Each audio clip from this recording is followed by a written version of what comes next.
I've traveled through time and even bound myself to the legendary God-tier system. But this system has a bizarre twist. Not only does it force me to run an online shop, but it also threatens my manly dignity as punishment for failing tasks. That's right, it's shorten it by 2 centimeters. I'm risking my life to complete the task, yet every next step feels like a trap. My name is Fong Wei, a time traveler who accidentally arrived in a parallel world 90% similar to Earth. The entertainment industry here is a blank slate, with many once familiar novels, movies, and songs from past lives entirely absent. I thought it was an opportunity given by the heavens, ready to make my mark and become the godfather of the entertainment industry. Little did I expect that something called the God-tier treasure hunting system would bind to me. The system told me that my ultimate mission was to become the world's greatest treasure hunter. If the mission fails, I will be eliminated. I tried to resist, but the system's threats forced me to compromise. After all, I've just been transmigrated and don't want to end my life so soon. The system has issued the first task: open a treasure hunting shop of your own. In my previous life, I was an academic loser who couldn't even pass the college entrance exam or the driver's license test.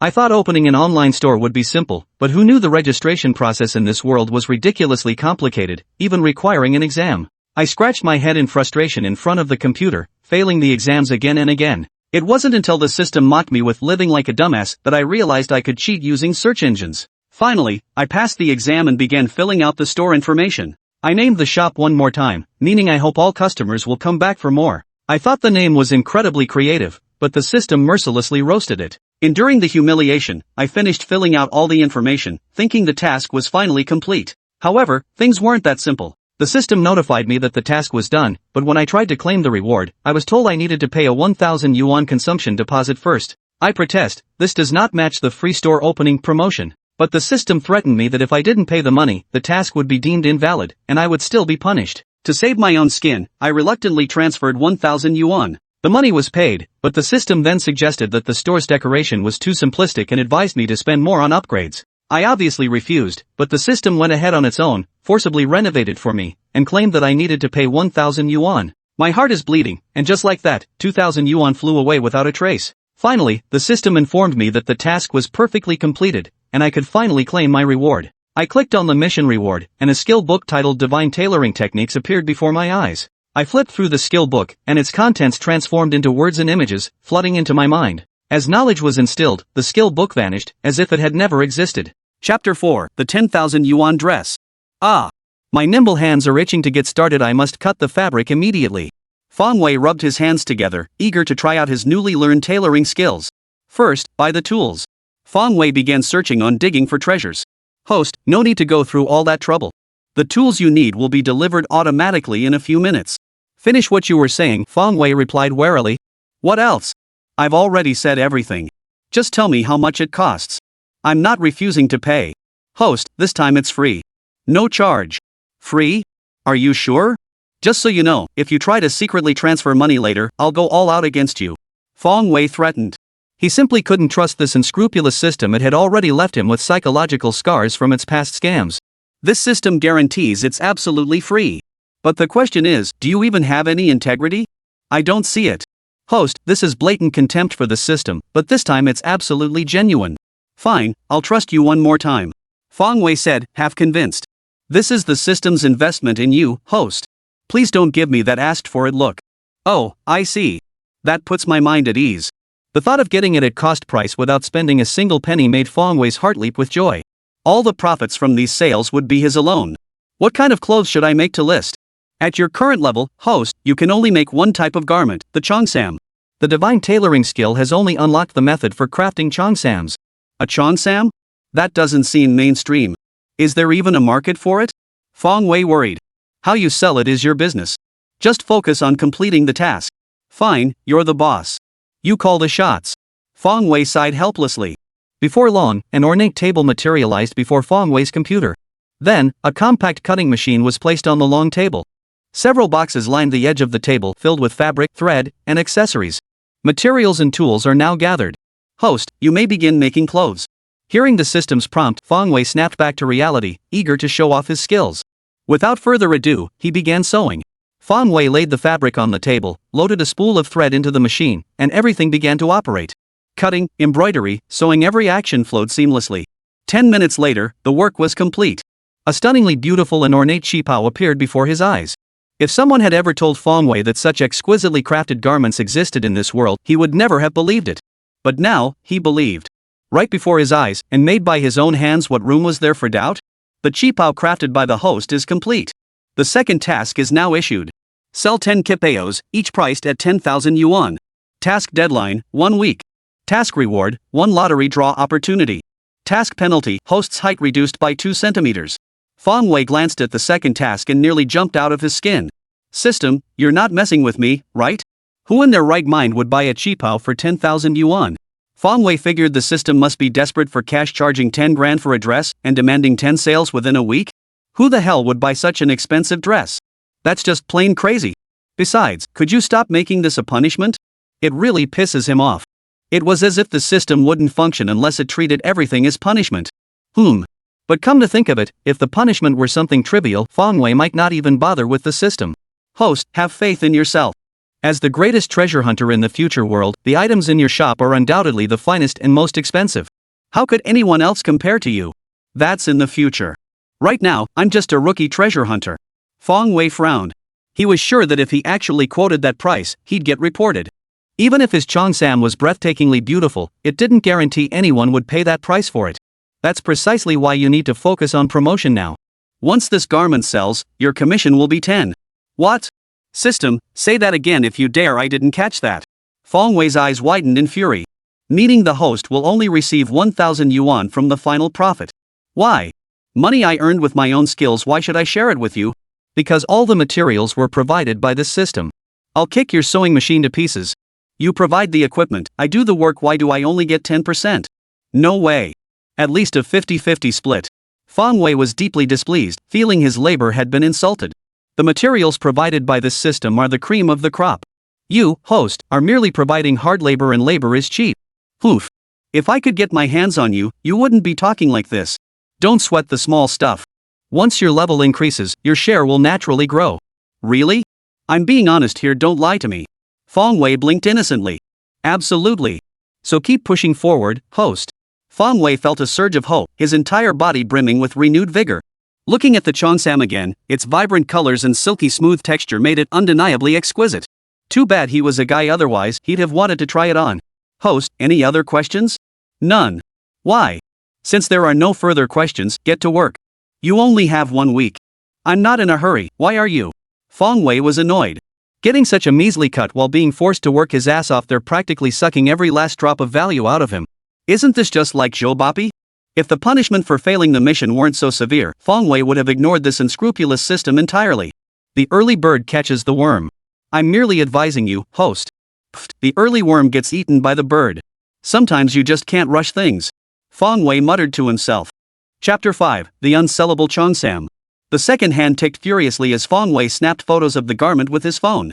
He then connected to his computer, automatically selected the product category, and edited the item details.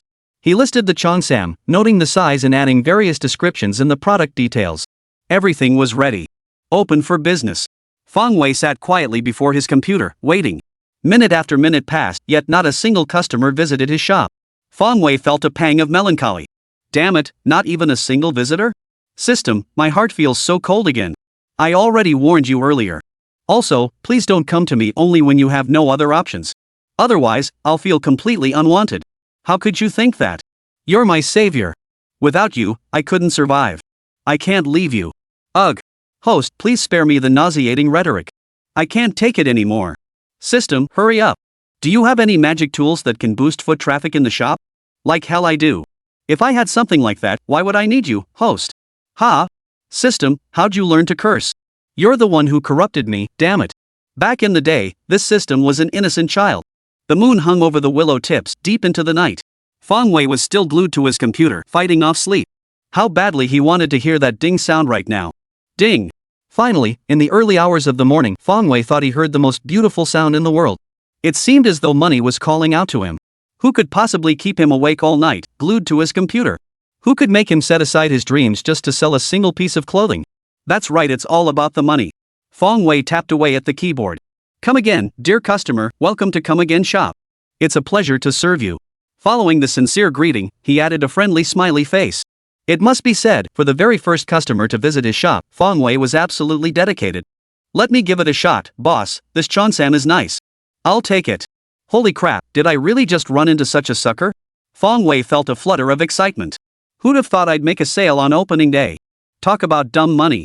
Another round, your taste is truly exceptional, you have an eye for quality. Fong Wei didn't care if it made sense, he just threw out compliments. After all, talking doesn't cost anything. Let me try this, but boss, did you mislabel the price? Did you accidentally add an extra zero? One more time, nope, not at all. These Chonsams are made from premium fabrics, meticulously handcrafted. 10,000 yuan each, absolutely worth every penny. My turn, boss, are you serious? Or are you just messing with me? One more time, absolutely not. My prices are fair to everyone. Let me try. I thought a 1,000 yuan Chonsam might be worth buying, but a 10,000 yuan dress? You might as well keep it for yourself. At this rate, I doubt your shop will last. How long? Damn it. If you don't want to buy, fine, but why curse my shop to close? If you've got the guts, don't leave. Fong Wei couldn't take it anymore and wanted to yell at the customer, but the customer had already left. Sigh, the revolution isn't over yet, comrades must keep striving. Fong Wei massaged his temples to shake off the drowsiness. Over the next few hours, several more people came to inquire with Fong Wei. After confirming the price was indeed 10,000 yuan per piece, they'd drop a jerk and walk away. In their eyes, 1,000 yuan per piece was already the absolute ceiling. And this owner actually wanted to sell Chonsams for 10,000 yuan each? Wasn't that blatantly ripping people off? This was undoubtedly a rip-off shop, and a top-tier one at that, the kind that devours people whole. Finally, Fong Wei couldn't take it anymore and fell asleep at his computer. Click. No need to shoot anymore. This entire segment is scrapped. Costume department, come take a look. What kind of clothes did you pick? Can these outfits even capture the female lead's charm? Director, we had no choice.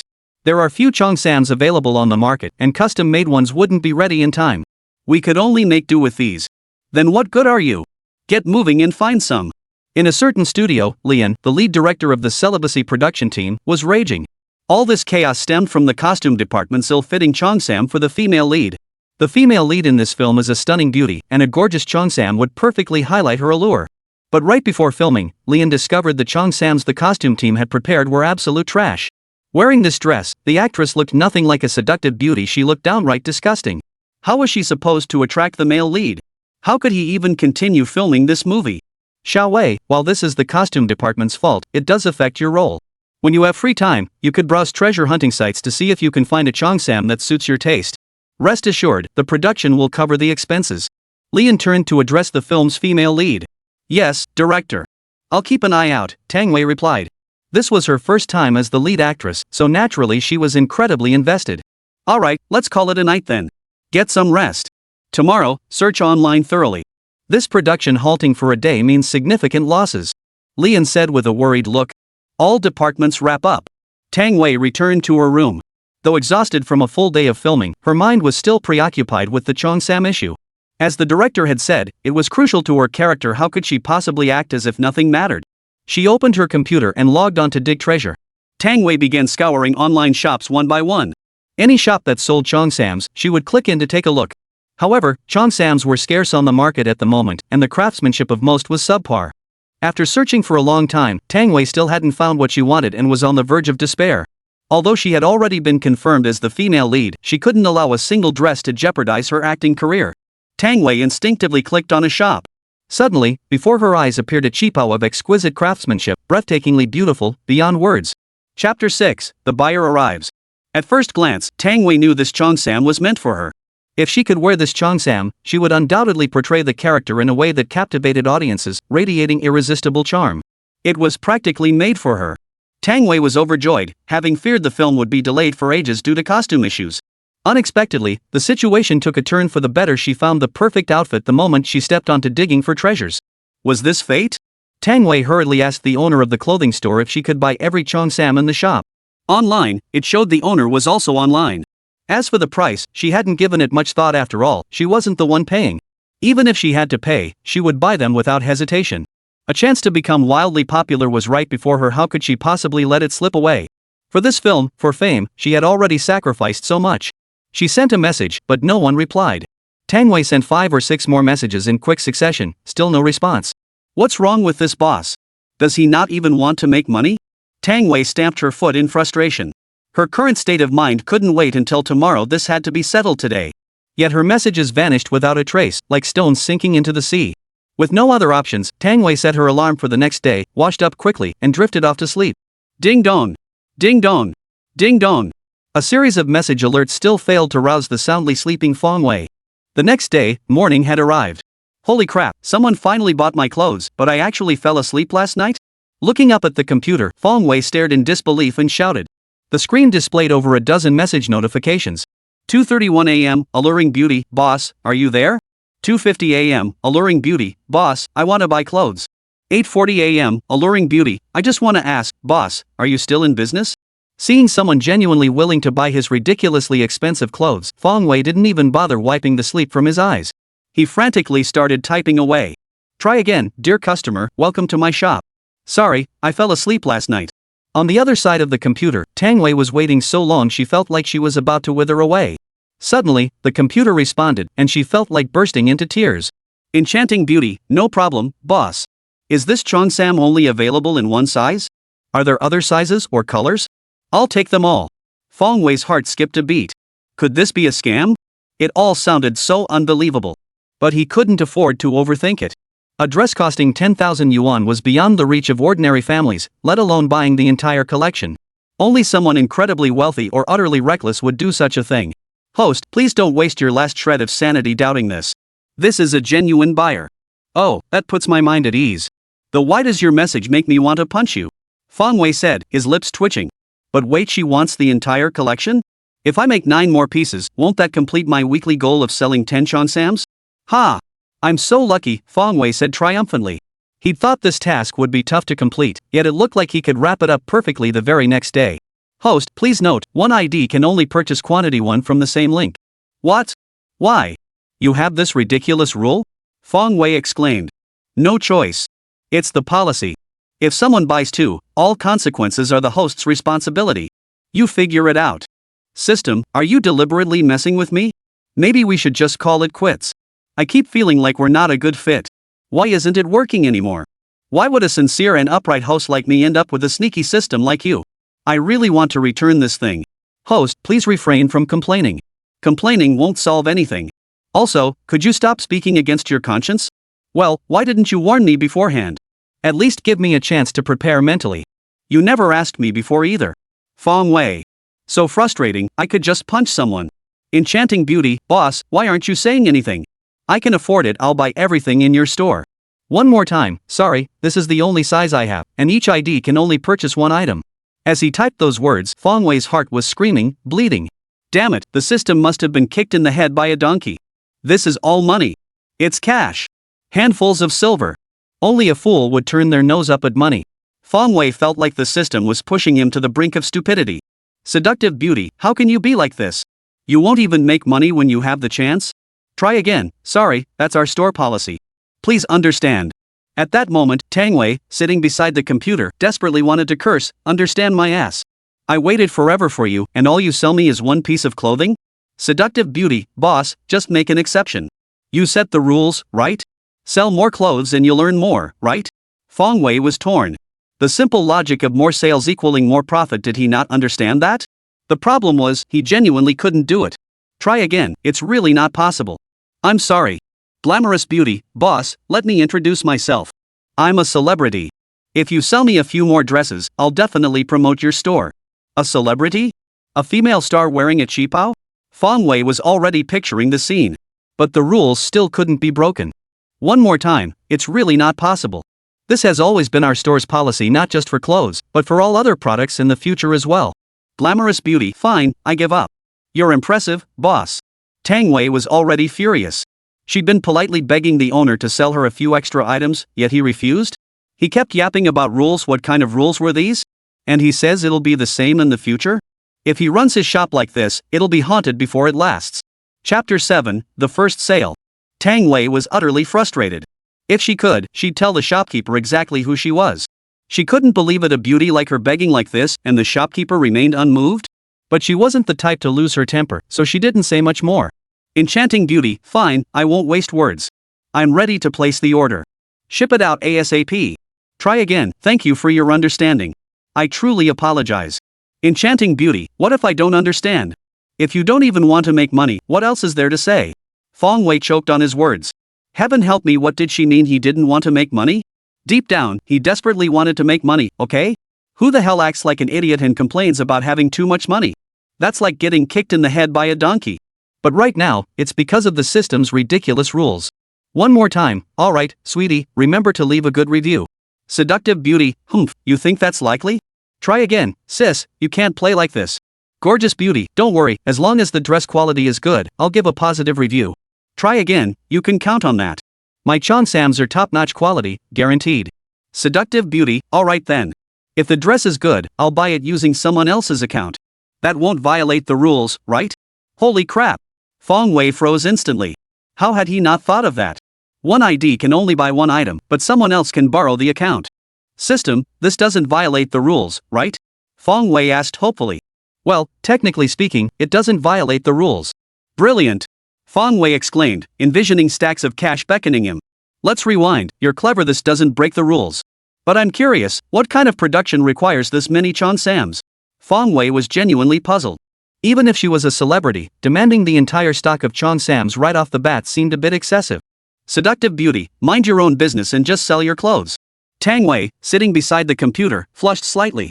She couldn't very well tell the shop owner these were costumes for a steamy scene. The film Abstinence featured numerous scenes involving torn clothing, hence the need for a large quantity of Cheonsams. Try again, alright, remember to leave a good review. Tang Wei promptly purchased the dark green Cheongsam, exactly the shade required for the film. After paying, she logged off immediately. Then she went to bed to catch up on sleep. She was utterly exhausted, she'd barely slept all night just to buy this Cheongsam. Meanwhile, Fong Wei stared at the sold notification, utterly devastated. Baby's heart is bitter, but baby won't say a word. He'd finally found a big spender who generously offered to buy his entire collection. But because of this damn system rule, he had to push away the cash that was practically handed to him. This was truly agonizing. Blue sorrow, mushroom. Now he could only hope that so-called celebrity would come back and take the other 9 pieces. Otherwise, selling 10 pieces in a week seems pretty tough. The main issue was the price. Who in their right mind would spend several months' salary on a single piece of clothing? Fortunately, Fong Wei noticed the delivery address was in the same city as his own. He expected to hear back soon. Fong Wei lived in Hangqing, home to the nation's largest film studio complex. Most film and TV stars filmed scenes at Hangqing Film City.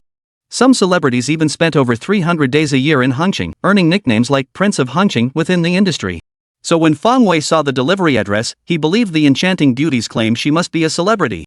But exactly who? That remained unclear to him. Endless waiting proved agonizing. After a day passed without word, Fong Wei grew restless. He felt compelled to take action. Host, you finally realized the importance of promotion. Well done, you're a quick learner. This system is delighted you've grasped this concept. It's essential for becoming a god-tier treasure hunter. Go for it. Go. Go. Go. Go. Fong Wei, are you trying to pump me up with motivational fluff? Of course. As the great entity assisting the host, how could this system not cheer you on? Fong Wei, you call this chicken soup? To me, it's pure arsenic. Do I even need to say it? I'm about to suffer through hell, how could I not try my hardest? So, host, you're this motivated because punishment forced you into it? Fong Wei, what else? What do you think it is? Alright, if that's the case, next time I'll ramp up the punishment, trim the host down by 3 centimeters. No, make it 10 centimeters. Fong Wei, system, you. Since it's about promotion, classmates are essential. As the saying goes, need a loan? Ask your classmates. Need promotion? Ask your classmates. Need a girlfriend? Still gotta ask your classmates. Fong Wei pulled out his phone and posted the address of his treasure hunting shop in all his elementary, middle school, high school, and college class groups. But after waiting a while, there was no response in any of the groups. Seeing this, Fong Wei sighed, his heart twinging slightly. He lamented, people these days, they're not what they used to be. Won't even lend a hand for a small favor. Since that was the case, he had no choice but to pull out his ultimate move. Fong Wei split a 1 yuan red envelope into 100 smaller ones and sent them out across the various groups. What's the fastest way to revive dormant group chats? Exactly, send red envelopes. As the red packets rained down, the group chat erupted as if everyone had just gathered to chat about the world. A group of just a few dozen people suddenly created the commotion of over 100. But when they opened the red packets and discovered they'd only managed to snatch a measly penny after all that effort, they all cursed in the group. Damn it, Fong Wei's account must have been hacked. Yeah, right. Who sends red packets like that? Damn it, you know this makes you an easy target for scams, right? Seeing most people had logged in, Fong Wei beamed and announced, "Folks, I just opened a treasure hunting shop. Hope you all drop by." The moment those words hit the chat, the atmosphere froze. For a full minute, the group fell silent as if no one had ever been there. I waved my sleeve goodbye, taking only a penny's worth of red envelopes. Chapter 8, The Shock of the Cheongsam. Fong Wei's face turned green. Damn it, they snatched the red envelope, took the money, and just wanted to walk away? No accountability at all? Faced with this group's behavior, Fong Wei could only flip them the bird and curse them with words like, "May your sons be born without assholes." At the same time, he felt a pang of regret over that 1 yuan. That was his hard-earned money, after all. It's just 1 yuan, host. Is it really worth getting so worked up? Is it really? $1 is still money. It's not like you earned it, so of course you wouldn't care. Fong Wei snapped angrily. Alright, this system truly cannot comprehend your thought process. Put. Bull. Looks like I'll have to hit up those spam forums after all. Fong Wei muttered. While Fong Wei frantically promoted the film, Tang Wei waited anxiously. The film had been halted for a day because they hadn't found suitable costumes. For a big production like this, every extra day of delay meant immeasurable losses. As the lead actress, Tang Wei was equally anxious. She was counting on this film to be a smash hit. But encountering problems right at the start of filming was undoubtedly demoralizing. Waiting patiently in her room, she kept glancing at her computer every few moments, hoping to see if the delivery had arrived. Why hadn't it arrived after a whole day, even though it was within the same city? Suddenly, Tang Wei's phone rang. She answered immediately. Hello? Your package has arrived. Okay, I'll come pick it up right away. Excited, Tang Wei didn't bother to get dressed. She rushed out in her pajamas, slippers still on her feet. After grabbing the package, she rushed back inside, her heart racing with anticipation. Back in her room, Tang Wei carefully unwrapped the outer packaging box and pulled out an exquisitely wrapped gift box. In an instant, she was captivated by the box. If even the box was this exquisite, what might the contents be like? A flicker of anticipation danced in Tang Wei's heart.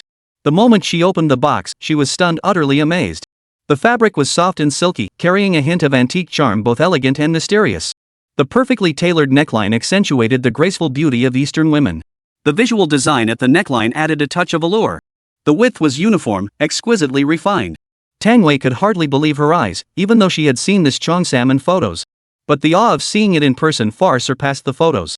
She carefully unfolded it and slipped it on with pure delight. Instantly, a cool, refreshing sensation washed over her. From head to toe, it felt cooler than standing in front of a refrigerator.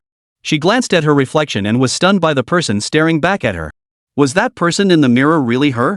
The dress accentuated her curves perfectly, revealing every contour. The strategic cutouts revealed just the right amount of skin, highlighting her snow-white complexion. The side slit accentuated her long legs, and with each graceful step, she radiated charm. Tang Wei was utterly captivated. She knew her figure was flawless, but this Cheongsam elevated it to perfection. Her delicate, graceful curves embodied both classical beauty and modern urban allure. Wasn't this exactly what a movie heroine needed? Tang Wei couldn't resist snapping a selfie. After a quick edit, she immediately posted it on Xinglong. Knock. A knock sounded at the door. Someone was looking for her. Without pausing to change, Tang Wei hurriedly opened the door. Outside, director Lian and leading actor Liang Zhao saw Tang Wei in this outfit. Their eyes widened in astonishment, their gazes lingering for a long moment. They were both stunned by the beauty before them. Seeing their stunned expressions, Tang Wei asked coyly, "What's wrong? Director, is there something you need?" Hearing her question, they snapped back to reality. Lian exclaimed with delight, "Yes. That's exactly the feeling that allure." "Wei, where did you get this Cheongsam?" Tang Wei replied, "I bought it on digging for treasures." "What do you think? Does it suit the female lead in the movie?" "Perfect. Absolutely perfect. If this dress doesn't work, then no other dress in the world will. I was planning to discuss the costumes with you both, but now it seems unnecessary. The problem's already solved." Lian looked delighted. As the director, he was undoubtedly the most anxious when filming hit snags. "Xiao Wei, you only bought one? For the plot, we need to buy several more." "I wanted to buy more too, but that shopkeeper said one ID can only buy one item from his store, some rule or other." Just thinking about it made Tang Wei furious. Oh, people like that still exist? Lian perked up, intrigued by this Wei guy. In today's world, few people stick to their principles and refuse to be swayed by profit. Even Liang Zhao, an older man who usually remained unruffled, showed a hint of expression on his face. He couldn't fathom why such people existed. Did they just refuse to make money? I don't know either. I tried every trick in the book, but couldn't persuade the shopkeeper, Tang Wei said helplessly. Forget it. That shopkeeper must be quite the eccentric. Talented people often have peculiar personalities. We'll just buy it from another vendor. Lian waved it off, unconcerned. At his age, he'd encountered his share of extraordinary individuals. And in Hong Kong, a city steeped in superstition where such figures seemed to abound, such people were far from rare. By some twist of fate, in the minds of these three big-name celebrities, Fong Wei had already become a master with extraordinary abilities. If Fong Wei had heard that, he'd have spat in disgust. Master? What's that? Can it put food on the table? What I want is money. Inside Xinglong, Tang Wei's fans erupted into a frenzy upon seeing their goddess in a qipao, radiating such captivating charm it could turn heads. Holy, she looks like a goddess in that dress, absolutely stunning, enough to kill with her beauty. Damn it, I can't hold back anymore. Where's my tissue? 666. Post your address above, I'll send it to you. Truly goddess like that figure, those alluring eyes, pure seductive temptation. In an instant, Tang Wei's repost on Xinglong garnered thousands of shares. Chapter 9, Angier wants to buy a Cheongsam. Fong Wei had posted his shop link across major online forums, but every time he posted it, it got deleted. After all that effort, he hadn't achieved much. Then, suddenly, notification sounds began ringing out from his computer. Ding! Ding dong! Ding dong! Fong Wei opened the notifications to find over a dozen people wanting to buy his Cheongsams. Fong Wei was stunned. What was going on? What day is today? What night is tonight? Why did it feel like every idiot in the world had come out today? And people were actually willing to pay that much for clothes? Fong Wei admitted he truly didn't understand the world of the wealthy. Just then, a familiar ID sent him a message. Enchanting beauty, boss, this doesn't violate the rules, does it? Fong Wei finally realized so it was her. No wonder. Try again. No, I'll ship it immediately after you place the order. Friendly reminder, only 10 Cheongsams can be sold. Once sold out, no more will be available. Fong Wei, damn it, say that again? Please don't get angry, host. As a future god-tier treasure hunter, how could you not control inventory? Otherwise, it'd become a dime a dozen item. Also, this system has no old man host. Needn't address me as old man henceforth. Fong Wei, damn it. I won't sell them, can I just make them to give away? Fong Wei could feel his rage boiling over. Why the hell did the heavens give him such a host exploiting system? Alright, but all costs must be covered by the host and at 10 times the price. Fong Wei twitched his lips, trying hard to calm himself down. But he really couldn't control himself. He could only type with bitter resentment. Once more, sorry, but this new product is limited to just 10 pieces. Once they're gone, they're gone. Again? Tang Wei on the other end was nearly ready to curse.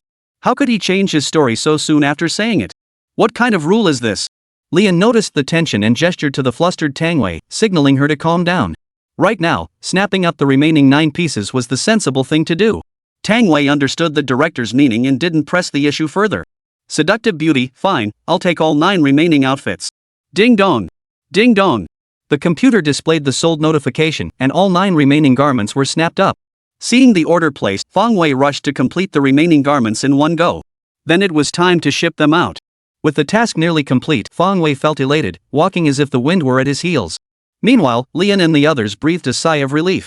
The problem at hand could finally be resolved. He'd been worried sick these past 2 days, fearing they wouldn't find suitable Cheongsams and it would affect the film shoot. After 2 more days of rest, as soon as the costumes arrive, we'll start filming immediately, Lian said excitedly. There was no other option with only one dress available now, it wouldn't even be enough for the male lead to tear during filming. After Lian and Liang Zhao left, Tang Wei remained alone in the room. Gazing at her reflection in the mirror, she grew increasingly pleased. She felt this Cheongsam was practically tailor-made for her. Just as Tang Wei was lost in self-admiration, a phone call suddenly rang. Tang Wei picked up her phone and saw an unfamiliar number. After a moment's thought, she decided to answer it. After all, private phone numbers for celebrities like them were highly confidential, ordinary people simply wouldn't know them. Hello, is this Sister Tang? It's Angier. Yang Bei? Tang Wei paused. As a top actress, she naturally recognized the name. But they'd never had much personal interaction. Why would Angier be calling her? It's me, Angier. What's up? Sis Tang, here's the thing. I'm attending a fashion exhibition in a few days and haven't decided what to wear yet. So I was wondering where you had that Cheongsam custom made? Oh, I see. Tang Wei understood immediately. I bought this Cheongsam on digging for treasures. I'll send you the link on WeChat later, but what? But the shop owner has a quirky personality, he might not be willing to sell it to you. Don't worry about that, I'll just offer more money if needed. Thanks so much, Sister Tang. The two quickly ended their call. Tang Wei sent Fong Wei's shop name to Angier's WeChat. But Tang Wei remained skeptical about whether Angier could actually buy the clothes. Just pay more if necessary? Easier said than done. That might work for others, but for that eccentric shop owner? Ha! Tang Wei was certain that shop owner wouldn't give Angier the time of day. Soon after, Angier received Tang Wei's WeChat message. She opened the link on her computer and entered Fong Wei's online store.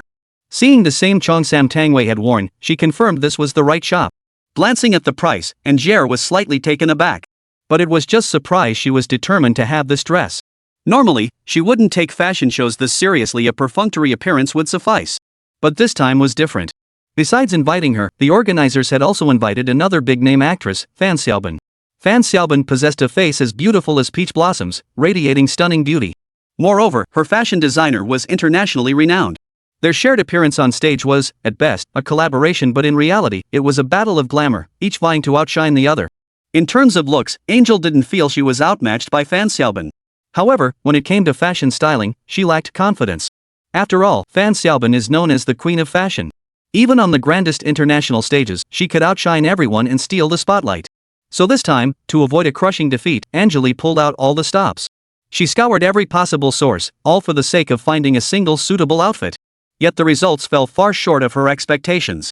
As the exhibition date drew closer, Angel still had no solution. Coincidentally, while feeling bored, Angel happened to see a netizen repost Tang Wei Xinglong. At first glance, Angel's eyes lit up. Wasn't this exactly the kind of dress she'd been searching for? If she could wear this cheongsam that day, why would she need to fear Fan Xiaobin? Then, instead of others stealing her spotlight, she would be the one stealing theirs. Therefore, she absolutely had to bid on one of these cheongsams. Chapter 10, A Different Mission. After shipping the goods, Fong Wei brewed a pot of tea, sat back at home with his legs crossed, and savored the simple pleasures of life. Ah! Life should be this delightful. Fong Wei felt quite pleased with himself. Not only had he completed the task, but he also had 10,000 yuan deposited into his account. What could be more satisfying than that? Of course there was. If the system hadn't pocketed a cut, it would have been even sweeter. That would have been 100 grand. Host, you look like you're just asking to be punched, you know? So what? You took the lion's share, don't I deserve to enjoy life a little? Fong Wei shrugged. Wonder which female star bought my cheongsam? Must be a real looker. Fong Wei fantasized inwardly. Just as he was thinking. Ding! Another message popped up. Gui Guiling, boss, are you there? Come again, yes, welcome to Come Again shop. How may I assist you? Eccentric sprite, I'd like to buy a cheongsam. Do you have different colors? Another customer looking for a cheapao? Fong Wei was stunned. There really are a lot of wealthy people in this world. Come again, sorry, all cheongsams are sold out. You can bookmark our store to get notified first when new items arrive. Sold out? Yang Bei panicked instantly. She'd been counting on this cheongsam to impress Fan Xiaobin. How could they be gone already? Eccentric sprite, please help me check for restocking, boss. You're the best. Yang Bei switched to her sweet talking mode. Try again, sorry, all the dresses are handmade by me. They're completely sold out, no more in stock. Handmade? Yang Bei looked utterly incredulous. She'd seen Tang Wei's cheongsam on Xinglong, such a breathtakingly beautiful garment, and now she was being told it was handmade? What kind of masterful skill would it take to create something like that? Yang Bei found herself inexplicably impressed by this unseen shopkeeper. Quirky spirit, then I'd be so grateful if you could make another one. Please? This dress is really important to me. Important? What's it to me? Fong Wei curled his lip. Try again, sorry, I'm not in the mood to make another one. Eccentric spirit, I can pay double, no, triple the price. Money is no issue as long as you're willing to make the garment. Money isn't an issue, money isn't an issue, money isn't an issue. Those words seemed to hold a magical power, leaving Fong Wei feeling utterly helpless. Damn it, I want to make money too, but I really can't. Fong Wei felt his heart was already riddled with holes. A golden opportunity to make money was right in front of him, yet he couldn't seize it. One more time, sorry, this isn't about money. I just can't do it. This really isn't about the money, it's all that damn system's fault. Seeing the shopkeeper stubbornly refuse to budge, Angel finally understood what Tang Wei meant by no way. This personality isn't just a little odd, it's downright bizarre, okay? Who in their right mind would turn down money handed to them on a silver platter? Hadn't she made herself perfectly clear? If triple wasn't enough, she could easily jack up the price. She wasn't exactly broke. Yang Bei felt her worldview crumbling. With no other choice, she called Tang Wei. Sis Tang, this shopkeeper's personality. I don't even know how to describe it. Yang Bei's voice was thick with resentment, and even from a distance, Tang Wei could sense the frustration. He won't sell you the clothes, right?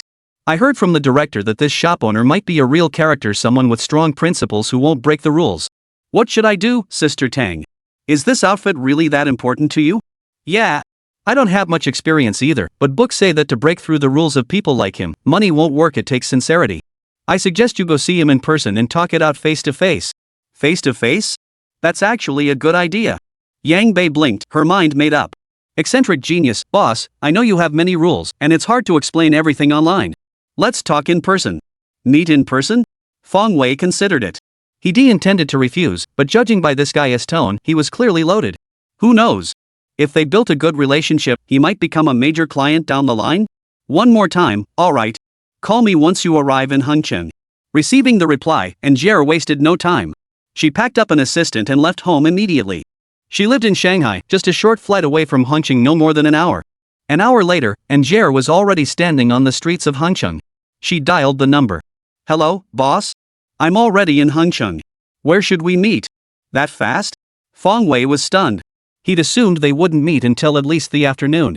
Meet me at the Mo Xiang coffee shop on Academy Street. I'll send you the directions. Feng Wei sent the address of the coffee shop downstairs from his apartment complex. As a homebody, why would he go too far? Got it. We've got 2 girls here. We'll call you when we arrive. 2 girls? Feng Wei perked up. Now that was more like it, this was the right script. But he hoped they'd be beauties. If he ended up with 2 dinosaurs, he wouldn't even feel like eating lunch. 20 minutes later, Feng Wei received the call and slowly made his way downstairs. Entering the coffee shop, he identified his targets based on their descriptions and approached. Excuse me, is anyone here called Gu Guiling? Seeing one of them wearing a mask and the other's less than flattering appearance, Feng Wei felt uncertain. I'm Weird Spirit. You must be the owner? Please, have a seat. Anjie was taken aback to see this mysterious shop owner was actually a young man around her age. She had imagined someone with so many rules and principles would at least be an older man. Hello, everyone. Feng Wei greeted them before taking a seat. But when he sat down and took a closer look, he nearly blurted out a curse. The person sitting across from him was none other than Angier. How could it be her? Even though Angier was wearing a mask, the Feng Wei from his past life had spent countless late nights studying her physique. He would never mistake her. Side quest activated, have Angier confess her feelings to the host, and the host must reject her 3 times. Time limit, 1 month. Reward, 1 lottery draw opportunity. Task penalty, host's height reduced by 2 centimeters. Friendly interjection, host, the system really looks out for you, right? Got nothing to say now, huh? Chapter 11, Bringing Angel Home. Upon hearing this task, Feng Wei felt a surge of excitement. Had the system finally developed a conscience and decided to grant his wish? This damn happiness came too suddenly, he wasn't even prepared for it. But when Feng Wei processed it, he nearly cursed out loud. Damn you, system. You want me to make a top-tier celebrity confess her feelings to me? Do you seriously think that's possible? And I have to reject her 3 times? Am I out of my mind? Host, have faith in yourself. As a future god-tier treasure hunter, you should have the female celebrity you like pursue you. And you must maintain an aloof demeanor.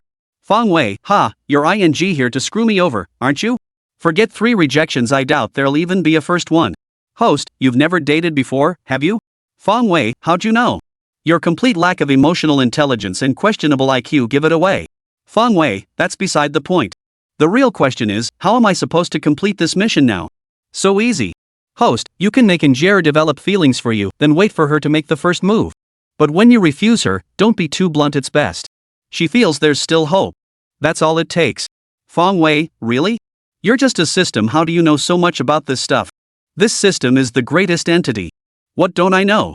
Feng Wei, yet you can't even find a girlfriend. FCKU.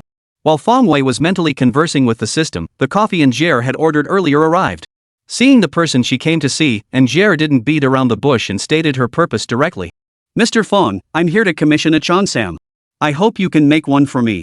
Yang Bei's face lit up with anticipation as her soft voice carried a look that was almost pitifully endearing. Seeing her like this, Feng Wei felt torn. He really wanted to help Angier. But all 10 dresses had already been sold. If he wanted to make another one, he'd have to pay out of his own pocket and at 10 times the price. That meant he'd have to fork out 100,000 yuan out of his own pocket. For Feng Wei at this moment, 100,000 yuan was an absolute fortune, and crucially, he simply couldn't afford it. So in the end, he steeled his resolve. I'm sorry, but my rule is strictly 10 pieces. I won't make any more. Yang Bei's assistant grew anxious upon hearing this and quickly interjected, we can offer a higher price. As long as the boss agrees to make the clothes, the payment terms are negotiable. Feng Wei glanced at the assistant indifferently, saying nothing more. Think money can sway him? She really knows him well. But is it wise to tempt him so blatantly? Feng Wei felt utterly frustrated, yet he had to put on this act of prioritizing principles above all, treating money like dirt. What a dilemma. Money, cash, it's not easy to love you. Seeing Fong Wei unmoved by the offer, Yang Bei couldn't help but admire him inwardly. After all, she'd never met anyone who didn't value profit. With no other option, she resorted to sweet-talking him. "Boss, I'm genuinely sincere in inviting you. Please just help me out with this one thing, okay?" Her voice was sweet and soothing, making Fong Wei's bones go weak. Still, he refused without hesitation. "It's just not possible. You'll have to find someone else." Yang Bei nearly exploded. Since her debut and rise to fame, when had she ever resorted to such coaxing? In her anger, Angier didn't think twice. She yanked off her mask, revealing her stunning, real face. "Mr. Boss, I'm Angier. I want to wear a cheongsam you designed to attend a fashion exhibition. Surely you can help me now?" Yang Bei was confident. She couldn't believe this young boss would still refuse her after she'd revealed her true face. Fong Wei glanced at her, thinking to himself, she really does look exactly like she did in my past life. Yet his tone showed no sign of yielding. "I know. I recognized you the moment I saw you. But that doesn't mean I can go against my principles." Yang Bei was stunned. She assumed removing her mask would shock the boss into changing his mind. But she never imagined he would recognize her identity and still have the heart to refuse her. This was simply unbelievable. After a long moment of silence, Angier could only say with a hint of resentment, "Boss, you don't have a girlfriend, do you?" Fong Wei froze. "How did you know?" Just then, Angier's assistant delivered the final blow. "Based on your principles, boss, what girl could possibly put up with you?" Several dark lines appeared on his forehead. Fong Wei said sternly, "No matter what, the rules must not be broken." Yang Bei was nearly driven mad. This boss was as stubborn as a rock and an outhouse, stubborn and inflexible. He wouldn't listen to reason, refused the money. She didn't know what else to say. Her mind raced as Angier suggested, "If you really won't make the clothes, boss, then at least let us tour your home, okay?" Tour his home? Fong Wei was dumbfounded. What was Angier up to now? But he was actually quite willing to oblige. As a goddess of the homebody crowd, how many men longed to take Yang Bei home, only to be left with bitter fantasies? But this time, Fong Wei was making it happen and she was the one who brought it up. This was undoubtedly incredibly satisfying. But the real thrill was yet to come. The moment Angier saw Fong Wei agree, she immediately grabbed his arm, wanting to walk side by side with him. "Ha! What was this all about?" Fong Wei was stunned. Happiness had come so suddenly.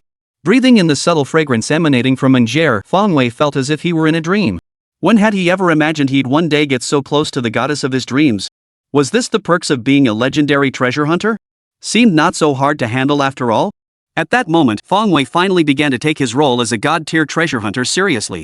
Fortunately, the street wasn't overly crowded, and with so many lookalikes in the world, Angier's fame wouldn't cause a commotion.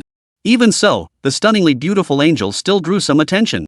"Honey, look at that girl, doesn't she look just like Angel? She really does. So much so I thought it was the same person. That guy's in for a treat." Amidst the envious glances of the crowd, Fong Wei led Angel into his home. Chapter 12, Fighting for a Cheongsam. Fong Wei's home in this life wasn't spacious, merely a shelter from the elements. And as a typical homebody, he didn't bother with housekeeping. So the moment Angier stepped inside, her brow furrowed.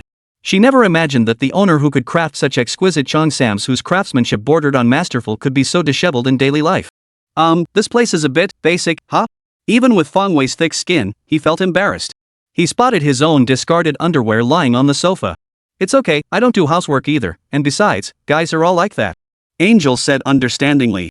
Then, her eyes lit up as she spotted the cutting machine and other equipment beside the computer. "So these are the tools you use to make clothes?" "Yes, but I usually only make 10 pieces at a time. Once they're sold out, I won't make more for a while," Fong Wei stated without leaving any room for discussion. He feared Angier might make demands later, so he shut down the conversation outright. "Why? You won't take the money?" Angier asked in puzzlement. She found it increasingly hard to understand Fong Wei. Could principles really be that important? Fong Wei replied solemnly, "Because every garment I create is a masterpiece, the culmination of my passion.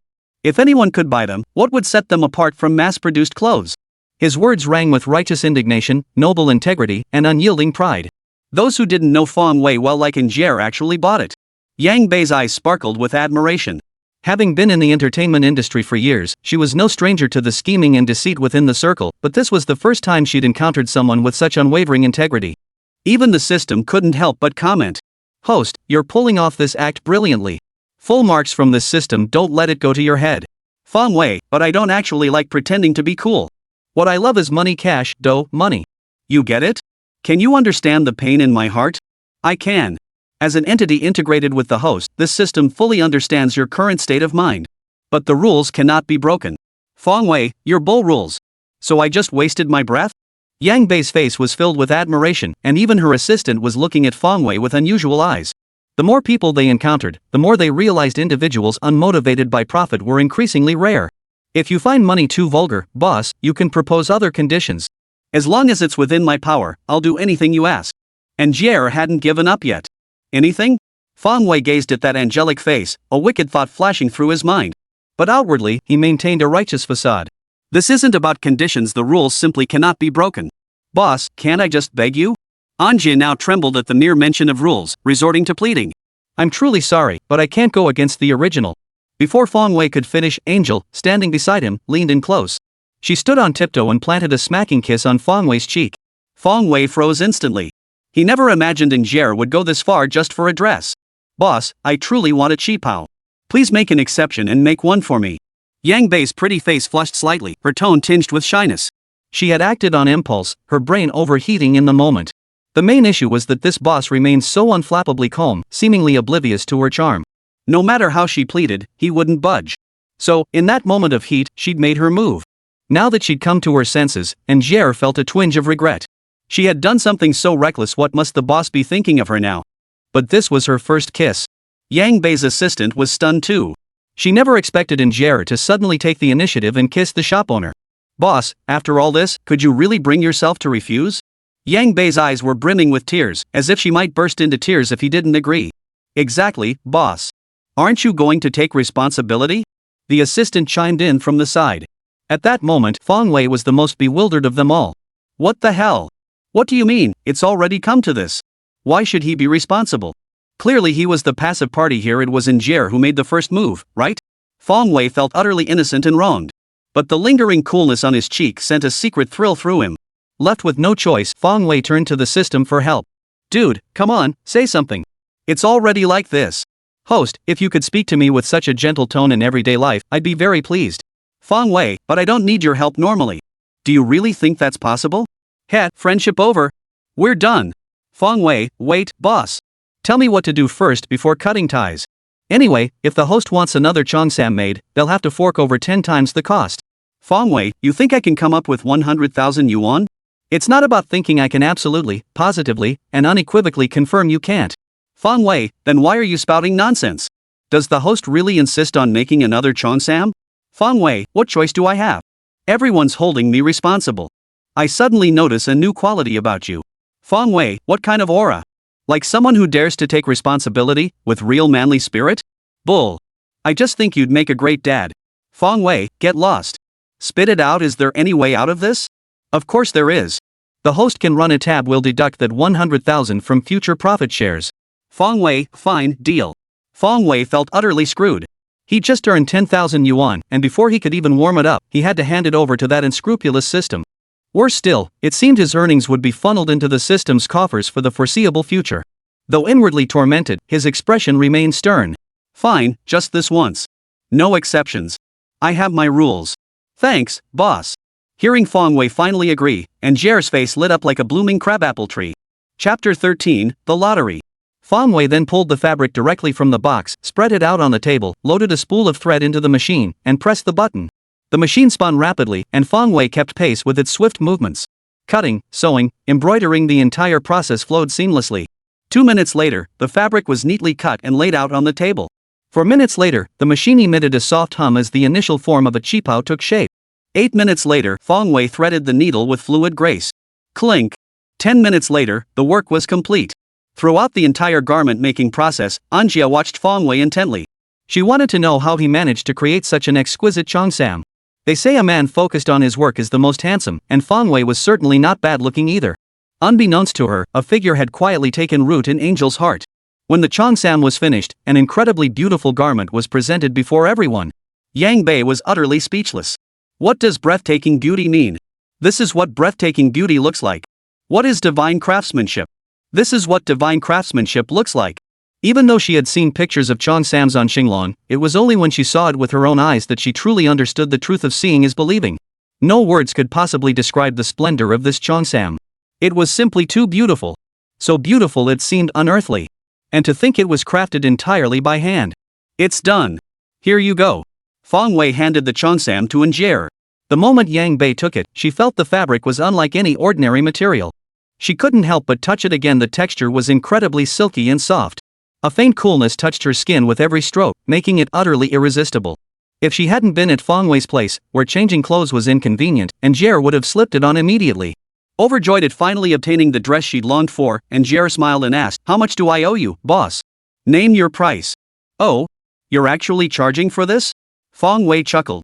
This would help reduce his own losses. The mention of money instantly perked him up. However, the system had no intention of giving him that chance. Friendly reminder, though what this system is about to say will hurt your feelings, I must still inform you, host, that you cannot accept this payment. Why? She's offering it to me. Feng Wei snapped. He now felt certain the system was determined to fleece him until he was penniless. Why on earth had he gotten involved with such a shady system? If you accept this money, how is that any different from selling clothes? Not only can you not accept this money, but you cannot accept any form of monetary compensation. Feng Wei, then isn't it like giving it away for free? Theoretically, yes. But host, you can still maintain your cool. Leaving a good impression on Angie's mind isn't a bad thing. Feng Wei. Taking several deep breaths, Feng Wei forced himself to calm down. Then he quickly adopted a stern expression. My heart and soul can't be measured by money. This dress is free, it's yours. Yang Bei and her assistant were stunned once more, realizing they'd underestimated this shopkeeper. Not only was he unwilling to make a profit, he refused money offered to him outright. How could such an extraordinary person exist in this world? Yang Bei smiled and said, "It's not that this money could ever measure your dedication, boss. It's just that you've gone to so much trouble for me. Consider it a token of my appreciation." Heaven and earth, Feng Wei nearly wept, his heart in turmoil. He desperately wanted to take the money, but he couldn't. Refusing money offered right to his doorstep, could anyone be more foolish than him? No need to thank me. This garment is yours, consider it a gift between friends. After all, once the 10 pieces are sold, I won't be selling anymore. The rules absolutely cannot be broken. Alright then, thank you, boss. Seeing Feng Wei's firm stance, Angier didn't bring up the money again. They chatted for a while longer before Angier left with the cheongsam. Feng Wei understood completely. After all, she was a big star, how could she possibly have as much free time as he did? Before leaving, however, Angier left all her contact information, QQ, WeChat, and more. Though the beauty had departed, Feng Wei believed they would meet again soon thanks to the system's side quest. By noon, just as Feng Wei was about to head out for lunch, a system notification suddenly chimed in his mind. Friendly reminder, host has completed the task of selling 10 cheongsams within 1 week. Reward now being issued. Congratulations, host, you have earned 1 lottery draw opportunity. A lottery? Feng Wei perked up. This was a reward he liked. It must mean the enchanting beauty had confirmed receipt of her order, meaning the second task was perfectly completed. Can I draw the lottery now? Feng Wei asked eagerly. Of course. You're the host, you decide. Feng Wei, really? Then why don't you say that every time I ask you for something? Please, host, don't ask such stupid questions, okay? Back then, I was the boss, got it? Feng Wei, you're awesome. You're the best. Are you sure you want to draw now? Feng Wei, yes. No sooner had the words left his mouth than a virtual projection appeared before Feng Wei's eyes, displaying a massive circular disc. The disc was divided into numerous sections, each marked with different colors and accompanied by small text. But he couldn't make out what the text actually said. Feng Wei, hey, at least let me know what I'm drawing for. But that doesn't stop you, host, from drawing. Feng Wei, you know nothing. At the very least, it's ruining my mood, okay? What do you mean? Feng Wei, how am I supposed to feel excited when I don't even know what's on there? You could at least try to get me hyped up a little, right? Look at how excited people get when they buy lottery tickets, it's like they're about to win. 5 million. Understood. I can inform the host that this contains various types of technical abilities, other special items, and things that can enhance the host's power, such as martial arts. Manuals. Holy crap, martial arts manuals? Feng Wei was thrilled. As a martial arts fanatic, he'd been drooling over those mind-blowing divine skills for ages. Let's draw now. Feng Wei's breathing quickened uncontrollably. Chapter 14, The $50,000 Whitening Cream. Feng Wei was completely electrified. With his past life memories intact, he'd originally planned to become a big shot in the entertainment industry, surrounded by female celebrities. But because of the system, he had no choice but to become a treasure hunter. If he also obtained the legendary martial arts manual, who in this world could possibly rival him? Just ask yourself, who? Please remain calm, host. Your current level is too low. This system can clearly inform you that you are temporarily unable to obtain such items. Feng Wei, are you kidding me? Isn't lottery all about luck? Why does it depend on my level? Luck determines the draw?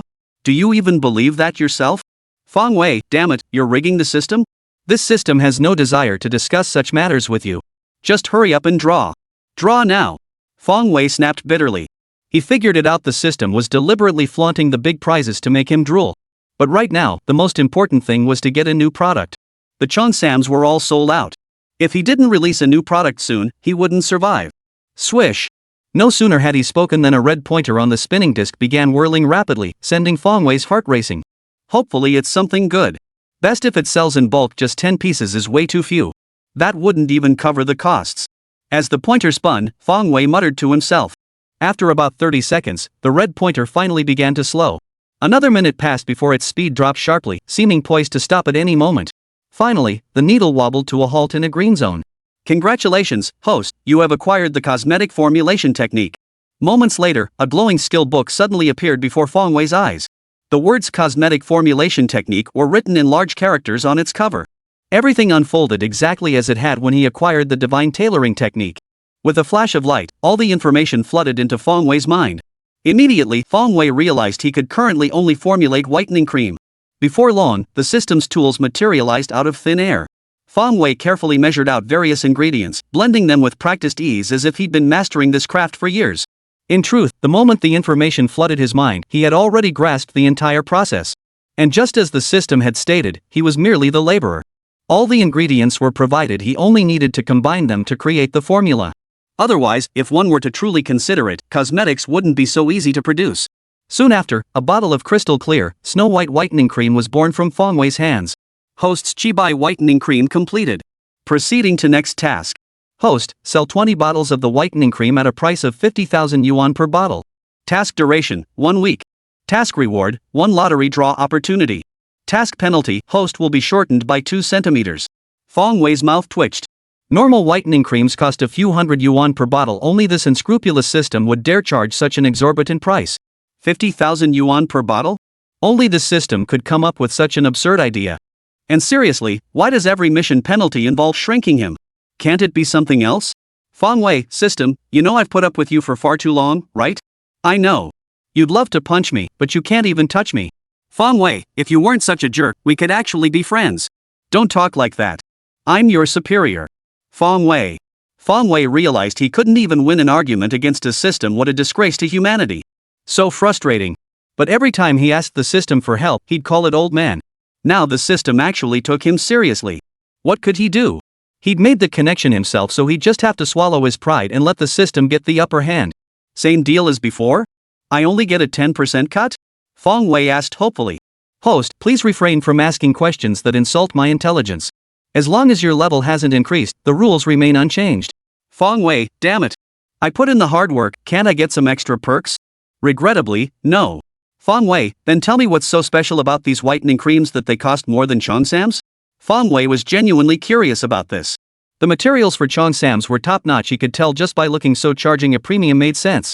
But 50 grand for a jar of whitening cream? That's just insane. Is this damn thing even made by aliens? This system's whitening creams are formulated with centuries-old recipes featuring angelica, ginseng, almonds, and other ingredients. Each component is worth its weight in gold, delivering remarkable results with beauty-enhancing effects. Host, do you think it's worth 50,000? Century-old ginseng? Feng Wei was stunned. He never imagined a single bottle of whitening cream could contain such extraordinary Chinese herbs. He knew that in modern times, such aged herbs were extremely rare, hard to come by even at exorbitant prices. And to think it contained a blend of other herbs too, it was practically a 10 treasure tonic. Just a bottle of whitening cream, did it really have to be so terrifying? Feng Wei stared blankly. Of course it's worth it. Honestly, I think the asking price is too low. Why don't we jack it up? We can split the extra profit 50-50. How about that? Ugh, host, this system has discovered I've underestimated your shamelessness. As a god-tier treasure hunter, how could you break your word? I despise you. Feng Wei, if I didn't know your true colors, I almost would have thought you were an honest system. If he'd received this quest at the very beginning, Feng Wei might have actually been a bit flustered. After all, he couldn't imagine any ordinary person willing to pay such an exorbitant price. But now? That's a different story. First off, he had 2 wealthy clients among his customers. If he couldn't sell it, he could always pitch it to them. Feng Wei was confident they'd be more than willing to buy. Second, with the foundation laid by his previous cheapo sales, his shop had gained some traction. Sales shouldn't be too bad. Therefore, compared to his initial panic, Fang Wei appeared much more composed this time. Chapter 15, The Beauty Contest. At the fashion exhibition, many netizens were watching the live stream. First to take the stage was a group of models. Dressed in dazzling outfits and possessing captivating looks, they drew the crowd's attention especially with their revealing attire. This was the organizers' usual strategy to kick things off with a bang. This performance sent testosterone levels soaring among countless male viewers watching the livestream. Damn, this is so thrilling, I can barely handle it. Look at that figure, absolutely perfect. Please refrain from unnecessary chatter and maintain a civilized viewing experience. Keep your voices down and just enjoy the show. As the dance concluded, the models exited the stage. But the crowd's enthusiasm remained undiminished, for those in the know had already heard who was next to take the stage. Fan Xiaobin appeared elegantly, wearing a scallion pancake pattern gown adorned with over 1,000 crystals, a dress of considerable value paired with a pearl bracelet. Moreover, this gown featured an ultra-low neckline. In other words, Fan Xiaobin revealed quite a lot. Such a major treat sent both the live audience and online viewers into a frenzy. Truly, Fangirl lives up to her reputation as stunningly beautiful. After all, she's the undisputed queen of both the red carpet and viral trends. Her reputation is well earned. When it comes to red carpet rituals, I bow down to Fan Xiaobin. This outfit is undeniably captivating. I hear Angel is next up. I can't help but feel a little sorry for her. Yeah, Fan Xiaobin totally outshines her with this outfit. Poor Angel, I actually think she's no less stunning than Fan Bingbing, but when it comes to red carpet presence, she just can't match Fan's flair. Yeah, it just goes to show that when celebrities walk the red carpet, it's really a battle of the gowns, and Angel lost that one. Still, I'm genuinely curious what Angel will be wearing. Amidst everyone's anticipation, Angier finally made her dazzling entrance. But the moment she stepped out, everyone was instantly captivated by her beauty. Yang Bei glided gracefully down the red carpet, a flawless smile playing on her lips as she politely waved to the crowd. Angel, look this way, I'm right here. Wow, Angel is looking at me. Angel, Angel, we love you forever. The red carpet echoed with fans' cheers and shouts, punctuated by the click-clack of journalists' camera shutters. Everyone was stunned by Angel. She's absolutely stunning. I thought Angel would be completely outshone by Fan Bingbing, but unexpectedly, the tide has turned. Who just said my Angel couldn't hold a candle to Fan Xiaobin? Step right up. That aura, that presence, I'd say even Fan Bingbing can't match it. Agreed. I thought Fan Xiaobin would win hands down, but now it seems we were all wrong. This Cheongsam suits Angier's aura perfectly, truly stunning. Kudos. Yang Bei glided down the red carpet in the Cheongsam crafted by Fang Wei. Every gesture radiated grace and elegance, every smile and frown brimming with gentle charm. Her graceful steps and gentle smile perfectly showcased her flawless figure, accentuated by the Cheongsam's silhouette. The moment she appeared, all eyes in the venue were drawn to Angel. Everyone marveled at her beauty, utterly captivated by her aura. Without a doubt, she was the most dazzling and radiant presence of the evening. Her fans went wild, their cheers filling the air.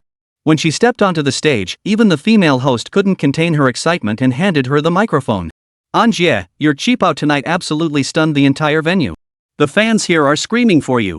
If I weren't a girl myself, I'd be bowing down at your feet.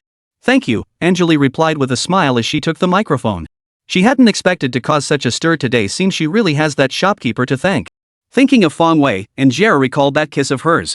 It was precisely through that almost shameless tactic that she'd managed to get her hands on this Cheongsam. And the shopkeeper hadn't charged her a single penny. She'd have to find an opportunity to treat him to a meal as a token of her gratitude. Angier smiled again, drawing another wave of cheers from the crowd. But Fan Xiaobin, standing not far away, watched with eyes filled with jealousy and resentment. For years, at every event she attended, all eyes were fixed on her, and she alone stole the spotlight. She hadn't even taken this fashion exhibition seriously. If she could outshine everyone on the international stage, this small platform was nothing. But Fan Xiaobin never imagined she would stumble in the gutter she had lost to Angier. Now, all eyes were on Angel, not her. Was it because she wasn't as beautiful as Angel? No.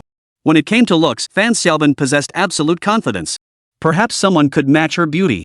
But in the entertainment industry, finding a female star more beautiful than her was practically impossible. So the problem must lie with the outfit. Realizing this, Fan Xiaobin glanced back at Angier's Cheongsam, her eyes sparkling with admiration. Such a dignified and elegant cheapo, who could have designed it? The person who could create such a garment must be a world-class master. Even her own personal designer was left in the dust by this person. Secretly, Fan Xiaobin made up her mind she would find out the identity of this designer and befriend them. Even if they couldn't become her personal designer, she'd be satisfied if they could design clothes for her. The fashion exhibition soon drew to a close. To the astonishment of onlookers, Fan Xiaobin, long hailed as the fashion queen, was utterly outshone by Angel. The next day, headlines across major media outlets competed to report the news. Angel stuns in exquisite cheongsam, outshining Fan Xiaobin in elegance. Angel hailed as the most beautiful red carpet star. Angel improves herself the true fashion leader. Head-to-head showdown, Angel emerges triumphant. Poor Fan, reduced to being Angel's background. These topics instantly sparked a frenzy. Many know that aside from a few notable works, Fan Xiaobin lacks any truly representative pieces. To a large extent, she relies on controversial topics to maintain her popularity. This time, however, her usually foolproof strategy backfired. Amidst the heated discussions, some also focused their attention on Ingier's attire. It was obvious to anyone with eyes that this cheongsam played a crucial role in Ingier's victory. But who exactly designed this cheongsam? Chapter 16, Fan Xiaobin's humiliation. After Ingier's cheongsam drew widespread attention, Tang Wei's Xinglong dress was also dug up. Though differing in color and size, both cheongsams bore the unmistakable signature of a single designer. Now, people were even more curious. Who exactly was this mysterious designer? How incredibly talented could someone be to design cheongsams like this? Many female celebrities within the industry were also following the story. They frequently attend fashion exhibitions. If they could cultivate a relationship with this design maestro, would they ever need to worry about their wardrobe again? They'd likely be the ones the media would be scrambling to cover. Fan Xiaobin saw the news too, but unlike others, she didn't speculate. Instead, she immediately called Angel. She asked which designer created that dress, wanting one for herself. Yang Bei genuinely didn't want to reveal Feng Wei's shop to her. But Fan Xiaobin had entered the industry earlier and had a wider network than her. She couldn't refuse, so she reluctantly disclosed the name of Feng Wei's shop. But recalling Feng Wei's peculiar principles, Angier relaxed and smiled. Given that man's temperament, even if Fan Xiaobin revealed her identity, she wouldn't get off scot-free. Only then did Fan Xiaobin realize this was an auction item from treasure hunters. Truly, masters lurk in the shadows. Meanwhile, Feng Wei was too preoccupied with his whitening cream to pay attention to such news. Under normal circumstances, even with the shop now having some initial popularity, selling 20 bottles of whitening cream within 3 days would still be quite challenging. The price was simply too steep, no ordinary person in their right mind would buy it. So Feng Wei contemplated creating a QQ group for buyers to better connect with customers. Of course, Angel and that wealthy customer who bought 10 cheongsams absolutely had to be added to the group. They were his current guarantee for completing the task. Just then, a message popped up. Empress Wuxuan, boss, are you there? Come again, yes, hello. Welcome to our store. Empress Wuxuan, I'd like to buy a cheongsam, but it seems to be out of stock. Another customer asking for a cheapao? Feng Wei was a bit surprised. Try again, sorry, I only made 10 cheongsams, and they're all sold out now. Empress Wuxuan, boss, could you please make another one? I genuinely love the cheongsams you make. Price isn't an issue. Another customer who doesn't care about the price. Feng Wei was frustrated, really frustrated. System, look at this. Because of your damn rules, how much money have you cost us? Host, please don't be upset. Bread will come, milk will come, and money will come too. As long as you focus on completing your tasks, everything will be fine. Feng Wei, that's easier said than done. Every time someone says they're rolling in cash, it bugs me. Feels like I'm missing out on millions. Well then, host, go ahead and show off. Reject her ruthlessly to soothe your money-wounded heart. Feng Wei, isn't that a bit shameless? Are you pure? Stop pretending, hurry up and go show off. Don't bother me. Feng Wei. Trying again, it's not about the money. It's a matter of principle. I refuse to let my work become trashy, mass-produced junk. Fan Xiaobin on the other end was nearly dumbfounded. What kind of person is this? Is there anyone in this world who doesn't care about money? Looks like he's trying to jack up the price. Empress Wuxuan, I'll pay 100,000 per piece. As long as you're willing to make it, I'll pay immediately. Come again, it's not about the money. Principles can't be measured in 10,000 yuan. Empress Wuxuan, 200,000. One more time, it really isn't. Empress Wuxuan, 500,000. Heaven and earth. Feng Wei let out a piercing cry. Some angelic lady, please take this rich idiot away. He feared if he kept watching, he might lose control and act on impulse. That cheongsam? He'd think 10,000 was too much for one piece. Who'd believe someone shell out 500,000 for it? Just how filthy rich does one have to be to pull this off? No, in Feng Wei's mind, such individuals weren't merely wealthy, they were godly rich. Yet, the money that had seemed within his grasp now felt impossibly distant. System, my heart aches. Feng Wei clutched his chest dramatically. Host, please don't discuss this system. I'm feeling nauseous. Feng Wei, damn it, couldn't you at least offer some comfort? That's a full 500,000 yuan. No worries. With your mindset, host, you'll forget about it soon enough. The rules are what they are, you figure it out yourself. Feng Wei, screw your rules. Once more, in my heart, principles are priceless. They can't be measured by money, not 500,000, not even a million. For the first time in over 20 years, Fong Wei uttered the most hypocritical words of his life. He wanted to die right then and there, wished he could be crushed by money. Fan Xiaobin was utterly stunned. What kind of person is this? Who the hell does that? Refusing to make money? Is this guy insane? Empress Wuxuan, can't you make an exception, boss? One more try, it's truly impossible. My inventory is limited. Once sold out, it won't be available again anytime soon. Empress Wuxuan, allow me to introduce myself. I'm Fan Xiaobin, a celebrity. I'm sure you've heard of me. Could you possibly make an exception for me? Fan Xiaobin? Fong Wei was stunned. He never imagined the people pestering him to buy clothes were all big celebrities. Yang Bei is like this, and Fan Xiaobin is no different. I wonder who that person was who bought 10 Cheongsams in one go. They must be someone pretty big, right? But even if they were celebrities, what difference would it make? Could they match his principles and standards? Most importantly, could they match his money? If he made one extra garment, it would cost 10 times the base price, and he couldn't even charge for it. So how could Fong Wei possibly make an exception for her? Helping her break the rules once might be possible.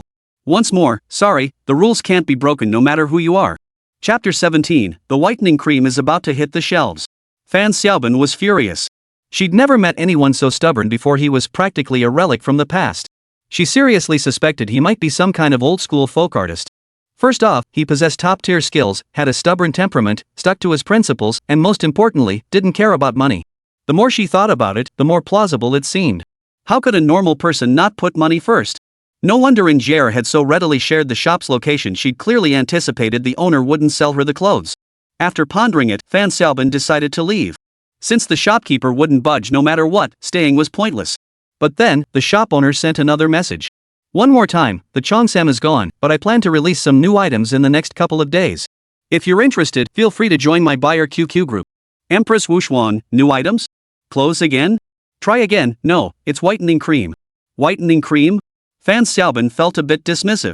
She already had so many cosmetics, all the internationally renowned brands were in her collection. Why would she need to buy from here? But given the Cheongsam situation, she didn't want to close the door completely. Empress Wuxuan, alright, give me the group number. Fong Wei shared the newly created QQ group with her. And just like that, Fan Xiaobin became the first member of the buyer group. Empress Wuxuan, why is this group so empty? Try again, aren't I a person? Empress Wuxuan, why aren't there any other people? Try again, since I just created the group, no one else has joined yet. Empress Wuxuan, fine. Since I'm the first member, can I get a discount on the whitening cream? Fan Xiaobin was annoyed that even revealing her identity hadn't swayed the shopkeeper. So she wanted to see if she could get the shopkeeper to loosen up a bit. But was Fong Wei the type to care about money?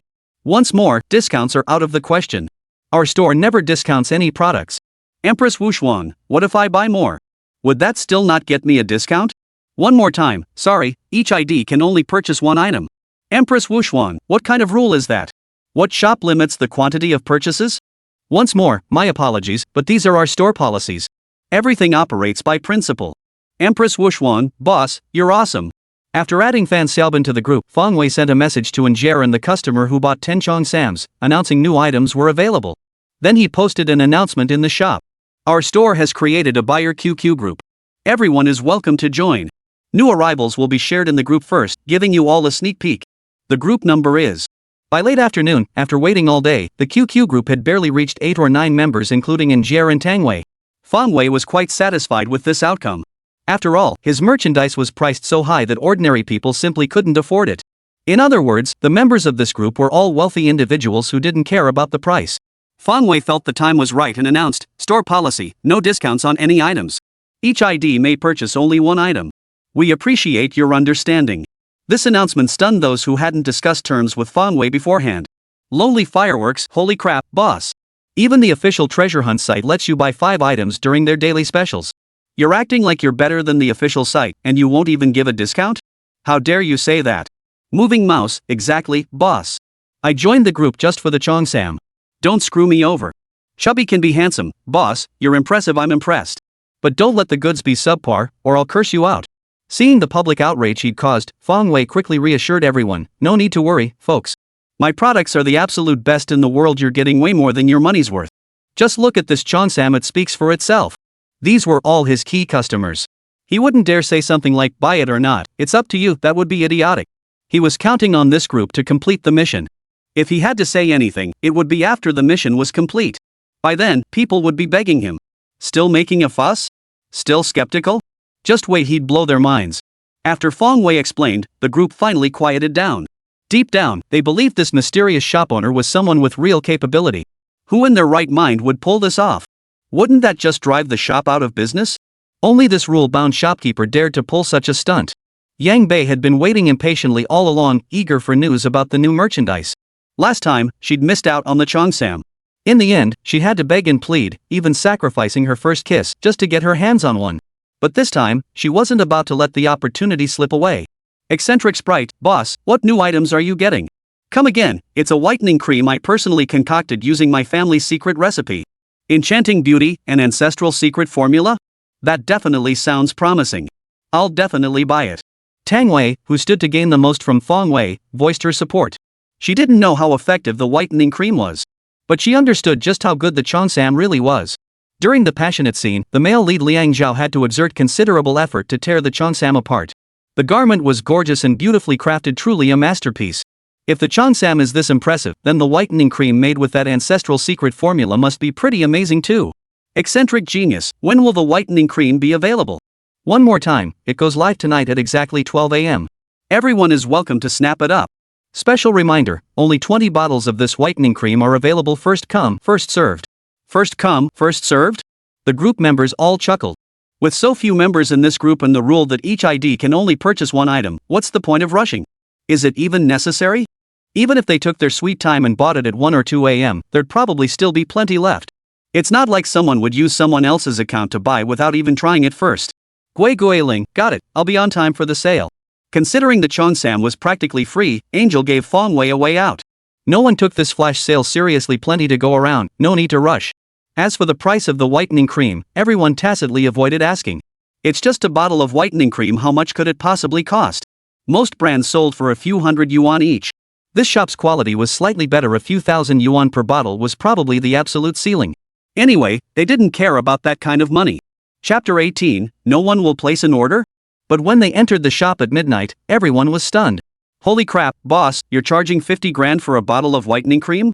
You actually have the nerve to ask that price? That's outrageous. I thought it would be a few thousand yuan at most. I just want to ask, boss, are you running a scam shop? This is pure price gouging. Even though these folks were loaded and didn't care much about money, no one was willing to get ripped off. 50,000 for a bottle of whitening cream? Are you kidding me? It just looks like a scam. Fong Wei quickly explained, the price is a bit steep, but the results are excellent. This whitening cream isn't like the ones on the market, it's made with special herbs I blend myself, which is why it's justify the price. You can buy one bottle to try first, and if you're not satisfied with the results, you can return it. Getting started is always the hardest part, and Fong Wei understood this well. That's why he was willing to explain things to this group. Once he built up a solid customer base and everyone trusted his products, he wouldn't be so accommodating. Then, screw whoever doesn't believe in him or questions the price, they can all get lost. But for now, it's best to keep a low profile. Moving mouse, even if it's a rare herb, it can't possibly cost that much, boss. Are you sure you're not trying to rip me off? You know deceiving customers is against the rules, right? Moving mouse, I told you, if you don't believe me, buy a bottle to try first. You'll see for yourself. Moving mouse, humph. Once I've paid, what good will knowing do? Ha! Fong Wei's temper flared instantly, as if he were begging someone to buy his product. One more time, you. Buy it or get the hell out. Who the hell do you think you are? The group was stunned, they'd never seen such an over-the-top boss before. This was practically kicking customers out. What kind of business practice is that? Sure enough, not long after, everyone noticed the mouse cursor was no longer in the group chat. Presumably the seller had left. Fong Wei couldn't care less. He never wanted to be a businessman anyway. He couldn't wrap his head around the whole harmony brings wealth business philosophy. Who had the patience or fake smiles to play the underdog? Screw harmony brings prosperity. All he cared about was being straightforward. If others wanted to buy, he welcomed them. If not, they could leave. Expecting him to grovel? Not a chance. Host, what can this system even say about you? Say whatever you want, it's your call. If you hadn't been forcing me all this time, why would I be a treasure hunter? Screw you. You say you're freeloading off me, not paying rent is one thing, but then you threatening me to do this and that, feeling pretty good about yourself, huh? If I could actually hit you, I'd slap you silly. You. Feng Wei's temper flared, and he even cursed at the system. Truth be told, he'd been seething inside. With his past life's memory such a massive cheat code, what couldn't he achieve? Write songs, write novels, write screenplays, make movies. If he excelled in just one of those fields, he could have made a name for himself in this world. Even if things went badly, it would be better than living this carefree life here. But the system insisted on making him a god-tier treasure hunter. While the future prospects might be promising, this was simply not the life he wanted. And the system practically forced him into it through coercion. How could he not harbor resentment? Host, the system admits my methods were a bit extreme, but wasn't that all to motivate you better? Feng Wei, motivate you? What the hell kind of motivation is that? Ugh, fine. This system sullenly apologizes. I'll never threaten you again. But the tasks still need to be done. Feng Wei, forget it. Get out of my body. Find someone else. I'm done serving you. Host, are you really going to do this? Feng Wei, you forced my hand. No, please. Big brother, sir. This system entered your body and cannot leave until you die a natural death. Feng Wei, then just stay in my body. I'm not doing any damn tasks anyway. Sir, you just want to pick up girls in the entertainment industry, right? How about I assign you dating missions from now on? I'll even give you tips? Well, that'll have to wait until later, right? Feng Wei's eyes darted around, still seeming hesitant. No need to wait. Now. Right now. Once you finish this mission, we'll hit the entertainment scene together. Feng Wei, don't talk like that. I'm your uncle. The system exerted tremendous effort to finally calm the furious Feng Wei. Meanwhile, the group chat was buzzing with discussion. Eccentric genius, I have absolute faith in the boss's integrity. Order placed, waiting for shipment. If anyone in the group trusted Feng Wei the most, it was undoubtedly Njie. In her eyes, how could someone as principled and responsible as the boss ever deceive anyone? Enchanting beauty, I've placed my order too. Let's see how it works. Tang Wei, having previously purchased a Cheongsam, also held a degree of trust in Feng Wei. Unrivaled empress, I'll grab a bottle too. As fellow big stars, Fan Xiaoban naturally recognized the two as Njie and Tang Wei. Seeing them both buy, there was no need to be stingy with that 50,000 yuan. Who knows, maybe it would actually work. As for whether the owner was scamming people, Fan Xiaoban hadn't even considered that possibility. Earlier that morning, she'd offered 500,000 for a qipao, yet the owner still hadn't made it for her. If it were about money, why would he go out of his way to do this? Seeing others actually buying it, the rest of the crowd began to waver. After much deliberation, another person placed an order. Fat guys can be handsome, I'll take it. It's only 50 grand. I'm not short on cash. Feng Wei snapped back to reality. Seeing that people were still willing to buy the whitening cream eased his mind a bit.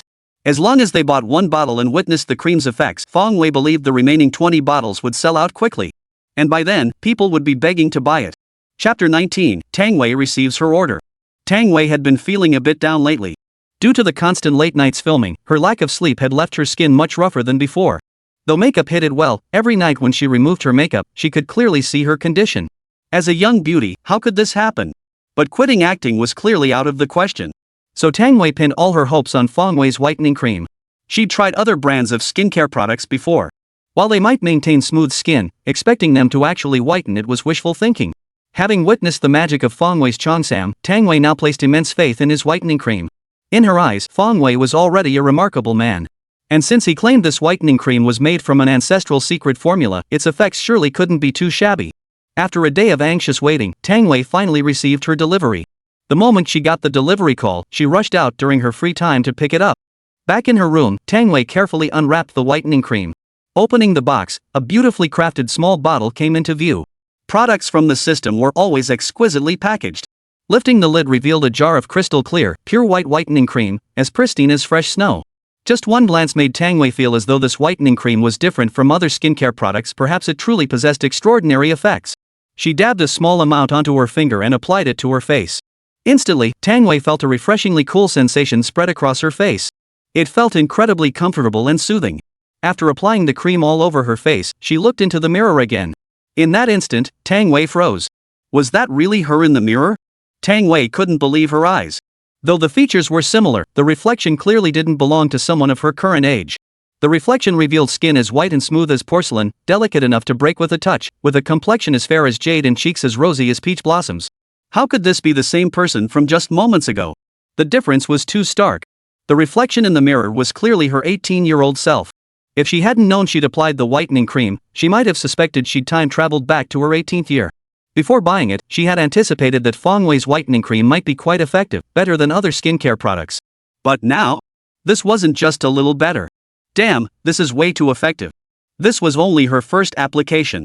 If she used it daily, wouldn't she become stunningly beautiful? No wonder this jar of whitening cream cost a whopping 50,000 yuan and no discounts either. At first, Tang Wei had thought the price was a bit steep, but now it seemed like a steal. 50,000 yuan is practically a bargain. If she'd known how effective this cream was, she'd gladly pay not just 50,000, but even 500,000 yuan. Thinking back to the buyer group chat where someone had questioned the seller for overcharging, Tang Wei couldn't help but laugh. Overpriced? This is actually a steal. Thankfully, she hadn't let the 5,000 yuan deter her and had decisively bought a bottle. But then it hit her, how could one bottle of such amazing whitening cream possibly be enough? Ideally, she'd want to use it every single day. And there were still over a dozen bottles sitting in the shop, waiting for someone to buy them? This thought sent a rush of excitement through Tang Wei. She was relieved the shop owner lived in the same city as her. She'd been the fastest to receive the delivery and the first to discover the cream's magic. Otherwise, such a great opportunity wouldn't have come her way. Moments later, Tang Wei began reaching out to other crew members to borrow their accounts. There was no other way, each account could only purchase one item, so she had no choice but to ask others for theirs. When she stepped out of the room, her fellow crew members were stunned by her appearance. At that moment, Tang Wei was simply breathtakingly beautiful. Of course, she was beautiful before too, but back then it was obvious she wore heavy makeup. But now, with the makeup gone, they discovered that even without it, Tang Wei was beautiful, a fresh, natural kind of beauty. "Sister Tang, you look absolutely stunning today," exclaimed a female crew member. They'd seen her without makeup before, since they worked together regularly. While she was always pretty, she'd never looked as captivating as she did today. "Really? Maybe it's because I used whitening cream," Tang Wei replied with a charming smile, radiating grace and poise. "What kind of whitening cream works that well?" "Sister Tang, get me a bottle too," the crew member asked curiously. "Is there really such a magical skincare product? It makes you look like a completely different person after applying it. It's from that shop that sold the Cheongsam last time. I want to buy a few more bottles, so I thought I'd borrow your account." Tang Wei explained her purpose. "You mean that shop where one ID can only buy one item? That owner is really peculiar. How can they make any money doing business like that?" the female staff member complained. Because of the Cheongsam incident last time, the production team had to halt work for 2 days. So everyone now knows that the Cheongsam was purchased from an online store. The strangest part is that shop has some bizarre rules, like limiting one item per account. What kind of nonsense is that? Who in their right mind would be that stupid, turning down money? No one had high hopes for that shop, but since they needed it for filming, they didn't pay it much mind. Unexpectedly, the shop launched a new product that seemed quite promising. "Sister Tang, can I borrow your account? Could you buy me a bottle of whitening cream?" another female staff member asked. Girls are all beauty obsessed. Seeing Tang Wei apply the whitening cream made her look like a completely different person, and they started getting ideas too. "Sure, but it's 5,000 a bottle. Do you have enough in your account? If not, I can transfer some to you," Tang Wei kindly offered. 50,000 yuan per bottle? Everyone exclaimed in disbelief. That's insane. A single bottle of whitening cream costs tens of thousands? That's equivalent to several months' salary for most of us. This shop owner really dares to sell it, and the kicker is, people actually buy it. The entire crew instantly felt their worldviews being shattered. Chapter 20, Curious Tang Wei. "Sis Tang, you're not joking? Seriously, 50 grand a bottle?" The female staff member swallowed hard, finding it hard to believe. "What the hell kind of whitening cream is this? It's practically a gold nugget. A tiny bottle worth 50,000? Did they add an extra zero?" "No, it's exactly 50,000 per bottle. At first I thought it was a bit pricey too, but after seeing the results, I realized it's worth every penny. Now I want to buy several more bottles," Tang Wei said sincerely. "Well, then, I guess we'll pass. Something this expensive is beyond our means." The saleswoman felt a bit awkward. She had originally thought the whitening cream would cost at most 1,000 yuan per bottle, so she wanted Tang Wei to buy one for her. But who knew it would be so expensive? The other staff members nodded in agreement. With their salaries, they couldn't possibly afford it. That's 50,000 yuan. With that kind of money, why not buy something else instead of this whitening cream? Such is the struggle of the poor. Even buying something they like requires such restraint. Tang Wei, however, had no such worries. With her net worth, this amount of money was hardly worth considering. The others balked at the price, which suited her just fine. No one would compete with her for it. After borrowing over a dozen numbers, Tang Wei waved her hand generously and bought all 16 remaining bottles of whitening cream. It was fortunate she was the lead actress on set, and everyone was filming in the same theater, otherwise, where would she have found so many numbers to borrow? Feng Wei, watching from the other side of the computer, was stunned. Who Who the hell was this? Who was this extravagant buyer who, in just over 10 minutes, had snapped up every last bottle of whitening cream? Feng Wei knew full well it was the same person buying them all, just switching accounts constantly. It was clear someone had received the product, seen the results, and decided to buy the entire stock. Now this person was coming to light. It had only been a day since the order was placed, and they'd already received the goods. It must be the same person who bought the Cheongsam last time. Living in the same city, how could it not be fast? This time he'd let her off easy again. For 2 consecutive orders, the majority of the merchandise had ended up with the same person. To be honest, Feng Wei felt a bit annoyed. He still wanted more people to discover his shop and his products. If one person snatched everything up, his products wouldn't get the exposure they deserved. With that thought in mind, Feng Wei sent Tang Wei a message. One more time, how old are ya? Tang Wei was still basking in the joy of snagging all the whitening creams. Suddenly, her phone buzzed, and she saw the message from Feng Wei. Tang Wei froze. Why would the shop owner suddenly ask her age? Didn't he know you just don't ask a girl her age? Seductive beauty, hey, boss, why are you asking my age? I refuse to answer that question. Try again, who asked your age? I meant, why is it always you? Ha! Tang Wei froze again. Even with her excellent German, she couldn't process it immediately. After pondering for a long time, repeatedly reading those 2 sentences, she finally understood. This English phrase wasn't what she'd thought at all. The shopkeeper meant to translate each English word literally. How old are you? Translated word for word, it literally meant, how old are you? Tang Wei felt both amused and exasperated. This was classic Chinese-style English. Still, she grasped Feng Wei's meaning. He was saying she'd bought too much. Gorgeous beauty, boss, I don't understand your English. Repeat, you don't understand this? Did you skip English class in middle school? Didn't pay attention in junior high English class? Tang Wei nearly choked on her own spit reading that. Who exactly didn't pay attention in junior high English class? Was that what he meant? Why did this boss seem so funny? Gorgeous beauty, fine, I didn't pay attention. But your whitening cream works so well, I just couldn't resist buying a few extra bottles. One more time, bought a few extra bottles? You actually have the nerve to say that? Is this what you call a few extra bottles? You bought all 17 remaining bottles. Gorgeous beauty, sorry, my hands just got carried away. But this doesn't break any rules, right? One more time, it doesn't violate the rules, but I don't care. You said you're a celebrity, right? Then promote my shop as compensation. Promote the shop? Tang Wei finally understood. So that's what this owner had in mind all along. But after buying so many great items, Tang Wei couldn't bring herself to refuse. Alluring beauty, sure thing. Since I'm going out of my way to help, could you save me a spot for the next batch of goods? After these 2 experiences, Tang Wei grew increasingly excited about Feng Wei's shop. The Cheongsams he crafted were top-notch, and the whitening cream he concocted was remarkably effective. What would the next product be? And with more people buying in the future, but the product quantity being so limited, she might not be able to snag it. Another try, sorry, I always announce new product launches in the group chat. There's no such thing as reserving spots. Tang Wei was furious after reading this. How could they be so inconsiderate? She still needed her help, yet she refused so bluntly? Fuming, Tang Wei ended the conversation. But having received so many favors from Feng Wei, she couldn't bring herself to refuse. She just couldn't bear to chat with this shop owner anymore. Their words were just, well, that. Just a moment ago, he was asking her to promote his shop, and now he's forgotten all about it? Tang Wei felt like punching someone. The excitement of snagging the goods had vanished. It was all that shopkeeper's fault. How could someone be so peculiar? He was all about rules and regulations, showing no regard for human kindness whatsoever, and he didn't even seem eager to make money. If possible, Tang Jia really wanted to meet the shopkeeper and see what kind of person he was. Unfortunately, she was still filming and couldn't get away. Once this film wrapped up, as soon as filming ended, she'd go see the shopkeeper's true face. She just had to know what kind of person could come up with such rules and possess such an eccentric personality. Chapter 21, When the Whitening Cream Got Snatched. The second recipient was Angel, who lived in Hu City, not far from Hong City. Having high hopes for Feng Wei, she was also eager to see what effects the whitening cream would have. If the Cheongsam's Feng Wei made by hand were this beautiful, then the whitening cream he concocted using his ancestral secret formula couldn't be too shabby either. Early the next morning, Angier received a call informing her to pick up the package. The moment she opened the whitening cream, she sensed something extraordinary about it. Her curiosity piqued, Angel quickly dabbed a small amount onto her face. Then, Angel was stunned.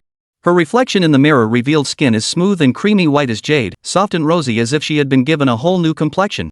Even though she was in the prime of her youth, and her family knew her well, her skin had never been this delicate and radiant. Was this the effect of the whitening cream?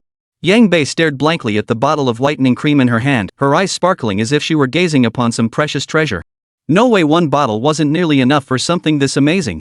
She needed at least dozens of bottles, ideally enough to apply daily.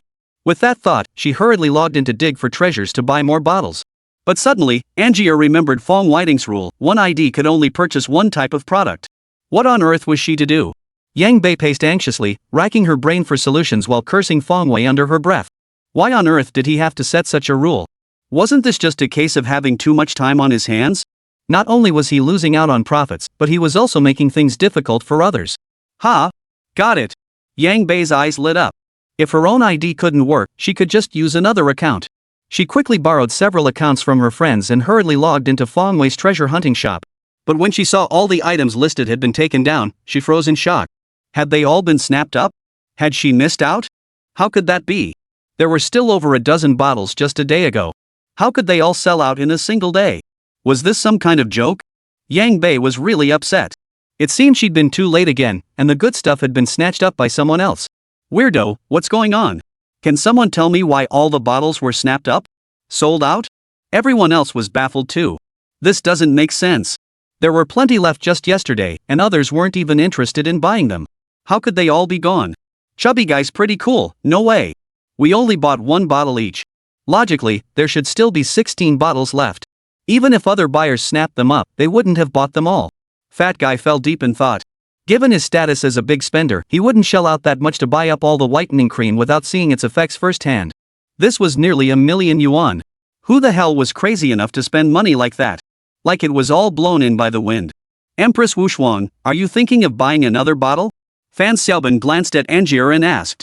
Whimsical sprite, yeah, I tried it and felt the results were pretty good, so I want to buy another bottle. Yang Bei lied to herself, driven by her own self-interest.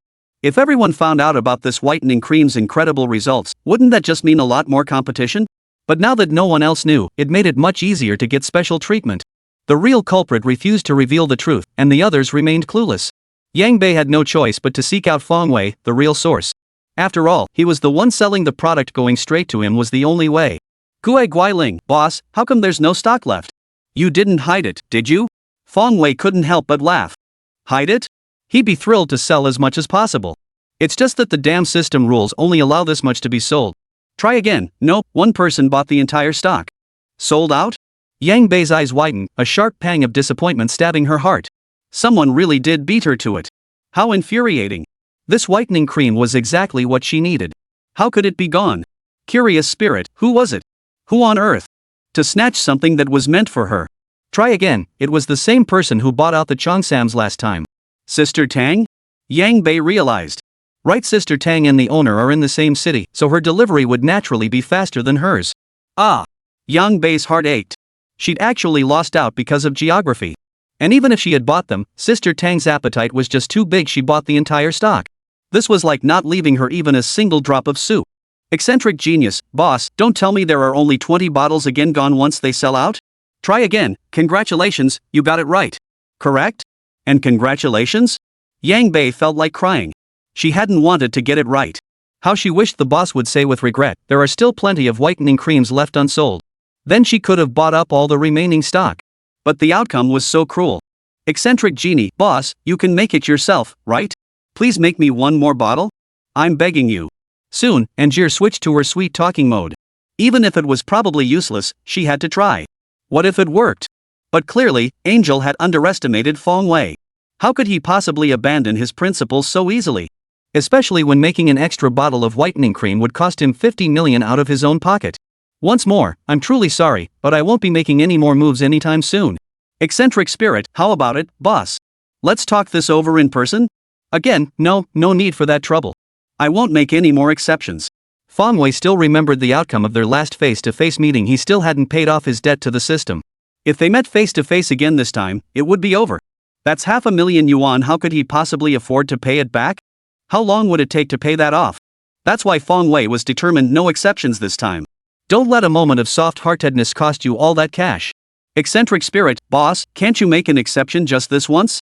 One more time, I'm a man of principles. I hope you won't pester me any further. Too much pestering? Yang Bei was furious. How could this shopkeeper be so stubborn? He didn't even want the money. Even with a stunning beauty like her, he still wouldn't make an exception. What kind of abnormal person would do something like this? Chapter 22, Rules Above All. Feeling resentful, Angier could only call Tang Wei. The phone connected. Sis Tang, you're so inconsiderate. You bought up all the whitening cream, didn't you think to save me a bottle? Yang Bei said with a hint of resentment. Well, I just couldn't resist buying extra bottles because this whitening cream works so well, Tang Wei replied with an awkward laugh. A few extra bottles? Yang Bei was on the verge of exploding. How is that a few extra bottles? You bought the entire stock. Sis Tang, I won't beat around the bush, how about sharing a few bottles with me? I'll pay double the price. Well, I'm sorry, Angier. I really need these whitening creams myself. You're naturally beautiful, you don't need this stuff at all. Tang Wei declined politely. The two of them weren't particularly close to begin with, so they spoke plainly. Come on, Sister Tang, you're so beautiful, don't you buy skincare too? Since you won't part with them, I guess that's that. Yang Bei was getting a little frantic, secretly regretting why she hadn't bought a few more bottles at once. Now she was stuck with no recourse. Should she go back and beg that shopkeeper? Yang Bei rolled her eyes, her mind racing with thoughts. She already knew where Feng Wei lived, and since they weren't far apart, a round trip wouldn't take much time. But the shopkeeper had explicitly said last time it was a one-time exception. Would she succeed if she went back now? Yang Bei wasn't sure, and she felt torn. If she didn't go, she wouldn't get this whitening cream. Just one bottle would run out quickly. Sigh, if only she could use this whitening cream every day. But that would depend on the shopkeeper being willing to sell it. But that was clearly impossible. Why would a shopkeeper so principled and uncompromising make whitening cream for her every single day? Unless she could marry the shopkeeper. Then she could have whitening cream every day. The thought startled Angel herself, but soon she was lost in fantasy again. Marrying this shop owner might not be so bad after all. At the very least, she'd never have to worry about makeup or skincare products again. Plus, for any future events or exhibitions, she could have the shop owner design her outfits. That would be so happy. Or should she really marry this shop owner? Yang Bei's mind was torn by this dilemma. Having reached a certain age, she too had fantasized about what her future ideal partner might be like. At least for her, her future husband didn't have to be wealthy, she could earn her own money, but he had to make her feel happy and at ease. Now it seemed the shop owner perfectly matched her criteria. Selling such high-priced goods, he must be making a decent profit. He also seemed principled and not the type to act recklessly. Most importantly, being with him would guarantee her daily happiness. And so, Angier spent the entire day pondering in her room. Meanwhile, when Fan Xiaobin applied her whitening cream and looked at her reflection in the mirror, she was utterly stunned. Having debuted early and being relatively older, she maintained herself well, yet time inevitably left its merciless traces. Usually, it was all hidden under heavy makeup. But now, after applying Feng Wei's whitening cream, she discovered that these signs of aging seemed to vanish, erased by the cream. Only now did she understand why Angier had been so anxious about the remaining stock. So that was it. And Angier had said the whitening cream was just okay? It was more than just okay, it was absolutely fantastic. After witnessing the cream's miraculous effects, Fan Xiaobin made up her mind. No matter what, she would buy several more bottles from the shop owner. No woman is indifferent to beauty, and no woman is immune to the fear of aging, especially for actresses like them who rely on their looks for their livelihood. Logging into her treasure hunting account, sure enough, the product was listed as out of stock. But no worries, the shop owner could custom make it, right? Just have him whip up another batch. Supreme Empress, hey, boss, you there? Try again, I'm here. What can I do for you? As a total homebody, Feng Wei was always glued to his computer. Supreme Empress, I'd like to buy a few more bottles of whitening cream. One more time, sorry, all the whitening creams are sold out. Please try again when new stock arrives. Supreme Empress, didn't you say you made these whitening creams yourself? Then just make another batch. Batch more? I wish I could, Feng Wei sighed inwardly. Did she really think he didn't want to make money? But he couldn't do it. Baby's heart was aching. No choice, if I can't make money, I'll just have to show off instead. Once more, sorry, store policy, all products are fixed quantities. Once sold out, they're gone. I won't make more. Rules? Rules again? Fan Xiaobin felt like punching someone. Last time she'd been driven mad by these ridiculous rules and now they were back at it? Empress Wushuang, I'll pay whatever you ask. To be honest, when Feng Wei first saw those words, his heart raced with excitement. Name your price? This was a surefire way to strike it rich. But after everything he'd been through, he'd grown accustomed to it and realized it was all for naught. The system had its rules. So now, not a ripple stirred in Feng Wei's heart. Once more, I've already said it, this isn't about money. The rules cannot be broken. How can you not understand? Fan Xiaobin genuinely didn't understand. She wanted to ask, what kind of rule was this? Why should she follow these ridiculous rules? Isn't making money a good thing? Everyone's happy, you get paid, I get the goods. What a beautiful picture. Too bad this shopkeeper ruined it all. Empress Wuxuan, please reconsider. I genuinely want to buy it. Fan Xiaobin made one last effort, but it couldn't sway Feng Wei. Try again, no need to think about it. I won't change my mind. Rules come first. Furious, Fan Xiaobin shut down her phone. She was utterly exasperated with this shop owner. This guy was like a stone from the toilet, stubborn and stinky. Kick it? No. Scold it? No. If she could, she'd love to give the shop owner a piece of her mind face to face. It was infuriating. Chapter 23, is he responsible for this? Fuming, Fan Xiaobin also posted in the buyer group. Who bought all these whitening creams? I was planning to buy another bottle. Unfortunately, no one replied to her. Seeing this, Fan Xiaobin grew even angrier. It was all that shop owner's fault. If not for him, she wouldn't have to endure this humiliation. If she ever saw him again, she wouldn't let him off the hook. Fan Xiaobin channeled all her resentment toward Feng Wei. But at that moment, Feng Wei was blissfully unaware, lounging comfortably on his bed. Even if he knew, he wouldn't care. After all, in business, it takes one willing buyer and one willing seller. Forcing the shopkeeper to sell would be extortion, wouldn't it? That wouldn't fly. Even in the service industry, such a thing wouldn't happen. So, as the task neared completion, Feng Wei felt completely at ease. System, you better keep your word. Once this task is done, you better give me that mission to pick up girls in the entertainment industry right away. Feng Wei reminded it. He still didn't trust this shady system. Who knew what kind of shenanigans it would pull next? Host, is this really necessary? You've never been this eager before. Feng Wei, of course not. One's about picking up girls, the other's about selling products. How could they possibly be the same? Relax. This system never takes back its word. Why would I need reminding? Feng Wei, I just can't trust you. What if you change your mind? Host, is that really how you see me? Feng Wei, isn't that exactly what I think? I don't see it that way. But speaking of which, you still haven't completed that side quest from last time. Better hurry, the deadline is 1 month. Side quest? Feng Wei muttered to himself before remembering. Wasn't that the one where Angel confesses to him, and he has to reject her 3 times? Feng Wei, you have the nerve to bring up that quest? I think you're deliberately trying to mess with me. How am I supposed to complete a quest like that in my current state? Just thinking about it made Feng Wei furious. Who was in Jier? She was a hot young actress, beautiful, famous, adored by countless otaku, the dream goddess in many people's hearts. And him? He used to be a total loser. Even now, with the system, he was just a slightly upgraded version of that loser. Why on earth would she ever confess to him? That alone was nearly impossible. The kicker was he had to reject her 3 times. Only a complete moron would agree to that. Forget 3 times, even once would likely be the end of it. How could he possibly complete the mission then? How can you say this system is messing with the host? It's giving the host a blessing. Feng Wei, your benefits. Do you think this is realistic? What's unrealistic about it? Maybe Injer is standing right outside your door right now, wanting to confess to you? Feng Wei, oomph. If you keep quiet, I might consider not beating you up. Feng Wei scoffed dismissively. This scenario sounded utterly unbelievable. He might as well get some sleep. Maybe something like this would happen in his dreams. But just as Feng Wei was about to nap, the doorbell rang outside. Who is it? Feng Wei called out impatiently. What kind of jerk would be so inconsiderate as to disturb him when he wanted to nap? Since it was summer, Feng Wei opened the door bare-chested, wearing only a pair of boxers. Then, after opening the door, both people inside and outside were stunned. Ah! And Jier and Feng Wei exchanged a startled glance before quickly turning away, unable to look back. Their faces flushed crimson, even their ears turning bright red. Feng Wei, meanwhile, was utterly dumbfounded. After the system had uttered that line, he'd been tempted to punch it. But he never imagined that mere seconds later, Jier would actually appear at his doorstep. Bro, what are you still standing there for? Get inside and put some clothes on. Oh, right. Feng Wei, who had completely lost his composure, hurried inside after the system's reminder, grabbing a shirt and pulling it on. Then he returned to the doorway. Sorry about that. I didn't know it was you, Feng Wei stammered. Yang Bei heard the movement and knew Feng Wei had already gotten dressed. She turned away shyly, head bowed, her cheeks still flushed. It's okay, she said. Come inside first. Why did you come alone? Feng Wei asked curiously. Could it be about the whitening cream again?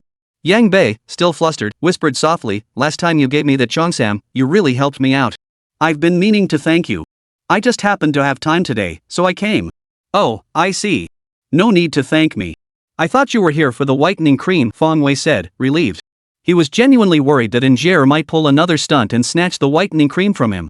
A single bottle of whitening cream cost 500,000 yuan. He simply couldn't afford to give it away.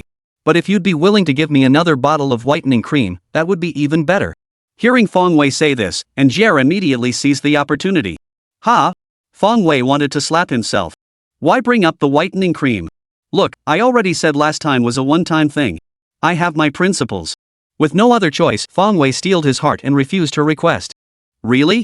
Couldn't you make an exception just for me, boss? Angier asked with a pitiful look.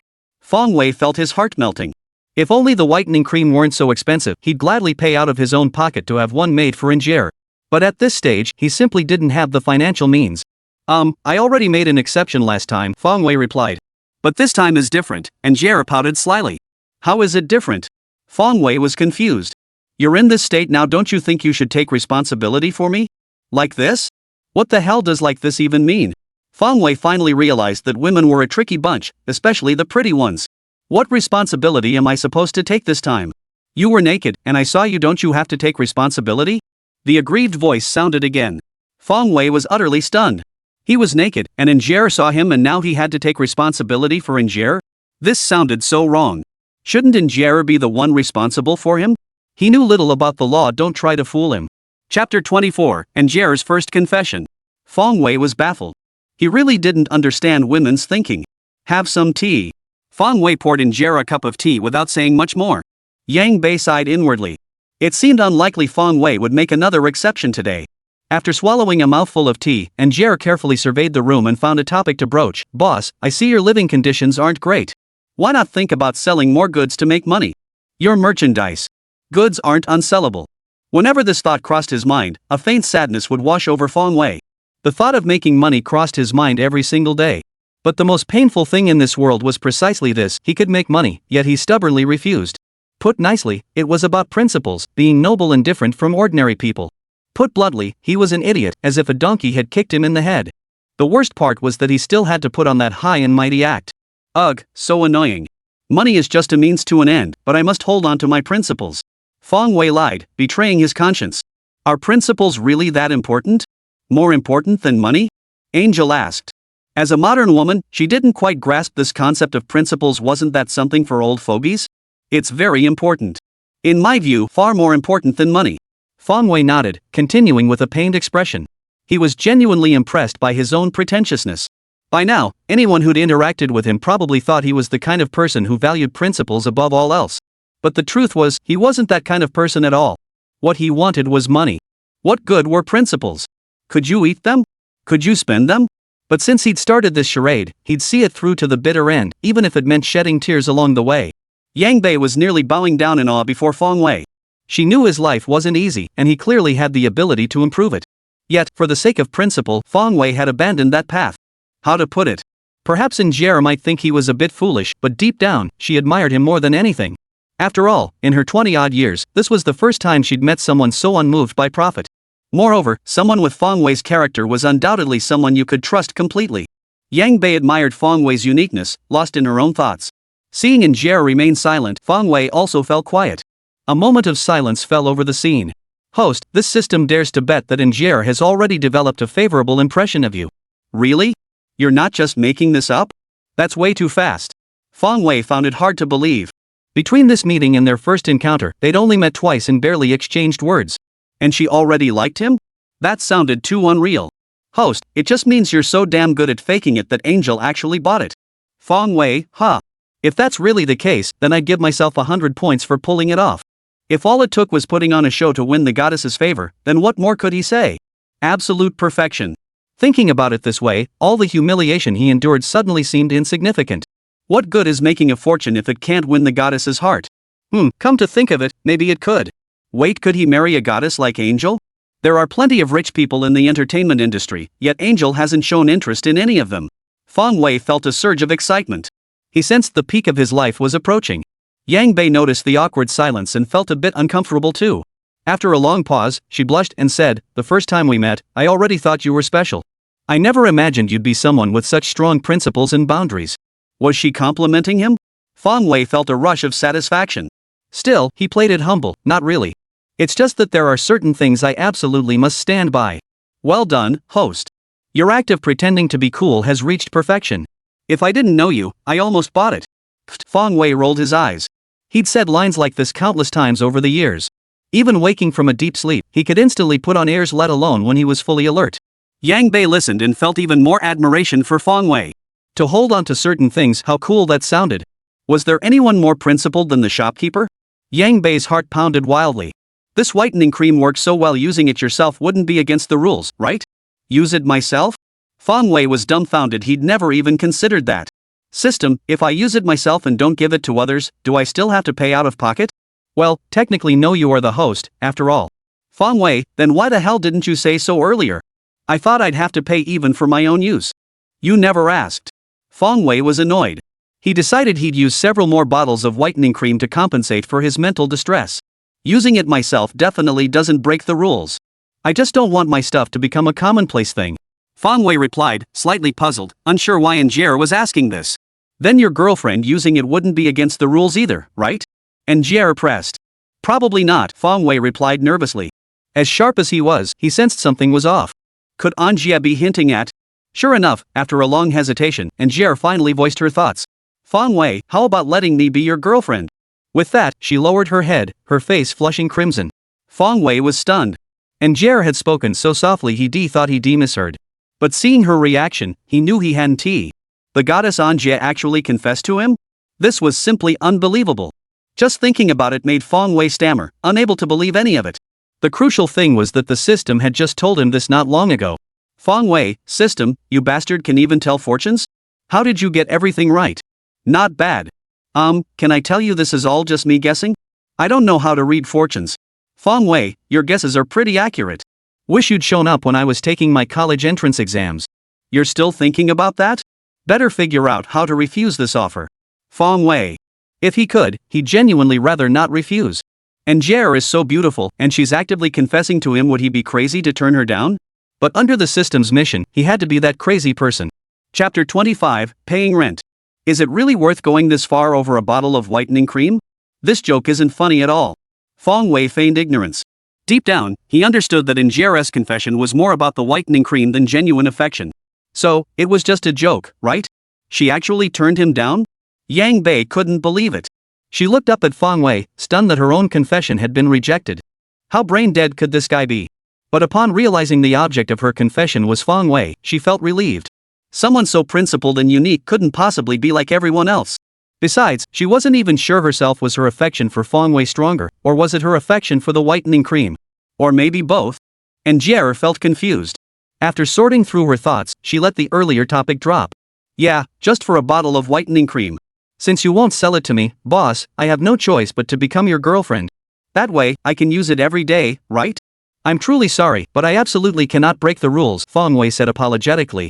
Seeing a girl reduced to this made him feel terrible too, but what could he do? 500,000 yuan, he couldn't even scrape that together by selling himself. How could he possibly help someone else? Perhaps he could in the future, but for now, it was out of the question. At most, he'd have to compensate Angier more in the future. Feng Wei made up his mind. Once he no longer considered 50,000 a big deal, he'd buy Angier a few extra bottles of whitening cream. Alright, since you put it that way, I won't force you. But I can still stay and hang out, right? Angier's face darkened briefly before she forced a smile. Of course you can. I'd be thrilled to have you. I'm not about to kick you out, am I? Feng Wei replied. Spending time with Angier was actually a pretty good option. Your room's such a mess, let me tidy it up for you. Without waiting for Feng Wei's response, she rolled up her sleeves and started cleaning. Feng Wei felt awkward. His room was being cleaned by a girl, and not just any girl, but the goddess herself, who had volunteered to do it. The scene was too beautiful to imagine. Just then, the doorbell rang again. Who could it be? Today's been so strange. Why is everyone suddenly looking for me when no one ever does? Feng Wei muttered to himself. Then he obediently opened the door. In situations like this, people usually had business with him. Otherwise, who would bother coming to see him? It was just like with classmates, they'd only reach out when they got married or needed to borrow money. Otherwise, they wouldn't keep in touch. The door opened to reveal an older woman standing outside. Feng Wei paused for a moment before realizing it was the landlord. Young Feng, last month's rent is due 1,500 in total.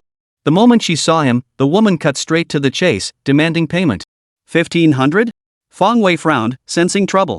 His predecessor hadn't left him much savings, and the money he'd earned selling kipeos had all been taken by the system after he made an extra one for Angier last time. What? You don't have it? Seeing Feng Wei's expression, the landlady knew he was short on cash. Landlady, could you give me a few more days? I'll have the money soon, Fong Wei said with a wry smile. The whitening cream had just been sold, and no one had confirmed receipt yet.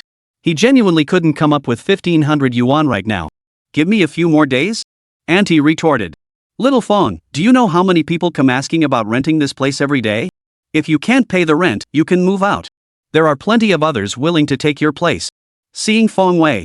No money, her tone turned decidedly harsher. Fong Wei's face darkened.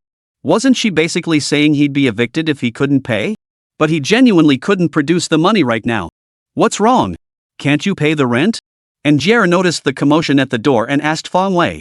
Fong Wei silently nodded, saying nothing more, feeling somewhat humiliated.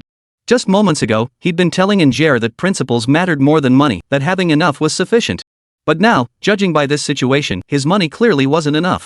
I'll cover it for you. Landlady, what's your Alipay account? I'll transfer it to you. Anjia took out her phone and said. Young lady, are you Xiao Fong's girlfriend? The landlady asked repeatedly after giving her account number. Yang Bei neither confirmed nor denied it, pretending not to hear. But the landlady took her silence as tacit agreement. Young lady, you're so pretty, but your taste is questionable, isn't it? How could you choose him as your boyfriend? Xiao Fong can't even support himself, how will he support you in the future? Landlady, I think he's actually pretty great, Anjia defended Fong Wei. If it were anyone else who couldn't even afford their own rent, Jer would have looked down on them. But when it came to Fong Wei, it was different. Angier knew that if Fong Wei wanted to, he could earn a fortune in no time. He'd simply chosen to abandon money for the sake of his principles. Thinking this, Angier felt even more admiration for Fong Wei. To live in such dire straits, unable to even cover basic needs, yet still cling to principles, what a stubborn man. That's just your opinion. You're dating Xiao Fong now, so naturally you think he's great. But let me warn you, you'll regret it later. A man who can't even live for himself. What use is he? Hearing Angier still defending Fong Wei, the landlady couldn't help but add a few more words in frustration. Landlord, you've collected the rent. Now please leave. We won't bother you any longer. Fong Wei issued the order to leave from the side. He was still standing there, but the landlady showed him no respect whatsoever, speaking so harshly. How could he bear it? I'm just trying to advise you. Xiao Fong, as a man, you must shoulder the responsibilities of your family. Don't let that young lady suffer because of you. The old lady continued her seemingly well-meaning advice. But Fong Wei had already pulled Angier into the room and shut the door. Are you okay? The landlord probably doesn't know you. Don't take it to heart. Seeing Fong Wei's grim expression, Angier offered comforting words. Chapter 26, the last one to receive. Nothing. What could possibly be wrong with me? But thank you for earlier. Fong Wei gave a wry smile. Don't mention it. It was only 1,500 yuan. Angier said thoughtfully. Yeah, it was only 1,500 yuan. Yet he couldn't afford it. Host, you're not going to do anything rash, are you? Pull yourself together. Fong Wei, don't worry, I'm perfectly fine. Then why do you look so miserable? Fong Wei, I'm just thinking that next time you make me sell such a small quantity, I'll beat the crap out of you. Don't be like that. Violence is bad. Fong Wei, so next time you assign a task, better think it through first. The system felt deeply wronged, convinced its host had completely stopped taking it seriously. Yang Bei stayed in Fong Wei's room all afternoon, leaving only after dinner. Over the course of the afternoon, she tidied up Fong Wei's room as if she were the mistress of the house, leaving it spotless as if it were a different room altogether. This made Fong Wei's feelings for her sore. His previous attraction to Angier had been purely superficial, but now he was beginning to see her inner qualities. At night, the city glowed with colorful lanterns, radiant and dazzling. But Fong Wei remained in his room. Ever since his rebirth, he hadn't ventured out at night. In his previous life, as a quintessential homebody, he had never been one for nightlife. Now, as he was training to become a treasure hunter, going out was even less advisable. That night, the long-awaited fat guy is also handsome finally received the whitening cream he'd spent 50,000 yuan on. He couldn't wait any longer. He'd originally bought it just to try it out, but seeing people in the group who'd received it wanting to buy more fueled his hopes. After all, it was 50,000 a bottle. People weren't stupid. If it didn't work, why would they be scrambling to buy it? So he was full of anticipation for this bottle of whitening cream. As a man over 40, he didn't need this stuff. But his wife really needed it. Back in their younger days, when times were tough, his wife endured many hardships alongside him and naturally neglected any skin care. When they were young, it wasn't noticeable, but now that they're older, he realized his wife's skin was indeed rougher than other women her age. Though he didn't hold it against her, no woman was immune to the desire to look her best. His wife would often shed silent tears whenever she thought about it. This concern weighed heavily on her mind. She tried every skincare product imaginable, yet nothing worked. Out of desperation, he searched for skincare products on treasure hunting platforms, which led him to Fong Wei's shop. A whitening cream costing 50,000 yuan per bottle was indeed expensive, but if it could ease his wife's heartache, no price would be too high.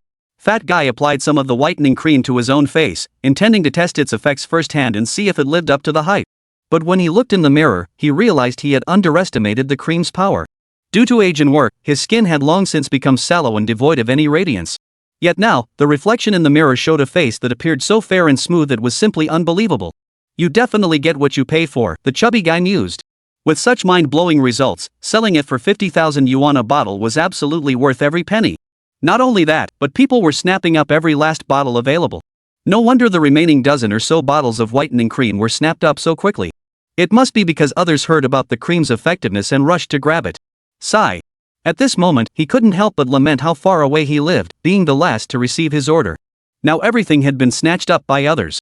Wanting to surprise his wife, he immediately sent a private message to Fong Wei. Fat Guy's pretty cool, boss, is the whitening cream really gone? Fatty is also handsome, sold out? It all sold out 2 days ago. Chubby Guy is handsome, but you said these whitening creams were handcrafted using your family's secret recipe? Could you please whip up a few more bottles? I'll take them all. Lies Ie Kai, sorry, once items are sold out, we won't have them again anytime soon. Fong Wei repeated the same response. Fat Guy's pretty cool, why is that? Boss, don't you want to make money? I'll pay double the price. Great, another one flaunting their wealth. Fong Wei was almost numb to it. But then again, he only sold things only the nouveau riche could afford. Being flaunted, it was just par for the course. Daily flaunting, daily showing off. Once more, sorry, it's not about the money. The rules are set. Fat guys can be handsome too. I know you're a principled, rule-abiding boss, but I'd like to buy a few extra bottles for my wife. I hope you can accommodate my request. Ah, what a good man, Fong Wei gave him a thumbs up.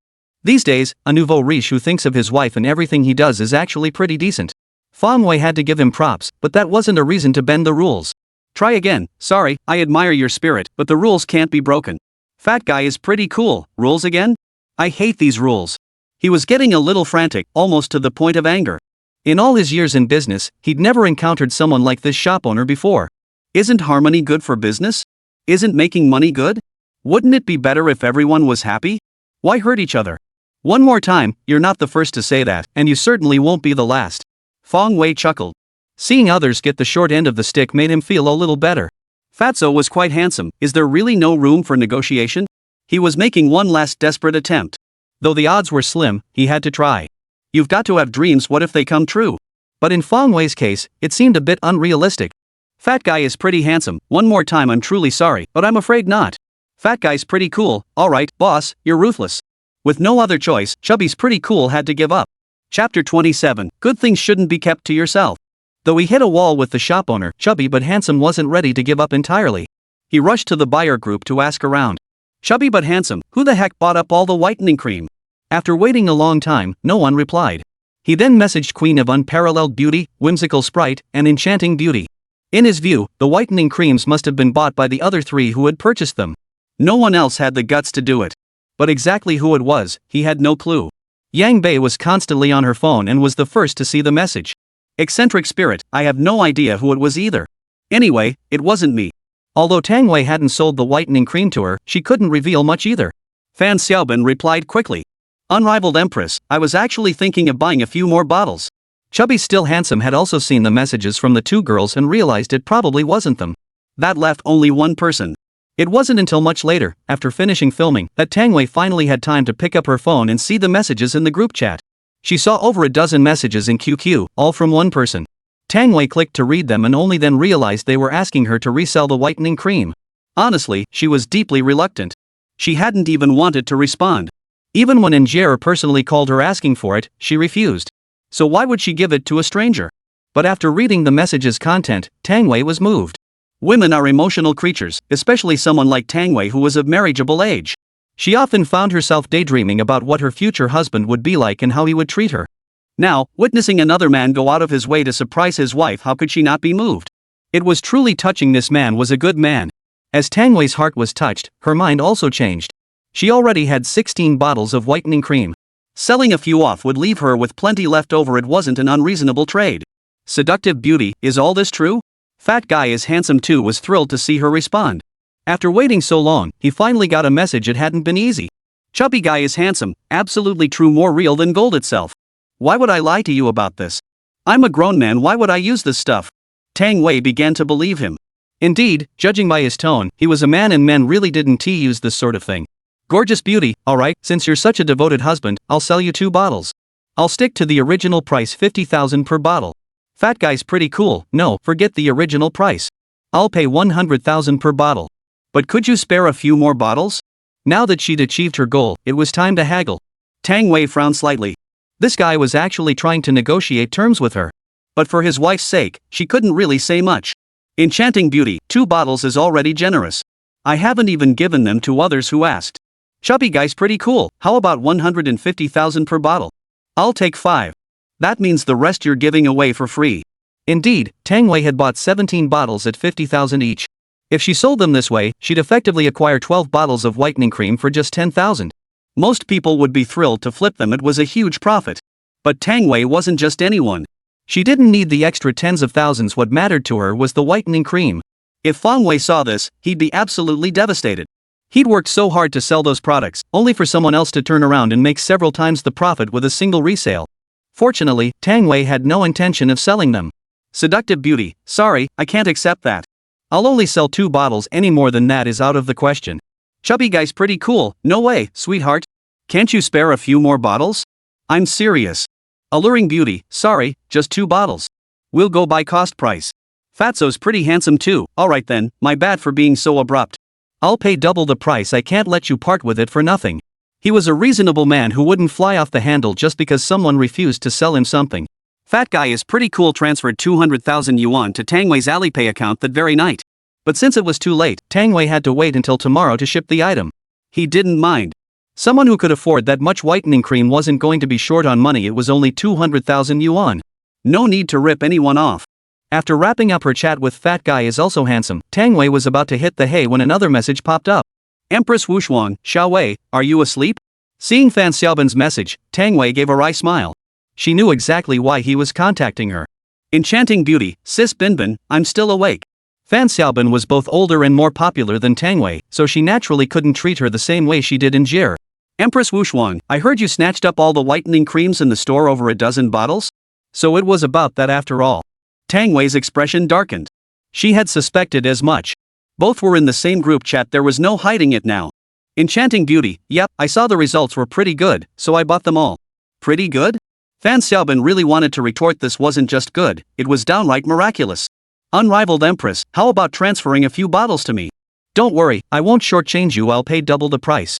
Here we go again, Tang Wei thought, tapping her forehead. She could have refused the previous person, and she could refuse Injere too, since they weren't close. But she and Fan Xiaobin had a decent rapport, so this was harder to refuse. Enchanting beauty, Sis Binbin, I don't have many left either. Empress Wushuang, did you transfer them to someone else? Alluring beauty, yep, so I'm afraid I can't give you much. Empress Wushuang, no problem. Just give me 5 bottles, that'll be enough. Just 5 bottles? Tang Wei nearly choked on her breath. Talk about having no idea what it's like. Guess it doesn't hurt unless you're the one parting with it, huh? She only had a dozen or so bottles of whitening cream to begin with. Chapter 28, New Products Coming Soon. 3 bottles. Not a single one more. Tang Wei's words carried an unwavering resolve. Even if it's a favor, you don't give like this. 5 bottles would really hurt. Fine then, 3 bottles it is. I'll transfer the money to you. Fan Xiaobin didn't press for more. She knew it was already a huge sacrifice for Tang Wei to part with 3 bottles. To be honest, if she had gotten her hands on such a miraculous whitening cream, she wouldn't have wanted to give a single bottle away. Good things were meant to be enjoyed alone. And so it was 2 big stars haggling over a few bottles of whitening cream like they were bargaining for vegetables at the market. After all the back and forth, they finally struck a deal, seemingly leaving everyone satisfied. Meanwhile, Fang Wei had taken care of his basic needs in his room, eaten, and then returned to playing on his computer. As a true homebody, his closest companions were his duvet, his bed, and his computer. He'd once seen a girl online claim that without her southern appa, she couldn't breathe and would die. Fang Wei understood this feeling completely. Because his mindset was exactly the same as hers. Without the internet, he too would suffocate and die. Logging into QQ, the ding-ding, ding-dong sounds filled his ears. He opened the messages one by one, checked his shop's collection count, not bad. At this rate, his shop would definitely become one of the more famous ones on digging for treasures. He approved a few more new members to join the buyer group. Fong Wei greeted everyone in the group. Then again, "Hey everyone, your boss is here." The group instantly buzzed with activity. Since creating the group, the owner hadn't spoken much to everyone except when announcing new products last time. "Gorgeous beauty, boss, I bought so much stuff from you, but I still don't know what you look like. Why not show us a photo?" A photo? Seeing a celebrity ask for his picture made Fong Wei feel pretty pleased with himself. Of course, he wasn't about to actually post one. "Come again, it's so late now. Everyone's asleep. Even if I did show a photo, no one would see it." No sooner had he posted that than the others in the group protested. "Unrivaled Empress, who said we're asleep? We're all still here." "Eccentric Sprite, yep, we're still here." "Lonely Fireworks, looks like there are quite a few night owls here." "Chubby's still hot, boss, that's no excuse for not posting pics." Fong Wei felt like he'd been called out. Did it have to happen so fast? One more time, no need for a photo. "I'm so handsome and accomplished, I'm afraid after seeing it, the guys would feel inferior and the girls would regret marrying too young." "Weird genius, but you still don't have a girlfriend." "One more time, being so honest will make you lose a friend like me." "Unrivaled Empress, so the boss is still single after all." "Enchanting beauty, if he insists on rules for everything like that, what woman could possibly tolerate him?" "Chubby's quite handsome, seems like he's got a point." "Try again, ugh, you guys are so mean. I'm ignoring you all. I'm going to rest now." Yang Bei laid all his cards on the table, and he's barely holding his own. "Lonely Fireworks, no, boss. I'm calling out to you with all sincerity. One more time, what's this about?" "Lonely Fireworks, well, when will the next batch of products be restocked?" He's no fool. Last time he'd planned to wait and see before buying the whitening cream, but it sold out within a single day. That's when he knew it must be incredibly effective.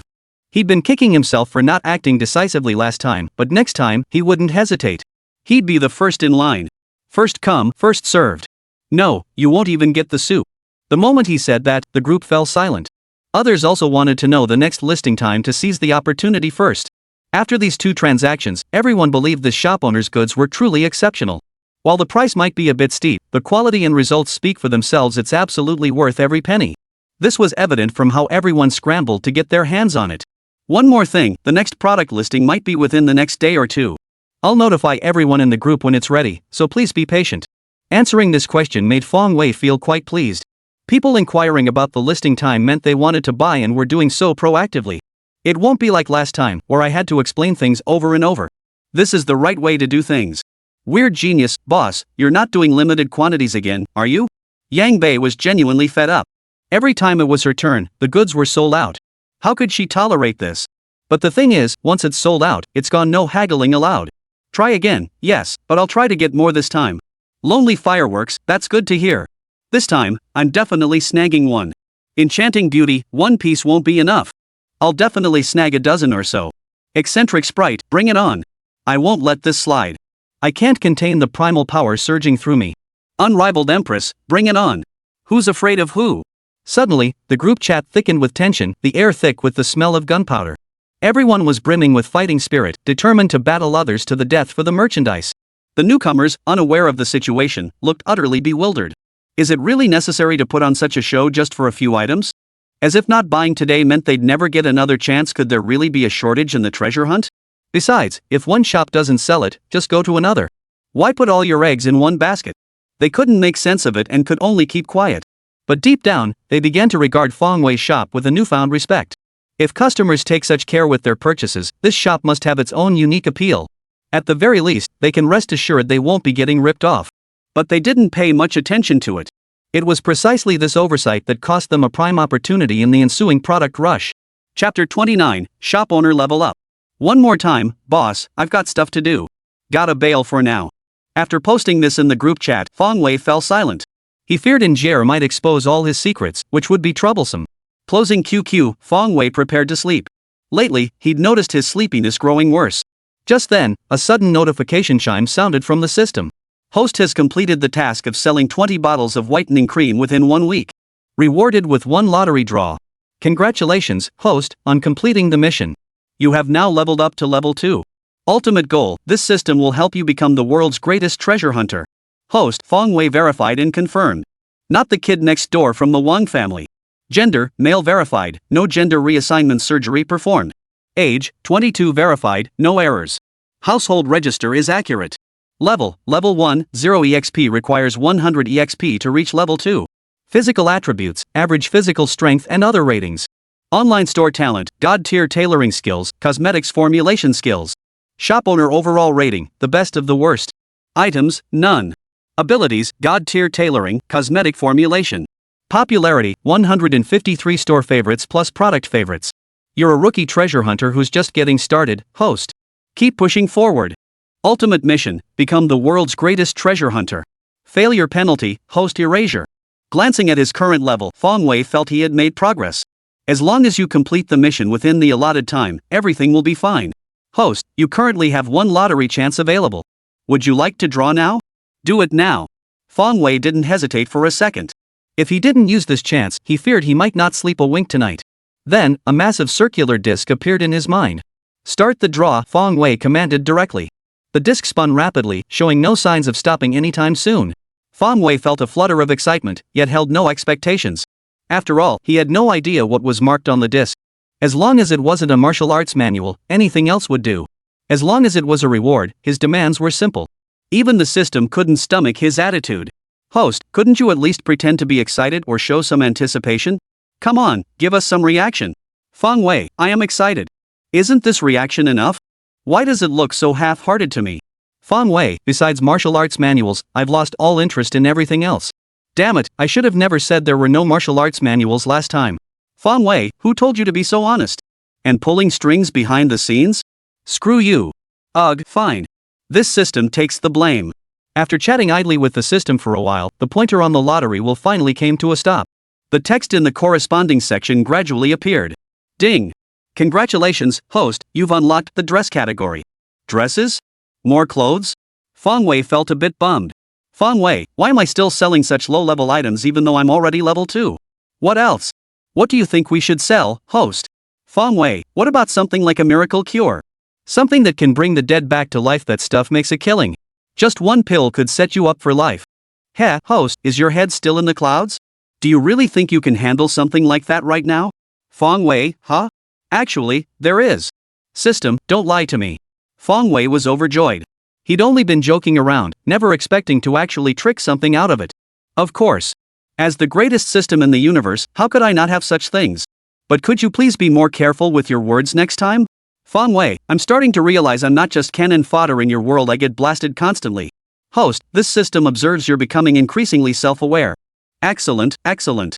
Your level has risen, and unexpectedly, your IQ has improved too. Fong Wei, oomph. Those two simple syllables perfectly captured the frustration boiling inside him. Fong Wei understood more and more that he couldn't win an argument against the system. No matter what he said, the system always seemed to be in the right. So he'd given up arguing with it altogether. Fong Wei clicked to claim the premium dress, and the method for crafting it immediately surfaced in his mind. He already possessed God-tier tailoring skills, so knowing the method was all he needed. The materials for a dress differed from those for a cheapao, but it didn't matter, the system would provide them anyway. That 90% split wasn't for nothing. Wait, this thought made Fong Wei recall something the system had mentioned earlier. His share was tied to his level. The higher his level, the greater his share. Now that he'd reached level 2, didn't that mean his share had increased significantly? Yes. Fong Wei finally felt genuinely pleased about his level up. System, I've leveled up now. Surely we can't still split it 9-1 in your favor? Host, if you'd channeled that energy into promoting the treasure digging shop, its popularity would be far greater than this. Don't change the subject. Just tell me how the split works. Fong Wei couldn't be bothered with promoting the treasure digging shop. Completing the task was all that mattered. Per the rules, the split is now 20-80. You get 20%, I get 80%. Yay! Fong Wei waved his hand, finally feeling his life had some meaning again. Anything produced by the system was incredibly valuable. Even just that 10% cut would last him a long time. Host, you've already made a fortune selling that whitening cream. Aren't you satisfied? Who the hell would complain about having too much money? That'd be insane. Fong Wei replied in a tone as if talking to an idiot. Alright, I'm afraid I can't fathom human psychology. Fong Wei, oh, right. After deducting the tenfold payment cost from last time, how much do I have now? The mission is complete. Time to tally the gains. Chapter 30, Unlocking the Dress. Host share for this mission, 100,000. Plus the 90,000 refunded from last time, totaling an additional 10,000. 10,000? Fong Wei muttered under his breath, then winced at the thought of the 100,000 swallowed by the system. If he hadn't paid the tenfold cost, his bank account would be at least 100,000 yuan richer. Heartache. This greedy system. But now wasn't the time for such regrets. The dress materials had already been delivered by the system. Fang Wei knew it was time to get to work. He cut, sewed, and embroidered with seamless precision. And just like that, a dress was born. Admiring his creation, Fang Wei felt this dress was clearly more accessible than the cheongsam. In other words, this garment held greater market potential than the qipao. The smooth fabric felt as light and airy as a feather, flowing gracefully with the breeze and exuding an enchanting charm. The wave-shaped neckline perfectly revealed the alluring collarbone, elongating the neckline. The ruffled shoulder detailing added a layer of textured beauty. A row of delicate glass beads adds a vintage touch. The waistband features embroidered floral accents, soft and fresh with an ethereal charm. The focal point lies in the lower half, where the second layer extends slightly to reveal exquisite lace detailing.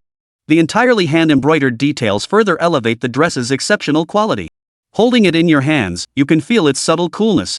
This charm is enough to make many women's hearts flutter. Setting the dress aside, it was too late, and Fang Wei fell asleep the moment he lay down on the bed. Everything could wait until tomorrow. Early the next morning, Fang Wei received a task notification from the system the moment he woke up. The dress crafted by the host is complete. The next task is now issued. Sell 100 dresses priced at 5,000 yuan each. Task duration, 1 week. Reward, 1 lottery draw opportunity. Task penalty, the host will be unable to find a girlfriend within 1 year. Seeing this penalty, Fang Wei's face darkened. System, you don't want me to have a single bit of good fortune, do you? Not at all. This system naturally wants the host to grow stronger. Fang Wei, then why the hell use this as a punishment? Host, didn't you forbid me from using this as punishment? So I had to find another way. Fang Wei, without a girlfriend, what's the point of anything? That's different. You can use other tools. Fang Wei, what the hell? Where did you learn all this? You're just a system, how do you even know about this stuff? This is ridiculous. Please don't try to understand this system with your thick skull, host. This system is omnipotent. Fang Wei, you can, but last time you said after completing the previous task, you'd assign me some missions to pick up girls in the entertainment industry? Why the sudden change of heart? You think I'll quit? Dude, you haven't even finished the mission wherein Jer confesses to you yet. That has to be done first. Think I can just hand out missions whenever I feel like it? Fang Wei, I'm not well educated, so don't try to fool me. Why would I lie? This system never deceives anyone. I swear. Fang Wei, fine, I'll believe you this once. But next time, you better let me break into the entertainment industry. Sure thing. First, finish the main quest. Fang Wei immediately took photos and edited them, changing the listing time to midnight tonight. Then he posted the photos in the buyer group. In the group, he wrote, "Just finished designing this new dress last night. Interested friends can grab it during tonight's flash sale." As soon as Fang Wei posted the message along with the pictures, it instantly stirred up a flurry of excitement among the group members. Lonely fireworks, wow, boss, that's impressive. I just asked about new products last night, and you've got something ready today? Kudos. Another round, holy crap, you're something else. Don't you even have to work? Still got time to hang out on QQ. Lonely fireworks, I'm the boss, man. Why would I need a job? That single line instantly left Fang Wei speechless. Only then did he realize that everyone in this buyer group was a big shot, either bosses or high-ranking officials. Who would dare check if they were playing on their phones? Weird genius, is it a dress? Perfect. I can buy it tonight. One more time, then you'll have to buy a few more this time. Quirky genius, yep, definitely. Boss, make sure to offer several different colors. One more time, got it. Everyone will be satisfied, I promise. Chubby still hot, hooray for the boss. Finally, I can splurge big time. Unrivaled Empress, just wondering, won't it be only a dozen or so dresses again? Try again, no. This time I've prepared a full 100 pieces. Everyone can shop with confidence, buying more is definitely better. Fang Wei was actually encouraging everyone to buy more. What can you do? Dresses aren't like whitening cream. Whitening cream runs out quickly, but clothes last a long time. Buying more won't break the bank. 5 or 6 pieces is perfectly reasonable. So Fang Wei was even considering asking them to help spread the word. Good Guiling, if you had 100 bottles of whitening cream, I'd buy them all for you. Even through the phone, Fang Wei could detect the resentment in Yang Bei's tone. Seems she's still holding a grudge about that whitening cream incident. But last time really was unavoidable. It wasn't that Fang Wei didn't want to help. On the contrary, he really wanted to help, but he simply couldn't afford it. At this point, he only had a little over 10,000 yuan to his name. With such a small amount, how could he possibly help? So he had no choice but to disappoint in Jer. Fang Wei felt a pang of guilt, but it quickly passed. Empress Wushwang, boss, when exactly will you be making the next batch of whitening cream? Prompted by Anjera's question, Fan Xiaobin voiced his own lingering doubt. Clearly, compared to the dress, the whitening cream held a bit more appeal for her. No, it was significantly more appealing. After all, dresses only enhance external beauty, they're not practical. But whitening cream was different, it nourished and protected the skin. That was the fundamental difference. Chapter 31, The Stunned Newcomer. One more time, look, when I feel the time is right, I'll make another batch. His words left everyone speechless. Damn it, customers asked to buy something and the seller makes all these excuses. After shopping at so many stores, this is the first time I've encountered a boss with such rules. But what could they do? The problem is, they really don't want to leave this shop. Go elsewhere? Do other shops even carry this? Even if they do carry this style, could the quality and aesthetics possibly match? Of course not. In other shops, the customer is king, whatever the customer says goes. But in this shop, the owner is king. They're the ones begging to buy things. Honestly, seeing how popular the whitening cream was, Feng Wei wanted to make another batch. But since the system hadn't assigned a new task, he didn't dare to start. The cost price for a single bottle was 500,000 yuan. He couldn't even scrape together that much if he sold himself. So forget about others, even he had no clue when he could produce the next batch of whitening cream. All he could do was spout off to show off. But enough about the whitening cream. His dresses are about to go on sale. Let's try again, everyone, please hold off on the whitening cream for now, it should be available soon. For now, remember to grab your dresses during tonight's flash sale. Feng Wei steered the conversation back on track. Hearing the whitening cream would be available soon, everyone cheered excitedly. Eccentric sprite, don't worry, boss. I'll grab at least 5 or 6 this time. Lonely fireworks, this dress looks decent. It'll work well as a gift to impress girls. I'll reserve 5 for now. Unrivaled Empress, I'll reserve 5 too, hope they don't sell out completely. As more people joined the group chat, Feng Wei realized he only remembered the old members. But thankfully, judging by this turnout, his 100 dresses wouldn't be hard to sell. He was actually worried the group members wouldn't be able to absorb 100 dresses. After all, clothes aren't like whitening creams or food, they don't get used up nearly as fast. But thankfully, those big spenders weren't short on cash. They didn't buy clothes based on price or style, but purely on whether they like them. If they like it, they buy it, it's that simple. In a nutshell, money talks. Feng Wei, having received the confirmed news, wore a smile all day long. But to ensure tonight's shipment was ready, he worked tirelessly to finish 100 dresses. Fortunately, his god-tier tailoring skills and deep familiarity with dress construction made the entire process flow effortlessly through his mind. This saved him a tremendous amount of time. Otherwise, even if he had 3 days, he might not have been able to make 100 dresses. Before sunset, Feng Wei proudly completed today's task. After taking care of his basic needs and eating, he resumed his life as a homebody. To be honest, this lifestyle suited him quite well.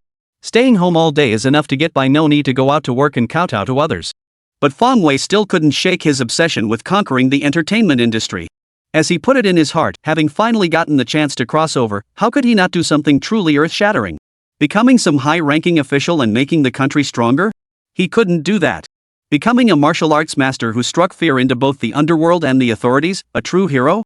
That was beyond his reach too. So his only hope was to conquer the entertainment industry. Becoming the sugar daddy to all the female celebrities? That was still within his grasp. Essentially, it all boiled down to one thought: if he couldn't have the goddesses in his past life, he'd make up for it in this one. That dream has always lingered within him. Yet the system wouldn't grant him that chance. The moon arched like a willow leaf, and the rendezvous was set for dusk. Night finally arrived. After a day's work, ordinary people would eat, shower, and go to sleep. Yet another group of people, at the stroke of midnight, were still glued to their computers, showing no signs of sleep. They were the ones preparing to snap up Feng Wei's dresses. Feng Wei had also posted the news about the dresses going on sale tonight in the store. So even those who hadn't joined the group were keeping an eye on Feng Wei's dresses. Through simple research, they all knew the shop's products were quite good. Finally, under the hopeful gazes of the crowd, the dresses were listed in the store. Everyone rushed in excitedly to take a look, only to instantly spit out a mouthful of blood. Holy, you're selling a single dress for 5,000 yuan? Why the hell don't you just go die? Some unsuspecting customers were now condemning this heartless shopkeeper. What the hell were they waiting for at midnight? Just to snatch a dress? But now? Is this even a dress you're selling? Damn it, this shop owner is just too greedy. Everyone felt cheated. Staying up all night was one thing, but coming here full of hope to buy clothes only to be shocked by the price? That's unbearable. This shop owner must be trying to scam customers, or maybe they accidentally added an extra zero. It must be that. $500 for a dress is already steep enough. 5,000? Who'd buy this crap? Whatever. Let whoever wants it buy it. They sure as hell aren't. They probably don't even make $5,000 in a month's salary and they're supposed to spend it all on clothes? Forget it, they wouldn't be caught dead doing something that stupid. Forget them, even rich people wouldn't spend that much on a dress. They find it hard to believe such crazy people exist in this world. After all, this shop isn't exactly famous, and it doesn't get much foot traffic. But moments later, they were all stunned, their eyes wide with disbelief. The 100 dresses displayed online vanished instantly after they refreshed the page, leaving only 20 remaining. A full 80 dresses had been snapped up just as they were doubting anyone would buy them. At that moment, the newcomers' faces were blank with bewilderment. Why? Who could explain this? Why would anyone buy clothes priced so outrageously? And not just one person, but multiple? Chapter 32, Dresses Not Selling Out? The newcomers were dumbfounded, but the veterans didn't hesitate for a second, afraid that if they waited too long, the dresses would be gone. This wasn't the first time they'd suffered such a loss. So, as soon as the dresses went on sale, 80 pieces were snatched up in no time. Each customer bought at least 5 or 6 before they were satisfied. Beyond that, they didn't need any more. Besides, they couldn't borrow that many accounts anyway. At first, some tried using a single ID to buy multiple items, but the page immediately displayed an order cancellation notice. After several failed attempts, they had no choice but to borrow others' accounts. But since each person only has one account, borrowing more wouldn't help much. Besides, it wasn't worth buying that many clothes. 5 or 6 pieces were plenty. So after the first 80 pieces sold out, no one was willing to buy the remaining 20. Feng Wei sat at his computer, furrowing his brow. 20 extra pieces? But it didn't matter. There was still a week left. These 20 pieces should sell eventually. But Feng Wei had seriously overestimated the number of wealthy individuals in the world. He figured his seller group alone was full of them, so there must be plenty out there. But in reality, it seemed he was wrong. Because after 2 whole days, Feng Wei hadn't sold a single piece of clothing. This was getting pretty awkward. Feng Wei scratched his head. Was he really going to have to go out and promote himself the future world's most legendary treasure hunter? That would be a bit embarrassing. Should he ask the group members for help? Feng Wei thought it over and shook his head. Those who wanted to buy had probably already bought. Those who weren't going to buy wouldn't change their minds. After all, a dress couldn't compare to whitening cream, something everyone could use, especially women, who found it irresistibly appealing. But dresses were different, only women could wear them, which immediately cut out a segment of potential customers. And the most crucial factor was the price. While he personally felt spending 5,000 yuan on a dress of this quality was worth it, others wouldn't see it that way. Others might even think it was a rip-off. So over the past 2 days, no one has been willing to buy the dress. Feng Wei was getting anxious. Damn it, he only had a week left. What if no one bought it? He'd face punishment. System, did you set the price too high? That's why nobody's buying it now. With no other choice, Feng Wei had to shift the blame onto the system. Damn it, host, could you be any more shameless? What the hell does this have to do with me? You were the one who insisted on a larger quantity. Now that it's not selling, you blame me? I'll spit in your face. The system was furious. It had never encountered such a shameless host. Well, it seemed like it had only ever experienced Feng Wei as a host. But none of that mattered. What mattered was, hadn't Feng Wei scowled and demanded it increase the product quantity? How come it ends up taking the blame? The system was deeply resentful. Feng Wei, did I? I don't remember saying that. Feng Wei gave an awkward chuckle, feeling like he might have said something like that. What else? This system can absolutely and unequivocally confirm it happened. You said it yourself. Otherwise, why do you think I increased the quantity to 100? Feng Wei, fine, let's say it was my fault. But what do we do now? What do you mean if it was my fault? It clearly was your fault, okay? The system sounded quite stubborn. Feng Wei, don't sweat the small stuff. Fine, I admit it. My bad. Your apology lacks sincerity. This system does not accept it. Feng Wei rubbed his forehead, then adopted a very serious expression. System, I was wrong. I sincerely apologize. I hope you'll be magnanimous and not nitpick with me. Is this apology good enough? Acceptable. I'll reluctantly accept it. Feng Wei, so now you'll tell me what to do? But I don't have a solution. Feng Wei, holy. You. He felt the system had played a cruel joke on him, dealing 1,000 points of real damage. Looks like he'd have to figure this out on his own. Logging onto QQ, Feng Wei sent Injier a message. Trying again, hey, beautiful, what are you up to? Soon, a reply came back. Weird genius, sleeping. What's up? Need help with something? Looks like Angel's a phone addict too. Try again, nope, why'd you assume I needed something? Weird genie, give me a break. Why would you contact me out of the blue? I don't buy it. Anje's judgment was spot on. But why would Feng Wei say that? Try again, no way. Can't I just want to chat with you? Weird genius, humph. If you don't say what's up, I'm logging off. Try again, don't. I'll tell you. Followed by a helpless emoji. Yang Bei lay on her bed, a faint smile touching her lips as she read the message. Weird genius, come on, spill the beans already. One more time, I've got 20 pieces of clothing left unsold. I was hoping you could help me out. Weird genius, I knew something was up.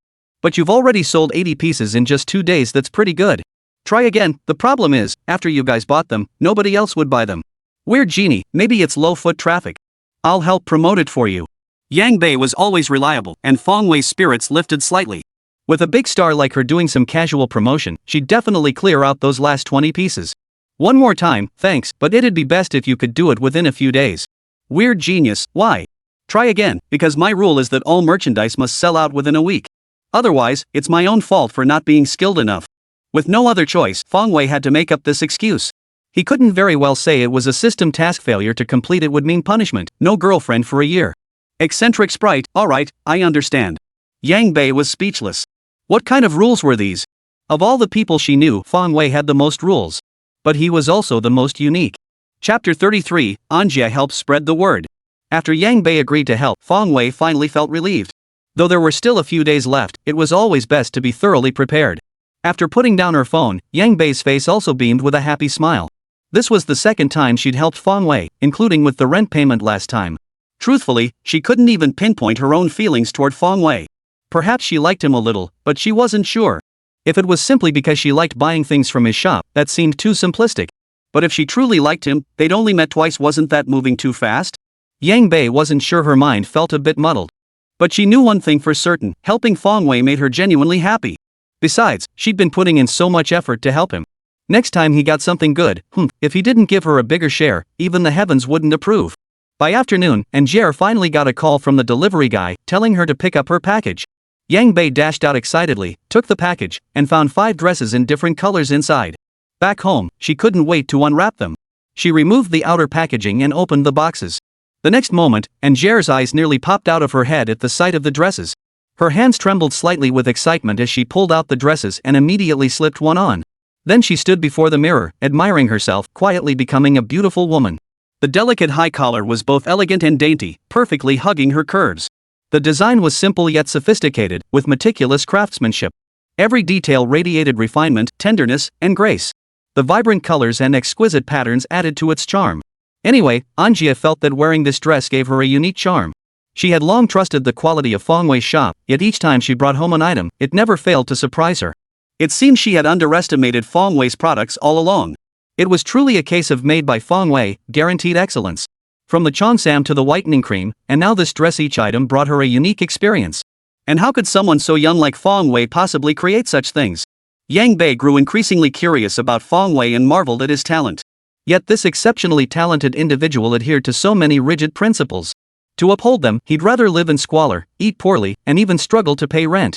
Such a man was truly principled, truly extraordinary. His principles were so strong it made her want to punch him. Whenever she recalled how she'd shamelessly begged Fong Wei to sell her one more item only to be refused, Anjia would inwardly curse him bitterly. Yet he also evoked a peculiar feeling. In this world, there were far too many people who would stop at nothing for profit. Suddenly, a young man like Fong Wei appears uncompromising and untainted by the world, and he feels like a refreshing stream of purity in this place. It made one want to approach him, to understand him. Yang Bei froze for a moment, then shook her head. What was she thinking? Why not just be a quiet, beautiful woman? Why all the overthinking? Admiring her reflection in the mirror, the beauty smiled, radiant like a celestial maiden descended from the moon palace, truly breathtaking. Too bad she was home alone, no one to praise her. Yang Bei felt a pang of regret. At such a beautiful moment, why was she alone? For the first time in her life, she felt a flicker of anticipation for work. If she were filming, there would be people around her. But now she was on hiatus. For celebrities like her, it's hard to say whether they're truly busy or not. When she was busy, she was shooting, doing promotional appearances, and promoting her new show on various programs. She was swamped. One moment she'd be in one city, the next she'd be in another province. But when she's not busy, like now, she's bored out of her mind. Her last TV series just wrapped, and she's nearly finished recording variety shows. For the foreseeable future, she'll be in a state of leisure. That's why she's glued to her phone and always online. Sigh, she looked absolutely stunning today, yet no one noticed. How annoying. Yang Bei felt a bit troubled, especially since she also needed to figure out how to promote Fong Wei. Pacing her room, Angier suddenly hit on an idea. She slapped her forehead in frustration. How could she be so slow? These two problems could be solved with one solution. Why not just post on Xinglong? Yang Bei quickly snapped a selfie and posted it on her Xinglong account, attaching the link to Feng Wei's shop below. Wasn't that the perfect solution? Yang Bei instantly felt her IQ had skyrocketed. Whether someone is truly popular can be gauged in many ways, but the most direct indicator is the number of followers on their Starlang. And the buzz generated after they post something on Xinglong. As a top actress and internet sensation, Angier naturally had a massive following. Within minutes of her posting on Xinglong, thousands of comments flooded the feed, with hundreds of reposts. Netizens generously showered their idol with praise. Wow, Angel looks stunning today, truly goddess-like. Her beauty puts fish to sleep, makes swans fall, and makes the moon hide its face, truly unmatched. Congrats to Angel for reaching new heights of beauty. Damn, I can't take it anymore. Where's my tissue? 666, take care of yourself, man. Young folks need to keep their cool. I used to be a pure-hearted youth too, but after seeing Angier's pictures, everything changed. You rock, Angier. Love you forever. Our goddess looks absolutely stunning today. That dress really suits Angel, though. Looks great. Yeah, it's like it was made just for Angel. Of course. When someone who's already gorgeous wears beautiful clothes, how could it not look amazing? I totally agree. Am I the only one who noticed the shop link below? Finally, after everyone had been stunned by Angel's beauty, someone spotted the shop link at the bottom. Chapter 34, we bought the entire collection.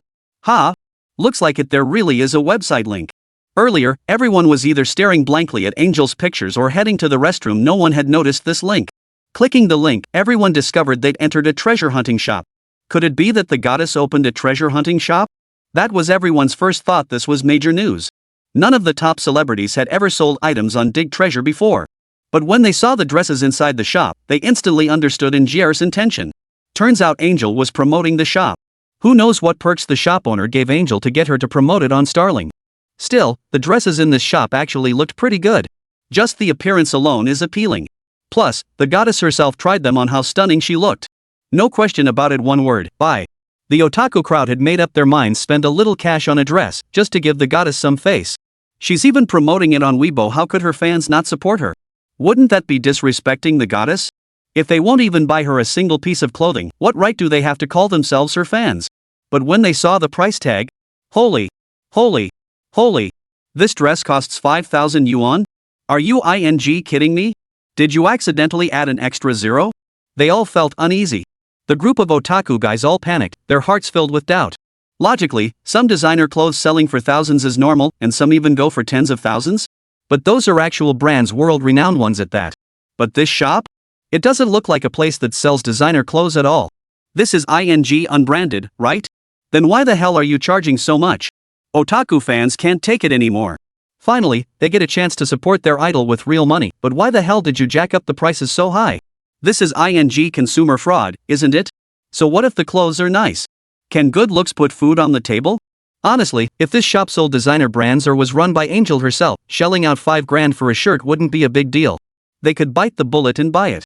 At least they could brag to friends about the brand and where they got it. How cool would that be? But neither is the case here. Asking them to buy another ridiculously expensive piece of clothing? They just can't stomach it. And wearing it out would be awkward. Could they really tell their friends they spent 5,000 bucks just for this one nice looking piece? Then what? Their friends would probably just call them idiots. Plus, 5,000 yuan is a significant sum for many people. So many people hesitate, unsure whether to buy it. If they buy it, they'll surely regret it afterward. But not buying it would feel like letting down the goddess. After all, she promoted it, tried it on herself, and it really does look great. Fans are all agonizing over it, and the Angeli fan group is buzzing with lively discussions. Yang Bei's little cotton coat. Anyone else planning to buy clothes from that shop? Raise your paw if you are. Breeze and Moonlight, I was thinking of buying it, but when I saw the price, holy cow, 5,000 yuan per piece? That's way too expensive. Drifting White Cloud, yeah, it really is too expensive. Students don't have that kind of cash. Greenwater Blue Sky, not sure if this shop is actually Angel's. If it's our goddess's store, I'd buy it even if it meant going hungry. But if it's just promoting a friend's business? Nah, I can't justify spending that much. Smooth Floor, yeah, that's exactly how I feel. Starving Great Sword, honestly, this dress is pretty cute. If it weren't so pricey, I'd buy a few. Cute kitty, it really is pretty, otherwise the owner wouldn't dare price it so high. But we just can't afford it. Students in the fan group, or folks with modest incomes, all expressed their regret. That is, the clothes are too expensive, we can't afford them. But in this world, where there are poor people, there are also rich people. Some can't afford it, while others can. Especially in the world of fandom, there are quite a few wealthy fans. They've been saying that we absolutely must support our idol. In short, 5,000 yuan is a drop in the bucket for them. I'm a big spender and proud of it. Only 5,000 yuan per piece?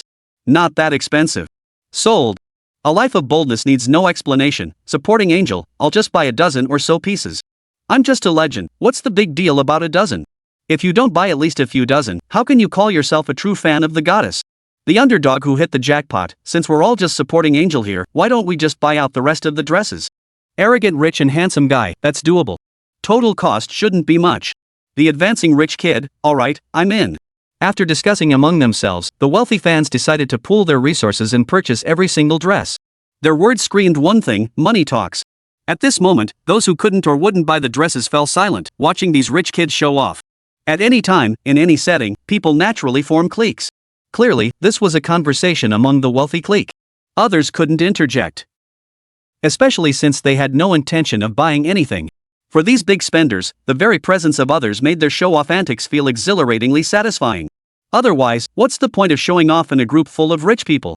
Are they supposed to post their bank balances and compete over who has more money? Of course, these rich folks didn't mean any harm. Everyone's love for their idol was the same.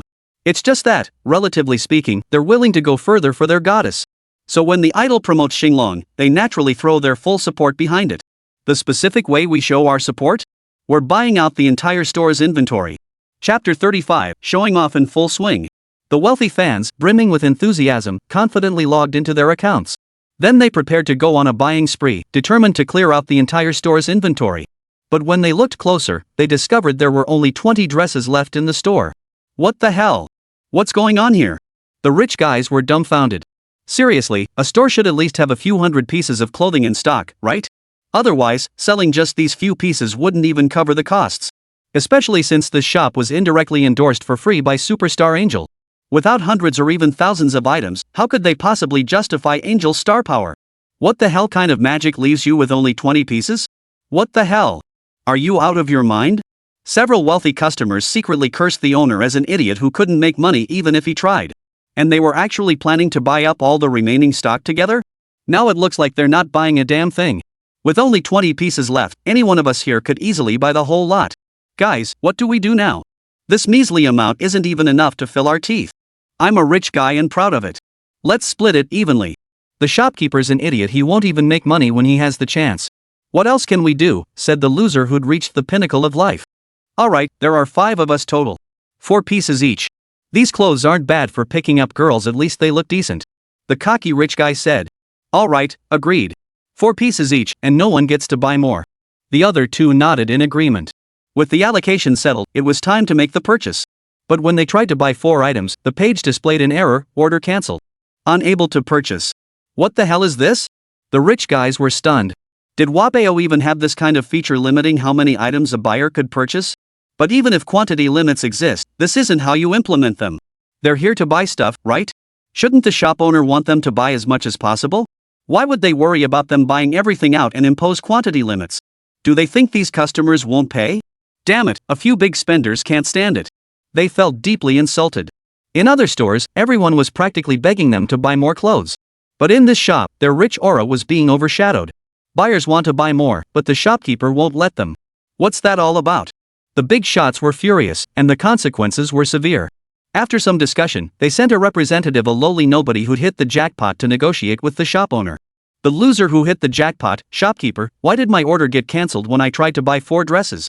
Fang Wei was engrossed in a game when he saw a customer wanting to buy his clothes. He immediately paused the game and put it on hold. Trying again, sorry, but our store policy is that one ID can only purchase one type of item. So, dear customer, if you want to buy more clothes, please switch accounts. What? One ID can only buy one item? The underdog who'd hit the big time feared he'd misread it and quickly rubbed his eyes. But when he opened his eyes again, he realized he hadn't misread it at all. That's exactly what it said. What the hell kind of rule is this? What kind of treasure hunting shop owner would set such a rule? Don't they have for brains? Not taking money when you can? What kind of idiot does that? The loser who'd hit rock bottom: shop owner, are you sure you didn't make a typo? Honestly, he still couldn't quite believe what he was reading. After all, in his mind, there couldn't possibly be someone this stupid in the world, right? But then he realized he was wrong in the most spectacular way. He thought the world lacked such idiots because he'd never met one before. And now he had. There really were people like this in the world. One more time, dear customer, I assure you didn't misread it, and I didn't misstate it. This is our shop's policy. We appreciate your understanding. Fong Wei's tone was actually quite pleasant, mainly because the customer clearly wanted to buy clothes, and he really needed to sell them quickly. But a polite tone doesn't excuse a rich guy from cursing. The underdog who hit the jackpot, are you out of your mind? What kind of rule is that? This policy won't work. How are you going to get any business? How are you supposed to make money? He couldn't fathom why someone running a shop on Treasure Hunt would have such bizarre rules. What's the point of running a shop like this? Can you even cover your costs? Do your parents know you're doing this? Damn it, he's cursing at me? Fong Wei couldn't hold back after seeing that. But as a treasure hunter with professional integrity, one who always followed the principle that the customer is king, one who always valued harmony and believed that a peaceful atmosphere brought prosperity. Alright, Fong Wei couldn't keep up the act anymore. He swore that if it weren't for the fact that no one was buying his dresses right now, he would have cursed that person out so badly they'd be begging for mercy. How dare they insult him? They must be out of their minds. But as someone currently in need of favors, maintaining a degree of weakness was necessary. When possible, it's always better to take a step back. After all, stepping back opens up a world of possibilities. Whatever needed to be said could wait until after the customer finished buying the clothes. He could always yell right back after they'd bought their clothes. Revenge can wait a decade. Fong Wei considered himself remarkably patient. Once more, I'm truly sorry, but this has nothing to do with money.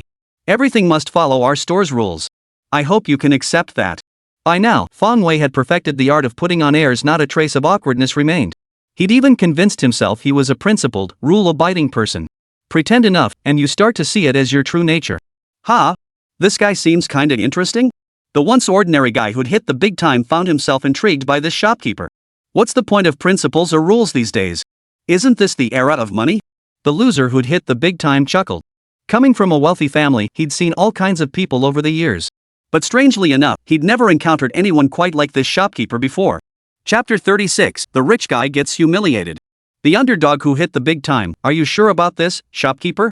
Let me tell you, if you scrap this rule, I'll buy every single item in your store. Shopkeeper, I'm absolutely certain. Dear, you'd better buy a few more treasure hunting accounts. Fong Wei remained calm. Damn it, it's only 20 pieces of clothing. You're buying them all? Who the hell are you trying to tempt? The underdog who hit the jackpot, shopkeeper, don't get me wrong. I'm not just talking about these 20 pieces. I'm talking about every single piece of clothing you have. I'll take it all. In his mind, a treasure hunting shop couldn't possibly have only 20 items left. If they're out of stock, just restock them. With big celebrities promoting your store, what's there to fear? Of course, that's assuming the shop owner scraps the rules. He was eager to see if anyone could truly resist the lure of money. But as it turned out, he was wrong once again. One more time, sorry, I only have these 20 pieces left. The underdog who just hit the peak of his life nearly choked on his own blood. Damn it, there really are only 20 pieces. Does Angel know how awesome you are? She's promoting you, okay? How can you justify only bringing 20 pieces of clothing? Most importantly, is this fair to us fans who want to show off? The loser who just hit the jackpot, shop owner, you can restock. I'll take every single dress in this style. Reorder? Fong Wei chuckled. Looks like this rich guy wants to show off but doesn't know me at all. Let me repeat, sorry, every single item in this store is handmade by me. It's the only one of its kind in the world, no other branches. Handmade? The loser who'd hit the jackpot was stunned. He'd seen Angel wearing these dresses before. They were undeniably gorgeous. But he never imagined they were handmade. Seems like this shop owner's got some serious skills. But that still didn't explain why only 20 dresses were left in stock. The loser who hit the jackpot, since you personally made these dresses, just make more. Don't worry about selling them, I'll buy them all. Now you can't argue with that. Fong Wei merely smiled faintly, his tone calm. One more time, sorry, but it's our policy, all items are limited edition. Once they're sold out, they're gone. We won't be restocking anytime soon. Limited production? Sold out means gone? The underdog who hit the big time instantly felt his entire worldview undergo a major overhaul. Damn it, why does it feel so weird when a treasure hunter spouts off a string of rules like that? He couldn't quite figure out this mysterious shopkeeper. Are you sure you're not just making this up? Something just doesn't feel right about this. The loser who'd hit the jackpot, so you're saying there are only 20 of these clothes and I have to change my size to buy them? The peak of life, again? The ultimate underdog, shopkeeper, you're impressive, you're skilled, aren't you afraid I won't buy anything? One more time, but the rules can't be broken. Alright, the loser who hit rock bottom was speechless. He felt his skills weren't enough to outsmart this shopkeeper. But if he actually went to buy a different size, wouldn't that mean giving in to the shopkeeper's rules? As a big shot with pride and temper, that was absolutely out of the question. So he retreated in defeat, relaying the situation to the other rich guys. No way! Are there really people this stupid in the world? I just can't believe it. The aggressive rich kid questioned. He'd seen plenty of people in his time, but never anyone quite as peculiar as Fong Wei. You don't believe me? Go ahead and try it yourself like I'm pulling your leg. The underdog who's finally made it big is getting fed up. He'd already swallowed his pride dealing with Fong Wei, and now his comrades didn't understand him either. That was just unfair. Fine, I'll do it. I refuse to believe there's anything money can't solve. Watch me, I'll make him sell those clothes willingly. The charging rich kid. Guaranteed success. By this point, they'd all nearly forgotten their original purpose. Now, their sole focus was finding any means necessary to make the shop owner sell the clothes.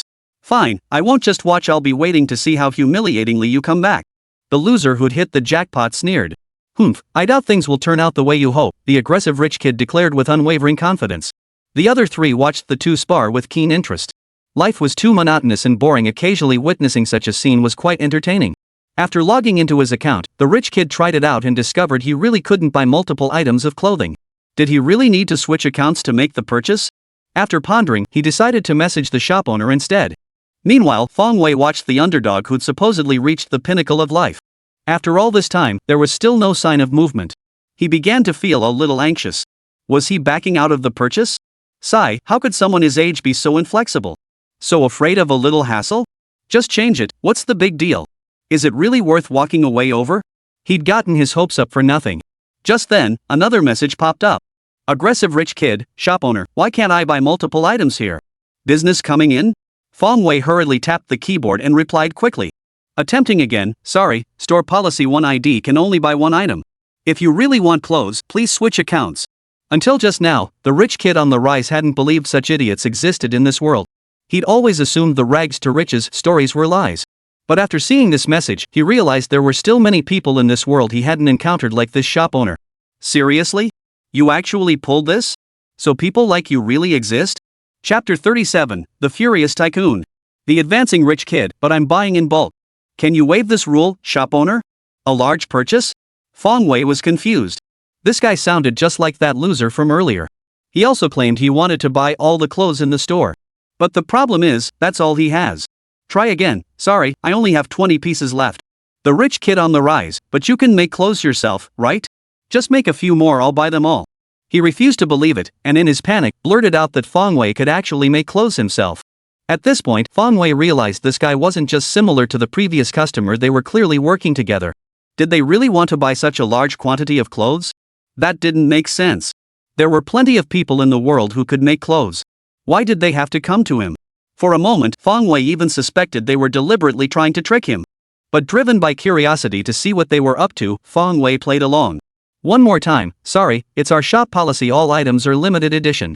Once they're gone, they're gone. Please come back next time. Seriously? The rich kid was stunned. This scenario sounded exactly like the story of that loser who hit the jackpot. He was completely dumbfounded. He didn't believe the underdog's story of reaching the pinnacle of life because he couldn't fathom such a fool existing in this world. But when such people actually existed, he had no choice but to believe. Was he really going to head back empty-handed? The ambitious rich kid hesitated. If he returned empty-handed, he'd surely be mocked by everyone. Especially that loser he hadn't given him face earlier, and now he'd surely face his merciless mockery. He'd probably get the worst of it. How utterly humiliating that would be. The ambitious rich kid was torn. For people like them, the truly tangible things in life were already mostly within reach. Therefore, what they truly valued were intangible things like reputation and face. But what was about to happen would make him lose face big time. How could this be? How could he possibly tolerate it? He could lose his head, shed his blood, even give up his money, but his face must remain intact. The aggressive rich kid gritted his teeth and made up his mind. This time, no matter what, he would make the shop owner relent. Otherwise, he'd truly lose all face. The determined rich kid pressed, "Shopkeeper, just name your price. How much will it take for you to make the clothes? I won't ask for much, just a few dozen pieces will do." He had a rosy picture in his mind. As long as he could get the shopkeeper to compromise, he wouldn't be criticized when he returned. After all, he was the one who had let this eccentric shopkeeper break the rules. But ideals were beautiful, reality was harsh. Feng Wei wasn't impressed. Put. People trying to show off, act rich, and flaunt their wealth in front of him? He'd seen it all. If he had to rank them, where would this so-called rich kid on the rise even fit? Throw down hundreds of thousands for a single garment? Go chill somewhere else. Once more, I said it's not about the money. Rules come first. Besides, plenty have asked me to bid, and I've never agreed to anyone. This time is no exception. Feng Wei's words were blunt.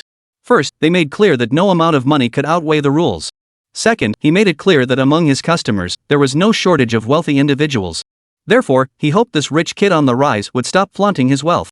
His words were concise and to the point anyone with half a brain could understand. But he clearly misjudged the mindset of a nouveau riche, especially one who was fiercely protective of his image. To the aggressive rich kid, the first part of Feng Wei's statement was negligible. Taken alone, it seemed perfectly reasonable. But when combined with the latter part, it became problematic. It clearly implied that the issue wasn't about money at all, it was about not having enough money. In other words, he was implying that the price offered was too low. The aggressive rich kid felt deeply insulted, convinced the shop owner was looking down on him. He felt he was being treated as inferior to other nouveau riche. Damn it, this was absolutely intolerable. The aggressive rich kid, I'll ask just one thing, what price did the others offer? Damn it, I'll pay double. How could he, a big shot like him, possibly be outdone by others? The most outrageous part? He was actually looked down upon by this shopkeeper? Ha! What's going on? What the hell is going on here? Feng Wei was dumbfounded. The mood shifted so fast he couldn't keep up. Let me rephrase, I meant no offense, just that many wealthy customers have shopped at my store. Feng Wei hurriedly explained, but his words only made it sound more like a provocation. Rich kid on the rampage, I don't care what you meant. Just tell me who made the highest offer? I'll double it. Damn it, I refuse to believe anyone's richer than me. Damn, money really does make you reckless. This was clearly a case of flaunting wealth at the drop of a hat. Feng Wei admitted he genuinely didn't understand the world of the wealthy. Why did this guy suddenly seem triggered, like he wanted to throw money around like crazy? Sigh, it seems the world really is full of rich people. You can bump into a mega rich individual just casually in his store. Let me rephrase, the highest bidder? Let me think. I believe someone was willing to pay $500,000 for one of my garments. Feng Wei stated truthfully. Last time, Fan Xiaobin had pestered him relentlessly to sell a cheapao, and the offer was indeed 500,000 yuan per piece. 500,000 for one piece? Holy, are these clothes made of gold? Even the most outraged rich kid was stunned by that price. 500,000 yuan was nothing to him, but shelling out that much for an unknown designer piece? Unthinkable. This was clearly trying to rip him off. Rich kid, are you kidding me? 500,000 per piece? Is this dress worth that much? Why not just say $1 million per piece? Again, well, if you really want to pay double the price, then yeah, it'd be $1 million. Feng Wei replied honestly. Chapter 38, The Unpredictable Shopkeeper. Holy. You're trying to rip me off, aren't you? The rich kid on the rise hadn't let anger cloud his judgment, or if it had, seeing that money instantly cleared everything up. 50 grand for a single piece of clothing? And it's even made by the shopkeeper himself? Honestly, he didn't buy it. This shopkeeper wasn't some internationally renowned fashion designer. How could his clothes possibly cost that much? This was clearly a scam. The rich kid was furious. It was one thing for the shopkeeper to look down on his wealth, but to insult his intelligence? Did he think he was some 3-year-old kid? Rich kid on the rise, shopkeeper, if you're trying to rip me off, at least come up with a reasonable price. 500,000? Do you seriously think anyone would pay that? Damn, this guy got scared off by the price. Not buying it is one thing, but now he's turning around and biting him back? Feng Wei was genuinely defeated by this guy's mindset. Not only did he fail to understand the world of these nouveau riche, but their intelligence was beyond him too. Let me repeat, do I even need to scam you? Anyway, the system had set the price in stone, it couldn't be sold like this. Feng Wei really had no reason to lie. But the aggressive rich kid didn't see it that way. To him, the shop owner was just trying to take advantage of the situation and swindle him out of his money. Aggressive rich kid, of course I do. You're just trying to jack up the price to rip me off, right? Let me tell you, I'm not that easy to fool. Cheat you out of money? Feng Wei froze. Damn it, when did he ever think about scamming this guy? It was clearly the rich kid who brought it up himself. Let's recap, didn't you ask about the highest offer? I told you that's the price, and I haven't sold it yet. Ha, 50 grand for a piece of clothing, and the shop owner still won't sell? Who the hell do you think you're trying to fool? The rich kid chuckled, finding the shopkeeper's scam tactics pathetic. There wasn't a shred of logic to it. How could someone as sharp as him possibly fall for this? The rich kid on the rise, shop owner, save your breath. I'm not falling for this. Sell it to whoever you want at that price. When Fang Wei saw that message, for a split second, he wanted to punch someone and punch them hard. Damn it! First you say you want to buy it, then you say you don't. What the hell are you playing at? So what if you're loaded? Does that mean you can treat this brat like a spoiled brat? Even if the rich guy offered any amount, he had no intention of selling. But whether he sold or not was one thing, it wasn't a reason for the rich guy to act so recklessly. Especially when that whimsy was being directed at him. Let me repeat, are you out of your mind? Did you forget to take your meds this morning? You sound seriously messed up. Ha! The rich kid was stunned. He hadn't processed it yet. No one had ever cursed at him like this before. Rich kid, what did you say? Say that again if you dare. Repeat it? Fang Wei was starting to doubt his own eyes. This rich kid's brain seemed wired differently from normal people. He couldn't get enough of the insults, huh? This was the first time he'd ever heard someone make such a request. But since the rich kid wanted it, he couldn't very well refuse. Besides, he hadn't even finished cursing yet. One more time, hey, are you brain dead? Didn't take your meds today? If not, I've got some brain dead pills right here, I can mail them to you. This shop owner was actually cursing him. He hadn't misread it. Ah! The arrogant rich kid couldn't take it anymore. His whole life, everyone had spoken to him in soft, polite tones. No one except his father had ever dared to insult him. But today, he was being berated by some lowly treasure hunter. How could he possibly swallow his pride? Rich kid, you wanna go out of business? You think I can't finish you off? Again, don't believe me? Huh, the rich kid's words fell flat. He'd been spouting threats so long he'd forgotten the reality they were both online. How exactly was he going to kill someone? But he couldn't let this go. It was eating him up inside. The aggressive rich kid, don't you fear me hiring trolls to flood your reviews with negative feedback? As a treasure hunter, that should be his Achilles heel. Best case scenario, get his account banned, then watch him come crawling back begging for mercy. At this thought, the aggressive rich kid flashed a smirk. He could already picture the shop owner begging him for mercy. For an ordinary treasure hunter, such a threat might be intimidating. After all, this is their lifeline. But was Fang Wei just an ordinary treasure hunter? He never wanted to be a treasure hunter in the first place, okay? Let me rephrase, if that's the case, then I'd actually thank you. Please hire more trolls, preferably enough to get my account banned so I can't run my shop anymore. What? The upstart rich kid was dumbfounded. What the hell? This script seems off. Normally, shouldn't he be groveling at my feet, begging me not to hire trolls? Why is he acting so calm? And he doesn't seem scared at all. In fact, his tone practically says, if you don't ban my shop, you're a loser. The rich kid was utterly baffled.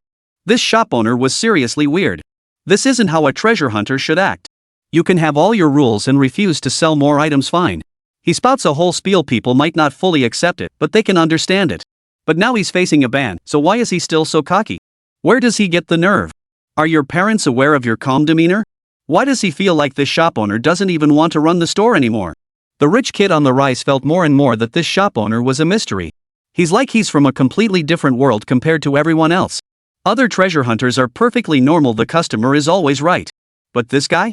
Normal conversation is fine, but say one wrong thing, and the shopkeeper will give it back tenfold. It was practically like he was cursing you out and still calling you king? He wouldn't even talk to his own son like that. This shopkeeper is impossible to figure out. Chapter 39, The Frantic Fans. The advancing rich kid, are you sure about this, shop owner? Let me tell you, when I get angry, even I am scared of myself.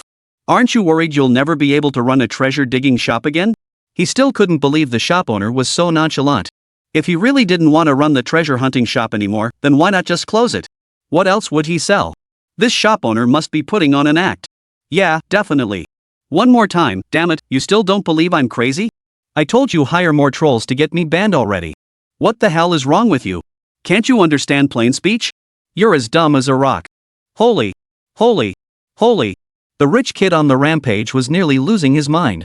The shop owner actually dared to insult him? And with such vile language?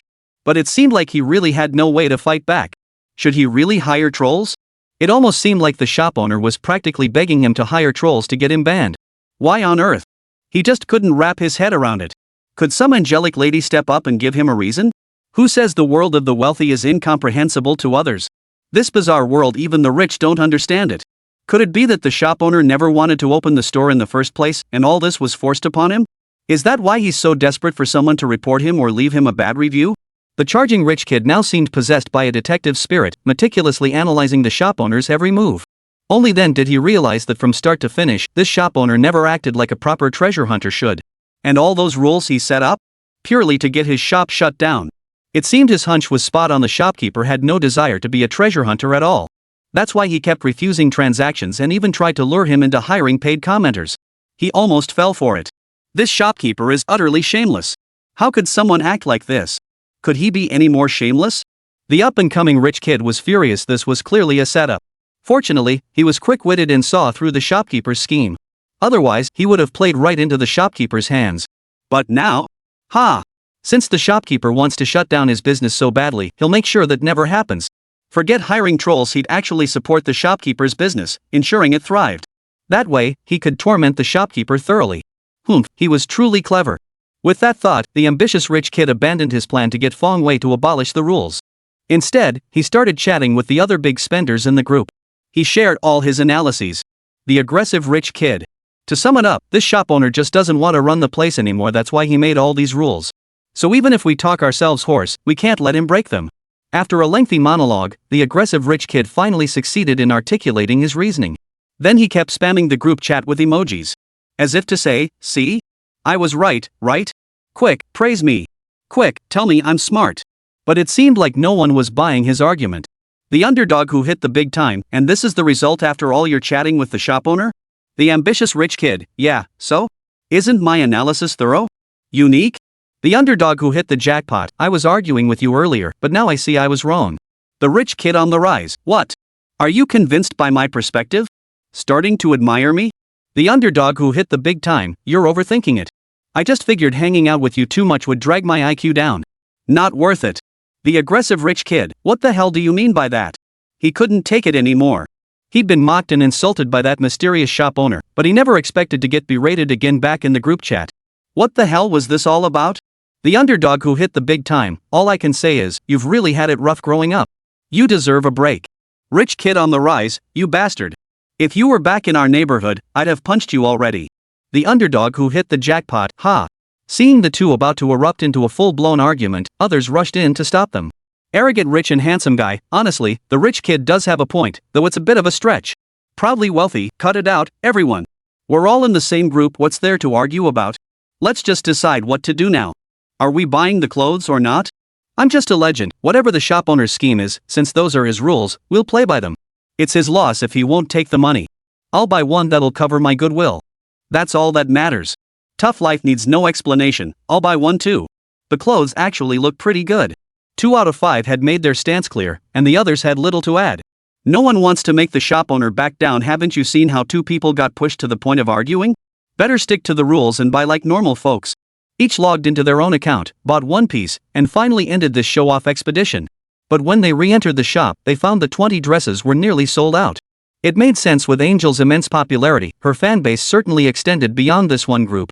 Her other fans would surely jump at the chance to buy them. But surely others were also annoyed by the shop owner's bizarre rules. Otherwise, there wouldn't be any dresses left by now. In fact, many people were genuinely annoyed by Fong Wei.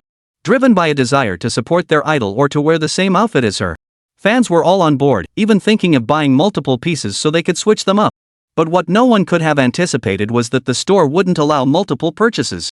No matter who asked, the response was the same: one ID could only purchase one item. They were genuinely stunned by this bizarre shop owner. How could such people still exist in this world? Confused and angry, most fans decided against buying much.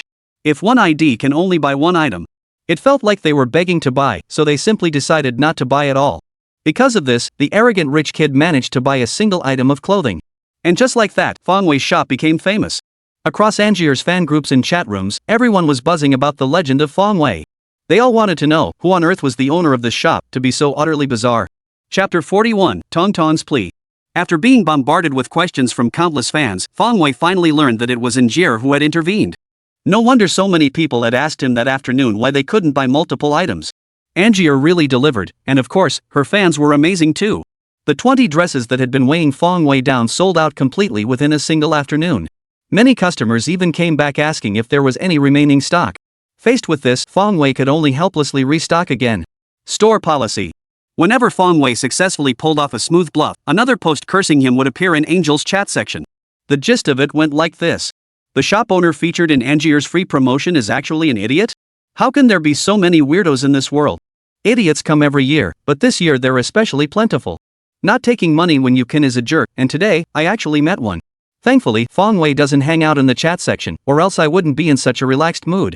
Right now, he's happily brewing a cup of tea, sipping it while gaming. As a hardcore otaku, the only things he doesn't do in bed are eating and using the bathroom. He spends roughly 9/10 of his time in bed. Since the heavens blessed him with this disposition and bestowed upon him such a system, what reason could he possibly have to venture outside? After finishing a game, Fong Wei sent Injera a message to express his gratitude. This favor from Injera was indeed quite generous. Not only did she solve his problem of 20 dresses, but she also gave his shop a free publicity boost. Given her popularity, just one star Langpost had added over 1,000 bookmarks to Fong Wei's shop. Such a huge favor deserved proper acknowledgement. Once more, thanks a ton. Soon, the message came back. Eccentric spirit, so how do you plan to repay me? One more time, how about I treat you to a meal? As a loser who'd never had a girlfriend, he really didn't know how to respond to this kind of question. So Fong Wei resorted to the universal thank you approach. Weird genius, dinner? How boring. Not a shred of sincerity. One more time, then tell me how do you want me to thank you? Fong Wei genuinely didn't know how to handle this situation. In his view, wasn't dinner a sincere gesture? Going to a fancier restaurant would cost a pretty penny, right? Eccentric sprite, how about this next time I need your help, you're not allowed to refuse. Anjia had long coveted Fong Wei's fancy products, especially the whitening cream she'd only managed to buy one bottle.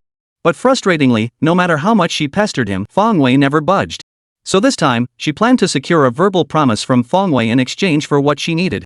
But while Anjia had calculated her move perfectly, Fong Wei didn't agree outright. Let's try again, well, I'll try my best. Honestly, if it had been any other request, Fong Wei would have agreed. But the moment he heard Injera's words, he knew she was after those products.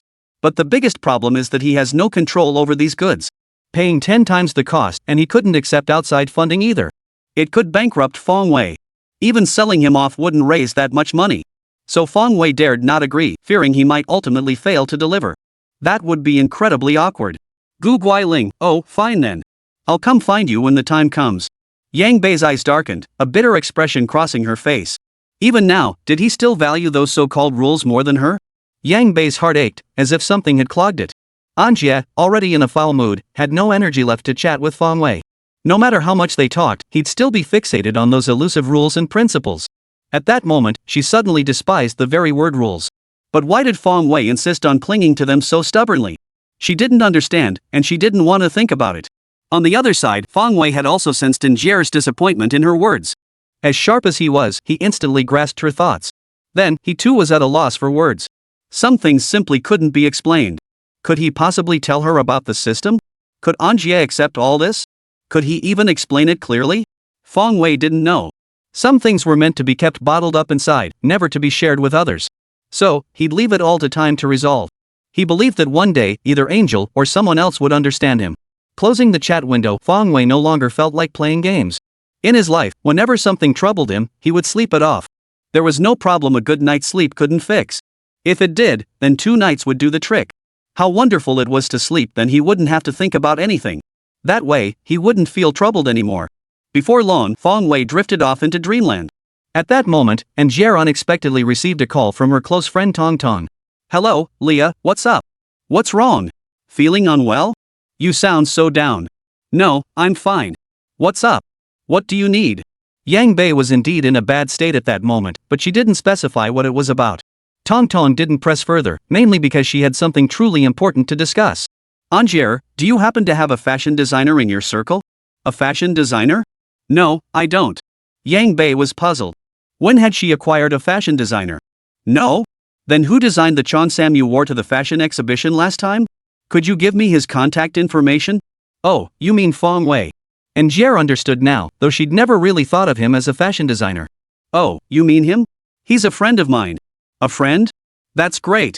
Could you ask him to design a dress for me? On the other end of the line, Tong Tong sounded thrilled. Since he's a friend, that should be easy. He wouldn't refuse to help, right? Design a dress? Anjia had guessed as soon as Tong Tong asked. But could she really ask Fong Wei to design a dress for her? Yang Bei felt uncertain. She truly didn't know if this might once again cross Fong Wei's boundaries. Chapter 42, The Twin Beauties Visit. Right now, the last thing Anjia wanted to hear from Fong Wei's mouth was the word rules. Perhaps she simply didn't want to know that Fong Wei valued his rules even more than she did. Sorry, Leah, I'm afraid I can't help you with this. Why not? Yang Bei, this outfit is really important to me. Please, I'm begging you. Don't talk like that. Do we really need to discuss these things between us? It's just that my friend has a very peculiar personality. He might not be willing to help. Tong Tong grew anxious at once. After finally finding a costume designer, was all her effort going to be wasted? But she really couldn't find anyone else besides this person. Unwilling to help? Not even if I ask? I can pay a lot. A lot of money? The problem is money won't work either. Yang Bei gave a bitter smile. It's not about the money. That's just how he is. If he doesn't want to do something, no amount of money will change his mind. Then how could she possibly get him to help? Tong Tong was dumbfounded. No amount of money works? Are there really people like that in this world? I don't know. Last time I pestered him for ages before he made an exception and gave me the Cheongsam. Now, who knows? Hearing Injer say this, Tong Tong truly panicked. This outfit is really important to me. Is there absolutely no other way? Hold on, tell me what this is about.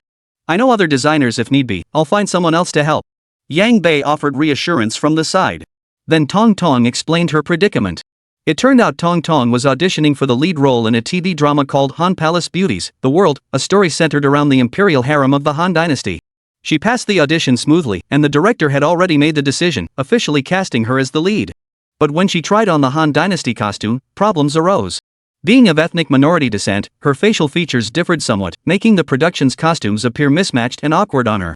She simply didn't exude the aura of a Han dynasty beauty. This left both the production team and Tong Tong in a difficult position as they searched for suitable costumes. But after searching for several days, they still hadn't found suitable hanfu.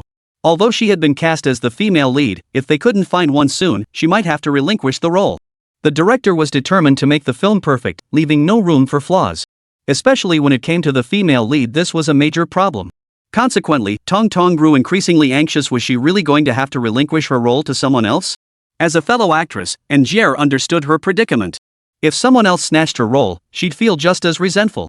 And Tong Tong's situation was different from hers. She was already a rising star, firmly established among the top-tier celebrities, with immense popularity and a massive fanbase.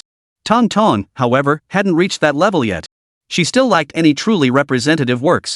Within the industry, she could only be considered moderately well-known. Therefore, her yearning for stardom is even more intense. Given any opportunity that came her way, she was willing to give it a shot. And now, the opportunity had arrived. She was determined to seize it firmly. After hearing Tong Tong's words, Injer fell deep in thought. After a long pause, she finally spoke. If that's the case, then there's no point in looking for anyone else. We have no choice but to approach him. The fashion designers she knew weren't top-tier masters either. Otherwise, she wouldn't have had to beg Fong Wei for help with the last fashion exhibition. What's more, this time the requirement was hanfu. Among everyone she knew, only Fong Wei possessed that kind of skill. He could turn something ordinary into something extraordinary, making the unnatural appear natural. What should we do then? Didn't you say your friend wouldn't help? Tong Tong looked helpless. She was truly at a loss. We should go ask him in person and show our sincerity. Only then might we have a sliver of hope. With her friend's future at stake, Injer couldn't afford to dwell on her recent quarrel with Fong Wei. Alright, I'll take your advice. Alright, it's too late today. Let's do it tomorrow. You head to Hengqing first, and we'll meet up there. Alright, see you tomorrow. Tong Tong now had only this unseen fashion designer to rely on. The night passed without incident. The next day, Tong Tong arrived early at Hengqing Airport, waiting for Injer's arrival. After reuniting, they exchanged pleasantries and recounted the events of the past period. Then they headed straight for Fong Wei's residence. Meanwhile, Fong Wei was still having a rendezvous with the Lord of Dreams.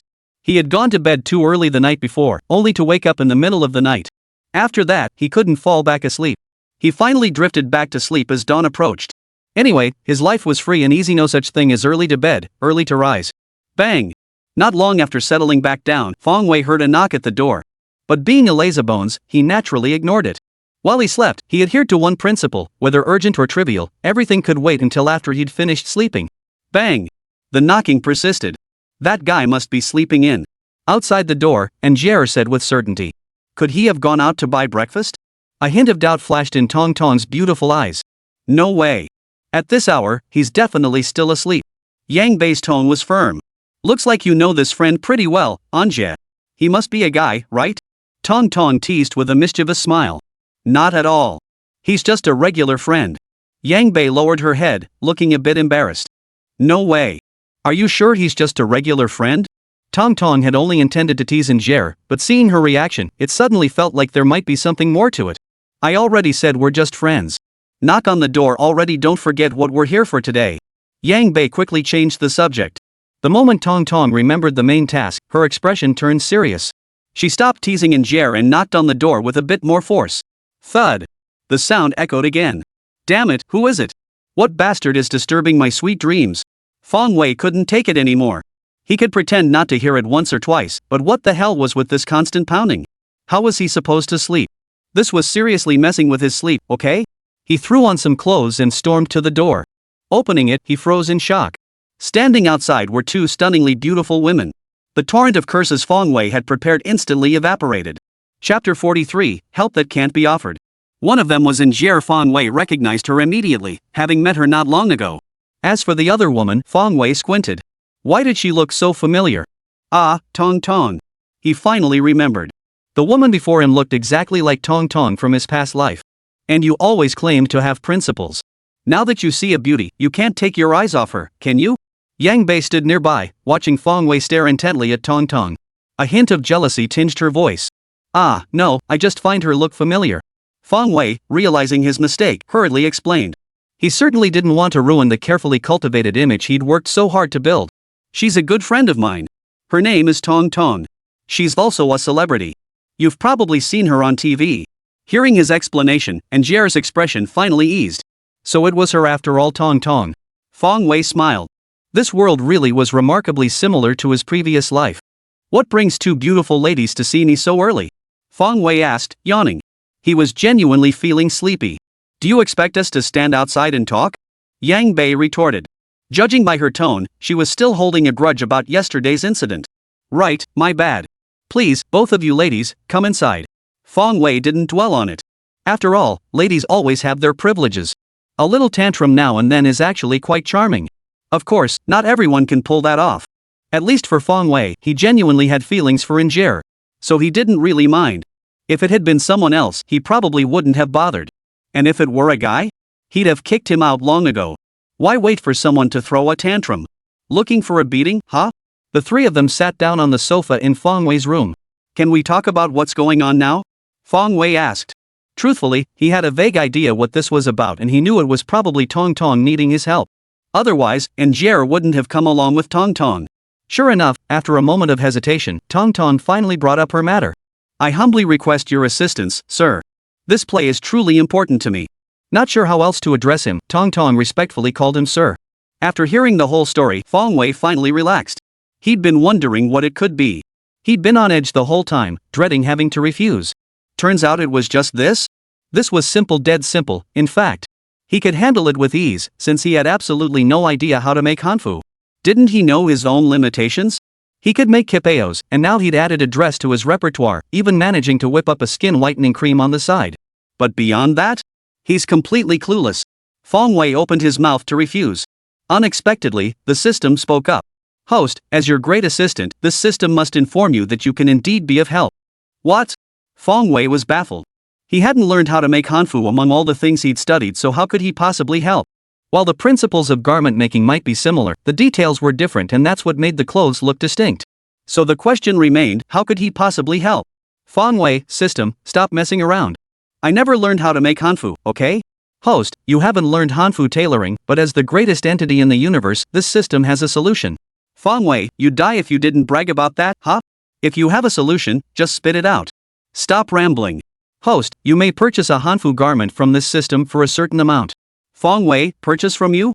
So you're saying I can buy anything I need from you? That's the idea. Fong Wei, then why the hell didn't you say so earlier? You never asked. This system prefers to stay passive. Fong Wei, passive my ass. Spit it out. How much does it cost? Considering Tong Tong was a beauty and had been brought by Injere, he was quite willing to help if the cost wasn't too high. If the host purchases from me, besides paying 10 times the material cost, a handling fee will also be required. Fong Wei, give me a specific figure. The moment he saw all those fees, Fong Wei knew this deal was dead in the water. How could he not know how stingy the system was? It was downright insane, even ripping off its own host. And they expect this to be cheap? Fong Wei certainly didn't believe it. Sure enough, the system quoted the price immediately. After repeated discounts by this system, the host needs to pay a total of 580,000. Fong Wei, get lost. Shut up and go chill somewhere else. 580,000? Why doesn't the system just go rob someone? How much did he even have to his name? He couldn't even scrape together 100,000 yuan, right? And now he's being hit with over 500,000? Might as well just kill him outright. He knew the system was ruthless, but he never imagined it would stoop this low. This is outright extortion. How could Fong Wei possibly tolerate such a thing? He absolutely refused to compromise with such a system. So he firmly and righteously refused the system. Seeing Fong Wei remain silent for so long, Yang Bei and Tong Tong both grew anxious. Are you going to help or not? Give us a straight answer. Just say whether you'll help or not. What's with the silence? Yang Bei blurted out at Fong Wei. She assumed he was mulling over his principles again. That's why she was so angry. She thought it was simple logic: if you can do it, you help; if you can't, you can't. Why keep staring at the floor without saying a word? Jolted out of his conversation with the system by Njier's outburst. Sorry, I can't help with this. Fong Wei stated honestly. He genuinely couldn't help. It would cost over 500,000 to help. How could he possibly manage that? Even if the system offered credit, he wouldn't do it. Tong Tong wasn't his wife. Why should he shoulder the burden of debt just to help her? If the play couldn't go on, then so be it. Frankly speaking, it wasn't his problem anyway. Chapter 44, Njier gets angry. Ha! Hearing that Fong Wei couldn't help either, Tong Tong's face instantly fell. After finally seeing a glimmer of hope, was she destined to face despair once more? The role she'd worked so hard to audition for was about to be handed over to someone else? Tong Tong couldn't accept it, and frankly, no one could in this situation. Forget about helping or not. Be honest, can you even make hanfu? Yang Bei asked skeptically. She'd witnessed Fong Wei's many marvels. She didn't doubt he could make hanfu. He could make them, but it's just that you're bound by the rules, right? Before Fong Wei could finish, Njier cut him off. Consider it that way. Fong Wei nodded in tacit agreement. He didn't want to deceive her, nor could he fabricate an excuse to refuse. Since Njier had already stated it, it was indeed constrained by the rules. These rules you keep harping on, are they really that important? Do you have any idea how crucial this hanfu is to Leah's future? Yang Bei demanded angrily. When they first met, she had genuinely admired Fong Wei for his steadfast adherence to principles. After all these years, she had never met someone so genuinely unmoved by personal gain. But as their connection deepened, when every gesture or word from Fong Wei began to stir her heart, Yang Bei began to grow weary of these rules. Because no matter how she looked at it, Fong Wei valued these rules more than he valued her. Could it be that she, a living, breathing human being, was less important than these intangible, elusive things? Yang Bei couldn't understand it, and she found it hard to accept. This time was especially so. From what Fong Wei implied, he clearly could have helped, yet because of these rules, he actually valued someone else's entire future so lightly? Tong Tong was her good friend, after all. How could he refuse to lend even this small favor? Perhaps, one day, when it came to her own future, he'd be just as ruthless in refusing to help her? Yang Bei's thoughts spiraled until she finally imagined herself in Tong Tong's place. Honestly, she wasn't sure. If she were the one asking Fong Wei for help, would he still brush it off so casually? I don't want to deceive you, I truly could help. But I have my own reasons. Their eyes met, and Fong Wei spoke to Njier with genuine sincerity. Perhaps he could have simply lied and said he didn't know how to make hanfu. But when it came to a girl who liked him, he genuinely didn't want to deceive her. Call him emotionally clueless or stubborn. That's just the kind of person he was. Yet his sincerity fell on deaf ears with Njier, who was still fuming. Your reasons? I just don't get it. Fine, I'll assume I misjudged you, Leah. Let's go. I refuse to believe that with all the talented people in the world, we can't find a single suitable costume designer? Yang Bei took Tong Tong's hand and stood up, walking away immediately. Watching the beautiful woman's retreating figure, Fong Wei's mind was in turmoil. His thoughts churned endlessly, lost in his own world. If he had enough spare cash, he would have helped her without hesitation. It wasn't even a big deal, really. But the crucial point was he had no money. Even his rent was covered by Njier. Where would he find the money to help? If he really helped her, he wouldn't see a penny for a long time afterward. Everything would be confiscated by the system. How would he make ends meet? This role might genuinely impact Tong Tong's future prospects. In the entertainment industry, a good opportunity is indeed hard to come by. But this time, it just won't work out. Next time will be fine. Gold will always shine. But he's different. Without money for food, who will support him? He doesn't have a single true friend in this world. He'd starve to death. So it's not that Fong Wei is truly heartless, he simply has no money.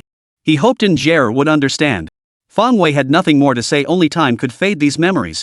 Just as his thoughts were in turmoil, a figure stepped through the doorway. Fong Wei looked up and was stunned to see Tong Tong. Why had she returned? Fang Wei froze, momentarily unable to process it. I'm sorry. Because of me, you and Injier ended up arguing. Tong Tong said apologetically. Having watched from the sidelines for so long, she had picked up on something. To say there was nothing between them, she'd never believe it. But the fact that her involvement had caused them to fall out and argue weighed heavily on her conscience. It's okay. Even without your involvement, we'd have had our differences. Fang Wei tried to smooth things over. He understood that as their relationship deepened, such conflicts were inevitable. After all, people can admire a principled stranger from afar, but when that principled stranger becomes someone close to them, it becomes much harder to tolerate. However, I still wish to ask for your assistance. This play is truly important to me. I humbly request Mr. Fang's support. Tong Tong paused, then pleaded earnestly. She had been in the industry for several years, but her career had remained lukewarm. Therefore, she cherished every opportunity that might bring her to stardom. That's precisely why she kept coming back. Perhaps you don't know me well enough, but I can tell you clearly, I make no exceptions. Fang Wei stated firmly. He'd only met Tong Tong once and hadn't had much interaction with her. It certainly wasn't worth going out of his way for her. Fang Wei's stance was clear. Tong Tong clenched her teeth, said nothing, and dashed into the kitchen. Fang Wei froze, puzzled by her sudden departure. Soon after, sounds began to emanate from the kitchen. It seemed Tong Tong was preparing breakfast for him. Fang Wei sighed and didn't chase her out. Since she was so persistent, he might as well let her be.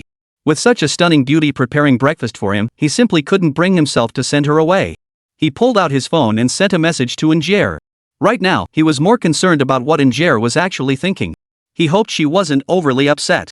However, after sending the message, he received no reply. Based on Fang Wei's understanding of her, it seemed Injier simply didn't want to reply. As a phone addict, Yang Bei was practically glued to her device. How could she have missed the message? Sigh, looks like this time she won't be easily appeased, Fang Wei thought helplessly.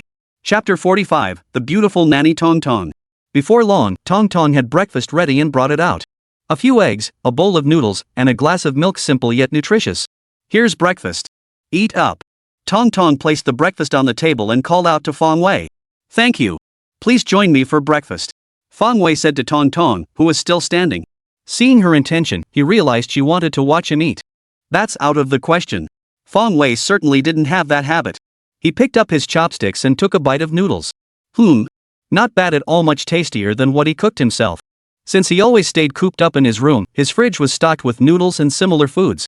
But even after making them countless times, his own version still couldn't compare to Tong Tong's delicious cooking. Fang Wei savored every bite until he was full, washed it down with a sip of milk, and let out a satisfied burp. Seeing Fang Wei had finished, Tong Tong stopped eating herself. She picked up her bowl and chopsticks and headed to the kitchen to wash them. You don't have to do this. Just go back. No matter what you do, I won't agree to it. Fang Wei urged. Truly, he was grateful to Tong Tong for making him breakfast and thoroughly enjoyed the whole experience. But he wouldn't cover over 500,000 yuan out of his own pocket just to help Tong Tong make a hanfu dress. Therefore, he still hoped Tong Tong would leave.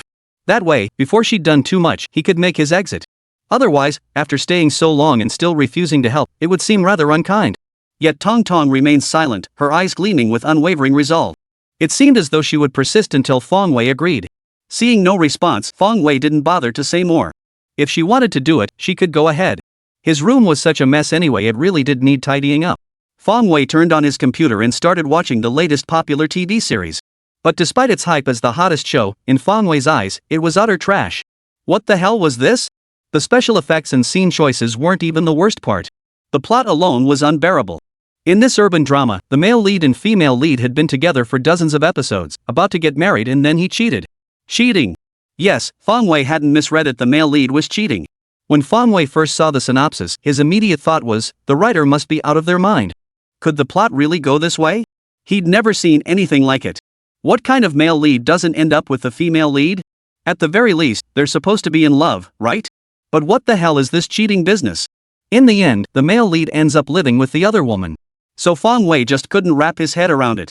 What baffles him most is that such a show is still the highest-rated urban drama today. What kind of world is this? Do they get a kick out of seeing the male lead and female lead split up? To preserve his sense of morality, Fang Wei immediately switched to watching a wuxia film. He thought wuxia dramas wouldn't have any shenanigans, but immediately, Fang Wei realized he was wrong. It wasn't that there weren't any shenanigans, the shenanigans were just way too big. Throughout the entire plot summary, the protagonist never even left his own town. The plot was painfully linear, lacking even the slightest hint of drama. This wasn't a martial arts drama at all, it was clearly an ancient family soap opera. Fong Wei couldn't take it anymore. He stopped watching the TV series and decided to read the novel instead. Ever since his transmigration, he'd been so preoccupied with completing his mission that he hadn't paid much attention to this aspect. He reasoned that even if the two worlds differed, some elements from his past life might be absent here, but similar things would surely exist. But no such similarities existed. Only after gaining a clear understanding did Fong Wei realize why. Why were dramas in this world produced like this? Because in this lifetime, no one shared that concept. Novels included everything felt like it was just getting started. No one knew how to structure a plot. They lacked a trailblazer, a pioneer to lead the way. Seeing this, Fong Wei immediately felt a surge of excitement. He had always believed that once he entered the entertainment industry, he would surely make a splash. Yet he realized he had underestimated himself. This wasn't just about making a splash, it wouldn't be an exaggeration to say he could dominate the entertainment industry. With this approach and this momentum, becoming an entertainment mogul was a sure thing. Fong Wei's heart was tickled by all these random thoughts. He couldn't wait to get his hands on Jean Ming's dozen or so martial arts novels. If this world lacked that concept, no problem, let me teach you. What? Wuxia novels only work for wuxia dramas? What about romance dramas? No problem, so easy. Fong Wei still had Auntie Qiangyao. Just ask, who could resist Auntie Qiangyao's romance novels? Seems he really is the chosen one. This life was never meant to be ordinary. But here's the catch: he can only sit on a treasure trove without using it, honestly content to be a treasure hunter. Ugh, so frustrating. Actually, he had tried writing a novel online himself. But the moment he opened the document, he realized he simply couldn't put pen to paper. He remembered every plot twist and direction from those novels of his past life, yet he couldn't actually write them out. This was quite awkward. So Fong Wei kept catering to the system. He hoped that one day, the system would reward him with a divine artifact that could enhance his memory. Then, wouldn't it be like a fish leaping in the vast ocean, or a bird soaring through boundless skies? Just thinking about it made Fong Wei's lips curl upward. But when his gaze shifted and he saw Tong Tong about to take his underwear to wash, the smile vanished instantly. Actually, you don't need to wash my underwear.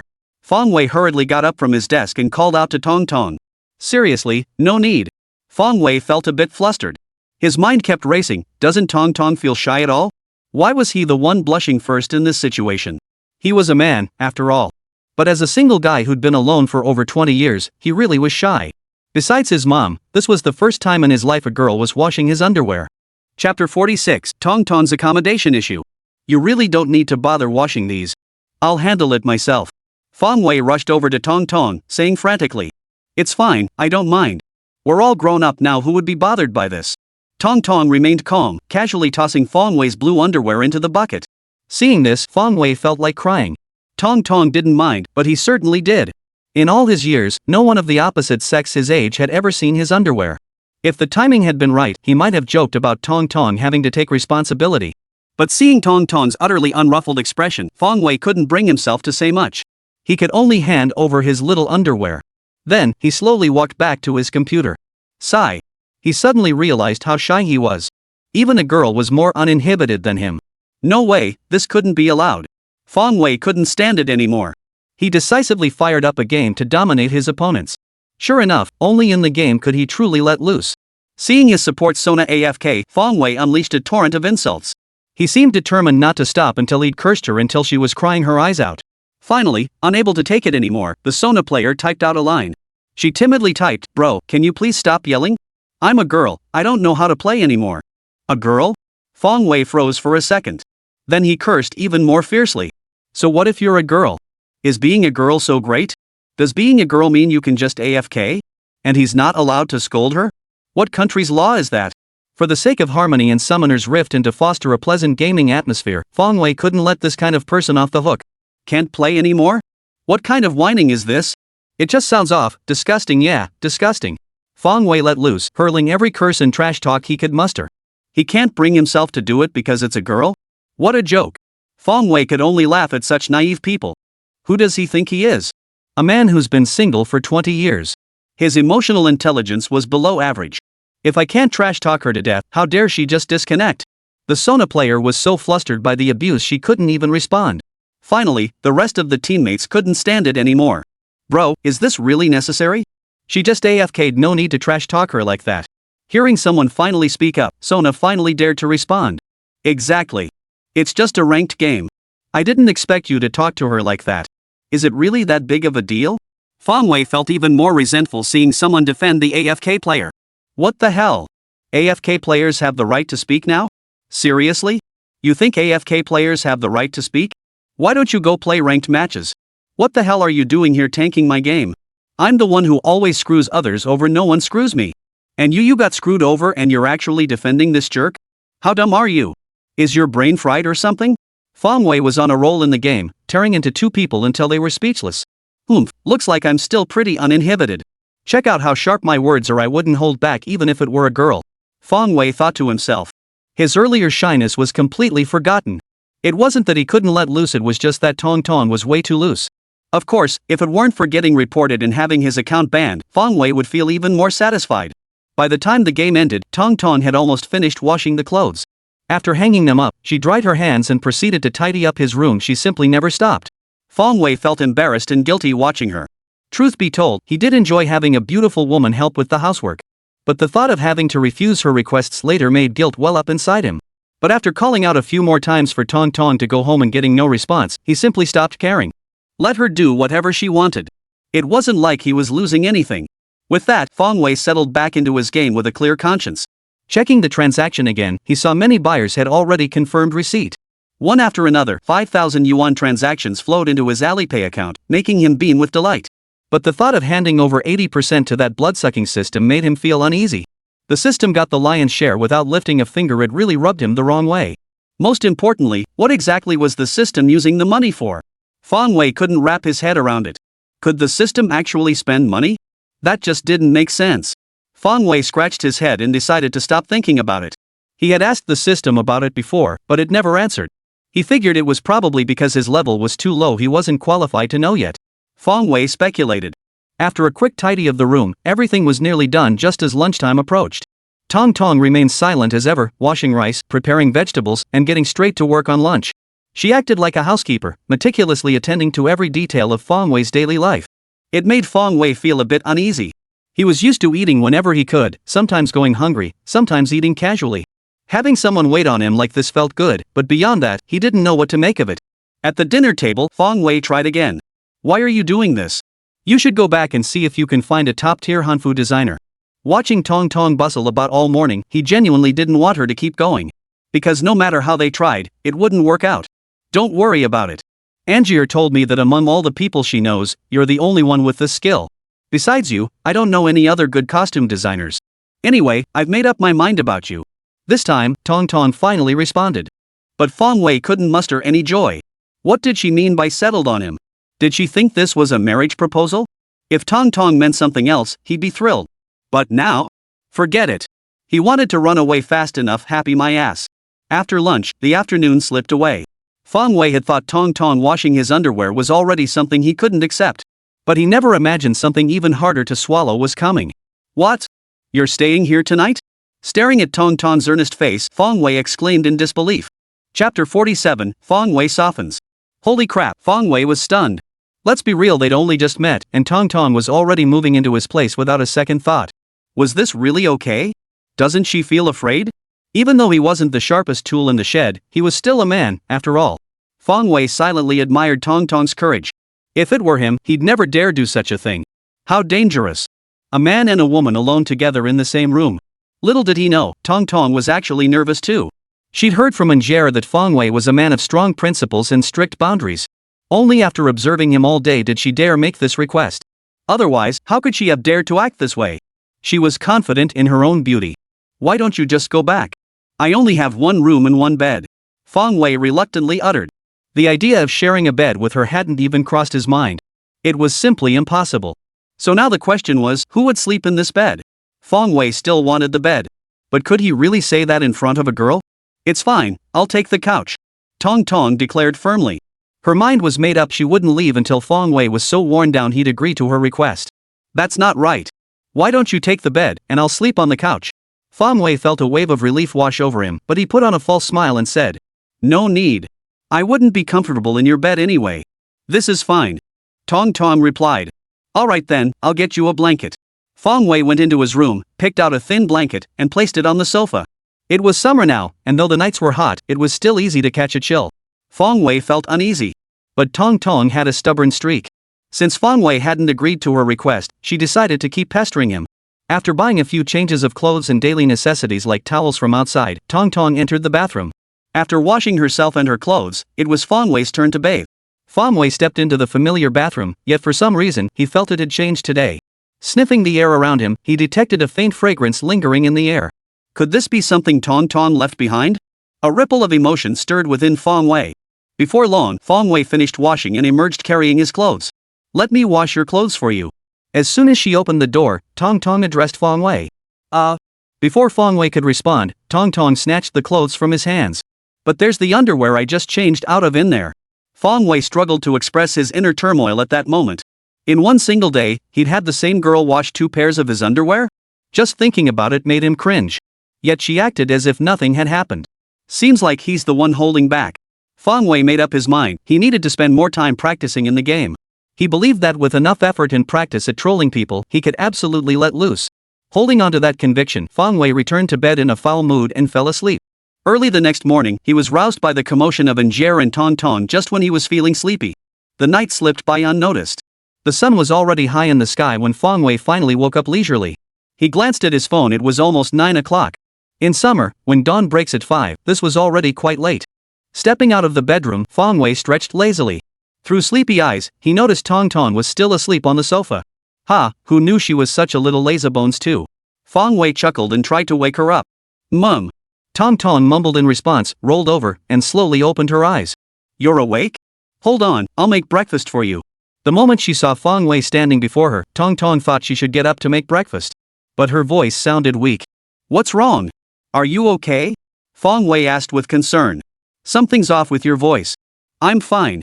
Tong Tong tried to sit up, but her body was too weak, and she collapsed back onto the sofa.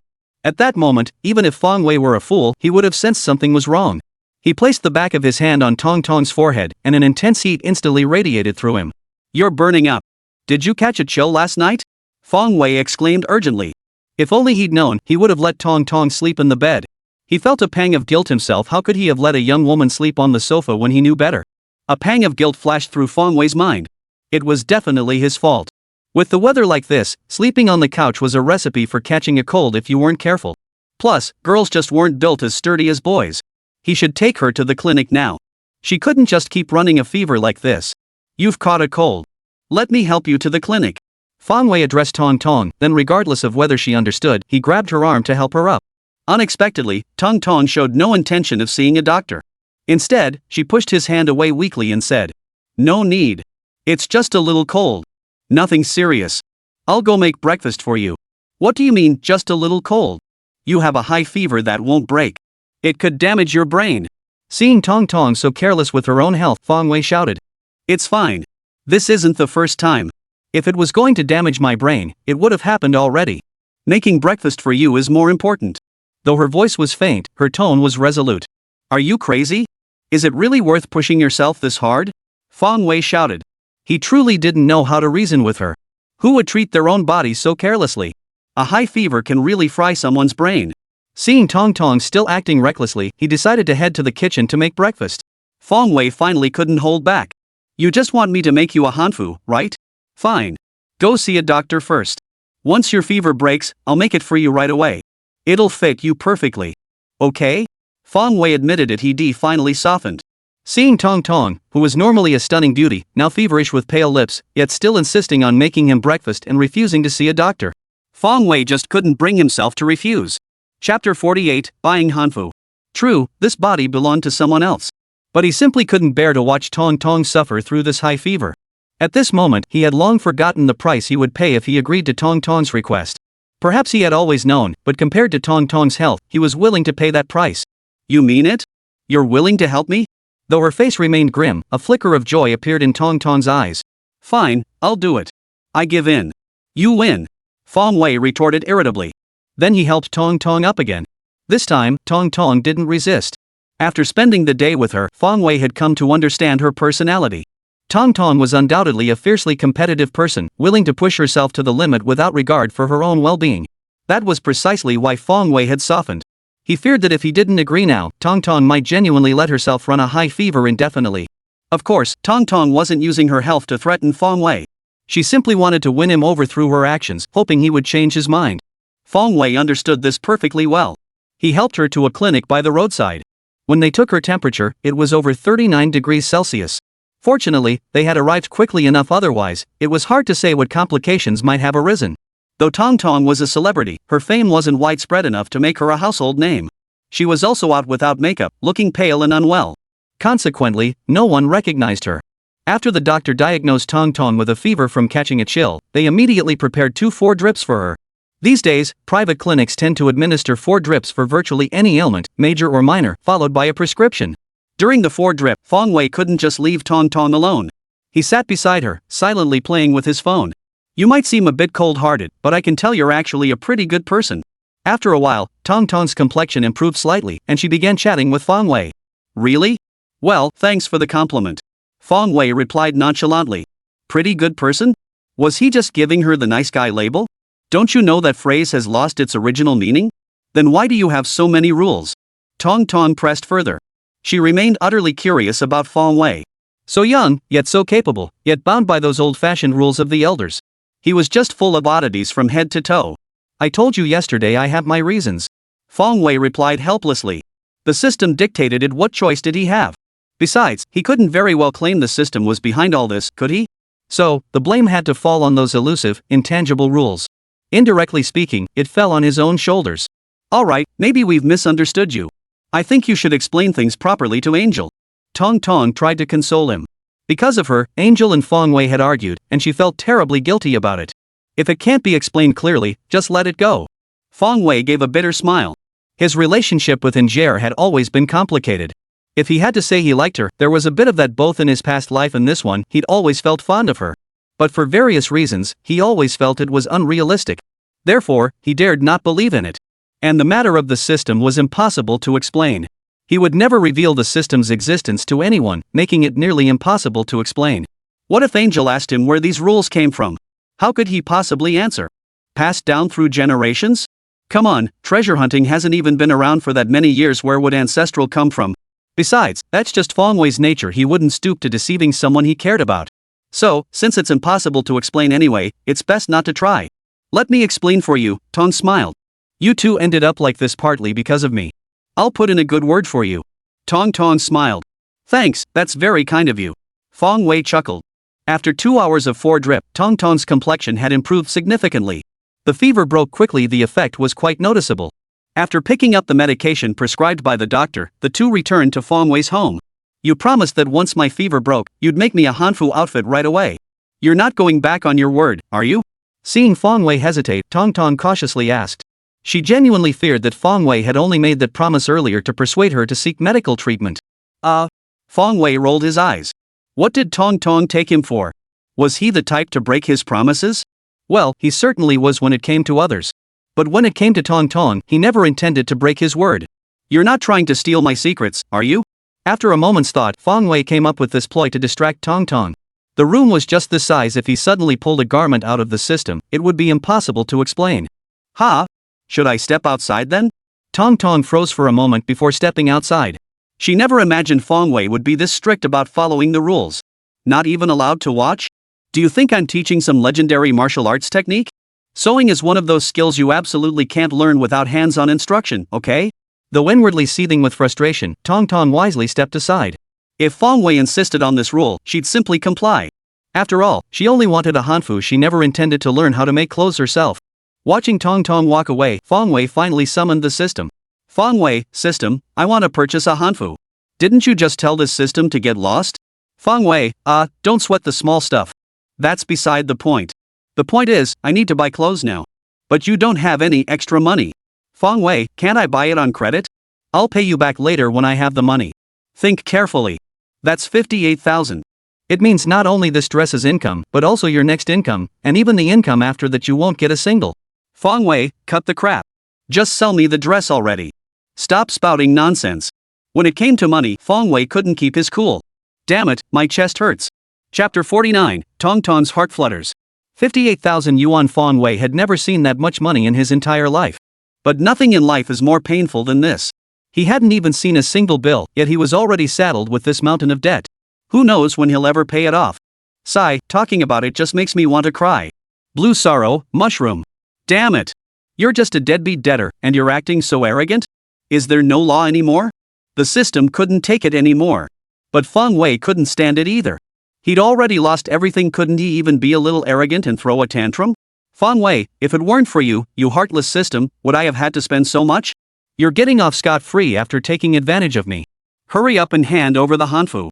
Fine, you're the host. You win. Under Feng Wei's stubborn intimidation, the system finally yielded.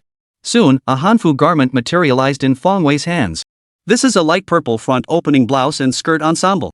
The blouse features a straight collar with symmetrical lapels, while the skirt boasts a perfect proportion with multiple hems and delicate silk ribbon knots. Running a hand over the fabric, the silk felt smooth and supple, clearly crafted from premium materials. Truly, as expected from the system's creation, it is undoubtedly a masterpiece. This garment is undoubtedly a masterpiece among hanfu. Feng Wei waited another 10 minutes before summoning Tong Tong inside. Tong Tong had been pacing impatiently outside. Her future prospects hinged entirely on this single garment. Hearing Feng Wei call her, she hurried inside. At first glance, her eyes landed on the hanfu in Feng Wei's hands. Then, she couldn't tear her eyes away. On set, Tong Tong had tried on many hanfu garments. Though none suited her perfectly, many were exquisitely beautiful.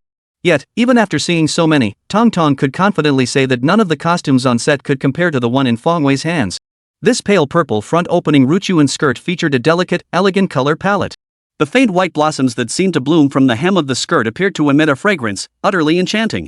Paired with the purple shoulder girdle, it radiated an extreme sense of grace and gentleness.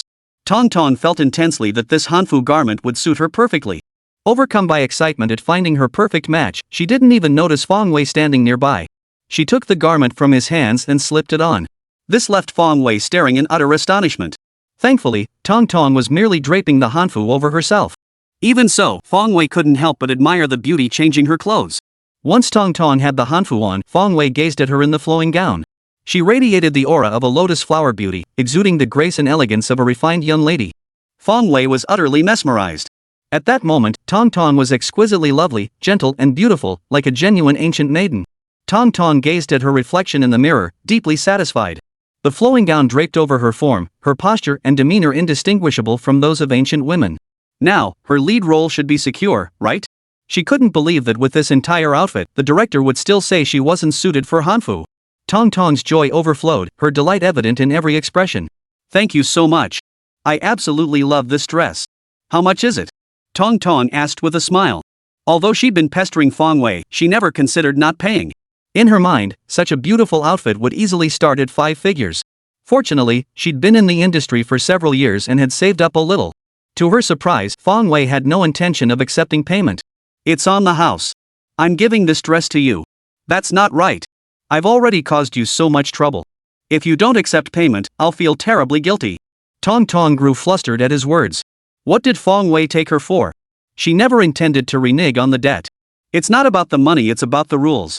Outside the treasure digger's shop, I never charge for anything I make. I already broke one rule by making you an extra garment. You wouldn't want me to break another one? Feng Wei said with a straight face, trying to act cool. He clearly wanted the money, okay? This single garment cost over $500,000. What kind of idiot would do something like this for free? But Feng Wei just had to be that fool. No choice, the system wouldn't let him. Beyond the items the system permits for sale, Feng Wei must cover all additional costs out of his own pocket. No one else can cover them for him. This time it was even worse since he'd purchased the hanfu directly from the system. There was an extra processing fee. Who knows how much that greedy system ripped him off, but it definitely wasn't cheap. Sigh, being a good person is no easy feat. No wonder there are fewer and fewer good people in this world. It's simply a matter of survival. Feng Wei sighed deeply. Of course, on the surface, he maintained a calm demeanor, acting as if money meant nothing to him. After all, the money was already gone. Wasn't he allowed to put on a show? But won't you suffer a huge loss this way? Tong Tong's full lips parted slightly as she spoke in disbelief. She truly couldn't fathom this man, Feng Wei. While his other rules were peculiar, they weren't entirely incomprehensible. But this time, what was he playing at? He made her a dress and didn't even charge her? Where had she ever heard of such a rule? In all her years, she'd never met anyone like this before. Loss be damned. To me, rules are paramount, money is trivial by comparison. Feng Wei added with a stern tone and solemn expression, as if money meant no more to him than dog. His words sent sparks of admiration flashing through Tong Tong's beautiful eyes. Feng Wei's standing in her heart soared to new heights in an instant. Over the years, she had met many people, but few had truly shaken her to her core. But now, Fong Wei was one of them. Young yet a top-tier fashion designer, he was also exceptionally kind-hearted. He stood firm on his principles, unmoved by profit. He could even refuse money offered to him outright. Good heavens, how could such a good person exist in this world? Tong Tong's heart gave a sharp flutter, and the way she looked at Fong Wei changed. Before, she had mostly admired him, especially his talent. But now, though she resisted acknowledging it, she couldn't deny that Fong Wei had found his way into her heart, leaving an indelible mark. Chapter 50, We're just friends. In that case, thank you. Still dressed in her hanfu, Tong Tong flashed Fong Wei a smile as radiant as a blooming crabapple blossom, stirring the heart. Fong Wei was utterly captivated by her beauty. No wonder ancient men would fall head over heels for a beauty's charm. At that moment, Tong Tong, clad in ancient attire, looked no different from a maiden of old. Even Fong Wei felt an urge to fall at her feet. And with that smile, she perfectly embodied the saying, one smile could topple a city, two smiles could topple a nation. Every gesture, every smile, every frown radiated charm. You're welcome. Glad I could help. After a long moment of stunned silence, Fong Wei stammered out. Regardless, I'll remember this favor. Tong Tong smiled faintly. If she couldn't find suitable attire, the chances of her changing were quite high. So, this dress could be said to have a significant impact on her future prospects. This favor was no small thing.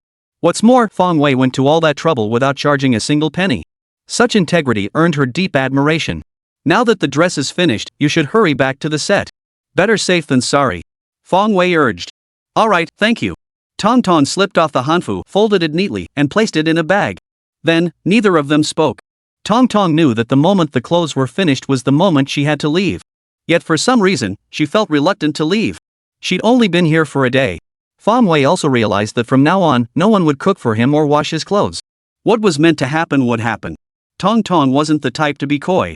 After suppressing her emotions for a moment, she broke the silence with a smile. I'll be going now. Take care of yourself from now on. Drive safely. Fong Wei nodded. Opening the door, Tong Tong took a deep breath and walked away without looking back. As soon as Tong Tong walked away, Fong Wei's face instantly fell. Good heavens, over 50,000 yuan. He was heartbroken. Though he didn't show it in front of Tong Tong, his heart was already being torn apart. Sometimes he wished he could slap himself. Why did he have to be such a good guy? Why couldn't he just harden his heart? Now look at him, broke as a joke. He probably couldn't even afford a meal now. Every last penny, whether in his bank account or Alipay, had been confiscated by the system. Fong Wei wanted to cry, but after squeezing for over 10 seconds, not a single tear came out. System, can you give me enough money for food? I'm afraid I'll starve to death. Don't talk to me. I need some peace. Fong Wei, don't be like that. I'm your dear friend, your beloved host. Didn't you just tell me to shut up? Fine, I'll be quiet. Fong Wei, big bro, sir, please don't. I'm sorry, just give me some money. I can't survive like this.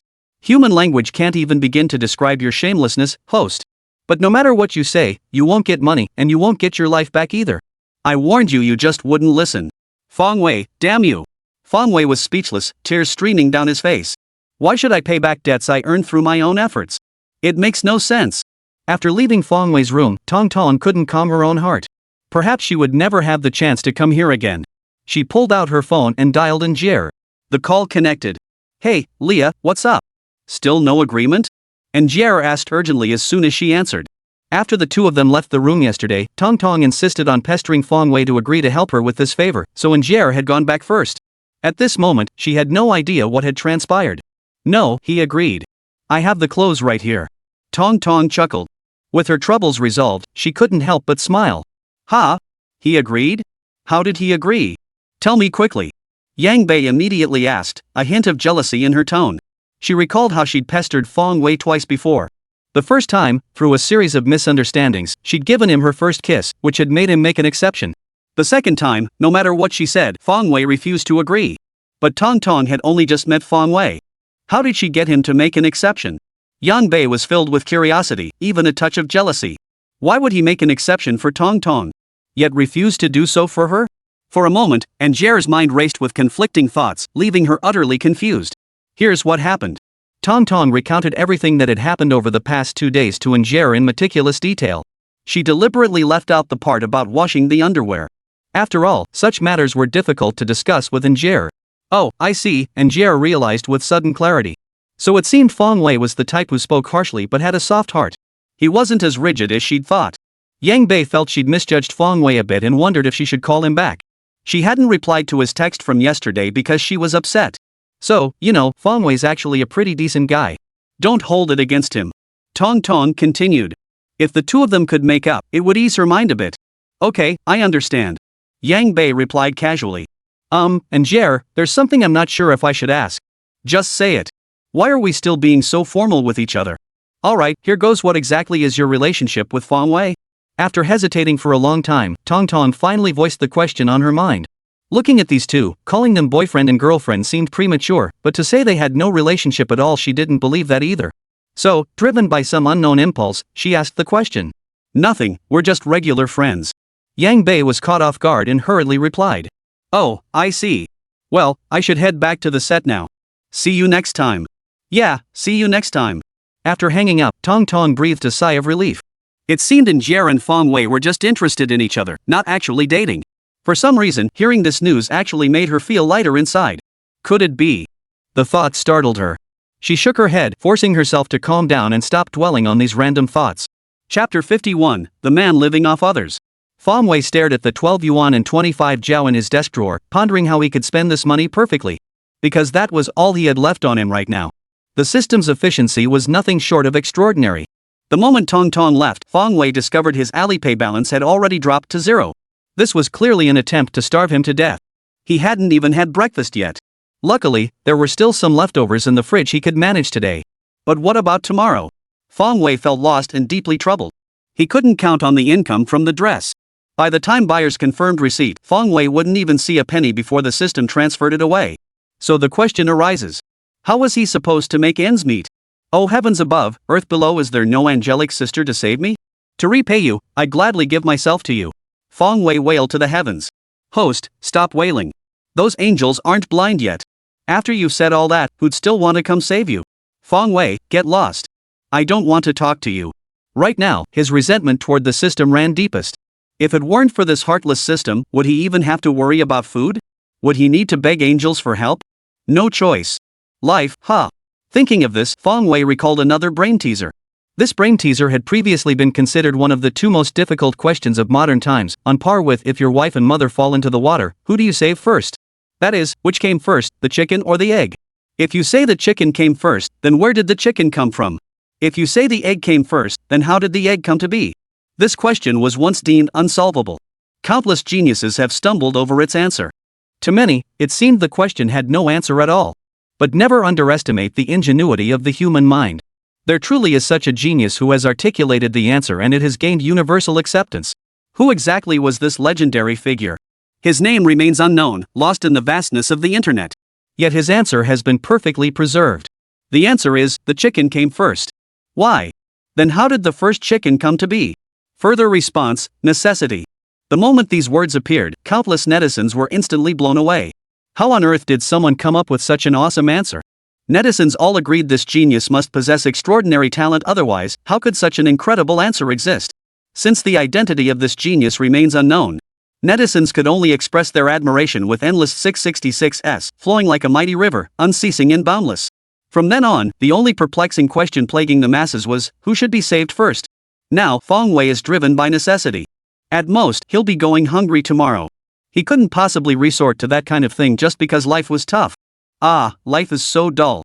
As it turned out, the angels weren't blind after all. No one came to save you. Fang Wei, get lost. Maybe someone will show up any second. Heh, I'll just chuckle to myself.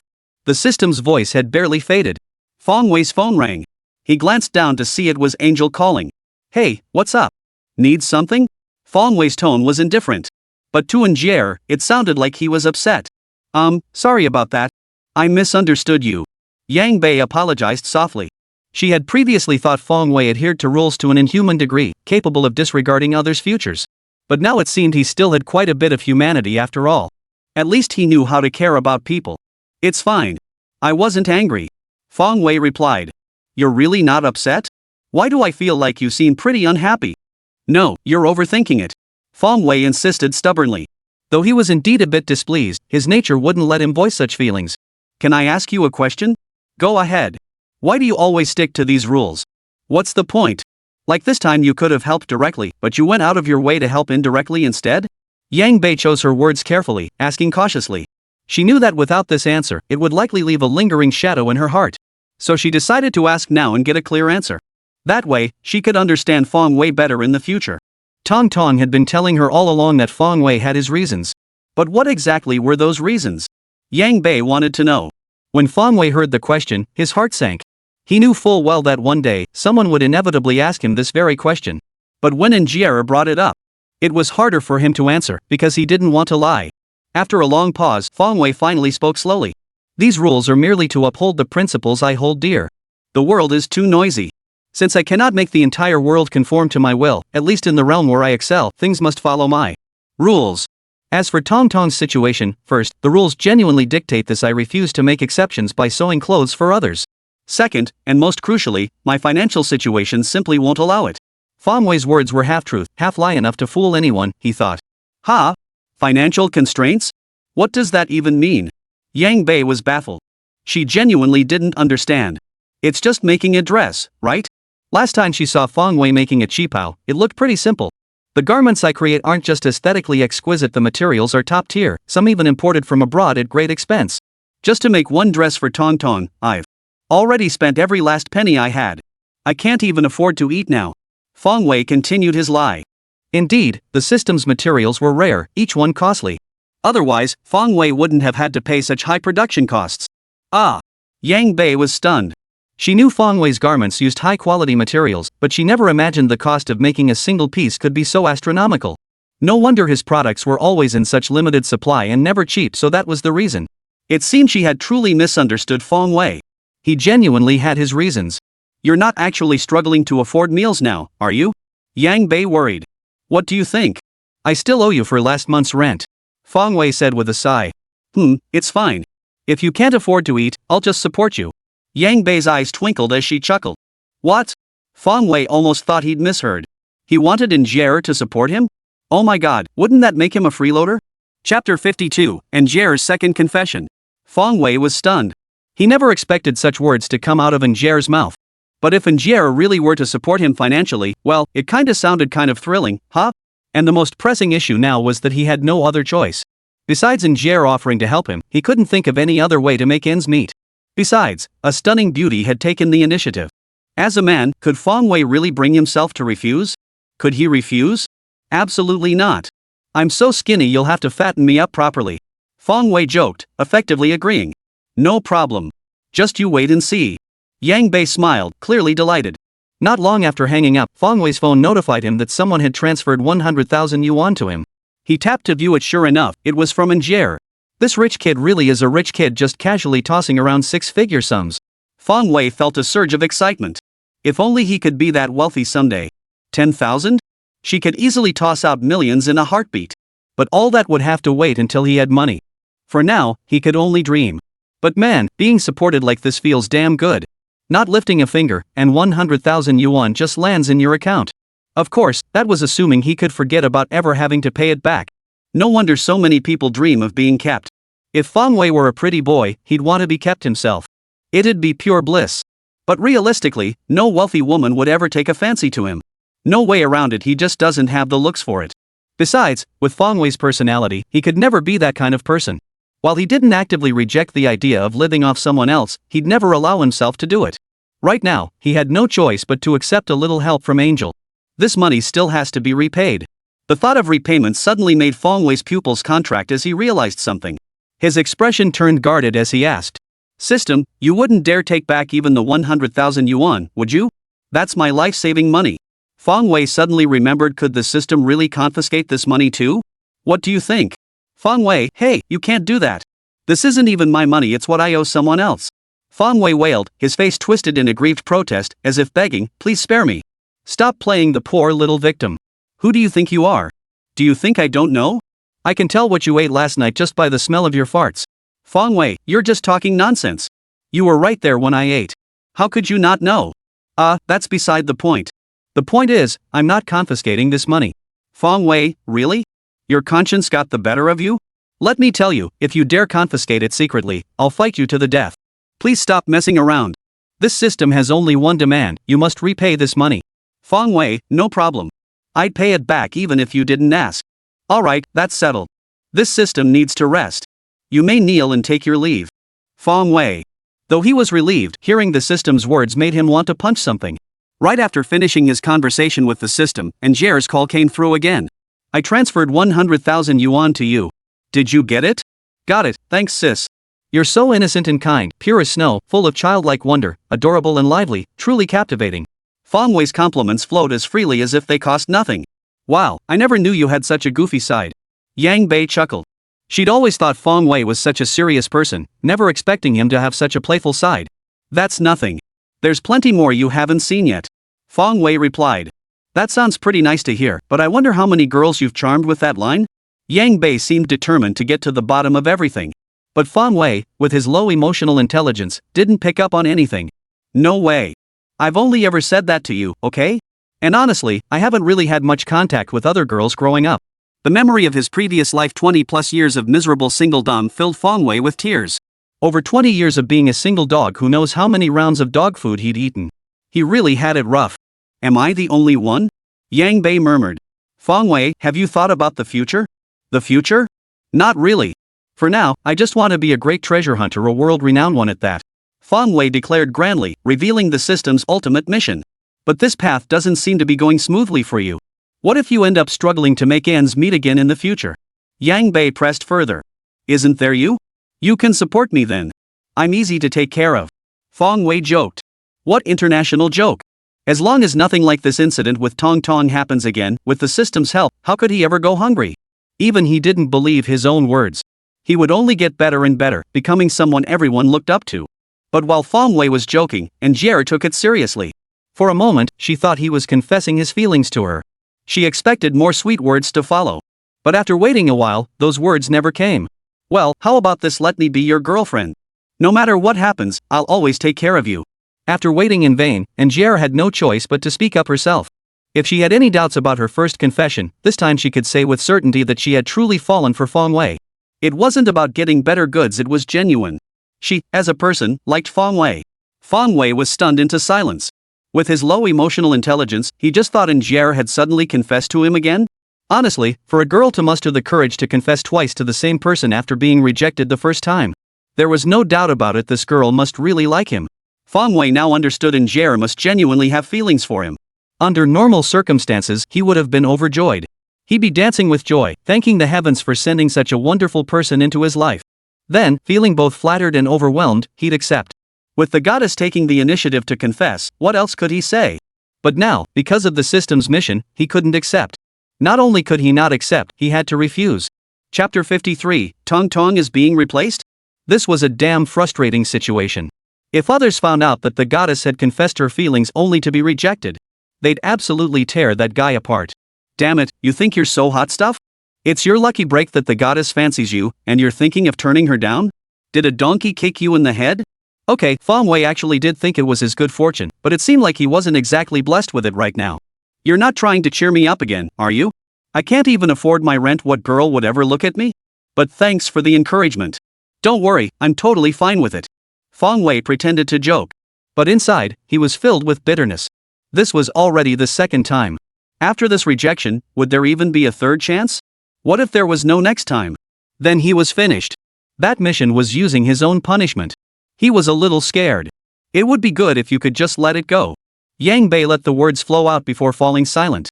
Inside, a complex mix of emotions surged through her.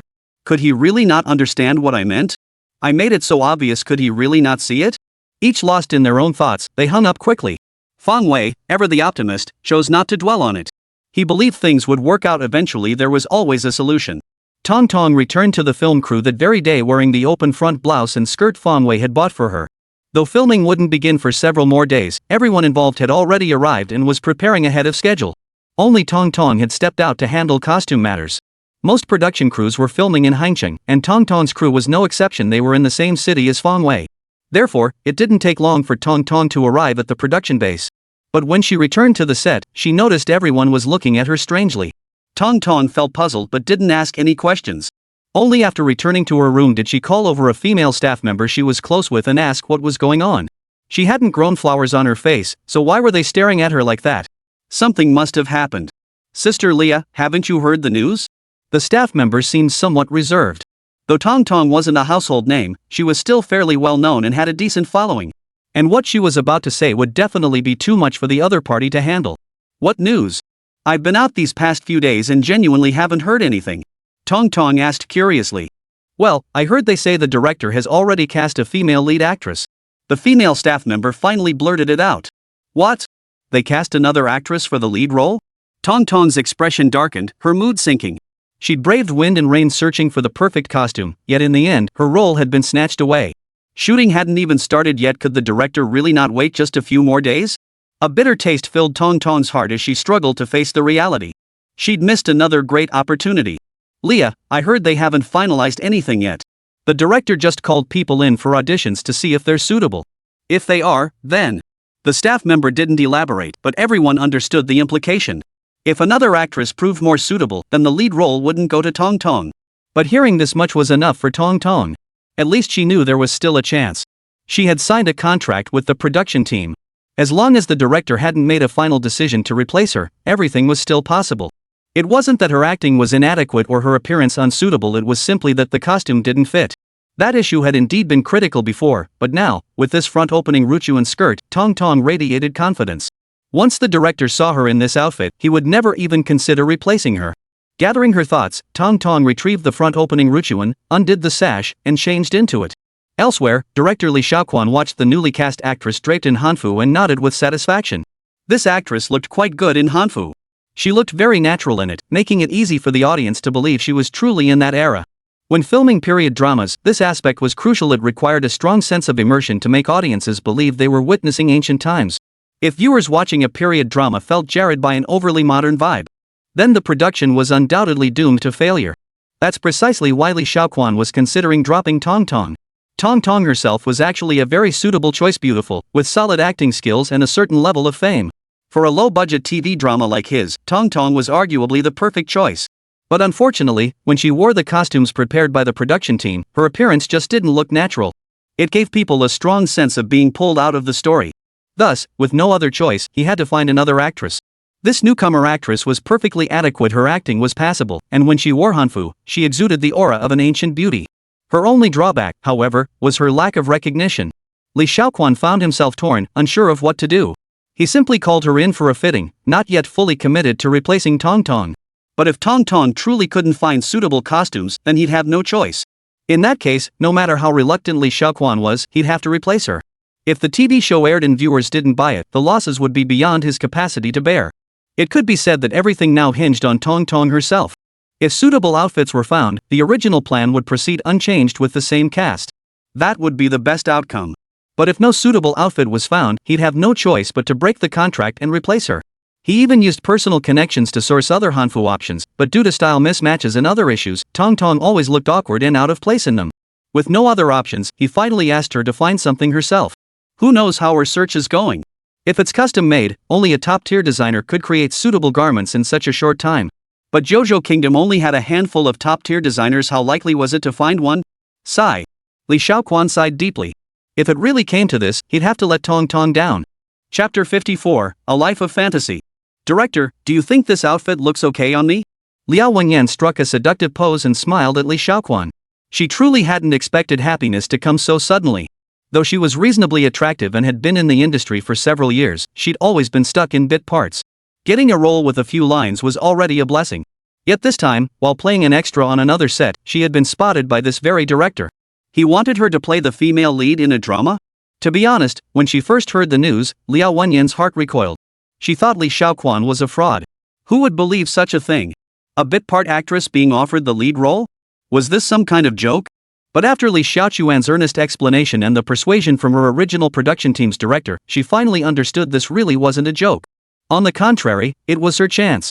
A chance to soar to the top. What had she been running around as an extra all these years for? Wasn't it all for the day she could become a big star, stand under the spotlight, and bask in the adoration of the masses? But now, this chance had finally arrived. So the moment she confirmed the news, Liao Wenyan made up her mind she would fight tooth and nail to land this role. Although the director had only asked her to try on costumes and hadn't explicitly stated she'd be cast as the lead. In Liao Wenyan's mind, that leading role was already hers. No matter the cost. Would a production team really lack a leading lady? Obviously not.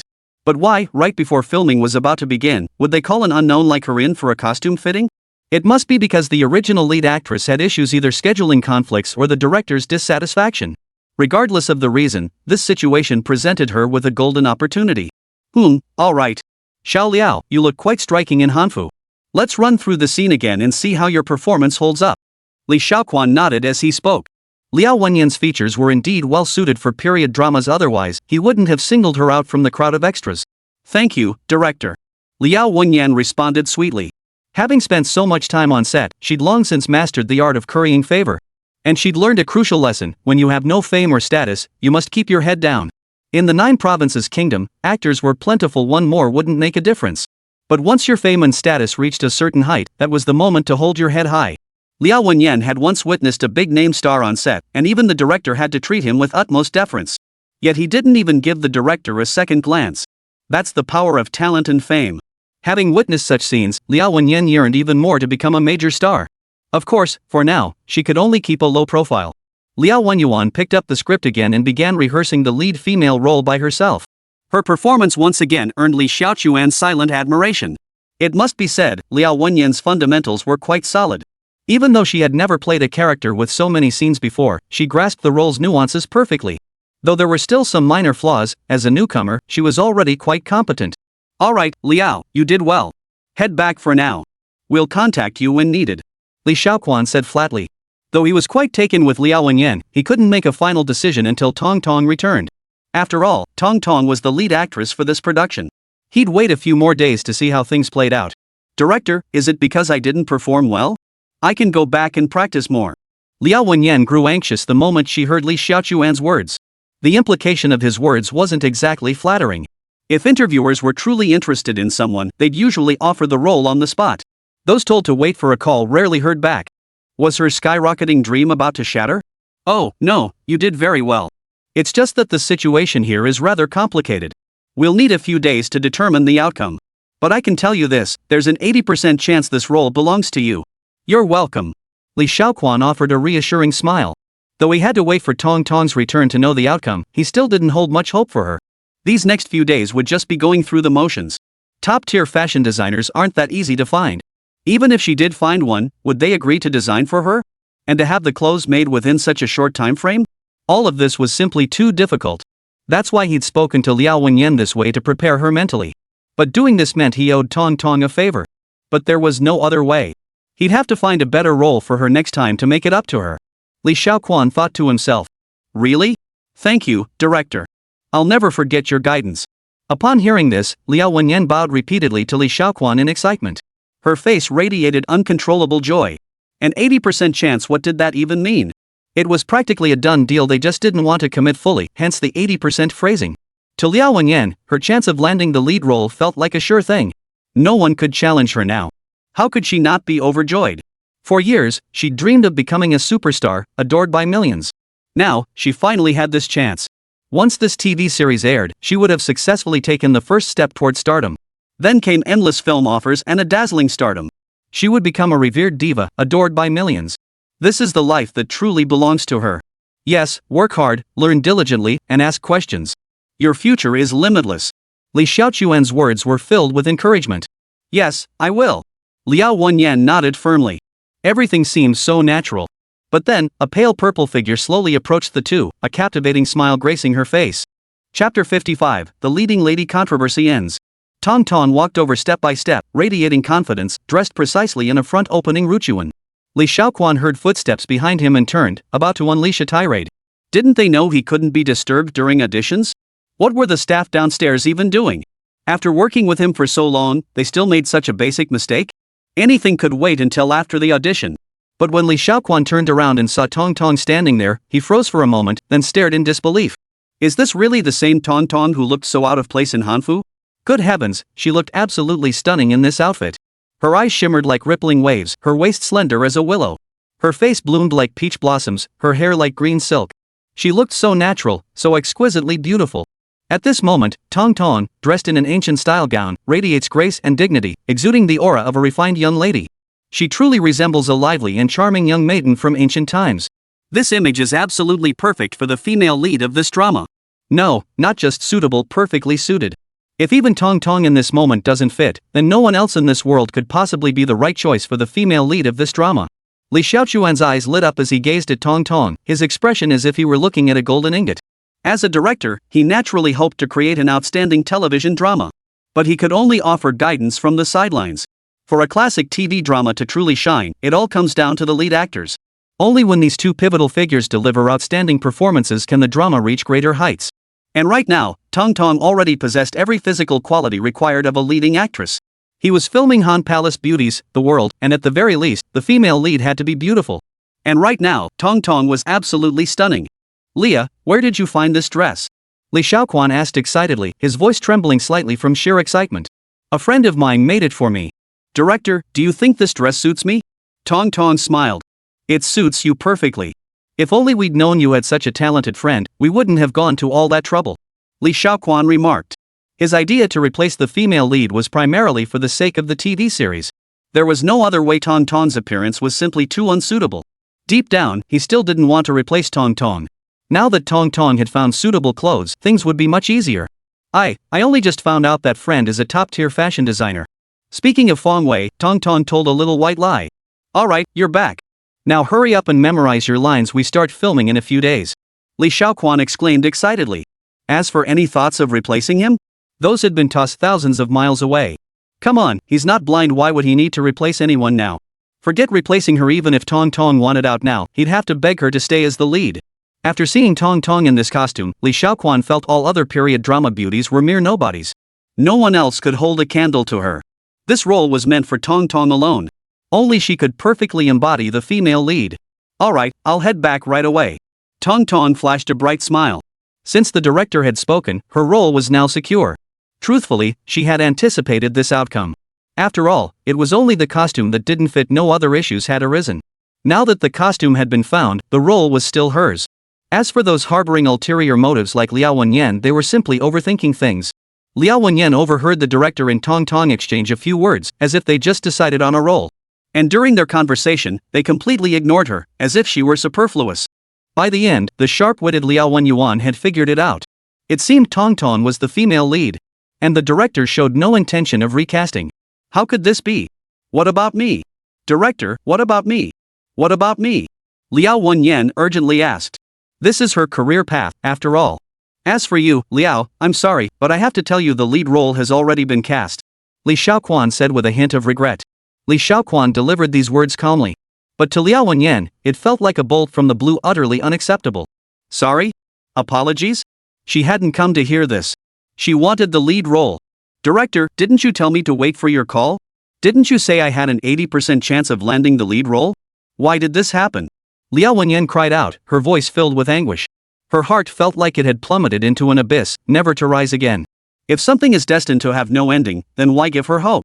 She couldn't accept it. She was just one step away from becoming the heroine.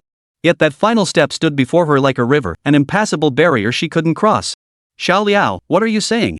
I told you back then we wouldn't know the outcome for several days. Caught out, Li Xiaoquan felt his face flush with embarrassment. How could he have said that in front of Tong Tong? Yet Tong Tong understood everything. If she hadn't returned at that crucial moment. If not for this front-opening Ruchuan, she herself might have been the one unable to accept all this. Xiao Liao, to express my apology, I can arrange for you to play a minor role in the drama. But don't even think about the female lead, that part is already taken. To avoid upsetting Tong Tong, Li Xiaoquan declared with unwavering resolve. A minor role? Do you think I'd be interested in such a part? After experiencing such a profound disappointment, Liao Wenyan flatly refused the role. How could she possibly settle for a minor role? She was meant to be the lead. If you don't want it, then there's nothing more to discuss. Li Xiaoquan said. Liao Wenyan was just an extra. Before finding the right person, he might have valued her more. But now, she wasn't that important anymore. After Li Xiaoquan finished speaking, Liao Wenyan walked away, looking utterly dejected. Watching her lonely figure, Tong Tong took out her phone and sent Fong Wei a message. Thank you. Chapter 56, Lu Shishir's Shock. That afternoon, Lu Xiaoqian was engrossed in her game. Suddenly, her phone rang. Let me see who's calling me. Why is it an unknown number? Not answering, absolutely not answering. Lu Xiaoqian glanced at the caller ID, an unfamiliar number. She decided to ignore it. But the phone kept ringing non-stop. With no other choice, she reluctantly picked up the phone. A polite voice came from the other end. Hello, your package has arrived. I'm currently in your neighborhood. Could you come out to sign for it? Delivery? Lu Xiaoqian blinked in confusion before realizing it must be the dress she'd ordered 2 days ago. In an instant, Lu Xiaoqian abandoned her game and rushed out the door. She was absolutely smitten with that dress, otherwise, she wouldn't have splurged 5,000 yuan on a non-branded piece. Of course, Angeris Starling had played a small part in that decision. After one last glance at the dress's design, Lu Xiaoqian decided to buy it. After all, 5,000 yuan wasn't a huge amount for her. After a short while, Lu Xiaoqian returned with the package. Upon opening the outer packaging box, a beautifully crafted gift box appeared. Wow, this shop owner really pays attention to detail. I didn't expect even the packaging box to be so stylish. A faint smile touched Lu Xiaoqian's lips as she silently gave the shop owner a thumbs up. Inside the box lay a stunningly beautiful dress, neatly arranged. She had chosen a dress in a relatively pale color, yet at that moment, Lu Xiaoqian felt this very garment was undeniably eye-catching. The fabric was silky smooth, light as air, flowing gracefully with the breeze and radiating an extraordinary charm. The entirely hand-embroidered details further highlighted the dress's extraordinary quality. The shopkeeper's craftsmanship was truly remarkable. Lu Xiaoqian murmured her admiration. At that moment, she felt every penny of the 5,000 yuan was well spent. After caressing it for a moment, she couldn't wait to slip it on. The precise proportions of the shoulders and waist fit like a tailor-made garment. Every detail was meticulously tailored, showcasing ingenious craftsmanship and unique artistry. A subtle coolness brushed over her like a gentle breeze, refreshing her spirit. The embroidery transported her into a sea of flowers. When she stepped before the mirror, Lu Xiaoqian was utterly stunned by her own reflection. Wow, is this really me? Lu Xiaoqian could scarcely believe her eyes. At that moment, she seemed to have stepped straight out of a painting, radiating an enchanting aura. She was completely different from her former self. Though she had always been pretty, her beauty now radiated with an intensity she'd never possessed before. Only now did she truly grasp the meaning of the saying, "Clothes make the man, and gold adorns the Buddha." Indeed, wearing clothes that suited her perfectly transformed her entire aura. It was as if she had become a different person. Lu Xiaoqian made up her mind she would wear this outfit to meet her boss tomorrow. She would astonish her with her own beauty. Just imagining Lu Shishir's expression tomorrow made Lu Xiaoqian giggle to herself. She'd probably be utterly stunned. Ever since becoming Lu Yi's assistant, she'd been constantly taken aback by Lu Shishir. What could she do? The woman was simply too stunning. But, tomorrow might be a different story. Lu Xiaola thought with a mischievous grin. Though Lu Shishir was a big star, she treated her assistants very well and never put on airs. So the two were practically like friends, and Lu Xiaoqian often teased her playfully.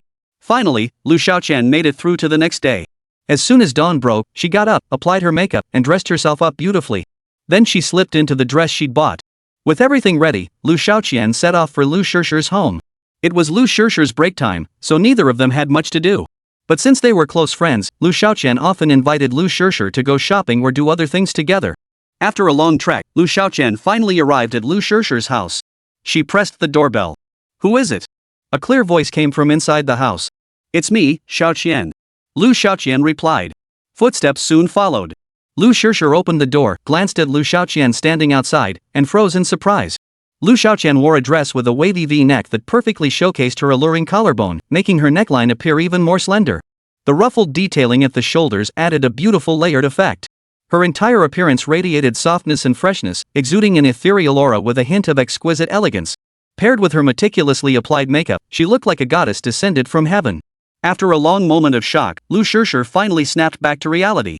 "Wow, Xiaoqian, you look absolutely stunning in that outfit today." "Really?" Lu Xiaoqian smiled, her vanity greatly satisfied. Being around Lu Shishir, such a stunning beauty, every single day? The pressure is real, you know. When two women are together, comparisons inevitably arise. And where there's comparison, there's disparity. Though she wasn't unattractive herself, she paled in comparison to Lu Shishir. Even if she tried to be broad-minded and not care about such things, it inevitably stung a little inside. But right now, she finally managed to stun Lu Shishir with this dress. "Seriously, you look absolutely stunning in this dress. By the way, how much did you pay for it?" Lu Shishir asked. "It was okay. I spent 5,000 yuan. 5,000? Lu Shishir gasped. This price is way too cheap." She couldn't believe it. How could such a flattering dress only cost 5,000? Lu Shishir ran her fingers over the dress Lu Xiaoqian was wearing. An instant chill traveled through her hand, and the fabric felt incredibly smooth, clearly made from premium material. But that was precisely the strangest part. Why? Why would such exquisitely crafted clothing, so flattering when worn, be priced so low at just 5,000? Lu Shishir was truly baffled. She glanced again at the dress she'd spent tens of thousands on. Compared to the one Lu Xiaoqian was wearing, it simply couldn't hold a candle to it, could it? Not only in appearance, but even in material quality, hers likely fell far short. The comparison made Lu Shishir feel certain she'd been ripped off by some unscrupulous manufacturer. Otherwise, who could possibly explain why Lu Xiaoqian could buy such an amazing piece for just 5,000 yuan? Chapter 57, Tired of Pretending.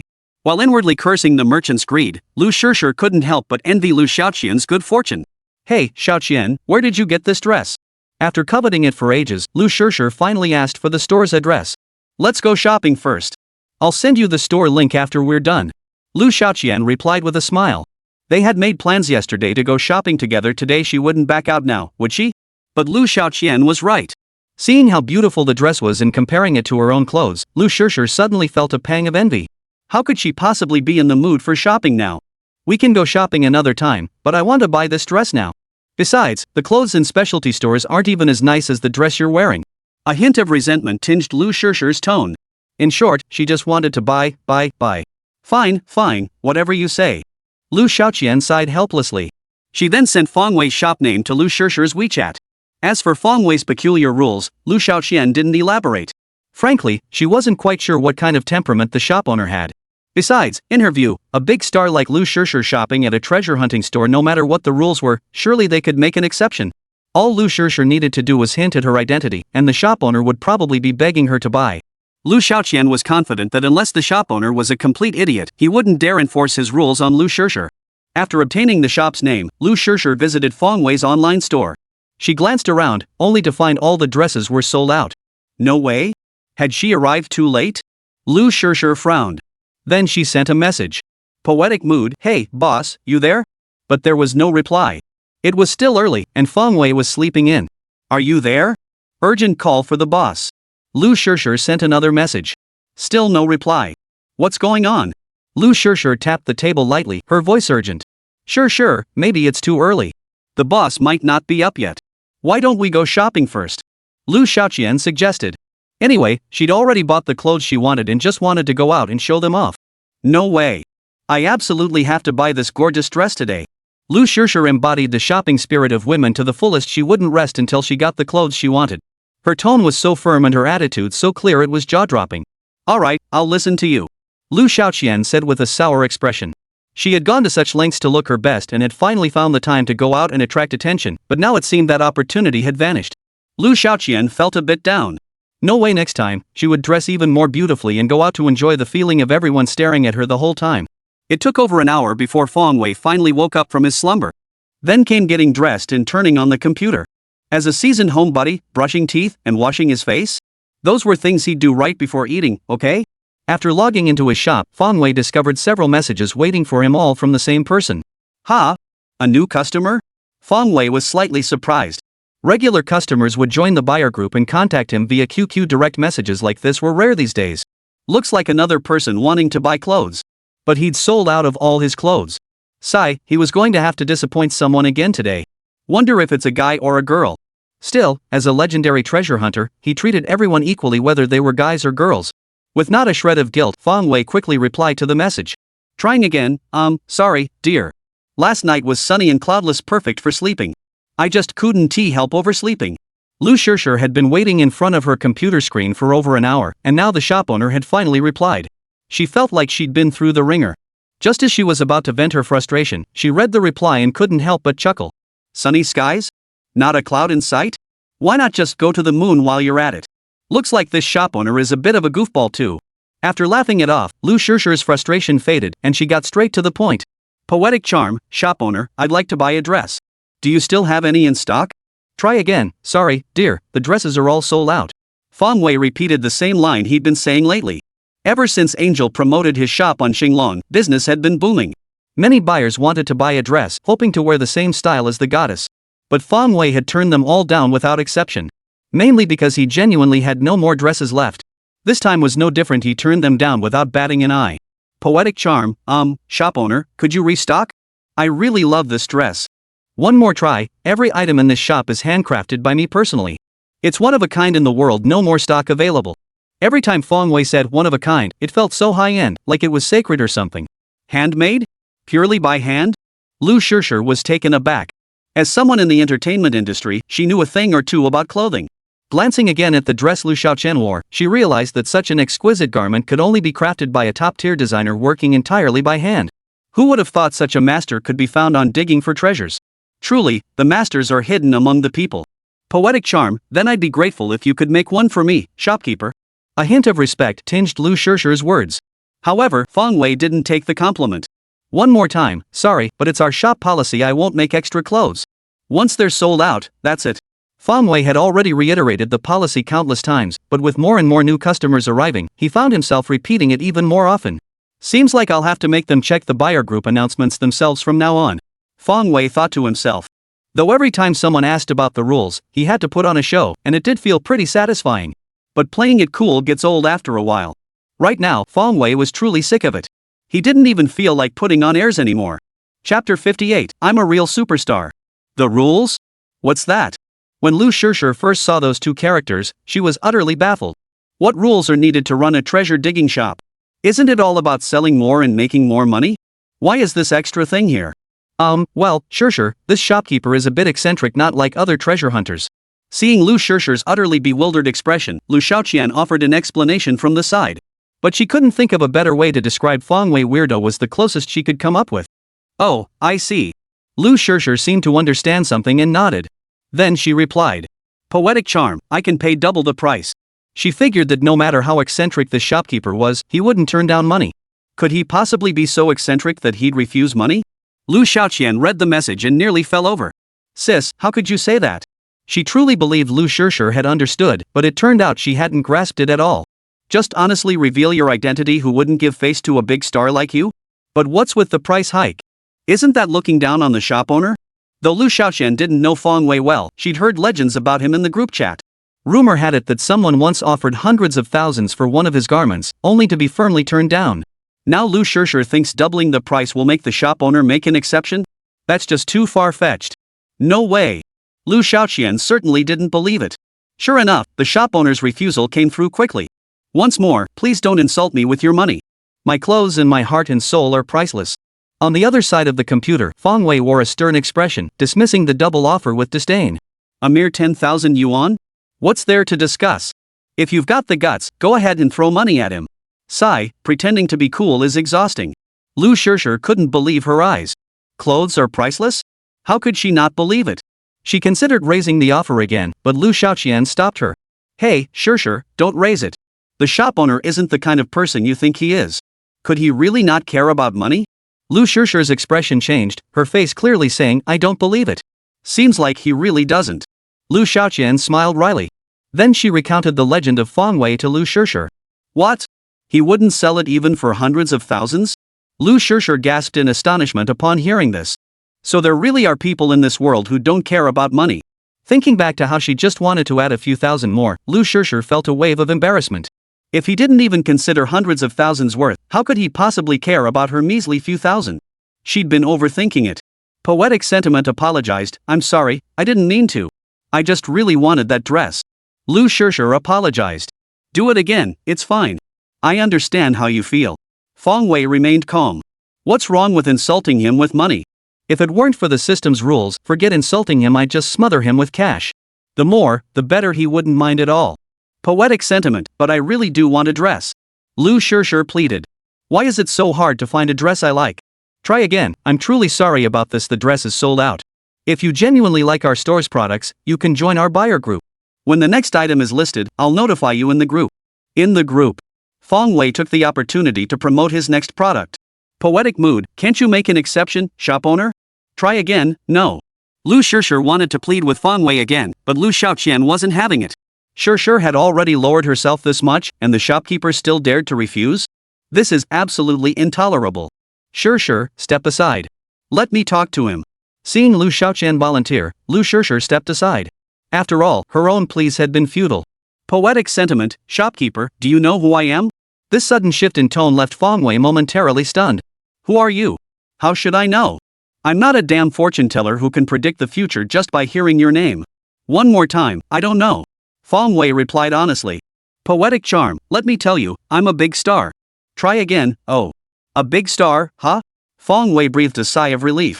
He'd thought the other person was some big shot. Turns out it's just a celebrity. So what if you're a big star? Aren't there plenty of big stars begging him to buy clothes? Yang Bei, Tong Tong, Fan Xiaobin, and that other actress whose name I don't know, they all seem like big stars. But if they want him to make an exception and buy a piece of clothing, don't they still have to be nice and polite? As if he'd never seen a celebrity before. Put. Feng Wei answered calmly. In his eyes, celebrities weren't anything special. But Lu Xiaoqian exploded the moment she saw his reply. Oh? What kind of tone is that? I told you I'm a big celebrity, shouldn't you be thrilled? Then apologize for not recognizing a great talent when you saw one, and beg her to buy the clothes? That's how the script should play out. But what's going on now? One word, oh? Why did Lu Xiaoqian feel like punching someone after seeing that word? As a normal person, she simply couldn't fathom the shopkeeper's mindset. Poetic charm, I'm not lying, I really am a big star. If you sell me these clothes, I can promote them for you. Then tons of people will buy your stuff. Lu Xiaoqian kept trying. She couldn't believe the shopkeeper could remain so calm. One more time, no thanks. My clothes already sell well. No need to trouble yourself.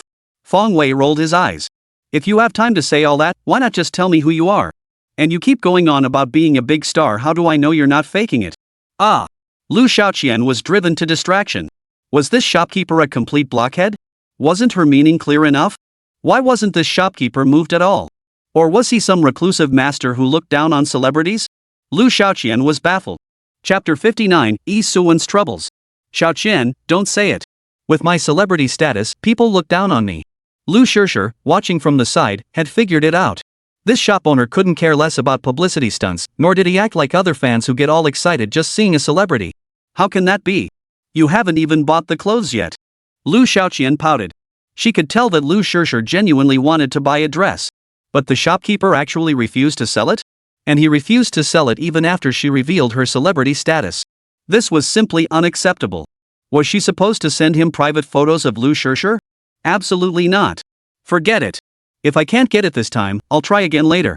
This shop owner can't possibly only sell it once, right? Lu Shishir ended up comforting Lu Xiaoqian instead. Her temperament was excellent even after learning the dress was unavailable, she didn't get angry again. We'll just have to wait for next time.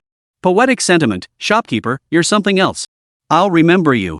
Lu Xiaoqian typed a few resentful words before finally letting it go. Anyway, she never wanted to see this shop owner again. If they ever met in the future, she would absolutely drag Lu Shishir over to him and declare arrogantly, "See? This is the person who kept trying to buy your dress. How about it now? Regretting it?" Lu Xiaoqian was certain the shop owner would regret it once they learned Lu Shishir was the buyer. Lu Shishir returned to her computer and joined the store's buyer group using the number listed on the shop page. Feng Wei accepted the request. Since this so-called big star remembered him, he'd let her keep remembering him. He'd even welcomed the chance to get back at her with money. After reading the group announcements, Lu Shishir gained a new understanding of the mysterious shop owner's rules. The rule that items were gone once sold out wasn't really a big deal. But damn, the other rule was insane.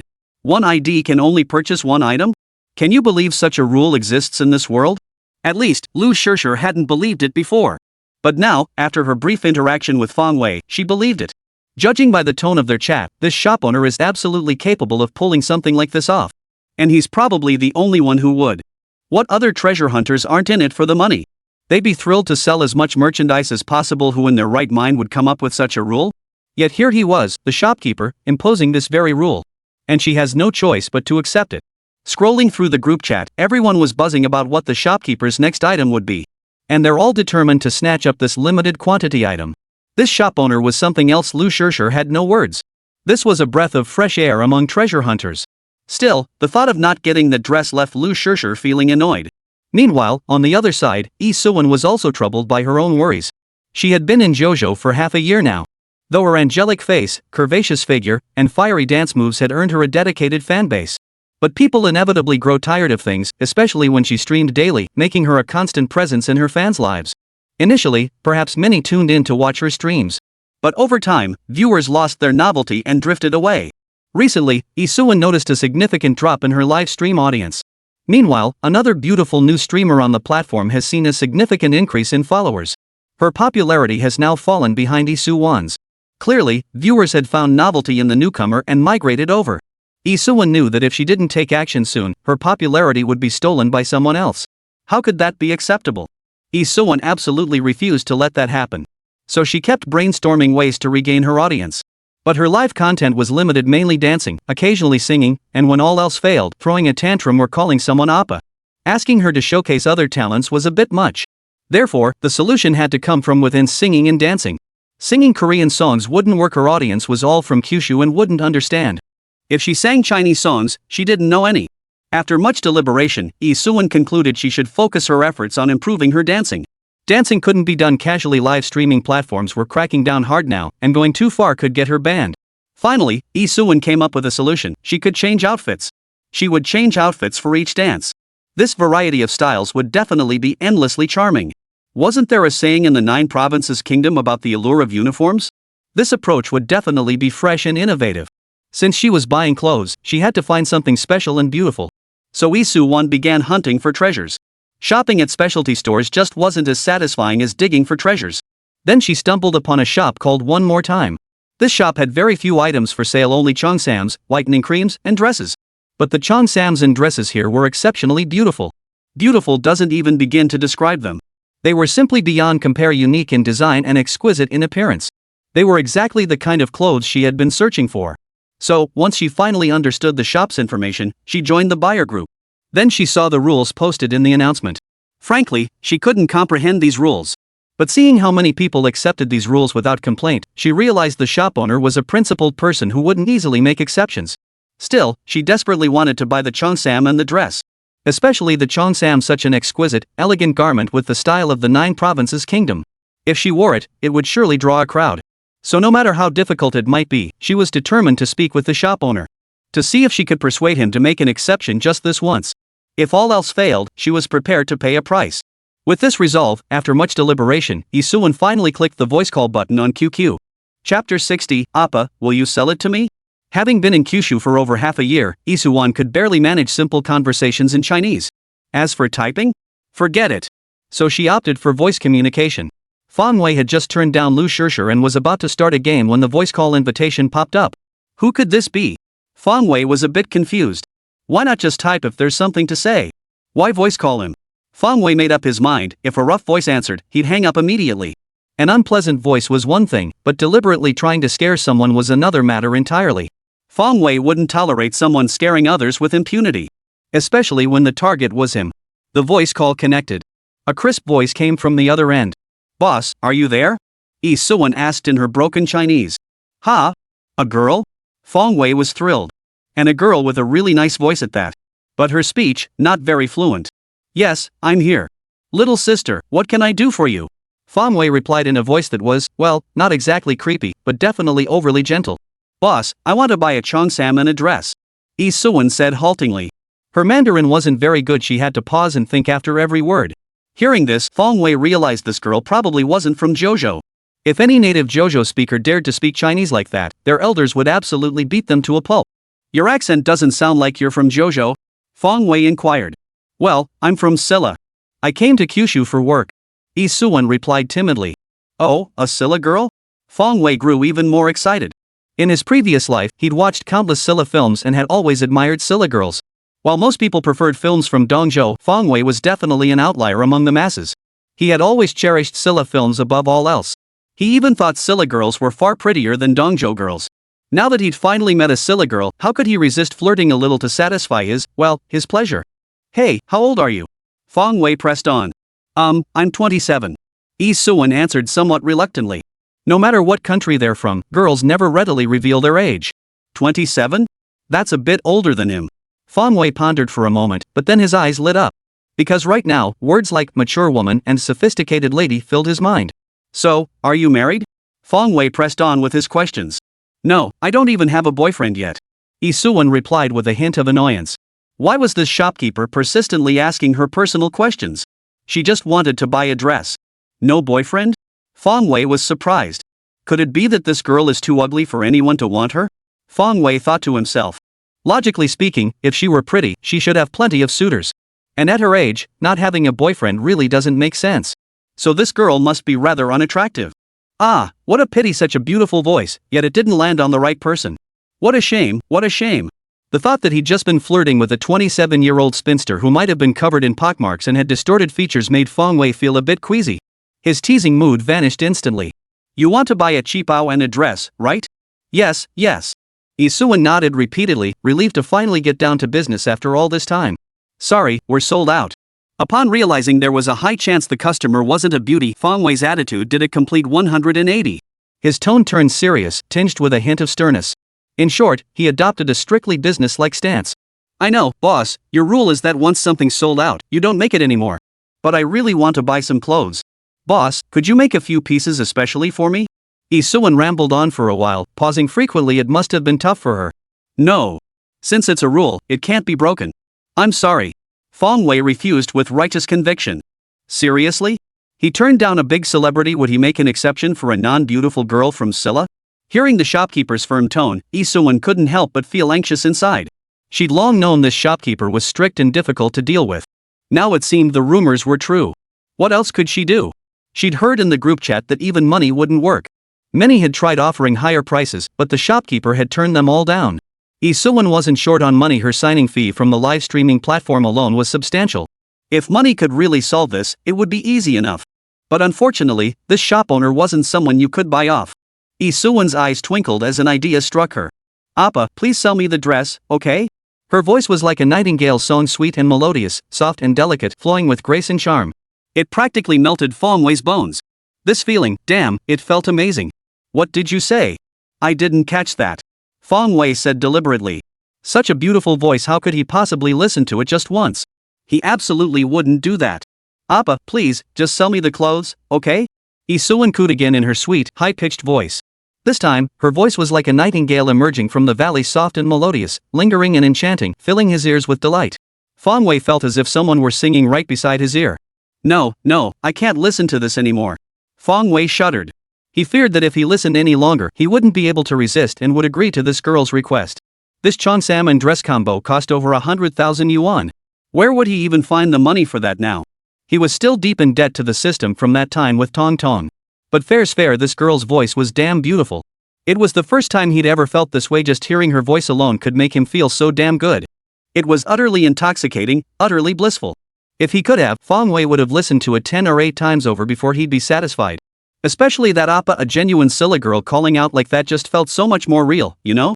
Chapter 61, Appa, can I send you a selfie? Sweetheart, I really can't break my rules. But after hearing those two sweet little whines, Feng Wei's tone softened a bit. At the same time, he felt even more regret about that lovely voice. Such a lovely voice, yet its owner isn't a beauty. What a waste. How many stunning actresses are there in the 9 provinces? How many crave a beautiful voice but can't get one? A prime example is Jo-won. Jo-won was stunningly beautiful, but her voice was, well, a bit hard to stomach. She's the type where her looks make you want to commit a crime, but her voice makes you want to back away. Now, this girl from Silla is the complete opposite. But comparatively speaking, Feng Wei still prefers those who are beautiful. After all, a pleasant voice doesn't put food on the table. But beauty? That's another story, a feast for the eyes. Isuan felt a headache coming on as the shopkeeper remained stubbornly unyielding. This shopkeeper, why was he so different from what she'd imagined? Just like the viewers in her livestream, the moment she could Appa, they all went wild with excitement. They'd go wild sending gifts and props. So Isuan had mastered a few tricks to captivate her audience. Whenever viewers grew tired of watching her dance, she would use this kind of sound to lighten the mood in the livestream. This tactic had always worked like a charm in the past. Why isn't it working on the shop owner today? And today, she'd clearly put even more energy into it. After pondering for a moment, Isuan finally realized the problem. In the past, the viewers had always watched her in person. Hearing her voice naturally made it more immersive. But today, she hadn't even shown her face. How could it be effective when the shopkeeper didn't even know if she was beautiful or ugly? After some thought, Isuan finally pinpointed the crux of the matter. Appa, can I send you a selfie? Ha? A selfie? Feng Wei froze. She actually has the courage to send a selfie? Had he misjudged her? Was this girl actually a beauty? Otherwise, where would she get the nerve to send one? Most people, especially those who aren't attractive, are basically doomed to never take selfies in their entire lives. Because even they can't bear to look at their own ugly faces, let alone share them with others. So now, Feng Wei was genuinely curious. What does this girl actually look like? He felt a little bit of anticipation. Go ahead and send it, preferably with a flirty pose. Feng Wei said without blushing or skipping a beat. All right. After getting the go-ahead, Isuan quickly grabbed her phone, found a flattering angle, and snapped a gorgeous selfie. To meet the shop owner's definition of flirty, she deliberately pulled her already loose-fitting clothes down a bit further. After snapping the photo, Lee Soo-won quickly edited it and sent it to Fong Wei. Fong Wei was practically pacing impatiently in front of his computer. How could taking a photo take so long? Suddenly, an image popped up on his screen.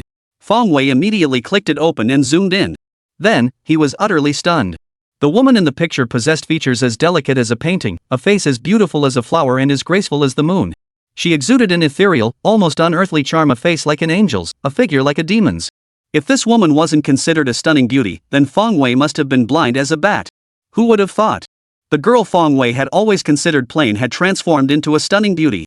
He actually looked down on her all this time. Thankfully, Fong Wei didn't end the call because of his prejudice.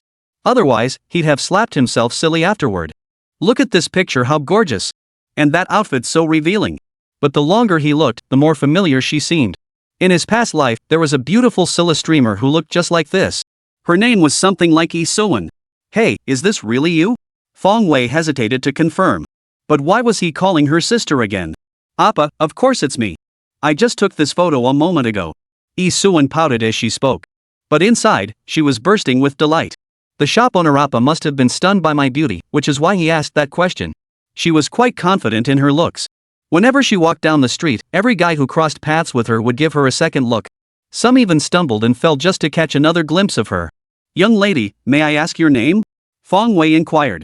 A hunch formed in his mind. Sure, Appa. My name is Lee Soo-won. Lee Soo-won said in a sweet, girly voice. Holy crap, it really is. Fong Wei was stunned. But with big stars like Tong Tong and Injera popping up, Fong Wei could accept Lee Soo-won's appearance. He just never imagined such a beauty would suddenly start chatting with him on voice call. By now, Fong Wei understood. She didn't have a boyfriend not because no one wanted her. It was because her standards were too high that she hadn't found anyone yet. Soo-won, it's not that I'm being heartless, but I really don't have any clothes to sell right now. Otherwise, I'd sell you some. Fong Wei said in a soft, gentle voice. After she'd already shown off her photos, he still said something like that it really was a bit embarrassing. This bargain is practically free. Appa, you're lying. I know your clothes are all handmade. How could you possibly have none left to sell? Lee Soo-won mercilessly exposed Fong Wei's lie. This left Fong Wei feeling rather embarrassed. This girl knows him pretty well, huh? He'd thought he could fool her easily. Sis, I'm truly sorry. Appa's rules are set in stone, they can't be broken. So all I can say is, I'm sorry. Fong Wei's tone was gentle. Of course, if the photo that just surfaced had been of an ugly woman instead of Lee Soo-won, Fong Wei would have hung up without a second thought. How dare someone that ugly show their face in public? Not cursing you is already generous enough. You still want to keep talking? Keep dreaming. But when it came to Lee Soo-won, Fong Wei's attitude was perfectly polite. After all, beauties always have their privileges. Appa, do you think I'm not pretty? Hearing the shopkeeper still wouldn't budge, Lee Soo-won said with a pout. Chapter 62, Sis, Appa really isn't that kind of person. Lee Soo-won genuinely began doubting her own charm. She'd even sent him her selfies, yet the shop owner remained completely unmoved. But no worries if selfies didn't work, she had another trick up her sleeve. Fong Wei was speechless hearing Lee Soo-won say this. Wasn't she pretty enough? Honestly, any man with a normal sexual orientation wouldn't think Lee Soo-won wasn't pretty. She met most men's criteria. Delicate features, a great figure, a lovely voice, what more could anyone want? But this matter Fong Wei truly couldn't agree to it. Sis, don't say that. You're beautiful. It's just that I'm a man of principles. Once I say no, it's final. Fong Wei's voice was filled with righteousness. He wasn't the type to be swayed by beauty. No matter how stunning the beauty before him, he remained composed and free of distracting thoughts. But his composure didn't last long. Lee Soo-won's next words threw him off balance. Appa, would you like me to dance for you? That sugary sweet voice rang out again, making Fong Wei exclaim he couldn't take it. A dance? Fong Wei knew full well that Lee Soo-won was renowned for her dancing. Her alluring figure paired with her fiery dance moves were simply irresistible. And now Lee Soo-won was going to dance just for him? The thought of such treatment sent a tingle of excitement through him. Well, how about you give it a shot? Alright, Fong Wei admitted he'd lost his edge. What's this Lu shall we business? What does remaining unmoved while a woman sat in his lap even mean? Fong Wei didn't know any of it. All he wanted now was to enjoy Lee Soo-won's dance. Sure thing, Appa. Lee Soo-won said with a smile. Sure enough, no man could resist her charm. She then positioned her phone at a perfect angle and performed a sizzling dance on the spot. After filming the video, Lee Soo-won checked it and found no issues before sending it off. Meanwhile, Fong Wei sat anxiously in front of his computer screen, waiting. Though videos of Lee Soo-won dancing were already online, how could watching them on screen compare to seeing her perform live? Before long, the video arrived. Fong Wei immediately clicked on it and watched it in full screen. At first glance, he felt his adrenaline and testosterone surge rapidly. Wow! That figure, those dance moves utterly sizzling, utterly mesmerizing. Fong Wei stared intently at Lee Suwon's figure. Wait, no, he was earnestly appreciating the artistry of the dance. Yes, the art of dance. As an upright individual, he wouldn't be swayed by mere beauty. But Lee Suwon's figure really was something else. For over 3 minutes, Fong Wei watched the dance without blinking once. After it ended, he still felt deeply moved. Appa, do you think I danced well? Lee Suwon asked, her voice brimming with anticipation. Good, absolutely fantastic. Especially the way you moved your hips ahem and those challenging moves, you executed them flawlessly. Truly amazing. Fong Wei almost let the truth slip out. But Lee Suwon had already caught the implication in his words and couldn't help but giggle. So, Appa, now, would you sell me that outfit? As she spoke, Lee Suwon felt a flicker of confidence. She'd even pulled out her killer dance moves. Surely the shop owner was completely smitten by now? He'd have to agree, right? But Lee Suwon had clearly underestimated Fong Wei's obsession with money. As someone who loved money to his very core and was also drowning in debt, Fong Wei's mind snapped back to reality the moment money was mentioned. Well, I'm sorry, little sister. My rules can't be broken. I still can't sell it to you. To be honest, Fong Wei felt a twinge of guilt saying those words. After all, Lee Suwon had gone to such lengths, coaxing, sending selfies, even dancing just to buy clothes. Yet in the end, he'd still turned her down cold. He couldn't help but feel a bit guilty toward her. All those favors, wasted. What? Still no deal? Lee Suwon was dumbfounded. At this moment, shouldn't the shopkeeper, who was completely smitten with her, be thrilled and agree to all her requests with tenderness? Why? Why won't this shopkeeper budge? Lee Suwon was nearly at her wit's end. Good heavens, she just wanted to buy a dress. Appa, are you dissatisfied with my dance? Was it not bold enough? Did the shopkeeper prefer something even hotter? If that's the case, she'd have to dance again. Lee Suwon's mind raced with wild thoughts. No, little sister, you danced perfectly fine. Fong Wei hurriedly said. He'd already gotten so much for free, he had to at least give her a good review. Otherwise, it would be downright irresponsible. Then why, Appa, won't you sell me clothes? Lee Suwon's voice brimmed with hurt. Ah, little sister, rules are rules. You should really check out other stores. Fong Wei said helplessly. Appa, if you sell me the clothes, there'll be even more perks, you know. Lee Suwon refused to give up, continuing her plea. Other shops do sell cheongsams and dresses, but just looking at them, they're worlds apart in quality. How could she possibly buy them? More perks? Fong Wei's heart started racing at the thought. Now that things had heated up, what would come next? Fong Wei stopped himself from thinking about it. He feared he might lose control. This Lee Suwon was nothing short of a little vixen. No need, sweetie. Appa isn't that kind of guy. Fong Wei replied, though it felt like a lie. It's true, there's a perk, Appa.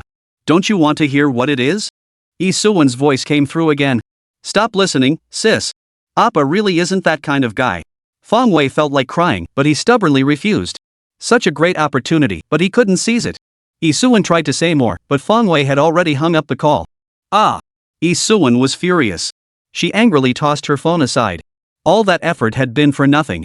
Meanwhile, on the other end, Fong Wei took a deep breath, trying to calm himself down. Chapter 63, Pretending to be Tong Tong's boyfriend. Splash, splash. Fong Wei took a cold shower in the bathroom. He had to admit, Lee Suwon's charm was undeniable. He took several deep breaths, but found he still couldn't bring his hormones back down to normal levels. So, Fong Wei had no choice but to take a cold shower. After the cold shower, his mind cleared and he felt refreshed. Wearing only a pair of boxers, he lay down on the bed. But his mind was still replaying the scene from earlier. Ah, no, it seemed the time had come. He needed to find a girlfriend. The thought had barely crossed his mind when the phone rang. Fong Wei saw it was Tong Tong calling. Shouldn't she be filming right now? How did she have time to call him? Fong Wei was a bit puzzled. He knew filming was exhausting usually. After a full day, there wasn't even time to check your phone. But he didn't dwell on it. He answered the call immediately. Hey, Fong Wei, what are you up to? Just lying in bed, sleeping. What's up? Need something? Well, actually, I do need your help with something. Tong Tong's voice suddenly dropped several notches, as if she felt embarrassed to say it. Just tell me. If I can help, I will. Fong Wei said generously. Helping others is the root of happiness, after all, especially when it's a beautiful woman. Of course, he'd help if he could. If not, then so be it. As for asking for another hanfu outfit or something like that was out of the question. Last time was an exception. He couldn't very well drag Tong Tong's body around. That's how he ended up owing the system a mountain of debt. This time, if it's really about the costume, there's no way he's budging. Fong Wei, could you pretend to be my boyfriend just this once? Tong Tong stammered and hesitated for a long time before finally getting the words out. What? Pretend to be Tong Tong's boyfriend? Fong Wei was stunned. Could such a stroke of luck really happen to him? He'd just been thinking about finding a girlfriend, and now one was practically being handed to him? Even if it was just a pretense, if it went on long enough, who could tell the difference between real and fake? Could this really be true? Fong Wei couldn't bring himself to believe it. Leah, you're not joking, right? Fong Wei asked repeatedly. No, it happened like this. After a moment's hesitation, Tong Tong explained everything in detail. It turned out that this time, one of Tong Tong's close friends had offered to set her up with someone. Tong Tong had said she wasn't ready for a boyfriend yet, but she couldn't resist the other person's enthusiasm. In the end, she had no choice but to say she already had a boyfriend. She explained that in the entertainment industry, such news simply couldn't be made public. Her friend didn't believe her and insisted Tong Tong bring her boyfriend along for a checkup. Since Tong Tong didn't have many male friends, she racked her brain and decided to ask Fong Wei to pretend to be her boyfriend for the time being. Your friend seems pretty concerned about you. Fong Wei raised an eyebrow. She even meddles in whether you're dating or not? That friend's getting a bit too involved. Yeah, Sister Yang has been really good to me. Back when I first graduated and couldn't land any acting gigs, I was struggling. She helped me out a lot during that tough time. That's why I can't bring myself to refuse her. Kind offer. Tong Tong sighed. Well, if that's the case, then sure, no problem. It'd be my honor to be your boyfriend. Fong Wei chuckled. Tong Tong's face flushed slightly at his words, embarrassed. What did he mean by becoming her boyfriend? This was clearly just a charade, right? But she didn't point it out. Truthfully, she did harbor some feelings for Fong Wei. Otherwise, after spending just one day together, she wouldn't have asked him to pretend to be her boyfriend. So it's settled then. Are you free tonight? Sister Yang said she wants to meet up tonight. Tong Tong asked. Of course I'm free. If I weren't, I'd make time. Tonight, right? Call me then. Fong Wei replied readily. Though he lacked emotional intelligence, his IQ wasn't low. He knew how to say the right things to make people happy. Alright, see you tonight. Hearing Fong Wei agree so readily, Tong Tong smiled. She preferred decisive guys after all. After hanging up, Fong Wei felt elated. Pretend to be Tong Tong's boyfriend? Thinking about it still gave him a thrill. That could work. Should he dress up formally? Fong Wei rummaged through his wardrobe but found nothing suitable. He decided against it. Going out to buy something would be a waste of money. He was always at home anyway, and he never wore such formal clothes. So what should he wear? Forget it. He'd just stick with his usual attire. I'm a man of substance, why bother with appearances? Ever since receiving Tong Tong's call, Fong Wei couldn't focus on anything else. He finally made it through until nightfall. After much anticipation, Fong Wei finally got Tong Tong's call. Their group had agreed to meet at 8 p.m. outside Wanbao restaurant in Hangzhou. Glancing at his phone, it was almost 7. He quickly combed his hair and dashed downstairs. He hailed a taxi and headed straight for Wanbao restaurant. Of course, he had to get out right next to Wanbao restaurant. He and Tong Tong had agreed to make their appearance together. After all, they were boyfriend and girlfriend. Attending a gathering together, they had to keep up appearances, right? At that moment, in front of Wanbao restaurant, Yang Chu was chatting with a man dressed in impeccable style. Behind them stood several colleagues in equally well-tailored outfits. Sis Yang, do you think she really has a boyfriend? The man asked uncertainly. Although he was quite fond of Tong Tong, if she already had a boyfriend, it wouldn't be right for him to get involved. Miss Tao, rest assured. Knowing Leah as I do, that boyfriend of hers is most likely made up. Besides, even if she does have a boyfriend, so what? You're a Chinese literature professor from a prestigious university. Young and promising, you're not afraid of being outmatched, are you? Yang Chu encouraged Tao Jia. It's not that I'm afraid, it's just that it wouldn't look good.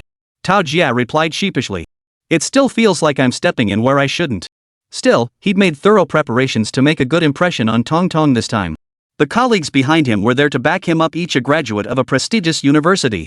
So regardless of whether Tong Tong's boyfriend was real or not, Tao Jia had to meet this guy.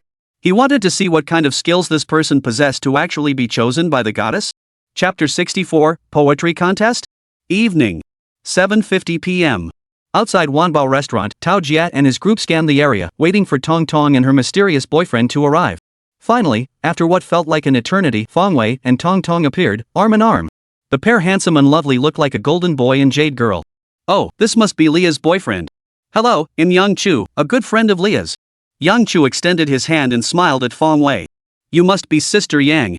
I'm Fong Wei. Leah has often mentioned you. Fong Wei shook Yang Chu's hand and responded with a smile. After brief introductions, the group entered the private room they had reserved in advance at the hotel. The group took their seats one by one. Tong Tong naturally sat beside Fong Wei. Throughout the gathering, their hands never parted. Acting, after all, required putting on a convincing performance to make it believable. At least, that was how Fong Wei saw it. And the effect was certainly convincing. At least, Fong Wei could see the thick jealousy in the eyes of that guy named Tao Jie. So, Fong Wei, right? How did you and Leah meet? I'm really curious about your story. Yang Chu asked the moment he sat down. She knew Tong Tong's personality well and suspected that this boyfriend of Fong Wei's was probably just an act. She was itching to expose them. Well, at first, Leah would often buy clothes at my treasure hunting shop. We got to know each other through that. Then I suggested we meet up. After chatting more, we realized we really liked each other. And we ended up together. Fong Wei spun his lie with practiced ease. This whole story was carefully scripted between them, 1 part truth, 9 parts fiction. Oh, so you run an online store on digging for treasures? Yang Chu pressed further. Yeah. Fong Wei nodded. You must be making a killing then, with online shops being so popular these days. Yang Chu remarked. It's not that exaggerated. It barely covers the bills. Fong Wei replied noncommittally. He could tell that Sister Yang was trying to probe his background. Unexpectedly, Tao Jie chimed in at that moment. Indeed, while online stores are all the rage these days, not everyone can make money from them. Take one of my students, for instance. He wanted to start an online store during his freshman year. After running it for half a year, he ended up losing his entire investment. This business is pretty tricky. That's true. So you teachers have it good, right? Easy, stable work with decent pay. Yang Chu picked up the thread and began to flatter Tao Jie. Not at all, not at all. Teaching is tough and this era college students aren't exactly easy to handle. Though Tao Jie's words carried a hint of complaint, his expression radiated satisfaction. However, Fong Wei didn't spare them a second glance. Instead, he turned to Tong Tong with concern. The weather's been so unpredictable lately. You're not the strongest, so take extra care on set. Don't catch a cold like you did at my place last time. At those words, Tao Jie's smug expression froze instantly. Last time at his place? Damn it, did she actually stay overnight at his place? Were they really boyfriend and girlfriend? Then what the hell was he doing coming here? With their relationship like this, didn't that make him the third wheel? Tao Jie's face burned with humiliation. At the same time, his mind was screaming in agony. Why? Why could this slovenly dressed guy win over a goddess like Tong Tong? Clearly, he was the one who was most suited for Tong Tong. Tao Jie couldn't accept it. Although Fong Wei had a rather delicate appearance, his attire was truly something to be desired. Put nicely, he was casual. Put bluntly, he was slovenly and lazy. He couldn't fathom why Tong Tong would ever set her sights on Fong Wei. And though Tong Tong had a strong personality, Fong Wei saying that in public still made her feel quite embarrassed. There was nothing going on between them, right? But coming from Fong Wei's mouth, it sounded like there was something between them. What would people think? Yang Chu noticed Tong Tong's reaction and felt a slight surprise.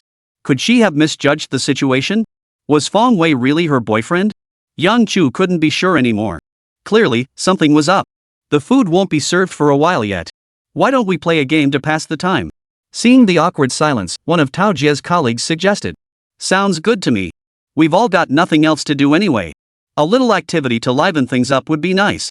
Yang Chu quickly agreed. She feared that if they didn't change the subject soon, conversation would become impossible. All right. Agreed. Haha, no problem. Tao Jie's colleagues all agreed. Fong Wei, Leah, what do you two think? Yang Chu turned to ask the two of them. They were the stars of this gathering, no one could be left out. Since everyone's interested, let's all join in. Fong Wei clasped Tong Tong's hand and smiled. Tong Tong nodded in agreement. The pair seemed to embody the saying husband and wife in perfect harmony. Tao Jie watched the scene, his eyes nearly shooting fire. He still harbored strong feelings for Tong Tong. After Yang Chu's introduction, he believed only he was worthy of her. But now, some guy running a treasure hunting online shop had beaten into it, snatching away the woman he desired. How could he not be furious? Yang Chu chuckled and said, since everyone's on board, let's just wing it with some activities like performances, singing, calligraphy, or whatever. Whoever loses gets a penalty drink or something else. Fong Wei nodded. Alright, let's do it. What's the first round? Before he could finish, Tao Jie piped up, since we're all Chinese teachers here, let's start with poetry. Within the time limit, each person composes a poem. We'll judge based on formality and the most evocative imagery. Everyone else will decide the winner. How does that sound? Perhaps the relationship between Fong Wei and Tong Tong was genuine, but that didn't mean Tao Jie would give up. Besides, in an area where he excelled, he could give Fong Wei a little trouble, crush him a couple of times, and showcase his extraordinary talent. Tao Jia believed that once Tong Tong witnessed his literary prowess, he still had a chance. That's not fair. Fang Wei isn't a teacher, this round's rigged against him. Yang Chu said, feigning concern. Me? I'm fine with it. Fang Wei chuckled. A poetry contest? He really wasn't afraid. Or rather, among all the events, poetry was the one he feared least. Does anyone know the 300 Tang poems? Can anyone recite hundreds of Song Dynasty lyrics? Sorry, but he knew them all. Chapter 65. Are you sure you can write poetry? Since we're competing in poetry, we need to set a theme. Yang Chu inquired. Let's make love the theme. Both poetry and lyrics are acceptable. How does that sound?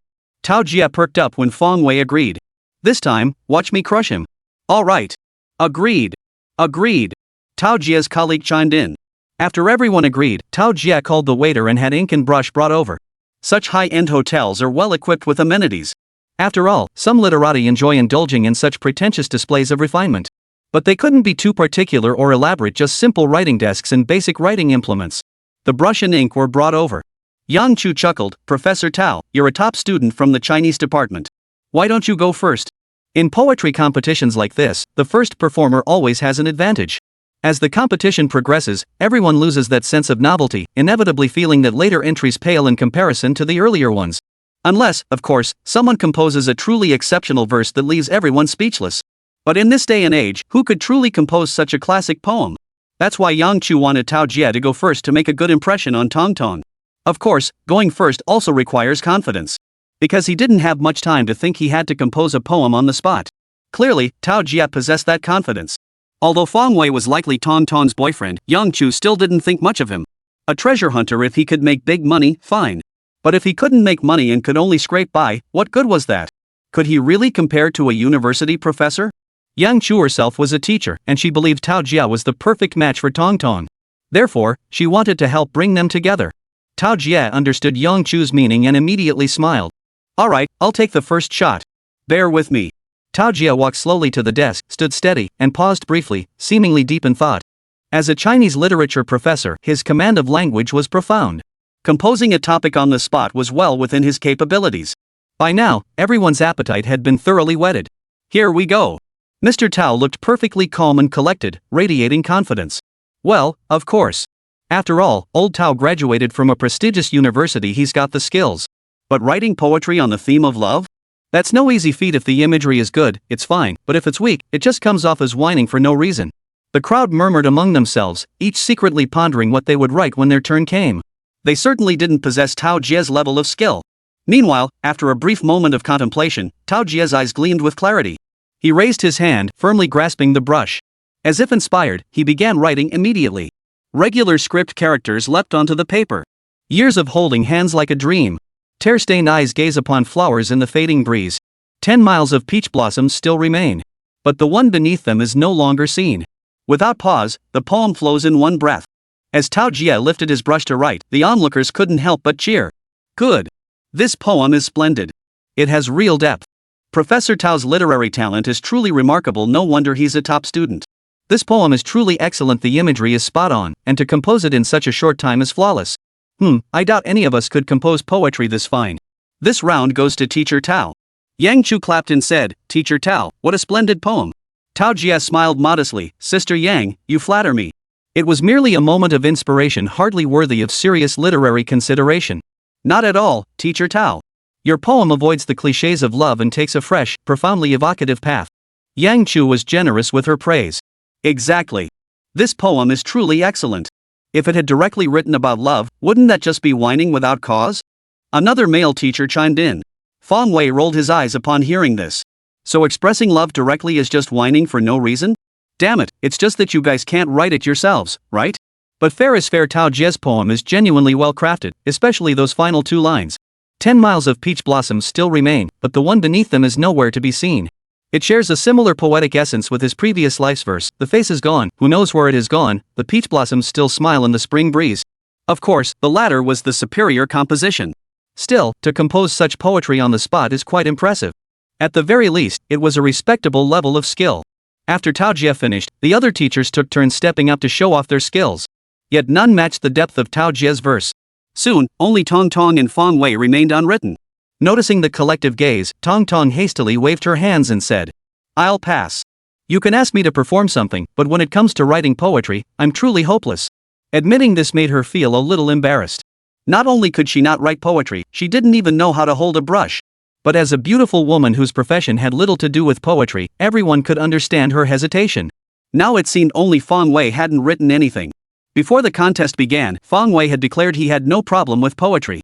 Surely he wouldn't just walk away like Tong Tong? In the next instant, as if by unspoken agreement, all eyes turned to Fong Wei. But to everyone's surprise, Fong Wei didn't even glance at them. Meanwhile, the dishes began arriving one after another. The guy was bent over his food, shoveling meat into his mouth with his chopsticks like a glutton, eating without stopping. Seeing her fake boyfriend like this, Tong Tong felt a bit embarrassed. Everyone was engaged in a poetry contest, a highly refined activity, mind you. Why on earth are you just buried in your food the whole time? Tong Tong tugged at Fong Wei's sleeve and whispered. Fong Wei, stop eating. It's your turn. Ha? What's up? Fong Wei mumbled through his food, seemingly unaware of the situation. Tong Tong couldn't help but sigh wryly. Stop eating. It's your turn. You're the only one left who hasn't written anything. Oh, so it's my turn? Just let me finish this piece of meat first. Fong Wei's behavior instantly left Yang Chu and the others speechless. Are you sure you can write poetry? You don't seem like the type at all. And look at you stuffing your face like that, haven't you eaten in days or something? How did Tong Tong even end up with you looking like this? Chapter 66, a masterpiece that stuns the audience. Tao Jia was speechless, yet a deep sense of resentment welled up inside him. Why would Tong Tong ever fall for someone like Fong Wei? His palms clenched tightly, the earlier smugness vanishing without a trace. A forced smile strained across his stiff face. It's down to you now. What do you say? If you really can't do it, that's fine, we understand. Exactly. If you don't dare step up, Fong Wei, then this round's over. Yang Chu chimed in to back him up. They couldn't believe it after all that Fong Wei would actually chicken out in front of Tong Tong. If he really backed down, that would just prove how thick-skinned he was. The rest of the group was just there for the show. Only Tong Tong looked genuinely worried. She didn't know Fong Wei very well, but based on their interactions, it seemed certain he'd lose face this time. She didn't hold much hope for him either. No way? Too scared to go through with it? Fong Wei chuckled upon hearing this. He could tell Yang Chu and Tao Jia were trying to rile him up. Did they really think this tactic would work on him? Yes, absolutely. It worked perfectly. Fong Wei wiped his mouth with a napkin and walked to the front of the counter.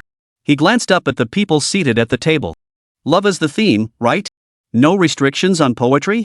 Yang Chu replied, yes. Fong Wei nodded, picked up his pen, and began writing. Now, everyone turned their surprised gazes toward the desk. Start writing immediately? Don't you need to warm up a bit? Think for a moment. Is this poetry you're writing? Or a diary? Something you can just jot down casually? Everyone felt uneasy. But watching Fong Wei's every stroke, he seemed to be writing quite seriously. Could he really compose a proper poem? But that doesn't make sense. No matter how gifted you are, you still need to think it through. Do you think he's some ancient genius who composes poetry effortlessly, as if guided by divine inspiration? Could he have just thought it up on the spot? The moment that thought crossed their minds, they dismissed it. Prepared beforehand? Watching Fong Wei eat with such relish, is he thinking of poetry? Or perhaps love poems? If he said he was pondering poems about eating, they might actually believe him. Either way, Fong Wei had whetted everyone's appetite.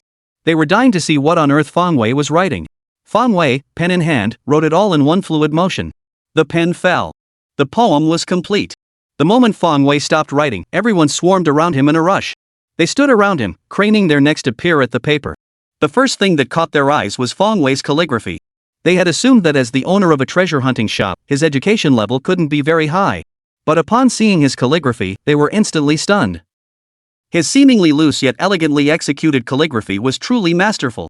The teachers present were all from the Chinese department and naturally well versed in such matters. After scrutinizing Fong Wei's calligraphy, they all froze in surprise. This calligraphy is too masterful. It's simply too beautiful. Even an average amateur calligraphy enthusiast couldn't produce such work. Everyone stared in stunned silence. Tao Jia was no exception. He had initially looked down on Fong Wei, thinking, what kind of poetry could he possibly write? But it was just a matter of time before he was proven wrong. But after witnessing Fong Wei's calligraphy, Tao Jia found himself taking him more seriously. Tong Tong's lips curved upward slightly, revealing a hint of surprise. She knew nothing about calligraphy, but looking at Fong Wei's writing, she found it pleasing and beautiful. Who knew he possessed such talent? A flicker of delight danced in Tong Tong's heart. To be honest, everyone was genuinely impressed by Fong Wei's calligraphy, looking at him with newfound respect. After marveling at his calligraphy, the crowd turned their attention to the poem he had written. They were curious to see what kind of poetry someone with such remarkable calligraphic skills would produce. The poem reads as follows. Autumn geese. What is this thing called love? Mates flying south and north, their aged wings weathered through countless winters and summers. Joy in union, sorrow in parting, yet still there are foolish lovers. You must have words to say, across vast clouds and distant mountains, amidst evening snow, to whom does this solitary shadow turn? Across the Fun River, the lonely flute and drum of years past, the wild mist still lingers over the flat plains. What use are soul-summoning chants now? The mountain spirits weep silently in wind and rain. Heaven itself is jealous, unwilling to grant that swallows and orioles should all turn to dust. Through ages past and future, poets linger here to sing wild songs and drink deeply, visiting the mound where swans rest. After reading the poem, the crowd remained speechless for a long time, their faces betraying a wealth of emotion. Yang Chu's face darkened. Tao Jie stared in astonishment. Some sucked in sharp breaths. Tong Tong stared fixedly at Fong Wei's face. The remaining few exchanged glances, each seeing the same astonishment in the other's eyes. This poem is simply too well written. Such profound imagery and literary depth it could easily rival the classics. What's more, Fong Wei composed it on the spot. Without even a moment's thought. They found it utterly unbelievable how could such exquisite verse be composed on the spot. It was only a few minutes ago. And with a specific theme imposed, he could produce poetry of this caliber? Especially that opening line, what is love, this thing that makes us swear to live and die together? That line captured the very essence of love throughout the ages. When love runs deep, isn't it about being willing to sacrifice everything for the other, even one's life? This is just too incisive. Was this poem truly composed on the spot? Or was it not? Someone questioned. He genuinely couldn't believe Fong Wei could compose poetry of this caliber on the spot. This lyric is so masterfully written, not just them, but even if ancient poets saw it, they'd likely crawl out of their graves to exclaim, brilliant. Absolutely brilliant. No, I'm certain this lyric has never existed before. Yang Chu shook his head solemnly. She understood the man's implication. He was essentially questioning whether Fong Wei had plagiarized some obscure ancient lyricist. But she was well versed in most ancient poetry and lyrics, and she had never even heard of this particular piece. Besides, if this poem had existed in ancient times, how could it not have become famous? It would undoubtedly be a poem passed down through the ages. Yet here it was, such a masterpiece, born from the hands of a treasure hunter they'd never given a second glance? And what's more, it seemed like he'd just written it offhand. Chapter 67, The Second Round. At that moment, all eyes were fixed on Fong Wei's face. Where the hell did this monster come from? Damn it, do you realize this verse could very well be passed down through the ages? Tao Jie's face paled, his eyes dimming.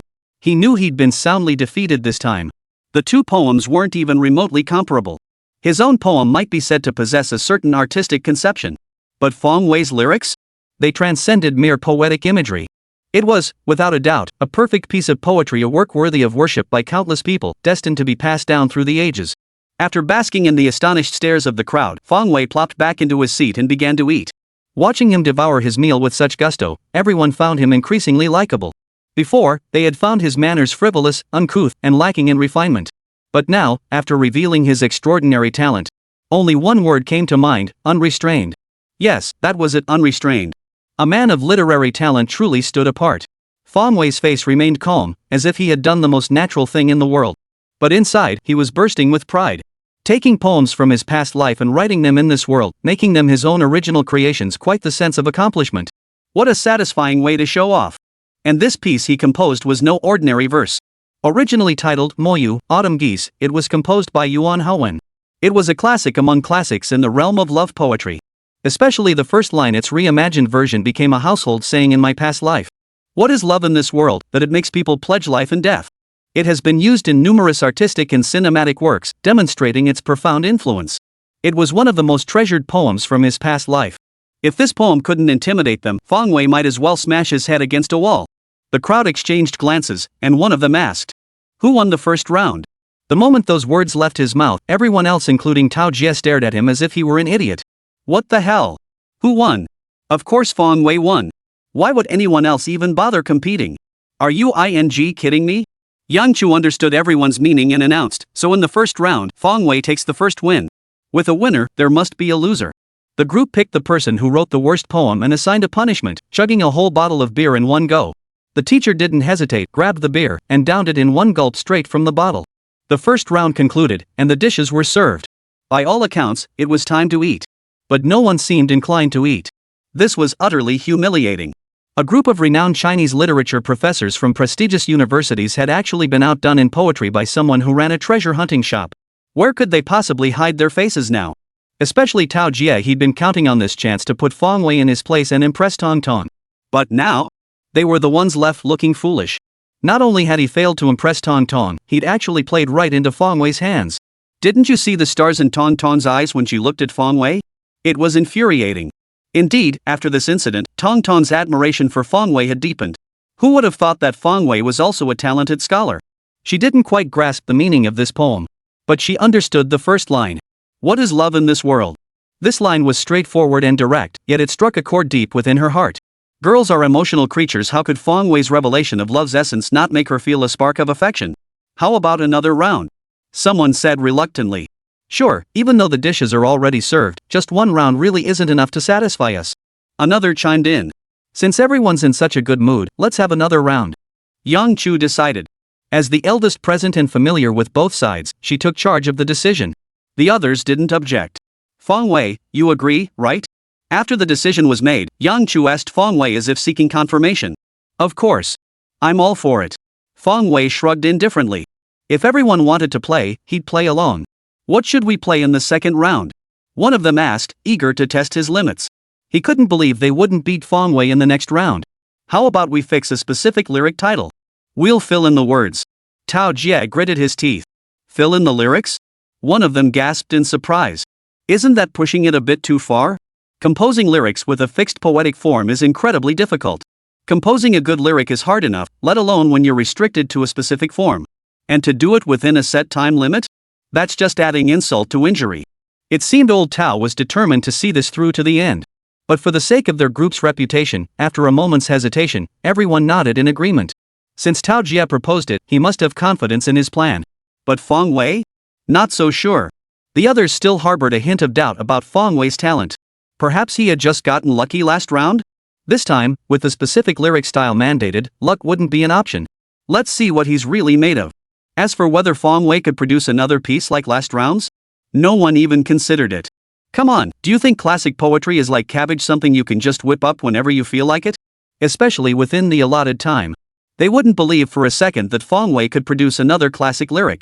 Do you think he's some reincarnated poet, immortal, or lyric saint? Do you think classic poems just pop out like they're free? Give me a break. If we're sticking to a fixed CI form, what title should we choose? Yang Chu, never one to shy away from controversy, turned to Tao Jie for an answer. She hadn't thought much of Fong Wei to begin with. But this very person she looked down on had just delivered a stinging slap to them in the very field she excelled at. How could she tolerate that? So this time, she decided to cooperate with Tao Jie. They had to win back their pride. Let's settle on Magpie Bridge Immortal for the CI title. What do you all think? Tao Jie paused, then announced the title he'd chosen. Chapter 68, Magpie Bridge Immortal. Magpie Bridge Immortal? The group froze in surprise. It seemed Tao Jie was determined to pursue love to the very end today.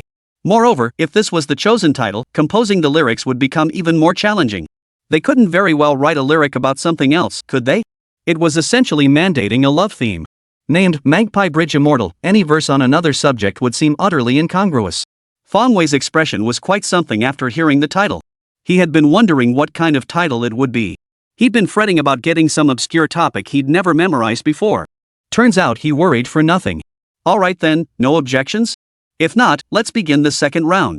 Yang Chu was starting to feel more and more like a host. Though the competition had started, not a single person was willing to step up to the stage. No wonder the topic was too difficult. If it were just writing a random poem, they might manage it with their skills. But with all these restrictions piled on, it was impossible. Forget a whole poem, just getting a few lines down would be impressive. Better not risk making fools of themselves. The entire group sat motionless in their seats, not a single one showing any intention of moving. The atmosphere grew awkward. Teacher Lee, your skills are quite impressive. Why don't you go up and show us what you can do? Seeing no one volunteer, Yang Chu randomly picked someone. This round wasn't like the last one. Tao Jie definitely couldn't go first. Let's give him more time to think. No way. I couldn't possibly write that. It's far too difficult. Teacher Lee hastily waved his hands in refusal. His mind was a tangled mess. How could he possibly compose this lyric? Going up there would just be embarrassing. Teacher Lu, how about you? Teacher Lee declined, so Yang Chu had to pick someone else. Well, I can't do it either, it's too difficult. Teacher Lu's face twisted in distress, his expression screaming, I'm not going. Frustrated, Yang Chu stamped his foot. Fong Wei and Tong Tong were watching nearby. I never imagined these teachers would be so unambitious they don't even have the courage to try. This was utterly embarrassing. Just then, amid the utterly awkward silence, Tao Jie suddenly slapped his thigh, the sharp sound echoing throughout the private room. Professor Tao, what's this? Yang Chu asked curiously. If you want to think of lyrics, just think of them. Why are you slapping your thigh so hard? What's gotten into you? Got it. I'll go up. Tao Jie was visibly excited, though his words hinted at a premeditated plan. Really? You've got it, Teacher Tao? Hurry up, everyone's waiting for you. Yang Chu was equally excited. Finally, he could regain his composure. Tao Jie stood up abruptly, then strode to the desk as if propelled by the wind beneath his feet. His expression solemn, he wrote down his masterpiece, stroke by stroke. Seeing Tao Jie's demeanor, everyone else felt a surge of inspiration. They had nearly lost face completely. They had set the topic themselves, yet no one could compose a single verse? Wasn't this like shooting themselves in the foot? Thankfully, at the critical moment, Teacher Tao stepped up and bravely took the stage. Regardless of anything else, just completing the poem was impressive enough. As soon as Tao Jie finished composing his verse, his face lit up like a blooming flower, and he couldn't help but glance at it twice more, still savoring the moment. Only then did he invite everyone to come and see. After receiving Tao Jie's permission, everyone swarmed toward the desk. Tao Jie's completed lyrics leapt off the paper. Magpie Bridge Immortal. Vows and pledges, love and affection, every stroke brims with springtime sorrow. Surely he's memorized the Sutra of Emptiness, taught by that scholar, that master. No tea, no rice, no word, no sound, only feeding his haggard state. Longing never rests idle, so how could there be time to curse you? After reading it, the crowd erupted in praise. This lyric is well written, indeed. Indeed, under such constraints, it's remarkable that Teacher Tao could compose such work. Professor Tao is amazing. This lyric is truly remarkable. Exactly. And he finished it in such a short time, truly remarkable. Everyone showered him with praise. They hadn't expected much from Tao Jie to begin with, just finishing the lyrics would have been good enough. But unexpectedly, Tao Jie gave them a pleasant surprise. The lyrics were exceptionally well written. This definitely deserved some extra praise. Among the group, only Yang Chu stared at Tao Jie with genuine astonishment. Well versed in classical poetry, she understood these things intimately. With just a glance, she recognized that Tao Jie's poem was plagiarized from an ancient work. Both the poem and its author were obscure, so few could recognize it. Though not a complete copy, it had been altered quite extensively. Plagiarism was plagiarism, and such work was hardly worthy of a refined setting. Still, for the sake of professional decorum, Yang Chu hesitated and ultimately chose not to call him out. After all, Tao Jie was her colleague. After basking in the praise of the crowd, Tao Jie's eyes fixed on Fong Wei, who was stuffing himself at the dinner table. After a while, others noticed Tao Jie's unusual behavior. Then, all eyes turned back to Fong Wei. But this glance nearly made them choke on their own spit again. This guy was actually eating again? And his eating manners were as appalling as ever. What the hell, how much can you possibly eat? Haven't you eaten in days? Everyone else was seriously engaged in academic research, yet here was this one guy acting so out of place? Everyone was speechless, staring at Fong Wei with helpless expressions. This time, Fong Wei ate his fill. After everyone had stopped talking, he lifted his head. Then, he looked at everyone with an innocent expression. Fong Wei, looks like it's your turn again. Yang Chu cleared her throat and said helplessly. She could tell this round was too difficult, no one else could come up with a word, so she had no choice but to call on Fong Wei directly. Of course, deep down, she didn't believe Fong Wei could come up with a word either. In the previous round, it had been nothing short of astonishing that he'd come up with such a mind-blowing word. But this time, with all these restrictions? Could he possibly do it again? Impossible. Yang Chu had effectively sentenced Fong Wei to failure. Hadn't she seen that none of the teachers, including herself, could manage it? If not for Tao Jie taking a shortcut and copying an ancient poem, they wouldn't have produced a single verse. Yet to Yang Chu's utter astonishment, Fong Wei wiped the grease from his lips, stood up, and walked to the desk. Could he possibly compose this kind of poem? This was the Magpie Bridge Immortal, a fixed-form CI poem. The expressions on everyone's faces were priceless, utterly stunned. Chapter 69, on Fong Wei's literary talent. Fong Wei, do you even know the structure of the Magpie Bridge Immortal? Seeing Fong Wei's utterly composed expression, Yang Chu couldn't help but ask. You're not planning to just wing it, are you? How else could you stay so calm? Yang Chu was genuinely suspicious. Of course I know. Fong Wei nodded, answering casually. How could he possibly? Come to think of it, he really didn't know. But it doesn't matter, he could recite it. Just write it out from memory, what's the big deal? Seeing Fong Wei nod, Yang Chu finally dismissed his doubts. Perhaps he really did know it? Fong Wei walked to the desk, picked up a pen, and began writing without hesitation. This move left everyone speechless once more. Again? Your ing doing it again? Don't you even need to think? That's filling in lyrics fixed format, even the tonal patterns and rhymes are predetermined. Where'd you get the nerve to just wing it? Think you're some kind of lyric genius? Go yourself. If they could, they'd curse him out. This was utterly infuriating. They'd been racking their brains for ages and hadn't even come up with a few lines. Only Tao Jia could save face. But Fong Wei? He's living it up, eating and drinking well, and without a second thought, he just picks up his pen and writes. Compared to him, didn't they look utterly useless? Still, despite Fong Wei's impressive display, none of them believed he could craft superior lyrics. As always, the constraints are too severe. Just completing a lyric is already quite an achievement. Expecting it to be classic? Dream on. Tao Jia's lyrics were already quite good. Even if Fong Wei wrote more, he couldn't produce anything better. They were absolutely convinced of this. Had it not been for Fong Wei's dazzling performance in the previous round, which had stunned everyone, they'd probably think he was just scribbling nonsense this time. What kind of masterpiece could someone who runs an online store possibly write? Fong Wei wrote with remarkable speed, and before long, the lyric was complete. Then, the crowd instantly surged forward. This time, what kind of lyrics could he possibly come up with? But after reading only the first half, everyone was already speechless. Shock spread across their faces. Tong Tong, standing at the back, noticed the peculiar expressions on everyone's faces and leaned forward to look at the words Wang Fei had written on the paper. There it was written. Magpie Bridge Immortal. Delicate clouds weave their magic, flying stars convey sorrow.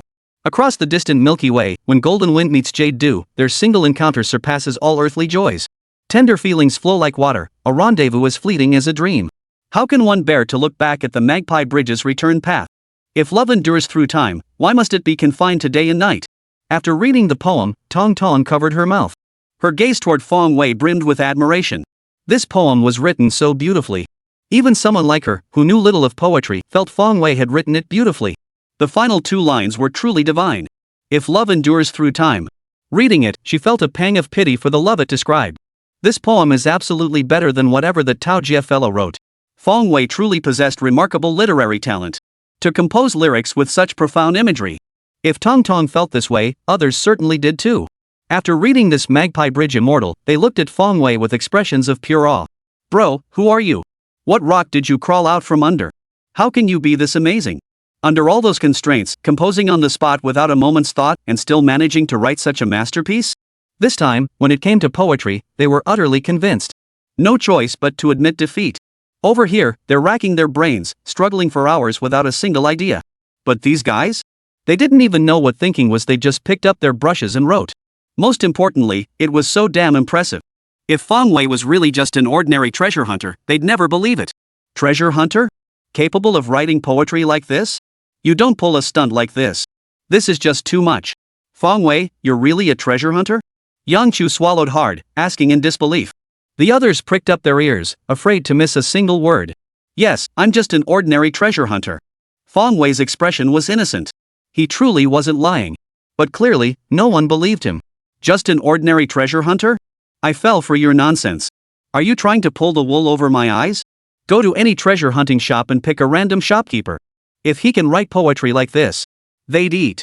That's nothing short of an insult to them. It's true Fong Wei has always run a treasure hunting shop. Seeing everyone's skepticism, Tong Tong added. So Fong Wei, which university did you graduate from? Your professor must be a renowned scholar in China, right? Yang Chu wouldn't let it go and pressed further. In her view, even if Fong Wei had been running a treasure hunting shop all along, he must have graduated from a prestigious university. And behind him, there must be a renowned scholar guiding him. Otherwise, how could Fong Wei possess such profound literary skills? It simply couldn't be explained. But, it seemed, this really was inexplicable. I only graduated from a third-rate school, and I didn't have any mentors guiding me. Fong Wei answered sincerely. The original owner of this body did graduate from a third-rate school, and he truly had no teachers to guide him. If one must be mentioned, it wasn't from within the country, but rather a great female teacher from Dongzhou Nation. Her surname was Tsang. Fong Wei's answer startled everyone once more. Graduated from a third-rate school? No teachers to guide him? That doesn't make sense. Then how do you explain your literary talent? Surely it wasn't just innate talent. If Fong Wei could read minds, he'd actually answer. You're right, my literary talent is innate.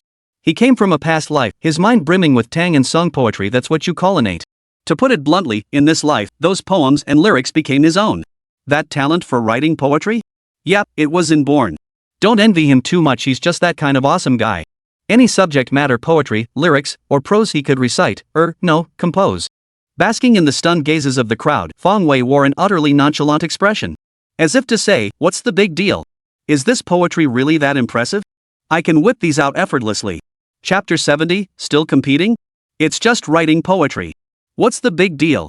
No matter how many restrictions were imposed on the same theme, Fong Wei could make it bloom. Love to the very end? Is Ode to the Wild Goose Mound and Magpie Bridge Immortal not enough? If not, he has more. Lu Yang's Butterfly Loves Flower. 2 lines read, my belt grows loose, yet I never regret, for her I waste away, consumed by love. Yuan Jin's Parting Thoughts. 2 lines read, having seen the boundless sea, other waters pale beyond the Wu Mountains, no clouds compare. Li Xiangyin's Untitled Poem. 2 lines read, this feeling could become a cherished memory, but at the time, it was already lost. Pick any one of these, and you've got a classic of love poetry. Damn it, I'll ask just one thing, who else could there be? Do those Chinese literature professors at universities really want to compete with him in poetry, just to see him make a fool of himself? If you're so skilled, why don't you write verses this timeless? You little punks, I'll crush you all. Fong Wei chuckled lightly, his expression cool and aloof. Take this Magpie Bridge Immortal alone, it stands as Qin Guan's most celebrated lyric. The verse flows freely and effortlessly, accessible yet imbued with a delicate, subtle charm that lingers long after reading. Especially the final 2 lines elevate the poem's philosophical depth to a new height, becoming a timeless aphorism, truly transforming the mundane into the extraordinary. With lyrics of this caliber, how could they possibly win? Yang Chu and his group were utterly dumbfounded. A graduate from a third-rate university, without any formal instruction, had utterly outclassed all of them teachers from prestigious institutions who considered themselves the pride of the imperial court in the realm of poetry and literature. This was simply too much to bear.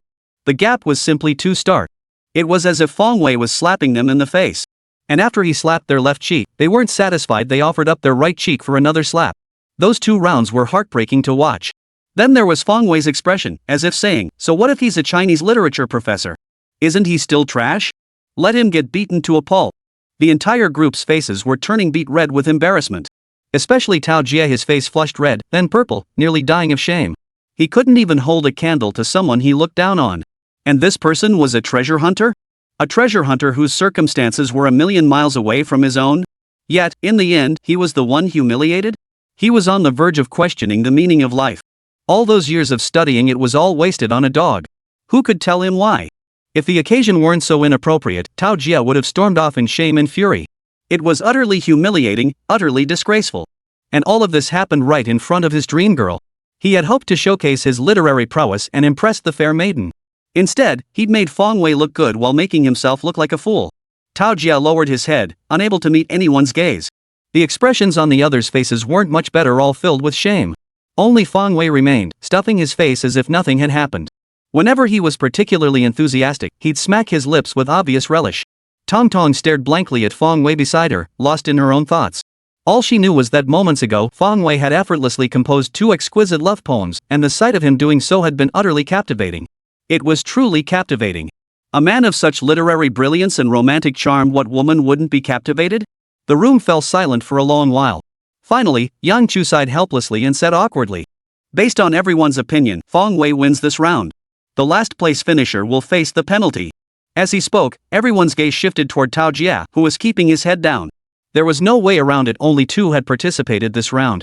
Setting aside the first place winner, the remaining second place finisher was automatically the last one. Tao Jie felt the stares and forced a smile. Just tell me how you want to punish me. I can accept anything. The words sounded insincere no matter how you heard them. Of course, Yang Chu and the others weren't going to deliberately torment him. You downed a whole bottle of beer, didn't you? Yang Chu remarked. She really couldn't bring herself to punish him. If only Fong Wei had lost this round, then an unexpected punishment would have awaited him. But alas, these people just weren't up to the task. All right. Hearing such a light punishment, Tao Jie immediately agreed. He grabbed a bottle of beer and downed it in one gulp. He choked on it because he was in such a hurry. With the punishment completed, this also signaled the end of the second round. 2 rounds had been played in total. Fong Wei emerged victorious in both. And it was a landslide victory, with no suspense whatsoever. So, are we going to keep competing? One of them asked in a low voice. The voice was faint, betraying the speaker's lack of confidence. Yet it was loud enough for everyone to hear. Then, everyone looked at him in stunned silence. Continue? You must have a masochistic streak, right? Haven't you had enough of being humiliated?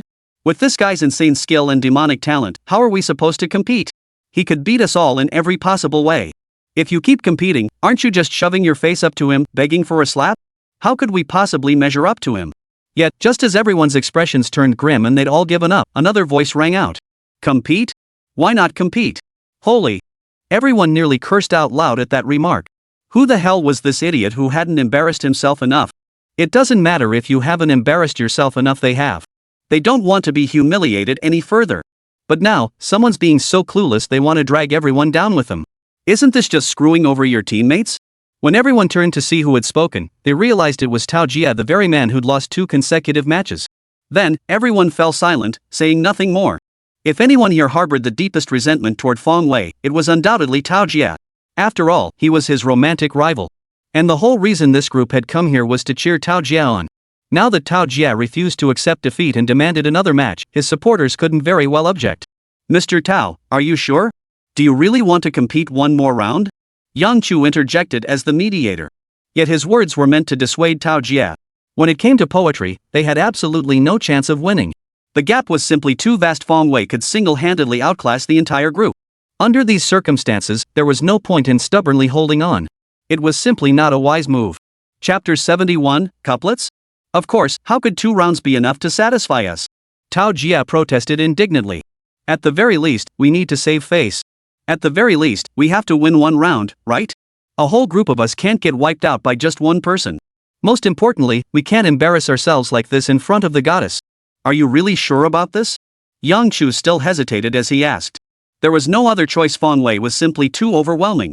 He seemed like the reincarnation of the poet sage himself. No matter how they looked at it, they didn't stand a chance of winning. Decided. But next round, no more poetry.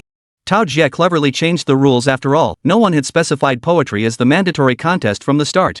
Though he hated to admit it, Tao Jia had to concede that when it came to poetry and literature alone, Feng Wei could single-handedly crush their entire group. And it was a crushing defeat with no suspense whatsoever. In fact, a thought began to take root in Tao Jia's mind.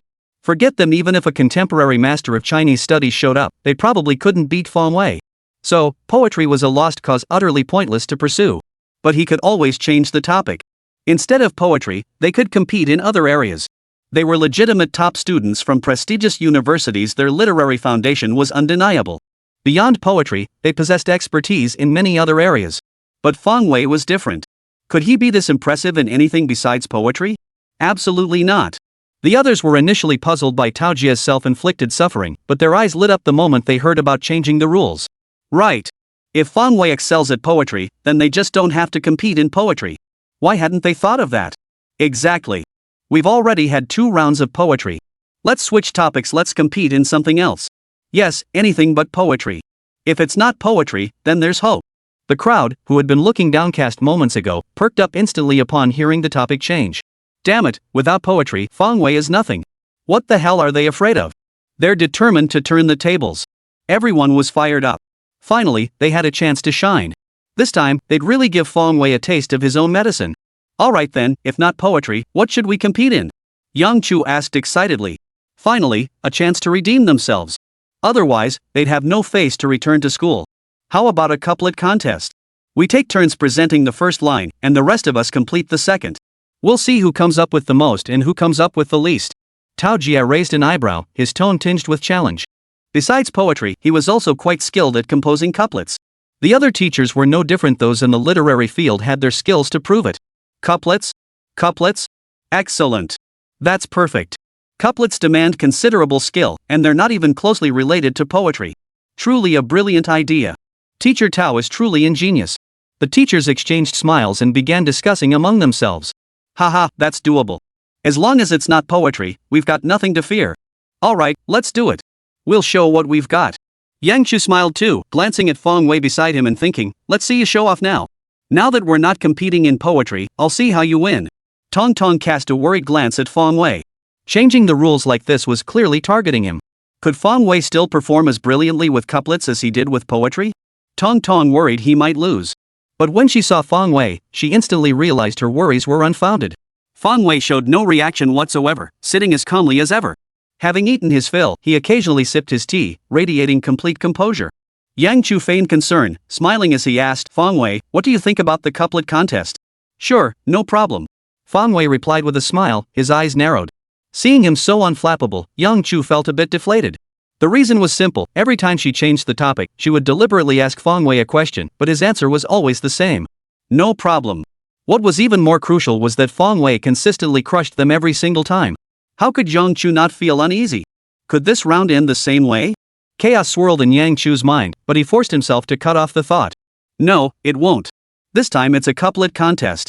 The topic has changed. I refuse to believe Fang Wei can still be so unbeatable. Couplets and poetry are fundamentally different. Someone who excels at poetry doesn't necessarily excel at couplets. Perhaps he hadn't studied them specifically? Nothing is certain until the contest begins. Compared to Yang Chu's meticulousness and deep contemplation, her teammates seemed remarkably relaxed. In any case, they wouldn't believe Fang Wei could crush them the way he did in poetry. Or perhaps, in this round, it remains to be seen who will crush whom? Thus, everyone wore relaxed expressions, chatting and laughing as they watched Fang Wei. It seemed as though they were discussing how they would outmaneuver him this round. Since I proposed the couplet contest, I'll start by writing the first line.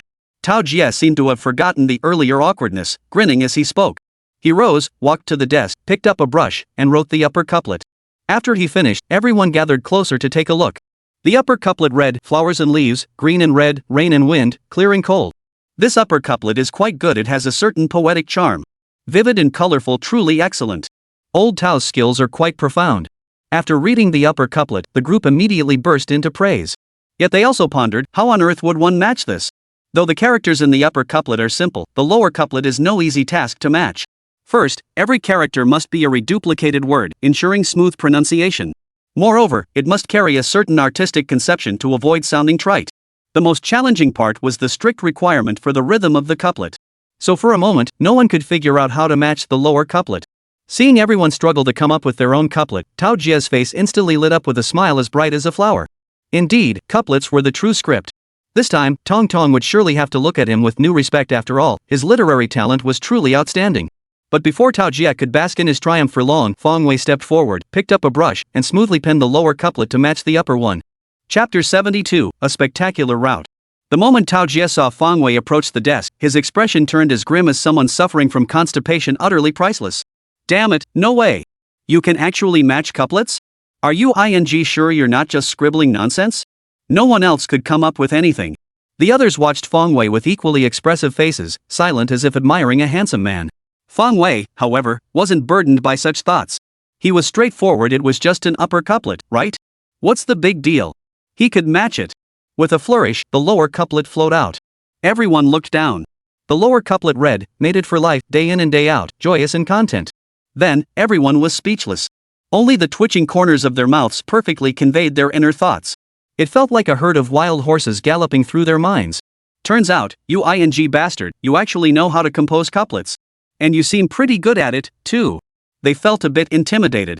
Just from this lower couplet, Fang Wei's skill with couplets was evident. The lower couplet was perfectly balanced, exceptionally so, and its imagery was quite evocative. Most people have never even heard of mandarin ducks and flatfish, let alone use them in couplets. But as Chinese literature professors, they knew. The mandarin duck, commonly known as the wing-together bird, and the flatfish, symbolizing side-by-side love, this truly embodies love carried through to the end. Every word revolves around love. Tao Jie's gaze was murderous. Why? Why, after changing the topic, could Fang Wei still perform so brilliantly? Not only was his poetry impressive, but he could even compose couplets? And why was it Fang Wei who came up with the lower couplet? Everyone present, even Tong Tong, who knew nothing about it, could have accepted anyone else coming up with the lower couplet. But why, of all people, was it Fang Wei? His romantic rival. Tao Jie was nearly driven mad. I've got a great couplet, wonder if anyone here can match it? One of them said. Having said that, he didn't wait for anyone's response before writing it out on the tabletop. The upper couplet read, a goat climbs the mountain bumps the goat's hoof, bah. After writing it, the man stared at Fang Wei with a look of pure challenge. As if to say, hey, you think you're so great? Come on, try to match that. The others looked at the upper couplet and slapped their thighs in unison. This upper couplet was truly brilliant. Brilliant. Truly ingenious. But before their words of praise could escape their lips, Fang Wei had already rushed forward. With his familiar motion, he grabbed a brush and began writing. This left everyone feeling as if they'd choked on their food. Damn it, did you really not even need to think about it? At least let us gush a little first. The pen fell, and the lower couplet appeared. Everyone looked again. The lower couplet read, water buffalo enters water, water submerges water buffalo's feet, moo. After reading those few words, the entire crowd fell silent. Holy! Holy! Holy! You must be cheating! How the hell did you come up with such a perfect match for that upper couplet? And it seems like you didn't even think about it. You're so damn good, does your family know? I'll give you an upper couplet, damn it, I refuse to believe you can't match it. Another guy rolled up his sleeves and charged toward the table. He really didn't believe it. How could Fong Wei possibly beat them all at couplet making? Upper couplet, rain nourishes spring trees, green stretching to the sky, sky connects with green trees, spring nourishes rain. If you're so skilled, Fong Wei, try matching this upper couplet. The man wore a look of indignation, waiting for the challenge. This couplet wasn't his own creation, he'd found it in the literary forum. Its imagery was profound, and most crucially, it was a palindromic couplet. Meaning it reads perfectly both forwards and backwards. This couplet had stumped countless literary enthusiasts in that forum. Everyone racked their brains, yet none could figure out how to match it. So he had jotted down the upper couplet. This time, he'd use it to challenge Fong Wei. If Fong Wei could match such a difficult upper couplet, then there would be nothing more to say. He'd have no choice but to concede defeat. But deep down, he didn't believe Fong Wei could match it. This couplet had set a new standard for difficulty. The others, having grasped the subtlety of the upper couplet, applauded enthusiastically. This is exactly the kind of upper couplet we need, one that's this difficult. Come on, Mr. Fong, you're next. Care to continue? Under the collective gaze of the crowd, Fong Wei actually stepped forward. Lower couplet, the wind carries floral fragrance, red blooms cover the ground brims with crimson scent, flowers stem the breeze. The upper couplet was profound, but the lower couplet was even more exquisite. Next. Another person stepped forward. Upper couplet, women are good, children are good, women and children are both good. Lower couplet, sun and moon shine together, day and night bright. Whoever came was fine as long as they dared to write. Fong Wei dared to match. And he could match them in a way that left everyone speechless. At this, the crowd was utterly convinced. Not a single soul dared step forward to make a fool of themselves. They'd racked their brains to come up with a clever couplet, only for him to effortlessly match it without a second thought. Damn it, that was crushing. Forget it. They'd rather die than try again. Yang Chu stared at Fong Wei with equal bewilderment.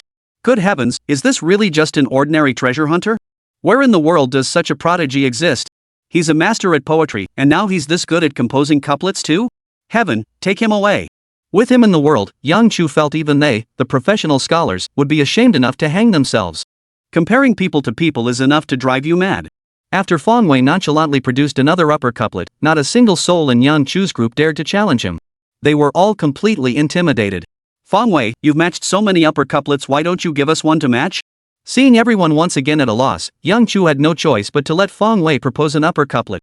If their upper couplets could be matched by Fong Wei, then surely they could match his upper couplet too. That way, they could save a bit more face. Otherwise, this would be incredibly awkward. It'd be like repeatedly offering your face to be slapped, refusing to stop until you're black and blue. Fine, if that's the case, I'll propose an upper couplet. Fong Wei walked over to the table with a carefree expression. He promptly wrote the first half of the couplet. Few characters, written casually, he'd put pen to paper without a second thought, as if it meant nothing to him. Seeing this, the tense expressions on everyone's faces relaxed slightly. It seemed his upper couplet wouldn't be too difficult. But when Fong Wei finished writing and they crowded around to look, then, they collectively gasped, nearly spitting out a mouthful of old blood. Chapter 73, The Unsolvable Death Couplet. Holy! What the hell kind of upper couplet is that? Do you have to be this cruel? How could you possibly come up with an upper couplet like this? Everyone's expressions looked like they'd seen a ghost. On the paper, Fong Wei had written, lonely study window, empty widowhood. Fong Wei admitted that bringing out this couplet was indeed a bit unethical. Because there was no way they could match it. This couplet was considered an unsolvable riddle from a previous era. It was said that no one could ever match it. Let alone Yang Chu and his group. In past lives, history has produced many timeless absolute couplets. For instance, the line "Smoke locks the willows by the pond" gained immense popularity online. The radicals of each character combined form the 5 elements: metal, wood, water, fire, and earth. Yet despite its difficulty, people throughout history have come close, composing numerous lower couplets. Though they may not have captured the full poetic essence or achieved perfect symmetry, they were still valid responses. But for lonely, cold window, empty widowhood, in the centuries it circulated throughout the world, not even a vaguely similar, or even a barely passable, lower couplet has ever been found, let alone one with perfect parallelism. Some even claim that for centuries to come, no one will ever match it. For this couplet, how utterly beyond description is its difficulty. The room fell silent. All eyes were fixed on the upper couplet. Tao Jie glanced at it and felt utterly hopeless. How could he fail to grasp the profound subtlety of this couplet? He had even bragged about challenging others to a couplet contest, only to find himself like a mantis trying to stop a cart utterly overreaching. He truly felt like a laughingstock. His face turned as white as paper. Several teachers nearby were also stunned speechless by the upper couplet. This upper couplet seemed genuinely difficult to match. Fong Wei's upper couplet was actually quite clear, even bluntly so. Everyone present, including Tong Tong, could understand it. It's just describing a lonely widow keeping vigil by her cold window, right? But upon closer inspection, the trickiness of this upper couplet becomes apparent. Every character shares the same radical. On the surface, it appears to be just an ordinary couplet. After all, there are countless radicals in the Chinese characters of the Jojo Kingdom. How difficult could it be to find a few characters sharing the same radical? It seems simple enough. But anyone familiar with Chinese characters knows this upper couplet is incredibly difficult to match, so much so it makes you want to spit blood. How could one possibly match it? It's simply impossible to match. The more people pondered it, the more headaches it caused. The deeper they thought, the more astonished they became. It really seems impossible to match. The more meticulously they pondered it, the deeper their sense of helplessness grew, and their hearts gradually grew cold. It just doesn't match. This upper couplet simply cannot be matched. Everyone looked at each other helplessly. Forget it. No match. This round goes to Fong Wei. Yang Chu cut through the confusion decisively, announcing with resignation. She finally understood why Fong Wei had remained so calm all along. He truly had the skills to back it up. He wasn't afraid of anything. And even if everyone teamed up, they still wouldn't stand a chance against Fong Wei. What's the point of competing? What's there to compare? Might as well end this early and save some face for dinner. Should we continue to the next round? Are we still competing? Unexpectedly, after everyone conceded defeat, Fong Wei blurted out this question. Hearing this, everyone stumbled backward, nearly falling flat on their faces. Again? So you're addicted to tormenting us, huh? You're still not satisfied? No way. They'd rather die than do it again. They were genuinely terrified. And they're completely convinced by Fong Wei. No matter what challenges they threw at him, Fong Wei countered them flawlessly, truly unbeatable from every angle. How could they possibly breach the defenses of such a godlike figure? It was utterly hopeless. If they'd known he was this formidable, they'd have been out of their minds to challenge him to this contest. They would have surrendered long ago. Why keep walking into the trap and making fools of themselves? The worst part? One round wasn't enough, they had to deliver a second. And even after the second round, it still wasn't enough. They kept coming back for a third round, each time with a new trick. This humiliation was simply unbearable. If they hadn't skipped lunch, they'd have walked out on the spot. But given their current mood, even if they hadn't eaten all afternoon, they wouldn't have been able to stomach a bite. They weren't hungry, they'd lost all dignity and couldn't eat. The table was laden with delicacies, yet not a single person touched them. Fong Wei had already eaten his fill, while Yang Chu and his group simply couldn't bring themselves to eat.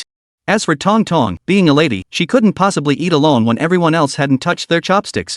Come on, everyone, pick up your chopsticks. Don't be polite, really, don't be polite. What happened earlier is over. Let's not dwell on it. Seeing everyone hesitating, Fong Wei immediately began urging them. Food is fuel for the body, how could anyone go without? What if Tong Tong got hungry? He couldn't stand by and let that happen. Hearing Fong Wei's speech, Tao Jia and the others felt utterly disgusted. Forget about it? Don't hold it against me? That's because you won, okay? Could you still say that if you'd lost? And losing under normal circumstances would be one thing, but this time, they'd been utterly humiliated. A whole group of them, utterly humiliated by a single person. And not just any defeat, it was a brutal, multifaceted humiliation. He crushed them so thoroughly they started questioning their very existence. They're all top-tier graduates from prestigious universities, now serving as professors at those same institutions. And their opponent? Just a treasure hunter. Seems like a huge gap, right?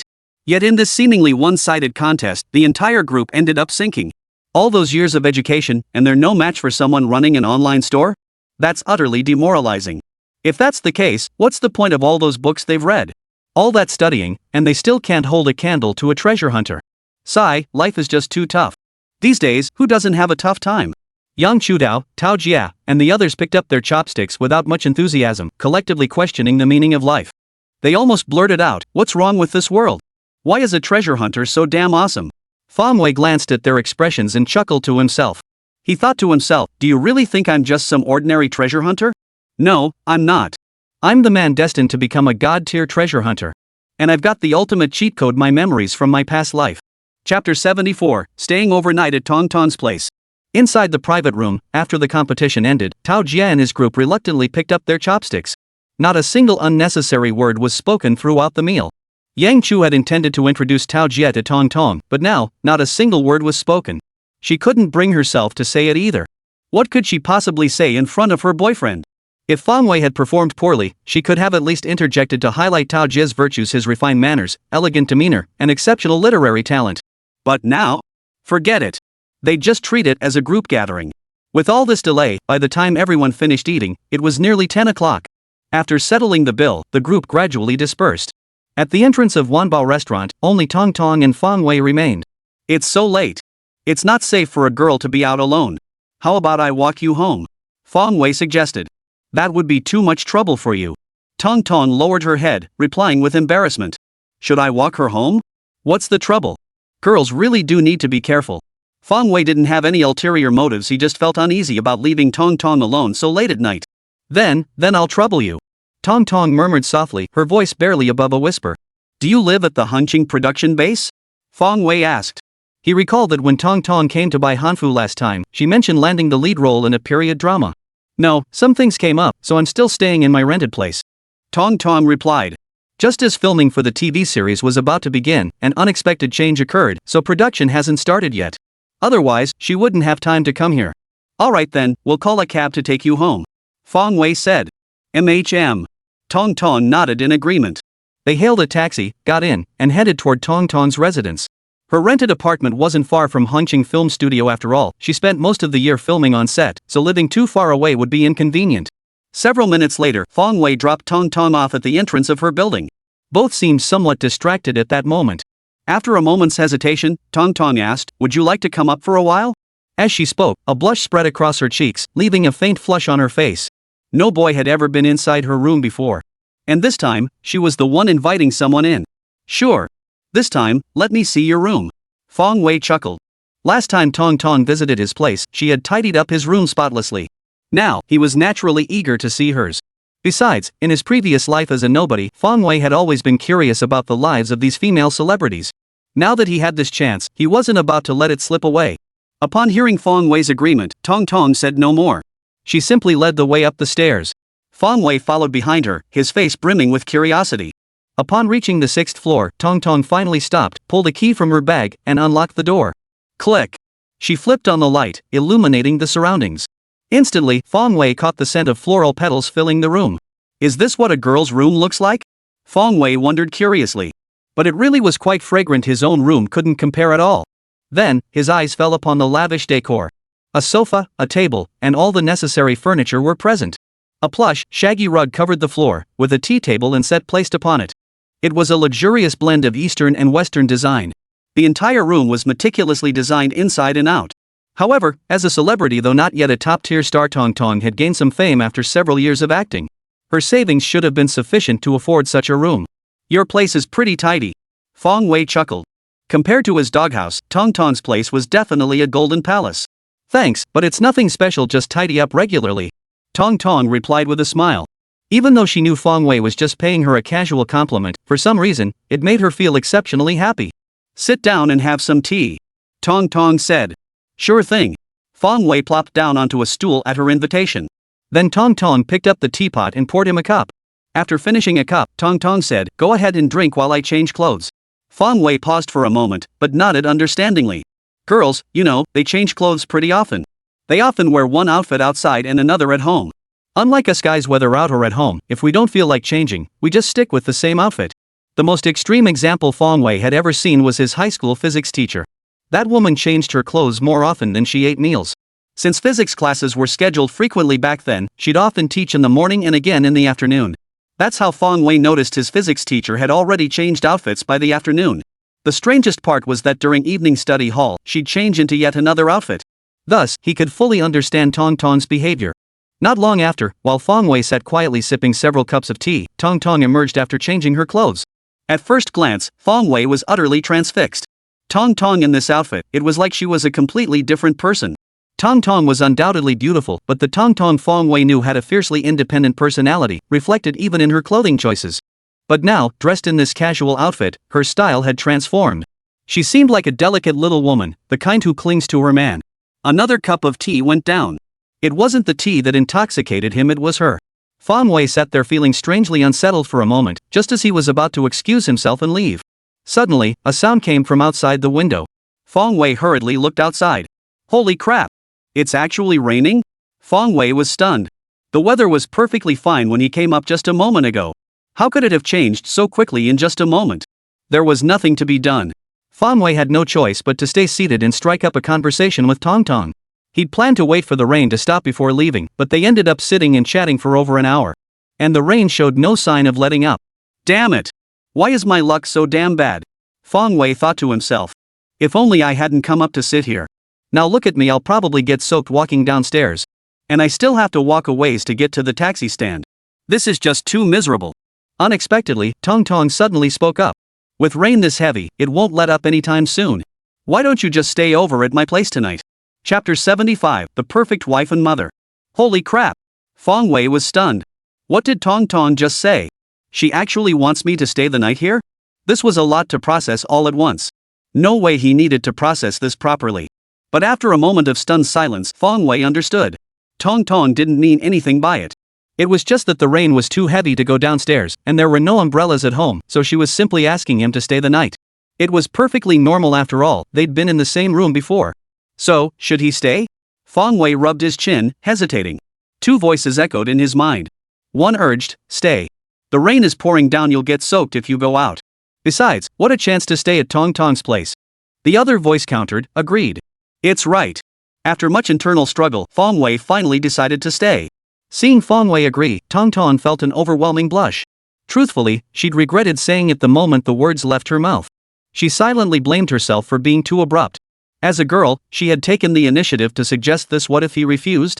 That would be awkward. What if Fang Wei misinterpreted her intentions? Thankfully, judging by his expression, he hadn't read too much into it. Tong Tong felt a slight sense of relief wash over her. It was late, and after showering separately, the two went to sleep. Since they were at Tong Tong's place, there were no men's clothes available, so Fang Wei simply went to bed without changing. Tong Tong's place was spacious enough, with 3 full bedrooms, so there was no need for anyone to sleep on the couch like last time at Fang Wei's house. After wandering around outside, both were exhausted. They fell into a deep sleep, and the night passed without incident. The next morning, Fang Wei was still deep in a dream when a nuisance call jolted him awake. Then, he heard some faint sounds coming from outside the room.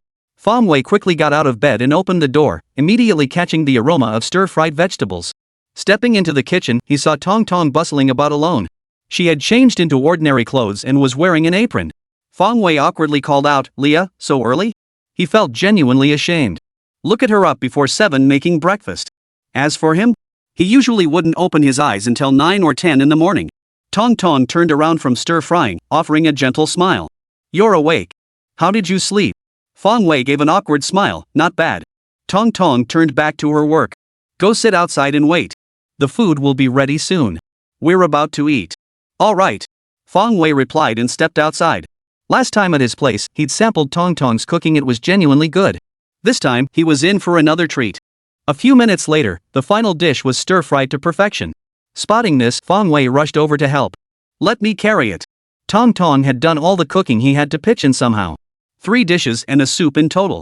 Tong Tong emerged from the kitchen, smiling. Try my cooking. Last time at your place, I didn't have enough ingredients to do it justice. Fang Wei chuckled. Last time, the noodles you made were already delicious. Saying this, he picked up his chopsticks, took a bite of the braised eggplant, chewed it, and swallowed. Then he exclaimed in surprise, not bad, not bad. You're such a good cook? Tong Tong chuckled. I've been living alone all these years, so naturally my cooking skills have improved. Besides, I'm not like you guys who can get by on noodles and rice. True enough, Fang Wei nodded. Girls tend to be more particular about such things.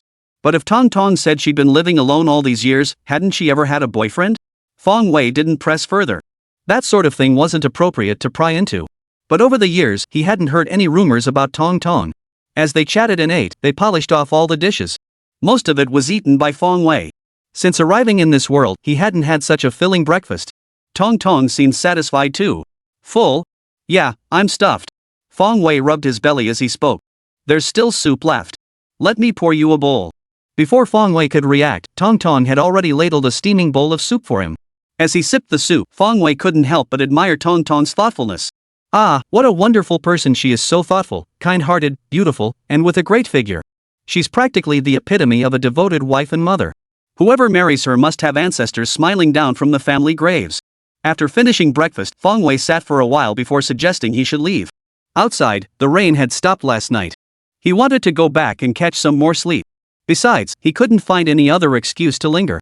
Feng Wei walked downstairs, stepped onto the street, and hailed a cab to head home. At home. After seeing how tidy Tong Tong's place was, Feng Wei felt his own room was a complete mess, utterly chaotic. Maybe he should clean it up too? He was used to the mess, but if someone came over and saw it like this, it would be embarrassing. So, unexpectedly, Feng Wei decided to clean up. But where to start? Holding the mop, Feng Wei fell deep in thought. The bathroom? It's pretty dirty. Better skip that for now. The bedroom? But no matter how he looked around, there wasn't much to sweep. That left only the kitchen and the living room. But those were the very places he messed up every single day. Even if he cleaned them this morning, they'd be dirty again by tonight. So what's the point of cleaning? In the end, after walking from inside to outside, Feng Wei still couldn't find a single spot that needed sweeping. Forget it. No cleaning today. Damn it, what the hell was I thinking? Why would I even entertain such an unrealistic idea? Feng Wei muttered to himself.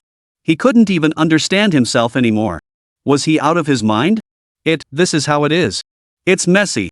So what? Who the hell cares? Who the hell cares? This was his room. He could do whatever he wanted with it. He was living his own life anyway, no need to compete with anyone. Feng Wei had it figured out. Sure enough, this was his true way of life, acting wild and silly in private, putting on airs on the outside. Stay true to yourself, and you'll see it through to the end. Yeah, that's exactly how it goes. After pondering for a moment, a rather artsy-fartsy phrase popped out of Feng Wei's mouth. Chapter 76, The Sky-High Handbag. After grasping life's true essence, Feng Wei stripped off his clothes and climbed into bed to catch up on sleep. Getting up at just past 7? How could that be enough sleep? He needed at least another 2 hours. In the past, he wouldn't open his eyes before 9 o'clock. This time, he slept straight through until noon, barely waking up at 12. A good night's sleep felt amazing. Feng Wei stretched lazily and let out a satisfied groan. Just then, the system voice suddenly sounded. Ding! Congratulations, host. The task of selling 100 dresses within 1 week has been completed. Hearing the system's announcement, Feng Wei realized all the dress buyers had confirmed receipt of their orders. Yet Feng Wei couldn't muster a single ounce of joy. This time, he hadn't earned a single cent. It was essentially working for free for the system. How could he possibly feel happy? But this situation was an exception. After enduring the misery of being penniless, Feng Wei would never do something like this again. Fortunately, Angier had bailed him out this time. Otherwise, he'd have ended up begging on the streets. Currently, he and the system split the profits 20-80. The system takes the lion's share, while he's just a laborer. But once his level increased, he'd be the one raking in the big bucks, then the system would become the hired hand. So Feng Wei was actually looking forward to the next mission. The more missions he completed, the faster his level would rise. He could pay off his debts sooner. System, how much do I still owe? Feng Wei asked helplessly. The host's share of the dress's revenue is 100,000 yuan, with over 400,000 yuan still owed.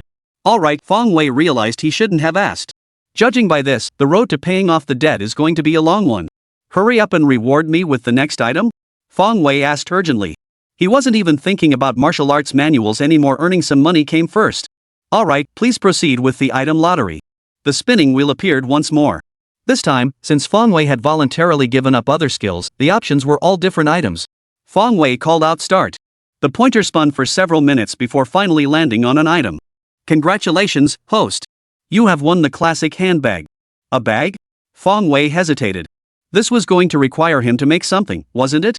That was a bit of a challenge. He'd only mastered divine tier tailoring. He couldn't make anything besides clothes. Host, no need to worry. The classic handbag requires no crafting. It will be provided by the system. That's fine then, Feng Wei exhaled in relief, feeling reassured. Feng Wei clicked to claim them. Instantly, hundreds of exquisite boxes materialized in his room. He picked up one box and opened it. The moment he lifted the lid, he was utterly captivated. The handbags were sleek and beautiful, exquisitely three-dimensional, high-end and tasteful, radiating a luminous quality. To the touch, it was soft and comfortable. Truly a top-notch product. Seeing its extraordinary quality, Feng Wei knew this bag wouldn't come cheap. Then, he became excited. The higher the price, the bigger his cut and the faster he could pay off his debts. As for what material the bag was made of, Feng Wei couldn't care less. As long as it sold, who cared about the details? Besides, he didn't understand the details anyway. Next task issued. Sell 100 classic handbags, each priced at 500,000 yuan. Task duration, 1 week. Reward, 1 lottery draw opportunity. Task penalty, the host will not find a girlfriend within 1 year. Holy. Hearing that price, Fong Wei nearly choked on his breath. What's the price tag? $500,000? Or a handbag? How could it be so expensive? Are you sure anyone would buy it at that price? Fong Wei had guessed the bag wouldn't be cheap, but he never imagined it would be this expensive. This is practically made for the super rich. And this is on Dig Treasure. The price is beyond belief. Fong Wei's heart sank with worry. System, are you absolutely sure you didn't misquote the price? This just seems unrealistic to me. Host, could you broaden your perspective? Aim higher? Is $500,000 really that much? Fong Wei, it is a lot. At least, I've never seen that much money before. He nodded blankly, replying honestly. Unworldly, host. You're destined to become a god-tier treasure hunter. How can you call this amount a lot? The system scolded him with a tone of disappointment. Fong Wei, mainly, my previous items only sold for tens of thousands at most. You've suddenly multiplied that by so many times I haven't adjusted yet. Before, it was just to advertise the shop. Now that it's gained popularity, of course we should showcase premium items. The pricier, the better. Fong Wei, that actually makes sense. Fong Wei mused thoughtfully. He understood the system's reasoning. Perhaps the previous items really were great value for money, but they were essentially being sold at a loss to boost the store's popularity. Now that the store had gained traction and attracted more followers, it was only natural to restore the premium pricing. Of course, the quality of the goods is beyond reproach. This could work. Realizing this, Fong Wei excitedly slapped his thigh. Each bag could sell for $500,000 yuan, meaning he'd get 100,000 yuan in commission. One bag alone was worth 100,000 yuan. Looking at the number of bags in the room, that meant there were many hundreds of thousands of yuan to be made. Fong Wei's eyes gleamed as he stared at the bags, as if they were gold ingots. No, damn it, these were gold ingots. Money, so much money. This was pure bliss, happiness that came so suddenly he wasn't even prepared for it. Once he sold all these bags, the debt he owed the system would be nothing. Still owe over 40,000? Will the cut from 4 bags cover it? If not, just grab 2 more. Fong Wei felt his life had finally reached its peak. He could finally live without worrying about money. It hadn't been easy. From now on, if any rich guy dared to flaunt his wealth in front of him, he'd spit in their face. Like I need your measly money? I don't need it, I've got my own. Just thinking about it made him excited. This kind of life was truly something to aspire to. Alright, the system finally got its act together this time. With that thought, Fong Wei decided he should curse the system less often. This time was perfect. This was what a good system that truly helped its host should be like. Chapter 77, launching now. But system, are you sure you didn't jack up the price? Fong Wei felt a bit uneasy. Was the system trying to charge an exorbitant price? Arbitrary pricing was unacceptable. I'll spit in your face. How could this system possibly overcharge? Host, do you even know what kind of leather this bag is made of? Ha? What kind of leather? How should I know? Fong Wei was flustered. Could it be made of mink fur? Fong Wei said uncertainly. His horizons were indeed narrow. He could be called inexperienced, having only ever heard of mink fur. Mink my ass. You think this is some coat? This is crocodile leather, a rare species, no less. Finding a single intact hide is nearly impossible. This leather is comfortable, durable, high-end and tasteful, a rare find indeed. Fong Wei, alright, system, you're impressive. Truthfully, he didn't really understand, but whatever, this package was worth the price. That's good enough. Now it's just a matter of listing the item for auction. But the price is much higher this time. I wonder if it'll sell out. That's a concern. What if too few people buy it? But no point worrying about it now. Just put it up for sale and see what happens. After that, Fong Wei uploaded photos of the bag to the store's homepage. Then he sent an announcement to the buyer group. Dear valued buyers, thank you for your patience. Our long-awaited next product is finally launching tonight at 9 p.m. This is a bag worth owning for life, priced at $50. Come and get it.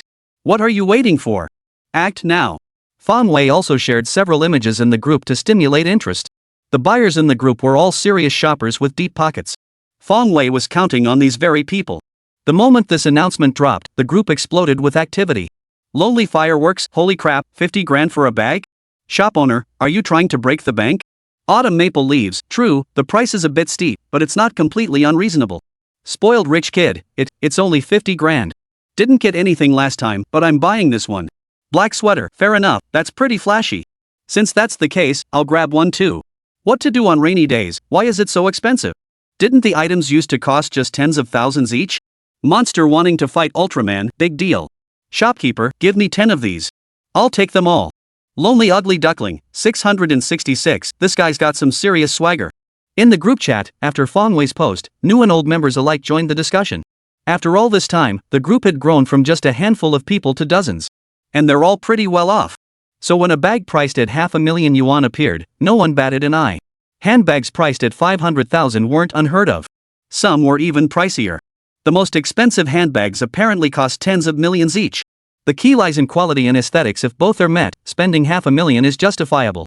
Now that the photos are out, the aesthetic aspect is definitely covered. It looks stunning. The only question is how it holds up in terms of quality. However, judging by the shop owner's consistent product quality, it should be reliable. Consequently, many people immediately transferred funds from their bank cards to Alipay. They all wanted to buy 1 or 2 bags. Judging by the photos, how impressive would it be for a woman to carry one out? Men could also use these bags to impress women. So whether you're male or female, if you liked it, you could buy it. Fan Xiaobin was playing with his phone at that moment and noticed the messages in the group chat. She carefully admired the photos Fong Wei had posted. This bag had a powerful visual impact, exuding understated luxury and sophistication, absolutely unforgettable. The next moment, Fan Xiaobin was captivated. The faint curve of her lips spoke volumes about her inner delight. Last time, she'd missed out on the Cheongsam, letting Jer steal all the spotlight. This time, she was determined to get her hands on this bag. Especially since it was something she truly loved. A woman's pursuit of handbags is truly endless, something men could never comprehend. She was no exception. For something she truly loved, she was willing to spend lavishly. But having to wait until 9 o'clock at night for the bag to go on sale was a bit of a challenge. Fan Xiaobin desperately wanted to buy the bag right now. The wait was unbearable. Seeing something she wanted but not being able to have it immediately felt like 1,000 ants crawling inside her. Oh well, just wait. It's already noon, bear with it and it'll pass. Fan Xiaobin tried to cheer herself up. There was no other choice. She couldn't very well ask the shop owner to list it early. It's just one afternoon. Watching TV will make the time fly. Fan Xiaobin watched the TV drama, enduring the wait with great difficulty. As a phone addict, Jer naturally saw the message in the group chat. Then, her eyes lit up. She'd seen countless different styles of bags in the boutique, but none could compare to Fong Wei's bag in terms of design. Not even the more expensive ones. To her, 500,000 yuan was no big deal. What mattered was finding a bag she truly loved. Now, the one Fong Wei was selling perfectly matched her desires. No more hesitation. Tonight at 9 o'clock sharp, she would go buy one. Otherwise, someone else would snatch it up, and Fong Wei wouldn't make another one. She knew Fong Wei well enough to understand these so-called rules. Once this batch sold out, that would be such a loss. She wondered how many bags there were this time. And given her relationship with Fong Wei, she should support him. Well, she'd buy 2 then. 1 really wouldn't be enough. Alright, decision made. Yang Bei even set an alarm for 9 o'clock that night, afraid she'd forget and regret it terribly. Only after setting the alarm did she let out a little giggle. Now, it should be foolproof. Beautiful bag, you're mine. After Fong Wei sent that message, everyone who saw it made a mental note of the exact time the bag would go on sale, 9 o'clock at night. Tonight at 9 o'clock it's bound to be a time when money flies everywhere. Chapter 78, The Millionaire Man. Fong Wei offered a forced explanation without shame or agitation, then stopped paying attention to the group chat. His mind was now entirely focused on the transaction. In just over 10 minutes, a staggering 37 transactions had already been completed. Fong Wei grinned so widely his eyes narrowed to slits. Damn, this was pure cash. He could get 100,000 yuan per bag. What about 37 bags? That would be 3.7 million. Fong Wei did the math, then gaped in disbelief. In just a moment, he'd become a millionaire? Seems like it, looks like it, and it really is. Though the money hadn't hit his account yet, in a few days, he'd be a real millionaire. The money had come so quickly he hadn't even processed it yet. Fong Wei recalculated again and confirmed he hadn't made a mistake. He really was a millionaire. Oh yeah. Fong Wei pumped his fist in the air, his excitement beyond words. Though he'd experienced a time-traveling journey and gained a system, he knew his life was extraordinary. But none of those thoughts had ever felt this intensely real until he actually held those millions in his hands. The feeling of having money was damn good. Still, his task was to sell 100 bags within a week, and that goal remained daunting. He hadn't even sold half yet. You lurking big spenders out there, come on out. I need your massive support. Fong Wei shouted to the heavens. But it's only been a little over 10 minutes. There's still plenty of time. No rush, no rush.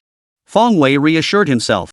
After waiting over an hour, the lurking members finally began to stir. The group chat was buzzing again. Seductive beauty, the shop owner actually released new items? And I didn't even know? This news is killing me. After wrapping up work, Tang Wei pulled out her phone and only then noticed the messages in the group chat.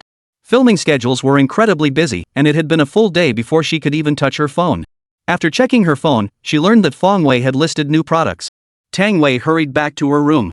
The crew members noticed her unusual behavior and were curious, speculating about what could possibly be so important. Why was she rushing back like that, disregarding her ladylike image? Tang Wei noticed the strange looks, but she didn't slow down. Let them misunderstand if they wanted to. How could that compare to the new items at the store? If she didn't hurry, they'd be sold out by the time she got there. Where would she go to cry then? The last 2 times, she'd gotten a huge bargain thanks to the convenient location. She'd also learned the value of the shopkeeper's merchandise. How could she pass up such a golden opportunity this time? The shop was unusually crowded now. If she dawdled any longer, she wouldn't even get a sip of soup. Tang Wei dashed back to her room, not even bothering to wipe the sweat from her face. She fired up her computer and logged into her treasure hunting account. Then she entered Fong Wei's shop and took a good look. Thankfully, there were still dozens of bags left. The moment she saw the bag's picture on her phone, she fell in love with it. That's why she was determined to get her hands on it. Now, her wish was finally granted. After completing the payment, Tang Wei felt relieved and immediately sent a message in the group chat. Tang Wei's sudden post stirred the other lurkers in the group. Sweet candy, working overtime until now. Who else would do that? I was feeling pretty down, but then I saw something even sadder. The shop owner actually released new items, and I can't even afford them. Oh my gosh, I want it so badly. Blue sky, clear water. Thankfully, I still have quite a bit left. I can afford to buy it slowly. Water cooler guard chick. Last night I had a dream where I was broke. Woke up today to find the dream came true. I really am broke. Can't afford it. Fragrant flatbread. Don't be like that. I was shocked by the price at first too, but thankfully, I can still afford it. Fong Wei quietly watched everyone show off, then glanced at the transaction list. Several more had disappeared. Seems like there are quite a few big spenders in this group. With over 40 bags sold, Fong Wei felt less anxious. At least, within a single night, he'd nearly completed half his task. Couldn't he finish the remaining half within 6 days? Honestly, Fong Wei wasn't too confident about that. Besides, now clearly wasn't the time for worry. Right now, he should be celebrating. Over 4 million yuan in just a few days, that amount would be sitting in his bank account. Once upon a time, he too had dreamed of becoming a millionaire, reaching the pinnacle of life, and marrying a beautiful, wealthy woman. But now, he already had the wealth. All that remained was to marry a rich, beautiful woman. In his past life, he'd seen a joke online. Someone asked a millionaire, how does one become a millionaire? The man replied, it's simple, just spend tens of millions of your inheritance. This story teaches us that spending money is always easier than making it. So Fong Wei resolved to become a man for whom earning money was easier than spending it. With $1 million fortune already in hand, would a $10 million fortune be far behind? With the system's help, he could actually pull it off. Fong Wei felt he should buy a bag of spicy strips to celebrate. After all, today was a great day, the day he became a millionaire. With that thought, he actually ran downstairs to the convenience store. He bought 2 packs of spicy strips and a bottle of beer, totaling 8 yuan 50. Fong Wei handed the shopkeeper a 10 yuan note and then said generously, "Sir, just give me a yuan in change. Keep the 50 cents. After saying this, he even flashed a look that said, I'm loaded. But to his surprise, the shopkeeper replied, young man, no need to say it, I never give change for 50 cents here anyway. Ha! Fong Wei looked utterly embarrassed. He took the 10 yuan note and hurried away. Behind him, the shop owner muttered, it's just 50 cents. He acts like he's loaded. Hearing this, Fong Wei's feet slipped, and he nearly fell. Then he quickened his pace. Damn it, this is so embarrassing. Of all the times he'd tried to act cool, this was definitely his most pathetic failure yet. Chapter 79, Class Reunion. That night, Fong Wei was too excited to sleep. The next day, even more bags sold. And they kept selling steadily. At this point, Fong Wei was genuinely baffled. Last time, after the dress was snapped up by everyone in the group, hardly anyone wanted to buy it anymore. But this time, it seemed like plenty of people were still eager to buy. The key point was that the handbags were even more expensive. Well, maybe the super cheap stuff just didn't catch the eye of the wealthy. He honestly didn't understand the world of the wealthy. But as long as the money comes in, everything's negotiable. A few days later, many buyers confirmed receipt of their orders, and the payments started rolling in. At that moment, Fong Wei finally transformed from a young man drowning in debt into a millionaire. System, wipe out my debts. Fong Wei waved his hand dismissively, speaking without a care. After all, he had money now.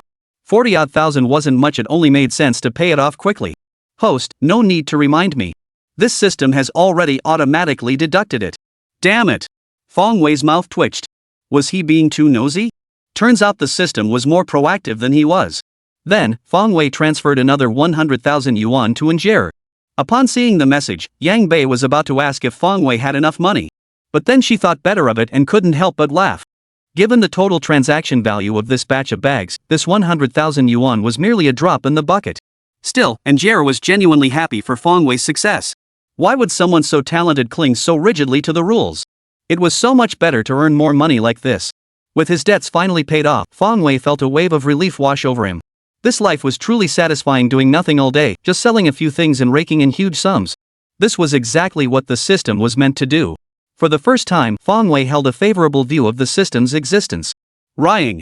Just as Feng Wei was marveling at the bright future ahead, his phone rang. He pulled out his phone to see an unfamiliar number. Without giving it much thought, he picked up the call. Whether it was a nuisance call or not didn't matter. He was in a good mood and felt like playing along after all. It wouldn't cost him any credit. Hello, is this Feng Wei? A soft, gentle voice came through the phone. Yes, it's me. Who's this? Feng Wei froze. Who was this? How did they know his name? You and I. I'm Luo Yan. The voice hesitated before speaking. Luo Yan? Feng Wei tapped his head thoughtfully. Why did that name sound so familiar? Where had he heard it before? Feng Wei strained to recall, and then the sealed door opened, and a flood of memories poured out. Feng Wei finally understood why the name felt so familiar. Luo Yan was the girlfriend of his original host during college. After graduation, the original owner had even met Luo Yan's parents. Ultimately, however, Luo Yan's family disapproved of Feng Wei's financial circumstances, and the relationship fell apart. The original owner was devastated by this, spending his days gloomy and depressed, drowning his sorrows in alcohol, and just drifting through life aimlessly. Naturally, the original owner had deleted Luo Yan's contact information. But now, over a year later, Luo Yan was reaching out to him? Oh, it's you. What do you need? Feng Wei's tone was flat, without a hint of emotion.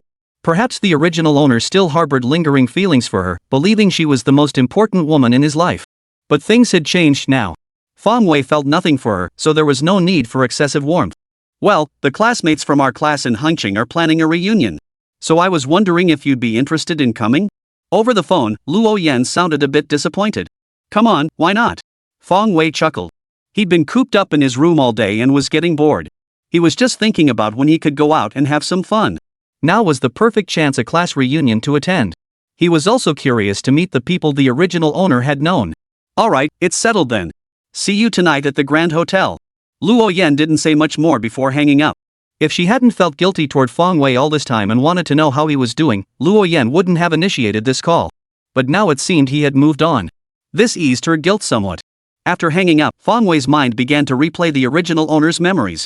It seemed that after breaking up with the original owner, Luo Yan had thrown herself into the arms of someone else in their field. He was a local from Hengqin, and his family was quite wealthy. But Feng Wei couldn't be bothered to care why Luo Yan was with that man. It wasn't his business. If Luo Yan wanted to be with someone now, so be it. He'd only attended the gathering to get out and have some fun. Evening. In front of the Tianhao Grand Hotel, a variety of cars were parked. Beside several of them stood a group of men and women. A dozen or so people stood chatting excitedly, as if they hadn't seen each other in ages. Wang Bing, you've really made it. After a year apart, you're driving your own car now. Impressive. I'll be counting on you more from now on. Oh, come on. It's just a car worth 100,000 yuan or so. Nothing to brag about. Hey, Xiaoming, how about you? Did you marry your girlfriend after graduation? Ah, don't bring it up. We broke up long ago. She thought my family was too poor, so we parted ways. Sorry to bring up such a sad topic. No big deal, it's water under the bridge. Men aren't that sensitive, you know? Think I'm some wimp like Feng Wei? Ha! I heard Feng Wei's coming to this reunion too? Yeah, apparently Luo Yan invited him herself. So he's finally moved on? Right after they broke up, he was always talking about dying or something. It's been over a year. Who'd still be holding a grudge? True. After chatting for a while, the topic inevitably turned to Feng Wei. No wonder back then, Luo Yan was practically goddess material in their department. And when they broke up, the original owner made quite a scene. Now, a year later, they were reuniting at the reunion. The topic was bound to come up. But what everyone was more curious about was that Luo Yan had already found herself a wealthy boyfriend. What about Feng Wei? How was he doing? Chapter 80, Someone Else's Treat. Almost everyone's here now. Who's still missing? Class monitor Li Gui asked at that moment. Luo Yan and Meng Yuran aren't here. Oh, and Feng Wei, just those three left. Someone replied. Oh, then we'll wait. It was clear Li Gui was growing impatient, but he held back and didn't suggest heading into the hotel first. Indeed, when inviting everyone, Li Gui had set a specific time. But now they'd been waiting this long, and some people still hadn't shown up. This made Li Gui feel slightly annoyed. Had everyone graduated and entered society, making his words as class monitor no longer hold weight? Wasn't this a slap in the face? Just as he was complaining, an Audi suddenly pulled up beside them. Inside were Meng Yuran and Luo Yan. Meng Yuran was quite handsome, and his suit added a touch of coolness to his appearance. Luo Yan, with her innocent looks and stunning figure, was also a great beauty. The moment they stepped out of the car, they instantly drew everyone's attention. Meng Yuran, that's a nice ride. Must be worth hundreds of thousands, right? A car enthusiast among the guys asked, his eyes sparkling. Not much, just over 800,000. Meng Yuran chuckled lightly, as if 800,000 yuan were pocket change. Over 800,000? Holy cow! If it were me, I'd have to save half my life and still might not be able to afford it. The guy exclaimed in astonishment. Who knows what the future holds? Maybe you'll strike it rich next year? Meng Yuran offered encouragement. Meanwhile, on the girl's side, after Luo Yan made her entrance, the others swarmed around her, chattering away with endless questions. They all praised her for finding such a great boyfriend, handsome, wealthy, the very picture of a Prince Charming. Luo Yan smiled and responded to each one. Luo Yan, will Fong Wei really come to the party this time? Finally, one girl couldn't contain her curiosity and asked. We did hear he was coming, but he hasn't shown up yet. Maybe he chickened out? He said he'd come this morning, but I don't know the specifics. At the mention of Fong Wei, Luo Yan's expression stiffened slightly, appearing somewhat unnatural. After all, back in college, this group of classmates had all witnessed her relationship with Fong Wei.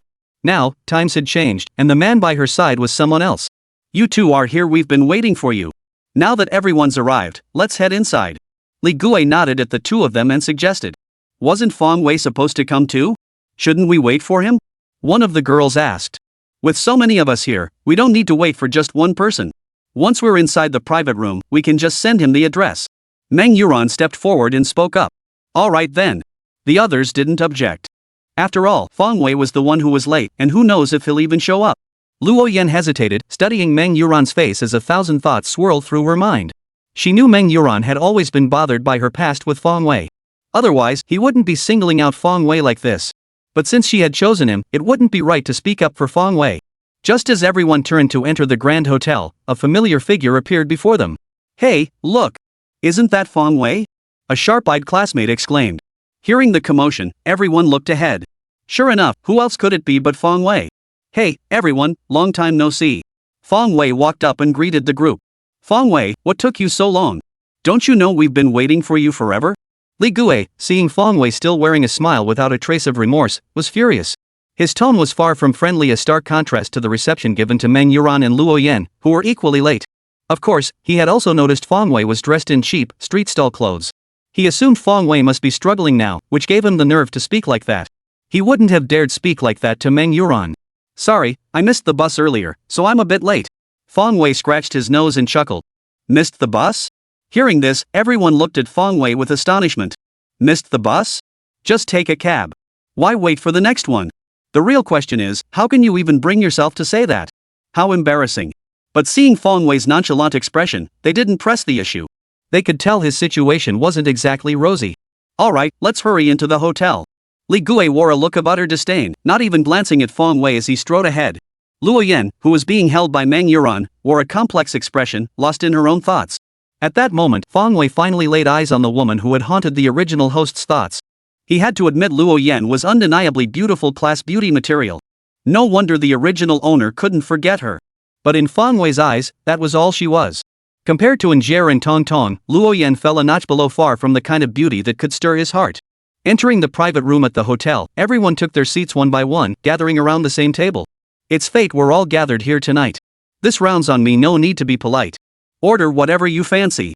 As soon as they sat down, Meng Yuran smiled at everyone. His expression screamed, I'm loaded, don't even think about trying to pay. Damn, Boss Meng is loaded. Right on. Since that's the case, we won't hold back. The guys chuckled, thoroughly impressed by Meng Yuran's generosity. The others were also quite pleased, praising Meng Yuran as a wealthy man. But Li Gui's expression darkened. As the class monitor, he resented Meng Yuran's sudden arrival and immediate hijacking of the spotlight. Still, considering he was footing the bill, he kept quiet. He couldn't very well insist on paying himself. Among them all, Fong Wei was undoubtedly the happiest. Damn, coming out on this trip was totally worth it. A free dinner? Would staying home ever bring such good fortune? Absolutely not. So now it was time to stuff his face? After all, it wasn't his money. Chapter 81, If you pay, you pay. So, how about this abalone and lobster, one serving each? And sea cucumber with bird's nest soup that's nourishing too. Fong Wei chuckled as he ordered the dishes. What a generous guy. He'd always wanted to try abalone and bird's nest. Too bad he couldn't afford it before. Never thought someone would actually treat us this time. What a kind soul. Hearing these words, Meng Yuran's heart ached. If everyone were to order dishes like this, hundreds of thousands would go down the drain. Even if his family was wealthy, they couldn't sustain such extravagance. Besides, his personal funds weren't that substantial either. He'd thought spending a few thousand on a meal would be reasonable, but who knew Fong Wei would be so ruthless, taking advantage of the situation to sabotage him? This bastard must have done it on purpose. Meng Yuran gritted his teeth in fury. He'd just told everyone to order freely, but now he couldn't backtrack. Where would his face be? He could only keep a sour expression on his face and say nothing. The others also stared at Fong Wei in astonishment. Who would have thought that Fong Wei was this kind of person?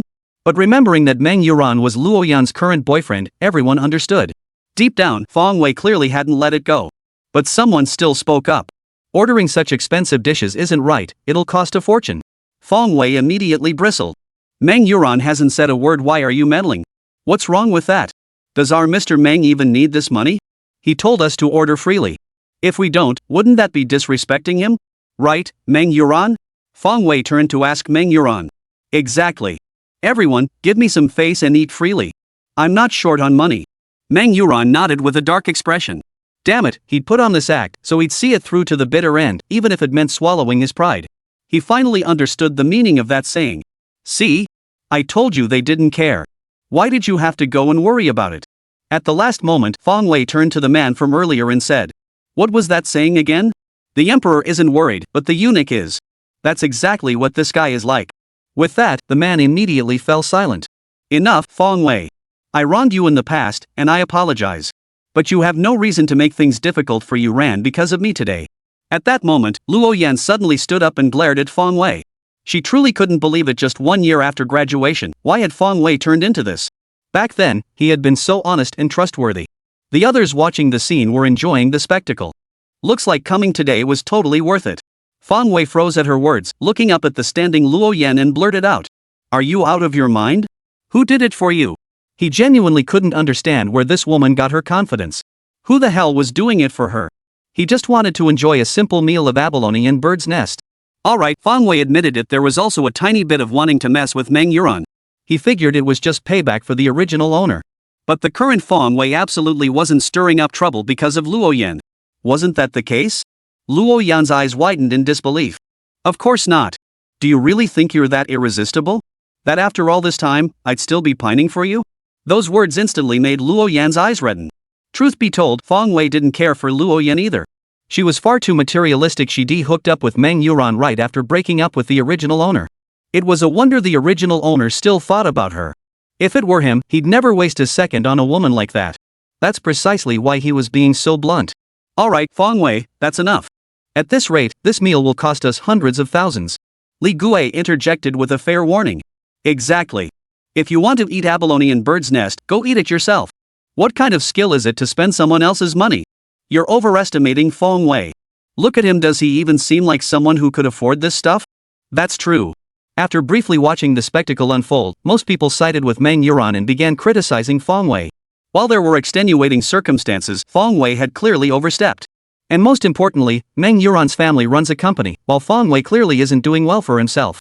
If they don't side with Meng Yuran, who else would they support? Perhaps some had once been close to the original owner, but society is just that cold. What good are old ties? Money is what truly matters. That's all there is to it. If young Master Meng can't afford it, I'll cover it myself. Fong Wei wore an expression of utter indifference. After all, it's only a few 100,000. He can certainly afford it now. He might as well do it to save the original owner's face. Fong Wei thought to himself. Pay it himself? Seeing Fong Wei's calm expression, everyone's jaws dropped. You think you can afford it yourself? Pay it yourself? Everyone was seriously wondering if Fong Wei had lost his mind. This meal wasn't costing hundreds or thousands, it was hundreds of thousands. Among those present, who could possibly produce hundreds of thousands without batting an eyelid?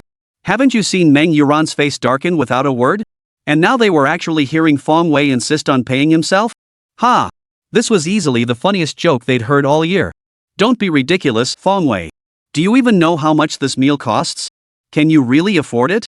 After a moment of stunned silence, someone immediately sneered. It's only a few 100,000, right? Since young Master Meng isn't willing to treat us, I'll cover it. Fong Wei's tone remained as indifferent as ever. Yet it carried an air of unfathomable depth. This left everyone uncertain. He actually knew the price? And he's acting so calm about it. Could he really afford the bill? The thought flashed through their minds, but they quickly dismissed it. How could that be?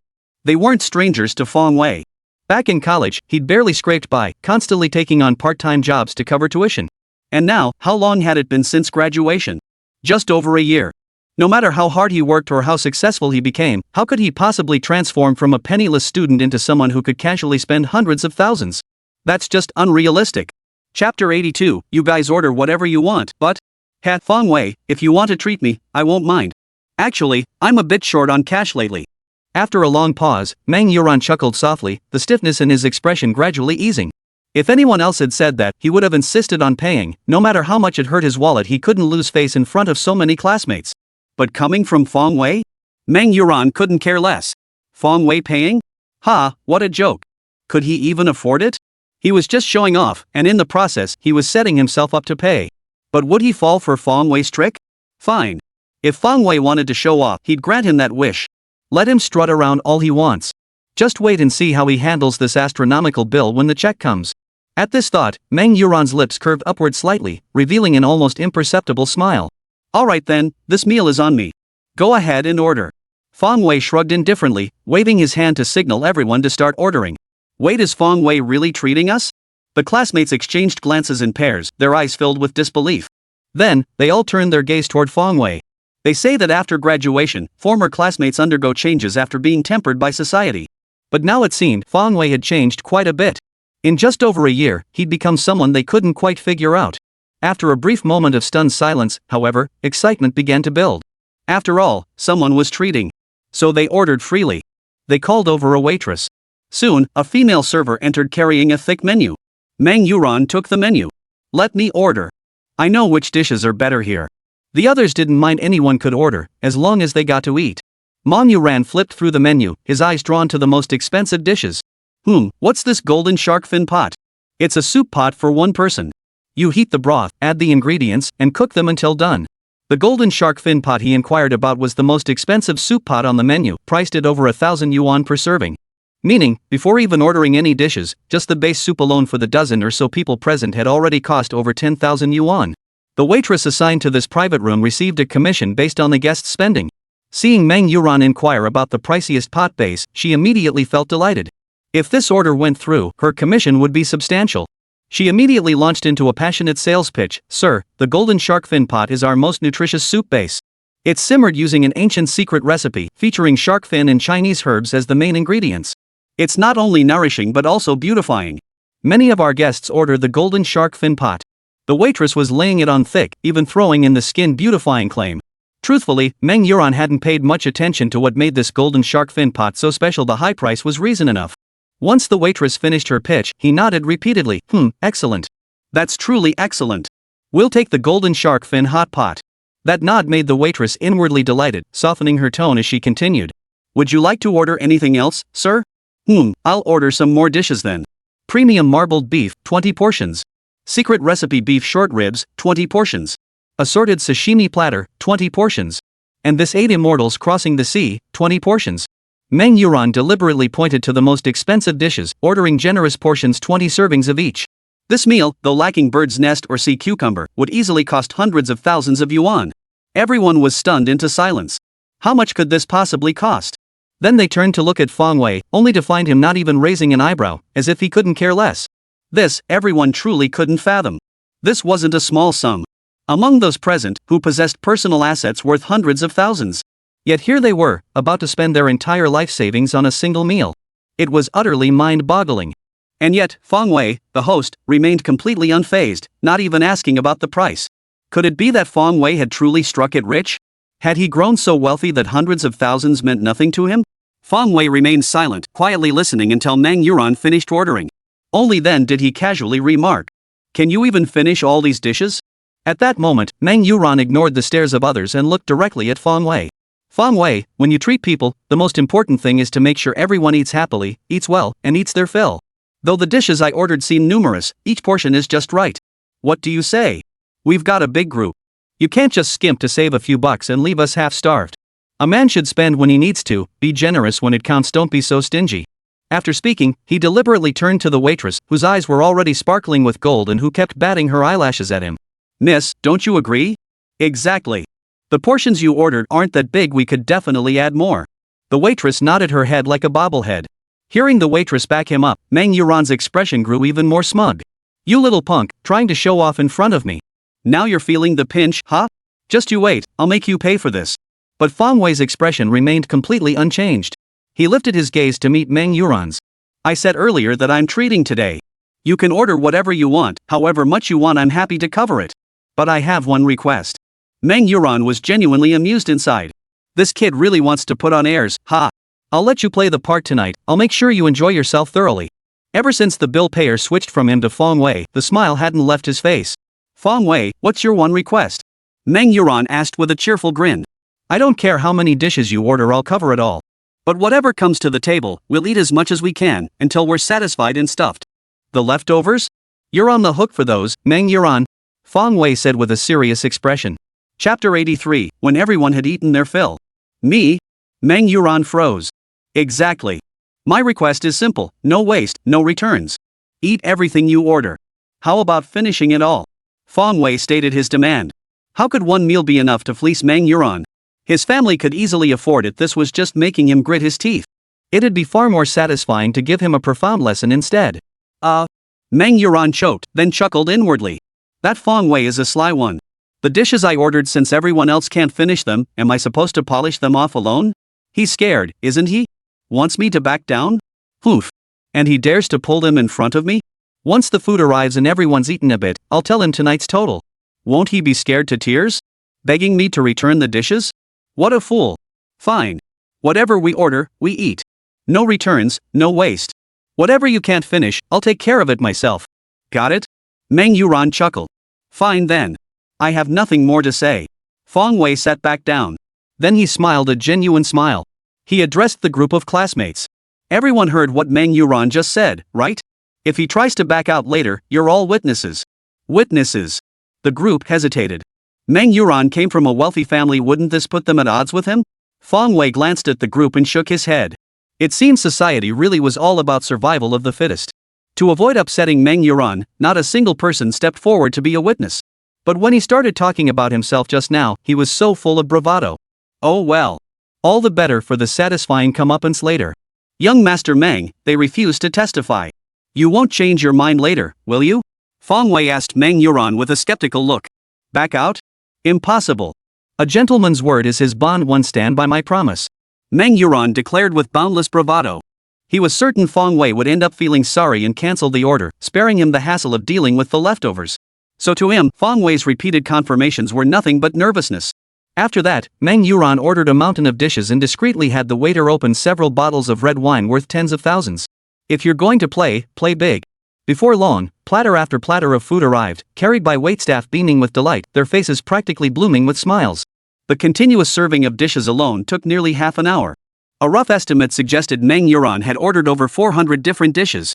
Heck, tonight's bill won't be less than a few $100,000. If it is, I'll write my name backwards. Humph. Fang Wei, just wait until you're crying in front of me later. I'll make sure you pay for this. Mang Yuran chuckled inwardly. How amusing. Playing with people felt truly exhilarating. Especially when the target was his girlfriend's ex-boyfriend. That made it even more amusing. Perfect. Let everyone see who truly deserves Luo Yan. He could absolutely crush Fang Wei. He could toy with him to death in no time. Unexpectedly, Fang Wei was actually feeling quite cheerful and delighted inside. Heh, hundreds of dishes, Mang Yuran, you're eating them all later. Stuff yourself, silly, damn it. Guess tonight's bill won't be cheap?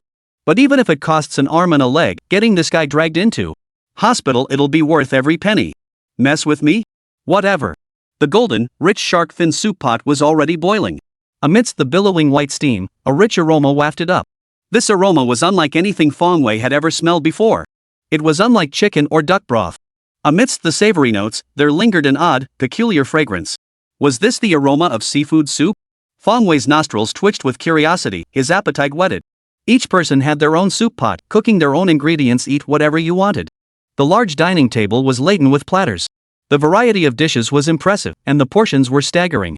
Over 400 plates couldn't even fill the table stacked high on either side of each person, they formed towering piles. Everyone began cooking their ingredients. Meng Yuran chuckled as he ladled several dishes into his pot. By then, the waitstaff had already brought over the opened bottles of wine. Several bottles of premium red wine, worth tens of thousands of yuan. Then, Meng Yuran smiled at Fang Wei and said, "How could we have a group meal without wine? It really sets the mood. So, I ordered a few bottles, hope that's okay with you?" "Sure, no problem. It's a must." Fang Wei lifted a piece of tender beef to his mouth and took a bite. This tastes really good, quite savory. After that, he poured himself a glass of red wine, took a sip, and thought to himself, this doesn't taste particularly good either. Might as well just drink soda.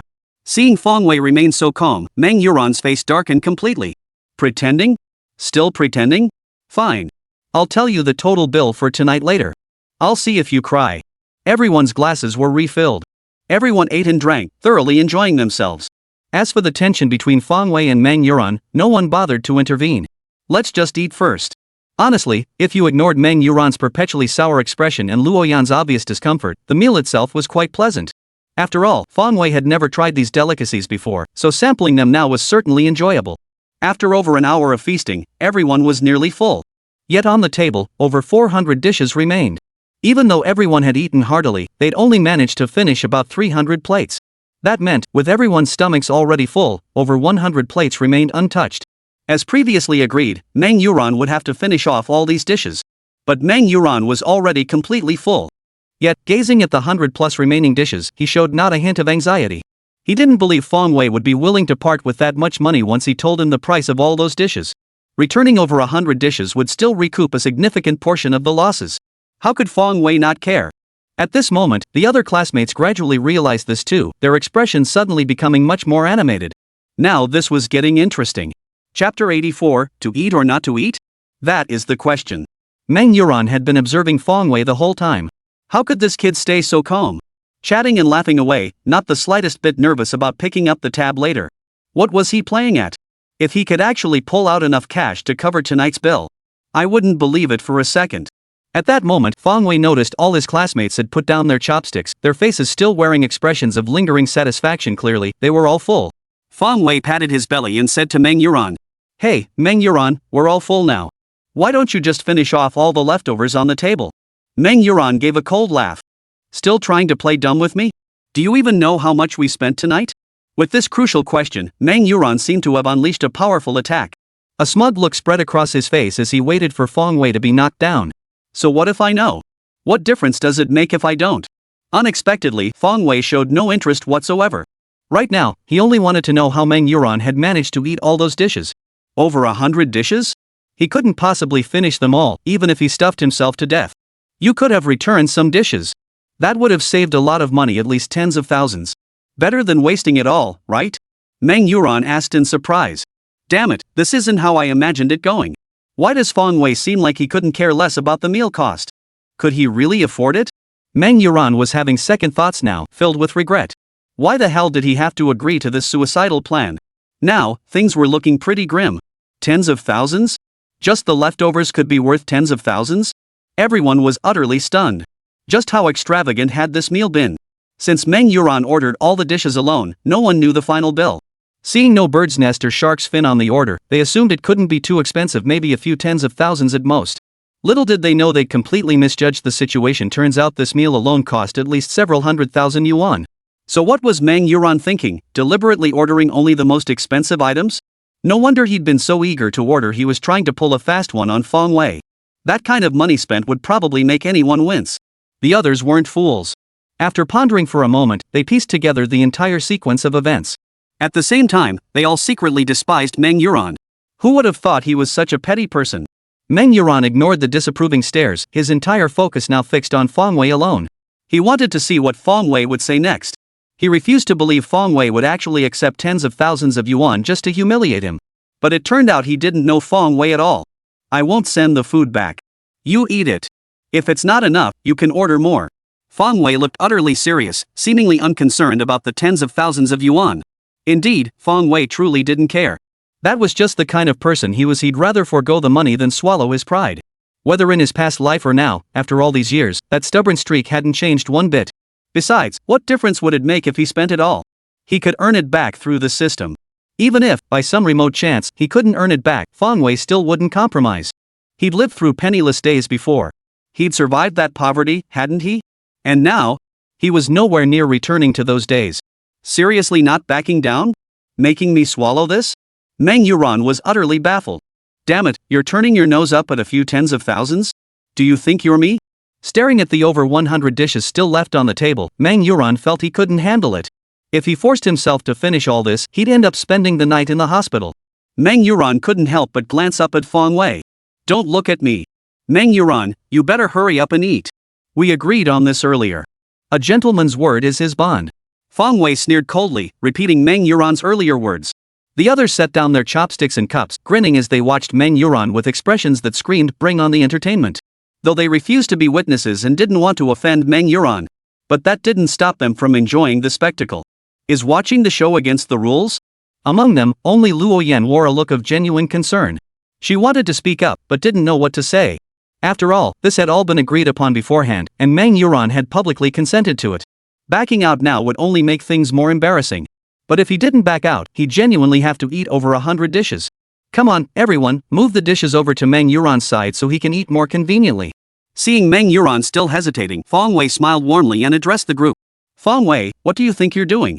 Meng Yuran slammed his chopsticks down and snorted disdainfully. You agreed to this when we ordered earlier. All these dishes today were your choice. You have to finish them. You promised that. Everyone here. Eyes watching. Now you ask me what I mean. This is a bit out of the blue. Fang Wei put on an innocent expression. Then he shook his head and sighed. Sigh, men these days they're nothing like real men. Just a moment ago, everything was settled, and now you want to back out? People just aren't what they used to be. Meng Yuran was so furious he felt like his lungs would burst.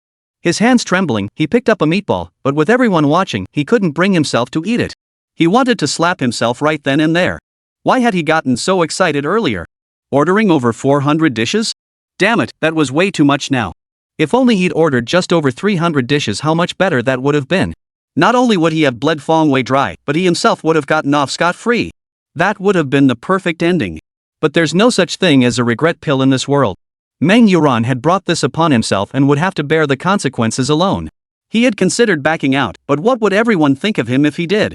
Though only a dozen or so people were present, given their personalities, once everyone returned home, word would surely spread to everyone they came into contact with. In today's society, forums, chat rooms, and QQ groups abound. Meng Yuran was certain this was a face he was bound to lose. Chapter 85, Bringing Trouble Upon Himself. Meng Yuran hesitated, his right hand holding the chopsticks trembling uncontrollably. Really eat it? But Fang Wei was growing impatient. Meng Yuran, are you going to do it or not? You're dithering over a bite of food. If you're up for it, just do it. Could he refuse? In front of so many people, especially Luo Yan, how could he say no? It's just about eating your fill, right? Eat it then. Who's afraid of who? Goaded by Fang Wei, Meng Yuran steeled himself. He grabbed a meatball with his chopsticks and shoved it into his mouth, chewing it with gritted teeth. Finally finishing the entire plate of meatballs, Meng Yuran shot Fang Wei a hateful look before belching loudly. Clearly, he couldn't eat much more. Earlier, driven by the desire to beat Fang Wei, he'd eaten voraciously, his stomach already stretched to its limit. How much more could he possibly eat now? Staring at the half-full table of dishes, Meng Yuran sank into despair. Damn it, he should never have agreed to this. Young Master Meng, don't stop. You've only finished one plate, there are still plenty more waiting for you. Fang Wei chuckled. The others watched with narrowed eyes, eager for the show. Meng Yuran had no choice but to pick up another plate and slowly pour its contents into the pot. Luo Yan watched Meng Yuran with a mixture of concern and reluctance. After all, he was her current boyfriend. But asking her to help finish it all? That was a bit much. She was already stuffed to the gills, eating more would be unbearable. Besides, she couldn't beg Fang Wei to spare Meng Yuran, that would only bring shame upon herself. Meng Yuran kept eating, finishing dish after dish until his stomach bulged prominently, belching incessantly. It seemed he'd reached his limit.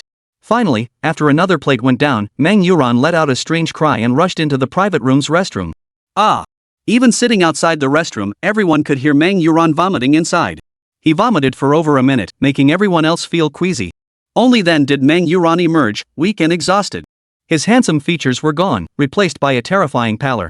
Fang Wei, you ing messed with me? As soon as he stepped out of the restroom, Meng Yuran spoke with extreme bluntness, his face dark and sullen. Fang Wei felt a mix of amusement and exasperation. Damn it, did these two even need to talk about who was messing with whom? Neither of them wanted the other to do well. Besides, if Meng Yuran hadn't jumped in first, trying to order randomly and make him look foolish, would Fang Wei have played such a trick on him? It was all his own doing. Had he not been so reckless with the ordering, the consequences wouldn't have been this severe. He wouldn't have had to eat so much. Rather than saying I'm getting back at you, it's more accurate to say you brought this suffering upon yourself. Fang Wei said with a casual air. The others understood the implication. Initially, Fang Wei had intended to make Meng Yuran pay dearly. But after the bill payer changed hands, it was entirely Meng Yuran who had brought this upon himself. Truly, it proved the saying, if you don't court disaster, disaster won't find you. Bringing it upon yourself? I'd say you're the one who brought this on yourself. Pretending to be so wealthy, trying to show off in front of me, don't you even have the sense to look in the mirror and see your own worth? Let me tell you straight. I already had the waiter calculated. If you finish everything on the table, plus drinks and the private room fee, tonight's total comes to over 370,000 yuan. Got that, Fang Wei? Over 370,000 yuan, not a few thousand or a few hundred. Even if you worked another 5 or 10 years, you probably couldn't earn that much. Ha! You wanna play games with me? Meng Yuran shed his suave demeanor and erupted into a tirade. And because he was drunk and stuffed, his current appearance looked somewhat grotesque. Luo Yan barely recognized Meng Yuran now. Is this really her boyfriend? As for the others, they were utterly stunned by the price Meng Yuran had just thrown out. How much?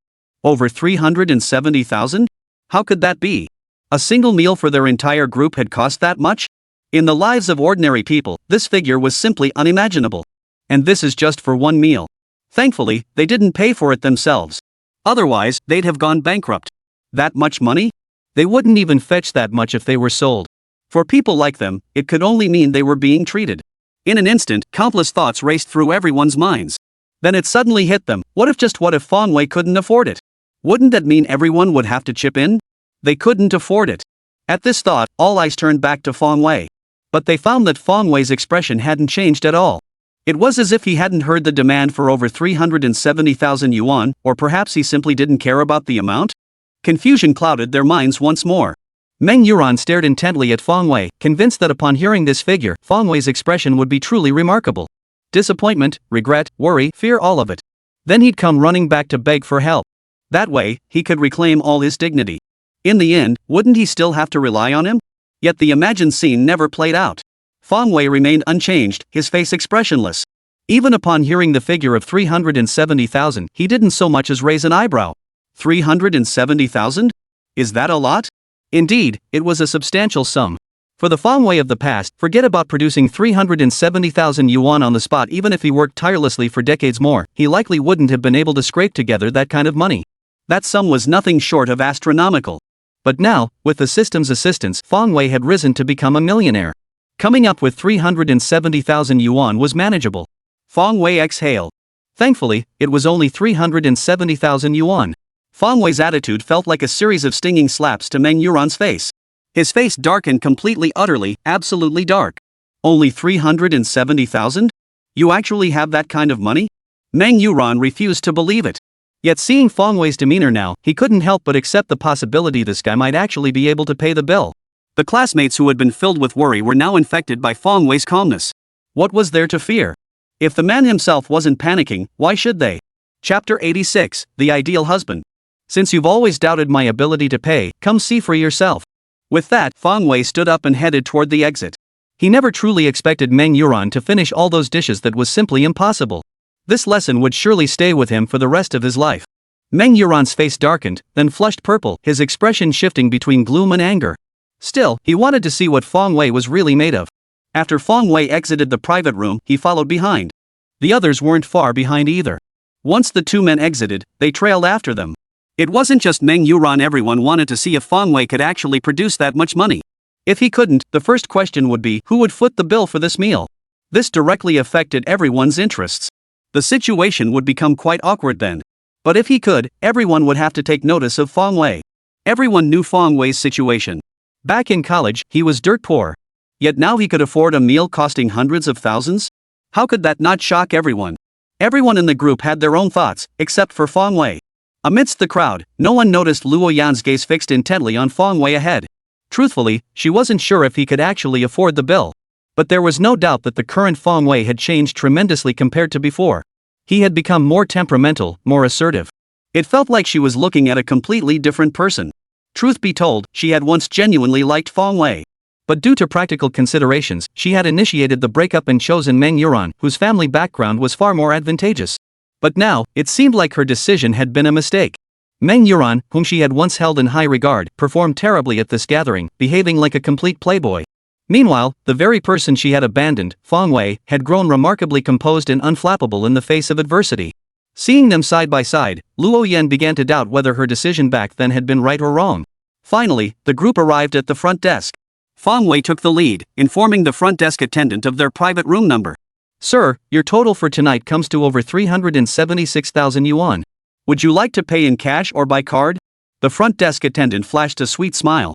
Anyone who could spend that much on a single meal was undoubtedly either wealthy or influential. As a server, she naturally had to maintain a courteous demeanor. Otherwise, a single word from the guest could affect her job. "I'll pay by card." Fong Wei pulled his bank card from his pocket and handed it to the waitress. Actually, that question shouldn't have been asked that way. Who carries around hundreds of thousands in cash for no reason? Isn't that like telling robbers, "Come rob me"? "Alright, please wait a moment." The waiter took the card and settled the bill. "You actually pulled out the card?" Others stood around the front desk, their faces brimming with curiosity, craning their necks to see if any money would come out. Especially Meng Yuran, his eyes hadn't blinked since stepping away from the counter. He was determined to see with his own eyes whether Fong Wei could actually produce the money. Now, the card was out, but would it work? That remained to be seen. Hearts were pounding in everyone's chests. It absolutely had to work. Otherwise, if the money couldn't be accessed, how would they ever leave? Under the watchful eyes of everyone present, the waitress swiped the card and returned it to Fong Wei. "Here's your card, sir," she added with a flirtatious smile. As a front desk attendant at a luxury hotel, she possessed a certain charm. She had seen many customers who spent money like water. Therefore, she fantasized that one day, a wealthy heir would take notice of her and whisk her away from this life. From then on, she'd live in luxury and ease, free from worry. Right now, the man before her seemed like a good candidate. Handsome, young, and loaded, he was the perfect target for a chance encounter or a girl pursuing him. Yet her lingering glances and subtle hints went completely unnoticed. After swiping his card, Fong Wei simply turned and walked away. Left behind were the waitress silently berating herself for not being more proactive and the stunned onlookers. That's it? Over 300,000 yuan just like that? It felt so unreal. We're talking hundreds of thousands here, not a few hundred or thousand. Yet it felt as effortless as swiping a card for a few hundred yuan, no extra steps required. And did Fong Wei really just pull out that much cash? Honestly, right up until Fong Wei handed over his card, no one was sure he could actually cover the bill. Or rather, most people were skeptical. But now, he's actually paid it off. A bill for hundreds of thousands, he didn't even blink, just swiped it without hesitation. What a true tycoon. Everyone was left speechless, their astonishment beyond words. A man who had once been penniless had, in just over a year, ascended to the pinnacle of success. What on earth had Fong Wei gone through? Though it seemed hard to believe, the facts were right before their eyes, leaving them no choice but to accept it. By comparison, Meng Yuran, who boasted about spending over 800,000 yuan on an Audi, paled in comparison. They clearly remembered how, when Fong Wei had wanted to order shark fin soup and bird's nest, Meng Yuran hadn't uttered a word, fearing they might actually do it. This stark contrast instantly revealed who was truly superior. Meanwhile, the looks they gave Luo Yan were tinged with sympathy. Everyone knew the truth about her and Fong Wei's situation. It was simply that Luo Yan had found him too poor, so she sought out the wealthier Meng Yuran. But now it seemed her judgment had been rather poor. To let go of such a promising prospect so easily? She really had no sense of the situation. Still, as this thought crossed their minds, the other girls in the class couldn't help but feel a flutter of excitement. Looks like Fong Wei is still single. Does that mean they have a chance? Several girls' faces lit up with delight, as if they'd already glimpsed a brighter future. Earlier, they wouldn't have given him a second glance, but now? Things were different. Fong Wei was suddenly in high demand. Rich, young, and handsome, wasn't this the ideal husband every woman dreamed of? Chapter 87, The True Colors of Reality. The moment Fong Wei settled the bill, Luo Yan felt genuine regret. He actually pulled out that much money. And he did it without a second thought, as if hundreds of thousands were mere pocket change to him. Just how wealthy was he now? No one knew, and neither did Luo Yan. Yet an indescribable, inexplicable emotion kept swirling in her heart. It caused a dull ache within her.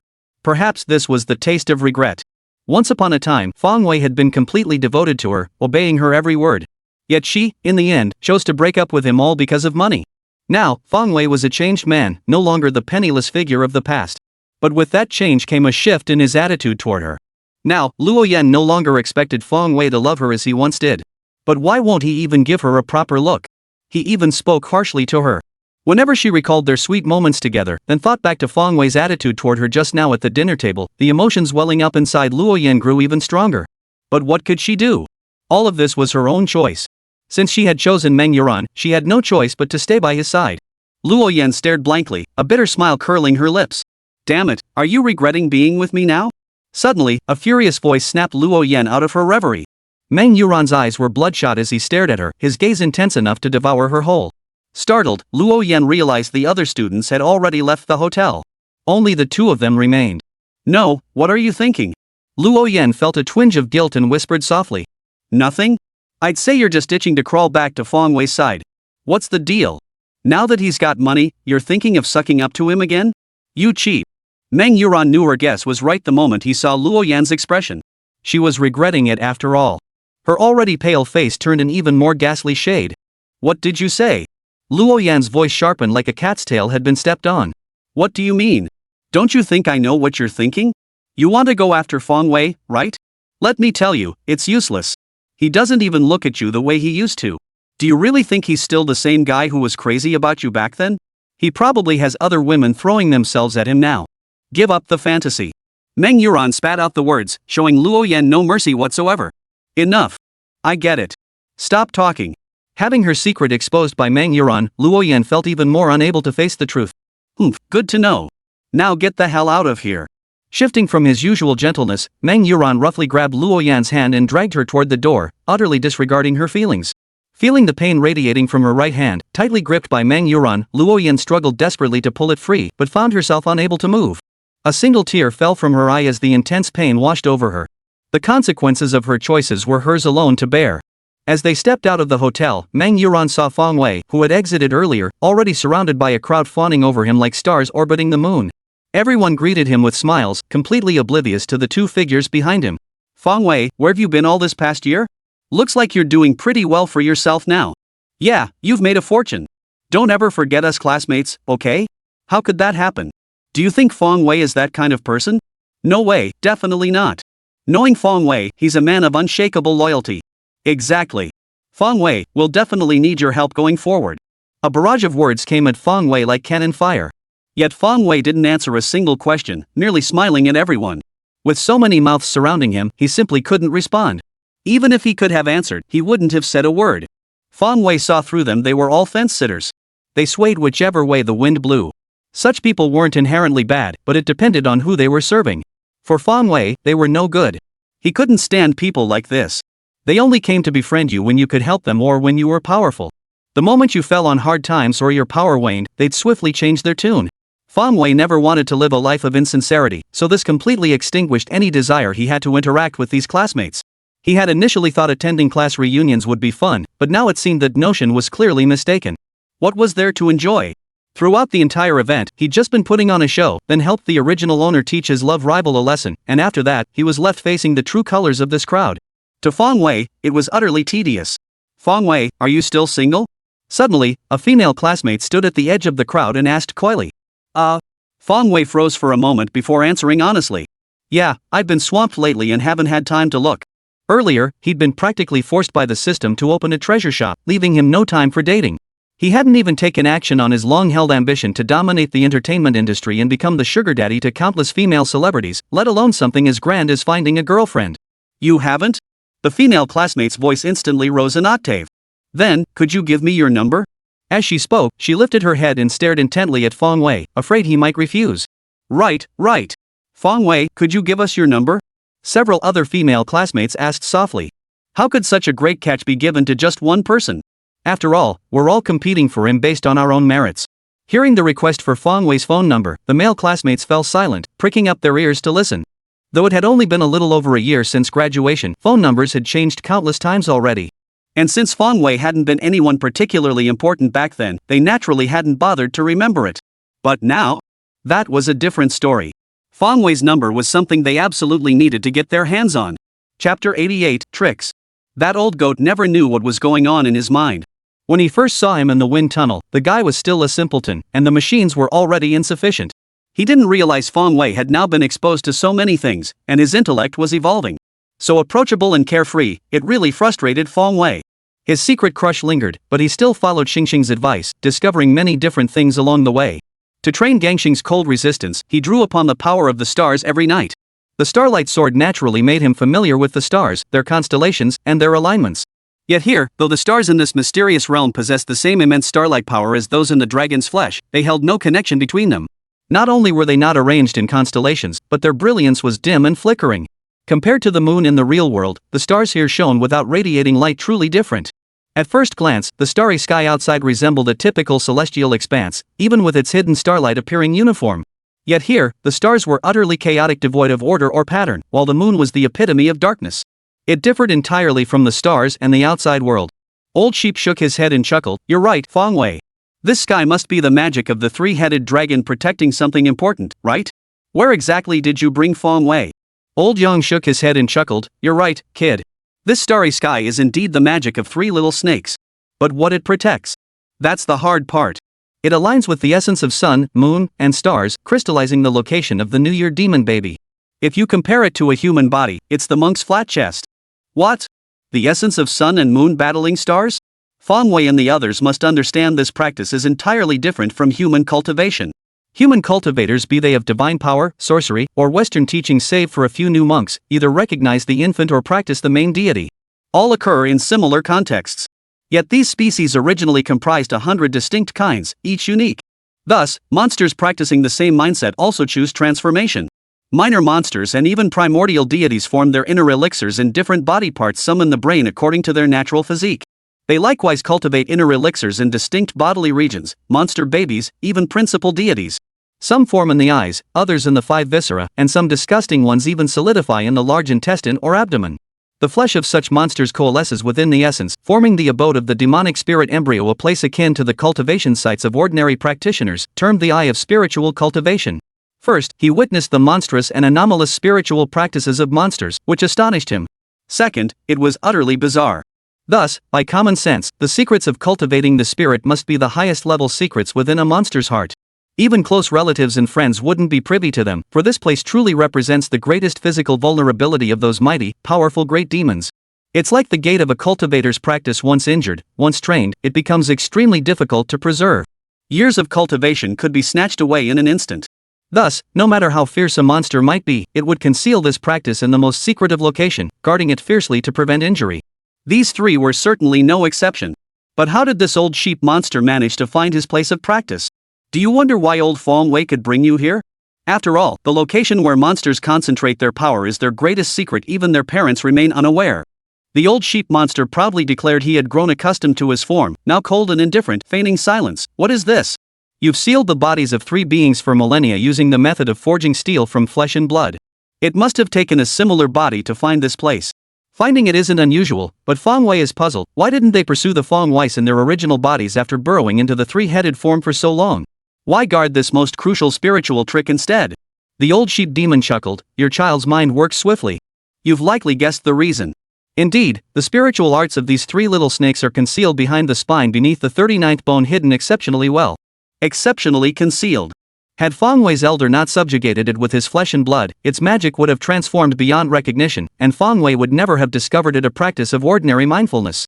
As for why it didn't follow Fong Wei and his kind, the reason was simple. At that moment, a formidable 3-headed sea god had arrived in the ocean. Its master god couldn't even save itself, let alone pursue you. Guarding this crucial training ground, it simply let things take their course. If it hadn't, both its physical form and Shangyan City would have been destroyed by powerful enemies. How could it have spared any attention for your little scheme? Even if it found the spiritual cultivation technique, how could it harm such a tiny mortal? Chapter 89, Shopkeeper Level Up. Yet, while the disciples desired it, Fong Wei had no intention of granting it. He felt there was simply no need to maintain any further connection with this group. This gathering was sufficient. "Sorry, I accidentally left my phone in the taxi when I arrived." With that excuse, Fong Wei walked straight out. He'd agreed to attend this reunion for 2 reasons. First, he was bored from staying home too long, and second, he wanted to see the original owner's classmates. Now that he'd met them all, Fong Wei decided he'd rather stay home. This meal had cost him hundreds of thousands of yuan, but thankfully, the system had finally activated. Otherwise, he'd be heartbroken. Still, no matter how much it stung, he had to keep up appearances. He couldn't stand Meng Yuran's pretentious act. Especially since he'd stolen the original owner's girlfriend. To everyone else, that bastard Meng Yuran had stolen his girlfriend. So could Fang Wei possibly tolerate Meng Yuran's showboating? Absolutely not. No question about it, he had to confront him. After splurging hundreds of thousands to put on a show of force, Fang Wei had thoroughly humiliated Meng Yuran. That was enough. What's money for, anyway? Isn't it meant to be spent? If it made him feel good, it was money well spent. So even though this dinner cost Fang Wei, who was usually obsessed with money, hundreds of thousands, he still felt happy inside. Even as he hopped into a taxi for the ride back, he couldn't stop humming a tune. The other classmates, hearing Fang Wei's lame excuse, couldn't help but twitch their lips. Damn it, if you don't want to pay, just say so. Why make up some story about leaving your phone in a cab? But as they watched Fang Wei's retreating figure, they didn't press further. They secretly regretted not befriending Fang Wei earlier. Some were criticizing Fang Wei, "You're doing so well now, but you didn't even mention it in the group chat? And now that we're face to face, you still won't say anything?" That's classic playing dumb to catch the tiger. Thankfully, they'd stuck to watching the show instead of becoming the tiger themselves. With that thought, everyone's gaze shifted back to Meng Yuran, who was vomiting behind them, his face drained of color. By 10 o'clock that night, Fang Wei returned to his room. After the gathering, a new realization dawned on him. In this society, whether among classmates or other relationships, the only way to earn greater respect and recognition from others is through one's own strength. And that ability, to a certain extent, depended on how much money one had. As the saying goes, money can't buy everything, but without it, you can't do anything. Tonight had elevated his understanding of money to a new level. After a night's rest, Fang Wei rose early the next morning, booted up his computer, and checked the sales figures for the bags. Compared to others, Fang Wei possessed an unparalleled advantage: the system. As long as he completed its tasks, money and resources would never be in short supply. Consequently, he became even more dedicated than before. Over the past few days, the sales figures for the bags in his shop had been quite encouraging. Out of the 100 classic bags, nearly half sold that very night, and the rest were steadily sold over the following days. Several bags were sold almost every day. As foot traffic to his shop grew and its popularity soared, more customers came to make purchases. It was a virtuous cycle. Seeing this turn of events, Fang Wei couldn't help but feel quite pleased. Just as Fang Wei was waiting for the task of selling the bag to complete, another surprise arrived. Congratulations, host. You have now upgraded to level 2. Ultimate goal: this system will help you become the world's greatest treasure hunter. Host: Fang Wei verified and confirmed. Not the kid next door from the Wang family. Gender: male verified, no gender reassignment surgery performed. Age: 22 verified, no errors on household registration. Level: level 2, 0 EXP, requires 1000 EXP to reach level 3. Physical attributes: average physical strength and other ratings. Online store talents: God tier tailoring skills, cosmetics formulation skills. Shop owner overall rating: the ultimate junk machine. Items: none. Abilities: God tier tailoring, cosmetic formulation. Popularity: 2,396 store favorites plus product favorites. You're a rookie treasure hunter who's already taking off, host. Keep up the great work. Ultimate mission: become the world's greatest treasure hunter. Failure penalty: host erasure. Leveled up already? Fang Wei froze for a moment, then his face lit up with joy. The shop owner's level had risen, meaning he'd get a higher commission share. This was fantastic news. Fang Wei's heart raced with excitement.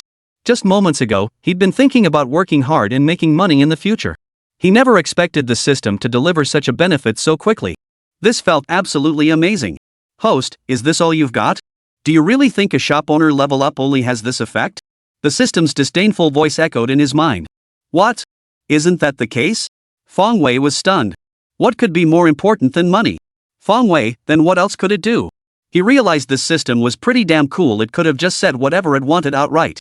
But damn it, it just wouldn't say anything, insisting on waiting for Fang Wei to ask. Sure enough, only after Fang Wei asked in a genuinely confused tone did the system finally respond. Of course not. When a shop owner levels up, not only do they earn a larger share of the profits from sold items, but they also gain access to better and more expensive goods.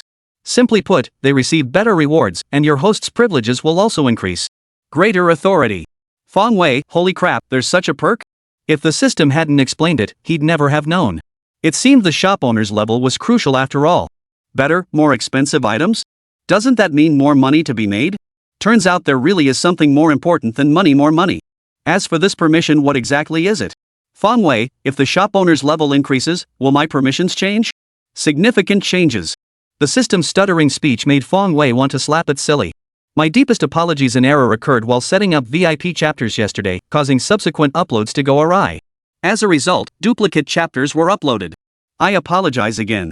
Today, I will update at least 10 chapters and will strive to add more chapters to compensate for the error. Chapter 90, Memory Capsules.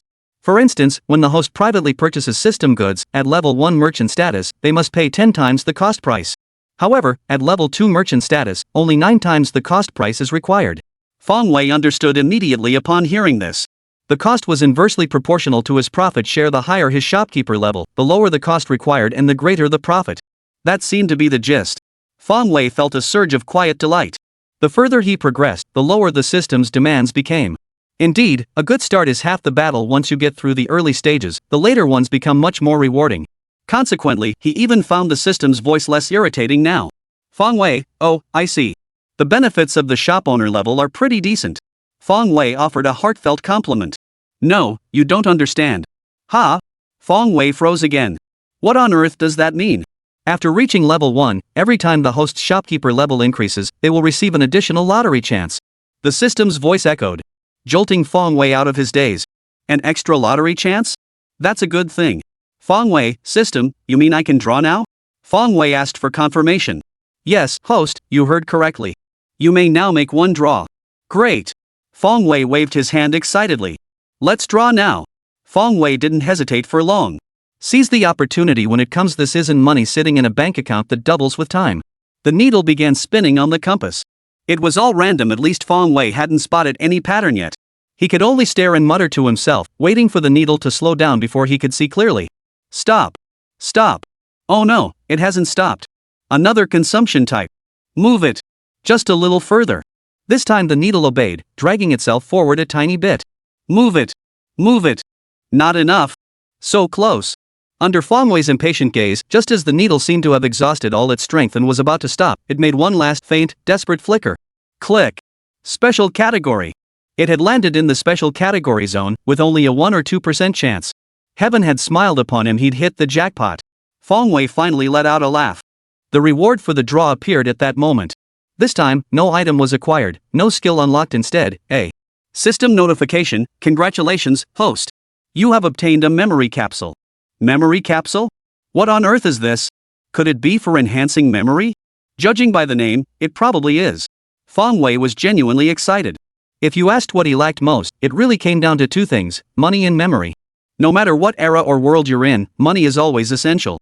And now, he already had money. With the system's assistance, his wealth would only continue to grow. That left only one thing missing: his memory. After all, Fong Wei's mind contained the knowledge of an entire past life. If he could recall even a tenth of that knowledge, he was certain dominating the entertainment industry would be a piece of cake. Task. But memory, how could one force it? When Fong Wei first arrived in this world, he harbored a tiny glimmer of hope. Gradually, though, that thought faded. Unexpectedly, he was now presented with such a tremendous surprise. The memory capsule had actually appeared. Was this the rhythm of him dominating the entire world? He liked it. He tapped to open the description. Memory search capsule takes effect after consumption, helping players search for memories or latent memories and permanently reinforce them. Duration, 1 hour. Sure enough, this memory capsule really is a valuable item. But the duration is only 1 hour. That's a bit of a shame. In Fong Wei's opinion, there shouldn't be any duration at all. How much better it would be if it were permanent. After all, there were so many things from his past life. How could he possibly remember everything in just an hour? But then again, it didn't matter. The system wouldn't let him get away with such a bargain. Fortunately, memory capsules had already appeared. If he needed more in the future, Fong Wei could simply purchase them from the system. Fong Wei wasn't short on cash these days. After claiming his reward, he touched his hand, and a small black and white capsule appeared in his palm. At first glance, it could easily be mistaken for cold medicine. Gritting his teeth, Fong Wei swallowed it whole. After all, something produced by the system couldn't possibly be harmful, regardless of taste. He chewed it over, but before he could fully taste it, his vision went white. His brain activity seemed to surge suddenly, and countless images flashed before his eyes. Fong Wei pondered what exactly he should memorize. Songs? No good. Even if he committed them to memory, he couldn't sing them. As for melodies, he could still hum a few tunes, but what good was that if he couldn't sing them? So what should he memorize? Fong Wei felt lost for a moment, a quiet sense of urgency building within him. The memory capsule only lasted an hour. If he kept dithering, he'd be wasting precious time. Fong Wei's mind raced. In a flash of insight, he suddenly knew what he needed to memorize. Novels. Yes, novels. As long as he could commit the novel's contents to memory, he could publish it on the website. Nothing else needed. That's it. That's the one. Fong Wei's spirits lifted, and he immediately set his goal. Among the novels from his past life, Fong Wei didn't hesitate much either, directly choosing Battle Against the Heavens. Chapter 91, Those Who Don't Want to Be Writers Aren't Good Treasure Hunters. As Fong Wei pondered, his mind suddenly flashed back to his previous world, to those high school days when he'd read novels on his phone. In classrooms, in dorm rooms. Every scene from his past life reading Battle Against the Sky came flooding back. Chapter 1. Chapter 2. Chapter 1100. All scenes of him reading the e-book. Now, these scenes flashed through Fong Wei's mind like a movie reel, playing out at breakneck speed. Consequently, the contents of these chapters were etched into Fong Wei's memory one by one. Finishing the entire Battle Against the Heavens took Fong Wei nearly 50 minutes. There was no way around it. The book contained too much content. Even though Fong Wei could read 10 lines at a glance, or even faster, it still took him this long. Seeing he had about 10 minutes left, Fong Wei hurriedly searched for another novel from his previous life, The Good and Evil List. This was also a fairly well-known novel in his previous life. Of course, that was after it was adapted into a TV series. Regardless, it was an excellent novel. Who knows? Perhaps if Fong Wei wrote The Good and Evil List, it might even get adapted into a TV series in this life. By the time he finished memorizing the contents of The Good and Evil List, the memory capsule's duration had already ended. Fong Wei returned to reality from the strange flickering of memories. Yet upon his return, two distinct sets of memories now resided within his mind. Closing his eyes, Fong Wei was delighted to discover that every single word from the novels he had just revisited, Battle Against the Heavens and The Good and Evil List, was now etched perfectly in his memory. He could practically recite them backwards.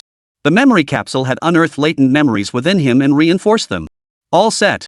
Next step, upload them to the website. Fong Wei then selected the largest novel website in this world, Jojo Kingdom Chichuan Chinese Network. He registered his pen name once more. Then, in the author backend, he created a new work titled Battle Against the Heavens, typed up the first chapter of over 3,000 words, and submitted it for the site's review. Online novels in this world were still in their nascent stage. While occasional crackdowns on pornography occurred online, the ruthless censorship beasts that would emerge years later were nowhere to be seen.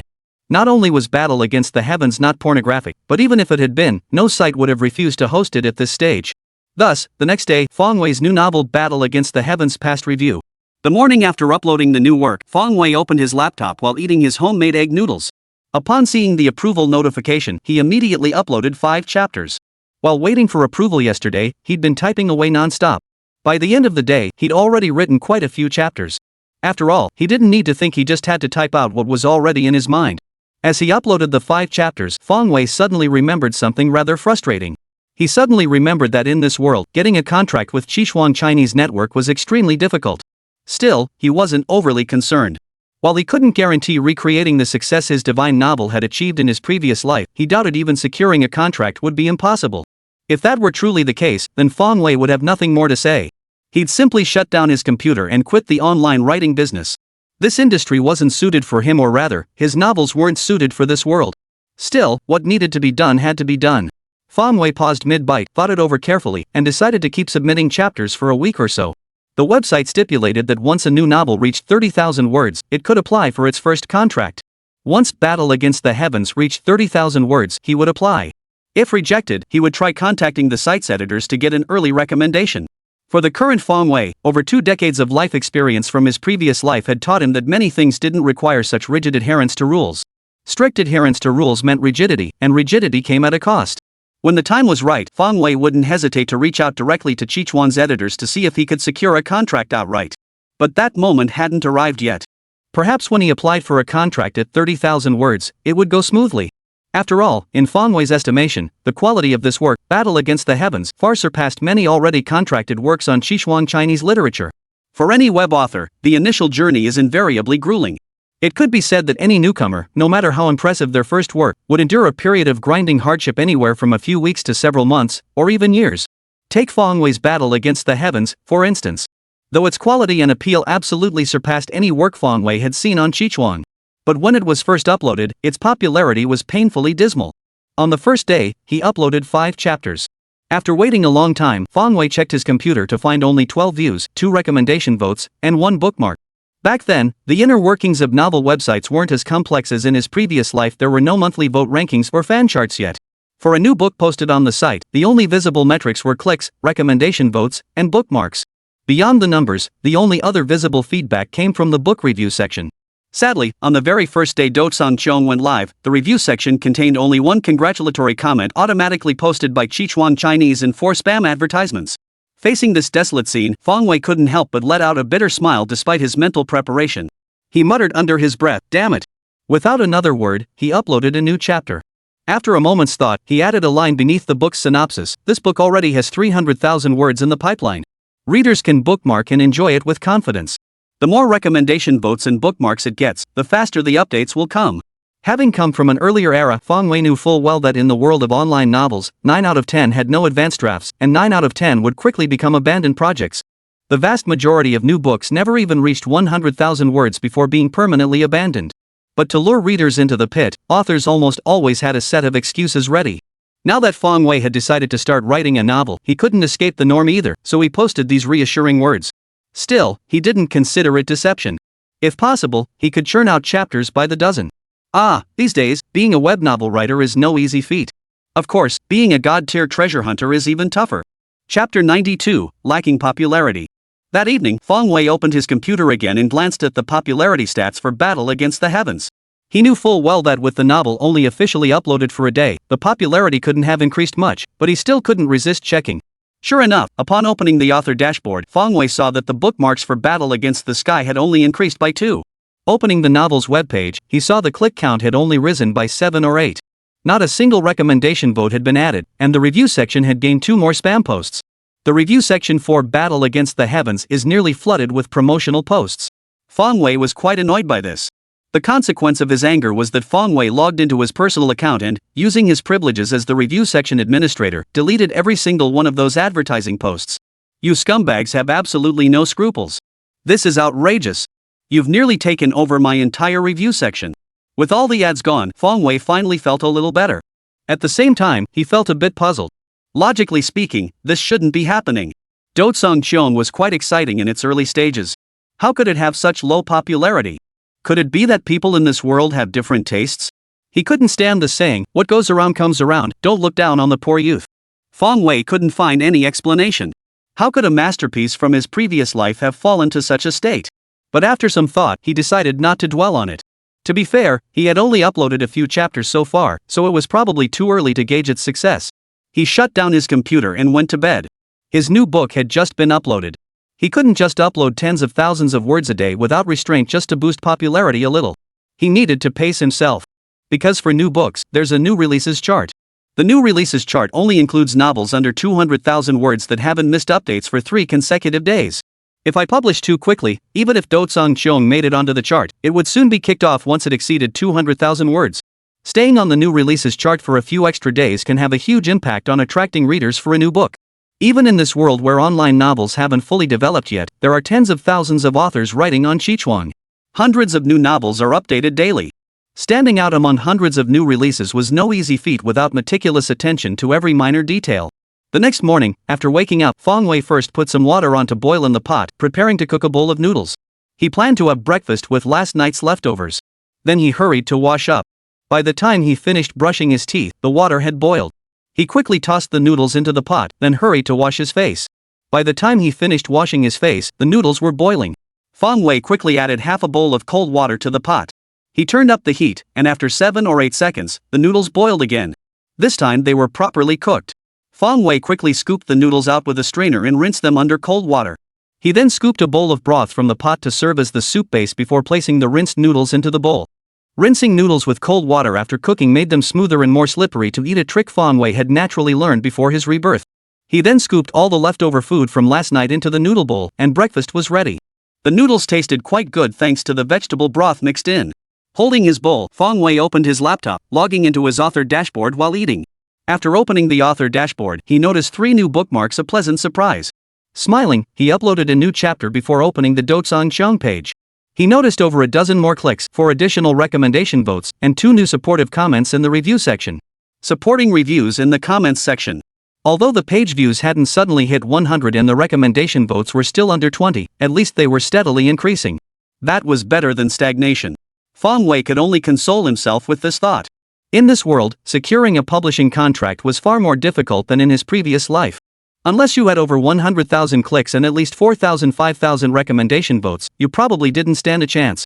Of course, bookmarks were the most crucial metric. From what Fong Wei remembered, securing a contract on Sichuan Chinese literature required around 500 bookmarks in this world. These metrics were incredibly tough to achieve.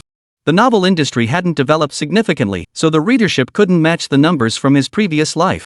For an unknown new author, a new book that's completely unheard of and hasn't received any promotional spots from the website, accumulating nearly 100,000 views and 5,000 recommendation votes, while also securing nearly 500 bookmarks? Readers who actively seek out new authors and new books are already a tiny minority, competing against hundreds of other new releases. A new author's debut work simply cannot appear on the new releases chart initially. The new releases chart only lists the top 15 titles. In this world, all new books, whether by established or new authors, compete for a single new releases chart. Unlike in my previous life, where there were separate charts for public authors and contracted authors, there is only one solitary new releases chart. For a new book to catch readers' attention, it often has only a dozen seconds each day. How does it get those few seconds? Updates. By uploading a new chapter, the book might spend a dozen or so seconds appearing in the latest updates section at the very bottom of the website's homepage. That section isn't large, it can only display the latest updates for a few dozen books at a time. The tragedy is that competing for a spot in this section are no longer just hundreds of new books, but thousands of ongoing works across the entire site. So on an unlucky day, your chapter might only stay visible for a dozen seconds before getting pushed out by other works. Of course, on rare lucky occasions or when the site glitches, your chapter might get a few extra minutes of visibility. That's the harsh reality for new authors and their new books. So even though Fong Wei entered Sichuan Chinese literature with a masterpiece under his belt, as an unknown newcomer, he had to take it step by step, writing steadily, updating gradually, and slowly building his readers. Only by being down to earth could he establish himself on Sichuan Chinese network. Honestly, if he hadn't known how wildly popular Battle Against the Sky was in his previous life, or how much money the original author raked in from that single book, Fong Wei would have quit long ago. Damn it, he'd be better off gaming in his free time. Why bother staring at a computer screen typing day in and day out? The worst part? Nobody even reads the damn thing he's typing out. That was incredibly frustrating. Chapter 93, The Contract is Coming. Over the next few days, Fong Wei completely shut out all other thoughts. Every morning after waking up, his only task was to write, then upload, gradually building up his readership. As time passed, the word count of Battle Against the Sky on the Sichuan website steadily grew. Updating over 10,000 words daily placed him in the upper middle tier of update speeds in the online literature world. The steady updates steadily drew in more and more readers for Battle. The steady updates drew an ever-growing readership to Battle Against the Sky. During this period, he also completed his task of selling 100 bags. However, Fong Wei didn't draw again. Though lazy by nature, he refused to accept defeat. Until Dotsong Cheong showed results, he couldn't focus on anything else. He decided to save this lottery chance for later. For a new author's debut novel, the initial phase of popularity growth was the most grueling.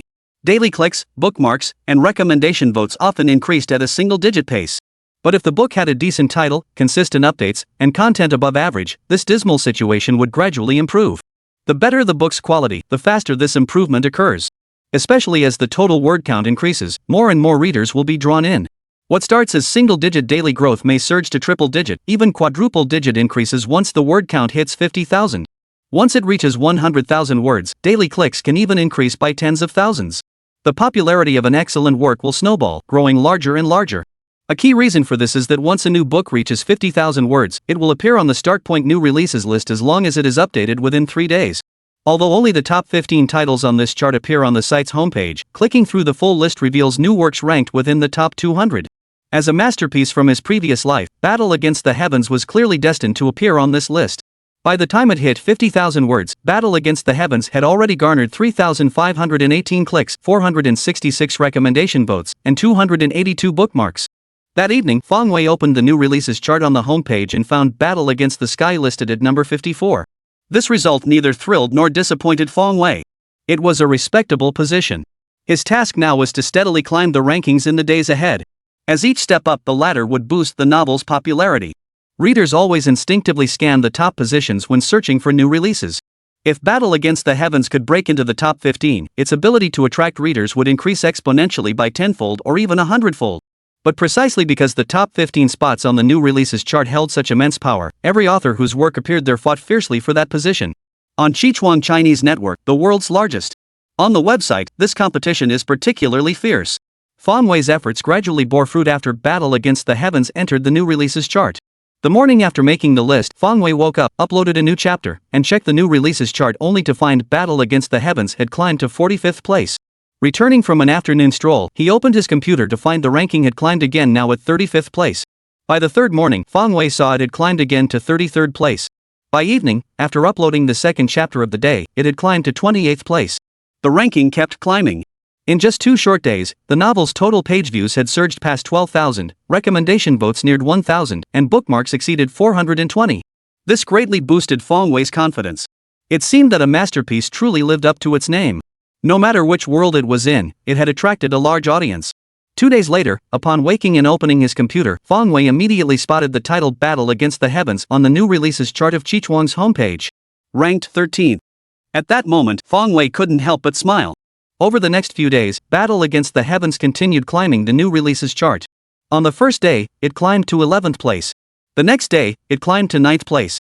On the third day, a new week began. All data on the new releases chart was reset, and the rankings restarted. All new books began their rankings anew. That morning, upon waking, Fang Wei immediately discovered his novel, Battle Against the Heavens, had climbed to 3rd place. At this point, Battle Against the Sky had already surpassed 96,000 words on Chichuang, nearing 100,000 words. Fang Wei glanced at the 2 works ahead of Fighting the Sky. Both had surpassed 170,000 words. The top-ranked novel had already exceeded 180,000 words, nearing 200,000. Within days, these 2 books would also be kicked off the new releases chart. Fang Wei was quite satisfied with this development. It seemed only a matter of days before his Battle Against the Heavens would claim the top spot. Fang Wei couldn't believe that once his work topped the new releases chart, his editor would still have any reason not to sign his manuscript. The day of the contract signing arrived quickly. On Wednesday, the top-ranked work hit 200,000 words and was kicked off the new releases list. Battle Against the Heavens naturally rose 1 spot to 2nd place. The 3rd and 4th ranked works trailed by over 10,000 in popularity, posing no threat whatsoever. By Thursday, the work ahead of Battle Against the Heavens had only reached 185,000 words, far from the 200,000 mark. Yet overnight, Battle Against the Heavens overtook it. Dueling the Heavens claimed the top spot. Ranked number 1. That same afternoon, when Fang Wei logged into QQ, he saw the message from his editor, Sky. Hello again. Congratulations on your work reaching the top of the new releases chart. You're eligible for a contract now. Fang Wei smiled. How difficult could signing with Chichuang Chinese Network be? In the face of this divine novel, Dotsong Shone, it seemed effortless. In this world, countless new authors churned out works without ever securing a contract. Yet Fang Wei had achieved it with just 1 novel. And it had performed remarkably well. But Fang Wei firmly believed this was only the beginning. He was confident that the sensation Battle Against the Heavens had caused in his previous life could be recreated in this one. Chapter 94, Battle Against the Heavens, goes live. After adding his contract editor, Fang Wei requested the electronic version of the agreement. He then went to an outside print shop to make 2 copies of the digital contract. The rest could be handled by mailing the contracts over. Though Fang Wei hadn't personally handled this procedure before, he was familiar with the general process from his previous life. After mailing the contracts, the days that followed were filled with steady updates. Since signing with the website, recommendations kept pouring in one after another. Given the performance of Fang Wei's book, this was entirely expected. Fang Wei was pleased to see it, as recommendations were crucial for a novel. Thus, within just a few short weeks, Dotsong Shone had racked up over 1 million clicks, tens of thousands of recommendations, and tens of thousands of bookmarks. The editor informed Fang Wei that the book would go on sale this weekend, asking him to write a launch statement and promising to keep updating diligently after the release. Hearing this news, Fang Wei felt a surge of excitement. What had he been working so hard for these past few weeks? Wasn't it all for the moment of truth? And the only way to see those results was after the book went live. Now the moment of truth was finally approaching. Fang Wei desperately wanted to know if all his weeks of effort had been in vain. After all, he hadn't released any new products for weeks because of this novel. The buyer chat group was buzzing with excitement. Still, Fang Wei chose to keep writing Battle Against the Sky. He believed this book could create a miracle.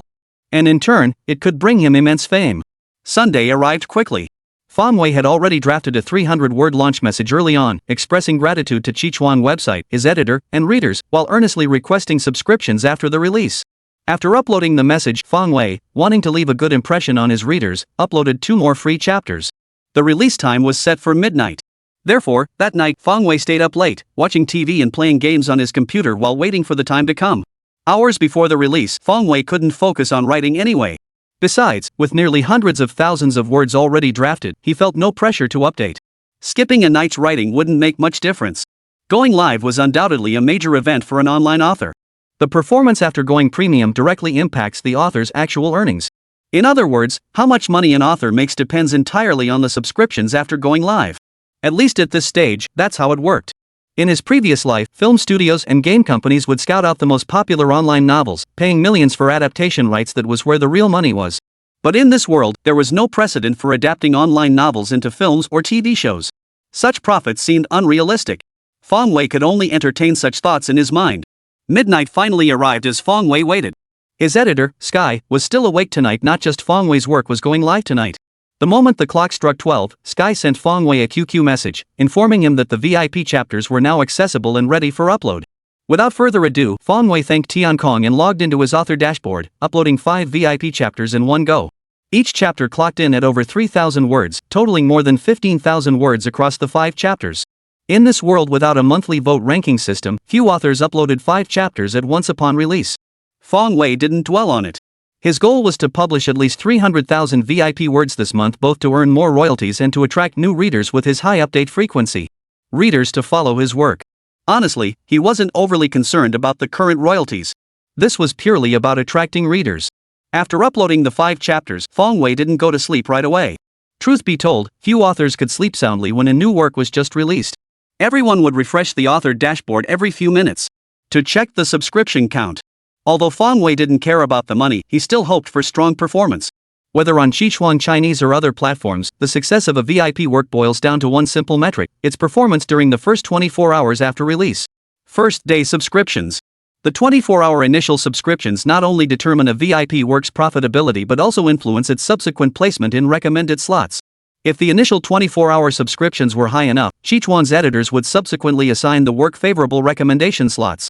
Good recommendation slots naturally boost the work's popularity, while the opposite leads to the opposite effect. The opposite. This closely mirrors the dynamics of novel websites in my previous life. Therefore, it's safe to say that a work's 24-hour initial subscriptions largely determine its ultimate potential. A few minutes later, Fong Wei refreshed his author dashboard. The subscription count for the newly uploaded first VIP chapter showed 68. This momentum was quite promising, and Fong Wei was quite satisfied. He refreshed his works page again, scrolled to the bottom, and glanced at the review section. He noticed many readers had already commented that they had subscribed in support, urging the author to keep up the momentum. A few more minutes passed. Fong Wei refreshed again. The first chapter's subscription count had now reached 99. A few minutes later, Fong Wei refreshed again. Though he'd never experienced publishing a work before, he couldn't help but feel uneasy. This was his first work after rebirth, and he had plagiarized a wildly popular piece from his previous life. Yet, given the different world, he had no idea how subscriptions would fare on Sichuan. The fate of battle against the sky hung in the balance, along with his own writing career. No wonder Fong Wei couldn't stay calm. With the system alone, he was destined for a life of wealth and prominence, never to be ordinary. Yet deep down, he yearned to pursue other paths like writing novels or breaking into the entertainment industry. Whichever path he chose, he felt it would bring him greater fulfillment. It was precisely for this reason that he temporarily abandoned selling goods and instead rose daily to write. For someone as chronically lazy as Fong Wei, this would have been unthinkable in the past. That night, Fong Wei kept refreshing his page until past 2 a.m., finally forcing himself to sleep only after seeing his first chapter reach 755 subscriptions. 2 hours in, and 755 initial subscriptions. Fong Wei wasn't sure if that was good or bad, but it should be decent enough. For a new author's debut work, he was quite satisfied with this result. Chapter 95, The Shocked Editor. In truth, it wasn't just Fong Wei who was pleased with the initial subscriptions for Battle Against the Sky. His editor, Sky, was equally satisfied. What Fong Wei didn't know was that Sky, the editor from Sichuan Publishing, had also stayed up past 2 a.m. that night. 9 authors under his supervision had their works released simultaneously this time. Their performance directly impacted his performance metrics and his Yenxia coin earnings, so he couldn't stay calm that night either. He refreshed his webpage every few minutes to check the first day subscription numbers for those 9 books. Books' initial subscription numbers. Among these 9 authors, several had already published 2 books on Sichuan Chinese Network and enjoyed above-average popularity. Before the release, Sky predicted those books would have the highest subscription numbers among the 9. Regarding Fong Wei's work, Battle Against the Heavens, while he remained optimistic, he never anticipated that after the actual release, Fong Wei's subscription numbers would actually surpass those of the 2 popular authors' works by a narrow margin. And this was only after being listed for a couple of hours. To be honest, Sky was genuinely shocked. Such occurrences, while not unheard of on the site, were still rare. People often referred to it as a dark horse, but dark horses didn't just appear out of nowhere. As for the other authors who'd already published books, they had established fan bases. Regardless of whether their current books were compelling, their names alone were enough to draw fans to buy. Fang Wei, however, had no fan base whatsoever. Yet he managed to surpass the others in first-day subscriptions, a truly unexpected delight. Seeing the impressive first-day sales of Battle Against the Sky, Sky had already decided to give the book a better recommendation spot next week to see how much more potential it held. Of course, Fang Wei, already asleep in bed, had no idea about any of this. It wasn't until past 11 the next morning that Fang Wei finally woke up, well rested. Rubbing his sleepy eyes, he stumbled into his study and booted up his computer.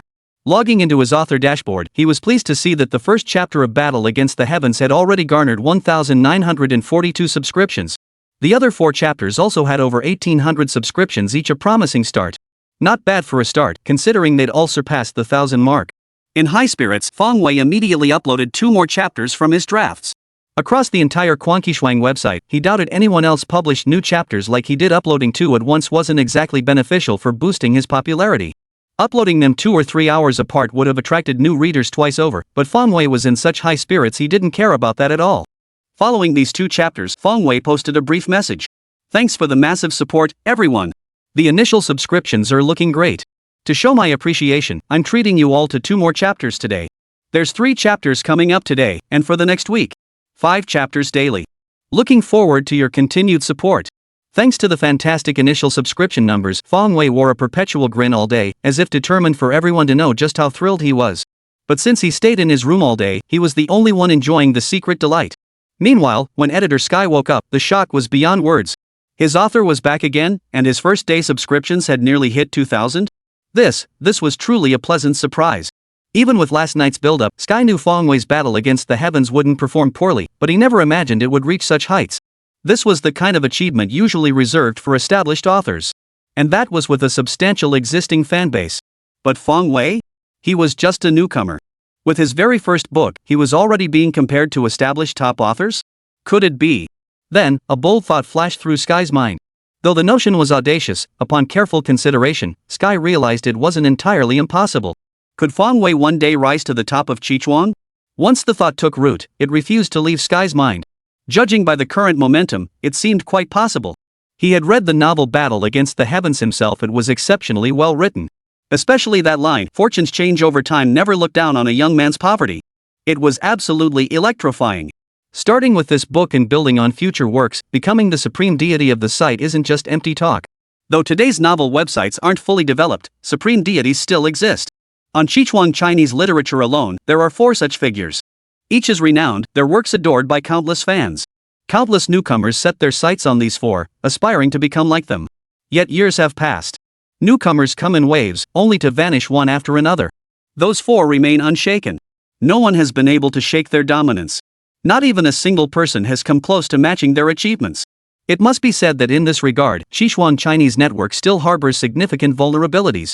Qichuan Chinese Network's rise to become the largest novel website in the 9 provinces kingdom was largely due to the presence of these 4 individuals. Should these 4 ever depart, it would deal a devastating blow to Qichuan. Therefore, over the years, Qichuan has been cultivating new talent in hopes of finding successors. Disappointingly, however, it now appears no one can replace their status.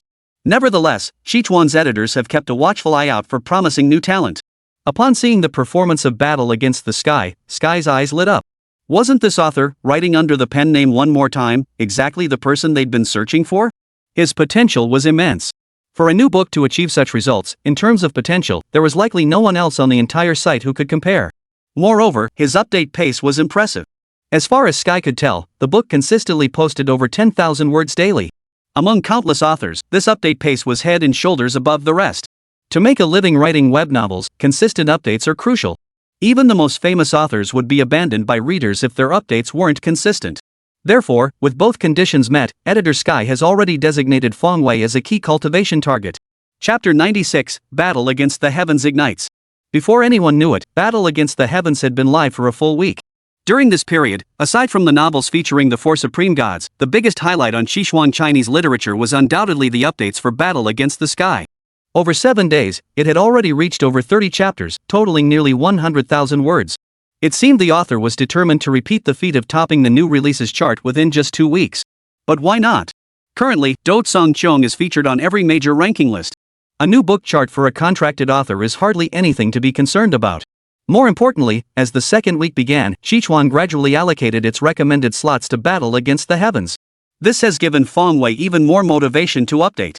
To get paid, this guy is going all out, uploading chapters as long as 20,000 words a day. In short, Fong Wei had one thought: look how hard I'm updating. Throw your money at me already. This approach left the other contracted authors speechless. Damn it, not only were their novels inferior to Battle Against the Heavens, but now they couldn't even keep up with this author's update pace. This guy was practically flying high. Li Yang was a novel enthusiast who loved reading to kill time whenever he had a moment. This time, right after finishing his meal, he strolled into his room with a toothpick in his mouth, channeling the swagger of Little Horse. Though his teeth weren't actually stuck with anything, he'd developed this habit after eating. His mom always called it a bad habit, but he couldn't break it and didn't want to. Especially after seeing Zhou Shi's portrayal of Little Brother Mine Hero, I've been unable to shake this iconic screen image from my mind. While I wouldn't go so far as to imitate him by getting mixed up in the underworld, dressing up to indulge in the look is still possible a unique way to pay tribute, I suppose. As soon as he sat back down at his desk and computer, he immediately opened Baidu search and scrolled to the trending search rankings. Recently, he'd been experiencing a bit of a reading slump, so he wanted to browse here to see if there were any popular works he hadn't read yet. After all, such works must have their appeal, and he wasn't particularly picky about what he read. As long as the writing was passable and the story had enough hooks to keep him hooked, that was enough. Reading was just a way to a pastime. The search trends chart updated daily, unlike Sichuan's weekly or monthly schedules. Each day's rankings reflected how many people were searching for that particular book. Of course, this is a broad explanation. Li Yang wasn't entirely sure how the exact calculations worked, nor did he care to figure it out. All he needed to know was that this chart was quite useful, having solved his book drop problem several times before. His own reading slumps. Unlike most people who start at the top, Li Yang habitually scrolled straight to the bottom and read the list backwards. The top entries were mostly familiar faces he'd seen countless times before. The novels by those 4 big names, for instance, they were always there, every single time the list was updated. While their stories were undeniably compelling, reading them day in and day out had left him jaded. Now, he craved a change of pace. Generally speaking, although this chart refreshed daily, the only real changes were in each book's search index. The rankings themselves rarely shifted, especially among the top entries. For extended periods, the same titles dominated the upper echelons, while the lower positions frequently saw fresh faces pop up. The search trends chart only had 50 spots. But compared to the top ranks, where search volumes often reached tens of thousands or even hundreds of thousands, most of the lower positions likely didn't even hit 10,000. Naturally, the higher the ranking, the larger the numbers became. Increase. After scrolling up for a while, Li Yang lost interest. These were all familiar titles, no new faces as he'd hoped, and naturally, no desire to read them. After all, as mentioned earlier, he'd either finished them or simply wasn't interested. Just then, his hand froze abruptly, and his eyes locked onto one particular entry. Battle Against the Heavens? Li Su murmured. The title sounded rather promising. And judging by the appearance, this book was also written by a new author. But despite its short time on the shelves, the number of updated words was substantial. Li Yang had a particular habit when it came to reading novels: he wouldn't touch anything that updated slowly. No matter how well written a novel was, if its updates slowed down, he would abandon it. He couldn't stand those novels that dragged on and on. It's like watching a movie, reaching the climactic scene, only to lose your internet connection. That feeling is absolutely agonizing. But right now, Do Song Cheong's updates are rock solid. Li Yang was well aware of the search rankings standing. Though the list hadn't been around long, its backing by China's largest search engine gave it considerable influence among netizens. Each work featured on this chart is considered promising by the platform.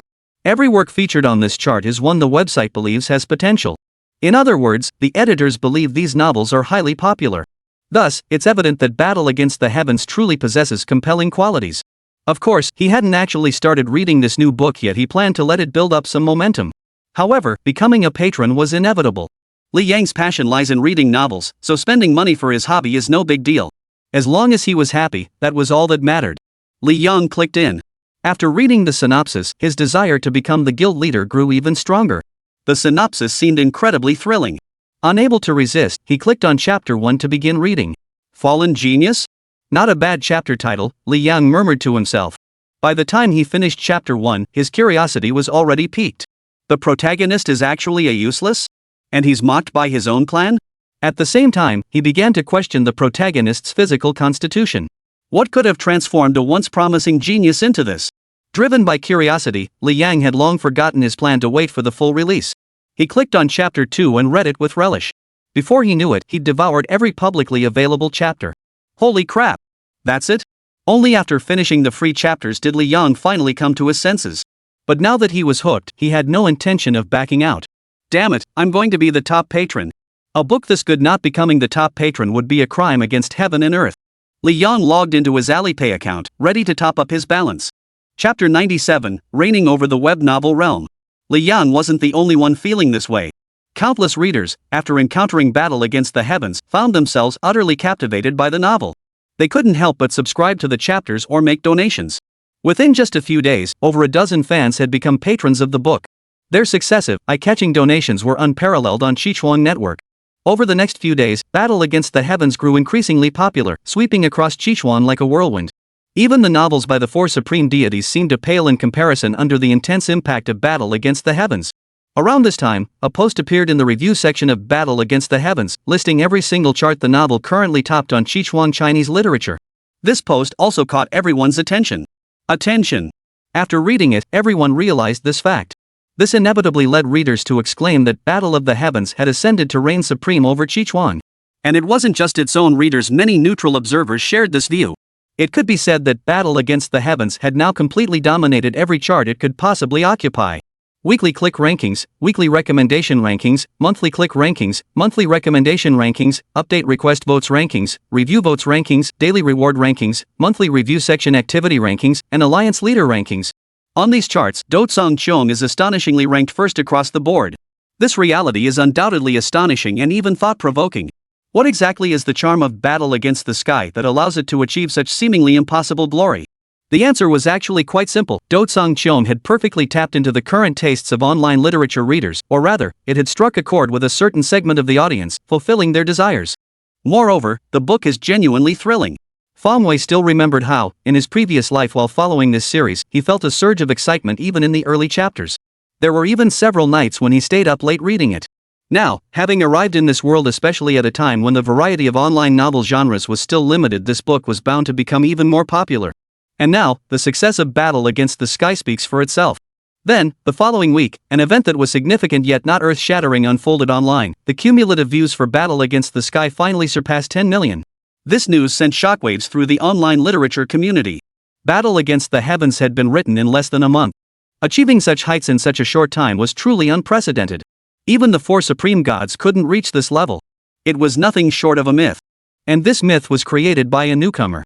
Undoubtedly, it will happen again. This pen name has etched itself deeply into the hearts of all authors and readers.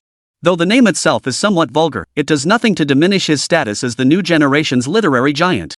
Subsequently, this week, Battle Against the Heavens not only retained its top spot on the reward chart but also claimed first place on both the click and recommendation charts. Its click count surged to new heights, effortlessly surpassing the 10 million mark, accumulating over 12 million total views. It must be noted that the online literature scene in this world was not comparable to that of his previous life, where such numbers were commonplace. In his previous life, even a mediocre novel could easily achieve such numbers. But in this era, on the Qichuan website, a typical classic work would only break 10 million clicks and 1 million recommendations upon completion. And Battle Against the Sky had only been written for less than a month. Its conclusion was still far off. Moreover, the content has only scratched the surface of the Battle Qi world, with vast untapped material remaining. Under these circumstances, achieving such results was nothing short of extraordinary. Many readers can't help but think, it seems describing this as ascending to godhood with a single work won't suffice this time either. This work is poised to reign supreme over the entire online literature realm. Before Battle Against the Heavens, is there any work that can stand in its way? At present, it seems none can. As for those four supreme deities, they too are no match for Battle Against the Heavens. In today's online literature scene, Battle Against the Heavens reigns supreme. All this had long been within Fong Wei's expectations. Though times have changed, a masterpiece remains a masterpiece. Even in another world, Battle Against the Heavens still shone with its rightful brilliance. After all, in its previous incarnation, it was widely regarded as the most successful online novel ever. Even if its writing style was somewhat simplistic, no one could deny its immense success. Thus, by the end, this model became the benchmark that both new authors and established masters rushed to emulate. Thus, Fang Wei found Do Song Chon's achievements entirely unsurprising. In his view, it would have been surprising if it hadn't achieved such success. At that point, he'd start questioning the aesthetic standards of this world. Looking at it now, this script was actually quite solid. He was satisfied and silently gave a thumbs up to the late-blooming author from his previous life. Not only that, but if Do Song Chon could achieve success, what about the other masterpieces from his past life? Wouldn't they be just as viable? Now that Fang Wei possessed the memory capsule, any masterpiece from his past life could be copied over. This prospect was rather thrilling. But right now, Fang Wei's only concern was how much royalties he could earn. While becoming a top author in the online literature world would bring him some fame. But what kind of person was Fang Wei? Is he the type to care about empty fame? Of course not. Money was all that mattered to him. If the profits proved too meager, Fang Wei would reluctantly abandon this path. He'd be better off selling more merchandise that's more practical. To update Battle Against the Heavens, he hadn't released any new products for nearly a month. People in the buyer group were already voicing complaints. Some even wondered aloud in the group if something had happened to the shop owner. Otherwise, why would there be no word for so long? Seeing the group venting their frustrations, Fang Wei felt an itch in his heart. Damn it, weren't they basically saying he had money to burn? Chapter 98, Another Prize Draw. At that moment, Fang Wei really wanted to whip up a new product right away. Damn it, got money to burn, huh? Come on all to me. But glancing back at the performance of Battle Against the Sky, Fang Wei managed to hold back. He'd already persevered for nearly a month. A few more days wouldn't make much difference. Besides, the profits from this book were bound to be substantial. In his previous life, the author Potato had earned over 10 million yuan annually from this very novel alone, truly a triumph of both fame and fortune. All of this remained vividly etched in Fang Wei's memory. Therefore, Fang Wei remained steadfast in stockpiling his drafts. Once he had enough drafts saved up, things would be much easier later. He couldn't just stay cooped up in his room writing forever. Fang Wei had his plans all mapped out. After completing the system tasks, he was destined to become a man who would step into the entertainment industry. So many female celebrities are single and waiting to become his goddaughters. How could he waste his prime years typing away? Becoming a literary god was merely his starting point. Of course, this could also bring him greater capital. At the same time, it wouldn't hinder his ability to make money. But his future focus will undoubtedly be on the entertainment industry. So becoming a top author on the website was merely a transitional phase for him. A few days later, early in the morning, Fang Wei logged into his author dashboard. His face broke into a smile brighter than spring blossoms. The reason was simple. According to Sichuan Chinese Network's standard practice, today was precisely the day for calculating royalties. Carefully tallying it all up, subscription royalties, bonuses from various charts, and reader tips, he had earned a staggering 130,000 yuan in just 1 month. 13,000 yuan compared to what he made selling goods in his online store, it was nothing. After all, he could now earn that much from a single item. But money earned through his own hard work felt infinitely more rewarding, didn't it? And setting aside the system, that cheat code, a monthly salary of 130,000 yuan was already exceptionally high, easily outpacing most people. Take Fang Wei's previous job. After toiling for a month, he'd only scraped together a few thousand yuan. Now, just by writing novels, his life was worlds apart from his previous existence. In the real world, this income was absolutely beyond what ordinary people could even dream of. Most importantly, this was merely the first month. The money would only keep growing from here. Seeing this, Fang Wei couldn't help but smile again. It seemed he had chosen the right path. His month of persistent writing had not been in vain. Now that he had results, Fang Wei felt a wave of relief wash over him. All he needed to do now was maintain a steady update schedule. At that moment, Fang Wei glanced at his QQ messages and noticed another flurry of discussion in the buyer group. He was almost used to it by now. Every day, the group members would speculate about what the shop owner was up to. Why hadn't he posted a single update yet? He usually glanced at the messages and paid them little mind. This time, however, was different. The performance of Battle Against the Sky had stabilized, and he had enough drafts to ensure future updates wouldn't be an issue. It seemed the time had come to satisfy the demands of these big spenders. Ha! Since you lot insist on playing the money-spending elves, and this shopkeeper's coffers are already aching for a fill, bring it on. Fang Wei immediately logged into the system and initiated a new round of lottery draws. During this month's writing, he had already completed the task for that classic bag, earning an extra lottery chance one he had saved for later. Now, having finished the novel, it was time to spin the wheel. A massive spinning wheel appeared in Fang Wei's mind, its pointer fixed on the center. Let the lottery begin. Fang Wei wasted no time. The pointer spun rapidly. After a few minutes, it came to a stop, pointing to a specific section. Fang Wei waited expectantly for the system to announce the result. Ding! Congratulations, host, you've obtained a perfect voice. Holy crap! What? Perfectly good voice? What kind of spirit is this? Fang Wei was genuinely stunned. What happened to the new product? Why was this different from what he expected? He wanted new merchandise, money. Fang Wei, system, I think you owe me an explanation. What the hell is this system playing at? Host, haven't you been clamoring to break into the entertainment industry? This system is creating the conditions for you. Ha! Fang Wei thought it over and realized this lottery didn't seem flawed at all. If he was going to break into the entertainment industry, he'd definitely need some work under his belt. Acting in dramas? He couldn't do that. That left only songs. But with his previous tone-deaf voice, even if the songs from his past life were amazing, he couldn't achieve much. Therefore, a perfect voice seemed indispensable. Fang Wei, alright, well, that was my oversight.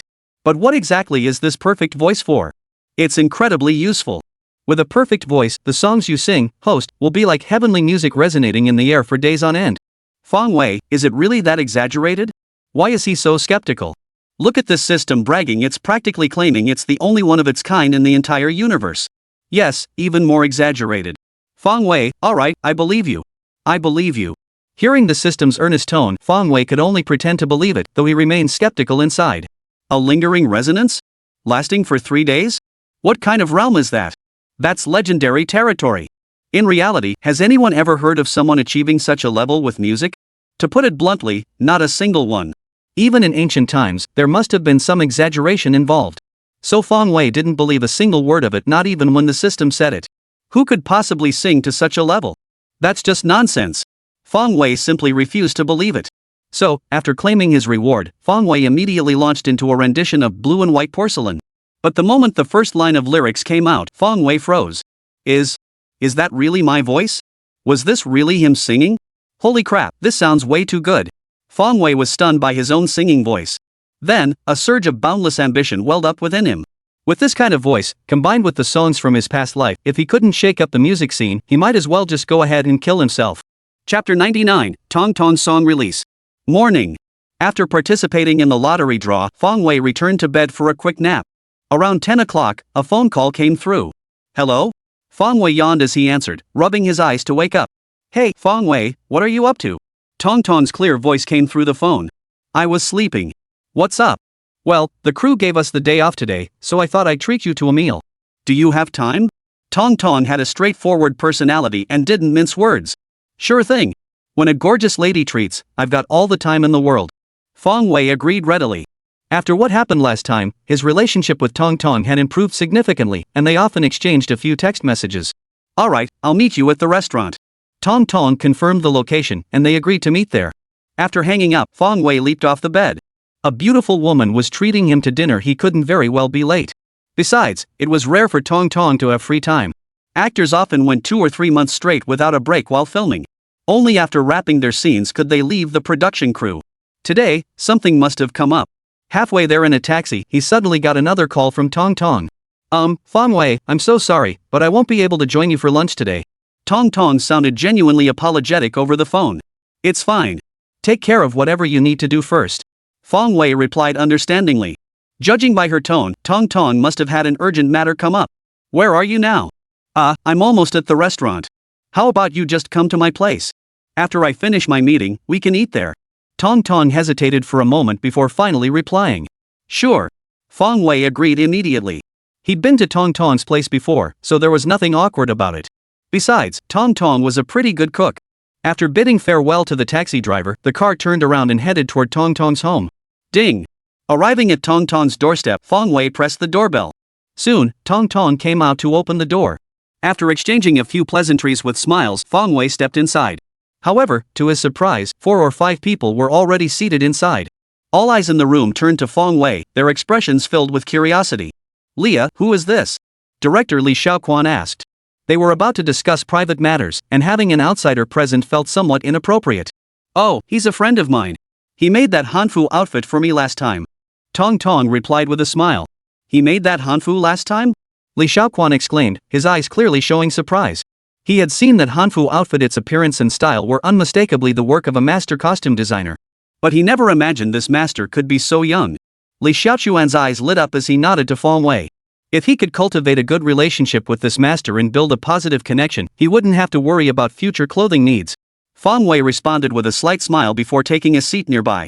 He didn't recognize the others present and felt it would be inappropriate to approach them.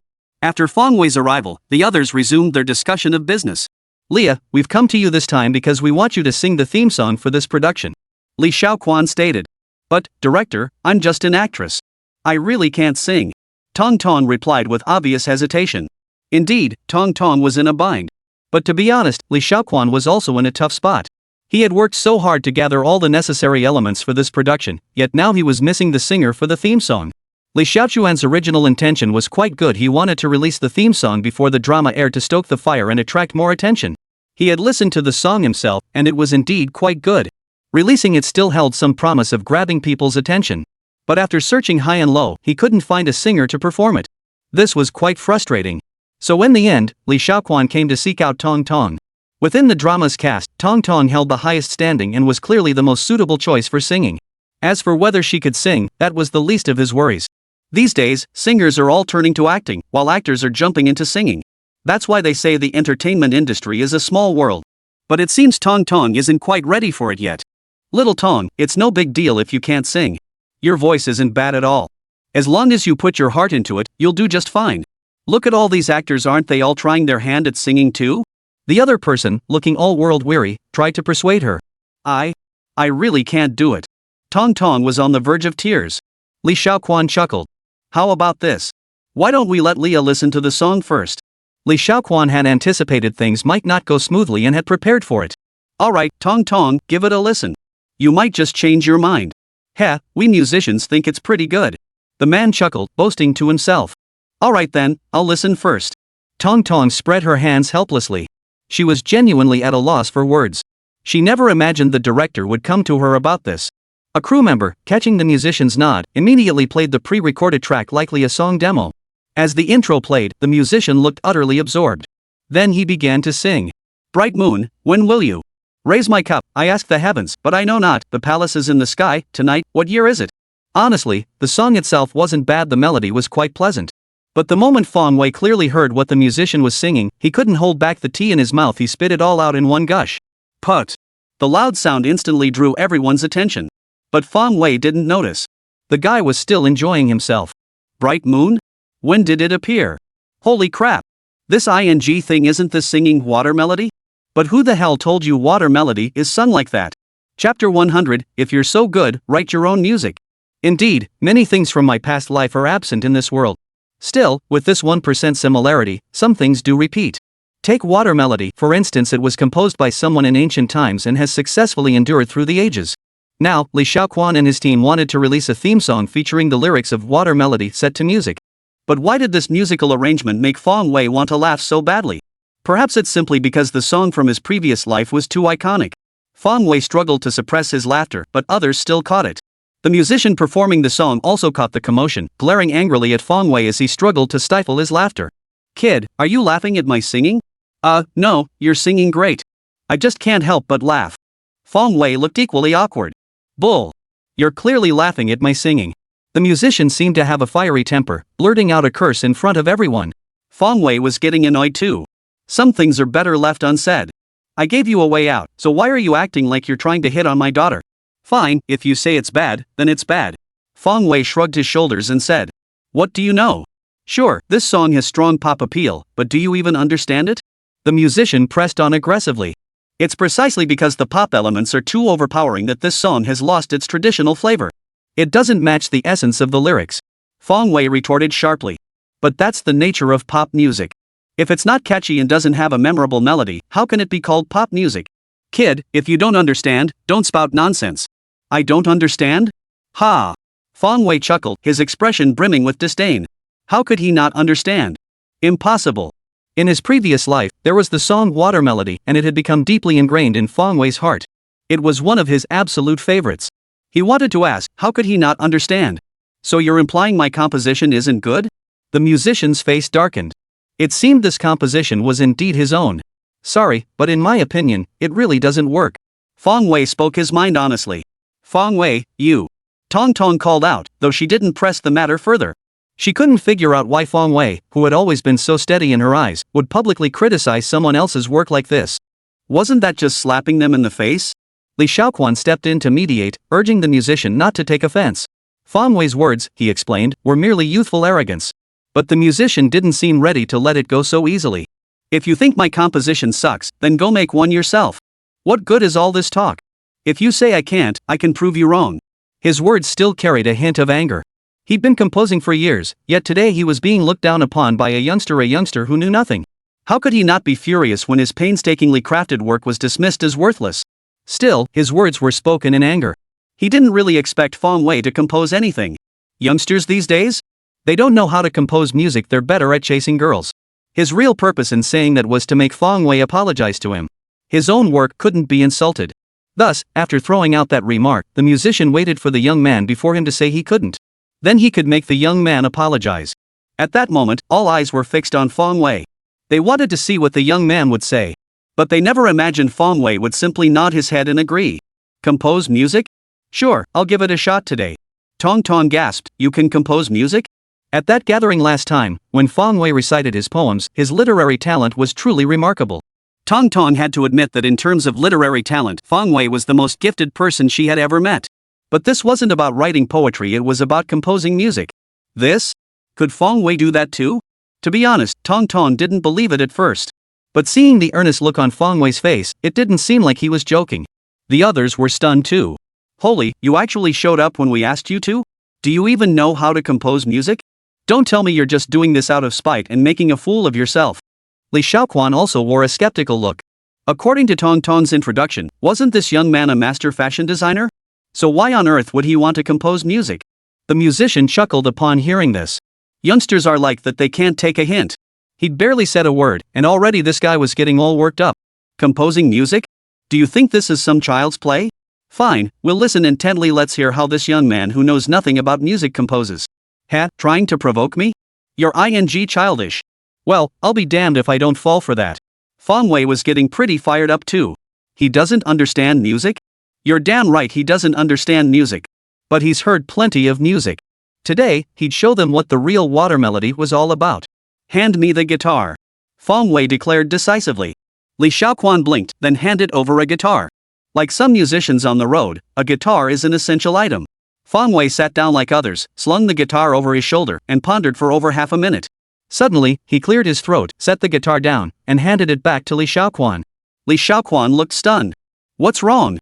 Is there something wrong with the guitar?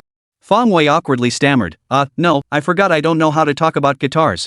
Hearing this, everyone in the room nearly fainted on the spot. Holy! You can't play guitar? What the hell were you pretending about? And for a split second, they actually believed him. Ahem. Fang Wei cleared his throat and said, now I'll sing one for you all. Bear with me. The musician from earlier sneered. The others looked distracted. Everyone except Tong Tong wore skeptical expressions. They all assumed the young man was just acting out of spite. No one believed he could actually compose a piece. Composing? That's what professional musicians do. You can't even play the guitar, what are you trying to pull? Chapter 101, The Correct Way to Sing Water Melody. Several pairs of eyes focused on him. Fang Wei remained composed as the melody flowed effortlessly from his throat. He chose to sing a cappella, it was the only way he could perform it. Fortunately, the song sounded just as beautiful without accompaniment. After all, its essence lies in the lyrics. A cappella actually lends it a unique charm. When did the bright moon first appear? I raise my cup to ask the heavens. I wonder when the heavenly palaces were built. What year is this night? The moment the song began, after just 4 lines, everyone was stunned into silence. Fang Wei had no particular singing talent, but the perfect voice he gained from the system compensated for this flaw, making his voice incredibly captivating. This song. Tong Tong instantly turned to look at Fang Wei. Li Shaoquan was also stirred upon hearing it. How could this be? This is simply too. The jaws of several musicians nearby nearly dropped. This kind of flavor? The melody is so rich with nuance, and the lyrics haven't been altered at all? Not a single extra word added? And the opening lines sound this beautiful? It's truly marvelous. The group showered praise, their satisfaction evident. Only the musician who had been sparring with Fang Wei looked displeased, saying nothing. Yet the involuntary twitch at his mouth betrayed his inner turmoil. Ironically, Fang Wei's voice was perfect for this song. Though he couldn't capture the essence of the singer from his past life, his rendition possessed a unique charm. Not only was it rich in pop appeal, but its artistic conception was also superb. Fang Wei continued singing, I wish to ride the wind back to heaven, yet fear the jade towers and crystal halls, where heights bring unbearable cold. Dancing with my shadow in the clear light, how does that compare to being here on earth? As he reached the final line, a hint of melancholy crept into his voice. Sharing the moonlight across 1,000 miles. He finished singing. A truly classic song leaves a deep impression after just one listen. Fang Wei stepped out of his singing trance and glanced at the others, who had all fallen silent. Instantly, a sense of accomplishment welled up within him. If someone had asked him at that moment what felt best, he would have answered without hesitation, the feeling of showing off is the best. Seeing everyone's reactions, observing their expressions, noticing the silence. What a thoroughly satisfying feeling this was. Especially since just moments ago, this group had looked down on him with utter disdain. Now, this feeling of being proven wrong, how could one word like awesome possibly capture it? Li Shaoquan was stunned. So, you really can compose music? Fang Wei was thoroughly pleased with Li Xiaoquan's words. Look at that. Look at that. He really is a director. What a brilliant question. His reaction was spot on. So professional. Fang Wei couldn't help but give Li Shaoquan a thumbs up. Directors are just different, this is like acting out a whole life story. Fang Wei replied with a hint of pride, it's okay, I guess.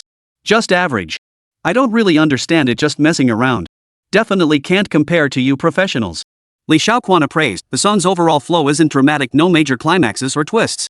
Yet it feels ethereal, as if truly ascending to the heavens. The lyrics are superb, but the melody even better. Li Xiaoquan's praise was so high it practically put Fang Wei on a pedestal.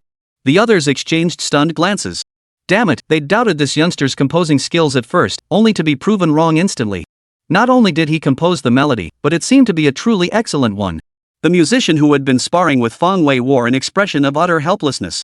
Now that Fang Wei had composed this masterpiece, how could he possibly have the nerve to demand an apology from the young man? Damn it, now it was clear his own skills fell short.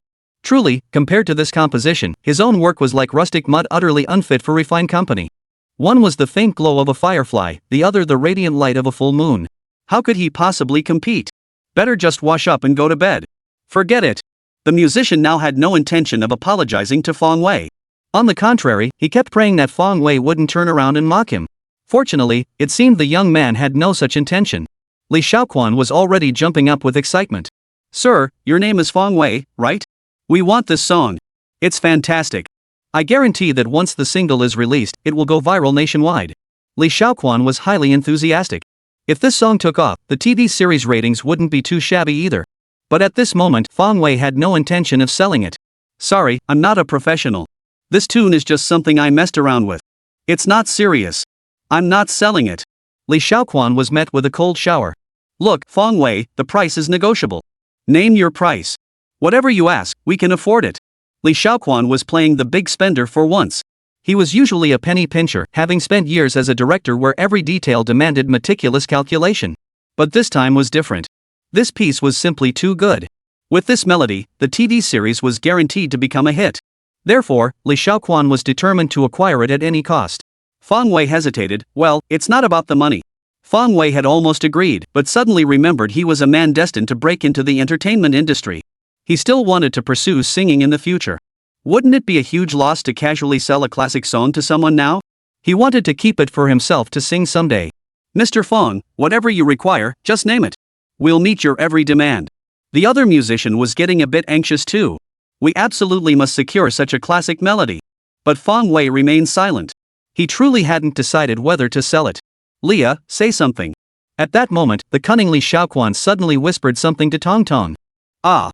Li Xiaoquan's call snapped Tong Tong out of her spectator mindset. Her expression turned complex. Truthfully, she never imagined Fang Wei could compose music. Last time, when Fang Wei shared several poems, she had already developed a deep admiration for him. His literary talent was truly remarkable. Now, with another classic melody sung, Tong Tong felt her heart was nearly captured by Fang Wei. He was handsome, had a great character, and was so talented writing poetry, composing lyrics, and creating music, he could do it all. She almost wanted to ask, is there anything Fang Wei can't do? Chapter 102, Beautiful Days. Tong Tong's heart fluttered wildly, nearly swept off her feet by Fang Wei. But at that moment, the director asked her to say a few more words. Wasn't this putting her in a tough spot? She could tell Fang Wei genuinely didn't want to sell it. As a friend, she couldn't press him too hard. But on the other side were people from her production team, and she was the lead actress in this drama. Staying silent felt like she was letting them down. Fang Wei, how about selling this song to us? Tong Tong suggested. Her reasoning was simple, staying silent felt inappropriate, so she'd say something. If Fang Wei still refused, she'd drop it. But to Tong Tong's astonishment, Fang Wei actually agreed. Alright, if you're the one singing it, I'll agree. Ha! Tong Tong's expression changed. This shift was a bit sudden. Mr. Fong, you really agreed? Li Xiaoquan beamed with delight. Tong Tong really delivered.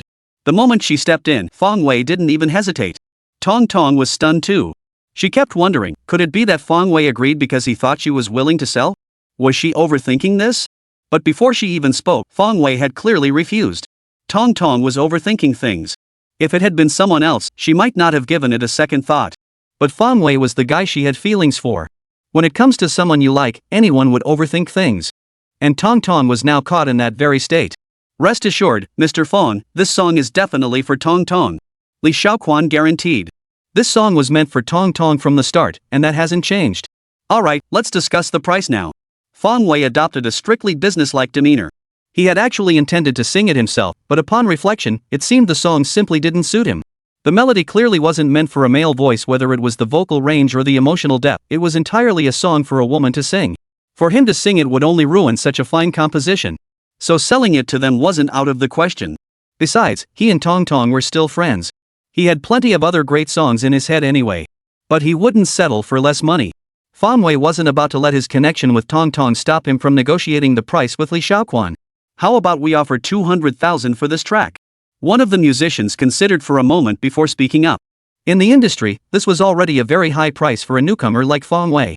Some veteran composers might not even command that rate, though admittedly, the song truly deserved it. Alright, have the legal team draft the contract. Fong Wei nodded, satisfied with the offer. 200,000 yuan, to be honest, that was already quite substantial. Finally, both parties signed the contract. Everything was settled.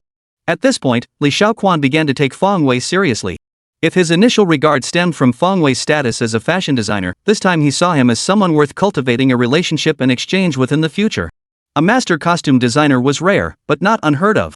Moreover, it was rare for their production team to secure the services of such a master. But adding the identity of a musician to the mix was enough to command the attention of a director like Li Xiaoquan. Building a good relationship with Fong Wei meant they'd have both costumes and music covered going forward. After signing the contract, the group headed out for a meal together at Li Xiaoquan's suggestion. Tong Tong had hoped to dine alone with Fong Wei, but under these circumstances, it was clearly impossible. After dinner, Tong Tong needed to practice singing, so Fong Wei excused himself and left. Mr. Fong, shall I have someone drive you back? Li Xiaoquan asked politely. He now treated Fong Wei as an equal in their interactions. No need. I'll just take a taxi. Fong Wei replied. That won't do. I've already arranged a car, it's waiting downstairs. Li Xiaoquan insisted politely. Stay in touch.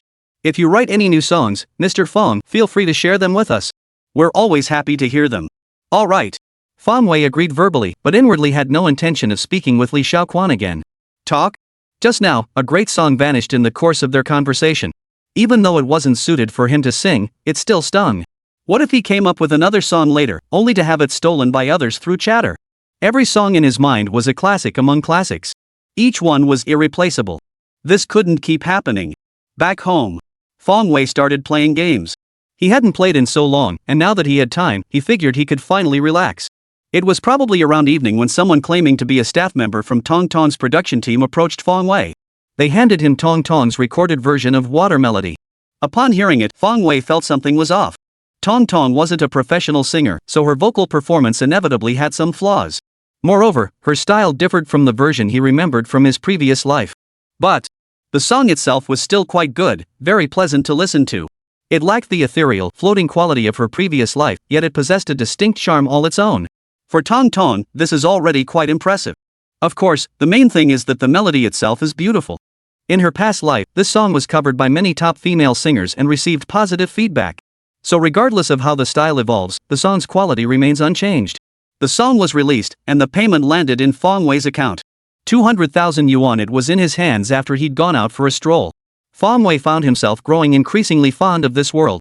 Not only did it feature the goddess he'd adored in his past life, but it also seemed like making money here was surprisingly easy. Setting aside that somewhat Thai system, well, it had finally gotten its act together now. He really had no complaints about it. Just with the knowledge from his past life, it was more than enough for Fong Wei to thrive in this world. Not bad at all. This was the life. Fong Wei let out a sigh of satisfaction. But in his grand design, this was merely the beginning. To wield power over the world while awake, and to rest drunk upon a beauty's lap. That was a life truly worth living. Fong Wei had always envied his past life's brother Edison. Chapter 103, Water Melody explodes in popularity. The next morning, with the fridge empty, Fong Wei made a rare trip out. Along the way, some passers-by's conversation caught his attention. Did you catch the concert last night? Haven't listened in a month, nothing good on the charts lately. You don't know? Last night on Shigo, there was this insane song, a single. Oh? Who sang it? Tong Tong. Tong Tong? No way. Isn't she an actress? Hey, you better believe it. That song she sang was absolutely incredible, it sounded amazing. What song was it?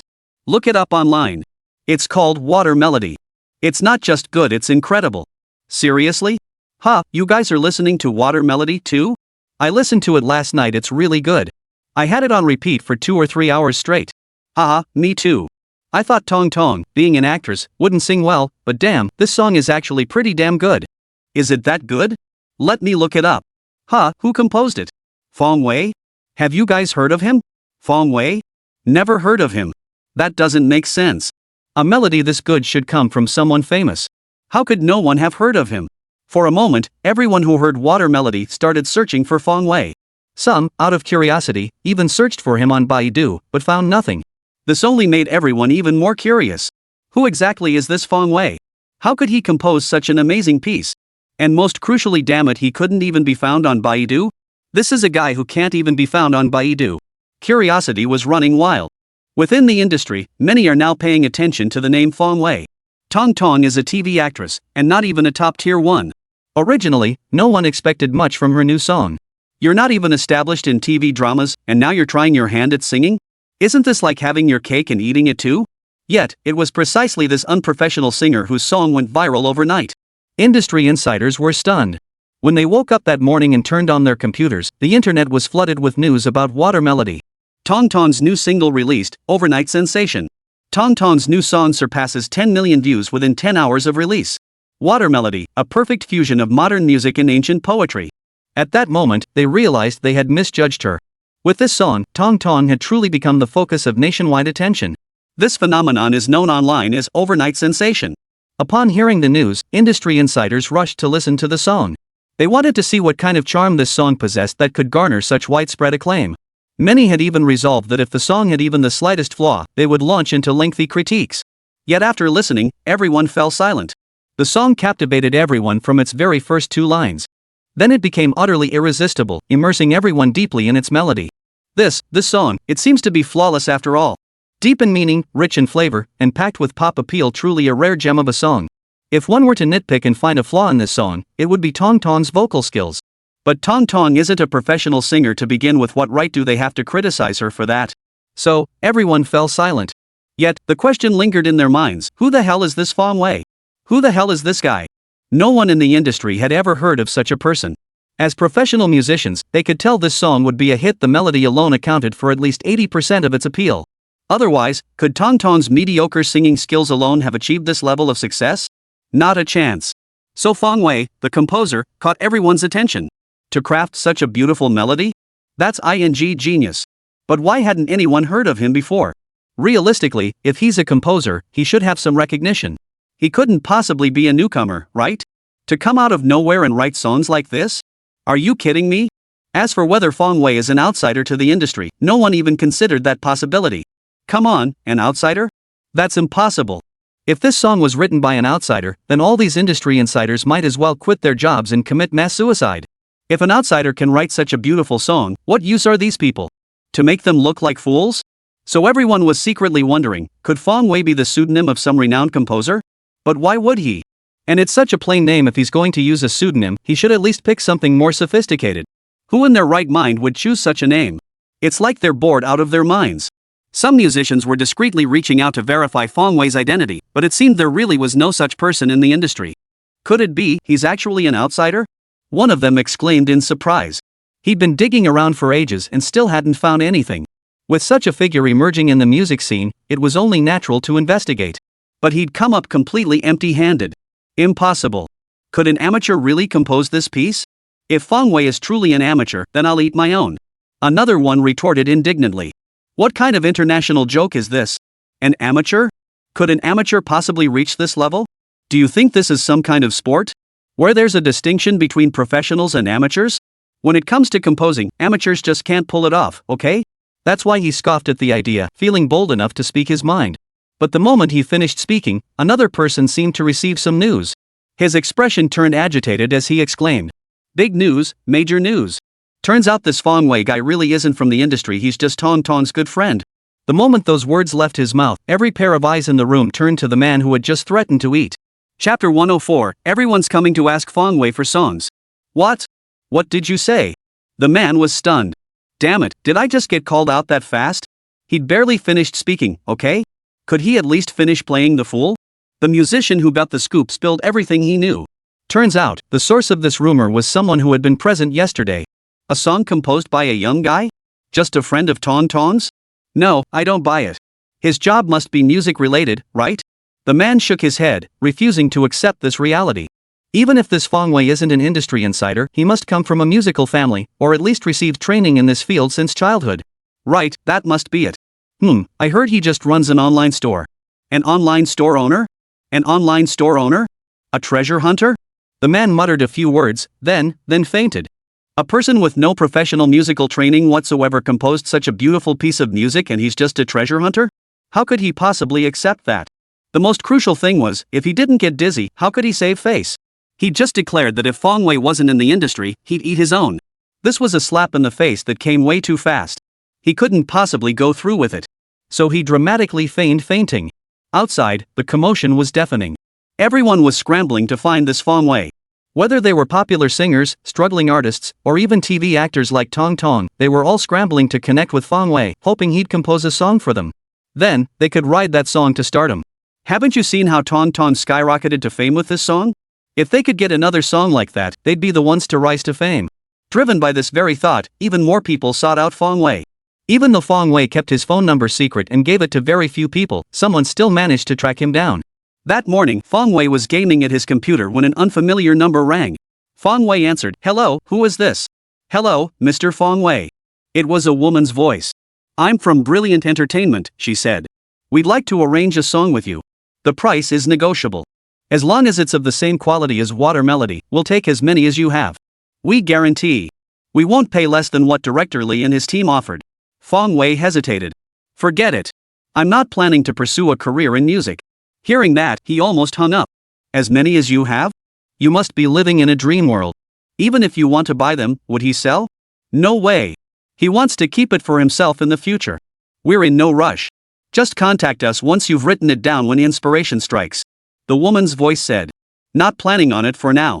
Sorry, I've got things to do. That's all for now." Zhang Yi hung up. When inspiration strikes, does he even need inspiration? He could just write it off the cuff, but the problem is he doesn't want to. Fong Wei isn't incapable of singing himself, so why does he insist on selling his songs to others? That's such a loss. Singing his own songs, that's where the real money is. Then, almost immediately, another call came in. No need to ask, someone had leaked his number. People were getting Fong Wei's phone number around the same time. "Mr. Fong?" This time it was a middle-aged man. "Yes. Hello, I'm Sun Yanjing's agent.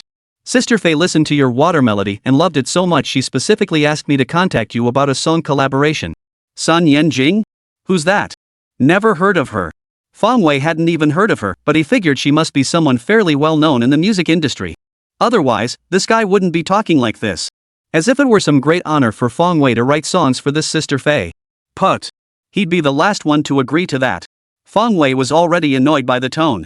Forget about writing or not writing. That attitude alone was enough to kill any song he might have considered writing for her.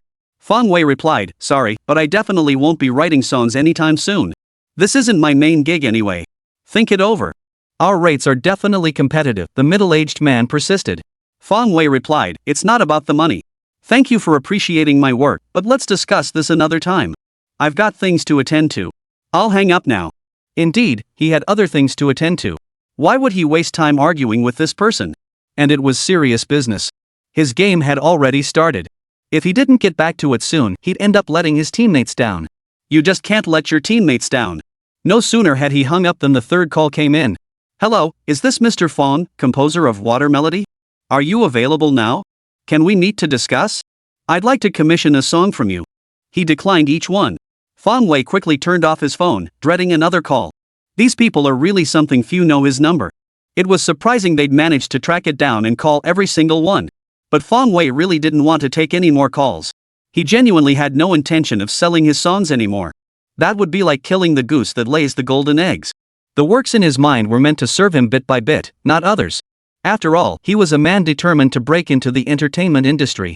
Those songs from his past life were his capital. Perhaps some of them weren't suited for his voice, but what did it matter? He simply wouldn't sell them.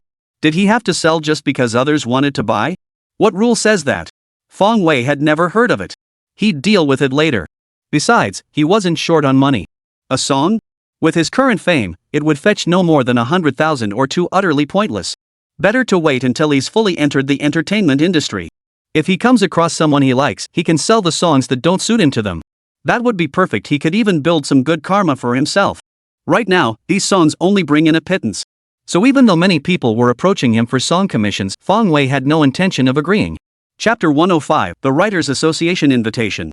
Though Fong Wei had been repeatedly interrupted, he felt rather pleased inside. After all, he was now a celebrity. It wasn't until evening that he finally turned his phone back on. Yet the moment he did, another unfamiliar number called. Fong Wei initially didn't want to answer, but after a moment's thought, he decided it was better to clarify some issues. He answered the call. "May I ask if you'd like to come again?" The voice on the other end belonged to a middle-aged man, speaking in a very proper tone. "Yes, who is this?" Fong Wei was puzzled. This person was actually using his pen name? And he even knew his real-life number. "You're from Hongcheng, right?" "Yeah." Fong Wei frowned slightly. "Are you some kind of household registration officer here to check my ID?" He'd thought this guy had a proper attitude, but now he wasn't even responding. "Oh, I'm from the JoJo Writers Association." "Have you published a novel under the pen name I Want to Do It Again on Sichuan Chinese Literature?" "Yes, it's called Battle Against the Heavens." "Yes, that's me." Fong Wei nodded. At the same time, he began to guess the purpose of this man's visit. The voice on the other end said, "My name is Wang Lai. I'm currently the deputy director of the Writers Association stationed in Hangzhou. This time, I'm here to invite you to join our Writers Association. Also, this month, association has an event this month. Would you be available to attend?" The middle-aged man's tone was perfectly measured, neither arrogant nor servile, yet carrying a subtle air of pride. "Sending a deputy director to invite me to join the Writers Association? That's a big deal. Sounds pretty impressive." Fong Wei felt a surge of excitement. He only had a vague understanding of these writers' associations and didn't know exactly what they did. But everything that exists must have its reasons, right? What puzzled Fong Wei was this: he'd only published one novel, and hadn't even been writing for very long. Did that really qualify him for an invitation to join the association? Was the bar for this association set too low? It wasn't that Fong Wei underestimated himself, but he just couldn't shake the feeling that relying solely on the battle against the heavens was a bit unrealistic. Besides, weren't writers' associations like this one typically focused on traditional literature? When would they ever invite someone like him, a writer of online literature, to join? Or was it that in this world, the distinction between the two wasn't all that significant? Fong Wei was baffled. Why did they invite me to join the Writers Association?" Fong Wei asked curiously. "Well, it's mainly because your current fame has reached a certain level, so we wanted to formally invite you." "Huh?" Fong Wei was genuinely confused. "Just because I'm famous? That's so casual." "Oh, can I ask a few questions?" Fong Wei showed none of the excitement or sense of honor one might expect from being invited to join the Writers Association. "Go ahead. What are the rules and restrictions for joining the Writers Association? And what benefits would the association offer me? Would I still be considered a free agent after joining?" 3 questions came at him like a barrage of machine gun fire. These questions had to be clarified. Otherwise, he might blindly join the association only to face a slew of restrictions later, and by then it would be too late. Wang Lai paused, then said, "For authors, joining the Writers Association is undoubtedly beneficial. We provide publishing channels and access to extensive reference materials. As you know, writing isn't that simple. Sometimes researching a single piece of information can take hours, even days. Plus, our association offers decent benefits. There are government subsidies too." Well, the Writers Association benefits are indeed quite good," Wang Lai continued for over 10 minutes before finally finishing. Fong Wei asked calmly, "What about the rules and restrictions?" "There aren't many. Relatively speaking, you remain independent after joining. Occasional meetings require attendance, and absences need justification. Overall, our rule is simple: never harm the association's interests. That's it." When it came to summarizing rules and restrictions, Wang Lai was refreshingly straightforward. It was a form of rhetoric exaggerating the benefits while downplaying the drawbacks. No wonder they sent him. The Writers Association wasn't exactly a pushover. Fong Wei nodded, looking like he understood. Then he asked softly, so should I join? Ha? Wang Lai was taken aback, not expecting him to turn the question back on him. That's really up to you, but there's a reason many writers choose to join. While this statement appeared to leave the decision to Fong Wei, it actually tapped into a common human tendency to follow the crowd. But Fong Wei wasn't the type to fall into such traps. He replied calmly, that's a good idea, but I can't agree. I think you came to me mainly for Qishuang Chinese Network.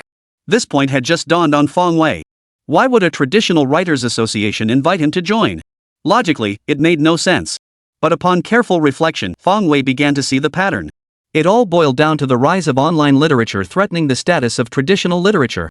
Thus, a conflict had emerged between the two sides. Traditional literary circles dismiss online literature as trash, claiming it has no standards and looking down on it. Ultimately, however, the trend of our era's development has concluded with the triumph of online literature. One can imagine, if some traditional writers had embraced online literature, would the current crop of online literary giants be so limited? After all, these top authors emerged precisely because of the rise of online publishing. This is the impact of the internet on tradition. Ha, you're joking. My main goal is simply to invite you to join the Writers Association, nothing more. You can rest assured. Yeah, you might not have ulterior motives, but that doesn't mean others don't. Fong Wei remarked with a sigh. Now that he understood the underhanded dealings involved, Fong Wei had no intention of getting entangled. He was perfectly content just typing away online in his spare time. Why would he need to join some writers' association for a hollow title? Especially when it was a declining writers' association. Chapter 106, Fong Wei gets insulted. So you're saying you don't want to join? Wang Lin asked, his expression darkening. Yeah, I don't want to join. Fong Wei stated his thoughts bluntly. Wang Lin took a deep breath, suppressing his anger, and said bitterly, I hope you don't regret this. With that, he hung up the phone. It was clear that during their conversation, Wang Lin had deeply suppressed his pride, which was why he hadn't come across as overly forceful. But as an assistant manager overseeing writers, even if only a deputy, he wasn't someone ordinary writers would dare provoke. Over time, this had fostered a certain disdain for writers in Wang Lin's heart. No matter how arrogant you writers are, try showing off in front of me if you dare. And now, here was someone daring to step on that landmine. You bastard, you're not grateful for the favor, are you? Fine, we'll see about that. Wang Lin was already scheming in his mind about how to crush this arrogant fool who didn't know his place. Even if this guy was hot off the internet again, so what? He had the Writers Association backing him, a whole group of people. How could one man possibly stand against so many? Humph. Fong Wei had no idea someone was out to get him. Lately, this guy had been living comfortably, drifting off to sleep with a smile on his face every night. The next day, when he uploaded a new chapter of Battle Against the Heavens, he discovered a flood of comments in the review section. Author, hurry up and log in, you're getting flamed. Boss, someone actually dared to insult you? This absolutely can't be tolerated. Author, hit back at them. We've got your back. Fong Wei froze in front of his computer. Who the hell was so heartless as to insult someone as beloved as himself? The thing is, he doesn't seem to have offended anyone. Ever since his novel Battle Against the Heavens became a hit, he'd applied for a Starling account at his fans' request, using his pen name for verification. So logically speaking, he shouldn't have any conflicts with anyone. Could it be that some authors on Xishuang were jealous of his book's success? Fong Wei logged into Xinglong with lingering doubts, only to uncover the truth.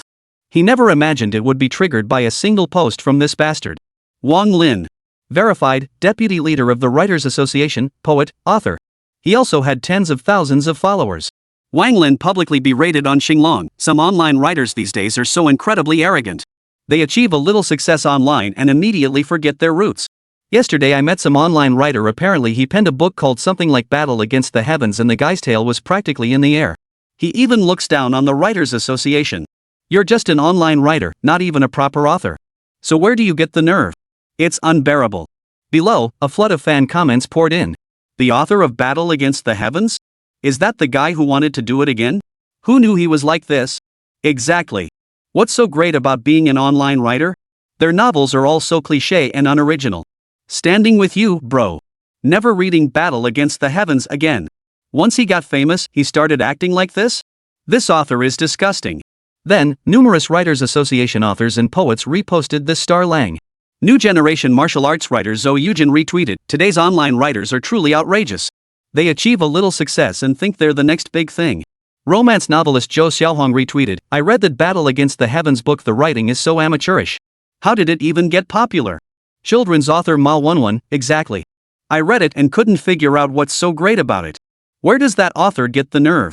Lin Wenqi, the great poet of the Writers' Association, remarked that Battle Against the Heavens is utter nonsense, a complete mess.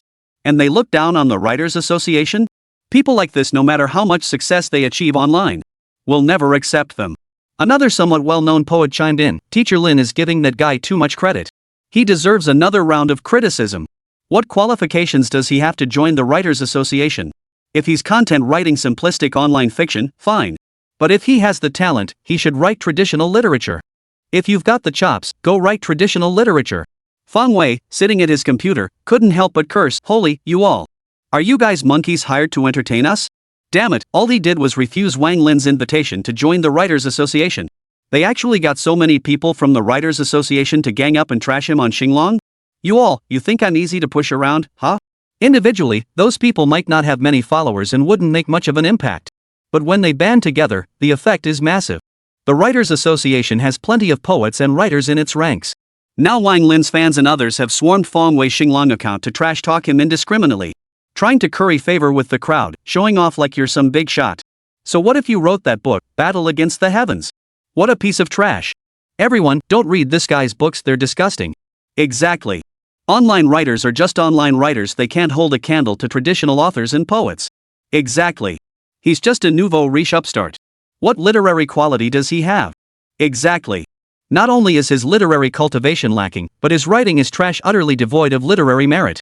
No kidding. Can his writing even be called literature? You'd think he's writing poetry or something. Sigh, disappointing. I actually liked this book, but I didn't expect so many people to dislike it. Some readers who originally liked Fighting the Heavens have been swayed by this crowd. Maybe they genuinely found the book enjoyable, but when so many writers and poets declare Fighting the Heavens worthless trash, they start doubting their own taste. Fang Wei was boiling mad. Just because he refused to join the Writers' Association and wouldn't compromise with traditional literature, these people wanted to gang up and suppress him? You all. I'll do whatever I damn well please. Who the hell are you to tell me what to do? Facing this collective rejection from established writers and poets, Fang Wei fired back with a scathing response. Chapter 107, Xinglong's Verbal Battle. This was one man's response to a crowd. This was one online writer standing up to an entire writers' association. So you're saying my writing has no literary value, huh? You say my writing is all garbage, right? Fine. Then I'll write something with literary merit. What exactly constitutes traditional literature? To be honest, Fang Wei really doesn't know how it's defined. But he knows poetry absolutely belongs to traditional literature.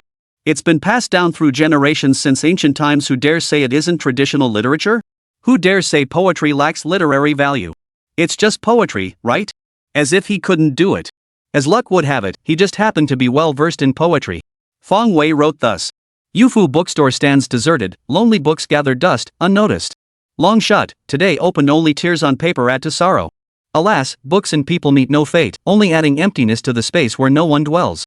How lamentable that scholars, though present, neglect their studies, their academic spirit fading day by day. When Xinglang appeared, even those who had criticized Fang Wei were stunned. Holy crap! He gets upset when people say his writing doesn't measure up to traditional literature? Is he about to launch into a poetry recitation? But is this poem any good? Looking at it, it doesn't seem that well written either. Some people kept ranting. You bastard, do you think scribbling a poem makes it literary? How naive can you be? Yet, after reading the poem Fang Wei posted, some people fell silent. This poem, it seems profoundly meaningful. It's clearly mocking others. As for who it's mocking, everyone knows it's none other than that bunch at the Writers' Association. But to be honest, the poem is actually quite well written. Seems like he's at it again, and his writing isn't half bad either. That's right, Fang Wei used this very poem to strike back. Didn't they say he couldn't write traditional literature? Well, he's using poetry to lash out. He'll show everyone whether his writing has any literary merit at all. Even clay figures have their limits, let alone him. Having been unjustly berated out of nowhere, he couldn't possibly swallow his pride without getting even. And those Writers' Association folks were stunned after reading this poem. They understood the poem's meaning perfectly well. That's precisely why they were stunned. Judging by the tone, this was clearly another round of veiled criticism aimed at them. Especially the final line, how disgraceful to hold office without fulfilling one's duties, while scholarly atmosphere and academic pursuit grow ever weaker. Wasn't that blatantly accusing them of holding positions without fulfilling their duties? As members of the Writers' Association, they were being satirized by a net-based writer through poetry. How could they possibly tolerate that? Absolutely not. Poet Lin Wenqi immediately fired back with a starlit post. This is utterly nonsensical. Who do you think you are? Posting poetry to mock others? That's the best you can do? If you're so capable, why not write poetry with real literary merit? Can you even write that? Other members of the Writers Association shared it too. Exactly. You're just an online writer writing poetry? That's like showing off your skills in front of the master. Go ahead and keep writing then. That last one, where'd you even steal that from? Who the hell do you think you're mocking? Keep it up. Fong Wei laughed at the whole thing. He just posted a satirical poem, and now the Writers Association folks are feeling wronged? Then what about when they openly insulted me? So they get to insult me, but I can't hit back? What kind of logic is that? You want more? Think it's not enough? Fine. Even if it cost him a fortune to buy memory capsules today, he'd drag out his masterpieces from his past life. Since they can't get enough of being insulted and just can't get enough, how could he not satisfy their craving? So Fong Wei posted another star post.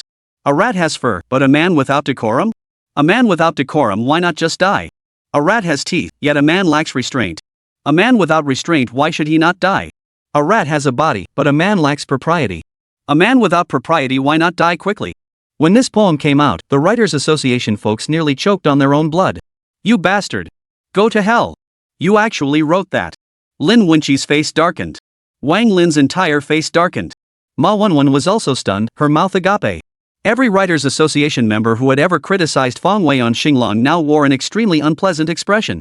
Because this poem had practically torn them to shreds. This poem, Fong Wei had taken from the book of songs of his previous life, was specifically meant for insulting people. In his previous life, it had been used to satirize the ruling class. Now, however, Fong Wei was using it to lambast the Writers Association crowd. How to interpret the verse? See that rat with its skin intact, yet behold men lacking dignity. Yet some lack dignity, why do they still live unpunished? See the rat with teeth, yet some lack shame. Yet some lack decency, why do they live on, not dying? See that mouse with limbs, yet some men know no manners. Yet some know no manners, why not just drop dead? With the poem cursing them to such an extent, how could the Writers Association members look cheerful? Of course not. Everyone is openly demanding, why haven't they died yet? Lin Qiwen, this is an utter disgrace to literature. Is this how poetry should be written? Wang Lin, I never imagined a person's character could sink so low. It's truly heartbreaking. Ma Wenwen, I refuse to waste words on the uncultured. A group of people, unwilling to be outdone, posted another Starlang reply. But asking them to retaliate with poetry? That was asking too much. Poetry isn't something you can just whip up. Even Lin Wenqi, one of their own great poets, didn't possess that kind of skill. At the same time, despite their insults, they were secretly stunned by Fong Wei's literary talent. This again? His writing is actually this good? He could just casually diss someone and turn it into poetry? You're impressive. Even as professionals in this field, they knew these two poems had never been seen before. And since this verbal battle had only just begun, there was no time to find someone to write them. That leaves only one possibility. This person must be writing it all themselves. You gotta admit, someone who can whip out verses like this off the cuff has serious chops. Few in the Writers Association possess this kind of skill, and what they write isn't necessarily without literary merit. But with both sides already trading insults, backing down now would be too late. And with this kid being so arrogant, how could they not teach him a lesson? Chapter 108, The Shockwaves of a Single Sentence. On Xinglong, the online war escalated. Unaware of the full story, netizens watched with rapt attention. Let's do this again. This war of words was a sight to behold. Fans of Battle Against the Sky were stunned by Fong Wei's two poems, their spirits soaring as they cheered wildly. Ha! Who dares call the boss's writing trash? Step forward, and I promise not to beat you to death. Exactly. If the big shot is trash, then some people aren't even trash.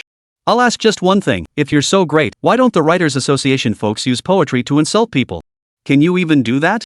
What's so great about the Writers Association? They're just riding on the coattails of the state, aren't they? As Fong Wei proved himself through action, his fans rallied behind him in counterattack. Many people actually enjoyed reading Battle Against the Sky because it was genuinely thrilling. But when so many famous writers and poets declared it trash with zero literary merit, they'd been seething with anger all along. Now that the author himself is leading the charge, why hold back? It lets trash talk them to death. So many people call Fong Wei's writing trash, but he can at least insult them with poetry. Whether the content of these verses was cultured or not, at least they looked classy, right? But what about those who constantly proclaim their own sophistication? When they curse, aren't they just as vulgar? The contrast between the two was stark. The two fan bases traded insults back and forth, but in the end, Fong Wei's lone effort proved too feeble. He gradually found himself at a disadvantage. Seeing this, the Writers Association members gloated triumphantly. What good is being brilliant alone? Can you really match a whole crowd? Poetry, my ass. I'll write whatever the hell I want. Wang Lin, online literature is still just online literature. Compared to traditional literature, there's still a gap. Some people get blinded by a little success, can't see reality clearly, so their tales so high it reaches the sky. Wang Lin's words were quite cutting. Previously, his criticism was directed solely at Fong Wei. But now, his words encompassed all online writers. While he genuinely looked down on online literature, he'd never voiced such opinions in public before. This time, he'd been thoroughly flustered by Fong Wei's 2 poems. He spoke without restraint. When this post by Xing Lang appeared, many writers from Qishuang Chinese Network who were watching the spectacle also looked rather uncomfortable. Damn it, you guys can go ahead and trade insults with that author of Battle Against the Heavens, everyone loves watching that. But dragging all online writers into this?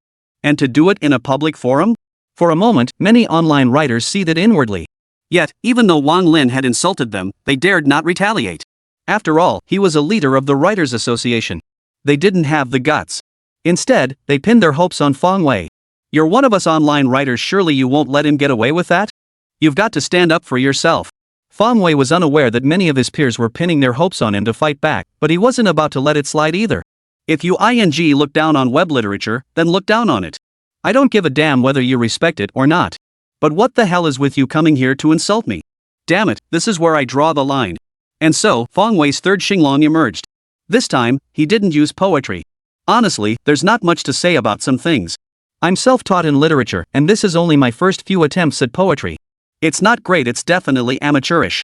I don't know if what I write has literary merit or artistic value, and I don't dwell on such things. As long as people like me and appreciate my work, that's enough.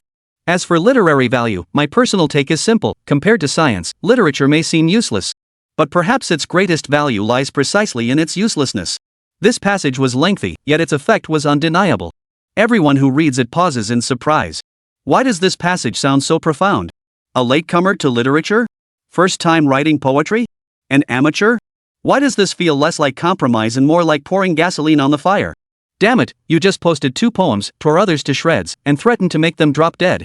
Such concise language, such sharp writing, few in the literary world could match it. But then you turn around and say your own writing is no good. Do you only consider it good when you've written someone to death? And that final paragraph? Damn impressive stuff, it practically redefines literary value. Didn't the Writers Association keep saying his novel Battle Against the Heavens had no literary merit? Well, Fong Wei showed them what real literary value is. Not what you lot claim it is. No matter how great literature is, can it compare to science? The Writers Association members were flushed red with embarrassment. Damn it, he's rubbing salt in our wounds. But that last line left many people deep in thought. Perhaps literature's greatest use is that it has no use? This statement sounds so profound. Some couldn't grasp it, but others understood.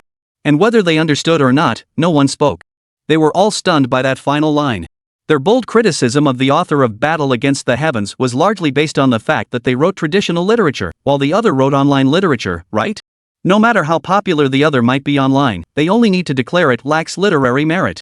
After all, they considered their own works to possess literary merit. Yet in this moment, that very statement shattered their foundation. Was the literary value they clung to truly valuable? Everyone fell deep in thought. On Xinglong, the situation suddenly reversed. The Writers Association fell silent. Netizens were stunned. That's it? It's over? Aren't you all so good at ranting? Go ahead, keep it up. Why does this feel so dramatic? Chapter 109, The Writers Association backed down. Seeing the Writers Association representative cowed by his single remark, Fong Wei felt a surge of satisfaction. Damn it, you guys think you're so great with your big mouths. Why aren't you talking now? Go on. Of course, that final line he posted on Xinglong wasn't something he'd thought up himself. With his level of ideological awareness, he couldn't have come up with such a profoundly meaningful sentence. The origin of that line was Mo Yan's acceptance speech at the Nobel Prize ceremony when he won the Nobel Prize in Literature. After all, as the first person from northern China to win the Nobel Prize in Literature, his words carry profound meaning. Some netizens who didn't grasp its meaning flooded Fong Weisheng's post with comments, pleading for an explanation of its true significance. Why did the Writers Association go quiet after this star reading post? They all felt like they were looking at flowers through a fog, utterly baffled. Fong Wei hasn't offered any explanation either. If you don't get it, you don't get it. If you do, you do. There's no need for some true meaning. Literature is inherently open to interpretation. Why insist on dissecting it to the bone? Then it wouldn't be literature anymore. Alright, I can't make this up anymore. Truthfully, Fong Wei himself didn't fully grasp the meaning of those words. He'd simply seen it in his past life, thought it sounded profound, and committed it to memory. If pressed for meaning, he couldn't really explain it. Online, as the Writers' Association remained silent, fans of Battle Against the Sky sounded the counterattack. We'll never trust those Writers' Association folks again. Exactly. Our author's writing is top-notch. See? They've all gone quiet now. Exactly. What's this bull about literary value? We're just reading for enjoyment. Does it really matter if we're chasing some abstract literary merit? Agreed. From now on, I'm only supporting our author. Do Song Cheong is still the best. Fong Wei read through the supportive comments and selected a few to reply to, thanking each person individually. In this online battle, he was facing the entire Writers' Association alone on the front lines. His fans had also contributed significantly. At the very least, they had fought on another front, trading insults with other fans. For that, he was deeply grateful. To a certain extent, they also showed Fong Wei that there were still people willing to stand by him, which gave him a huge boost of confidence. Suddenly, someone messaged Fong Wei. It was a fan from his book. He messaged on Xinglong, "Boss, hurry up and check out Wang Lin's Xinglong, huh? Their Star Road? Are they still not giving up, pulling some new stunt? Damn it, giving them the satisfaction?" Fong Wei immediately opened Wang Lin's star chart, but what he saw left him stunned. Why is everything gone? All the star posts insulting him, though the comments remained, had been deleted. He checked Lin Wenqi and the others' posts. All their insults toward Fong Wei were gone too. It was as if they'd all coordinated to delete them. What did this mean? Did the Writers' Association back down? Fong Wei hadn't anticipated this. He thought the most they'd do was stop posting comments about him, but unexpectedly, they took a more decisive approach, deleting all their posts outright. Just like that? Damn it, he had prepared so many scathing remarks. He'd already planned it out. If the Writers' Association kept digging their own graves, he'd pull out every classic insult from his past life. They called his writing trash? Well, he'd show them trash for real. He'd curse them to death with trash talk. After all, it was just online talk. If they had the guts, let them come beat him up. But now it seemed his preparations had been for nothing. The Writers' Association collectively backed down. Truth is, the Writers' Association members faced immense pressure to trade insults with Fong Wei. After Fong Wei posted those 2 poems, countless netizens began mocking them. They said that traditional literary writers had actually been defeated by someone writing online literature. When Wang Lin's gaffe dragged the entire online literature community into the fray, the issue escalated. It was no longer about personal grievances with Fong Wei. It had escalated into a clash between online literature and traditional literature. In the kingdom of Jojo, many matters couldn't be openly discussed even if they were factual. Bringing them to the surface was unacceptable. Thus, after Wang Lin posted that Star Brightness, the head of the Writers' Association, the nationally renowned author Rong Manhwa, called him up and gave him a thorough dressing down. He was told the matter would end there. Thus, with pressure mounting from all sides, Wang Lin and his group had no choice but to back down. Asking them to publish an apology was out of the question. The only option was to delete the post. Understanding the implication was sufficient.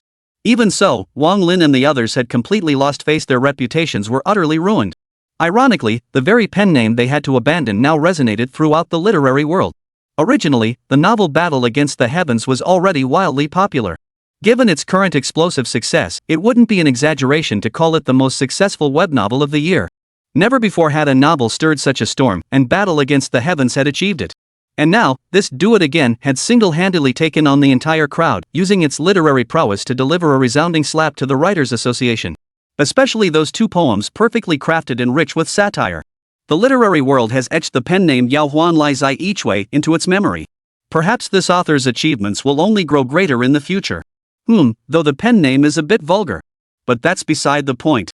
With the Writers' Association removing Xinglong, the matter has now been settled. Fong Wei resolved the issue in his own flawless manner. A flawless resolution, a flawless reversal. Of course, others can only observe such methods, they certainly can't replicate them. In that situation, who could have composed such fitting poetry on the spot? Who could utter words so profound? Truly, few in this world could have managed it. Thus, netizens grew even more impressed with Fong Wei. Damn it, if anyone ever says my big shot can only write fluff, I'll go ballistic. Chapter 110, Anje's Secret. With the Writers' Association matters settled, Fong Wei finally got some peace and quiet. But before he could relax at home for even a few days, the phone rang again. This time, it was from Anjier. Ever since Fong Wei rejected her for the second time, their contact had become sparse. Still, Fong Wei felt deeply grateful to Anjier. Back when he'd been swindled by that unscrupulous system and had no money to live on, it was Anjier who had helped him out. That kindness he could never forget. Thinking of Angier, Feng Wei also recalled that side quest. The system stipulated that he must reject Angier's confession 3 times to complete the mission. Now, 2/3 of it has been completed. As for the remaining third, Feng Wei wasn't confident he could finish it. Given the 2 previous failures, Angel probably wouldn't be able to bring herself to confess a 3rd time. After all, she is a girl. Taking the initiative twice was already no small feat. A 3rd time? Forget it. Feng Wei had given up hope anyway. But that didn't stop them from hanging out like friends. Hey, Feng Wei, I've got a question. That song of Leah's, you didn't actually compose it yourself, did you? As soon as the call connected, the straightforward Angia blurted out. Yeah, I did. Feng Wei admitted. There was no need to hide it. When did you learn how to do this? Yang Bei's shocked tone came through the phone. I've always known how. Feng Wei chuckled. He really had always known how to do it.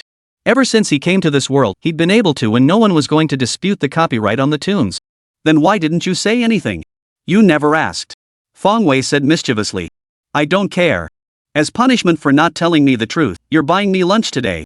Yang Bei whined. You're coming to Hangcheng? Feng Wei asked. Yeah, I'm on my way. Alright, I'll treat you to lunch when you arrive. Feng Wei replied. They had a deep connection. Since Angier had come all this way, it was only right for him to treat her to a meal. Alright, see you later. After hanging up, Angier felt a slight pang of disappointment. When she saw online that the composer of Water Melody was Feng Wei, she froze for a moment. At first, she thought it might be someone with the same name. But upon reflection, she realized something was off. These two actually knew each other. So she called Tong Tong. To her surprise, the composer Feng Wei was indeed the same Feng Wei she knew. Then, she felt a pang of jealousy. Feng Wei was willing to compose a song specifically for Tong Tong? Yet during this time, he hadn't paid her any attention. After all, Tong Tong had met Feng Wei through her. Why did it seem like their relationship was even closer now? Yang Bei couldn't quite wrap her head around it, even though that person was her best friend. Truth be told, when it came to love, everyone was selfish. No one was willing to share the person they loved with others. Moreover, Angier learned from Tong Tong that Feng Wei not only composed music but also wrote poetry. Last time, Feng Wei had composed several timeless love poems right in front of Tong Tong. This only made Angier feel even more unbalanced. Why hadn't she known any of this? And whether it was poetry or music, everything was composed by Feng Wei for Tong Tong. Yang Bei was getting a bit hung up on this. Even though she kept telling herself things might not be what she imagined, and that she and Feng Wei had no connection, he certainly didn't need to consider her feelings when acting. But more than anything, she kept thinking how much better it would have been if she hadn't introduced Tong Tong to Feng Wei in the first place. And so, Angier locked herself in her room, enduring the agony for days. Then she realized she couldn't go on like this. She decided she needed to find Feng Wei and ask him, had he ever liked her? Or ask if it was Tong Tong he truly liked? Otherwise, Angier felt she would go mad. She had always been a carefree girl, lighthearted and living life with abandon. She used to think that so-called love was just like that everything in TV dramas was a lie. But she never imagined it would all come so suddenly. Ever since she met Feng Wei, everything had changed. She learned the ache of missing someone, the pain in her heart when she had to part with the person she loved. She knew the agony of watching the person she loved grow close to someone else. So this, she realized, was the taste of love. So this is what it feels like to care for someone. So she decided she couldn't go on like this. Today, she would get to the bottom of things.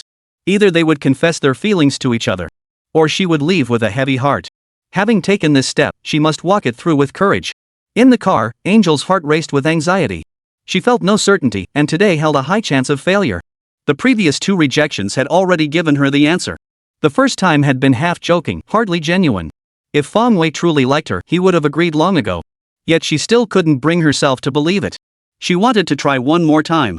If this attempt failed too, she would give up completely. She didn't care whether she could accept the outcome, she'd just go for it. Her nature wouldn't allow her to drag things out indefinitely. Perhaps after today, every day henceforth would be filled with pain. What meaning would fame, wealth, or any other wonderful thing hold if she couldn't be with the one she loved? As the car slowly approached Hangcheng's territory, Angier grew even more tense. Feng Wei put down his phone. He wasn't sure why Angier had contacted him. But he didn't dwell on it. They hadn't seen each other in quite some time, and catching up over a meal wouldn't hurt. After all, he didn't have many friends in this life. And those he was truly close to? Practically non-existent. But Feng Wei took pride in the quality of his few friends. Angier and Tong Tong, both goddesses in the eyes of many. They combined stunning looks with genuine talent. Both had become his close friends. For Feng Wei, who had lived through his previous life, this was truly one of life's greatest blessings. Chapter 111, Angier's Third Confession. Since he was treating a beauty to dinner, the venue naturally had to be top-notch. After all, he had money now. They met at a restaurant, and due to Anjera's special status, they reserved a private room. The private room wasn't large, but it was exquisitely decorated with an antique charm that created a lovely atmosphere. Fong Wei arrived first and ordered the dishes. Soon after, Anjera arrived. What surprised Fong Wei, however, was that Anjera hadn't brought her assistant this time. Celebrities like them usually had assistants accompanying them when they went out, so there would be someone to help if anything happened. "Why did you suddenly decide to have me treat you to dinner today?" Fong Wei asked with a smile. "You wouldn't be stingy, would you? It's just a meal. Is it really that big of a deal? You must have made a killing selling those classic handbags last time, right?" Yang Bei entered, set down her shoulder bag, and teased. "Of course not. With our relationship, I'd treat you to 10 meals, not just one." Fong Wei replied honestly. It was true that Fong Wei loved money and not just a little. But what he valued even more was emotion, whether it was family, friendship, or romance. It's just that in this world, very few people could truly earn his genuine devotion. Yang Bei barely counts as one. "You said that?" Hearing this, Anjera's eyes lit up, and she smiled brightly.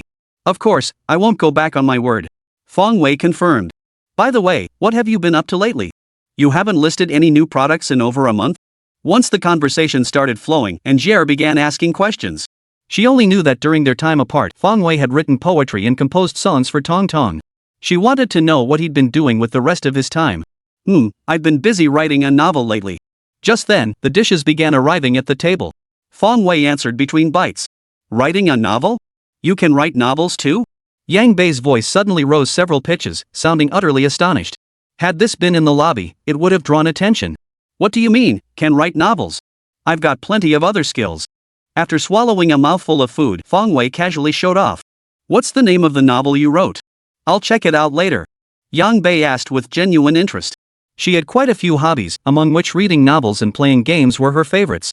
Lately, she'd been hooked on a wildly popular online novel, even splurging on generous tips for the author. Since Fong Wei had written a novel too, she naturally wanted to show her support. "Well, it doesn't matter if it's not great, I'll just consider it a gesture of friendship. My novel's called Battling the Heavens. You probably haven't heard of it," Fong Wei said uncertainly. After all, a celebrity like Angel probably wouldn't read web novels. Battle Against the Heavens? Oh, I don't think I've heard of it. Wait, what? You wrote Battle Against the Heavens? You wrote Battle Against the Heavens? Yang Bei's voice suddenly grew excited, her beautiful eyes widening in surprise. Oh my god, could it really be that coincidental? The novel she'd been following lately was Battle Against the Heavens. Could it be the novel she'd been following all along was written by Fong Wei? Even though Angel was a girl, she still enjoyed reading fantasy novels. Especially this one, Battle Against the Heavens. It was so thrilling that even she felt compelled to keep reading. That's right, it's me. My online name is One More Time, right? This time, my pen name is One More Time again. Fong Wei stared at Anjera in confusion. Seeing her like this, why did it feel like she was also following this book? Could it be that Anjera also reads online novels? So it really is you who wrote it. Yang Bei finally understood. No wonder the author's pen name felt so familiar. After hearing Fong Wei's explanation, it all clicked. You know what? I absolutely love your book. I've even tipped you a lot. Really? Thanks so much. Fong Wei expressed his surprise and gratitude. Who would have thought a goddess like Anjera would read otaku novels?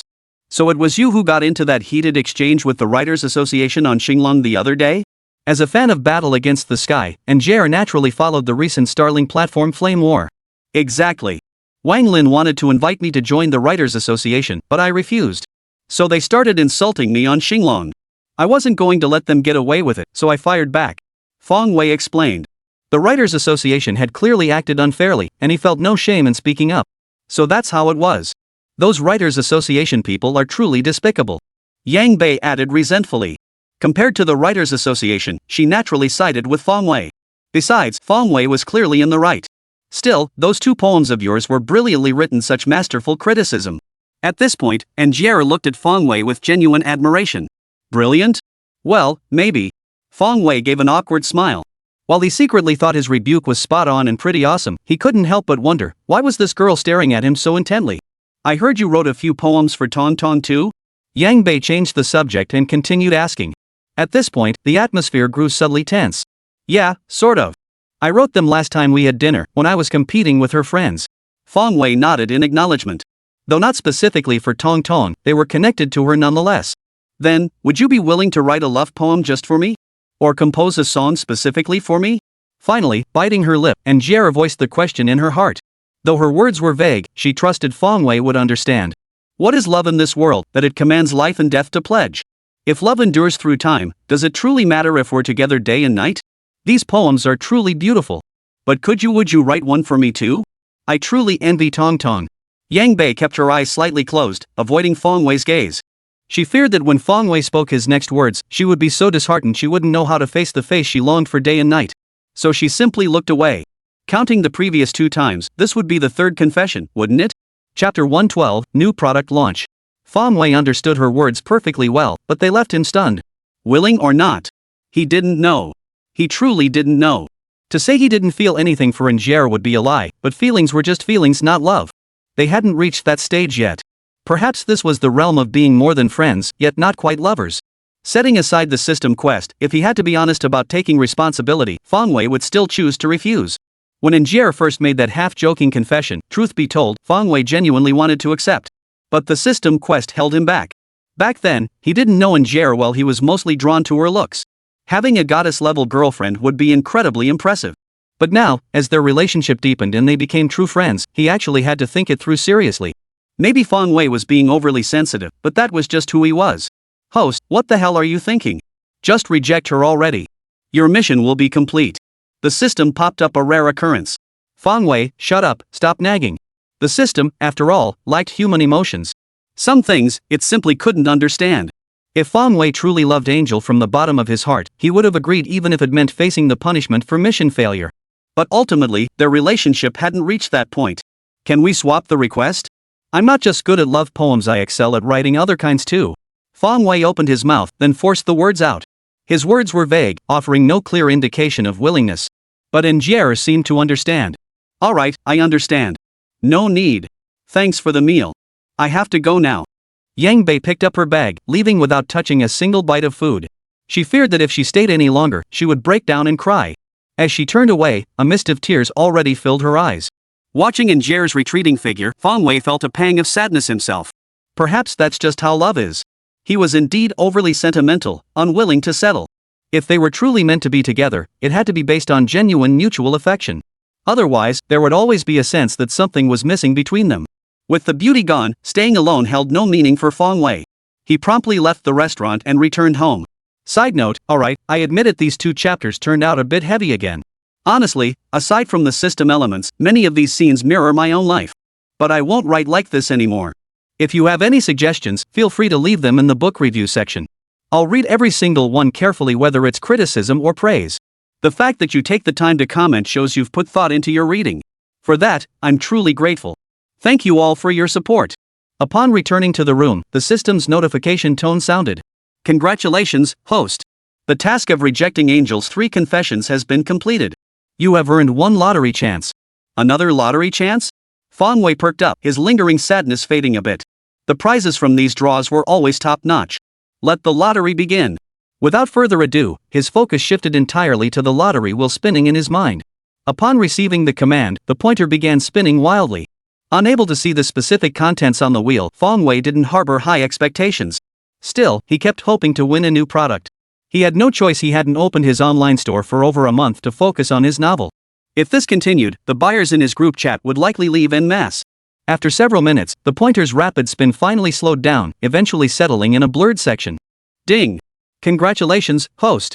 You have obtained the new product, Breast Enhancement Potion. The moment the words rang out, Fong Wei was stunned speechless. Breast Enhancement Potion? Holy crap! This is pretty awesome. Fong Wei, system, are you sure you didn't misread that? Host, rest assured. This system is certain it didn't misread, and you didn't mishear. The new item is indeed the Breast Enhancement Potion. Fong Wei, system, you're awesome. So how effective is this stuff? At this, Fong Wei flashed a mischievous grin. Once this stuff hits the market, women are gonna go nuts. After all, the vast majority of women aren't satisfied with their own assets. Those with smaller assets want to enlarge them, while those with larger ones crave even more. In short, the demand is limitless. The key lies in its effectiveness. If it works, it'll definitely command a premium price. This potion is far more appealing than anything he's sold before.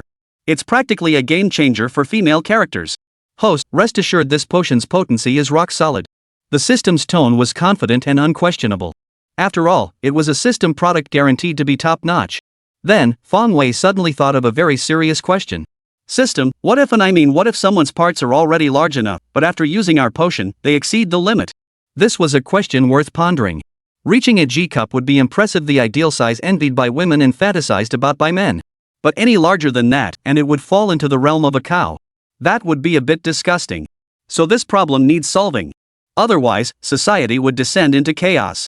Those enraged women would flood his store with negative reviews. Host, no need to worry. To address these concerns, this system has specifically divided the breast enhancement potions into 5 tiers, C, D, E, F, and G. Each potion, once consumed, achieve the corresponding size. C, D, E, F, G tiers? The system really has thought of everything, ha ha. Ha? Then why isn't there a B grade potion? Then, Fong Wei asked a rather foolish question. Host, this system really doesn't want to answer such a dumb question. With higher grade potions already available, who would buy grade B potions? How would you even sell them? Alright, forgive my reckless ignorance. But since these potions have different grades, shouldn't their prices vary? It doesn't make sense for C grade and D grade potions to cost the same, he'd be losing big time. Chapter 113, Your Shopkeeper is Back. Of course they're different. Grade C potions are 100,000 per bottle, Grade D is 150,000, Grade E is 200,000, Grade F is 250,000, and Grade G is 300,000. Holy crap! That expensive? Fong Wei exclaimed in surprise. Isn't that a bit steep? A breast augmentation surgery, even a basic one, only costs a few thousand. True, at first glance, the prices seem steep. Most people couldn't even afford the lowest grade potion. Host, please refrain from comparing surgery to potions, that's an insult to our system's products. Can silicone compare to pure, natural flesh? Moreover, our potions come with absolutely no side effects. Fong Wei thought about it and realized he was right. Silicone felt so hard and lifeless, how could it compare to the real thing? He recalled a news report from his past life about a foreign woman bitten by a venomous snake. The woman survived, but the snake died.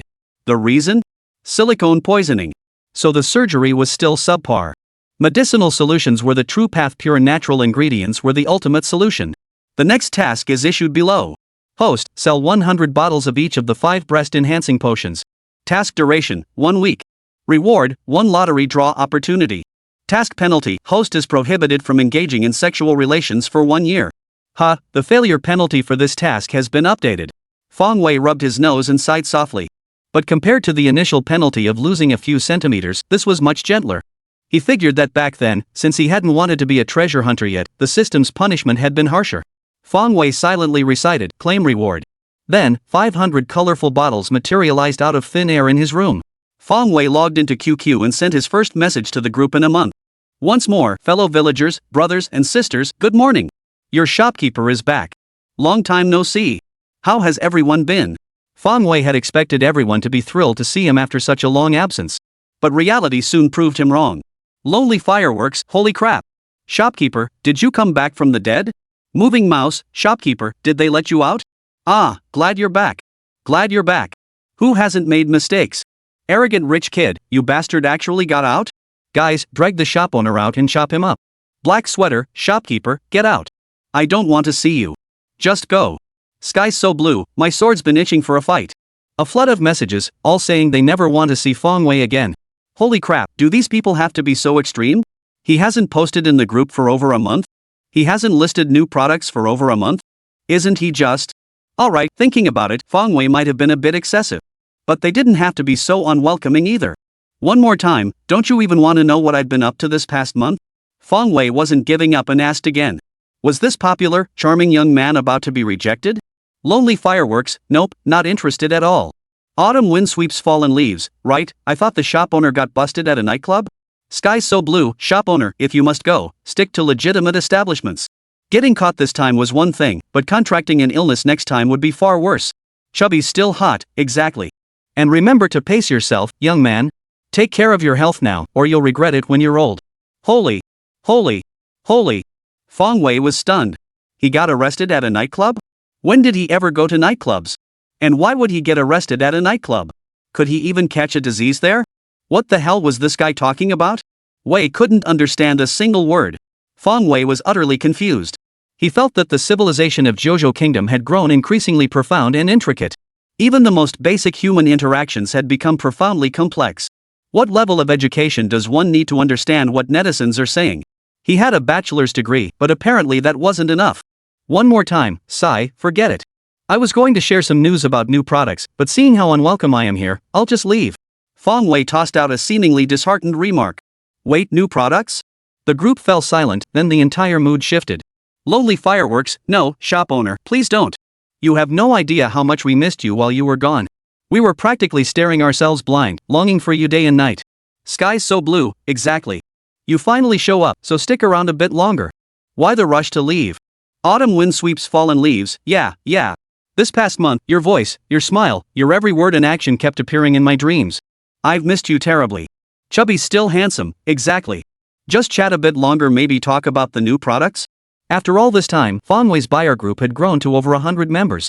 After Fong Wei announced the new products, the entire group sprang into action. For a moment, the group was abuzz with overwhelming energy, shaking the heavens. It felt like they'd keep clamoring until he revealed the new product. After all, hadn't they been waiting all this time just for the new products? But alas, the shop owner was just too eccentric. Where else would you find a shop that didn't sell anything for an entire month? Not selling anything was one thing, but not posting a single update in the group? At any other online store, they would have left the group long ago. Who would stick around like this? But here, they're willing to wait. Why? Because this shop's products are simply too good. Whether it's the previous brightening cream or the classic handbags from last time, every single item is top-notch. Absolutely worth every penny, and they make you look good when you carry them out. Otherwise, so many wealthy customers wouldn't all flock to dig for treasures to shop. Chapter 114, The Sensation Caused by the Potion. Holy, this plot twist is coming way too fast. Fong Wei stared blankly at the group chat messages. Can we even be friends anymore? These guys have some nerve, utterly shameless. They're practically corrupting him. But since we're launching new products, it's better to give everyone a heads up. That way, folks can get their cash ready ahead of time. Alright, fine. Since you all genuinely miss me so much, I'll give you a little sneak peek about the new products. The moment those words left his mouth, the group fell silent. Once more, the new product this time is the Fengxiong potion. What? What? Everyone in the group was stunned. What had they just heard? Fengxiong potion? Is there even such a thing in this world? Jima's fireworks, shopkeeper, are you sure you didn't mistype that? He was a veteran in the group and held the shop owner in high regard. But this time, it seemed downright bizarre. Fengxiong potion, as the name suggests, is naturally for Fengxiong. But if such a thing truly existed in the world, what would be the point of breast augmentation surgery? People would just buy the potion instead. So, he couldn't help but be skeptical. Others in the group chat also typed out their doubts, with some even thinking Fong Wei was joking. How could that be possible? Their doubts were exactly what Fong Wei had anticipated. After all, without the system, they couldn't accept such a miraculous thing existed. Before he obtained the system, Fong Wei wouldn't have believed in such a potion either. What does the law of conservation of energy say? A change in the form of matter is essentially a conversion of energy. So the question arises, what exactly formed Buwei's increased volume? At least with surgery, they'd insert a few layers of silicone implants. But the system's creations clearly defy conventional logic. It's just that awesome, capable of defying the law of conservation of energy. How about that? This is the system, after all. Let me repeat, let me make this perfectly clear, the shop owner isn't joking, nor did they make a typo. It really is Fengxiong potions. Tonight, the shop will list 5 tiers of potions, C, D, E, F, and G. Each potion will produce the corresponding size after consumption. Autumn wind sweeping fallen leaves, shop owner, you're pulling my leg, right? Why does this sound so fantastical? Now we have Fengxiong potions? And different grades? Sky's so blue, yep, shop owner, we need an explanation. Chubby's still handsome, need an explanation. One more time, I swear on my shop's reputation these potions are absolutely real and have zero side effects. The secret formula is just like last time's whitening cream. A family heirloom recipe. Rest assured. Fong Wei reluctantly brought out the whitening cream. After all, that cream was already a game changer, so introducing another one didn't seem so hard to swallow. He just needed to insist it was an ancestral secret formula. Seeing the shop owner speak with such solemnity, everyone remained half convinced. Honestly, if anyone else had made such claims, they wouldn't have believed a word. But coming from Fong Wei, they had to give it serious consideration. After all, his previous products had always been extraordinary. Besides, the shopkeeper didn't seem to have any reason to lie. Just as everyone fell silent, Tang Wei suddenly sent a message. Enchanting beauty, shopkeeper, is what you're saying true? Is this potion also made using your ancestral secret formula? Tang Wei was thrilled. Truth be told, most women would feel a surge of excitement upon learning about the existence of a Fengxiong potion. Having used whitening cream herself, she understood its effects well and naturally believed in the existence of breast enhancement potions. One more time, of course it's true. When have I ever lied to anyone? Fong Wei knew this customer truly believed in the potion's efficacy. Seductive beauty, okay, what time will it be available tonight? I'll definitely buy it. Come again, it'll be available at 9 p.m. tonight. Everyone is welcome to come and buy it. After saying this, Fong Wei stepped back. Some things are better left unsaid. Too much talk only makes things worse. Sales were guaranteed anyway. Once the first few customers confirmed the potion's effectiveness, wouldn't it be long before everyone rushed to buy it? No woman could resist the allure of this potion. Still, tonight's sales figures probably wouldn't be ideal. Fong Wei was prepared for that. Time slipped by, and evening arrived in the blink of an eye. Tang Wei stared at the time on her phone, wishing it would pass as quickly as possible. If this potion really worked, oh, how wonderful that would be. Even though she already had plenty going for her, well, who among women would ever complain about having more curves? So tonight, she absolutely had to snag a bottle of that potion. Fortunately, it seemed few in the group believed it, so she shouldn't face much pressure. Finally, the clock struck 9. Tang Wei frantically scrolled through the page and spotted the potions listed. The shop offered 5 tiers of potions, C, D, E, F, and G. And each potion was quite pricey. Money wasn't the issue, she could easily afford them. The real question was, which grade should she choose? Grade C potion? Nah, she already had such substantial resources to begin with. G grade potion? Wouldn't that be a bit too much? That's a bit much. Then there's the F grade potion. But wouldn't the transformation be too obvious? Might the media catch on? Those unscrupulous media outlets wouldn't hold back. Who knows what they'd say behind her back? Then let's go with an E grade potion. Decided. It meets our needs without drawing too much attention. This is the most suitable choice. Alright, this one it is. Tang Wei tapped her finger and purchased a bottle of E-grade potion. After the purchase, she began fantasizing what would her body parts look like if they reached E-grade? They'd definitely be more Mirren, right? At the same time, Tang Wei felt fortunate that she didn't have any filming scheduled for today, otherwise, she wouldn't have seen this message. After all, the shop owner hadn't posted anything in a month. After tonight, once everyone discovered the potion's miraculous effects, rushing to buy it might not guarantee success. Chapter 115, Nighttime Sales. Yang Bei lay on her bed, staring at the potion in Fong Wei's shop with a troubled expression. After being rejected today, she had cried her fill and grieved enough, then locked herself in her room, refusing to come out. But when the buyer group notification pinged, she couldn't help but peek. And that's how she learned Fong Wei was about to release a new product. Breast enhancement potion? Could it be he rejected me because I was too small? Yang Bei couldn't help but wonder, then glanced down. Seems like, maybe, that part of hers really was a bit small. No way? He shouldn't be that vulgar, right? But it seemed like men all placed great importance on this. So, should she buy it? For a moment, Anjia hesitated. After pondering for a while, she ultimately couldn't resist the temptation and bought it. With such an opportunity to enhance her appeal available, not buying it would be unthinkable. Besides, she trusted Fong Wei wouldn't sell counterfeits. After much deliberation, Anjia made her move and bought a bottle of D-grade potion. Unlike Tang Wei, who had deep pockets, buying a higher grade potion would be too obvious. She had no choice but to settle for the D-grade. After the purchase, she couldn't help but wonder, if her grew larger, would Fong Wei approve? Staring at the potion before her, Lu Shishir was equally conflicted. Like in Jer, she had achieved fame at a young age, rising to the top tier of domestic stardom while still very young. She was beautiful, possessed solid acting skills, and had an even better personality. Her only flaw, however, was her lack of assets up top. Compared to Injer, hers was even more unspeakable. She genuinely had nothing there. In everyday life, people would tease her, saying that aside from her face, she was just like a man. Though she's cheerful and doesn't dwell on such remarks, they still sting. If given the choice, what woman wouldn't want ample assets to draw the attention of countless men? But the problem was, this was something you were born with. She couldn't change it. As for surgery, Lu Shishir wouldn't even consider it. Her nature simply couldn't tolerate such artificial alterations. So she's remained flat-chested all this time. She even has a huge fanbase who affectionately call her Shi. While this was partly due to her straightforward nature, more often than not, people were mocking her for lacking substance. How could she tolerate that? Lu Shishir had long been seething inside, but with no way out, she could only let things be. But this time, she saw a glimmer of hope. Ever since this shop sold that dress last time, she'd been keeping an eye on it. She'd also bought a classic handbag from them. Upon receiving it, she found the quality to be truly excellent, no complaints there. Therefore, she believed the shop owner wasn't someone who sold counterfeit goods. So she heeded the call from deep within and decided to buy a bottle of potion to take home. But then came the dilemma, which potion grade should she choose? C, D, E, F, G. All 5 grades were available to her. After all, she didn't even have the lowest C grade potion. But how could Lu Shirshir possibly settle for a C grade potion?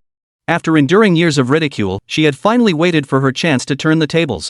Was she really supposed to choose the lowest tier? No way. She wouldn't accept that. Then, should she choose the G grade potion? A flicker of desire flickered in Lu Shirshir's heart. But she quickly dismissed the idea. She still had to navigate the entertainment industry. Such a drastic change would inevitably be noticed, and she didn't want the media running wild with rumors.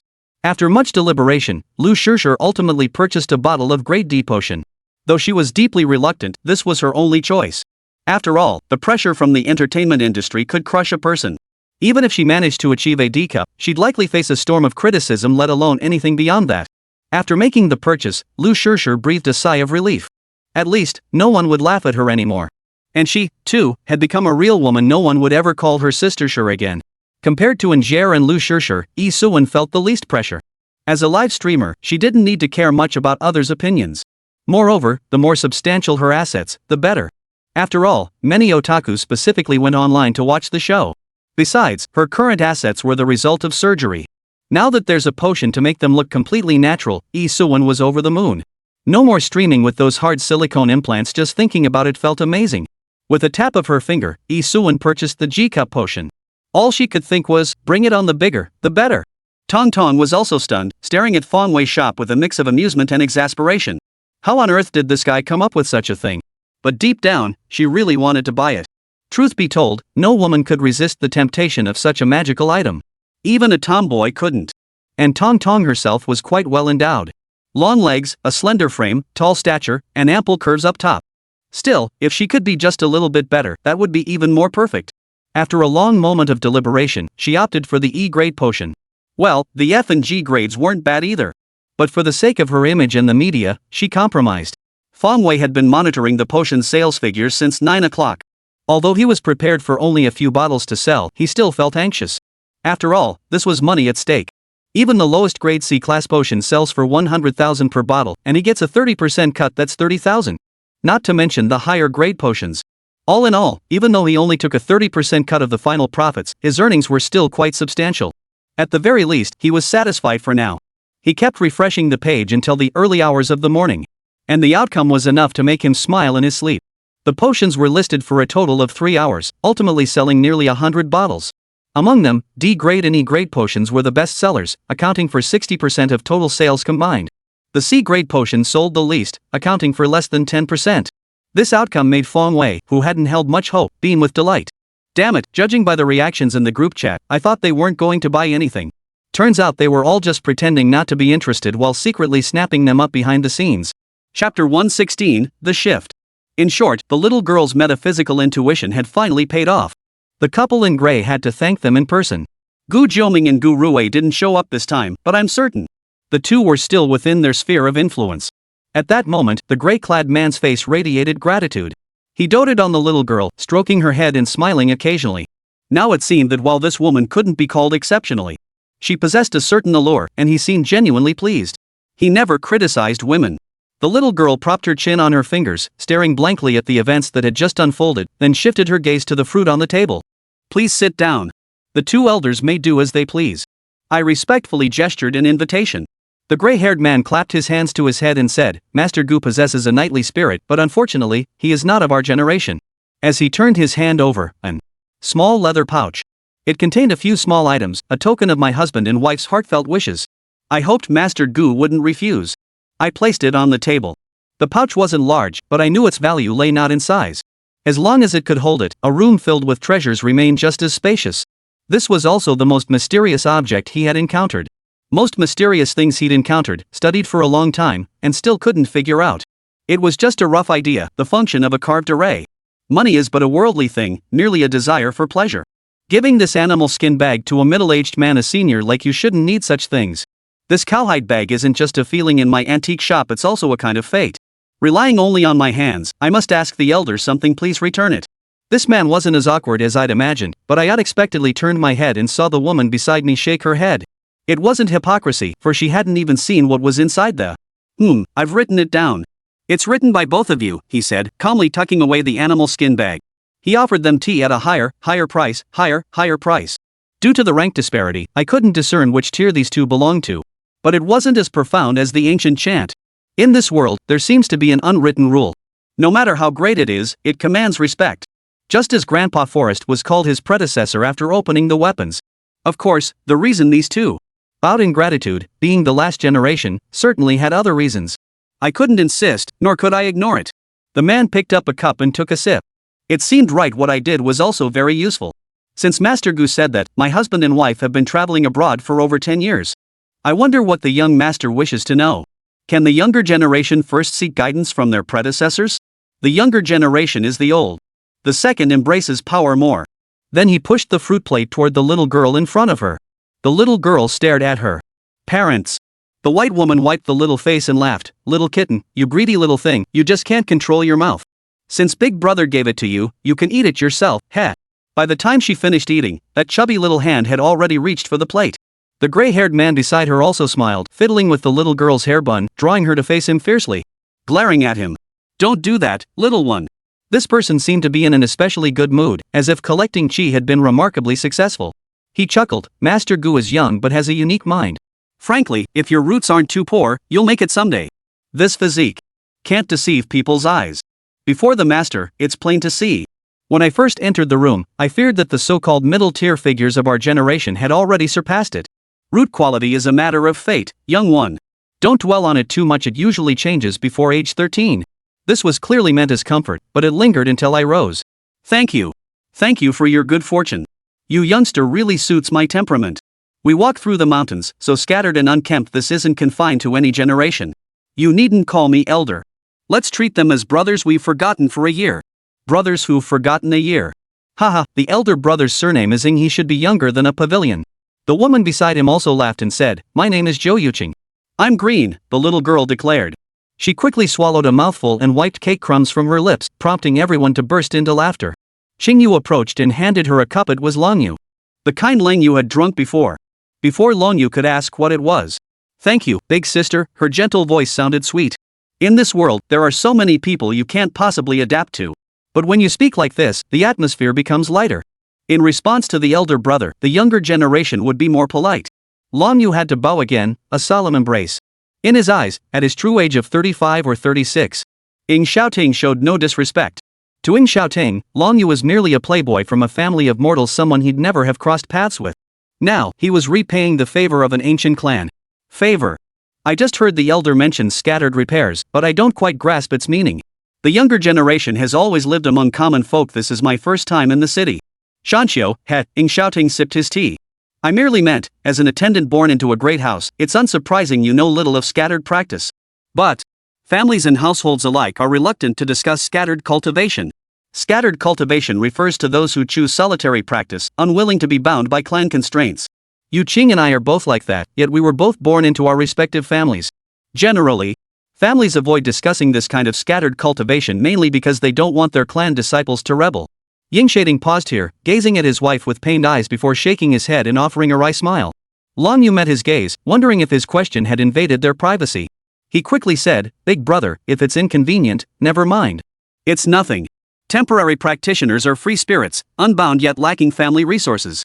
I suspect the vast majority of them come from this background. The sky is 6? Lang Yu was slightly confused. Didn't you say the Tianqi Empire? He still didn't grasp the connection between these two names. Chapter 117, Zhang Tong's Unease. Inside the room, Tong Tong stared at her reflection in the mirror, speechless for a long while. She had just finished drinking the potion, and then, her eyes wouldn't close. This change is way too obvious. In less than a few minutes, it was as if she'd undergone a second puberty. What on earth was mixed into Feng Wei's secret formula? It was nothing short of a miracle cure. But I have to admit, the texture of Ezubi feels different from before, huh? Tong Tong was stunned for quite a while before she finally snapped back to reality. Then it hit her she should share this amazing potion with her other close friends. Having been in the entertainment industry for several years, Tong Tong had indeed made some good friends. No need to notify Yang Bei she was in the buyer's group and had definitely purchased it. So, who should she notify? Tong Tong fell deep in thought. Since it was a breast-enhancing lotion, she should tell the person who needed it most. After a moment's thought, Tong Tong dialed Zhang Yong's number. She and Zhang Tong were on good terms and kept in touch regularly. Plus, Zheng Tong was a lively and adorable girl. Her only flaw, though, was that she was a bit too flat. Her close friends had teased her about it more than once.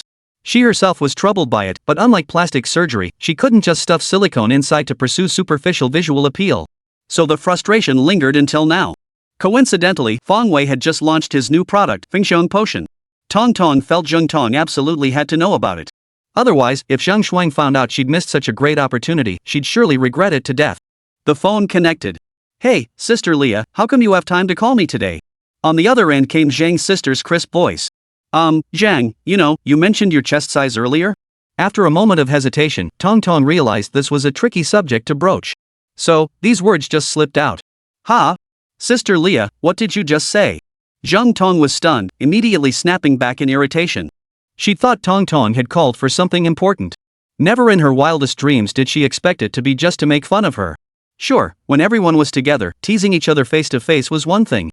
But did it really warrant making a special phone call just to mock her? Was that really necessary? Was it? So what if she was flat-chested? What's wrong with having small breasts? I'm flat-chested, I'm proud, I'm saving fabric for the nation. Small breasts don't waste national grain. That's just how she is, what's the big deal? Zhang Tong pouted, looking like a little kid who was really upset. Xiao Tong, that's not what I meant. Tong Tong panicked upon hearing this, realizing she'd said the wrong thing. She hurriedly explained. "Here's the thing, I found this Fengxiang potion on the treasure hunting website. I bought it to try, and it really works wonders. So I was wondering if you'd like to get some? Fengxiang potion? Sis Leah, you weren't scammed, were you? How could such a thing even exist?" Zhang Tong's tone dripped with disbelief. If it weren't for Tong Tong's voice coming through the phone, she'd suspect Tong Tong's phone had been stolen. No way. This sounds like something treasure hunting merchants use to scam people. Fengxiang potion? If the potion really worked, why would so many people still opt for surgery? I've personally tested it myself, and it really works. If you don't believe me, I can send you a photo. Tong Tong patiently explained to Zhang Shang. Admittedly, expecting someone to accept this miraculous potion out of the blue was a bit much. If it weren't for Fong Wei selling it, she wouldn't have believed it either. So Tong Tong understood Zhang Yong's hesitation. Then, to convince Zhang Yong, she took a flattering photo of herself and sent it to him. Meanwhile, Zhang Tong was also baffled. Why did Sister Leah seem so strange this morning? After a moment, Tong Tong's selfie appeared on her phone. Then, Zhang Tong was stunned, her eyes wide with disbelief. Tong Tong's face hadn't changed, but her chest seemed to have expanded considerably. Zhang Tong and Tong Tong were very close, and Zhang Tong knew her measurements well. They'd even playfully touched each other privately.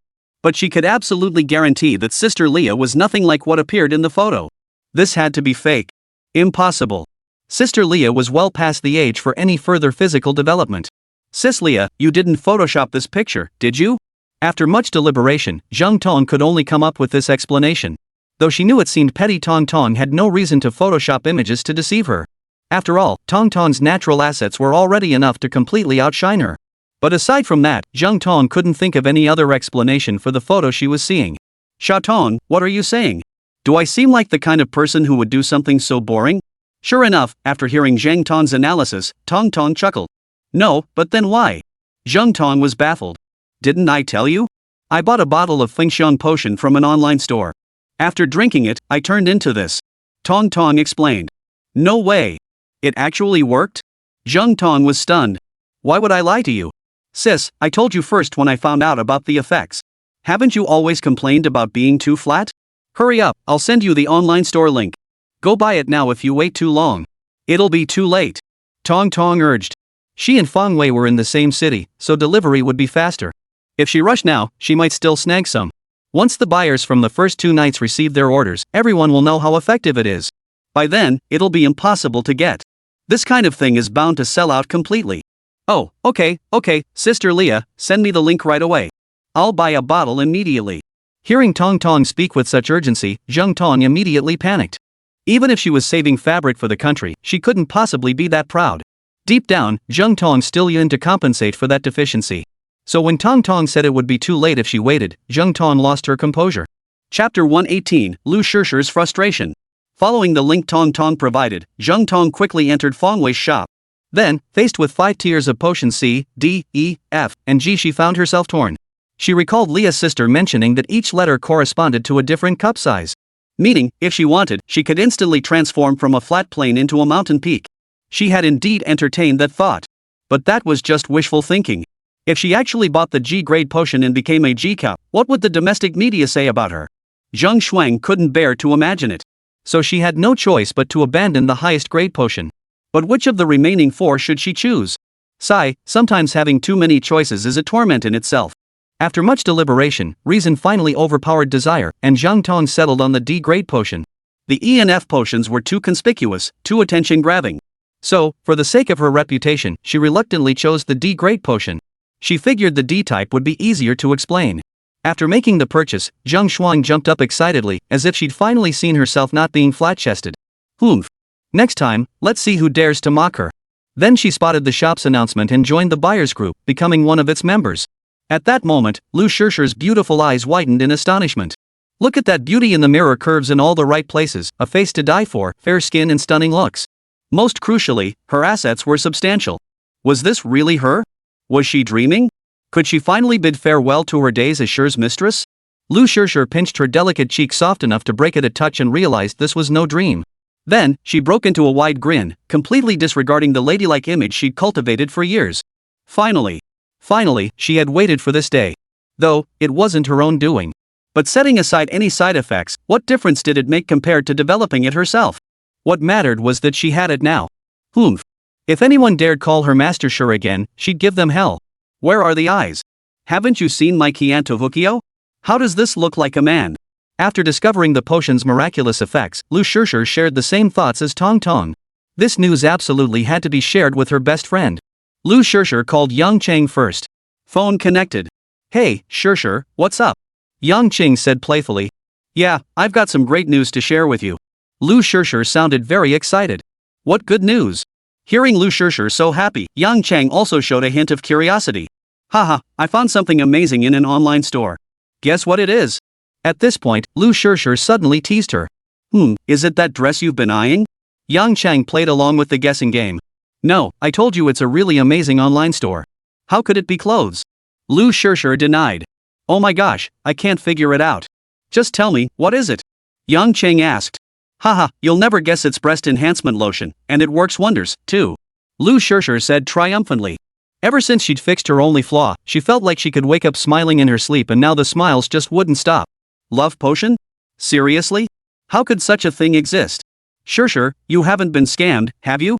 Yang Qing was also startled by Lu Shishir's words. Her first thought was that Lu Shishir must have been scammed by treasure-hunting merchants. What wouldn't treasure-hunting merchants do these days? No way. Do I look that gullible? Lu Shishir asked. Yes. Yang Chang nodded truthfully. Ah, Xinger, don't worry. I know that shop owner, he wouldn't pull any scams. Plus, I've already taken the potion, and it really works. Let me tell you in confidence, I've already gone up to a D cup. Cup size now. Although Lu Shishir said she was telling Yang Qing in secret, her voice was quite loud. Really? That amazing? Well, congratulations then. You finally don't have to be Master Shir anymore. Yang Qing exclaimed in amazement. The world is truly full of wonders. Whoever created this miraculous potion must be incredibly talented. As Lu Shishir's best friend, Yang Qing naturally knew the inside joke about Master Shir. Exactly. From now on, I can stand tall and proud on stage. Lu Shishir looked absolutely thrilled. Whenever she imagined the scenes to come, her heart couldn't settle. Life from now on should be pretty wonderful, right? There's that saying online, right?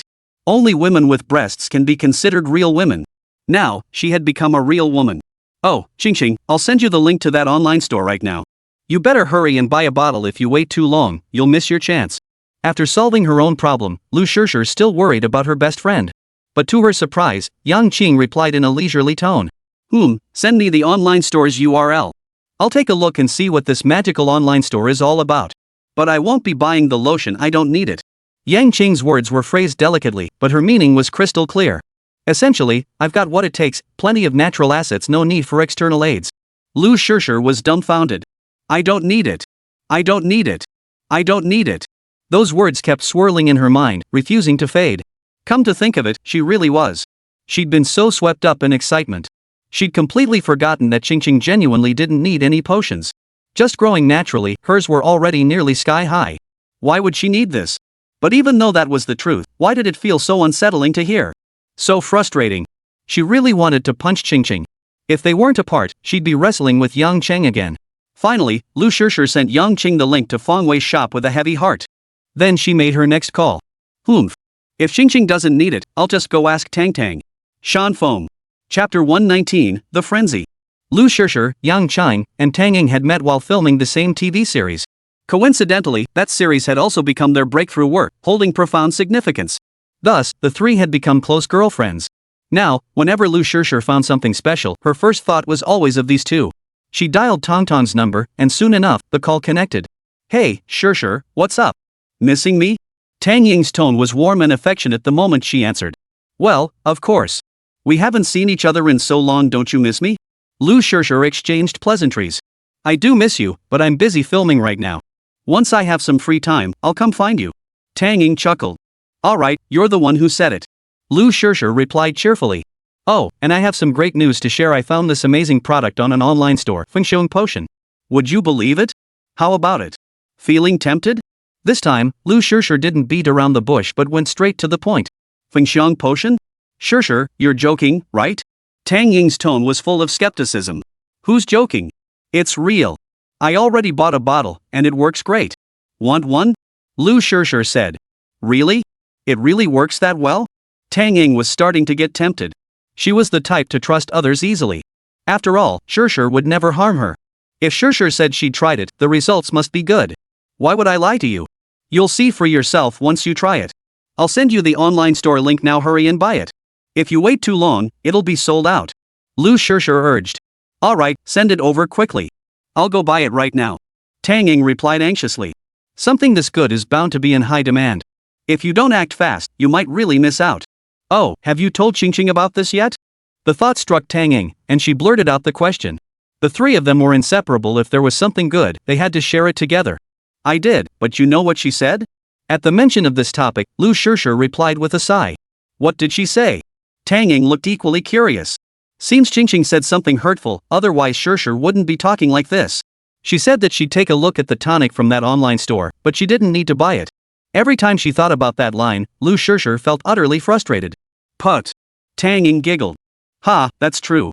That little girl's already developed. She definitely doesn't need any breast enhancement lotion, right? Tang Ying could imagine Lu Shishir's frustration. It was practically a blatant mockery. And here she was worrying about Yang Qing, only to find out the other girl didn't need it at all. Tang Ying felt relieved it wasn't her who had to tell Yang Qing. Otherwise, she'd be the one feeling miserable now. Alright, stop overthinking it. Just send me the link already. Tang Ying comforted Lu Shishir. Okay, I'll send it over. A moment later, Lu Shishir replied. Then, Tang Ying also contributed to Feng Wei's sales figures. Lu Shishir and others received their orders, and many others did too. Then, whether they'd bought it for themselves or for their significant other, after witnessing that magical moment, everyone was stunned. This shop owner is amazing. That was the only thought in everyone's mind. After the initial shock wore off, they immediately began telling their friends and family. After all, this potion could only be used once per person.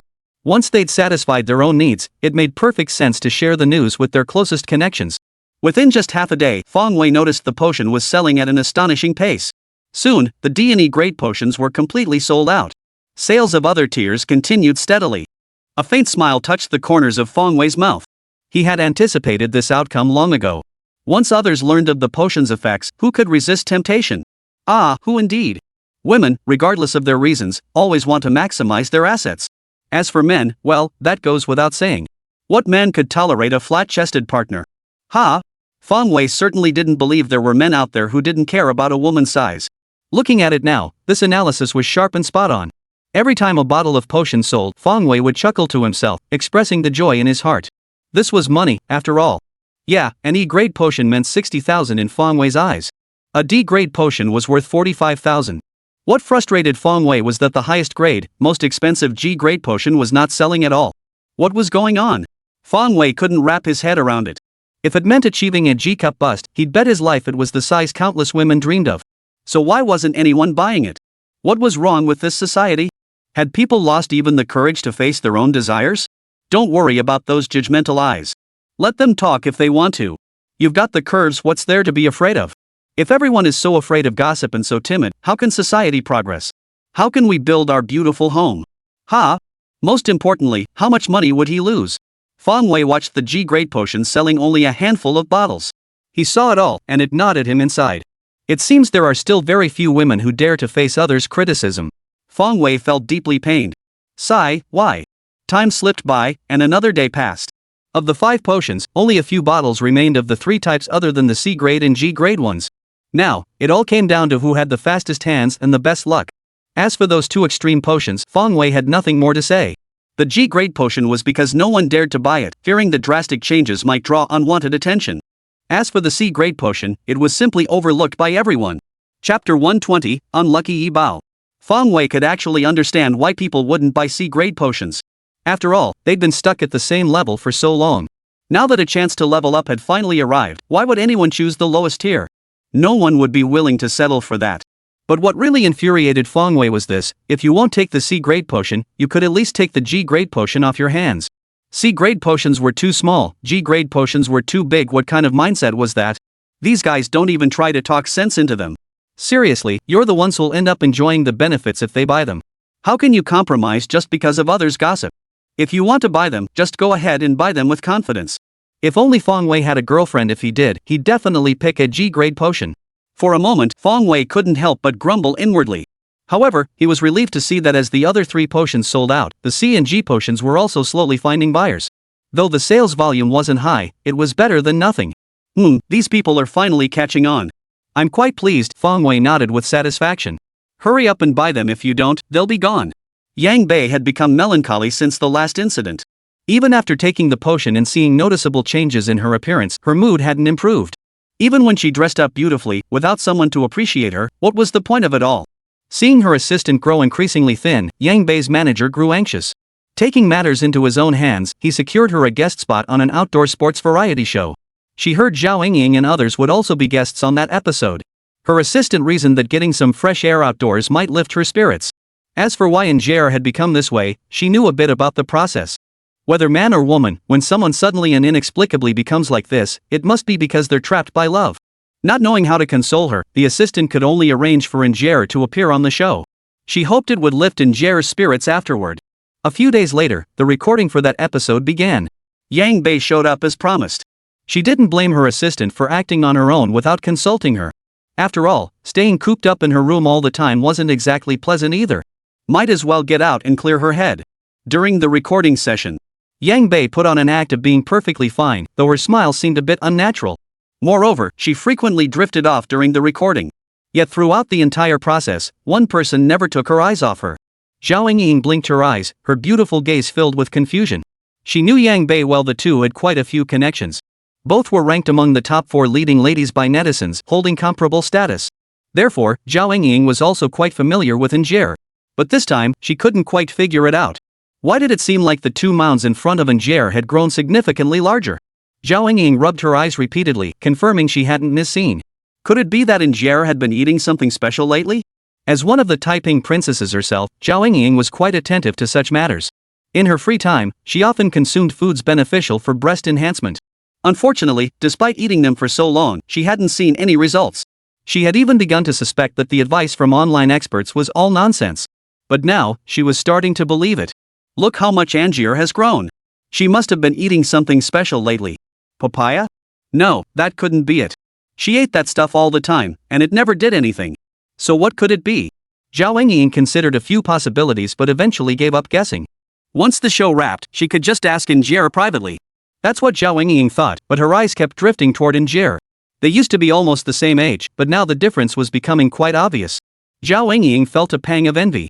After waiting over 3 hours, the recording finally wrapped up. Though the broadcast would only be an hour long, the actual recording time was undoubtedly much longer. Once most people had dispersed, Zhao Yingying hurried over to Jer. She asked mysteriously, Jer, have you been eating something special lately? Ha? Yang Bei, who had been lost in thought, jumped at Zhao Yingying's sudden question before responding. What kind of special thing? Yang Bei looked skeptical, not understanding what Zhao Yingying was talking about. You know, food that makes that part bigger? Zhao Yingying whispered, her face flushing slightly. Her gaze, however, was fixed on the area in front of Angel. Yang Bei followed Zhao Yingying's gaze and immediately understood what she meant. He couldn't help but laugh. Come on, I haven't eaten anything special. If you didn't eat anything, then how did you get bigger? You used to be about the same size as me. Zhao Yingying looked utterly skeptical, convinced Jer was keeping something secret. Sigh, I bought this breast enhancement potion from a shop on Digging for Treasures. If you want to buy some, I'll send you the store link. Yang Bei didn't hide anything. Zhao Yingying was someone in the industry, and they were fairly close, trustworthy enough. Great. Great. Send me the link right away. Hearing about this magical online store, Zhao Yingying nodded eagerly. She'd privately tried countless methods for this problem, but nothing had worked. Now that she'd heard about Feng Wei's miraculous online store, she was naturally overjoyed. And after witnessing Injera's transformation firsthand, Zhao Yingying didn't even need to doubt it. Alright, I'll send it to you now. Sensing Zhao Yingying's urgency, Injera immediately sent her the URL to Feng Wei's store. Upon receiving the message, Zhao Yingying immediately clicked on the link with her phone. The moment she entered, Zhao Yingying noticed only a few bottles of G-grade potions remained in the store. Angier, did you become like this after drinking a G-grade potion? Zhao Yingying asked in a cute voice. I drank a D-grade potion. Originally, this shop had 5 types, C, D, E, F, and G, each corresponds to a different model. A G-grade potion means you'll turn into a JOBI. JOBI. I guess the other potions are sold out now. Yang Bei found the truth harsh, but she still laid it out plainly.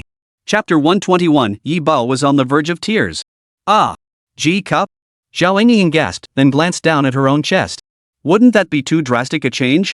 She was barely a B cup now. If she suddenly became that size, people would definitely gossip. What if the media and reporters start making wild reports? But why did she feel so compelled to buy it? Ugh, this is so agonizing.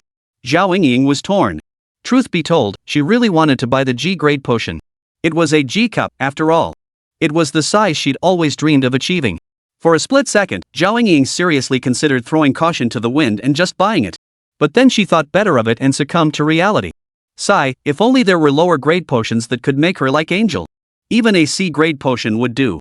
It would be better than her current situation. Yang Bei, seeing Zhao Yingying's hesitation, immediately urged her. Lying, if you're going to buy it, hurry up. There are only a few bottles left, they'll be gone soon. She knew Zhao Yingying was torn, but something was better than nothing. She should just fulfill this wish first. Okay, I'll buy it right away. Hearing Injera's urgency, Zhao Yingying pushed aside her hesitation. What the heck, just buy it first, she'd worry about whether to drink it later. Zhao Yingying tapped her finger to purchase, but just as she was about to complete the transaction, the system notified her that all items were sold out. Ha! Why is this happening? Zhao Yingying panicked, frantically refreshing the page. But after refreshing the page, she realized that even the few bottles of G-grade potions had sold out during her moment of hesitation. Now, there wasn't a single potion left. Zhao Yingying stared blankly at her phone screen, her heart sinking. She had finally discovered a way to fulfill her deepest desires, yet she hadn't seized the opportunity. Her heart felt utterly numb. If disappointment was inevitable, why had she been given hope in the first place? Injera, the potions, they're all sold out. Zhao Yingying frowned and complained to Injera. Why don't you join that shop's buyer group and ask the owner if they have any left? Seeing Zhao Yingying so upset, Yang Bei reluctantly offered a solution. Though she knew these potions were Feng Wei's entire stock, and he'd be unlikely to make an exception to brew more, it was worth a shot. Right. I can ask the shop owner. Injera's reminder snapped Zhao Yingying back to reality. She promptly joined the group. Feng Wei, ever the phone addict, instantly approved the new member. These were customers, his money trees, so how could he possibly turn them away? Seeing the shop owner accept, Zhao Yingying was so anxious she skipped typing and jumped straight into a voice call. Beep. Ha? This newcomer wants to voice call me? On the other end, Feng Wei paused for a moment before accepting.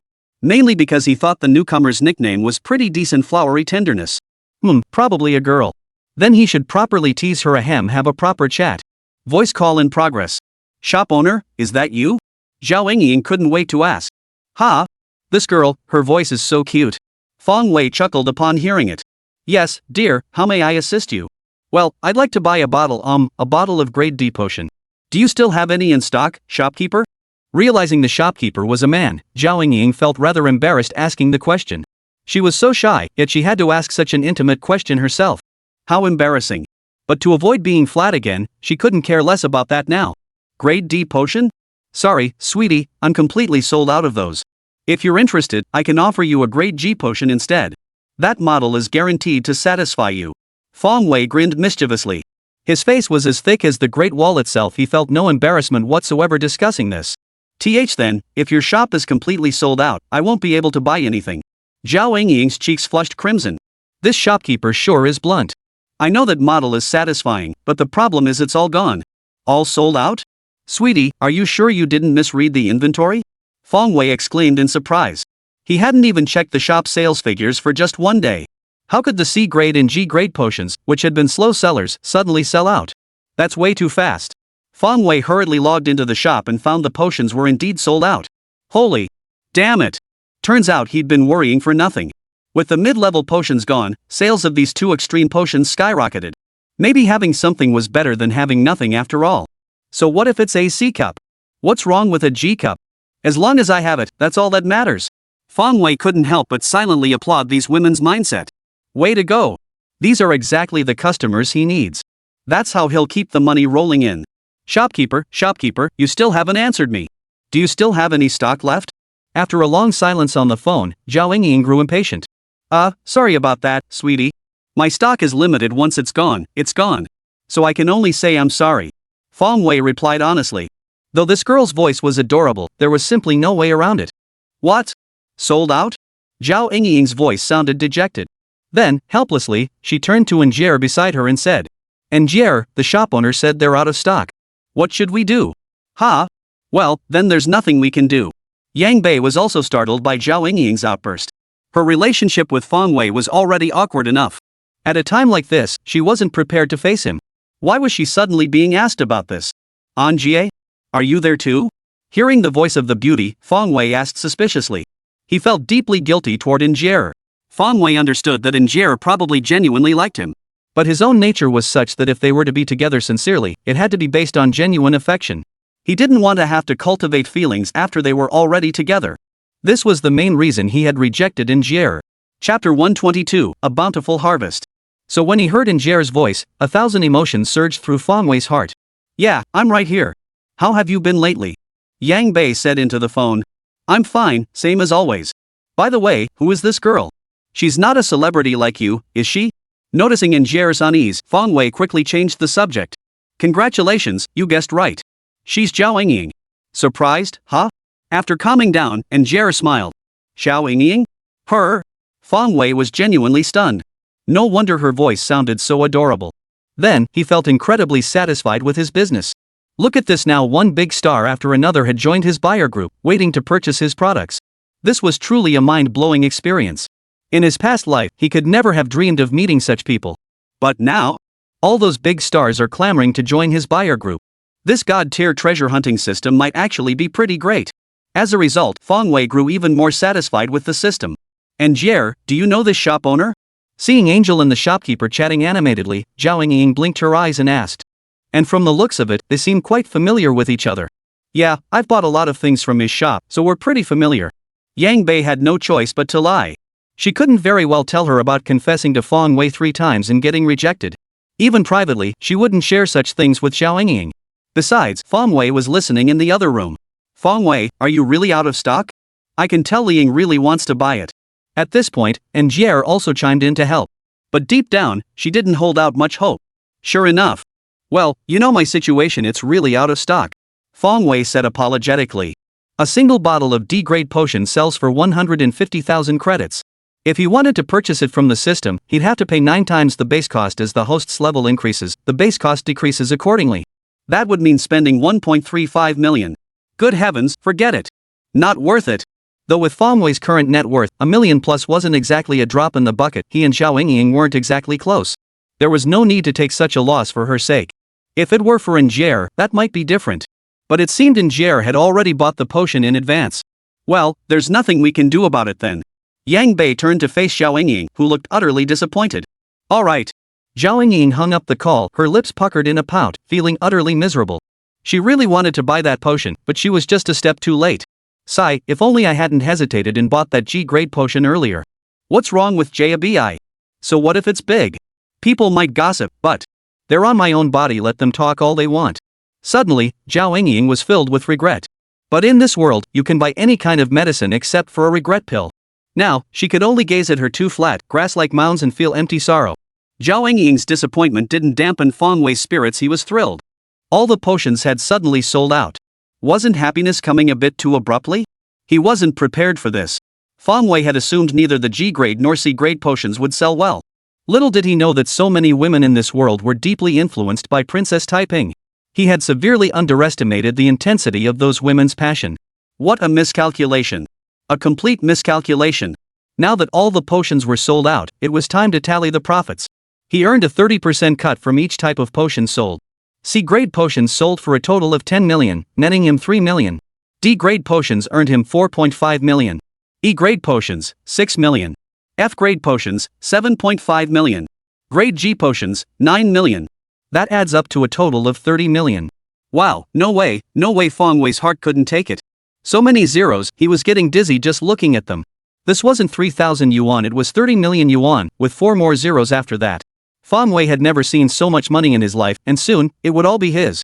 He recalled a saying from his past life, too much money is meaningless, it's just a number.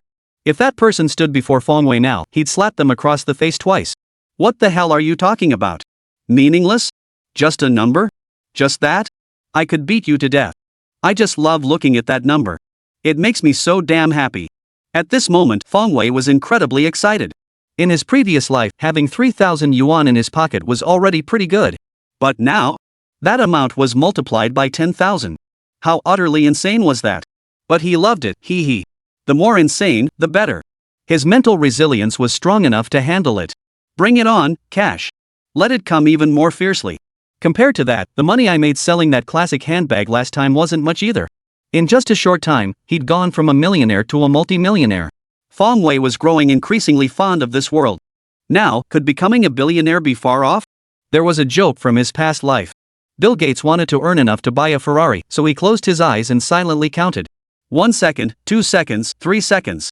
Okay, the money was saved. It's quite an inspiring story. Now, Fong Wei wants to follow Bill Gates' example and become a billionaire. Of course, he can't compare to that guy Bill Gates. Even if he counted thousands of seconds silently, he couldn't earn that much money. But he has his system. Soon enough, he'll add another zero to his bank balance. But that's all for the future. Right now, Fong Wei was pondering how he should spend the money once it arrived. He couldn't just leave it sitting in the bank forever, that would be so boring. Travel? He's directionally challenged, he'd probably get lost and not even find his way home. Besides, what's the point of traveling alone? So what should he do? Fong Wei propped his chin on his hand, lost in thought. Sigh. When you're broke, you're always fretting about not having enough money. But once you have it, you don't know what to do with it. This is so frustrating. Sigh, having money is such a pain. Chapter 123, What's Wrong with This Society? Just as Fong Wei was agonizing over how to spend his money, the buyer group erupted in chaos. Autumn wind sweeping fallen leaves, thanks a ton, shop owner. From now on, you're like my own big brother. This message instantly resonated with several members, who chimed in agreement. Sky's blue, ditto. From now on, if the shop owner tells me to go east, I won't go west. If he tells me to kill a dog, I won't kill a chicken. Arrogant rich kid, get the hell out of my way, everyone. The shop owner is my blood brother. You lot can go chill somewhere else. I'm not short on cash. Holy, what the hell are you talking about? What kind of random family ties are you claiming? Like he's your real brother? Can you at least keep some dignity? Ha! The shop owner is clearly my real brother, okay? These sudden claims of kinship instantly sent ripples through the group chat of hundreds. Before long, more and more people joined the parade of claiming kinship. It was as if they were saying, if anyone dares to steal my brother, I'll disown them in a heartbeat. These actions instantly baffled the girls in the group. They'd seen people scrambling for red envelopes, they'd seen people scrambling for sales, but they'd never seen anyone scrambling for a brother before. The kicker? The shop owner never intended to acknowledge these little brothers as family in the first place. How shameless. How brazen. Poetic mood, what are you guys doing? Why does this look so off? Ever since Lu Shirshir bought the potion and improved her appearance, she hasn't stopped smiling. Now, seeing everyone inexplicably recognizing the shop owner as their big brother, she spoke up in the group for the first time. Autumn wind sweeps fallen leaves, hey, you're a girl, right? The moment he saw Lu Shirshir's nickname and profile pic, his true colors as a guy came out, and he switched to flirt mode. Poetic mood, yep, what's up? Lu Shirshir asked innocently. Autumn wind sweeps fallen leaves, hey, sis, you must have bought that magical potion from the shop owner too, right? Poetic and picturesque, yeah. Lu Shirshir almost denied it, but remembering she was online and no one knew her identity, she admitted it. Autumn wind sweeps fallen leaves, then why are you asking? The shopkeeper has such an amazing secret formula that can even enhance your bust? Next time, there might be even more incredible products. If you don't latch onto this opportunity now, when will you? Alright, Lu Shirshir suddenly understood. So he was already eyeing the next product. As soon as Autumn wind sweeps fallen leaves posted, the girls in the group instantly fell silent. Moments later, they erupted collectively. Deep Valley Orchid, you men are shameless. Stop messing around. Yesterday the shop owner promised to be my big brother. Enchanting siren, back off, all of you. Whoever dares steal the shop owner from me will have to fight me. Glass Lampwick, shopkeeper, can I be your little sister? Lanshan Irin, shopkeeper, I'm available too, I can even send you my photos. After that, many more women joined the fray. Fang Wei snapped out of his daydream and saw the messages in the group chat, instantly feeling a mix of exasperation and amusement. When did he end up with a bunch of little brothers and sisters in his group? What's more, most of the people in the group were older than him. To this, Fang Wei could only say, shameless. Let me rephrase, everyone, calm down. Stop pretending to be young. If you don't find it disgusting, I sure do. Holy crap. The shop owner's here. The group members' eyes lit up instantly, as if they'd spotted precious stones. Arrogant rich kid, bro, don't say a word. Let me just stare at you. One more time. Then came an even more impressive one. Autumn wind sweeping fallen leaves, height isn't a barrier, age isn't an issue, it's just that your aura, shopkeeper, has deeply stunned me. Big brother, please accept your sidekick's kneel. One more time, get to the point. Ugh. Fang Wei was about to puke. Who knew? His group members had this side to them all sucking up now. Remember, these are all big shots. A big shot isn't someone who's all flashy and cocky, like I'm loaded, I'm second only to God? So why did the vibe turn out like this? Can someone explain this? Arrogant rich kid, boss, do you still have any potions? Preferably G-grade ones, I'll take whatever you've got. Again, didn't you buy any? Fang Wei was puzzled. Judging by this guy's demeanor, he didn't seem like someone who hadn't bought any. Arrogant rich kid, oh, I only bought one G-grade potion. Gave it to my girlfriend. We tried it out right then and there. That feeling, damn, it was so damn satisfying. Oh yeah. One more time, seriously, potions can only be used once per person and don't stack. Buying extra won't help you. Arrogant rich kid, well, she's just one of my girlfriends. I've got plenty more. Hearing that, Fang Wei instantly wanted to slap him flat on the ground. What the hell? Daring to mention girlfriend in front of this single guy and not just one? I'll beat the crap out of you. What's so great about having multiple girlfriends? You just don't understand true love, do you? Besides, can your body even handle it? Watch out when you're old, that thing might not be up to the task. Immediately, some in the group couldn't stand it anymore. Autumn wind sweeps fallen leaves, holy crap, shameless. Lots of girlfriends? You've got some nerve saying that. I'd kick you so hard you'd feel 10,000 points of real damage. Shopkeeper, I'm not like him, I only have 2 girlfriends.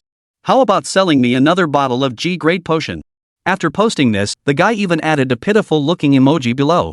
Holy. 2 girlfriends? And he even added just at the beginning? Fang Wei was stunned. You know this really pisses me off, right? Although Fang Wei knew most people in the group were wealthy and that their lives were rich and varied. But he never imagined it would be this extravagant. You guys, seriously, you've got girlfriends by the dozen. And here I am, still single. All Fang Wei could say was, nope, sold out of all the potions. Not a single one left. As he typed these words, he was filled with intense indignation and a bitter resentment toward the world. Damn it, what the hell is wrong with this society? Why has it become like this? I want a few girlfriends too, damn it. Chapter 124, The Potion That Makes Men Bigger and Longer. Arrogant rich kid, big bro, you're my own flesh and blood. Autumn wind sweeping fallen leaves, my own brother. Facing these 2 shameless scoundrels, Fang Wei really didn't want to say much. He feared he might lose control and lash out. One more time, store policy: once an item sells out, it's gone. Got it? Arrogant rich kid, fine. Autumn wind sweeping fallen leaves. Seeing the shopkeeper invoke the rules, they finally understood the situation. Having bought so many items in the shop, they were naturally aware of this policy. So they didn't press the issue further. With these 2 calming down, the group chat settled into silence. However, the appearance of another message ignited the entire group once more. Sky Blue, shop owner, if you can even make breast enhancement potions, do you have any potions that can make men bigger and longer? And ones without side effects, please. The moment it was said, everyone got excited. Make men bigger and longer? Those few words spoke for themselves, everyone understood exactly what they meant. Then, the men in the group were like they'd been injected with adrenaline, flooding the chat with messages. The girls blushed fiercely at the spectacle. They muttered under their breath, thinking, men really are no good. Still, they hurriedly scrolled through the comments, afraid of missing any crucial messages. As for Fang Wei, he was utterly dumbfounded. Indeed, the power of the masses was truly formidable. How had he never thought of this? Could it really work this way? If such a miraculous potion truly existed, wouldn't it be a goldmine? When the time came, he'd definitely drink a bottle himself first. But he really didn't know if such a potion existed. Fang Wei, system, is there a potion that makes men bigger and longer? This system is the greatest in the universe. Host, what do you think? Holy crap. The way the system sounds so confident, it must mean it exists. Fong Wei, next time, can I just pick this as a new product? Though the odds were slim, he still asked. Guys can't resist this kind of thing. Sure, but to directly designate a new product, you'll need to combine both rewards. Fong Wei, combine 2 rewards? Damn it, we only get 1 task at a time. Where would 2 rewards come from? Host, besides the main quests, there are also side quests. You can combine the rewards from both. Fong Wei, then why don't you just give me a side quest? Seriously, I already know that much. Apologies, but the side quests automatically activated upon your first mission. Specific details cannot be disclosed, all must be completed unintentionally by the host. Fong Wei. Why does he want to punch someone so badly? Complete it unintentionally? How is he supposed to know what the side quest even entails? Forget it. I'll worry about it when the time comes. Just as Fong Wei was conversing with the system, the entire group was collectively calling out to him. Arrogant rich kid, bro, don't leave. Give us an update. Sky Blue, boss, I just want one answer. Autumn wind sweeps fallen leaves, bro, you can't do this to us. Seeing everyone calling out to him in the group chat, Fong Wei finally made his appearance. Do it again, ahem, theoretically speaking, this potion can be crafted. Wow. Wow. Wow. Confirmed by the shopkeeper. The male members of the group went wild. So this magical potion really exists after all. Any man would find it impossible to resist something like this. It's exactly the same reaction women have when they see breast enhancement potions. Arrogant rich kid, bro, please list new products. Autumn wind sweeping fallen leaves, please list it. Brother, I'm not short on cash, big bro, if you can make that potion, I'll pay any price. Sky's so blue, dear boss, please accept your servants Neil. One more time, ahem, crafting that potion requires special ingredients I haven't sourced yet. Fong Wei lied without batting an eye. Brother, I'm not short on cash, what herbs? Just tell me, I'll go find them for you. Spoiled rich kid, exactly. Just tell us, bro. We'll all go look. With our combined strength, there's no herb we can't find. Autumn wind sweeping fallen leaves chimed in, exactly, bro. Just name it. They knew herbs for such a miraculous potion must be exceptionally rare, not easily found. But so what? There were hundreds in the group, most of them wealthy individuals. Otherwise, they wouldn't be able to casually afford items worth hundreds of thousands. If one person can't find it, can a group of people find it? They refused to believe it. Seeing the group members getting more worked up than he was, Fong Wei couldn't help but laugh. What were these people meddling for? If they truly needed real-world herbs, then he'd actually have to trouble everyone. But those potions were system rewards. No need for any herbs at all. Let me rephrase, I truly appreciate everyone's kindness, but the herbs I need are quite specific, you won't be able to find them. So please don't go to the trouble. With no other choice, Fong Wei could only say this. I'm not short on cash, bro, when do you think you'll have all the herbs? Won't take too long, right? This guy was the most eager to get the potion among the crowd. No wonder with so many girlfriends, he must be partying every night. Even the strongest constitution would wear out. Fong Wei completely understood his urgency. But worrying wouldn't help. He himself didn't know when he could gather the 2 required rewards. Try again, it should take a while, but not too long. Left with no choice, Fong Wei resorted to making excuses. Chapter 125, my belt grows loose, yet I regret nothing for her sake, I waste away. I'm not short on cash, once you've crafted it, you must let me know. I'll pay whatever it takes. Try again, alright, don't worry. I'll notify you. Fong Wei knew from his tone that he was loaded, how could he not have been notified? Arrogant rich kid, holy crap, who does this guy think he's looking down on? Like I'm short on cash or something? Bro, you should have told me, I'd have bought it too. Autumn wind sweeping fallen leaves, count me in too. One more time, alright, don't worry.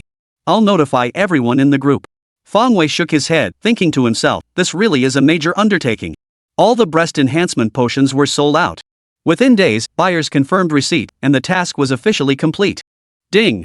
Congratulations, host. All potions sold. You have earned 1 lottery chance. This time, Fong Wei didn't immediately use the lottery ticket. He was still thinking about collecting 2 rewards to unlock that potion that makes men bigger and longer.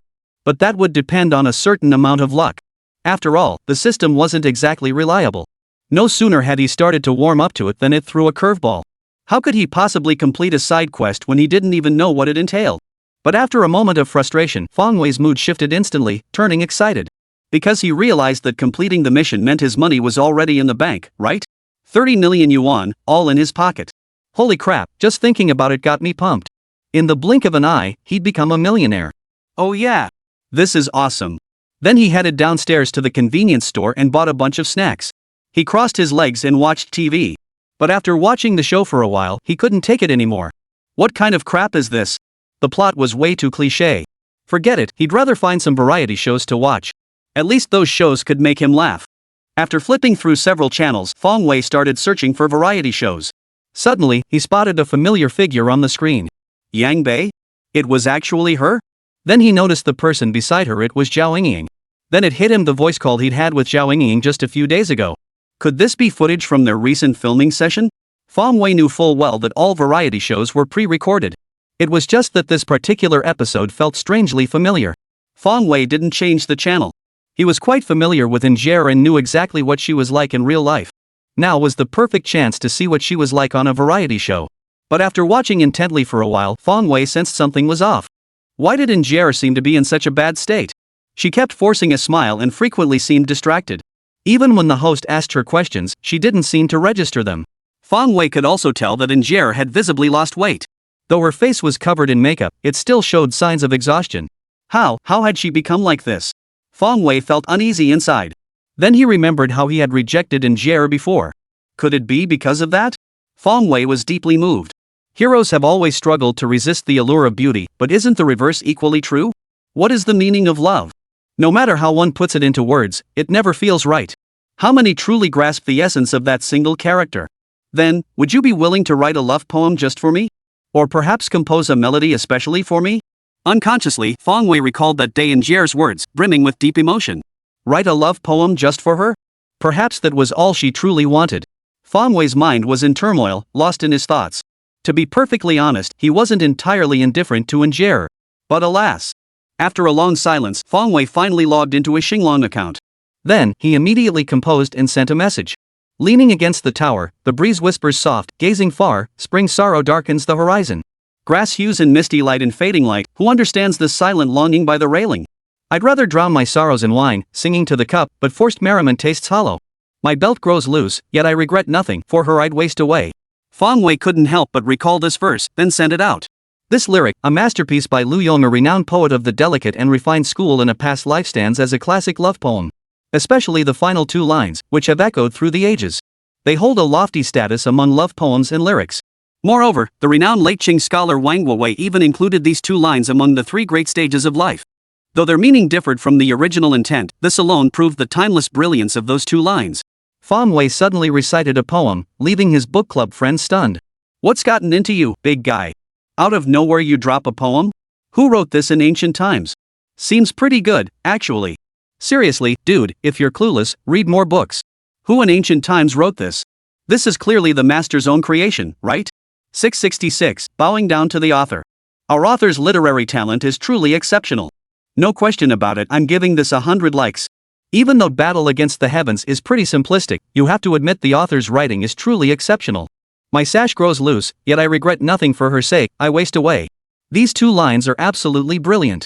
Supporting the boss's writing is brilliant. Because Fong Wei's choice of words was so classic, it didn't take long for Xing Lang's repost to reach tens of thousands of views. And the shares keep coming. The poet Lin Wenqi's residence. Upon first encountering these verses, Lin Wenqi instantly recognized their author as a celestial being. Across the entire kingdom of Jojo, those capable of composing such verses were undoubtedly few and far between. Even his own skill paled in comparison. Therefore, he concluded that the author must be either a renowned scholar within the country or a prodigiously talented genius. He later shared this piece of celestial brilliance. After all, given the timeless quality of this poem, it deserved to be shared with a wider audience. To let others know that traditional literature had not yet declined. He even added a special note when sharing it. Today, I came across a truly astonishing masterpiece, an absolute classic whose profound depth leaves me in awe. I'm sharing it specifically to show my support. Chapter 126, Butterfly Loves Flowers. Teacher Lin reposting someone else's work? That's quite rare. Wang Lin, the deputy leader of the Writers' Association, smiled faintly upon seeing Lin Wenqi's starlit night. Then, he carefully savored the reposted verse. Upon closer inspection, Wang Lin was utterly stunned. Though not a professional poet, his literary foundation was profound enough to discern the quality of verse. And this piece was truly a masterpiece of the highest order. Wang Lin would bet his life this verse came from some esteemed scholar. Its imagery was profound, and the writing was superb. He promptly shared it. Along with the repost, he wrote, bowing in admiration for this masterpiece. Deeply impressed. Both Wang Lin and Lin Wenqi reposted the same poem, and other members of the Writers' Association followed suit. After all, as fellow practitioners of traditional literature, it was only natural to contribute their share to help everyone appreciate poetry. Children's author Ma Wenwen, impressive. This verse absolutely rivals the ancients. Modern poet Zhang Jia, who says modern writers can't compose classical poetry. Fairy tale writer Zhou Li, profound imagery, destined to endure for millennia. Netizens were all dumbfounded. Has the Writers' Association collectively lost their minds? Are they blind? Or blind? Or blind?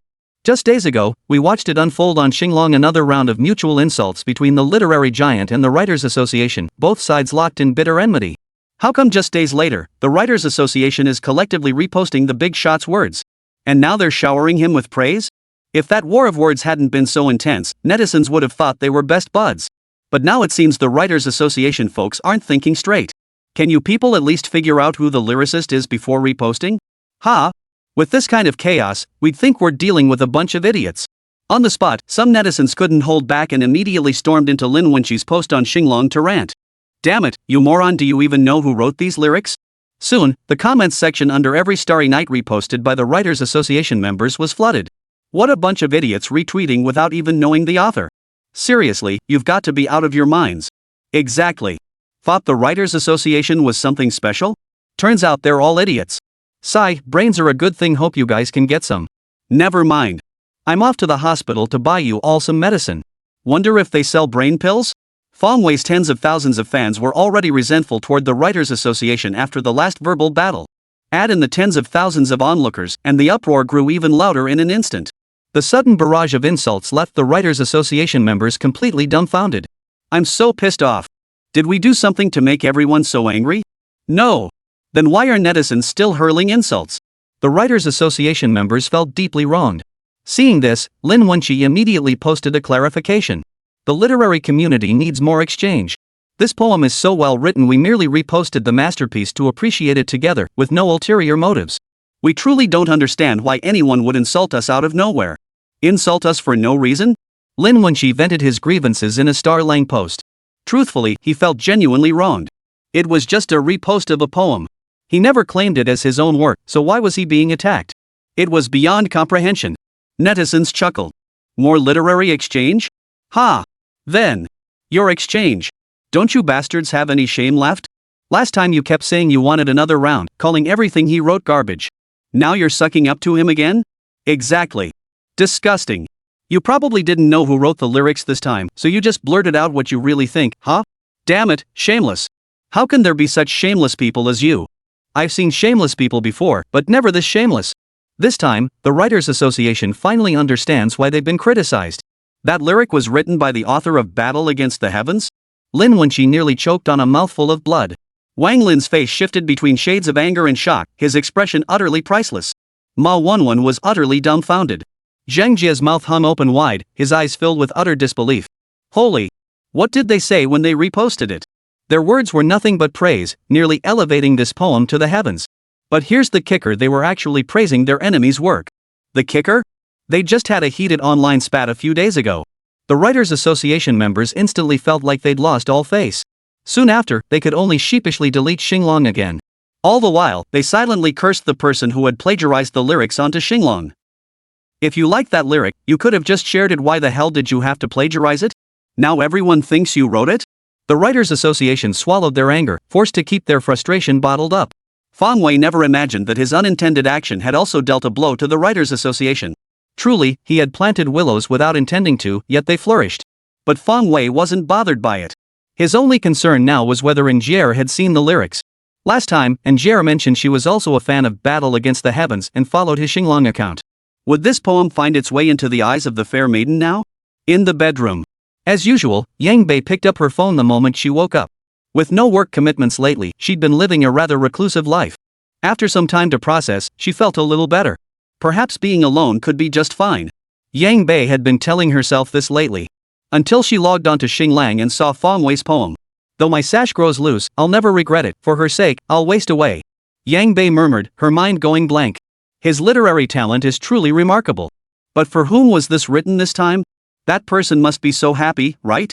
Bitter and complex emotions churned within Yang Bei. Just then, her phone buzzed with a new message. Yang Bei opened it to find it was from Fong Wei. Last time you asked me to write a love poem just for you, right? The one on Xinglong, is it? The title is Butterfly Loves Flower. Butterfly Loves Flower? Written for me? Yang Bei couldn't believe her eyes, as if afraid she might be mistaken. She stared blankly for a long while. Finally, Angier smiled, as radiant as a blooming begonia. Chapter 127, Love Sealed by a Kiss. One can live well alone. That's what Angier had been telling herself these past few days. But when she saw the message Feng Wei had sent, she realized it had been nothing but an excuse. It turned out there really was someone like that, someone whose every word, every gesture, could send your heart reeling, leaving you utterly powerless. Right now, she was experiencing exactly that. Fortunately, this time the answer seemed promising. Yang Bei felt an immediate lightness in her heart, all the pent-up pressure from the past few days swept away. Her face once again lit up with a lively smile.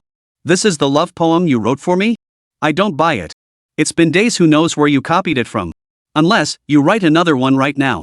Yang Bei replied, returning to her usual playful and adorable self. Write another one? Feng Wei chuckled. Not just one, I could write 10 more right now. Fine, keep an eye on Xinglong.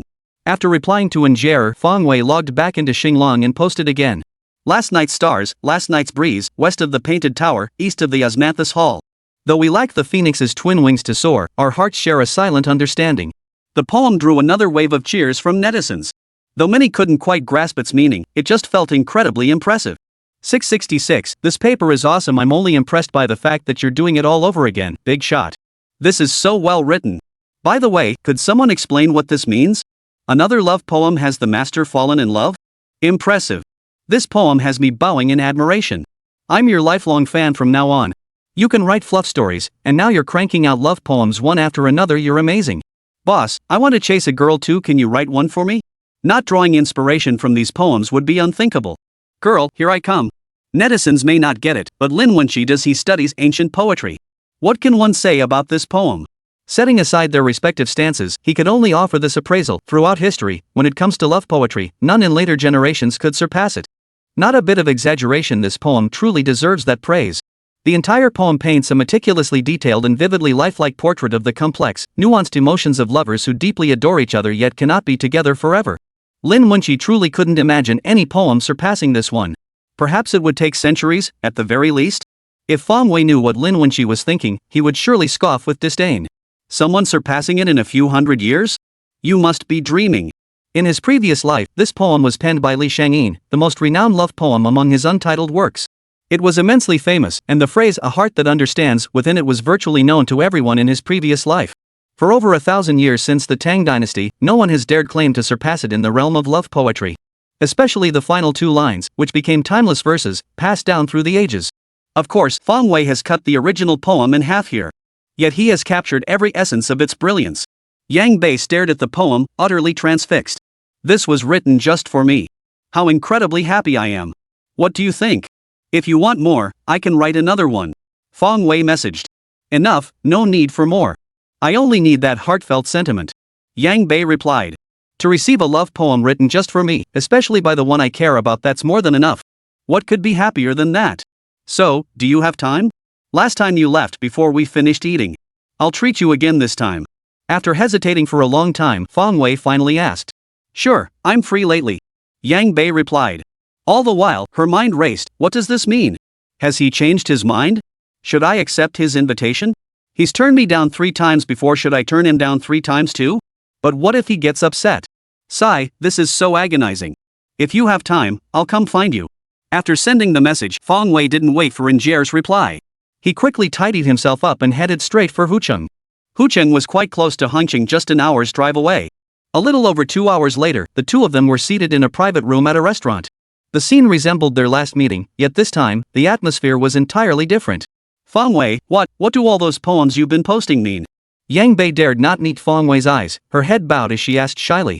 Even though she had a vague idea of what they might mean, she couldn't be certain. Some things, she still wanted to hear from his own mouth.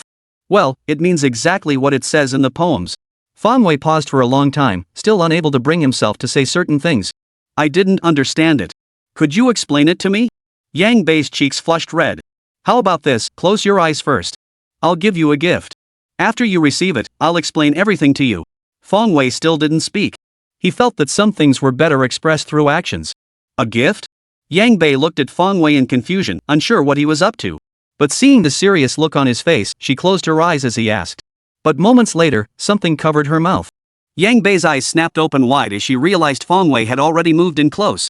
The kiss came too suddenly. Her mind went blank in an instant, unable to process what was happening. After a long kiss, she slowly began to respond. Several minutes later, Yang Bei's ears were flushed crimson. Fong Wei, how did you change your mind? Yang Bei asked in confusion. Hadn't he refused at first?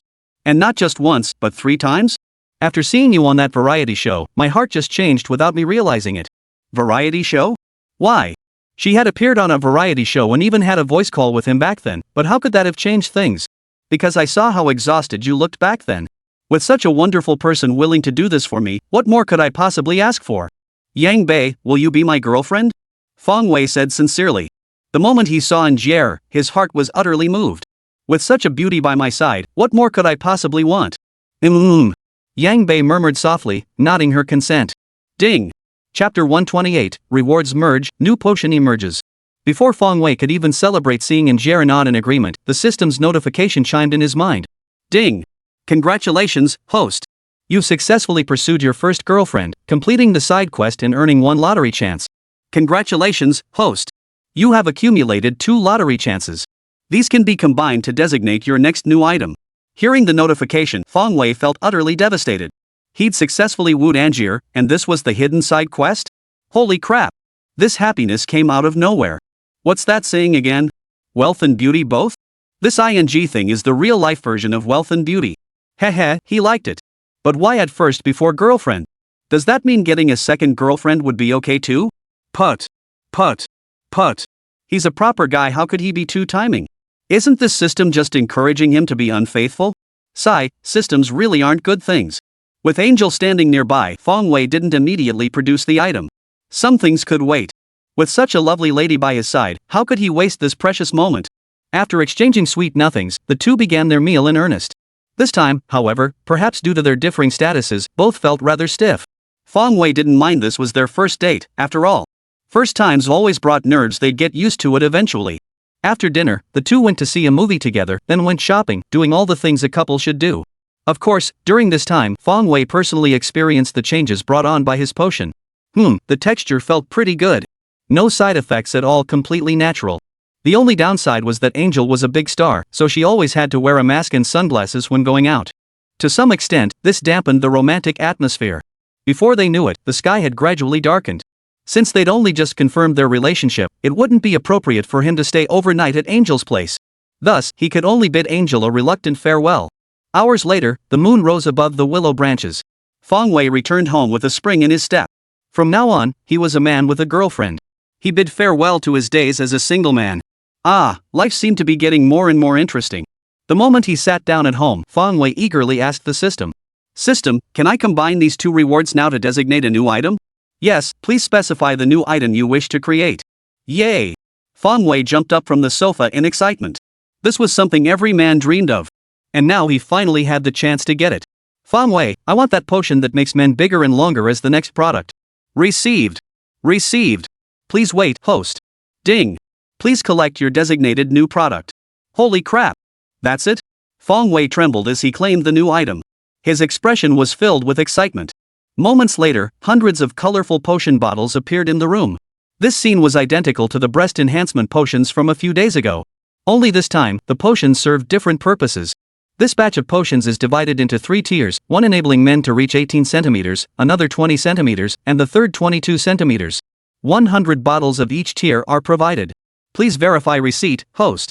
Different tiers again? Fong Wei instantly felt the system was incredibly thoughtful. But with the 22 centimeter potion available, who would choose the other 2? Unlike breast enhancement potions, where too much growth might draw unwanted attention. But with this stuff, bigger is better, no one would bat an eye.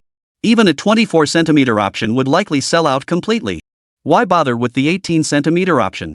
While every man secretly wishes for 18 centimeters, when a higher grade is available, men won't hesitate to choose it. Then another question occurred to Fong Wei. Fong Wei, system, since potions have different grades, shouldn't their prices vary accordingly? Yes, since the products this time were specified by the host, the pricing is also determined by the host. Holy crap! That good?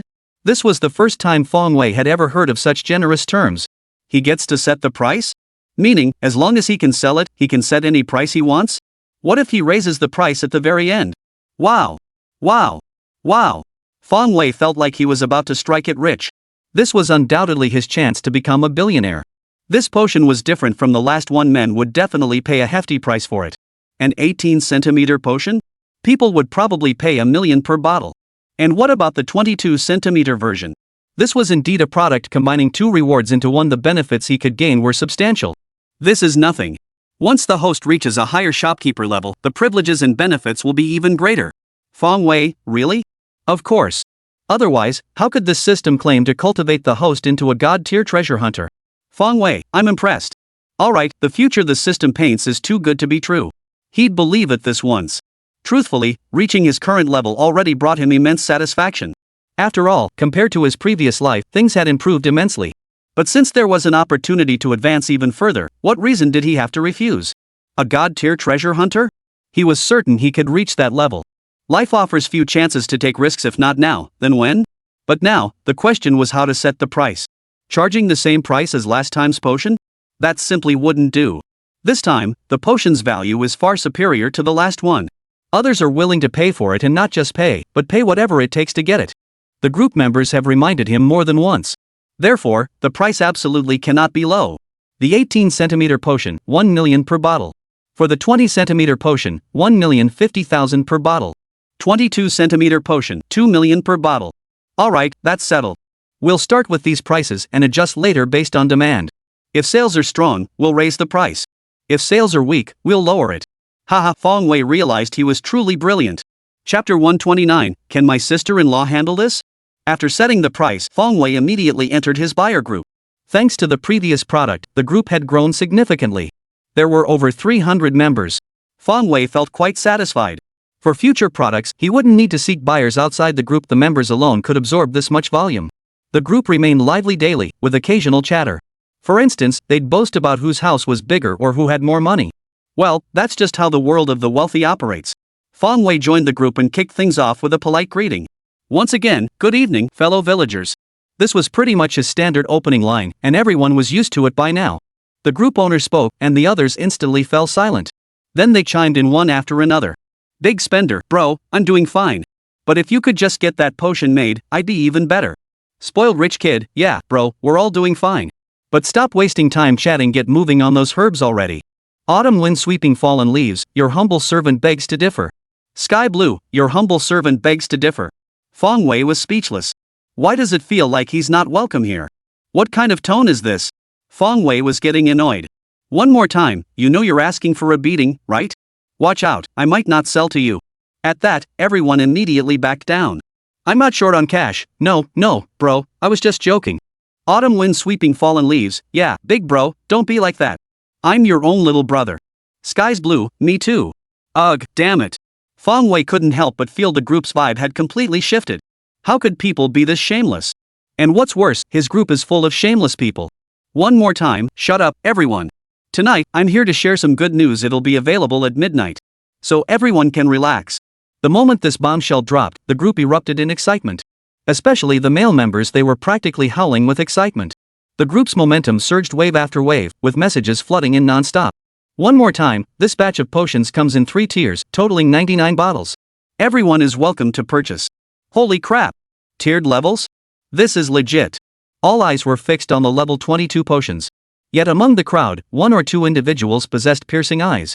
The moment those words were spoken, the group fell silent. Moments later, all eyes turned to Fong Wei. If this had happened before, Fong Wei wouldn't have given it a second thought. But things were different now. Damn it, he'd finally bid farewell to his single days. Let me repeat, damn it, whoever said I don't need it, I'll slap them across the face. I just found a girlfriend a few days ago, what's wrong with that? It's not okay. Fong Wei was furious. They had the nerve to say he should give the potion to someone who needed it more? What the hell was wrong with these people? He needed it too, damn it. Ha! The shop owner got a girlfriend? Reading this made Fong Wei want to curse like a sailor. Damn it! So what if he has a girlfriend? So what if I swooped in and snatched her up? And whether he can handle it? Is that any of your damn business? Bunch of shameless ES. Chapter 130, Sold Out. At that moment, Yang Bei's neck turned crimson as she stared at her phone. What the hell are these people talking about? What do they mean by can't handle it? What do they mean by can't take it? They're shameless and reckless. And Fang Wei too, why make anything else when he had to go and create this potion? And 22 centimeters? How long is that supposed to be? Then she thought of a certain intimate act between men and women. Her face flushed even redder. They'd only just started dating. Yang Bei buried her face in the blanket, too embarrassed to look at the message on her phone. Meanwhile, Angier wasn't the only one blushing. Tanging, Yang Qing, Lu Shishir, Zhao Yingying, Tong Tong, Tang Wei, Zhong Shuang, each of them wore a blush across their cheeks. Especially Zhao Yingying. Because she hadn't managed to buy the potion last time. So she paid extra attention to Wei's shop. She was hoping the shop would restock similar products like the breast enhancement potion. Consequently, she scoured every single message in the group chat. This time, when she saw the group admin appear, Zhao Yingying felt excited, thinking her chance had come. But then she saw 3 different potions, 18 centimeters, 20 centimeters, and 22 centimeters. At first, she didn't understand what they were. Shouldn't they be categorized into C, D, E, F, and G grades? Why were they categorized this way? But then, when she saw the group members teasing the shop owner, she finally understood. Even the most innocent person would grasp the meaning behind those words. Ming Ming's face flushed bright red. Then, she immediately left the group. Besides these few, a whole bunch of girls in the group were also exclaiming they couldn't take it. They all thought to themselves, men really are creatures of their lower halves. Fang Wei, too, felt that as a pure and innocent man, he couldn't let himself be corrupted by this crowd. So, with one sentence, he settled the matter. One more time, shut up. There are only 99 bottles of that 22 centimeter potion. If you make one more noise, I'll take one bottle off the table. Sure enough, the moment he said that, everyone instantly fell silent. No one dared speak. One less bottle was one less bottle. Keep arguing, and they'd lose even more. One more time, the potions will go on sale at 11 p.m. sharp tonight. Folks, remember to grab yours. This time, it's a real scramble. Previously, with low store traffic, people weren't in a rush to buy, they could just wait until tomorrow. But things are different now. The group's buzz is nothing like before. Plus, this product is fiercely competitive. With the 22 centimeters potion available, who would settle for the 18 centimeters one? How could they not rush to grab them? It's now past 9 p.m., with just 2 hours left until the sale begins. Everyone in the group is rubbing their hands together in anticipation. It's time to test their reflexes, all those years of practice finally put to use. Not only that, many are also alerting their friends and family. This shop's magic has long silenced skepticism. Past products have earned unconditional trust. If the shop owner says there's a potion that can make men bigger and longer, then it must exist. If they didn't notify their friends and family now, when would they? If they waited too long, it would be gone. This competition was fiercer than any before. The clock ticked away, minute by minute. It was almost 11 p.m. Everyone in the group was on standby, waiting for the moment it went live. Beep. Finally, 11 p.m. arrived. Eyes lit up as everyone frantically refreshed the page. Immediately, 3 different tiers of potions appeared. Their eyes burned with intensity, as if gazing upon a naked beauty. Then, upon seeing the prices, their eyes twitched involuntarily. Holy crap! A single 18 centimeter potion costs $1 million? This price, everyone was speechless. This shopkeeper must be raking it in. But $1 million price tag was only enough to make everyone's eyebrows twitch. They could certainly afford it. Having set their sights on this miraculous potion, they'd already braced themselves for a hefty price tag. They were prepared to shell out big bucks. What they didn't expect was that the shopkeeper was even more ruthless than they imagined. But if the potion really works that well, it's worth it. A mere few $1 million, how could that compare to their lifelong happiness? So everyone frantically clicked confirm purchase, determined to bring home the 22 centimeter potion. Over 100 men in the group needed the potion, and with friends and family notified, nearly another 100 joined the queue. Yet there were only 99 bottles of the 22 centimeter potion available. Too many wolves, not enough meat. Within minutes, the outcome of the scramble was clear. In that brief span, every single 22 centimeter potion was snatched up. Then, after the 22 centimeter potions were gone, the 20 centimeter potions were also almost entirely snapped up. In under 10 minutes, the sales figures were in. Fang Wei watched in astonishment. This was undoubtedly the fastest sale he'd ever made, no contest. How long had it even been? Truly, no man could resist such a killer product. The 22 centimeter solution was gone. Only 5 bottles of the 20 centimeter solution remained. As for the 18 centimeter potion, well, it was the worst off, still hadn't sold a single bottle. But Fang Wei was already more than satisfied. Satisfied? That's an understatement. His grin stretched so wide he couldn't close his mouth. Each 22 centimeter bottle sells for 2 million. He gets 30%, that's 60,000. And what about the 99 bottles? Plus 95 bottles of the 20 centimeter potion. Good heavens, the figure was so astronomical he dared not even calculate it. This alone would likely break the 100 million mark. The most crucial part was that he'd earned all this money in just a few minutes. Now, every fiber of Fong Wei's being felt like it was on fire. Indeed, being surrounded by wallets felt truly wonderful. He felt completely surrounded by wallets at that moment. Enough said, he absolutely had to buy a bottle of 82 Sprite to cool down. Otherwise, Fong Wei feared he might not sleep a wink tonight. Chapter 131, You bastard. After the frenzied buying spree, the buyer group erupted in a cacophony of howls and wails. Those who snagged the 22 centimeters potion were gloating wildly, basking in their triumph, shouting it from the rooftops as if the whole world needed to know. Meanwhile, those who had bought the 20 centimeters potion were frowning and deeply frustrated. Damn it, just a little bit more and they could have gotten it. Sigh, guess I just didn't practice enough. My reaction time still needs work. Sure, it was only a 2 centimeter difference, but 20 centimeters is still a significant length. But can that really be the same? No way. This touches on a man's dignity, face, and a whole host of other issues. In short, they were bummed out, blue and sad. Worse still, some have started making private deals, boasting they'd pay for a 22 centimeter potion from someone in the group. Fong Wei paid no attention to this as long as his money arrived, that was all that mattered. Once the goods reached the buyer's hands, it was none of his business.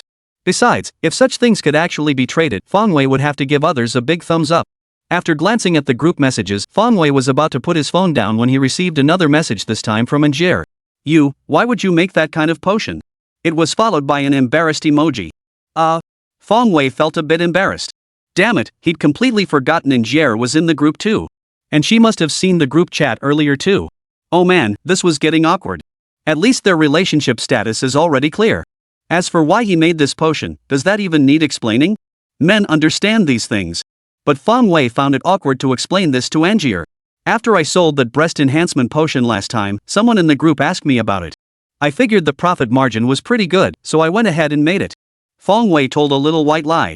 But one thing he didn't lie about was the huge profit margin. In just a few short minutes, he'd already made a tidy profit. Oh, so it's because it's profitable, Angier realized, then asked. Weren't you always indifferent to making money before? Why the sudden change of heart? She recalled how, when they first met, Fong Wei had seemed utterly indifferent to wealth. Back then, Angier truly believed he had transcended worldly desires. Well, it's because I'm with you now, isn't it? He replied. I'm perfectly fine living frugally myself, but that won't do for you. I can't let you suffer alongside me. So, I have to work hard to support you. Fong Wei, struck by inspiration, uttered a sweet remark. After sending it, even he was impressed. Damn, big bro is so clever, how did he come up with such sweet talk? Sure enough, when Angier saw the message, a wave of warmth flooded her heart, enveloping her entire being in happiness. So this is why he worked so hard to earn money for me. How thoughtful and responsible of him. But who said he could support me? I haven't agreed to that yet. I never said I wanted you to support me. I can earn my own money. Even though those words sounded comforting, Angier still didn't want to hide behind Fong Wei as a little woman. Then I'll build myself up to be strong. When you get tired and don't want to fight anymore, I'll take care of you and be your support. Fong Wei felt his emotional intelligence was off the charts tonight, spouting one heartwarming line after another. Is this really the same person? Having a girlfriend really does change everything. Yang Bei was utterly moved. Love you, kisses. A string of heart emojis followed. Fong Wei's face lit up like a flower when he saw it. An indescribable feeling welled up inside him. This feeling was different from family affection or friendship, a complex blend of emotions that defied description. Perhaps this was what love felt like. But just as Fong Wei was basking in his joy, another message from Angier arrived, instantly freezing the smile on his face. That 22 centimeter bottle of medicine, you didn't sneak a drink of it, did you? Fong Wei's eyes went wide when he first saw the message. Holy. Why would she ask something like that? How was he supposed to respond? This is awkward. Extremely awkward. Isn't it obvious? With this kind of potion, who wouldn't keep a bottle for themselves? Is he stupid? The problem is, could Fong Wei possibly bring himself to tell Angier? Why would he drink that potion? Wasn't it just to prove his manhood during that moment? But this isn't something you can pull off alone, you need someone to play along. And right now, the one helping Fong Wei is none other than Angier. So how could Fong Wei possibly tell Angier? I drank it, and then what? He just couldn't bring himself to say it. Isn't this the kind of thing you always judge by actions? Oh my gosh, this is so awkward. If they'd been dating for a while and their feelings had developed sufficiently, then it's fine, no need for explanations, just get straight to the point. But they'd only just confirmed their relationship the day this was incredibly awkward. After asking the question, Angel's face was flushed crimson. She certainly understood why so many men were scrambling to buy this potion. But she still wanted to ask Fong Wei. To prove her boyfriend was different from other men. Who would secretly drink it? I just wanted to test the potion's effects, absolutely no other intentions. As a responsible treasure hunter, I can't rip off consumers. Fong Wei insisted on explaining. That's right, he was just testing the potion's effects. He wasn't about to tell the truth anyway. Really? Yang Bei's words were clearly laced with disbelief. It's more real than real gold. Fong Wei emphasized again. Well, how effective is it? Yang Bei pressed relentlessly. She had always believed Fong Wei was different from other men, but now it seemed like she might have been mistaken? Fong Wei looked equally puzzled. Asking me how it worked? What does that even mean? How about, you see for yourself sometime? Fong Wei ventured tentatively. You jerk. Yang Bei shot back immediately, then fell silent. Her lovely face flushed crimson, utterly captivating. Tell me to look when I have time? How exactly was she supposed to do that? Could it be that Fong Wei only thinks about such things? Oof. Just as expected, men everywhere are all the same. Chapter 132, A Fortune Exceeding $1 Billion. Fong Wei was completely dumbfounded. Bad guy? What did he do wrong? He just said that if there was time, he'd let Injere see the potion for herself. How did that make him a bad guy? Then, Fong Wei carefully replayed his own words from earlier. Then it clicked. Alright, so it was his fault for not being specific, letting Anjie jump to the wrong conclusion. This sudden turn of events nearly threw him off balance. But honestly, she had a point. If they dated long enough, wouldn't he get to see it anyway? Fong Wei's heart burned with desire, and he pulled out the remaining bottle of 22-centimeter potion. He popped the cap and downed it in one gulp. He kept repeating to himself, 22 centimeters, here I come. Moments later, the potion took effect. Fong Wei could distinctly feel a wave of heat spreading throughout his body. Then, all that heat surged toward his lower body. Several more minutes passed before the potion's effects were fully realized, the transformation complete. Fong Wei stared at himself for a long while, then let out a hearty laugh. Damn, this was awesome. He'd give the system 100 thumbs up. But for now, there was no place to put it to use. Sigh, he'd have to bide his time a little longer. The night slipped by unnoticed. When Fong Wei woke up the next morning and logged onto his computer, even the last few bottles of 20 centimeters potion were gone. Then, the 18 centimeter potion slowly sold out too.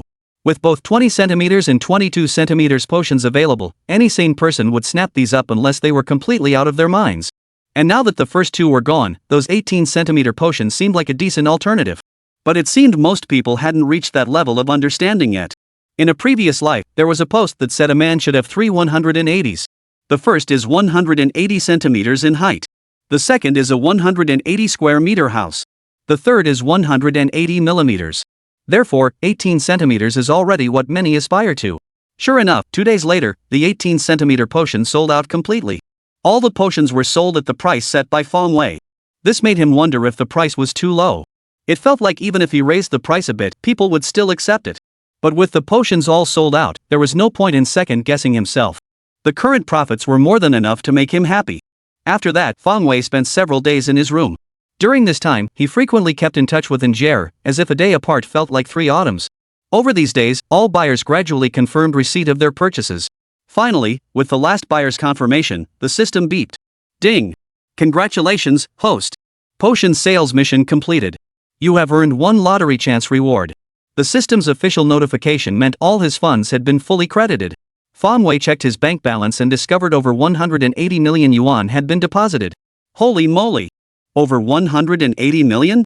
Fong Wei pinched himself and rubbed his eyes hard, only to realize he wasn't dreaming and hadn't misread it. The amount was exactly as he saw.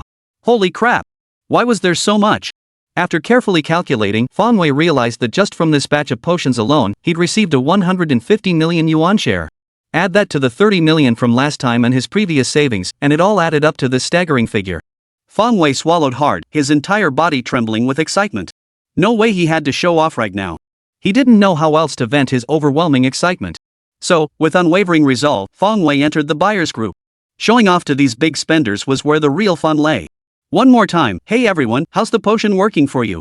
This was a question he'd been dying to know the answer to. Though it looked impressive after drinking it, he hoped it wasn't all show and no substance. The moment Fong Wei spoke up, the group erupted in chaos. I'm not short on cash, bro, no question about it. Let me bow to you as my servant, you're my savior reborn. Autumn wind sweeps fallen leaves, big bro, need another sidekick? How about me? I'm great at sucking up and taking care of people. Spoiled rich kid, bro, I finally found you. Please don't abandon me again. Holy. What's wrong with these people? Why do they sound like such sycophants? It's making him feel uncomfortable. Let's try again, don't be like that. I just want to ask about the potion's effects. You guys can tell me. I'm not short on cash, need I say more? Bro, your potion is seriously amazing. The effects are top notch. I didn't sleep a wink last night and was just about to catch up on some sleep. Holy crap. Didn't sleep all night? That's intense. Autumn wind sweeps fallen leaves. Bro, I don't even hold my dick when I pee. You've got my respect. Damn, that's insane, it really is 22 centimeters.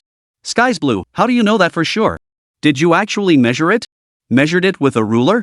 Chubby's still hot, 666, that's impressive. I'll give you 100 likes. Autumn wind sweeping fallen leaves. Oh no, I've been exposed. Fong Wei stared in disbelief. This bunch of idiots, they're a real bunch of weirdos. Using a ruler to measure? Do they think he's trying to pull a fast one? And what's with picking on him for not having gone to elementary school? Where the hell have you ever seen a 22 centimeter ruler? The longest rulers used in elementary school are only 20 centimeters, okay? And that's still not enough. As for those wooden height rulers and tape measures, forget it. If that guy actually used those two types of rulers, there'd be nothing more to say. Fong Wei just smiled and said nothing. Aren't you worried about hurting your precious? Autumn wind sweeping fallen leaves. Don't sweat the small stuff, none of that matters. What I'm saying is, shop owner, you're seriously awesome. From now on, you're my idol. 2 girlfriends in one night? No pressure at all. Chubby's still hot, agreed. Shop owner, please accept my kneel. Sky's blue, bro, let's become sworn brothers. From now on, what's yours is mine. I'm not short on cash, second that. Please look out for us, bro. The group's full of idiots all trying to link themselves to Fong Wei. Then, out of nowhere, a refreshingly different message appeared. Arrogant rich kid, huh? Wait, boss, didn't you keep a 22 centimeters bottle of that potion for yourself? You don't even know what it does? Chapter 133, 100 Ways to Get a Room with a Girl.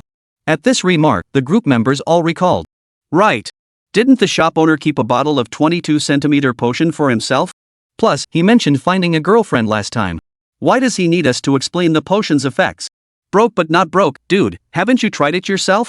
Autumn wind sweeps fallen leaves, boss, haven't you and your wife, happened yet? Fat guys can be hot, bro. As a man, you gotta make your move when the time's right. Don't hesitate, just go for it. Sky's so blue, no way? Boss, you're actually that pure? I'm impressed.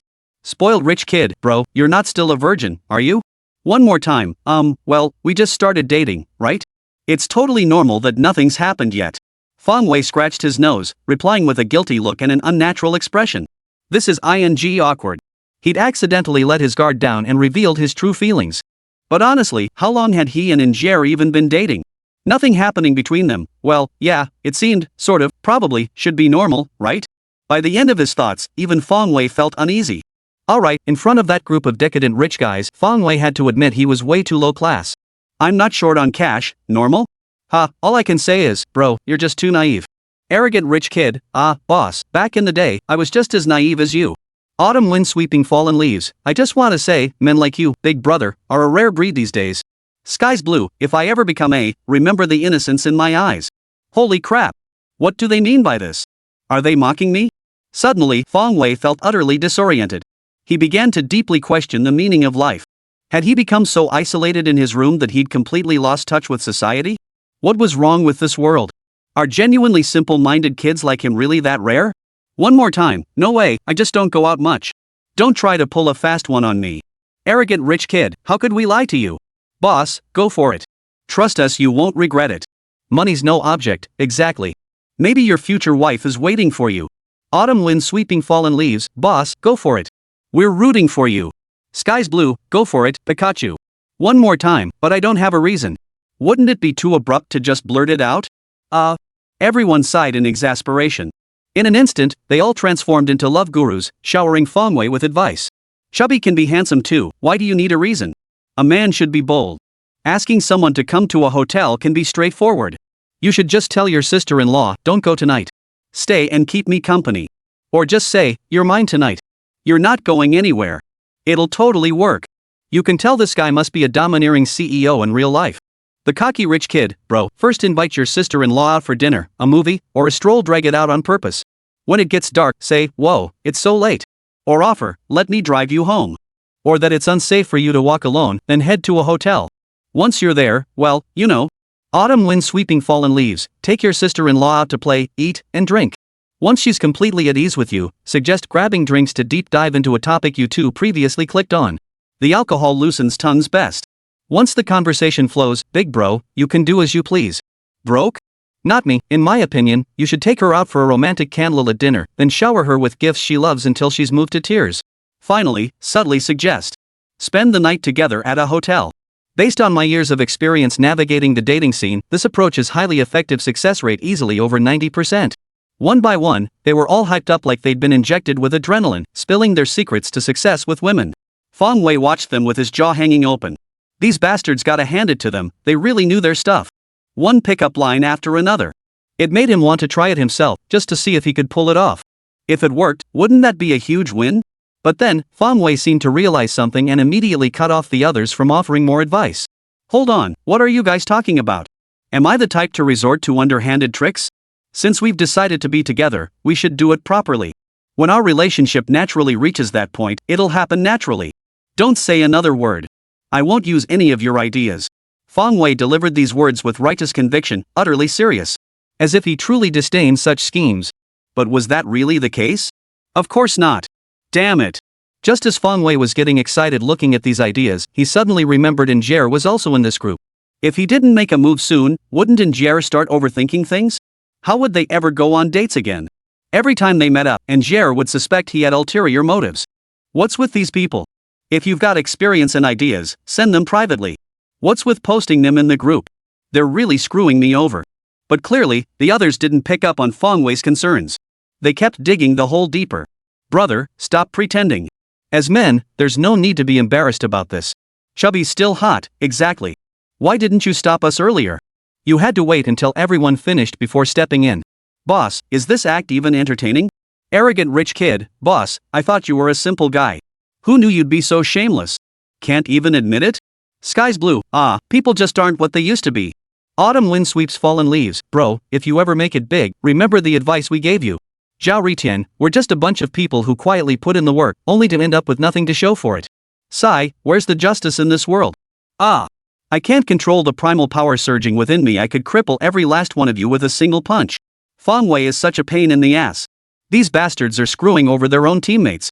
Chapter 134, Running into an Idiot While Shopping. At this moment, Feng Wei just wanted to say, could you please not take me along on your wild rides? I'm just an innocent kid. The roads of Mount Autumname are rarely traveled, yet drivers still race for supremacy. The lanes remain, but the old masters are nowhere to be seen. No wonder the old drivers vanished. Turns out they all ended up in this damn group chat. Feng Wei wanted to explain himself, but everyone was spamming the chat, he couldn't get a word in. Better to just let it go. With so many messages flooding the group, Injere probably didn't see it. After that, he let it go. But as luck would have it, Injere actually did see it. Early in the morning, the group chat buzzed incessantly. She tapped in and immediately saw everyone offering advice to Feng Wei. So Angier mentally noted each of these ideas. She was genuinely curious to see if Feng Wei would actually follow through. Less than 2 minutes after jotting them down, Feng Wei called. Anjia, wanna go out today? They hadn't seen each other in a few days, and Feng Wei wanted to go out for a stroll. Sure, come over. I'll wait for you. Yang Jie agreed with a smile, then her expression turned peculiar. No way. Those guys just came up with the idea, and he's already trying to put it into action? Seriously, why are men always like this? And the people in that group too, they had to go and corrupt my perfectly decent Feng Wei. Humph. How utterly despicable. But should she agree to Feng Wei's request when the time came? Yang Bei was torn. Between boyfriends and girlfriends, going to a hotel room seems pretty normal, right? She'd even heard stories of couples breaking up because the girl refused to go. But if she agreed, wouldn't things be moving too fast? After all, they'd only just started dating. Ugh, this is so confusing. Then Angel shook her head, refusing to dwell on it. She'd go on the date first and worry about it later. Getting a room would have to wait until nightfall anyway. Wanling Mall was the largest leisure complex in Hu City, with clothing stores, restaurants, toy shops, and more on every floor. Feng Wei and Injere walked side by side, hand in hand, entering a spacious clothing store. Of course, Injere always wore sunglasses when going out. As soon as they entered the store, Injere's eyes lit up at the sight of the colorful clothes, as if she'd spotted gold and jewels. She dashed over, grabbing one item in her left hand and touching another with her right. This scene left Feng Wei speechless. Covering his forehead, he thought to himself, it seems loving shopping is truly a woman's nature. Finally, Angel picked out a pink dress, slipped it on, and felt thoroughly pleased with herself. She then turned to Fong Wei and asked, "Fong Wei, do I look good in this?" She stared intently at him, clearly valuing his opinion. "You look great." Fong Wei glanced at Angier and blurted out, "You're lying. You didn't even look at me properly." Seeing Fong Wei's dismissive attitude, Angier pouted, her lips curling up adorably. Seeing Angier's pout, Fong Wei finally turned to look at her properly. "You look great. I think this dress suits you perfectly." Fong Wei lied effortlessly. He couldn't tell if it actually suited her or not. "Really?" Angier's eyes crinkled into crescent moons at his words. "Well, honestly, you look good in anything." This time, Fong Wei wasn't just talking nonsense. While he couldn't tell if the outfit truly suited her, Angier herself had such a lovely figure that even an ill-fitting dress wouldn't look too bad on her. Hearing his words, Angier's smile grew even sweeter. "Then I'll take this one." Without even trying it on, Angier instructed the salesperson to wrap up the dress. A woman adorns herself for the one who delights her.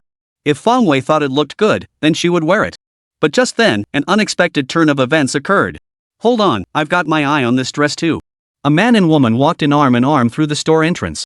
Fong Wei followed the sound and saw the man, a big, fat guy with a lecherous look on his face. The woman, meanwhile, clung to his shoulder like a little bird. It was truly a sight to blind his eyes. This version was like Beauty and the Beast. "Young man, I've got my eye on this shirt too."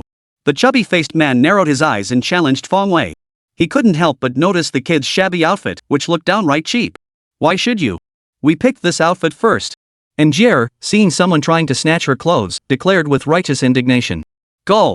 Wei Duqian watched Angier speak, unable to help but swallow hard, his eyes fixed on her. He hadn't noticed earlier, but the woman beside this kid was stunning, more beautiful than any woman he'd ever been with. Though the chubby-faced man couldn't make out her exact features through her sunglasses. But judging by her figure, that slender willow waist, and those delicate collarbones, the chubby-faced man was certain he was looking at a peerless beauty. Comparing the woman in his arms to Angier, the chubby-faced man felt his own companion pale in comparison, a sense of resentment welling up inside him. "You're just some penniless punk. What gives you the right to have a beauty like this? I've never even laid eyes on a woman of her caliber." So the chubby-faced man teased, "Hey, beauty, if you leave this kid and come with me, you can have as many clothes like these as you want." In his 40s, the man had spent years building his career and was now a high-ranking executive at a company. His words carried a certain confidence. He didn't give Fong Wei, the young man, a second thought. "You bastard." Angel, raised with impeccable manners, couldn't think of any vulgarities. After a moment's pause, bastard was the best she could muster. "Do you think you can afford this dress, or do you think I can't?" At that moment, Fong Wei finally spoke up. "This fat-headed, big-eared guy must have been kicked in the head by a donkey. This shirt sounds just like his. What an idiot." Chapter 135, Bidding War in the Store. And to have the nerve to flirt with his girlfriend right in front of him. If this weren't a public place, he'd have kicked the guy a few times already. You're just some shabbily dressed kid. How could you possibly afford this?" The chubby-faced man sneered. "After all, a garment like this costs thousands. Could a kid like you possibly afford it?" Sure, Angier looked rich in her fancy outfit. But when buying clothes for a girlfriend, it's not like the woman should be footing the bill. So the chubby-faced guy concluded Fong Wei couldn't possibly afford this outfit. "Miss, swipe your card." Fong Wei couldn't be bothered with this idiot. If Angier hadn't been standing right there, he'd have slapped the guy across the face. Damn, what an idiot. "Sure thing." The sales assistant, who'd been standing nearby for ages, eagerly reached for Fong Wei's card. After all, a garment like this cost thousands of yuan, and if she managed to sell it, she'd earn a commission of several hundred yuan. "Hold on." Seeing Fong Wei holding a bank card, the chubby-faced guy panicked, realizing there might actually be enough money in it. He wasn't about to let Fong Wei buy this shirt so easily. Besides, he wanted to humiliate Fong Wei in front of Angier to win the beauty's favor. He believed Angier could only be Fong Wei's girlfriend because she'd been charmed by his sweet talk. Otherwise, how could a normal beauty possibly fancy a penniless guy like him? As long as he publicly humiliated Fong Wei, the beauty would surely develop feelings for him. The waiter was stunned to see the chubby-faced man swat Fong Wei's bank card away. At the same time, she harbored resentment toward the chubby-faced man. What was this guy trying to pull? There were several hundred yuan of her money in there. "What are you doing?" Seeing the chubby-faced man resorting to physical force, Fong Wei's expression darkened. "You think I won't fight back, huh? What's the problem? I want this shirt too. It's not just you who likes it." The chubby-faced man raised an eyebrow, his eyes brimming with defiance. "We found this shirt first," Angier reiterated. "Hey, you ladies, you just picked it out first, you didn't buy it. How does that make it yours?" The chubby-faced guy grinned, casting a greedy glance at Angier. "Waiter, if both of us want this shirt, shouldn't the one who offers the highest price get it?" The chubby-faced man turned to the waiter, thinking to himself, this kid might be able to afford a few thousand, but what if he bids tens of thousands? Then he'd see if this kid was willing to lose face in front of the beauty. His dignity in front of a beautiful woman? Yes, sir. If your bid is higher, you can certainly purchase this dress. The waitress paused, then perked up excitedly. How much is this dress? Anjia asked the attendant, sensing the chubby-faced man's attempt to outbid others with money. 7,500. The attendant smiled faintly, inwardly thrilled. She too saw the standoff between the two. The higher their bids, the bigger her commission. Oh. And Jia nodded. Over 7,000 yuan was nothing to her or Feng Wei. They could pull it out effortlessly. But upon reflection, it seemed unwise to spark a dispute over a single garment. After all, she was a public figure. If someone recognized her, it could seriously damage her image. Maybe we should just let it go, Angel said gently. Feng Wei, I don't want this dress anymore. My position isn't suitable for this. Feng Wei understood her meaning immediately. She feared being recognized and didn't want to make a scene. Just as he was about to give up on the dress, the chubby-faced man's mocking voice continued. Not taking it? Is it that you don't want it, or that you can't afford it? The chubby-faced man roared with laughter. Even the nearby sales clerk wore a look of contempt. Pretending to be wealthy when you can't afford the clothes? Was she just playing games? Fine then. Whoever offers the highest price gets the dress, right? Alright, you make the first bid. Feng Wei couldn't take it anymore. You think you're hot now? If I don't teach you a lesson today, you bastard think you can just fly off the handle? As for whether Angel would be recognized, he wasn't particularly worried. Yang Bei's everyday looked different from her on-camera makeup, and with sunglasses on, she wouldn't be easily recognized. If the chubby-faced guy wanted to play games, he'd play along. We'll see who messes up first. Ha, fine. This outfit's only 7,500, right? I'll give you 8,000. The chubby-faced guy said smugly. He figured Feng Wei was just putting on a brave face to save face. As long as he bid high enough, Feng Wei wouldn't be able to pay, and then he'd rub it in Feng Wei's face. Just imagining that scene made the chubby-faced guy feel a rush of satisfaction. Nothing tickled his fancy quite like a good humiliation. The clothing store was quite spacious, and with it being morning, business was booming.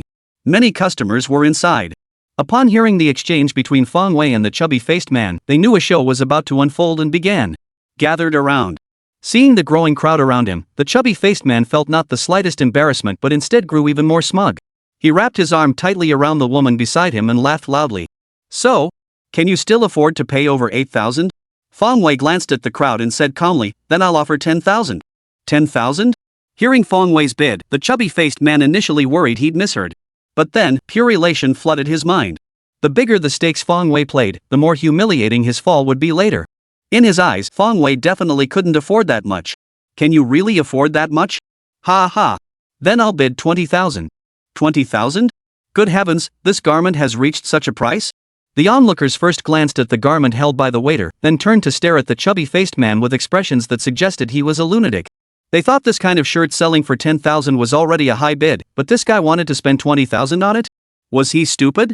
But then, Feng Wei's next bid stunned everyone once more, making them realize the only fool in the room wasn't just the chubby-faced man. Chapter 136, The Fool Backed Down. I'll give 30,000. Facing the chubby-faced man's smugness, Feng Wei remained calm, but his bid sent shockwaves through the crowd. 30,000? Their worldview crumbled. This was clearly a garment worth 10,000. Why would anyone pay 2 or 3 times that? Was this truly the world of the wealthy? They just couldn't comprehend it. The moment the chubby-faced guy heard Feng Wei's counterbid, which had once again outbid him, his temper flared.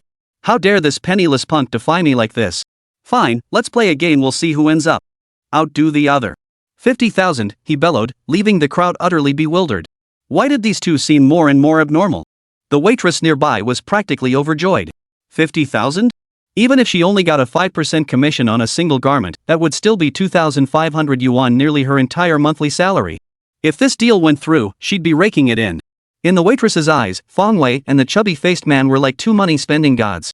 Her mind kept screaming, bid higher. Bid higher. Feng Wei gave a cold laugh, ignoring Njier's repeated pleas beside him, and shouted directly, then I'll offer 100,000.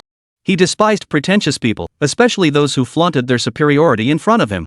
In Feng Wei's worldview, he was the only one who ever showed off in front of others. If someone tried to show off in front of him? Who the hell do you think you are? It's just money, right? I've got plenty of it. If it's not enough, I'll just go earn more. Making money was incredibly simple for him now, so easy. 100,000? Kid, don't bull me. With your look, you could actually come up with 100 grand, the chubby-faced man sneered dismissively. He assumed Fong Wei was just throwing out a random figure to get him. Back down. Sir, we don't extend credit here, the waitress added politely. She feared that after all this excitement, it might all come to nothing, leaving her with nothing in the end. If I quoted this price, I can certainly afford it. What? You don't have that much money? If you won't raise the price, I'll just take this garment. His tone was confident, even a bit arrogant. Made everyone believe Fong Wei must be extremely wealthy. Even the woman clinging to the chubby-faced man gazed at Fong Wei with eyes full of light. She'd only been with him because he had some money. Now that she'd met someone even wealthier, she was certainly considering whether to switch partners. You. The chubby-faced man felt a bit shaken. He could afford the 100,000 yuan himself. But seeing Fong Wei's utterly unflappable expression now, he couldn't quite gauge the guy's true depth. Could this kid be playing dumb to catch a tiger? Impossible. The thought barely surfaced before he stifled it. Playing dumb? That depends on who you're dealing with. This kid looks like a broke loser. How could he possibly have that kind of money? Hey, are you going to raise the price or not? If you can't afford it, just let the young man take the clothes. As the chubby-faced man was lost in his thoughts, an old man nearby, who was enjoying the spectacle, shouted. Yeah, are you going to raise the price or not? Someone called out. Yeah, are you going to raise your bid or not? Seeing someone speak up first, the others joined in the clamor. They were waiting to see what would happen. Why had this guy gone quiet? Could it be he couldn't afford it? Even the waiter's gaze toward the chubby-faced man was tinged with peculiar emotion. Seeing the crowd shouting at him, the chubby-faced man couldn't bear the loss of face. Without a moment's hesitation, he gritted his teeth and shouted, "Then I'll offer 110,000. He gritted his teeth and shouted, "Then I'll pay 110,000. But the smugness had vanished from his tone, replaced by a hint of nervousness. He raised it. He raised the bid. The crowd erupted with excitement at the fat-faced man's new offer. This crowd of onlookers had grown numb to the spectacle. They no longer marveled at the prices the two men offered. Instead, they hoped the bidding would climb ever higher. That way, they could return home with even more impressive stories to brag about. Fong Wei could sense the fat-faced man's faltering confidence clearly. He was struggling to keep up. Fine, then. Time to spice things up a bit. I'll add another 40,000, making it a total of 150,000. 15,000? A nearby attendant gasped, her gaze toward Fong Wei shifting entirely. Now that was a truly wealthy individual. Buying just one piece of clothing could earn her nearly 2 months' worth of commission in a single day. If it weren't for the stunning beauty of Anjera beside Fong Wei, a woman so captivating she made even the typically self-assured waitress feel inadequate, she might have been tempted to throw herself at him. Wow, 150,000 yuan. Just for one piece of clothing? Who in their right mind would spend that much? The crowd grew larger and larger, spilling out the door. Even people who weren't shopping started pushing their way inside, determined to catch a glimpse of this extravagant display before leaving. The incident had grown so large that it even caught the attention of the shop owner. But he didn't try to stop it. He didn't care at all that it might affect his business. In fact, he hoped even more people would come. It was like free advertising for his shop. He imagined that anyone visiting the mall would likely stop by his shop. A surge of excitement filled the owner, as if he could already see the steady stream of customers flooding his store. 15,000? At that moment, the chubby-faced man's expression finally shifted noticeably. Unlike Fong Wei, money didn't come easily to him. Every penny in his pocket had been earned through years of hard work and personal enrichment. It was all his blood, sweat, and tears. Spending it felt like ripping out his own flesh. A faint pang of regret now stirred within him. He hadn't expected Fong Wei to actually have that kind of money. But admitting defeat? That was a loss of face he simply couldn't bear. The shop was now packed with layers upon layers of people. If he bowed to Fong Wei now, wouldn't this crowd laugh him to death? How could he bear that? The chubby-faced man was torn. If only he hadn't fought this kid over the clothes in the first place, he wouldn't have ended up in this predicament. But hindsight is 20/20. Chapter 137, Loving to Scam People. At this moment, the chubby-faced man couldn't bear to pay more. How he wished his girlfriend could be as considerate as Anjera, just saying she didn't want it anymore so he could save face. But when he looked at the woman in his arms, he saw her staring at him with hopeful eyes. The chubby-faced guy nearly choked on his breath. This money-wasting little minx. If it weren't for her wild performance in bed, he'd have slapped her across the face. Then I'll bid 160,000. With no other options left, the chubby-faced man stubbornly kept bidding, silently praying to the gods that Fong Wei would give up soon. The onlookers were starting to catch on. This fat guy kept bidding in increments of 10,000, each time sounding more and more exhausted. How different from the other young man, whose every bid came in fives of 50,000, full of confidence. Ha! Fong Wei knew the chubby-faced guy was now a spent force, just one final straw away from breaking. But winning this easily would feel anticlimactic. He hadn't even flexed his muscles yet, not a single billion had been displayed from his card, and the chubby-faced man was already collapsing. That would be no fun at all. So Fong Wei deliberately feigned reluctance to raise his bid, his expression now one of hesitation. After a long pause, he finally declared, "I'll go 16,500. His hesitation erased the earlier swagger. Even Injera was fooled by Fong Wei, thinking he genuinely hadn't brought enough cash. "Ha! Kid, you're broke, aren't you?" The chubby-faced man's face lit up with a smile, his earlier dejection swept away as he rallied, shouting, "Then I'll add 5,000, I'll offer 170,000. Fong Wei, maybe we should just forget it. This dress isn't worth over 100,000. We don't need to buy it." Anjie interjected, "If we don't have enough cash, we don't have to buy it." With so many people watching, she couldn't very well say she'd cover the cost. "Yeah, kid, if you can't afford it, just give up. You can't possibly buy a shirt that costs over 100,000. Inside the store, the chubby-faced man's smug laughter rang out again. The onlookers were baffled. What the hell? This situation is off. The mood shifted way too fast. Wasn't that young man holding all the cards just now? How could things turn around so fast? Was he just bluffing? "I'll pay 200,000. I don't believe you can raise the price any higher," Fong Wei shouted hysterically. Hearing this, the chubby-faced man felt a surge of wild joy. Damn it, finally, the kid can't hold on. Drawing on years of experience, he instinctively recognized Fong Wei's sudden price hike as a calculated bluff, a deliberate show of dominance meant to intimidate him into backing down. But he wasn't about to fall for such a trick so easily. So easily fooled? Without hesitation, the chubby-faced man bellowed back, "I'll give you 21,000. His confident demeanor was deceptive, no one could tell how desperate he'd been moments ago. "Ha! Since you're so flush with cash, this suit is yours." Hearing this, Fong Wei immediately burst out laughing.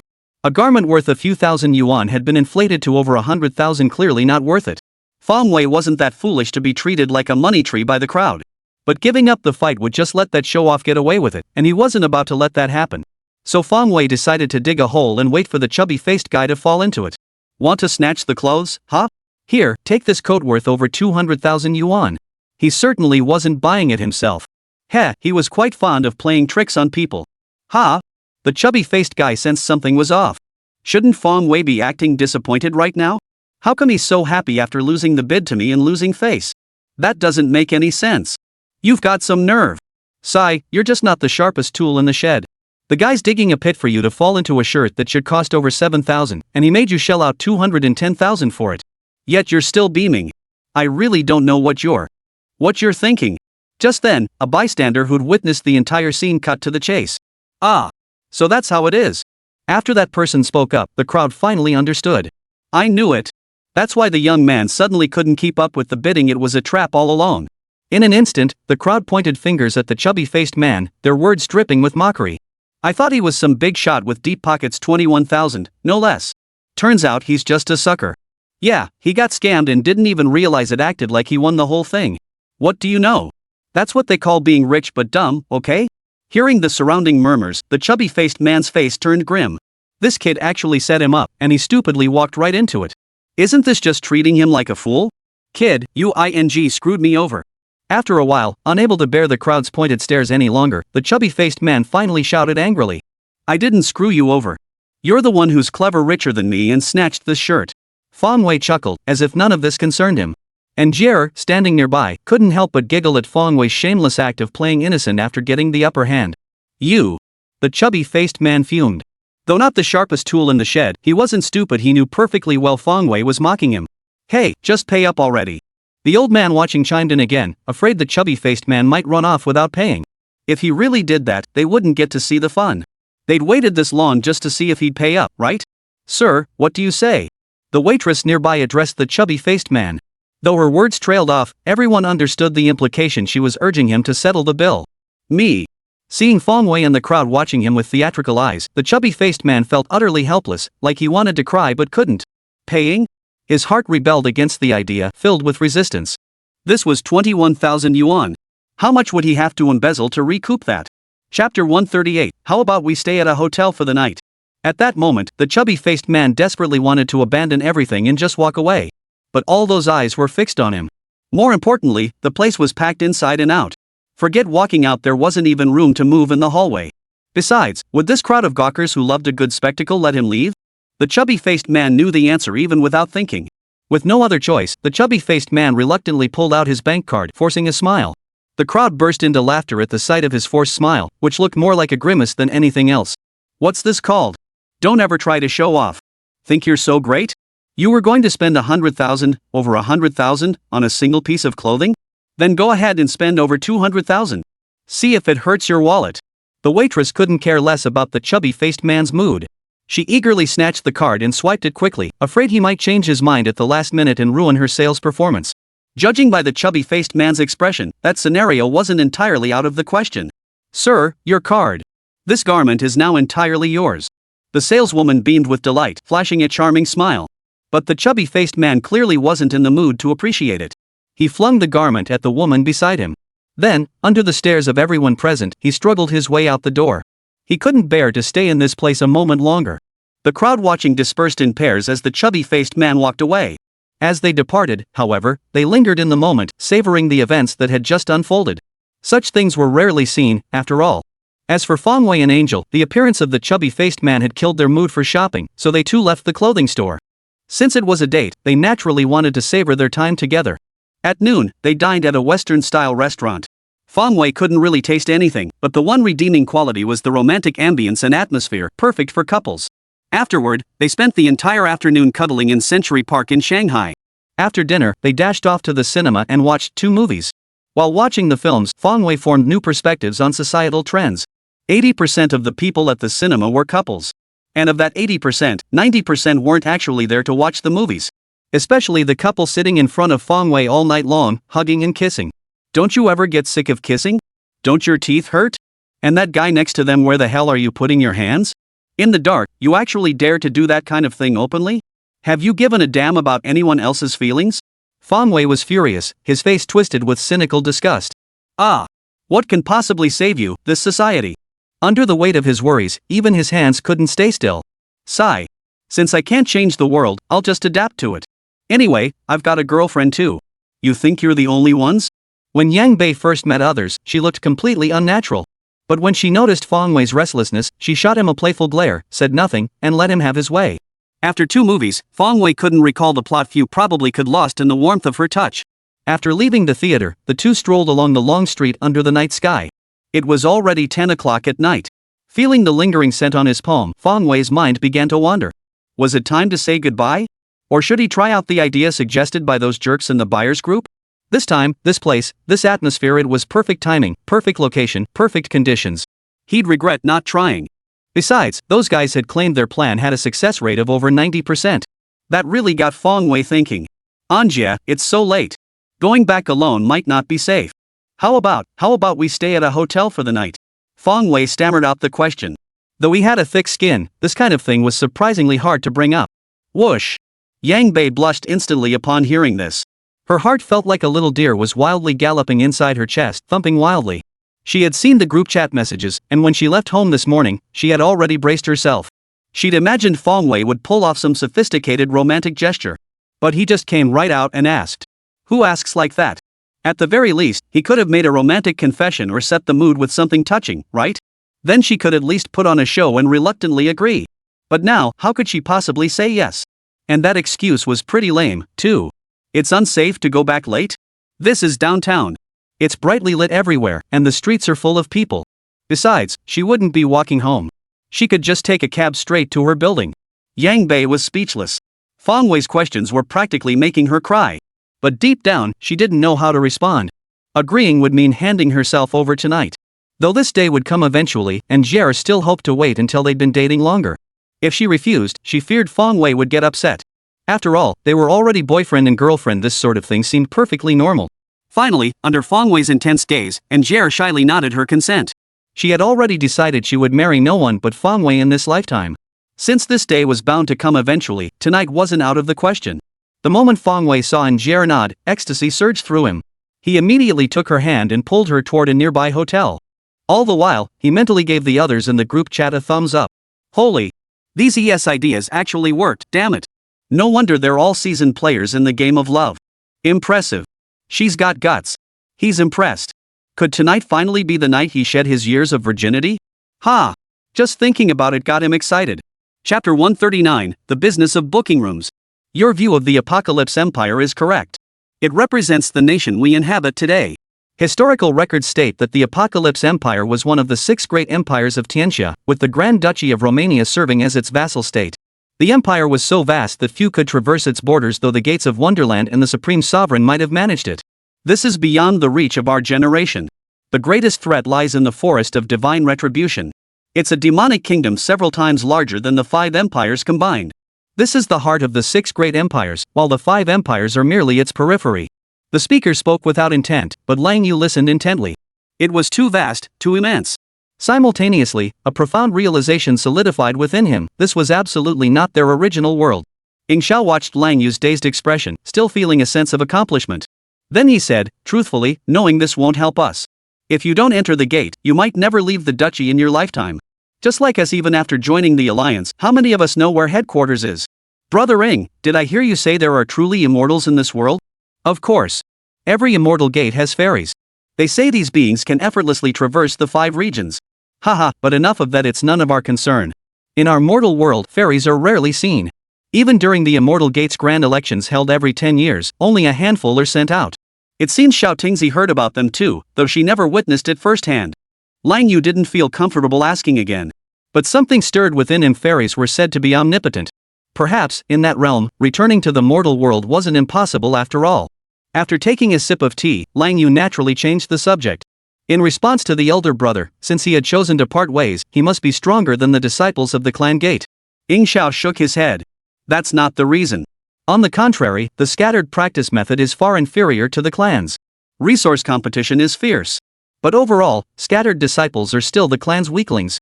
The difference lies in lacking sufficient elixirs and proper methods. In combat, almost everyone follows the same order as clan disciples. Their so-called experience is laughable. This time I came for a demon pill. This beast is unique. It only dwells in the Divine Punishment Forest. The town of Nedeliang is closest to the Divine Punishment Forest. It's the only one. If you're lucky, you might encounter it. Long Yu's small hand rose again. The younger generation first wished the elder brother a safe journey. Of course, it's best to do it, but it's fine if you don't. When Xingqing can gather energy, the harvest is greatest. Zhou Yuqing, a woman in white robes, stroked the green little interface, smiling with joy and affection. Following Long Yu's principle, shallow words held no profound meaning. Perhaps today was simply a good day for the little pavilion, for in just an hour he had become as sharp as someone newly met. Even Long Yu realized he had revealed many secrets that should have remained hidden.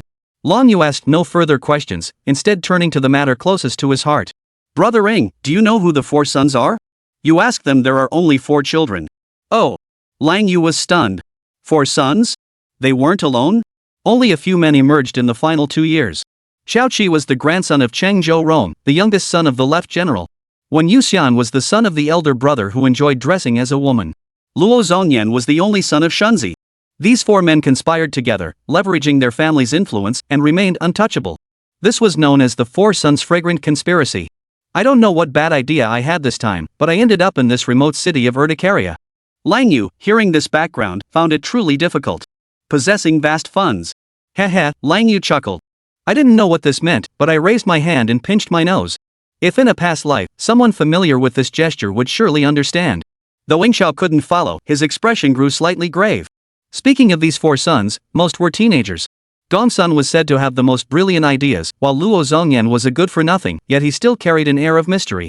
Seeming to realize he'd spoken ill, he hastily added, "Don't blame the retainer, the eldest brother says it too." It doesn't matter when you say it, but once spoken, it only grows darker. Who called my brother a failure? I'll kill him first. The door slammed open as the big man burst in. The noise left everyone in the room reeling, none of them looking toward the entrance. Xiao Qingqing buried her neck into Zhou Yuqing's embrace. Coincidentally, Gu Lei had just regained consciousness and come looking for Lang Yu, overhearing the latter part of the conversation. I really seemed drunk yesterday, but my steps were still unsteady. Lei. Lang Yu jumped to his feet. Lei Zi, stop talking nonsense, this is our senior. Xing Yu reached out to steady Gu Lei. I don't know my predecessor, he mumbled. Gu Lei still grumbled under his breath. In the ancient clan, the 3 lands of this territory naturally belonged to Gu Lei, his heart brimming with power. But when he sensed the aura of the pavilion, he immediately retracted the latter half of his sentence. He too entered a martial stance, clearly aware of the intense mystical fluctuations and absolute suppression.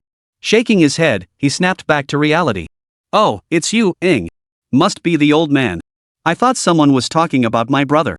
Heh, this kid can change too. In the blink of an eye, it feels like we've known each other forever. Brother Ing, this is also my younger brother, Goulet. Lang Yu introduced him. Ing Xiaoting looked Goulet up and down. Heaven and earth's spirit. Once you step into martial arts, your true nature is revealed.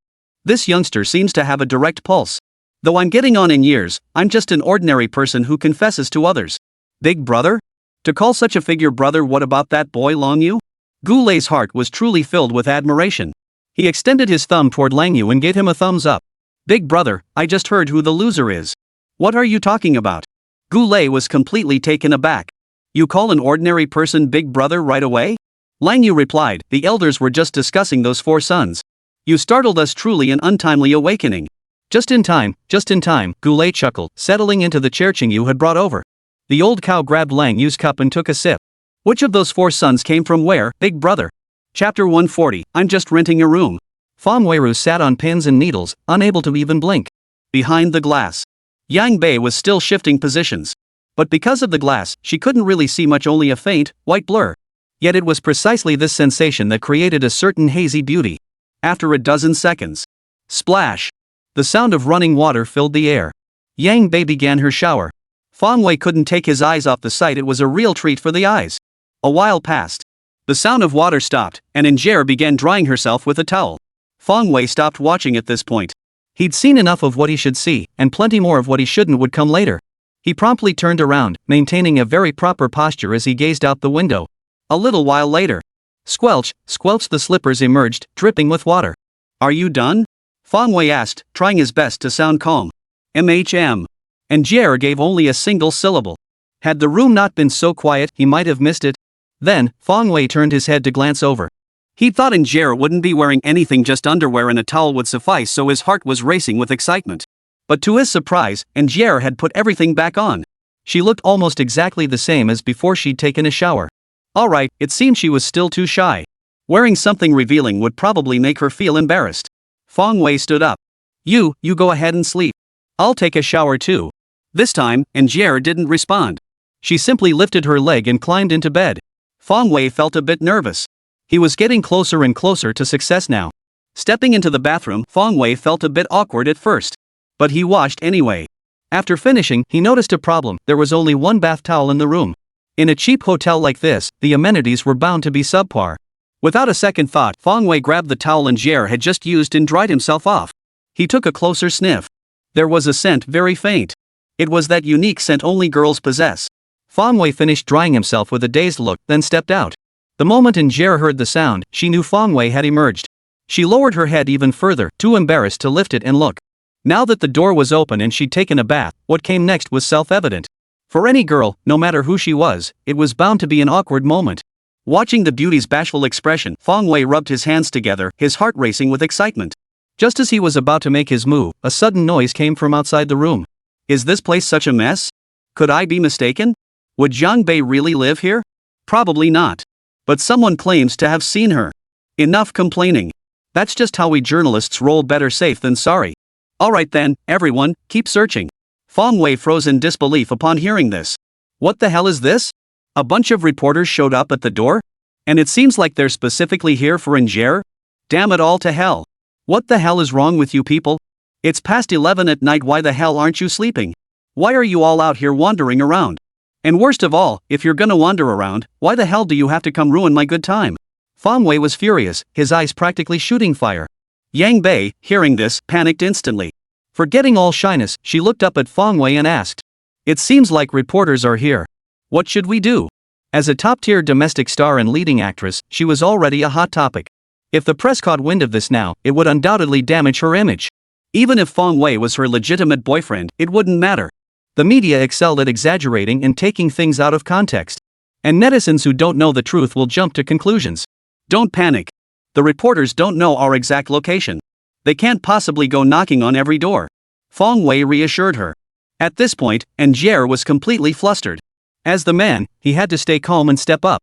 How did the reporters even find them? Fong Wei felt frustrated. Logically, it shouldn't have happened. They'd been out all day without being spotted, yet at the final moment, those bastards had to come and ruin everything. Fong Wei thought carefully for a moment, then realized. By nightfall, the light was already dim. Plus, Injera had been wearing sunglasses all day, so in a nearly deserted spot, she took them off. But unexpectedly, that brief moment was precisely when someone spotted them.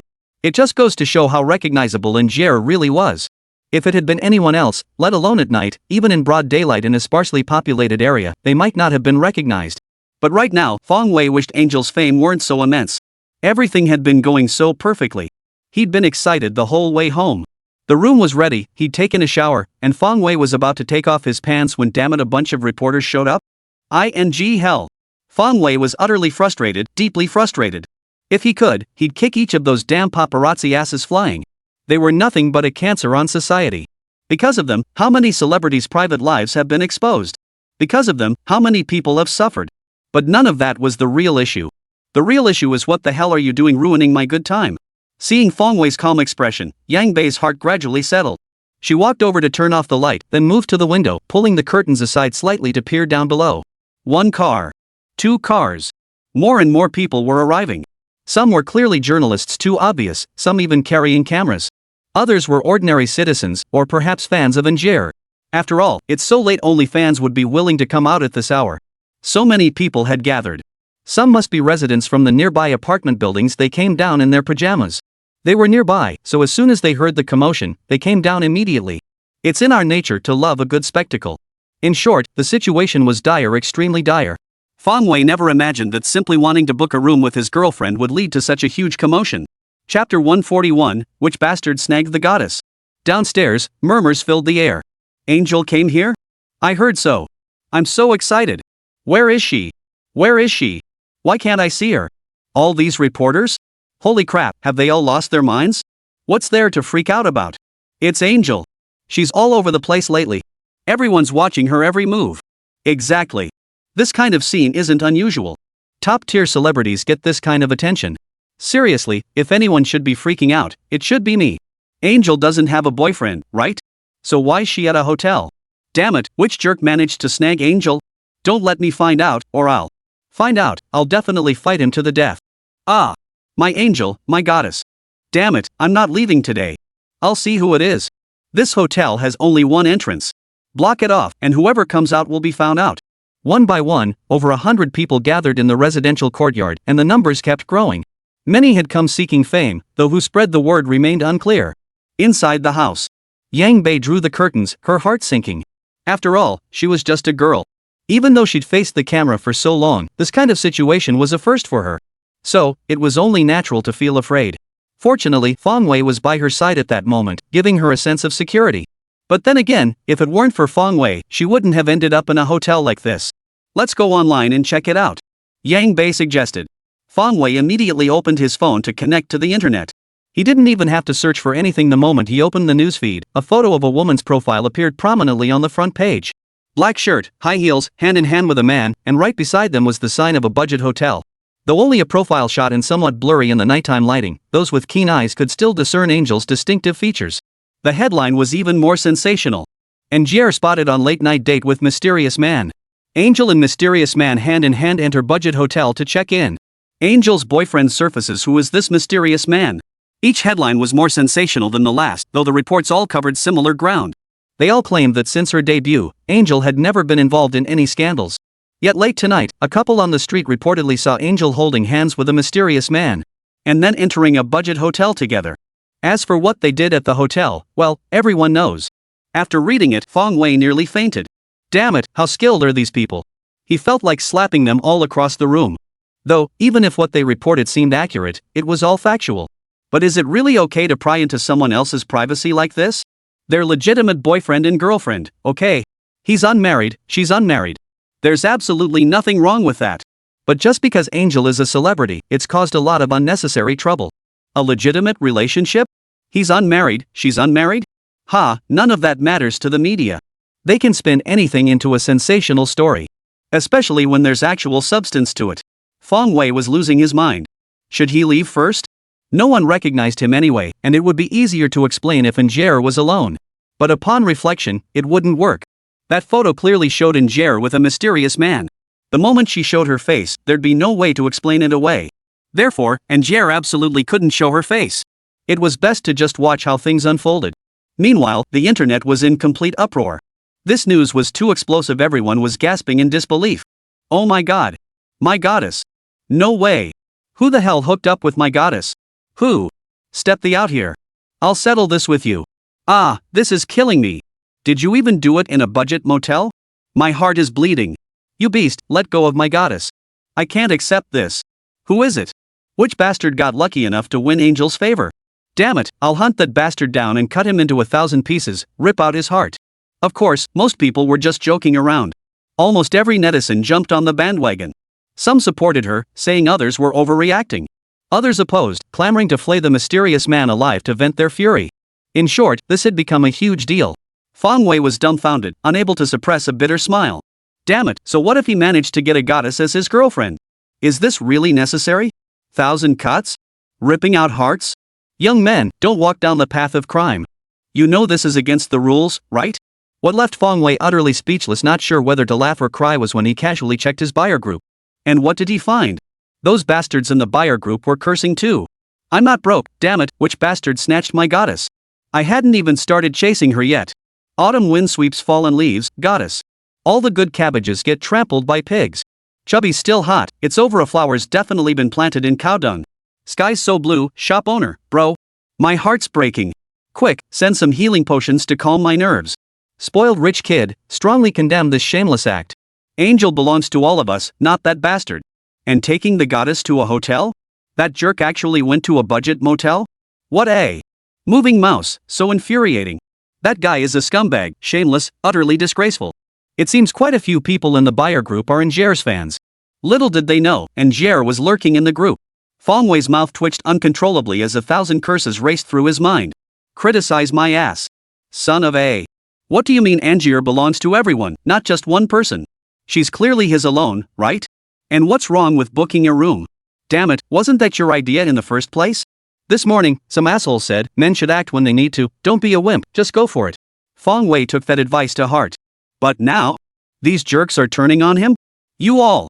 The buyers in the group clearly had no idea that the one who'd gone to get a room with Njier was none other than their beloved shop owner. Chapter 142, Escalating Tensions. However, while some believed the information, many netizens remained skeptical.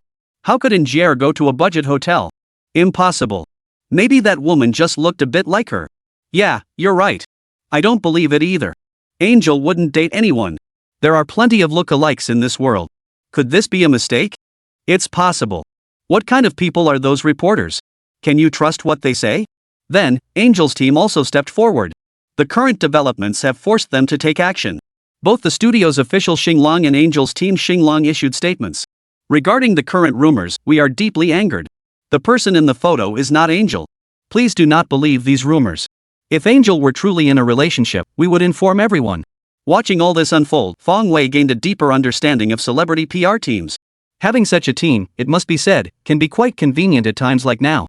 With the updates from Xinglong, many netizens believed the statement. See? I knew it was just a rumor, how could that be possible? Ha, Angel really doesn't have a boyfriend. Some people jump to conclusions at the slightest hint, I wonder if they even have brains. But some netizens still don't believe it. Is this WeChat account Xinglong even credible? Who knows if it's real or fake? If it's fake, why hasn't Njier come forward herself? That makes sense. That's so true. Oh no, my heart is broken. My goddess has been stolen after all. Over these posts by Xinglong, everyone once again launched into heated debates and arguments, and the situation kept escalating. Budget hotel. The front desk was packed with people. Reporters scurried about, cameras already positioned at the entrance. Get out. Who let you in? Stop crowding around here, the female front desk clerk snapped. A TBV reporter asked, could someone show us the guest list? The front desk clerk glared and retorted, absolutely not. Guest information is confidential. Another reporter pressed, did you see a woman go in earlier? Which room is she staying in? The front desk clerk shook her head. I don't know, and I can't tell you. You're not security, so why are you meddling? Now go. You're disrupting our work. She was thoroughly annoyed. Of course she knew who Njier was. She'd been a hugely popular star these past 2 years. But how could such a big star possibly stay at a budget hotel with such poor facilities? Even a fool could see this was bull. Yang Bei coming here? You're kidding me. Even she, as a staff member here, didn't believe it. Just then, someone pushed their way through the crowd outside. Manager. You're finally here. The female front desk clerk was on the verge of tears. The manager, a middle-aged man with an imposing presence, immediately frowned and demanded. What the hell are you doing? What's going on? Get out of here immediately. Don't interfere with our work, or I'll call security on you. It took several people working together for a long while to finally drive the pack of aggressive reporters out of the hotel. But clearly, they weren't giving up. They all stood in the residential area, along with other onlookers, staring intently at the hotel entrance. Once they were gone, the female front desk clerk breathed a sigh of relief. Finally gone. What a bunch of troublemakers. The manager muttered in frustration, isn't Jer really staying here? The female receptionist immediately shook her head. How could she? She's such a big-name celebrity, there's no way she'd come here. I certainly didn't see her, and I have no idea who started that rumor. When Feng Wei and the others came in earlier, and Jer had been hiding behind Feng Wei the whole time, plus she was completely disguised. So, she really hadn't seen her. The manager glanced outside and hummed thoughtfully. These paparazzi are really going all out these days. If they want to wait, let them wait. It's good publicity for our store, as long as they don't cause trouble. The female receptionist sighed wryly, but several people already slipped upstairs in the commotion earlier. I couldn't stop them all by myself. Upstairs. Inside the room. Yang Bei had already received over a dozen calls. Some were from her team, others from her entertainment industry friends. At that moment, she was talking to her assistant, Pangu. Sis, it's the middle of the night, you didn't really go out, did you? Though Pangyo wasn't privy to the details, she trusted the information. First, she knew Njera well and recognized the person in the photo as very likely being her at a glance. Second, Pangyo knew that for some time now, and Njera had been walking around with a gloomy expression, and she had suspected it was because of a broken heart. Then, just a few days ago, Fat Girl noticed Njera often smiling to herself for no apparent reason. She figured Njera must have gotten back together with her lover. So when she first saw this news, Pangyo immediately thought, oh no. Judging by all the signs, it really could be true. Yang Bei blushed and admitted, yes, it's true. As her assistant, Pangyo couldn't hide it from her anyway, she'd find out sooner or later. Oh. Fat Girl slapped her forehead, nearly stumbling. She knew it. Sigh. Angier always seemed like such a quirky, lively person. Why would she do something so reckless? Even if that guy is your boyfriend, how could you just go to a hotel with him? If you're going to do that, do it at home. At least there's no one else at your place, and you wouldn't have all this trouble. Seriously, Fat Girl just didn't get it. If Yang Bei found true love, she'd naturally be happy for her. But as a public figure, and Jer just going off to get a hotel room like that is a bit not good. And at a budget hotel, no less? Fat Girl, sis, you're truly my real sister. Put your personal matters aside for now and stop worrying so much. Hurry back. We've already issued a statement on your behalf. Once you return, step forward immediately. And this whole thing will blow over. But I can't leave right now. Reporters are swarming outside. Yang Bei said. Fat Girl, surrounded? Alright, figure something out ASAP. We can't get through over here. Otherwise, this information will be confirmed. Hold on for now. Wait for an opportunity to leave. Fat Girl felt utterly helpless. Now, all she could do was hope for divine intervention. Chapter 143, Sleeping Without Distractions. At the same time, Pangyo felt resentment toward Feng Wei. She knew Yang Bei well. Though she had a lively temperament, the idea of checking into a hotel room was absolutely not something Yang Bei would have suggested. That leaves only this mysterious man. Seriously, couldn't a grown man think things through more deeply? Yang Bei was a public figure, every move she made was under scrutiny. Yet here they were, heading to a hotel and a budget one at that. In short, Penny had no fondness whatsoever for this mysterious man. Call ended. Feng Wei finally understood. If he hadn't let his perverted thoughts get the better of him, and Jer wouldn't have ended up in this mess. He really hadn't thought things through.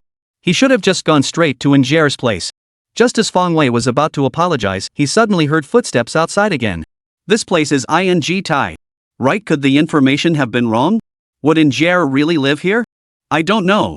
But like I said, better safe than sorry. Right, keep searching. If it turns out to be true, this could be major news. Yeah, let's go. Keep searching. Which room is it? There are so many here. We can't just knock on every door, can we? We'll end up getting locked up before we even find her. Then we'll just wait. I bet they'll come out eventually. These reporters are like a persistent ghost.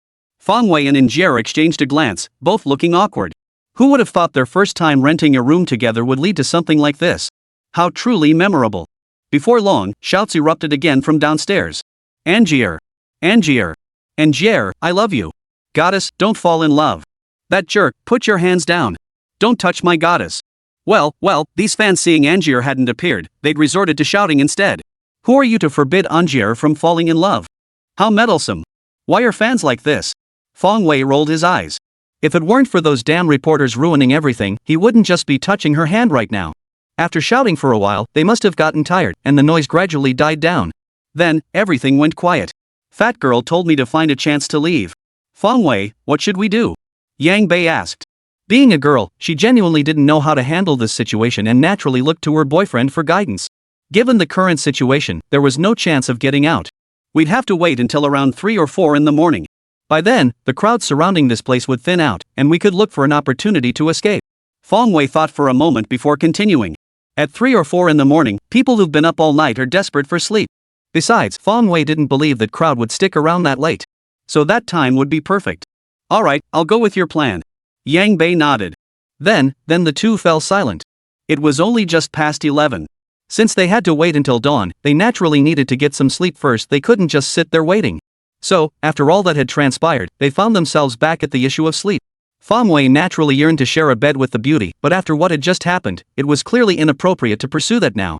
Besides, Angera probably wouldn't agree to it anyway. So, it would have to be just sleeping. We should rest for a bit first, but no other activities allowed. Sure enough, Angera wouldn't agree to anything else. Fong Wei felt a slight pang of disappointment. After saying that, Yang Bei climbed into bed, burrowed under the covers, and positioned herself closer to the inner side. Alright, no other stuff then. Sleeping together is actually pretty nice. Fong Wei forced himself to feel better. Then, with a flutter of excitement, he pulled back the covers and slipped inside. As soon as the covers parted, a sweet, fragrant scent wafted over, enveloping Fong Wei completely. Since they were boyfriend and girlfriend, they didn't deliberately keep their distance. In fact, Fong Wei could even touch Angera's body. The night grew even quieter. Both Fong Wei and Angera could almost hear their own heartbeats pounding loudly in their ears. At first, awkwardness hung between them, leaving them speechless and silent. Then, after a long while, Fong Wei began to hear Angera's steady breathing. Yang Bei seemed to have fallen asleep, rolling over once more until she was facing Fong Wei directly. Suddenly, the distance between them grew even closer. Their foreheads were almost touching. A quick glance downward would have revealed the intimate scene beneath the covers. Though the moonlight was blocked by the curtains, the room remained quite well lit. At least, after his eyes adjusted to the darkness, he could make out a vague outline. Angera's sleeping posture had twisted her shirt forward, the collar bulging slightly, revealing a hint of gray hair. To be honest, Angera had never been well endowed before. At least, whenever Fong Wei had met her before, he consciously ignored that area. After all, as long as she was beautiful, he never cared about that part. Of course, if she had more to offer, that would be ideal. But now, after drinking the potion from his system, Angel had long bid farewell to her former flat-chested days. Instead, she'd become quite well endowed. Thus, Fong Wei was treated to quite the visual feast. However, since Angera was asleep, he didn't do anything. What should have been done was already taken care of during the movie that night. What shouldn't have been done, what he had intended to do that night, was thwarted by an unexpected turn of events. So, he could only silently curse those damn reporters 100 times over. No, 100 times wasn't enough, at least 1,000 times. Damn it! Fortunately, Fong Wei reconsidered and realized that the timing of these bastards' arrival wasn't the worst possible. After all, he had just been about to take action. What if those bastards showed up while he was doing that thing? That would be the end of him. That would have been a disaster. Chapter 144, A Heart-Pounding Escape. After grumbling for a long while, Fong Wei finally drifted off to sleep. Night. 4 in the morning. The pair were roused by their phone alarms. Fong Wei dressed quickly, while Angera got up to put on her shoes. Fong Wei pulled back the curtain to look down below. The crowd had thinned considerably, hardly any fans remained. After all, no one had time to wait around like fools, especially at such a sleepy hour. Except, of course, for those idle journalists and paparazzi. They were remarkably patient, damn it, several of them even took turns keeping watch, sitting below without moving an inch. Seemed like they were from TBV or some newspaper. What was even more infuriating was that some had hidden in dark spots like cars or apartment building hallways. Armed with cameras and binoculars, they're ready for a long haul.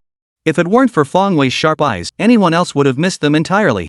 With such a tense situation, breaking through the main gate was clearly impossible for the two of them. Fong Wei exhaled and said, "You wait here. I'll go out and scout the situation first." Okay. Yang Bei nodded. As the military strategist Sun Tzu said, know your enemy and know yourself, and you will fight 100 battles without peril. Without first ascertaining the enemy's situation, the two of them might not even make it downstairs. After all, don't forget there's still a group of people upstairs. Fong Wei opened the door and slipped out quietly.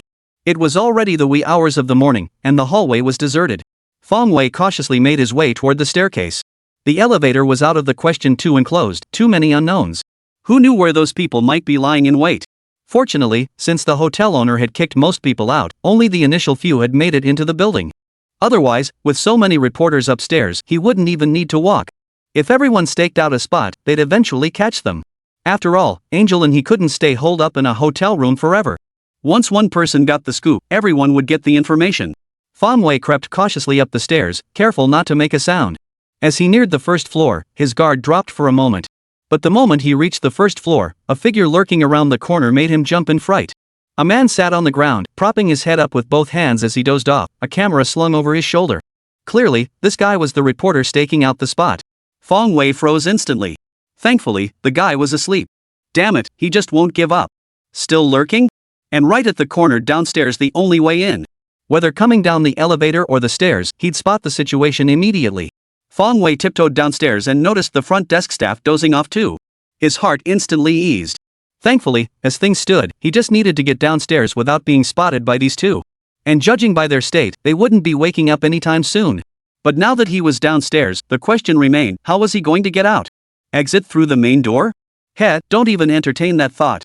There were far more people outside the hotel than inside. With both open weapons and hidden threats, it's impossible to guard against everything. What could be done? Fong Wei scanned the first floor, looking for any back doors or similar exits. But after checking, he found nothing. Fong Wei frowned. Was there truly no way out? The two of them couldn't stay here for long. And if they were discovered, it would undoubtedly have a huge impact on Injere. But now it seemed like a dead end. They couldn't escape, and lingering any longer would inevitably lead to discovery. Finding no exit on the first floor, Fong Wei had no choice but to return upstairs. Turning back, he spotted that dozing reporter again. It made Fong Wei feel irritated. Damn it, it was all because of these bastards. Not only did they interrupt his business, but they also created such a huge problem for him. Fong Wei wanted to grab him by the scruff and toss him out the window. Damn it all to hell. Wait a minute. A glimmer of insight dawned on Fong Wei, and his eyes lit up. It seemed he'd found a solution. The window? Fong Wei walked to the corner and peered out the window, discovering that opening it revealed a small balcony. From the balcony to the ground, it looked less than 2 meters high. Jumping down wouldn't hurt him. He could jump down first, then catch Injere. Moreover, the area behind the hotel was a residential neighborhood, with several houses separating it from the main entrance. The reporters would never dream of them escaping that way. Fong Wei felt a sudden clarity, finally finding a glimmer of hope in what seemed a hopeless situation. Then, he rushed back upstairs, excitedly pulling Angel down with him. Before that, he had deliberately circled around other areas and confirmed that several people were indeed stationed at other vantage points. Fortunately, though the hotel's facilities were subpar, it had numerous floors and was quite large. A mere handful of people could only spread out to cover different areas. Fong Wei held Yang Bei's hand as they cautiously approached the first floor staircase. Upon seeing the dozing reporter, Angel nearly let out a scream. Shoo! Fong Wei held up a finger as a warning. They couldn't make a sound now. If that noise woke the man, all their efforts would be for naught. That camera was slung right over his shoulder. One soft click, and they wouldn't even have time to run. Yang Bei took the hint, drew a deep breath, and finally calmed down. Fong Wei didn't dare speak. He simply yanked open the window and leaped onto the small balcony. Then he pulled Injere down as well. But since Injere was a girl, her movements weren't as nimble. As she straddled the windowsill, one of her high heels slipped and fell into the stairwell. Caught off guard, Injere let out a startled cry. At that moment, the dozing reporter heard the commotion.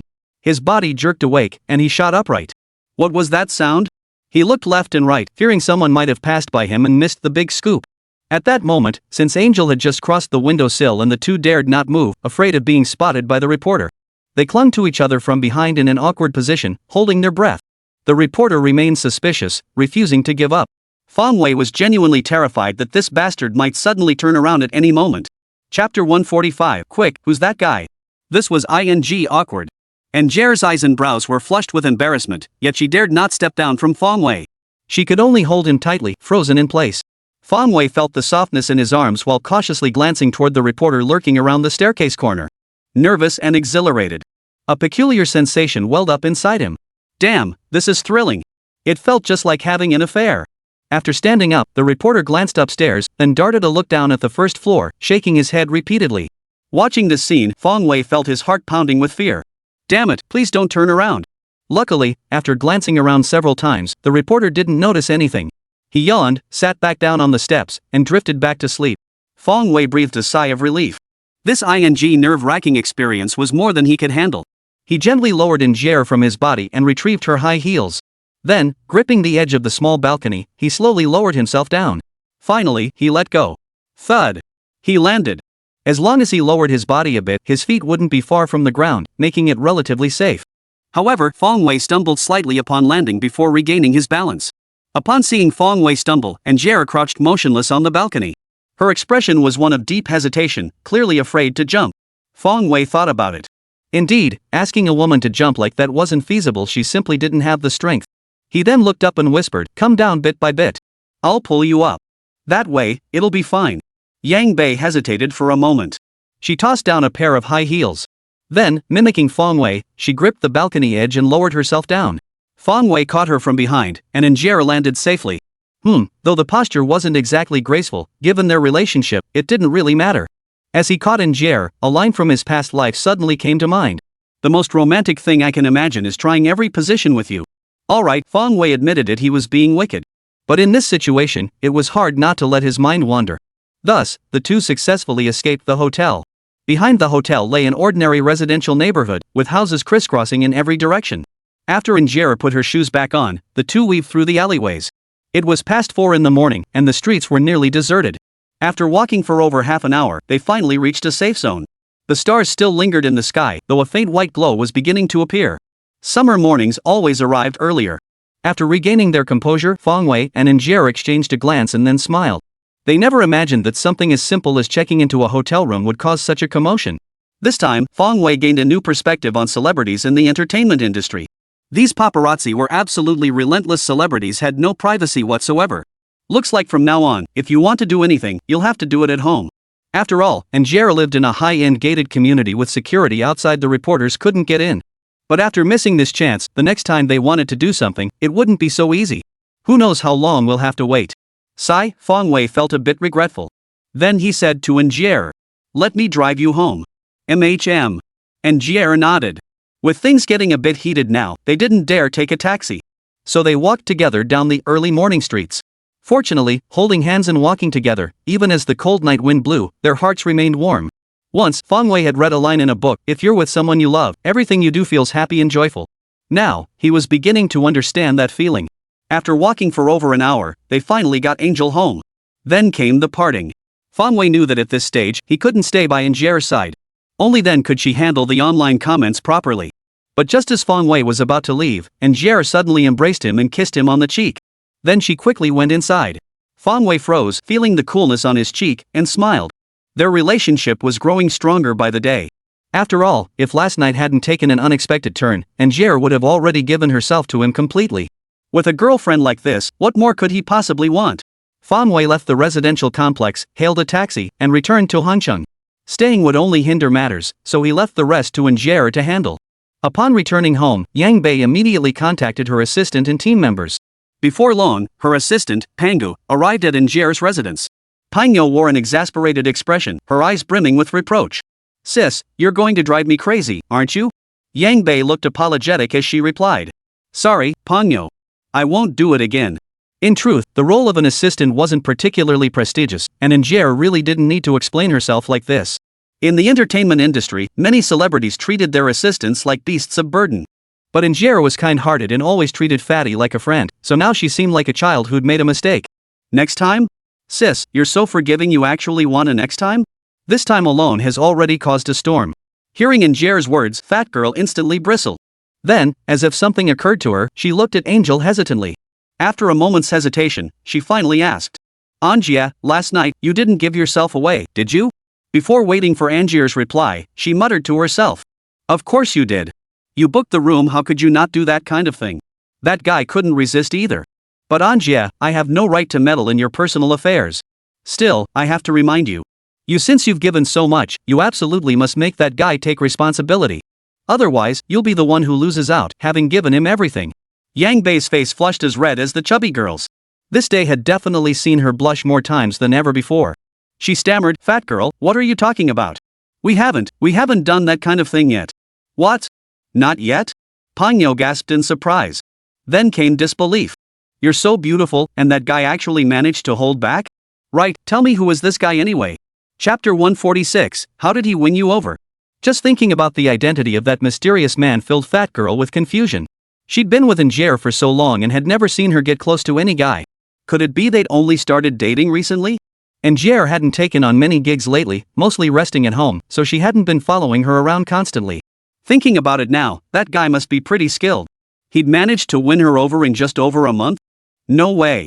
Fat Girl felt that as Angier's assistant and friend, she absolutely had to warn her. Men were untrustworthy, all talk and no action, just animals driven by their lower instincts. This time, it was definitely him taking Angel to that kind of place that caused this whole mess.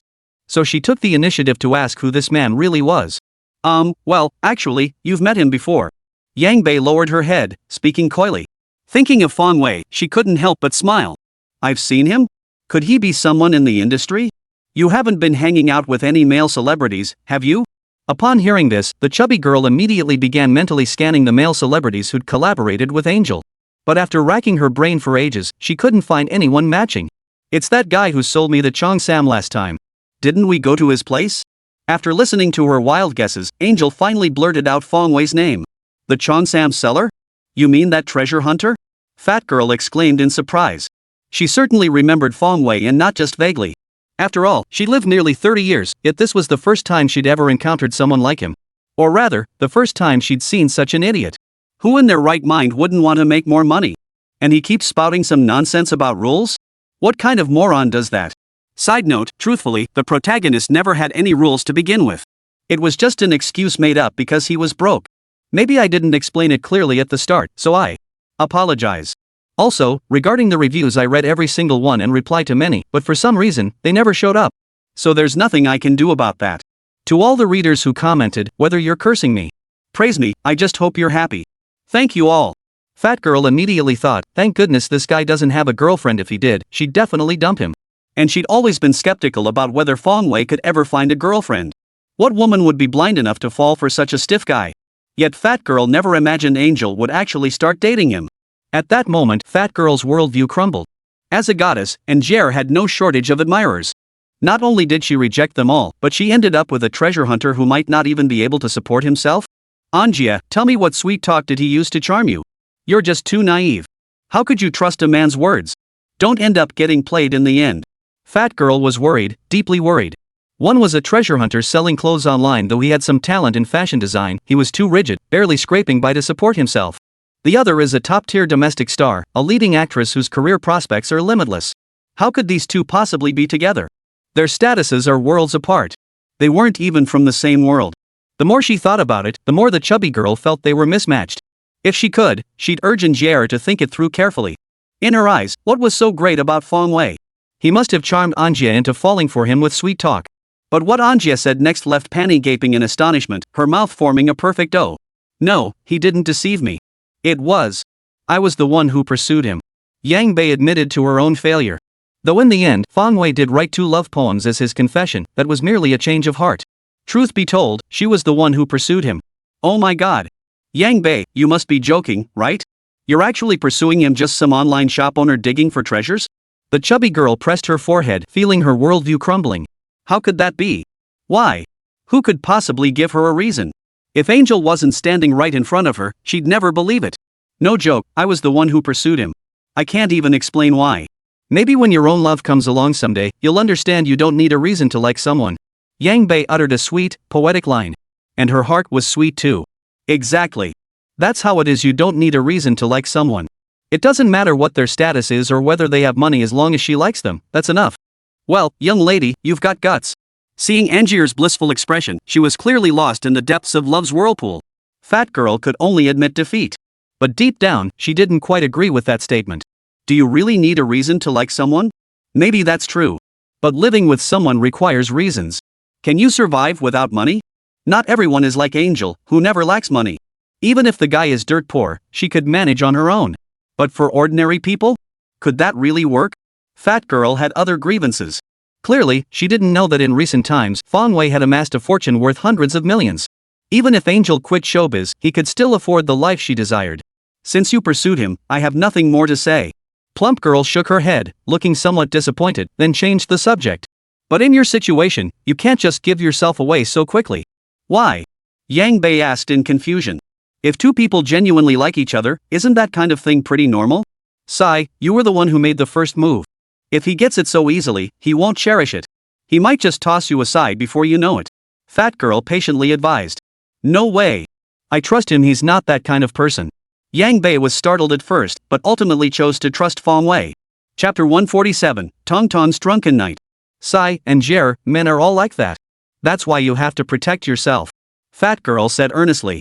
But Jer didn't seem to be listening.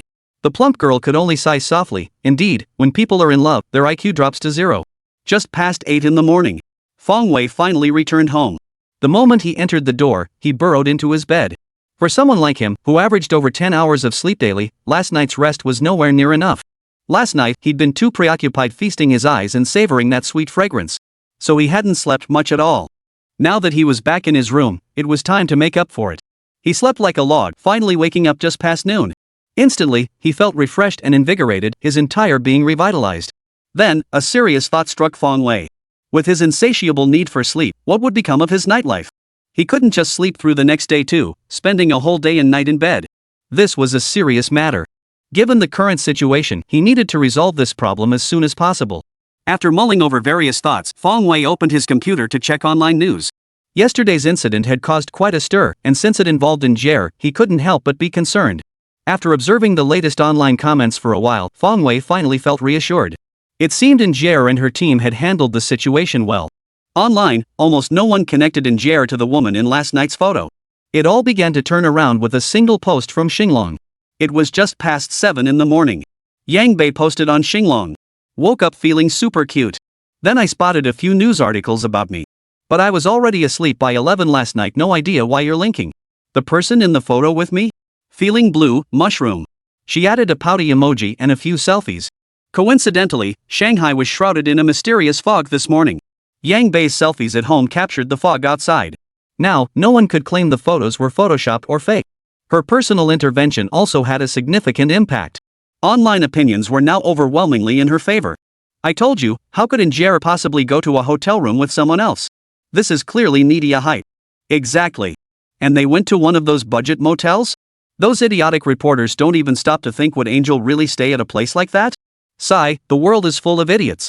Great news, Angel is still single. I still have a chance. Of course my goddess isn't that easy to get. I hate those unscrupulous media outlets always jumping to conclusions and reporting nonsense. Exactly. There are tons of people who look alike in this world, especially when it's just a side profile. Don't cry, goddess. We all believe in you. Love you forever, kisses. A flood of netizens immediately came forward, declaring their unwavering belief in Angel. They also lambasted the media outlets that published the story. Yang Bei's team was also quietly exerting pressure, threatening to hold the media outlets accountable. Under mounting pressure, and with their reporters finding no substantial evidence at the budget hotel, the outlets publicly apologized to Angel and deleted all of last night's reports. In short, this crisis was completely navigated. The matter was resolved perfectly. Fong Wei learned a lesson from this. This incident taught him, when doing that sort of thing, don't get too caught up in mood or romance. If you can go home, that's the right place. Besides, home is more convenient. Take that budget hotel, for instance, just one big bed. How could that possibly be enough? But at home? The bed, the balcony, the sofa, anywhere. How convenient. So Fong Wei made up his mind, going to a hotel for that kind of thing was just plain stupid. Never again. That afternoon, Fong Wei played video games all afternoon. Some people compare gaming and girlfriends to fish and bear's paws, meaning you can't have both. But Fong Wei thought that person was talking absolute bull. What the hell? That's just bull. Aren't there people who can date and play games at the same time? Like him, right? Of course, some people think games are way more important than girlfriends. In a past life, Fong Wei had a weird classmate. His girlfriend asked him, which is more important to you, the game or me? His classmate replied with utter disdain, how many people love games? How many people love you?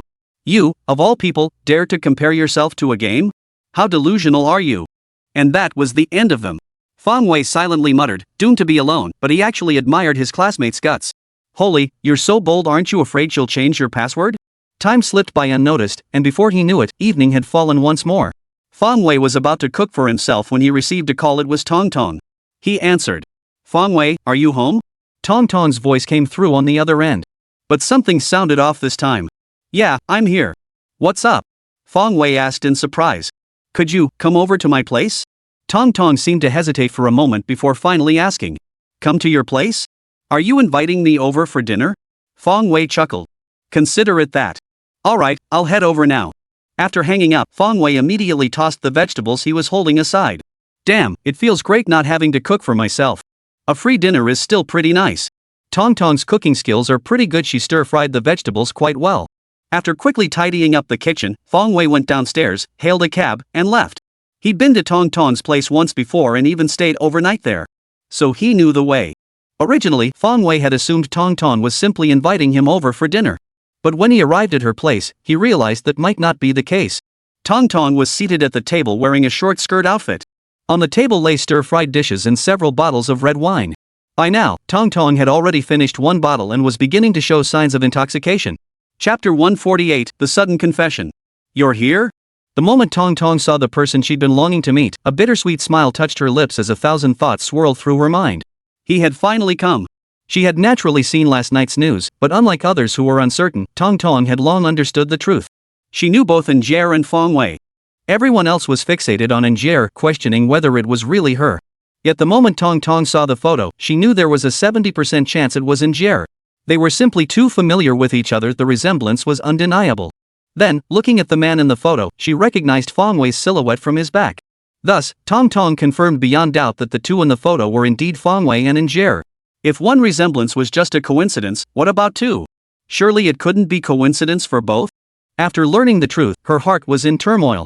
As Angier's close friend, Tong Tong should have been happy for her and offered heartfelt congratulations on finding her place in the world. But at that moment, she couldn't bring herself to feel happy. Because she, too, had feelings for Fong Wei. From the very first time she met Fong Wei, Tong Tong had sensed the hint of something more between Angier and him. Yet, she had foolishly fallen for the very person her best friend loved. Later, Fong Wei didn't stay in close contact with Angier, but instead grew much closer to her. Tong Tong breathed a sigh of relief, and her feelings for Fong Wei only deepened. But unexpectedly, out of nowhere, the two of them had actually gotten together? Recalling Fong Wei's announcement in the group chat about having a girlfriend and that person wasn't her, Tong Tong felt even more miserable. So she tried to numb herself with alcohol, setting out several bottles of red wine. Then, drunken in a daze, she inexplicably called Fong Wei over. What's wrong? Why are you drinking alone? Noticing something was off with Tong Tong, Fong Wei sat down in front of her and asked with concern. From what he knew, Tong Tong was the type who always pushed herself to the limit. Why would she get drunk for no reason? If it was about her career, that didn't make sense either. The song he composed, Water Melody, had already become a nationwide sensation. Tong Tong was now undeniably a top-tier star. She had just finished filming a TV series, and logically speaking, her career was thriving. So why would this happen? Don't ask. Come on, have a drink with me. Instead of answering directly, Tong Tong picked up a glass and poured him a drink. Fong Wei took the glass without comment and drank several rounds with her. I saw in the news that Angier went to a hotel with someone. That mysterious man was you, right? After a few drinks, Tong Tong grew more intoxicated and blurted out some questions. Where? You actually believe that news? It's all fake. Didn't Angier clarify everything this morning? Fong Wei froze for a moment before regaining his composure, his expression unchanged. Bull? I don't think so. I saw that photo, they look just like you too. Tong Tong pressed on relentlessly. Well, there are many people in this world who look alike. Maybe they just happen to resemble us. Fong Wei forced an explanation. That explanation was pretty flimsy, but he couldn't very well admit it, could he? Whether you admit it or not, you know how much this hurt me when I found out? With that, Tong Tong downed another glass. Ha? Fong Wei didn't understand. Logically speaking, shouldn't she be happy to hear that Angel was with him? After all, they were best friends. You must be drunk, you're talking nonsense now. Fong Wei reached out to take the glass from Tong Tong's hand, afraid she'd drink more. But unexpectedly, she swatted his hand away. I'm not drunk, and I'm not talking nonsense, you know? From the very first time we met, I felt something for you. I still remember the poem you wrote when you pretended to be my boyfriend. If love is true and lasting, why must we meet day and night? It was so beautiful. In my heart, I thought you wrote it for me. But why did you end up with Angier? Tong Tong demanded, finally voicing the words she'd kept hidden. She and Angier were best friends, so when she first heard the news, all she could think of was drowning her sorrows in alcohol. She hoped that after getting drunk, she could forget her troubles and stop thinking about them. But after getting drunk, she seemed even more reckless than usual. She thought about calling Fong Wei over and blurted out these words. Under normal circumstances, out of consideration for her relationship with Angier, she would never have uttered such words. Even if these were her true feelings. This time, Fang Wei was genuinely stunned. Tong Tong likes me? Holy! How could that be? Hadn't they always just been friends? Alright, Fang Wei admitted that when faced with such a beauty, he did have a little something on his mind. But he didn't think Tong Tong would ever be interested in him. Turns out, he was wrong. Tong Tong did indeed take a liking to him, and according to her, she'd fallen for him after their very first encounter. So, he must be quite charming, right? But how was he supposed to respond to that? Why was he with Jier? To be honest, he didn't know either. Fang Wei's approach to love had always been to let things take their natural course. That was the main reason he'd remained single for so long in his previous life. In his previous life, he was just a loser. If he didn't make the first move, why would any woman pursue him? In this world, his mindset remained unchanged. But this time, Jier had taken the initiative to confess her feelings to him. Combined with the fact that he already harbored feelings for her, the two ended up together. Now, their relationship seemed to be growing stronger. Truth be told, he also felt a certain attraction toward Tong Tong. But some things are simply predestined. I'm already with Jier, so. Fang Wei left the rest unsaid. But the implication was crystal clear. Honestly, with your beauty and kindness, you'll definitely find a better man. Fang Wei offered consolation. That's true. With Tong Tong's qualities, she's certainly not short of suitors. Is that so? But I've already found a good man. Downing her drink in one gulp, Tong Tong said despondently. Chapter 149, to be a beast or worse than a beast? Alright. Let's pretend he never said anything. Fang Wei poured himself another glass and drank alongside Tong Tong. It could be said that Tong Tong had completely lost her rationality. No matter how subtly he phrased things, it wouldn't matter. This wasn't something she would normally say. Besides, he couldn't just refuse Tong Tong outright. That would be a bit too, well, you know. After all, she was a stunning beauty and his good friend. And Tong Tong and Jier were close friends. If Fang Wei flat out refused, future encounters would be downright awkward. So the best course of action now was to get her drunk. Once she passes out, she'll sleep it off, and everything will be fine when she wakes up tomorrow. As the glasses clinked, the two fell silent and simply drank. For Tong Tong, it was enough that Fang Wei was by her side. They finished every bottle on the table. At this moment, Tong Tong was utterly drunk, her face flushed with an intoxicating blush. Her eyes held a tender gaze, her sweet lips were inviting, and the subtle fragrance of orchids and musk wafted from her body. Truth be told, even the slightly tipsy Fang Wei felt a bit lightheaded. Still, he hadn't lost his senses. Seeing Tong Tong collapsed on the table, he reached out to help her up. "Let me help you back to your room to rest." No response. She must be asleep. Fang Wei didn't hesitate, wrapping his arm around Tong Tong's waist to lift her up. Sleeping on the table in this hot summer weather could easily make her catch a chill. Remember last time she slept on the couch at my place? She caught a cold. But as soon as Fang Wei lifted her, the drunken Tong Tong, unable to stand steady, collapsed like a pile of mud into his arms. Breathing in the intoxicating fragrance that met his nose and feeling the softness of her body pressed against his, Fang Wei found himself losing his composure. Honestly, as a normal man, encountering this situation without overthinking it was impossible. If it were anyone else, it wouldn't be as simple as just having thoughts. But Fang Wei insisted he could only have one girlfriend, no more. So, mustering considerable courage, Fang Wei gently pushed Tong Tong away, merely holding her hand as he guided her into the room. Tong Tong's room was exquisitely decorated. The moment he stepped inside, a subtle fragrance seemed to linger in the air. Perhaps many girls' rooms were like this. At the bedside, Fang Wei gently laid Tong Tong down and covered her with the quilt. Finally done. As Fang Wei turned to leave, he heard a wave of retching behind him. Oh no! She must have drunk too much, the aftereffects were kicking in. Fang Wei hurried back to Tong Tong's side, gently patting her back to ease her discomfort. Tong Tong, completely drunk, nearly tumbled off the bed. After a long struggle, she finally finished vomiting and collapsed back into sleep. Seeing this, Fang Wei had no choice but to fetch a broom and sweep up the vomit. With this unexpected turn of events, Fang Wei didn't dare leave. Who knew if Tong Tong might roll off the bed after he left? If she ended up sleeping on the floor, she'd surely catch a chill the next day. Fang Wei had never been drunk himself, nor had he ever cared for someone else in that state. He had no idea what actions an intoxicated person might take. Still, the safest course was to stay put. Tonight, he'd just have to stay and watch over her. A man and a woman alone together, though it might seem inappropriate, given their relationship, it wouldn't matter. Fang Wei brought a stool from outside the room and sat beside Tong Tong's bed. This way, if Tong Tong showed any signs of distress, he could respond immediately. No sooner had Fang Wei brought the stool and sat down than Tong Tong rolled over, flinging the blanket off again. She was sleeping fully clothed, and after drinking so much, she must have gotten hot. Besides, Fang Wei couldn't exactly help her undress. Then, Fang Wei got an unexpected treat. Because he was watching over Tong Tong, he hadn't turned off the light. When she rolled over, she ended up facing him directly. Suddenly, they were face to face, much closer than before. Tong Tong's beautiful leg was bent forward. Her skirt wasn't long to begin with, and as she propped herself up, it spread open, revealing a lot more than intended. Fong Wei's mind was racing, his heart pounding with agony. Damn it, did it have to be like this? He had a girlfriend, for crying out loud. For a split second, Fong Wei genuinely wanted to help her pull the blanket back over her. But, even with the blanket on, it seemed like she was still pretty hot.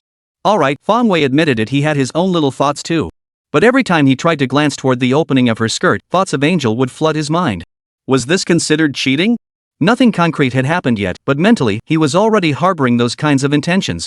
Fong Wei was conflicted, deeply conflicted. He kept reminding himself to avoid looking at what you shouldn't. Young man, you must be a gentleman. Suddenly, the sleeping Tong Tong shifted her position again, causing the shirt in front to shift out of place. The collar bulged, revealing a hint of cleavage. Where the buttons were, the taut fabric bunched up, creating a gap that hinted at what lay beneath. Tong Tong already possessed a voluptuous figure, quite well endowed. After taking Fong Wei's potion, she had become even more alluring. This line feels like it could go on forever. Then Fong Wei's agony intensified. Damn it, is this really necessary? Adding even more temptation? His willpower is pretty weak, you know? What if he really couldn't resist? Just looking was one thing, but what if he lost control again and did something else? As a normal man, this was a question worth considering. Here, Fong Wei suddenly recalled a choice question from his past life. It asked, if a stunningly beautiful woman were lying before you, what would you do? A. Choose to do something with her. Then you're a beast. B. Remain composed, unmoved, and pass the time without even glancing sideways. Then you'd be worse than a beast. Here, Fong Wei was genuinely torn. Should he choose to be a beast? Or should he choose to be worse than a beast? Chapter 150, Yuega Comes Calling. Well, in the end, Fong Wei chose to be worse than a beast. After enduring the agony for a long while, he pulled the quilt over Tong Tong. Out of sight, out of mind. Only then did he manage to suppress the jumbled thoughts swirling in his mind. Once Tong Tong had fallen into a deep sleep and stopped tossing about, he leaned against the bedside and drifted off himself. The night passed without incident. Morning. Fong Wei opened his eyes, stretched lazily, and flexed his limbs, noticing Tong Tong was still asleep. She'd drunk so much last night it was no surprise she hadn't woken up yet. Fong Wei pulled the blanket back over her, then left her home. Around 8 in the morning. Home. Fong Wei took a quick cold shower, then dove straight back into bed. Damn it, he hadn't slept well at all last night, propped up against the bed. Now was the perfect time to catch up on sleep. But not long after, a knock sounded at the door outside, jolting the drowsy Fong Wei awake. Holy! Who the hell is that? Yawning and rubbing his eyes, Fong Wei stumbled to the door. Opening it, he found an unfamiliar middle-aged man standing there. Hello, are you Mr. Fong Wei? The moment the door opened, the man nodded at Fong Wei and extended his hand. Who the hell are you? Fong Wei asked irritably. It was just past 10 o'clock and he'd only managed to sleep for a little over 2 hours. How dare this person wake him up? And when did he become a teacher? The only time in his life he'd had anything to do with teachers was back in school, right? Oh, hello Teacher Fong. My name is Zhou Kong, from Brilliant Entertainment. I'm here today primarily to request a song from you. I hope you'll grant my request, Teacher Fong. Zhou Kong spoke politely. So he was here to book a song? Fong Wei understood. No wonder this guy called him teacher. These days, it seems just about anyone can call themselves teacher, huh? But asking him to write a song wasn't a reason to disturb his sleep. Sorry, I'm not planning to write songs right now. You're welcome to leave. Fong Wei refused without a second thought. As for this Glory Entertainment Company, he'd never even heard of it. With that, he started to close the door before Zhou Kong could respond, leaving him standing outside. Hey, Mr. Fong, Mr. Fong. Hold on, the terms are negotiable. Seeing the situation, Zhou Kong quickly wedged his body into the doorframe, preventing Fong Wei from closing it. If he didn't do this, it seemed like the man wouldn't even give him the basic courtesy of a meeting. Wouldn't any normal person at least invite him in for a seat? What kind of person slams the door in someone's face over a disagreement? After all, a visitor is a guest. Dealing with someone like Fong Wei was a real pain in the ass. He wouldn't even give him the courtesy of a polite refusal, stubbornly insisting on entering the house. Only inside could the next phase of negotiations proceed. I have no terms to discuss. Please leave. Thank you. Fong Wei ignored Zhou Kong and slammed the door shut. Had he known it was someone from an entertainment company, he wouldn't have even opened the door. Damn it, Fong Wei realized he'd underestimated people in the entertainment industry. They actually came knocking on his door? How did they even find his address? He already had plenty of people calling him about song collaborations. Great. Now they even knew where he lived. The days ahead were never going to be peaceful. Shaking his head, Fong Wei dismissed the thought. Who cares? Sleep first. He wasn't writing songs for anyone anyway. Burying his head under the covers, Fong Wei drifted back into his daydreams. Around 2 in the afternoon. Bang! Bang! Bang! The knocking sounded again. Ah! Fong Wei tossed aside the quilt and stormed out. Damn it! Is this ing never going to end? Twice in one day, his sleep had been interrupted. Opening the door, Fong Wei fixed his gaze on the figure. Sure enough, it was that bastard Zhou Kong. And he'd brought along, well, a mature beauty. Her face was radiant, her eyes like water, and her entire being exuded an air of sophistication. Holy! What the hell is this? Was Zhou Kong trying to use a beauty trap on him? Fong Wei couldn't quite figure it out, and couldn't help but feel a bit puzzled. Didn't I already say? I don't write songs. Please leave. Before the two could speak, Fong Wei refused them again. Do you really think a beauty trap will work on me? No way. How could he be that kind of person? Besides, even if they tried the beauty tactic, what was Zhou Kong doing here as a guy? Isn't he just ruining the mood? And what terrible timing. If he'd come at night, wouldn't that be even more? Ahem, even if he came at night, Fong Wei wouldn't agree. Teacher Fong, can we discuss this inside? Zhou Kong didn't hear the question and pressed on. The young woman also looked at Fong Wei expectantly. Come in. Out of consideration for the beautiful woman, this time, Fong Wei didn't turn them away. Yes, yes. Zhou Kong immediately smiled upon hearing this. Sure enough, bringing the main person made all the difference. The three sat down inside. Out of courtesy, Fong Wei poured them both cups of tea before speaking first. I don't write songs. You've come inside, had your tea, now you should leave. Zhou Kong was about to speak when Fong Wei's words cut him off. Damn it, he really didn't understand this guy Fong Wei. You're a composer, yet you keep saying you don't want to write songs? Then why did you even bother learning this stuff? Clearly, Zhou Kong assumed Fong Wei must have studied composition for years to reach his current level of skill. But now he refuses to write songs? Isn't that a contradiction? Teacher Fong, the song I arranged to meet you about today is for Manhwa to sing. Zhou Kong hesitated over his choice of words, then gestured toward the beautiful woman beside him. Clearly, this woman was named Manhwa. Hearing Zhou Kong say this, Fong Wei remembered. He had thought she looked familiar, turns out she's a celebrity too. But she had no connection to his past life. She was a celebrity in this world, named Sun Manhwa. She'd been quite popular a couple of years ago, almost reaching the ranks of top-tier stardom. But at the peak of her career, Sun Manhwa chose to leave the entertainment industry, marrying a wealthy man and willingly staying home to raise her family. So why was she asking him for a song now? Fong Wei couldn't make sense of it. Chapter 151, If you dare to write it, I dare to sing it. Then what? Fong Wei asked casually. Does Zhou Kong really think he'll write a song just because Sun Manhwa sings it? What kind of logic is that? Even if Sun Manhwa is pretty, it's none of his business. We just asked Mr. Fong for a favor. The payment is negotiable. Zhou Kong paused, looking slightly awkward, and forced a wry smile. But inwardly, he felt deeply resentful toward Fong Wei. Hui Huang Entertainment might not be a major corporation, but it still had some reputation. You're just a composer, not even a big-name one, so what gives you the right to act so arrogant in front of him? If it weren't for Fong Wei having composed the music for Water Melody, achieving great success and establishing his signature work, Zhou Kong would have walked out immediately. But given the current situation, he couldn't afford to let his temper get the better of him. Hui Huang's performance over the past 2 years had steadily declined compared to its heyday, and its talent kept being poached by rival companies. If they couldn't produce a star performer soon, the consequences would be unimaginable. Now, with Sun Manhwa's return to the entertainment industry, securing a strong composition for her represented their company's chance to rise again.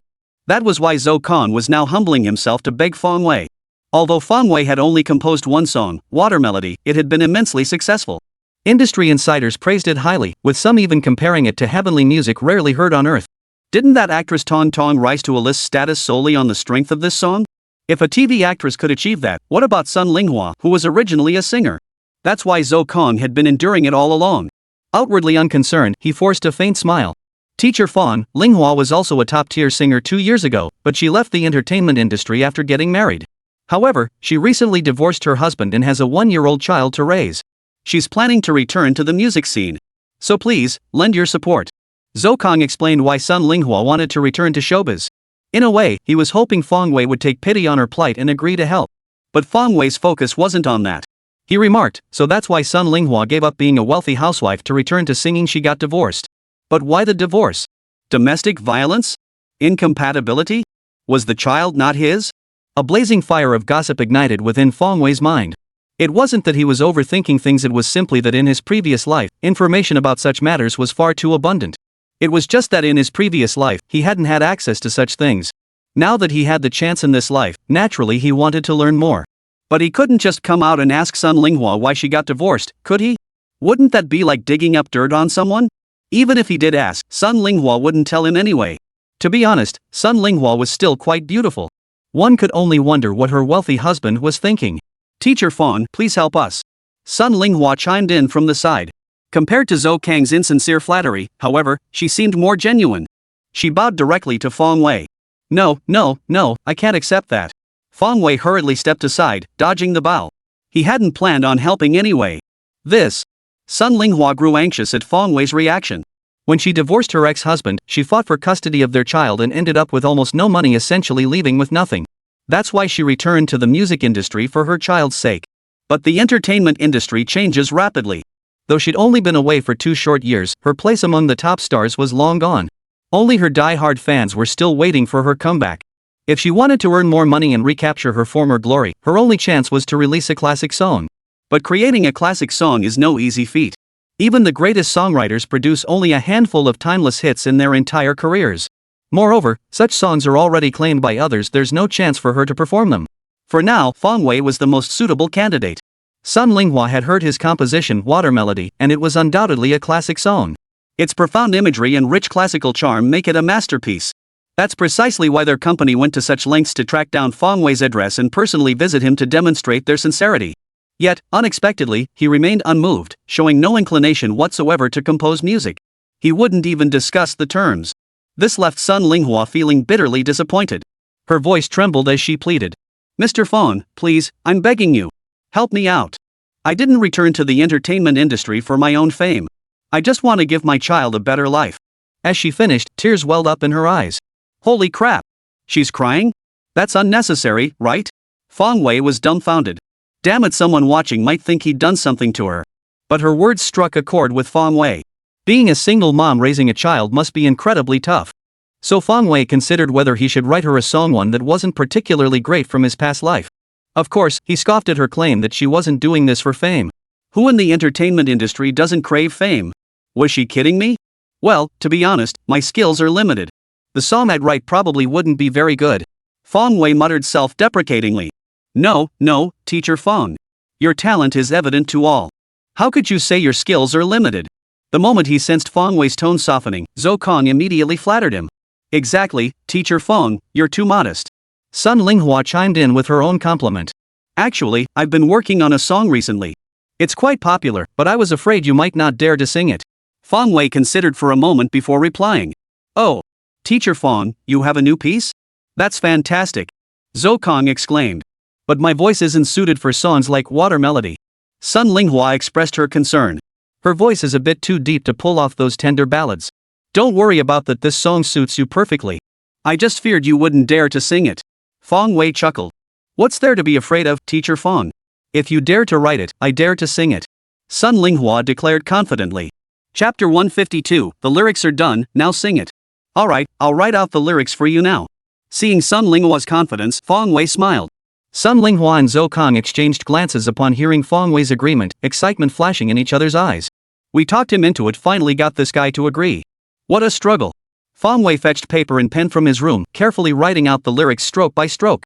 Zhou Kong and Sun Linghua immediately gathered around, their eyes fixed on the words on the paper. What beautiful handwriting, Teacher Fong. Your literary skills are truly profound. Zhou Kong continued to butter him up. Originally, he hadn't wanted Fong Wei's lyrics. He only wanted the melody. But the moment he saw Fong Wei's handwriting, Zhou Kong realized he'd been mistaken. Mr. Fong's calligraphy was so beautiful, clearly the result of constant practice, that the lyrics he wrote must be excellent too. Yet, after reading just the first 2 lines, he was dumbfounded. These lyrics, they didn't seem very good. Even after reading the entire song, Zhou Kong remained skeptical. Though not a professional lyricist, his years of exposure to music had given him a certain discerning eye. Yet, judging by the lyrics of this song, no matter how he looked at them, he couldn't see what was good about them. But it didn't matter. Mr. Fong was a composer, so it was understandable that his lyrics weren't great. All he needed to do was find a professional lyricist to rewrite them later. Zhou Kong thought to himself. Sun Linghua also felt the lyrics were mediocre, but they were here for the melody anyway, the lyrics didn't matter much. After finishing the lyrics, Fong Wei tossed his pen aside and asked with a smile. What do you think? Not too shabby, right? Zhou Kong and Sun Linghua were instantly at a loss for words. Not bad? Holy crap. Where'd you get that confidence from? They could have written that line themselves. Still, in front of Fong Wei, Zhou Kong and Sun Linghua gave him plenty of face. They both laughed. It's great. Teacher Fong isn't just a master composer, he's quite accomplished at writing lyrics too. Not at all, not at all. Fong Wei replied modestly. Yet a hint of pride flickered across his face. Teacher Fong, we've read the lyrics and they're quite good. Would you mind singing the melody you composed for us a cappella? Zhou Kong inquired. With no other musical instruments available, they had no choice but to ask Fong Wei to sing it a cappella. Alright then, I'll sing it a cappella. Fong Wei said. Since the lyrics are already written, there's no need to keep the melody a secret. Alright, go ahead, go ahead. Zhou Kong adopted an attentive posture, ready to listen. After waiting so long, wasn't it all for this melody? As for the lyrics? Forget it. You could probably get anyone off the street to write something like this. Zhou Kong and Sun Linghua gazed at Fong Wei with eager anticipation. Fong Wei took a deep breath, gazed into the distance, and his expression gradually grew solemn. Zhou Kong was startled. Teacher Fong looked so serious. Could this be a classic piece? They say composers only wear that look when they're truly satisfied with their work. Sun Linghua's eyes also flashed with a hint of excitement. She had been away from the music scene for 2 years. Could this song be her ticket back to the top? In that moment, anticipation surged within both of them. In that moment, the air seemed to freeze. The next instant, a deep, almost mysterious look flashed in Fong Wei's eyes. Without warning, he suddenly belted out. Vast and wandering is my love. Flowers bloom at the foot of the rolling green mountains. What kind of rhythm is the most swinging? What kind of song is the most heart-opening? Zhou Kong was dumbfounded. Sun Linghua was dumbfounded too. Damn it, this melody is all wrong. But Fong Wei just kept singing with growing fervor, his voice swelling louder and louder. You're the most beautiful cloud on my horizon. Let me hold you close with all my heart, hold you close. Yu Fu sang the most dazzling ethnic style. Let love sweep away all the dust. The song ended. Fong Wei still feels unsatisfied. It's been ages since I sang this legendary song. Today, I felt an inexplicable urge to belt it out, got a bit carried away there. But when he glanced at Zhou Kong and Sun Linghua's expressions, the two of them looked as if they'd turned to stone, utterly speechless. Teacher Fong, you composed this melody? After a long pause, Zhou Kong finally regained his composure and asked in a trembling voice. This is the melody they begged for so long? Yes. Fong Wei nodded emphatically. He smiled brightly. This song was a smash hit in his previous life. It was bound to go viral once released. They'd gotten a real bargain this time. But Zhou Kong didn't feel like he'd gotten a bargain. His face flushed red, then purple. The most swaying? Swing my ass. Stay? You get out. Get the hell out of here. Get the hell out of here. Chapter 153, The Birth of the Most Dazzling Ethnic Style. Anyway, I've written the song. If you like it, pay up. If not, get lost. Fong Wei's stance was straightforward. Sing it or don't. He felt he was getting the short end of the stick for churning out such a classic, such a hit song. Fine.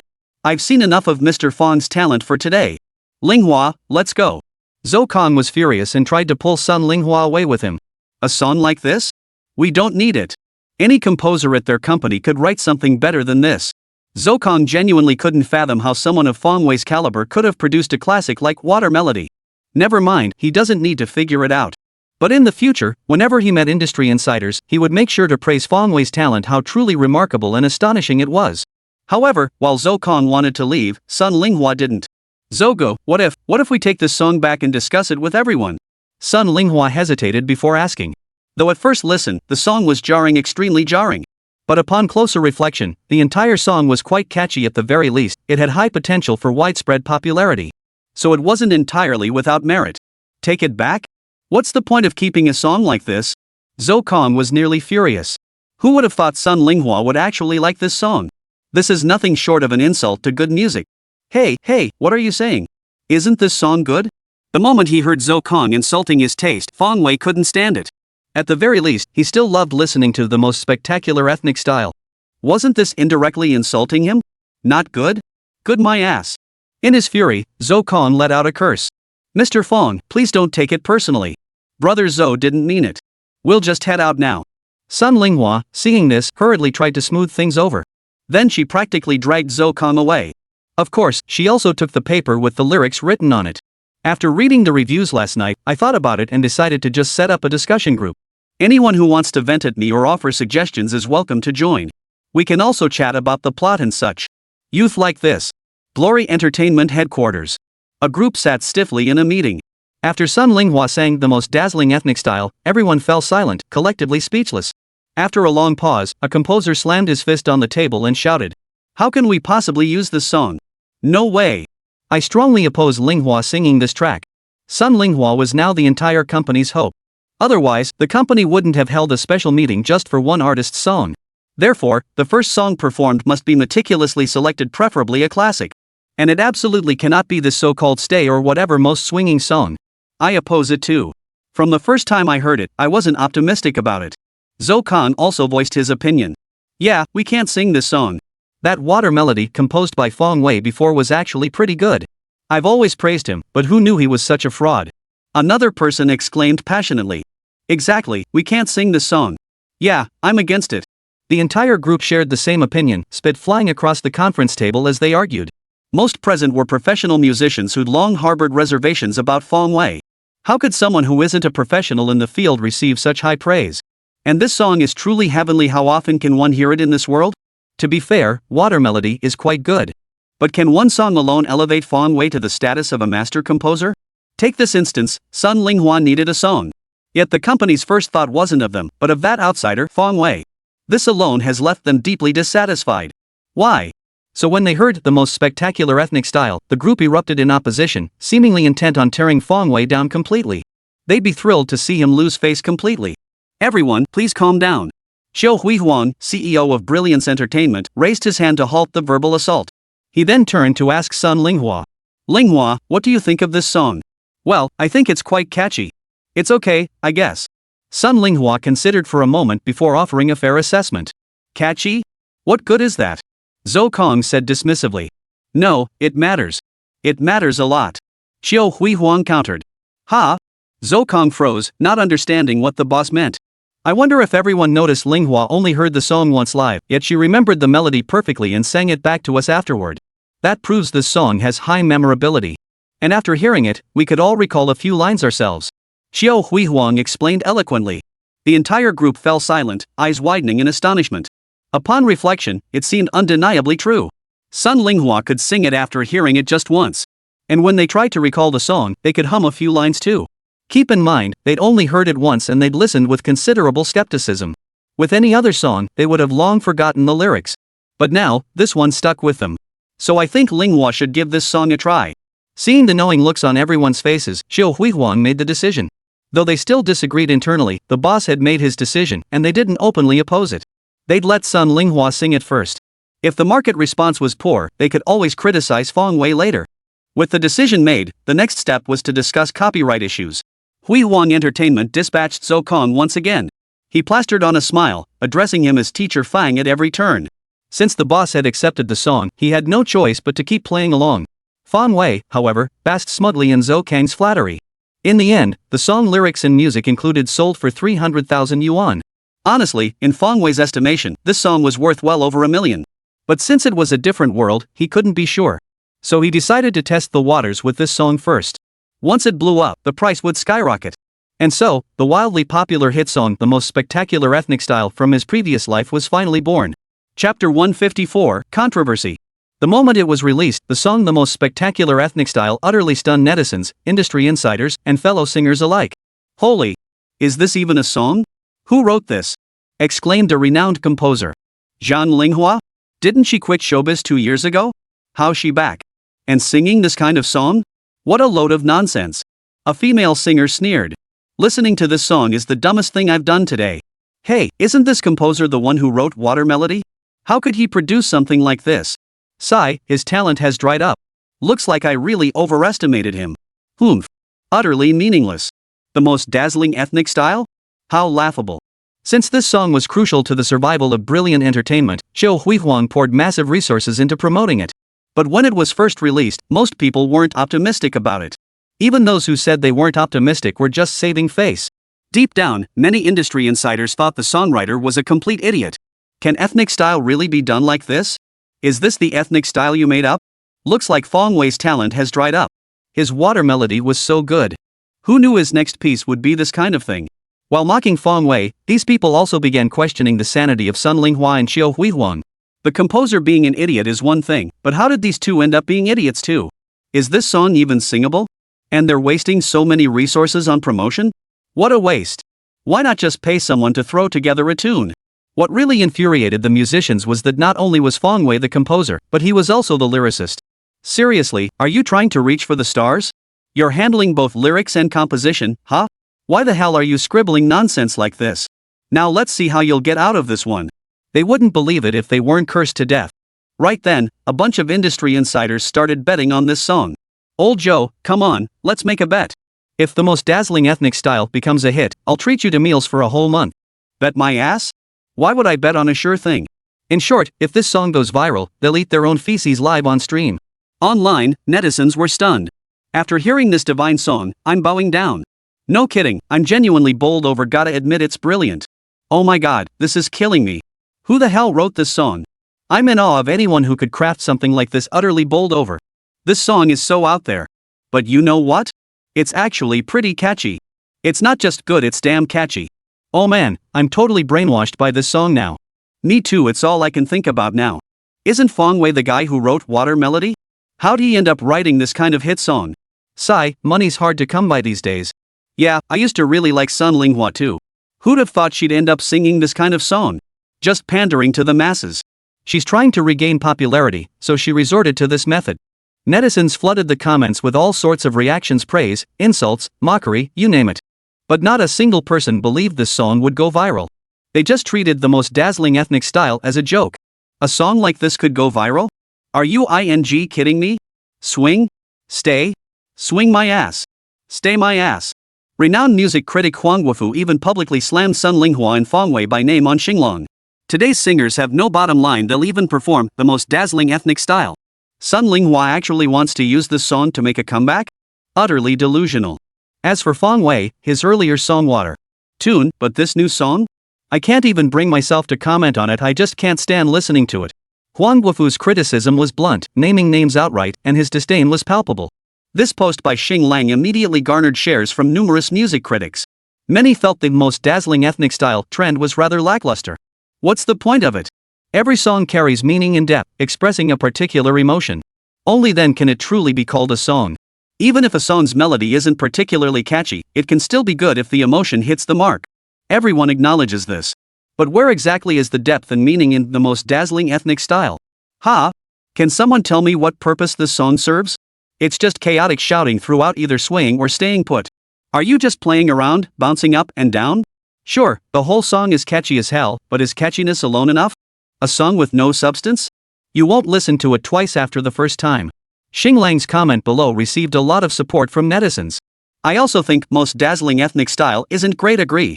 How to put it? The melody itself isn't bad, but it just feels too much like a streaming song. What do you mean like? Isn't that the point? Anyway, this song completely shattered my worldview. Turns out there's no such thing as the worst, only worse. If I didn't see the titles, I'd never believe the composer of Water Melody and the composer of the most dazzling ethnic style are the same person. Sigh, I can't believe it either, but that's the reality. Within a day of its release, the most dazzling ethnic style was trending everywhere online, on Xinglong, and across forums. The discussion volume and heat were off the charts. In decades of entertainment history, this is the first time such a divine song has appeared.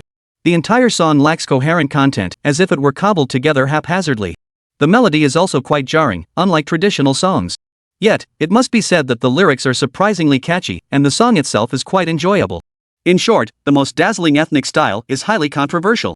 Moreover, most people are not optimistic about this song, and many have even started criticizing it outright. Only a small handful of people find it passable, saying it has a certain vibe. Chapter 155, Sweeping the Nation. Hui Huang Entertainment Company. Mr. Chiu, I told you so, this song is a complete flop. Zhou Kong said, suppressing his inner joy. You're right. Look at how many people are bashing our company online right now. Mr. Chiu, what should we do next? Another musician inquired. Find someone else. Buy another song. Xiu Hui Huang frowned, sounding helpless. There really was no other option now. He had initially thought that while the song wasn't great, at least it had high popularity. Releasing it would surely generate significant buzz. But now, while it has gained traction and generated significant buzz, it's all bloody negative comments. A sea of criticism, like a rat crossing the street. What good was that? He'd rather not be so famous at all, at least his reputation would remain intact. Now, he'd truly lost both his wife and his army. Sigh, all that's left is to find a song. Xiao Huihuang frowned deeply, his mind consumed by worries about his company's future. At this moment, even he was on the verge of giving up. After hearing this, Sun Linghua's eyes darkened. It seemed her dream of making a comeback to the music scene with the most dazzling ethnic style had been shattered. Days passed, and as the most dazzling ethnic style gained more listeners, entertainment sections of newspapers were filled with news about the song. Divine melody emerges, most dazzling ethnic style sweeps the internet. Sun Linghua returns to music scene with divine hit. After Water Melody, composer Fong Wei has run dry. The most spectacular ethnic style not worth mentioning? Some music critics say so. Why did Sun Linghua return to the entertainment industry? Lately, the domestic internet has been bombarded by the most dazzling ethnic style. The topic has sparked massive discussions and generated significant buzz. Gradually, the song even climbed to the top of the charts. Nearly every citizen occasionally joined the discussion. Then, suddenly, somewhere in the neighborhood, the music of the most dazzling ethnic style echoed through the neighborhood. Stomp! Stomp! Stomp! Stomp! Stomp! A group of grandmas were swaying there. Up front, a leader was periodically instructing them. Everyone behind, watch closely, this is how you do the move. Hey, Sister Zhang, lift your hands a bit higher. Oh dear, Sister Zhou, that's not right, your movements are too small. Come on, everyone, follow my lead. Yes, that's it, very good. Now, let's move on to the next step. Meanwhile, after simmering for some time, the explosive popularity of the most dazzling ethnic style finally swept in. This storm hit so suddenly and intensely that it could only be described as insane. No one anticipated the most dazzling ethnic style would reach such heights. And this time, the ones championing the song weren't the usual young fans chasing stars day in and day out. Instead, it was a group of retired housewives with time on their hands. A certain residential complex in Huncheng. Vast and boundless, wandering is my love. Flowers bloom at the foot of the rolling green mountains. What rhythm swings the most, oh the most? What kind of singing is the most heart-lifting? Music begins to play. The leader up front chants. Come on, everyone, follow my lead. At a square in Shanghai. You are the most beautiful cloud on my horizon. Let me keep you here with all my heart, keep you here. Yufu sings the most dazzling ethnic style. Let love sweep away all the dust. A park in Yincheng. The winding river flows down from the heavens, flowing toward a sea of vibrant colors. Sizzling folk tunes are what we crave. Walking and singing along the way is the purest joy. Explosive. Sweeping. Spreading. Within just a few days, the dazzling ethnic style square dance craze swept across the entire nation. Huncheng has fallen. Shanghai has fallen.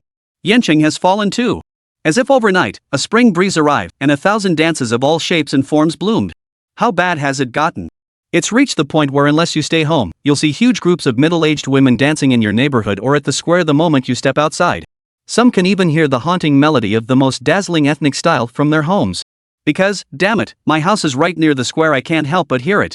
Everyone is enduring the torment of these divine-sounding yet torturous melodies. Then, industry insiders were shocked. Netizens were dumbfounded. This sudden shift left everyone utterly speechless. While the song had been trending online recently, it hadn't reached the point of being heard everywhere. And back then, if people didn't like it, they could just turn it off. But now, damn it, you can hear it even if you cover your ears. Crazy. Absolutely insane. This has surpassed everyone's comprehension. It's like overnight, the entire country of Kyushu was overrun by a song called The Most Dazzling Ethnic Style and Square Dancing.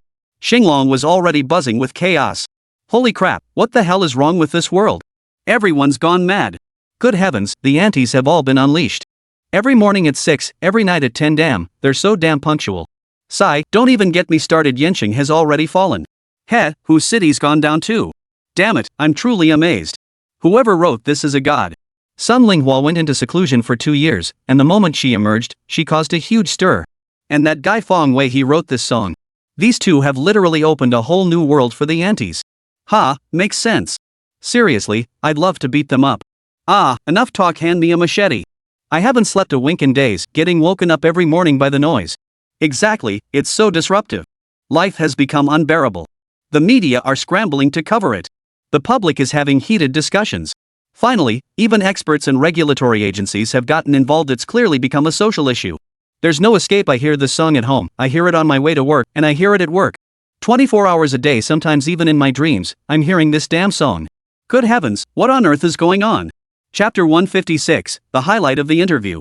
While everyone else was collectively bummed out, the happiest people were undoubtedly the retired housewives with nothing better to do. Everyone was brimming with enthusiasm, full of energy, and radiating a new springtime vitality. Actually, square dancing has existed before and is quite popular in many places. The ladies would occasionally join in when they had free time, but it wasn't widespread or on such a grand scale. However, the emergence of the most dazzling ethnic style opened a whole new world for these ladies.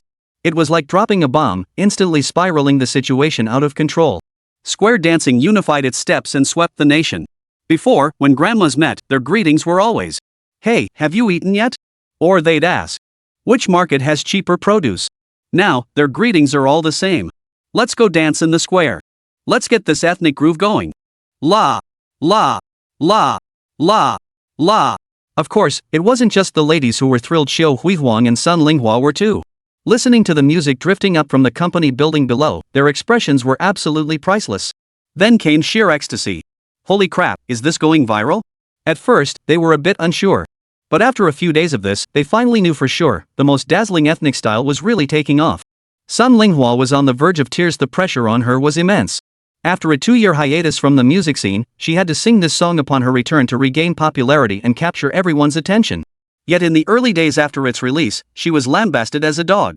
Even she felt there was no way back for her. Who could have predicted that suddenly, out of nowhere, the most dazzling ethnic style would explode in popularity? Major media outlets dispatched numerous reporters to conduct street interviews. Now the whole country was paying attention to this song and square dancing, and these interview videos were racking up views. Reporters entered neighborhoods, microphone in hand, asking, "Auntie, what are you dancing to?" The auntie, looking in a good mood, smiled and said, "Square dancing." The reporter asks again, "What song is playing?" The auntie answers, "The most dazzling ethnic style." The reporter pressed on, "But that song seems problematic. Many people have criticized it. Why do you like it?" The reporter voiced what everyone was wondering. "Exactly. Is this song even good? Honestly, it's okay. But the lyrics have zero substance, and the melody doesn't fit with traditional songs at all. Why is it so popular? It's beloved by so many housewives relaxing at home. This is ridiculous. It just doesn't make sense. Can someone explain why? Who knows?" The moment the auntie heard the question, her expression immediately soured, and her tone wasn't as friendly as before. "Not good? Who said it's not good? We think it sounds great." The reporter was startled by the auntie's change in demeanor and hastily explained, "I didn't say it. It's just some expert commentary online from professional musicians." Bull. What do they know? This song is just exceptionally good. The auntie now seemed to be defending her grandson fiercely. A dozen or so other women nearby couldn't stand it either. They all came over and chimed in. "What's wrong with you, kid? Why ask such a question?" "Exactly. This song is incredibly catchy." "Exactly. I fell in love with it instantly." "You actually believe what those so-called experts say? They're just spouting nonsense." "Exactly. Use your brain, will you? How can you not tell if a song is good?" Under the fierce onslaught of the middle-aged women, the reporter quickly retreated, not daring to linger any longer. She feared that if she pressed further, the ladies would start berating her. She moved on to another neighborhood. The reporter approached the group of women. She cautiously inquired, "Auntie, what do you like about this song?" She didn't dare speak as boldly as before. Here, the aunties were dancing happily too. As soon as they saw someone interviewing, they laughed and said, "I don't know what's so good about it, but I just fell in love with it the moment I heard it." Just then, another woman chimed in. "The main thing is, now that we're all retired and at home, we finally have something to do. Yeah, dancing together with the sisters is so much fun. Coming out to dance in the square every morning and evening, all our troubles just melt away. If you ask me, this song is our seniors' anthem. All that lovey-dovey stuff you young folks listen to? We don't care for it. This one's the best. Dancing to it is so much more down to earth." Exactly. Now we're ready to treat square dancing as a career and industry and develop it properly. An industry? What the hell? You can turn this into an industry? The reporter was stunned, looking utterly speechless. "All right then, ladies, thank you for your cooperation." No sooner had he finished speaking than the catchy melody of "Most Dazzling Ethnic Style" began playing again. "Hey, sisters, come on, let's keep dancing." The lead dancer rallied the group one by one, and the square dance continued. As soon as this interview aired, riding the wave of the square dance craze, it instantly racked up tens of millions of views. Some netizens laughed, some wore grim expressions, and others were utterly dumbfounded. Looks like square dancing isn't going away anytime soon? Damn it, it's practically becoming an industry. How could it possibly stop? Aunties, where do you even get the energy? Are you planning to launch a new industry at the drop of a hat? So, what's next for the future? Aren't they doomed to live under the shadow of this demonic noise forever? Oh my god? I live right next to the square. How am I supposed to survive this? Bro, looks like you're done for just mourn your loss. Ha, thankfully my place is out of the way I can sleep soundly. Sigh, I've had enough of this demonic music's torment. Ha, it's actually not so bad. After hearing it so many times, this song doesn't seem that awful after all. It's okay, it wasn't bad to begin with. Exactly. The ladies' opinions are spot on. Experts? Who's to believe them? They know jack. Anyway, this is definitely one of the century's most iconic songs. As the most dazzling ethnic style became deeply ingrained in people's hearts, gradually, even the public's perception began to shift. Chapter 157, Another Song Request. In short, the most dazzling ethnic style has become a massive hit. Along with it, Sun Linghua has returned to the public eye. Appearances kept pouring in, with directors of numerous variety shows specifically requesting her participation. Of course, she had to perform this hit song live on each show. And with the explosive popularity of the most dazzling ethnic style, the name Fong Wei became familiar once again. If Water Melody was merely his debut work, then the most dazzling ethnic style is undoubtedly his breakthrough hit. This isn't to say Water Melody is inferior to the most dazzling ethnic style, but simply because the latter's popularity has reached unprecedented heights. From 80-year-old grandmothers to 3-year-old toddlers, anyone who could speak could hum a line or two. Truly, what other song in the entire 9 provinces could achieve such universal appeal? It truly transcends age barriers, bridging generations without a single rift. These past few days, Fong Wei had witnessed the rise of square dancing right from his room. At first, listening to the music drifting up from below, he was stunned. He even had the illusion that he had returned to his past life. Then a premonition struck him. Could it be that the square dance movement in this world was destined to reach its peak of prosperity under his watch? To his astonishment, his premonition proved accurate. Within mere days, square dancing swept across the nation, already approaching the scale it had in his previous life. After watching that interview video, he finally understood why the grandmas in his past life loved square dancing so much. That state of mind where life itself is inseparable from the dance. It turned out that in the eyes of the middle-aged women, square dancing had become an industry in its own right. Well, that made perfect sense. Hobby exchange group, grass like youth. Seems I overthought it, barely anyone joined. Poor thing. Fong Wei watched the video, and the next moment, the phone rang. It was Angiera calling. As soon as Fong Wei answered, before he could even express how much he'd missed her, Angiera's clear, ringing laughter filled the line. Yang Bei, ha. Fong Wei was speechless. What are you doing? Yang Bei, did you see that interview video? It was hilarious.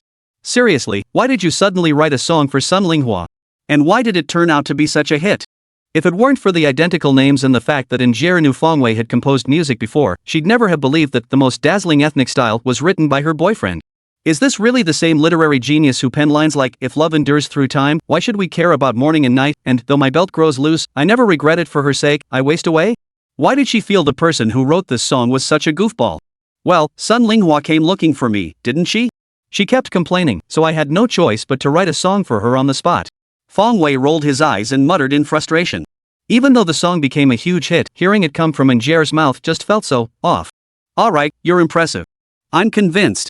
Yang Bei managed to suppress his laughter as he spoke. So it was just written on the spot? That makes perfect sense.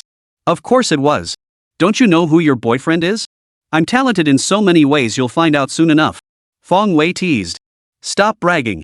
You're the best in the whole world, okay? Yang Bei pouted playfully. By the way, with the most dazzling ethnic style being such a huge hit, someone's bound to ask you to write another one. Will you do it then? We'll see. I can whip up songs like that anytime. Fong Wei shrugged indifferently. True enough. In his past life, he had countless viral hits like this. He could churn out dozens in minutes. He didn't take these songs seriously anyway. If the price was right, he'd sell them, perfect for boosting his profile. Of course, he wouldn't sell the classics. Even if they weren't suited for him to sing, he'd keep them close to his heart. Those classics were too precious, best kept for his own voice. But hit songs? No big deal. Selling them wouldn't break his heart. No sooner had he spoken than 2 voices called out from outside. Is Mr. Fong here? I'm here to book a song with you. Mr. Fong, are you there? Judging by the tone, they didn't sound like the same group. Alright, your visitors are here. You should go answer the door. Yang Bei said upon hearing the commotion. But before you hang up, give me a kiss first. Fong Wei said in a sappy tone. Over the phone? How am I supposed to kiss you? Upon hearing this, Angiera became coy. Though she was thrilled inside, girls had to maintain some dignity, after all. If you can't kiss me, then call me husband. Fong Wei revealed his true intentions. What's the point of kissing over the phone? He can't even touch me. Hearing husband would be more satisfying. Ha! You, me, who said I'd marry you? Yang Bei instantly blushed. Neither of them was even married yet. How could she possibly say that? If you won't marry me, who else do you plan to marry? Fong Wei feigned annoyance. No, why would I marry someone else? It's just that Yang Bei panicked upon hearing Fong Wei's feigned anger. Then it's settled. You'll marry me sooner or later anyway, so why not let me exercise this right a little earlier? Fong Wei chuckled. Angier thought it over carefully. He seemed to have a point. After hesitating for a long time, her face flushed, she whispered softly, husband. Then she hung up the phone. After hanging up, she touched her flushed cheeks. They felt so hot, so hot. But calling him that, it felt so happy. So sweet. Fong Wei smiled upon hearing Angier whisper his name. He picked up that phrase from the show Silent Love, but it seemed to work surprisingly well. Couples need a little romance, after all. After that, Fong Wei walked to the door and opened it. Outside stood 4 people, 2 men and 2 women. The moment Fong Wei opened the door, they all became excited. Hello, Mr. Fong. My name is Huang Hao from Orange Light Entertainment. I'm here specifically to book a song with you. Hello? Mr. Fong, I'm Xiong Yu from Imperial City Entertainment. I'm also here today to book a song with you. The 2 men led the group, each flanked by a woman. Their factions were clear. Chapter 158, 2 more hit songs. Hello, Fong Wei nodded. Mr. Fong, Orange Light Entertainment is a highly reputable company. If you're willing to compose songs for us, we're open to discussing terms. Huang Hao spoke first. Teacher Fong, our Imperial City Entertainment offers terms that won't be inferior to theirs. Please write for us. Xiong Yu chimed in eagerly. Hey, what's that supposed to mean? I clearly spoke first. Teacher Fong should write for our company. Huang Hao immediately grew displeased. Wasn't this blatantly trying to snatch the song? So what if I said it first? It's about who offers more money, the highest bidder wins. Right, Teacher Fong? Xiong Yu retorted immediately. Ahem, both of you, calm down. I don't recall agreeing to write a song for either of you. Fong Wei said indifferently. Ha? Xiong Yu and Huang Hao were instantly dumbfounded. What does that mean? They'd been arguing so fiercely, and now it turned out the person in charge didn't even agree. Mr. Fong, Orange Light Company is genuinely committed to this project. I even brought the singer along. Huang Hao gestured toward the woman behind him. She's our company's artist, Wang Rong.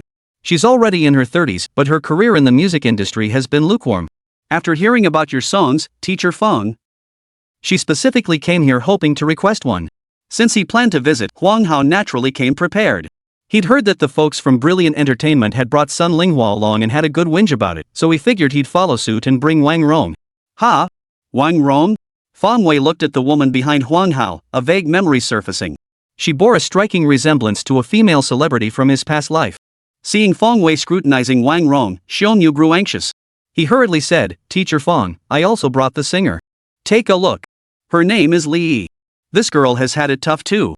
She dropped out of school in her teens because her family was poor. Since she sings pretty well. She signed with our company, but we've never found the right song for her. Xiong Yu naturally knew a bit about the situation. It's just complaining, just playing the victim. Anyone can do that. Holy crap. Fong Wei was stunned into silence. Why the hell are you coming to me to play the victim? I'm not some mentor or judge, for crying out loud. Last time he wrote a song for Sun Linghua, a big part of it was to test the waters with a viral hit, okay? Otherwise, would he have sold that most dazzling ethnic style song for only 300,000? In his eyes, even $1 million would have been a loss. So, let's get this out of the way first. What kind of song are you guys looking for? Fong Wei thought it best to clarify first. If it's just a viral hit they want, he could consider it. But if you want a classic like Water Melody, forget it. Mr. Fong, our expectations aren't high. Just a song like the most dazzling ethnic style would be perfect. Huang Hao hurriedly replied. We're asking for the same thing, Mr. Fong. Just a song like that will do. Xiong Yu chimed in, unwilling to be outdone. Oh, so you want a viral hit, right? Fong Wei stated directly. Right, exactly, we need a viral hit. Xiong Yu and Huang Hao nodded in agreement. A viral hit, that's what we really need. These songs might get low reviews, but they generate huge buzz and have a real shot at going viral. What good are industry reviews? Can they make an artist famous? No. But viral hits can. Didn't Sun Linghua return to the public eye thanks to the most dazzling ethnic style? Now she's riding a wave of popularity that's overshadowing many top-tier singers. If their company's artists could just sing a viral hit song, even if they don't reach Sun Linghua's level, gaining public recognition and becoming a familiar face would be worthwhile. Of course, landing a classic song would be ideal, garnering both critical acclaim and massive influence. But classic songs aren't that easy to come by. Even the biggest names in the music industry only have a handful of classics to their name. So their expectations aren't high, just a viral hit will do. Alright, that's easy enough. Just wait. Hearing they were after viral hits, Fong Wei relaxed. As long as the price is right, hit songs? They can have as many as they want, he wouldn't feel a thing. Mr. Fong, please give our Orange Light Entertainment Company some consideration. Huang Hao urged. Mr. Fong, our Imperial City Entertainment Company also offers favorable terms. Xiong Yu chimed in, not wanting to be outdone. While they were thrilled that Fong Wei was willing to write songs, they were two separate groups, too many wolves for one piece of meat. What's there to fight over? It's just 2 hit songs. Wait, I can whip them up in no time. Seeing the two still vying for his attention, Fong Wei gave a faint smile. Ha! Huang Hao and Xiong Yu both froze. Just 2 hit songs? You can write them off the top of your head? You're ing full of, right? Sure, hit songs aren't like traditional compositions, but they're still songs with lyrics and melodies. How the hell can you just whip them up on a whim? Neither of them could quite believe it. Come on, if writing songs were that easy, would they be begging like this? Finding a 3-legged toad is hard, but finding a musician with 2 hands? There are tons of songwriters out there. But right now, they were facing someone who had penned classics like Water Melody and even that wildly popular national hit, The Most Dazzling Ethnic Style. So even if they didn't believe it, they didn't show it. Instead, they stared at Fong Wei with half-hearted skepticism. Fong Wei, however, remained unflappable, calmly pulling out paper and pen. Forget viral hits, he could compose any genre of song. If he paused for even 3 seconds while writing a song, he'd lose. Then, swish, swish, swish. Under the gaze of the 4, Fong Wei composed 2 songs in under a minute. Huang Hao and Xiong Yu leaned in to take a look and were instantly stunned. These lyrics look incredibly similar. And could this even be considered lyrics? Repeated words alone made up the majority of the entire song. This looks like a children's song. We're not well read, so don't try to fool us. Huang Hao and Xiong Yu locked eyes, staring at each other in silence for a long while, unable to utter a single word. Chapter 159, Taking the Hit Song to the Limit. Teacher Fong, how about you sing it a cappella first? After a long pause, Huang Hao finally managed to blurt out. Honestly, they could probably write songs like this off the top of their heads. They're not even as good as The Most Dazzling Ethnic Style, at least that one had complete sentences. But these two? Not a single complete sentence to be found. But lyrics are just superficial anyway. What they really want is the melody. A cappella? Fine, I'll sing it a cappella right now. Fong Wei gladly accepted. It had been ages since he'd heard the divine melodies of his past life. This would be like singing for himself. Taking a deep breath, Fong Wei paused to gather his thoughts before launching into the melody. In an instant, the 4 people in the room were stunned. After finishing the song, Fong Wei cleared his throat. The 4 present stared at him in awe, their expressions exaggerated, mouths agape in perfect O shapes. Holy, you actually turned that into a song. Damn impressive. Impressive. We're impressed. Teacher Fong, what about this one? Xiong Yu pointed to the second song. You didn't write the music for this one, did you? After all, the lyrics of the 2 songs are somewhat similar, which could easily cause confusion. And most importantly, you didn't even have to think about the arrangement. Just wing it? And you actually managed to arrange it? Alright, let's try the second one. On stage, all 4 eyes were fixed on Fong Wei. The air seemed to freeze solid in that moment. Yet without a moment's hesitation, Fong Wei began singing. The song ended in an instant. What's more, the 2 songs were clearly nothing alike, not a single note in common. The kicker? Both songs were mind-blowing, absolute viral hits. The 4 were dumbfounded. They remained frozen in place for a long while. Then, when they finally snapped back to reality, their gaze toward Fong Wei had completely changed. They were utterly blown away. They regarded Fong Wei as a master composer. No, even that couldn't capture their utter astonishment. How the hell does your brain even work? How could you possibly compose such an incredible song? And you did it in an instant? Honestly, after seeing the lyrics, the group hadn't held Fong Wei in particularly high regard. Sure, they were written off the cuff, but they weren't exactly great. But the moment they heard the melody, the 4 of them were instantly bowled over, utterly and completely bowled over. You just couldn't help but be impressed. Jotting down lyrics on the fly, belting them out with perfect pitch, and nailing the performance, it was a divine song that stunned everyone. Damn it, just how amazing are you? Are you even leaving any room for other musicians to survive? Mr. Fong, we want this song. Name your price. Huang Hao exclaimed excitedly. Yeah, Mr. Fong, name your price. We're flexible on the money. Xiong Yu was equally excited. This song isn't great overall. Well, no, strictly speaking, it can't even be called a song. But it's got that wild, over-the-top vibe. It's got the makings of a viral hit. The 2 could already see it. Once these 2 songs were released, the singer performing them would definitely get a bit of buzz. Getting their face out there wouldn't be a problem. This song is so damn cringeworthy. It's mind-blowing to the extreme. That's why they wanted to sign it. And with 2 songs available, one for each company, there's no need to fight over them. 1 million per song.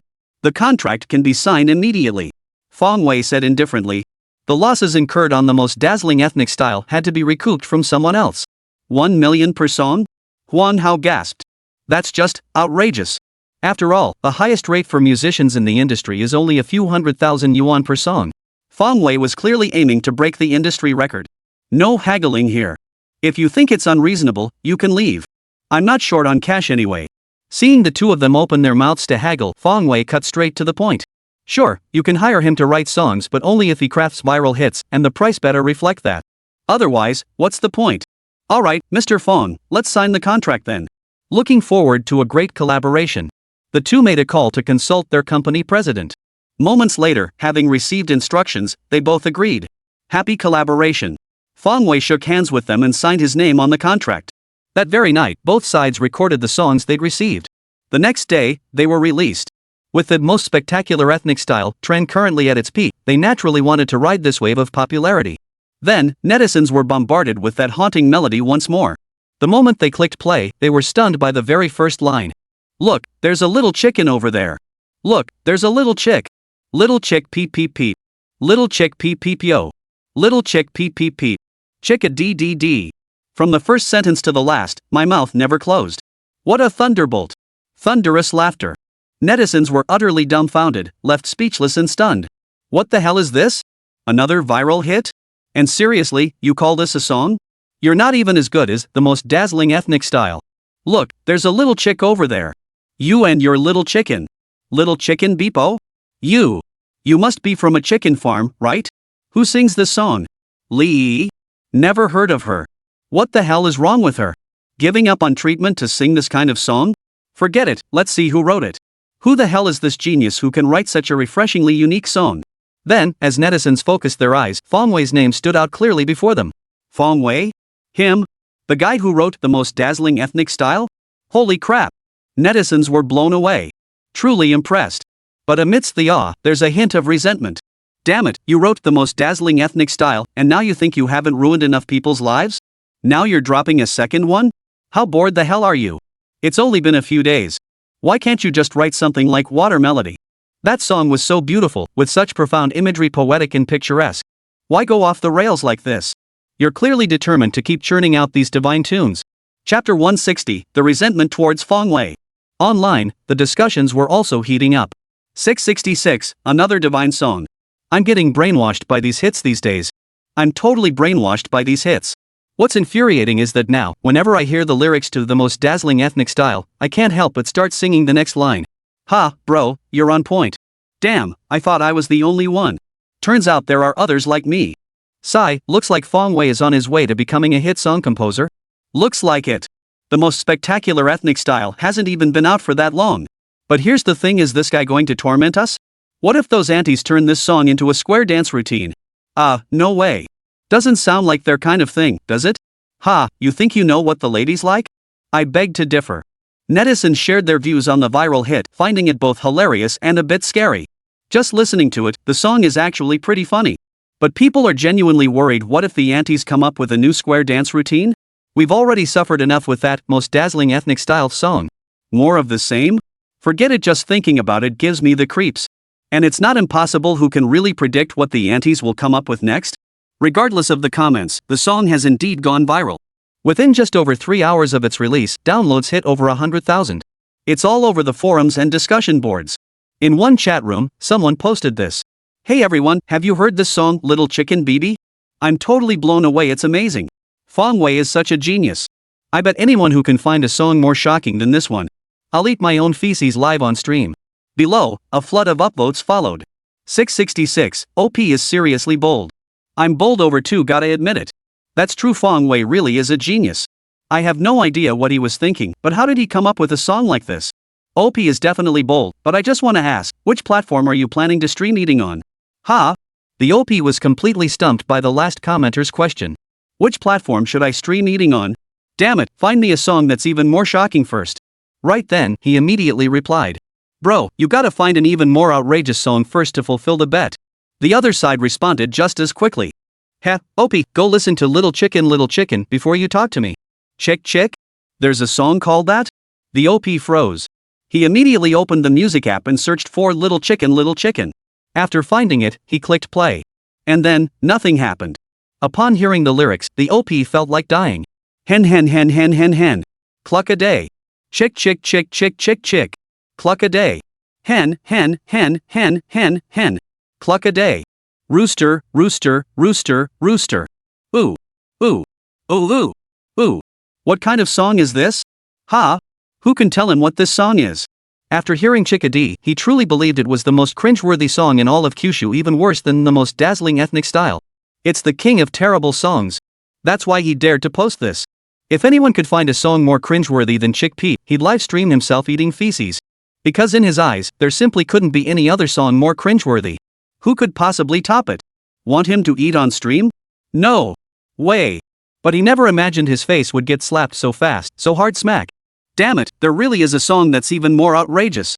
Who is it? Who wrote this song? At that moment, the OP wanted to kick the songwriter flying with one swift kick. Then, he glanced up at the song's credits. The name Fong Wei stood out prominently next to the lyricist and composer credits. You? It's you again? The OP nearly choked on his own blood. Damn it! Damn you to hell! Why the hell are you everywhere? Brother Fong, Uncle Fong. Could you please stop those writing hands of yours? Do you realize how much impact those hands have had on the people? The original poster is about to cry. Just thinking about that post makes me feel utterly hopeless. Heaven and earth, live streaming eating feces? I just can't bring myself to do it. Then, after careful thought, I didn't even care what kind of abuse I'd get. I immediately deleted my account. After that, I didn't dare enter the chat section for months. A song about little chickens within days, it swept across the internet like a breath of fresh air in the music world. The internet was practically turning into a chicken farm. Meanwhile, the names Li Yi and Wang Rong became household names, their careers flourishing. Of course, they weren't the only ones who gained fame. Fong Wei, in fact, became even more famous than them. Because, to this day, he has written every viral hit single-handedly, composing both lyrics and music. Whoever sings them becomes an overnight sensation. It's hard not to be famous. To many who've suffered through the torture of these viral hits, Fong Wei is even more despicable than the singers who perform them. The singers are merely performers, but damn it, Fong Wei is the root of all this evil. This also meant that as long as Fong Wei wanted to write, the viral hits would keep flowing, constantly filling their ears. It was utterly terrifying. So many people grind their teeth in rage at Fong Wei, wishing they could shove a megaphone in his face and make him listen to the most dazzling ethnic style, Chickpea, and Little Chick day in and day out. You damn songwriter, stop churning out trash. Come on, come listen for yourself. If you can endure listening to them for days straight, we'll be impressed. And among the crowd, there really was someone who lived his life listening to hit songs non-stop. Chapter 161, The Most Dazzling Ethnic Style, is merely a phenomenon-level song. Even though many harbored deep resentment toward Fong Wei, it still couldn't stop these two songs from exploding in popularity. Back in the day, the entertainment industry simply didn't have this kind of viral hit. Everyone focused on making proper music. No one ever thought of going down that path. Until Fong Wei, that rotten apple, came along. That's why these two songs achieved such tremendous success. Of course, the industry still holds these songs in low regard, with criticism pouring in. This song is even worse than the last one, The Most Dazzling Ethnic Style. Last time, despite widespread resistance, it was at least recognizable as a song. But this time? People don't even want to comment on it. This damn thing can't even be called a song, okay? At best, it's a little tune-some melody you can hum a few lines of. But that's all it is. Listening to this thing all the way through feels like an insult to your ears. But thanks to the precedent set by The Most Dazzling Ethnic Style, this time, no one dares to step forward and openly say these two songs are bad. What if they end up being embraced by the antis and become popular? While many music critics think that's unlikely, what if it happens? Who can predict the tastes of middle-aged women? Thus, without any resistance from the music industry, these two songs achieved relatively strong performance. Wang Rong and Li Yi suddenly became relatively well-known singers. But after waiting a few days, the results came in. These two songs didn't win the hearts of the antis. In the square, the only song the antis still favored was The Most Dazzling Ethnic Style. 6 in the morning, 10 at night. The familiar melody played, unchanged. It was as if the ladies were unaware these two songs even existed. So, many music critics finally spoke up. Damn it, without the middle-aged ladies' protection, let's see how you fare this time. We've put up with you for far too long. Famous music critic Lin Duo posted. Recently I listened to two songs, one called Chickaboo and another called Little Chick, and I just laughed. Setting aside whether the songs are good or bad, the titles alone killed any desire I had to listen. Honestly, can only describe them as vulgar. Renowned lyricist Chen Lin posted. As a lyricist, I don't know much about the music itself, so I won't comment on that. But just looking at the lyrics, the Chick Sisters series is utterly disappointing and nonsensical. I have no idea how anyone could write. Renowned composer Wu Han commented. Since Chen Lin commented on the lyrics, I'll critique the melodies. Listening to these two songs, I simply can't imagine Water Melody being composed by Fong Wei. A whole bunch of musicians came out swinging, criticizing both of Fong Wei's songs. Simultaneously, their concerted attacks have impacted the download numbers for both songs. After they declared it subpar, it inevitably made people question its quality. If experts declare these songs terrible, wouldn't listening to them make you seem tasteless? And most importantly, the average person can't really tell the difference between good and bad music like this. They just get that vague sense of awe, like it's super impressive. Many people listen to it simply because they're following the crowd. So, this group of musicians still made a significant impact. Evening. Many musicians had already voiced their condemnation on Xinglong. The renowned musician Huang Guofu also posted a star lang, seemingly offering a summary. Regarding the recent viral hits, I do have some thoughts. In the Chinese music scene, such songs are rare. So after the most dazzling ethnic style emerged, it gained immense popularity, calling it a nationwide phenomenon. Was no exaggeration. But this song itself became a phenomenon. Even Fong Wei himself would struggle to replicate such a legendary success. Consequently, other songs of this kind feel rather pointless, one might even say they lack meaning whatsoever. Huang Guofu's Star Talk post garnered a flood of likes. Netizens pondered this and realized it made perfect sense. The most dazzling ethnic style achieved nationwide dominance purely because it was the first of its kind. Any other song would never have achieved that level of impact. Just look at Little Chicken Beep Beep and Little Chicken today. Are these two songs popular? Yes. But why have the aunties stopped liking them? Because the most dazzling ethnic style came along. In other words, it's only because there are so few hit songs in the 9 provinces that the most spectacular ethnic style became legendary. Subsequent songs are like leftovers, they hold no appeal for the ladies anymore. Fans of many musicians also started bashing Fong Wei online. They used to think Fong Wei was so amazing? Turns out he just snatched an opportunity. I couldn't stand the most dazzling ethnic style from the start, and now this jerk has written 2 more songs about chickens? Total garbage. Exactly. I don't get what's so great about this kind of music, it's completely meaningless. Just pandering to the masses. I never listened to songs without substance. But this Fong Wei is actually pretty talented, his songs are all super famous. He just put his energy in the wrong place. Talented my ass. If he could write classics, wouldn't he? He just can't anymore. Agreed. Water Melody is truly beautiful, a classic. But Fong Wei's well has run dry. He just can't write anymore. Sigh, I wish this guy would write fewer viral hits. I'd like some peace for my ears. Online, a bunch of netizens are denouncing Fong Wei, this master of trashy hits. If only people knew who his Xinglang really is, his Xinglang would have blown up long ago. Inside the room, Fong Wei sat with his legs crossed, sipping hot tea. He glanced at the pile of musicians' star lang submissions and the netizens' comments, then smiled. Are Chick Chirp and Little Chick vulgar? Yeah, they're definitely trashy. Otherwise, he wouldn't have sold them to someone else. But to claim the most dazzling ethnic style was a phenomenon-level song, and that even he couldn't replicate that kind of legend? That's something Fong Wei couldn't accept.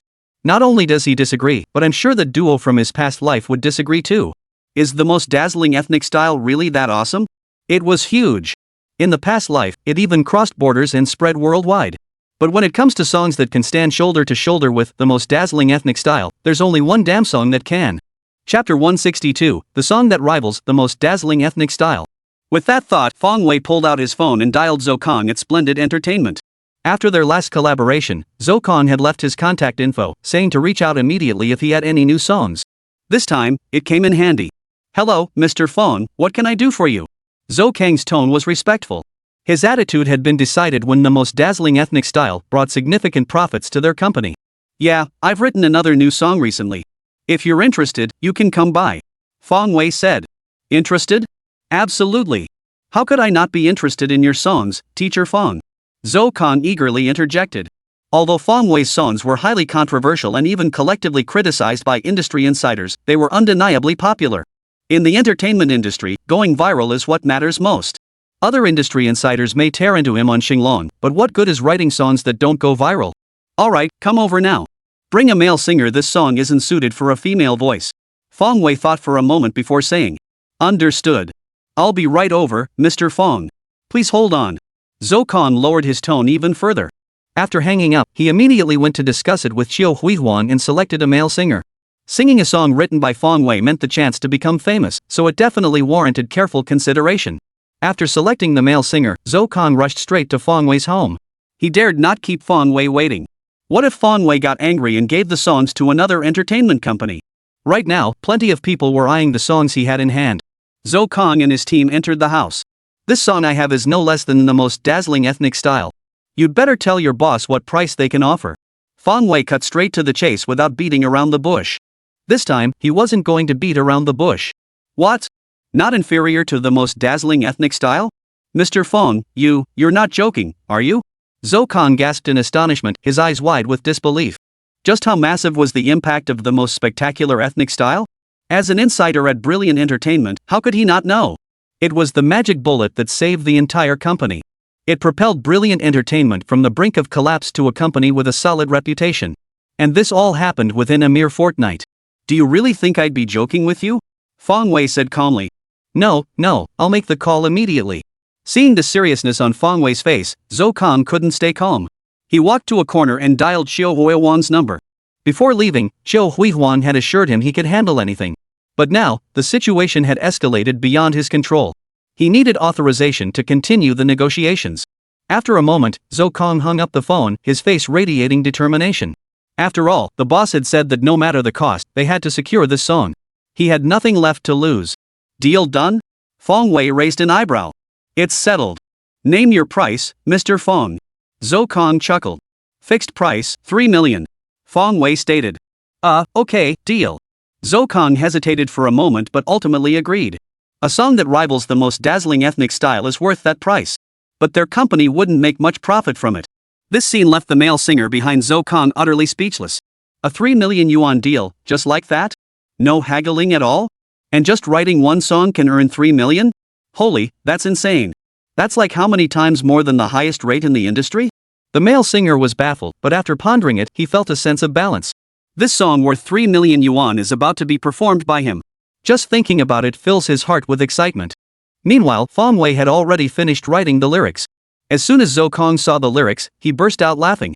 Yes, this was the feeling exactly like the most dazzling ethnic style. Then, he suggested cautiously. Mr. Fong, what do you think? Should we try singing a bit first?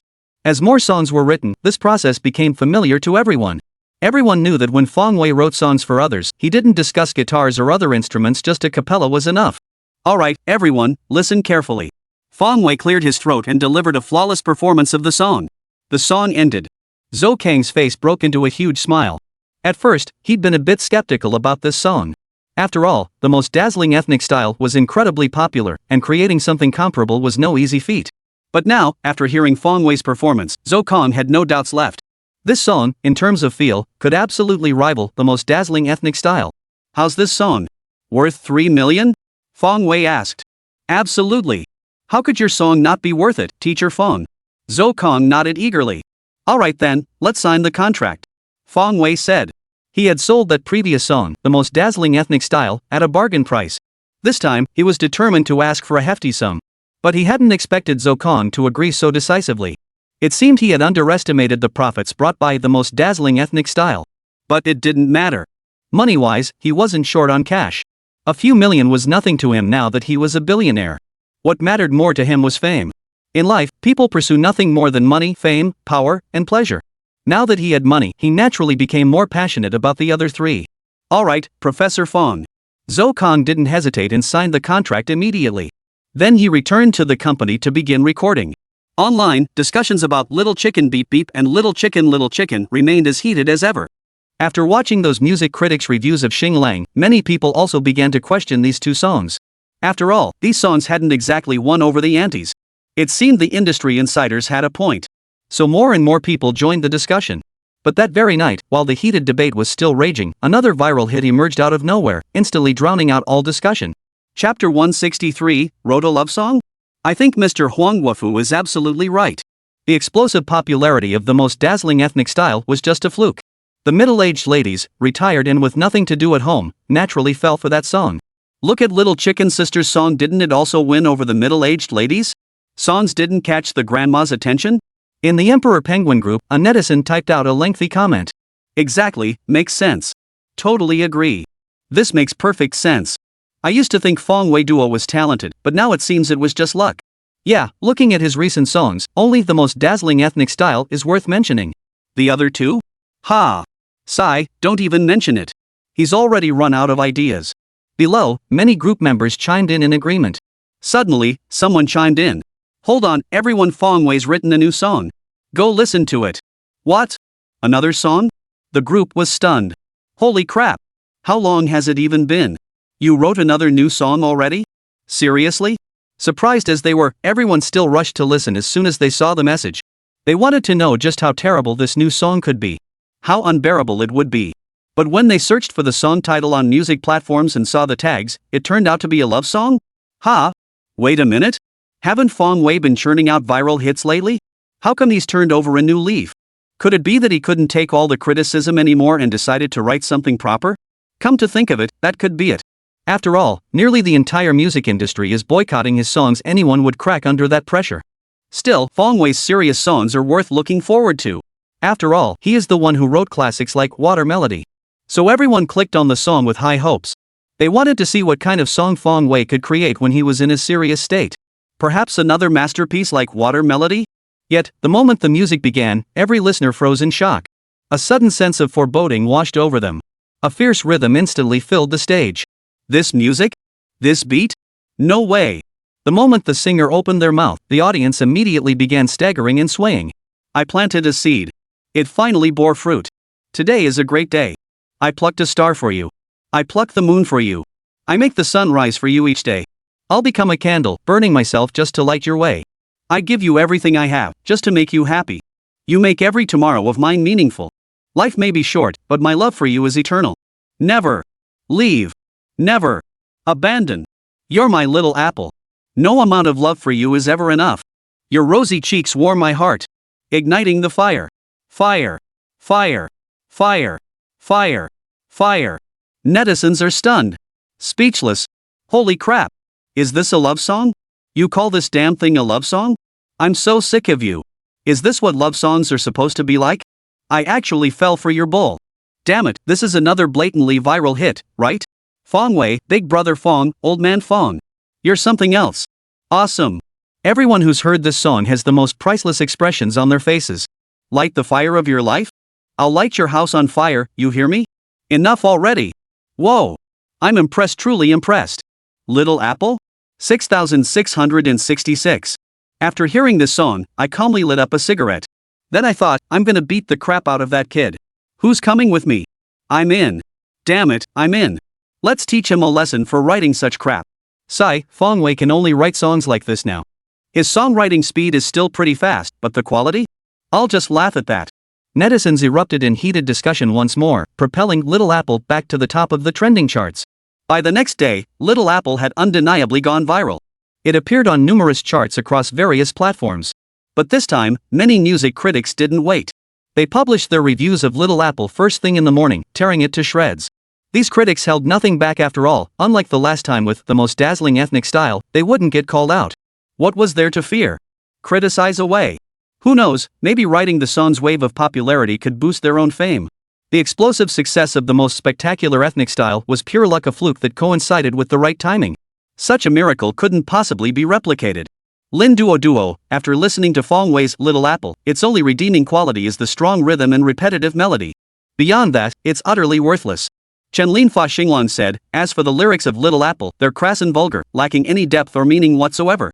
But compared to songs like Little Chicken, it's still better. At least those two Yensheng can't even be called songs. Wuhan, the melody of Little Apple is passable, catchy enough to be considered a mediocre work at best. Finally, renowned music critic Huang Guofu chimed in. Overall, Fong Wei is a decent musician. He writes songs quickly, but music isn't something that just comes to you. True music requires heartfelt composition. We can't just say he's this or that. He's rushing to prove himself by churning out songs haphazardly. This kind of music isn't real music. It can't be accepted by the public because it's detached from its essence. So, he's not a pure musician. Huang Guofu's remarks seemed profound, bypassing Fong Wei's individual works to directly critique his character. With the groundwork laid by the previous two songs, many people grew even more critical of Fong Wei. Suddenly, the voices condemning Fong Wei swelled to overwhelming proportions. It seemed Fong Wei truly had no place left in the music industry. Chapter 164, The Lady's New Darling. Online analyses ran the gamut, some playful, some scathing, opinions sharply divided. Not everyone disliked it, but overall, most people were not optimistic about the song. In fact, this pessimism extended to Fong Wei himself. His viral hits may be popular, but they lack market potential. One or two songs might fly, people might buy into it. But once the public grows tired of it, will it still generate such a huge response? Most people shook their heads, not holding out much hope for Fong Wei. Yet reality once again proved everyone wrong. Just 2 days later, without anyone noticing, Little Apple quietly made its way onto the stage in the square. Yanqing, a residential complex. A couple heading to work in the morning opened their door and were immediately startled by the scene outside. "You're my little apple. No matter how much I love you, it's never enough." "No, the poses are all wrong." "Everyone, follow me, and let's start over. 1, 2, 3, 4. 2, 2, 3, 4. Shanghai. A certain square. Everyone, pay attention to the rhythm. Follow the music. Yes, wave your hands, then lower them. Yes, keep waving. That's it, just like that. Everyone follow the music's beat. Those rosy little cheeks warm my heart. Light the fire of your life. Hongqing. Some playground. You're my little apple. Like the most beautiful cloud on the horizon. Spring has come again, flowers bloom across the hills. Sow hope and you'll reap rewards. Countless versions of the Little Apple Square dance have emerged. There's the Hongqing community version, the Hucheng community version, and the Yanqing community version. Though the dance moves differ from neighborhood to neighborhood, the song remains the same. This time, however, the most dazzling ethnic style no longer reigns supreme alone. Alongside the Yantees' favorite, Little Apple has joined the lineup. The ladies' choice between these two songs is almost evenly split, with neither gaining a clear advantage. Some aunties, tired or bored after dancing to the most dazzling ethnic style, would pause for a breather before switching to Little Apple. It seems the new choice has energized the ladies dancing. Countless onlookers watching this scene were utterly baffled.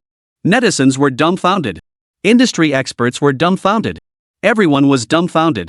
Damn it, wasn't most dazzling ethnic style supposed to be a phenomenon-level hit? The explosive popularity of the most spectacular ethnic style was accidental, a fluke.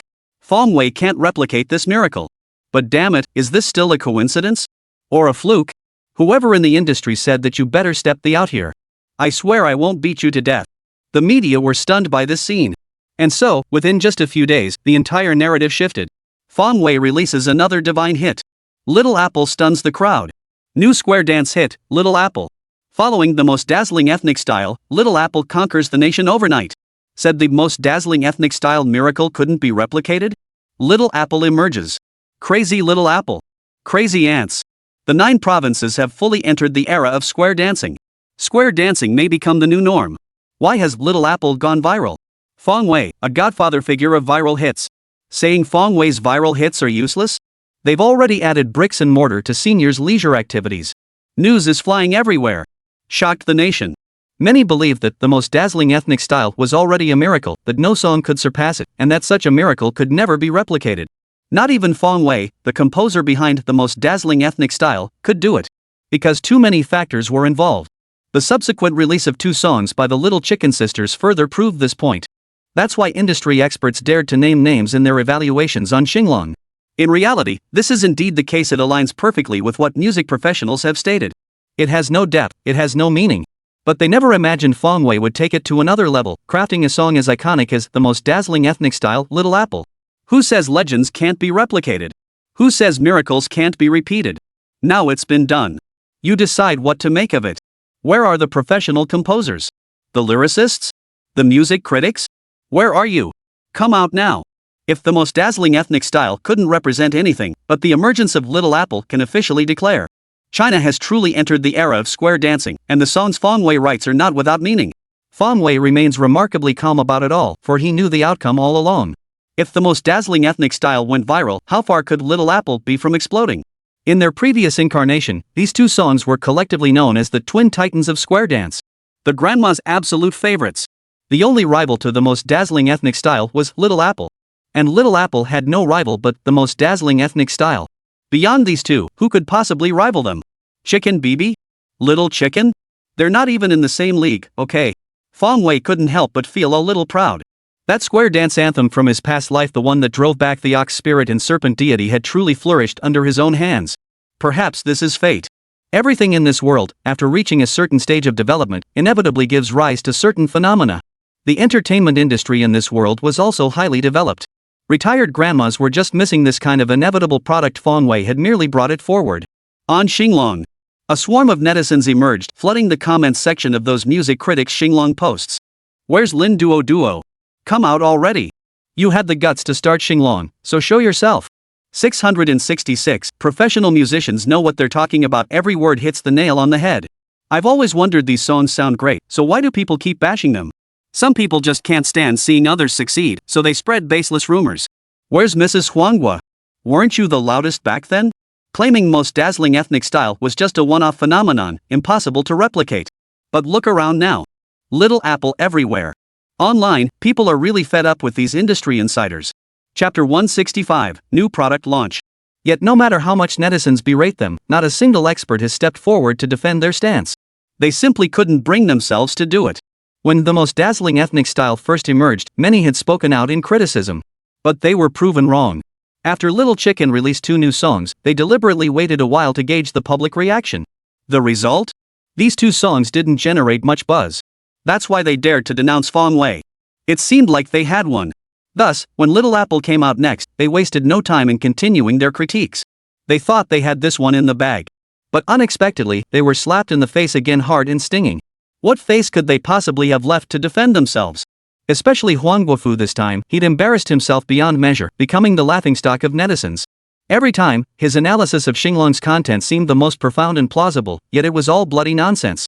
Fong Wei couldn't care less about all this. Beyond his name, netizens knew nothing about him. What surprised him was that a few days later, Fong Wei received another notification from the system. Ding! Congratulations, host, for gaining minor fame in JoJo Kingdom. Side quest completed. Reward, 1 lottery chance. Congratulations! Host now possesses 2 rewards. You may combine them to request a new item. Holy! Another side quest completed? Fong Wei was dumbfounded. This quest completion felt utterly inexplicable.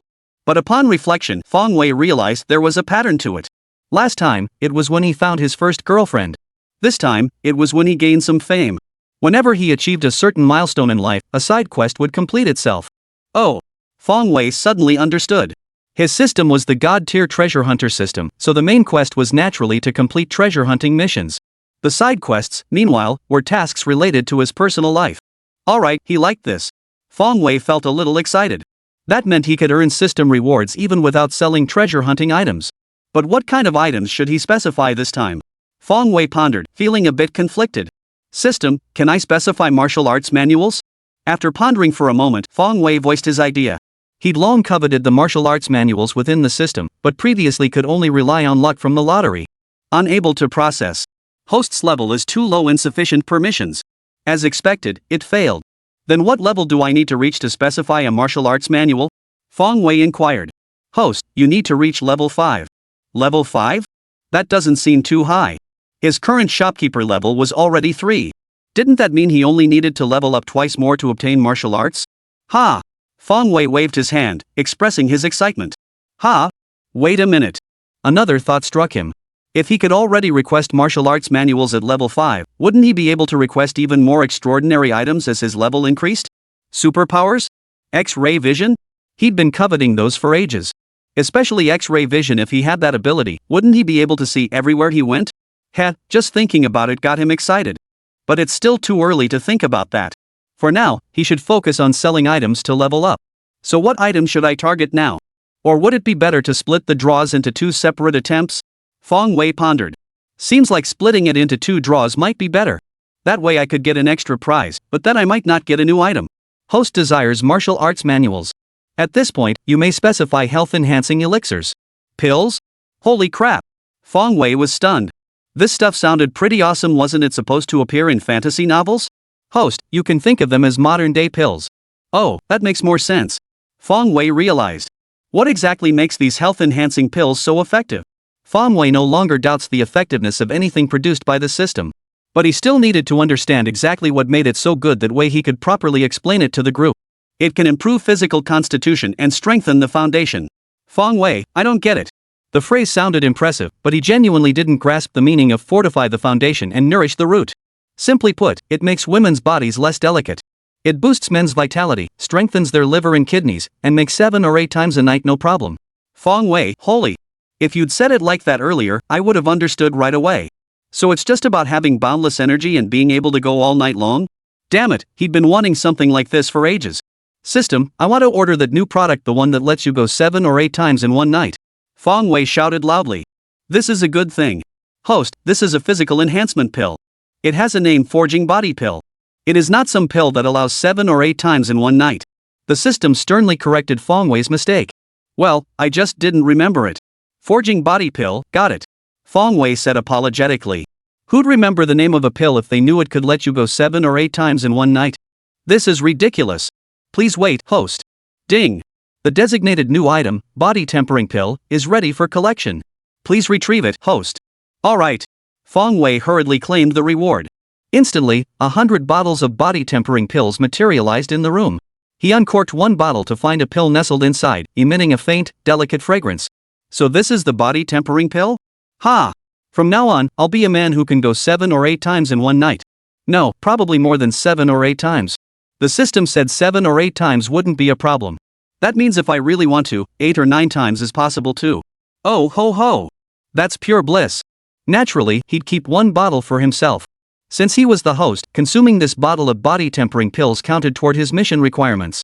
But Fong Wei didn't have to pay for it. If he had to pay even for his own use, what's the point of being the host? Chapter 166, That night, did my sister-in-law really agree? Next task, sell 100 bottles of body tempering pills. Task duration, 1 week. Reward, 1 lottery chance. Task penalty, host suffers erectile dysfunction during intercourse. Holy! Fong Wei felt utterly devastated upon hearing this punishment. Erectile dysfunction during intercourse? What the hell kind of punishment is that? Fortunately, Fong Wei was confident he could sell the body tempering pills within a week. Otherwise, he'd have gone after the system with a vengeance. He'd finally achieved 22 centimeters and was about to gain the stamina for 7 or 8 rounds a night. His sword was already itching for action. If he really had to endure this punishment now, what meaning would life hold? It's like a flat-chested woman willing to endure monthly periods forever just to enlarge her chest. But what good is a larger chest if you're bleeding every single day? Is a man's true goal really about the chest? Fortunately, with Fong Wei Shop's current popularity, these 100 bottles of body tempering pills suitable for both men and women would sell out in minutes. So Fong Wei headed to the buyer group. Those big spenders are the real driving force behind sales. One more time, hey everyone, how's it going? When the shop owner goes out, he naturally has a group of hangers on fawning over him. I'm not short on cash, bro, you're back. Your entourage is here to greet you on bended knee. Arrogant rich kid, boss, please accept your lackey's kneel. Autumn wind sweeping fallen leaves, boss, our longing for you flows like a mighty river, unceasing and endless. One more time, ahem, cut the gross stuff. Time's past, how's everyone holding up? With so many girlfriends, can your bodies handle it? Fong Wei asked with a twisted sense of humor. Back when he bought that 22-centimeter potion, he remembered how cocky those bastards were. Could it be they'd all worn themselves out by now? Broke but not broke, bro, don't even get me started. My heart's been aching. After buying that potion from you, I was thrilled at first, no need to rest all night. But over time, it just. Autumn wind sweeping fallen leaves, serves you right. You partied every night. Now you're paying for it, huh? Kidney shot. Brother, I've got money to burn, dude, if you didn't put it so bluntly, we could still be friends. Sky's blue, all I want to know now is, did Big Brother actually get the wife after using our method? Arrogant rich kid, yeah. Me too. Chubby can be handsome, please enlighten us. Ha? How did the topic suddenly shift to me? And damn it, why this kind of question? Fong Wei was annoyed. Who brought this up? Don't they know I haven't succeeded yet? Just thinking about that night made Fong Wei want to cry. The beauty was in bed, and he'd already got both hands on his pants, ready to pull them down. Who knew a bunch of asshole reporters would suddenly show up and ruin his good time? Now who's this fool bringing up the most inconvenient topic? Guards! Drag that bastard out and chop his head off. While Fong Wei was sulking, the crowd had already started wildly speculating. Rich guy, no way? The boss didn't get lucky? Arrogant rich kid, seems like, yep, he really didn't. Chubby's still hot, what a sad tale. Autumn wind sweeps fallen leaves, the sky is so blue. You're done for. How dare you expose the boss's shortcomings? You won't get any goods from now on. Sky's so blue, holy. No way. Boss, I'm sorry, I didn't mean it. Honestly, I didn't mean it. Not on purpose? Ha, you think I can't slap you flying with one hand? Fong Wei was furious. But to maintain the shop owner's unique prestige, how could he admit it? One more time, who says I didn't get it? I already got it, okay? Fong Wei lied without batting an eye. Sky blue, got it? Ha! That's music to my ears. Big spender, bro, spill it, how'd you pull it off? Arrogant rich kid, yeah, spill the beans. Chubby's still hot, did you take this hottie's idea, transform into a domineering CEO, and then snag the lady? Autumn wind sweeps fallen leaves, I just want to know the exact details of how you pulled it off, bro. Holy crap. These guys actually have this kind of hobby? Fang Wei was starting to lose his cool, but he'd started this lie, he'd have to see it through, even if it meant crying while doing it. One more time, that night, I invited her to watch a movie together, and then Fang Wei roughly recounted the events of that day. Of course, he changed the ending to one where the moment they arrived at the hotel, they plunged headlong into a passionate affair. After finishing his story, Fang Wei wore a look of pure pride. Damn, he told the story so convincingly he almost bought it himself. Then he sat back, waiting for everyone to flood the chat with six. But after a while, the group remained silent. Holy! What the hell was going on? After a long pause, someone finally replied. Arrogant rich kid, boss, are you sure you're not making this up to trick us? I'm not short on cash, this all feels kinda fishy to me too. Autumn wind sweeping fallen leaves, same here. Do it again, seriously, why would I need to make up a story to trick you guys? Seeing these messages, Fang Wei was startled at first, thinking he'd been exposed. But then he thought, that doesn't make sense. How would they know it didn't happen in the end? If those damn reporters hadn't barged in, something definitely would have happened that night. I'm not short on cash, bro, did your wife actually agree to that? Arrogant rich kid, boss, you didn't actually ask her like that, did you? Autumn wind sweeping fallen leaves, speechless. How is this even possible? Everyone in the group was stunned. Would a girl actually agree to go to a hotel with a guy who approaches her like that? Isn't that way too direct? Who asks like that? At least have a drink or something first, or set up some romantic atmosphere. Another round, that's how it went? Of course she agreed. Fang Wei answered with righteous indignation. Chapter 167, Too many wolves, not enough meat. That's exactly how it was. Yang Bei did agree that night it was just a little hiccup at the last minute. I'm not short on cash, 666, I'm impressed. Autumn wind sweeps fallen leaves, big bro's got skills, gotta admit it. Arrogant rich kid, boss, you've got some moves. After Fang Wei delivered this line with absolute certainty, the entire group flooded the comments with SAXS. No way around it, if the shop owner really managed to get the boss's wife to book a room like that, I'd be truly impressed. How low can this tactic get? Sky's blue, boss, might we witness your prowess? How many times did you go that night? Whenever Fang Wei wanted to quietly show off, there was always that one person who stood out, asking questions that were refreshingly out of the ordinary. Now Fang Wei was a bit conflicted. This is getting tricky. Say 2 or 3 times? Would that be too few? But saying too many times would sound fake. Most importantly, what if Anjia saw the message and beat him up? Let's try again, just 3 or 4 times, then I'd go to sleep by midnight. Fang Wei's tone was flat, as if it weren't worth mentioning. He considered it, then decided to play along with this charade for now. He couldn't lose face as the shop owner. I'm not short on cash, impressive, awesome. Autumn wind sweeping fallen leaves, nice work, bro. Spoiled rich kid, boss, you're the man. Meanwhile, on the other side, Angel had long since tossed her phone onto the bed. Her face was a mix of helplessness and coy shyness. She realized Fang Wei was getting more and more mischievous. What the hell was that about? Sure, she'd agreed that night, but nothing actually happened, okay? Yet in Fang Wei's version, everything had happened. And 3 or 4 times in one night? Just thinking about it made her blush. Though it was true they hadn't gone to bed until midnight that night, the fans' shouts had kept them up late. But the actual sequence of events was nothing like what Fang Wei described. Let's try again, ahem, today I mainly wanted to tell everyone about some new products. Come grab them while you can. After chatting with everyone for a bit, he didn't forget his original purpose. New products? The group's atmosphere instantly lit up. Chubby's pretty cool, boss, spill it, what is it? Autumn wind sweeps fallen leaves, please tell us. I'm not short on cash, spill it, spill it. My big knife's been itching for action. Now, whether lurking or active, everyone started chiming in, urging Fang Wei to spill the beans. Now, everyone in the group was filled with anticipation for Fang Wei's product. Not a shred of doubt remained. Even though the products he sells defy explanation in reality. Like potions that make people grow larger or shrink, or even reverse aging, these products are beyond modern technology's capabilities. Yet everyone still believed fervently. Because the actual effects of many products matched the descriptions. Not a single drop of deception. They've personally tested them. Now, even if Fang Wei were to sell some miracle cure, there would likely be believers in the group.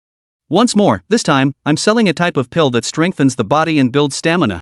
I've named it the Body Forging Pill. Fang Wei naturally played along with the announcement. He came to the group precisely to inform everyone, so they could prepare their money to buy it. I'm not short on cash, Body Forging Pill? Holy, what a fancy name. Chubby's pretty cool, impressive, just the name alone sounds legit. Spoiled rich kid, boss, please explain the effects of the body forging pill.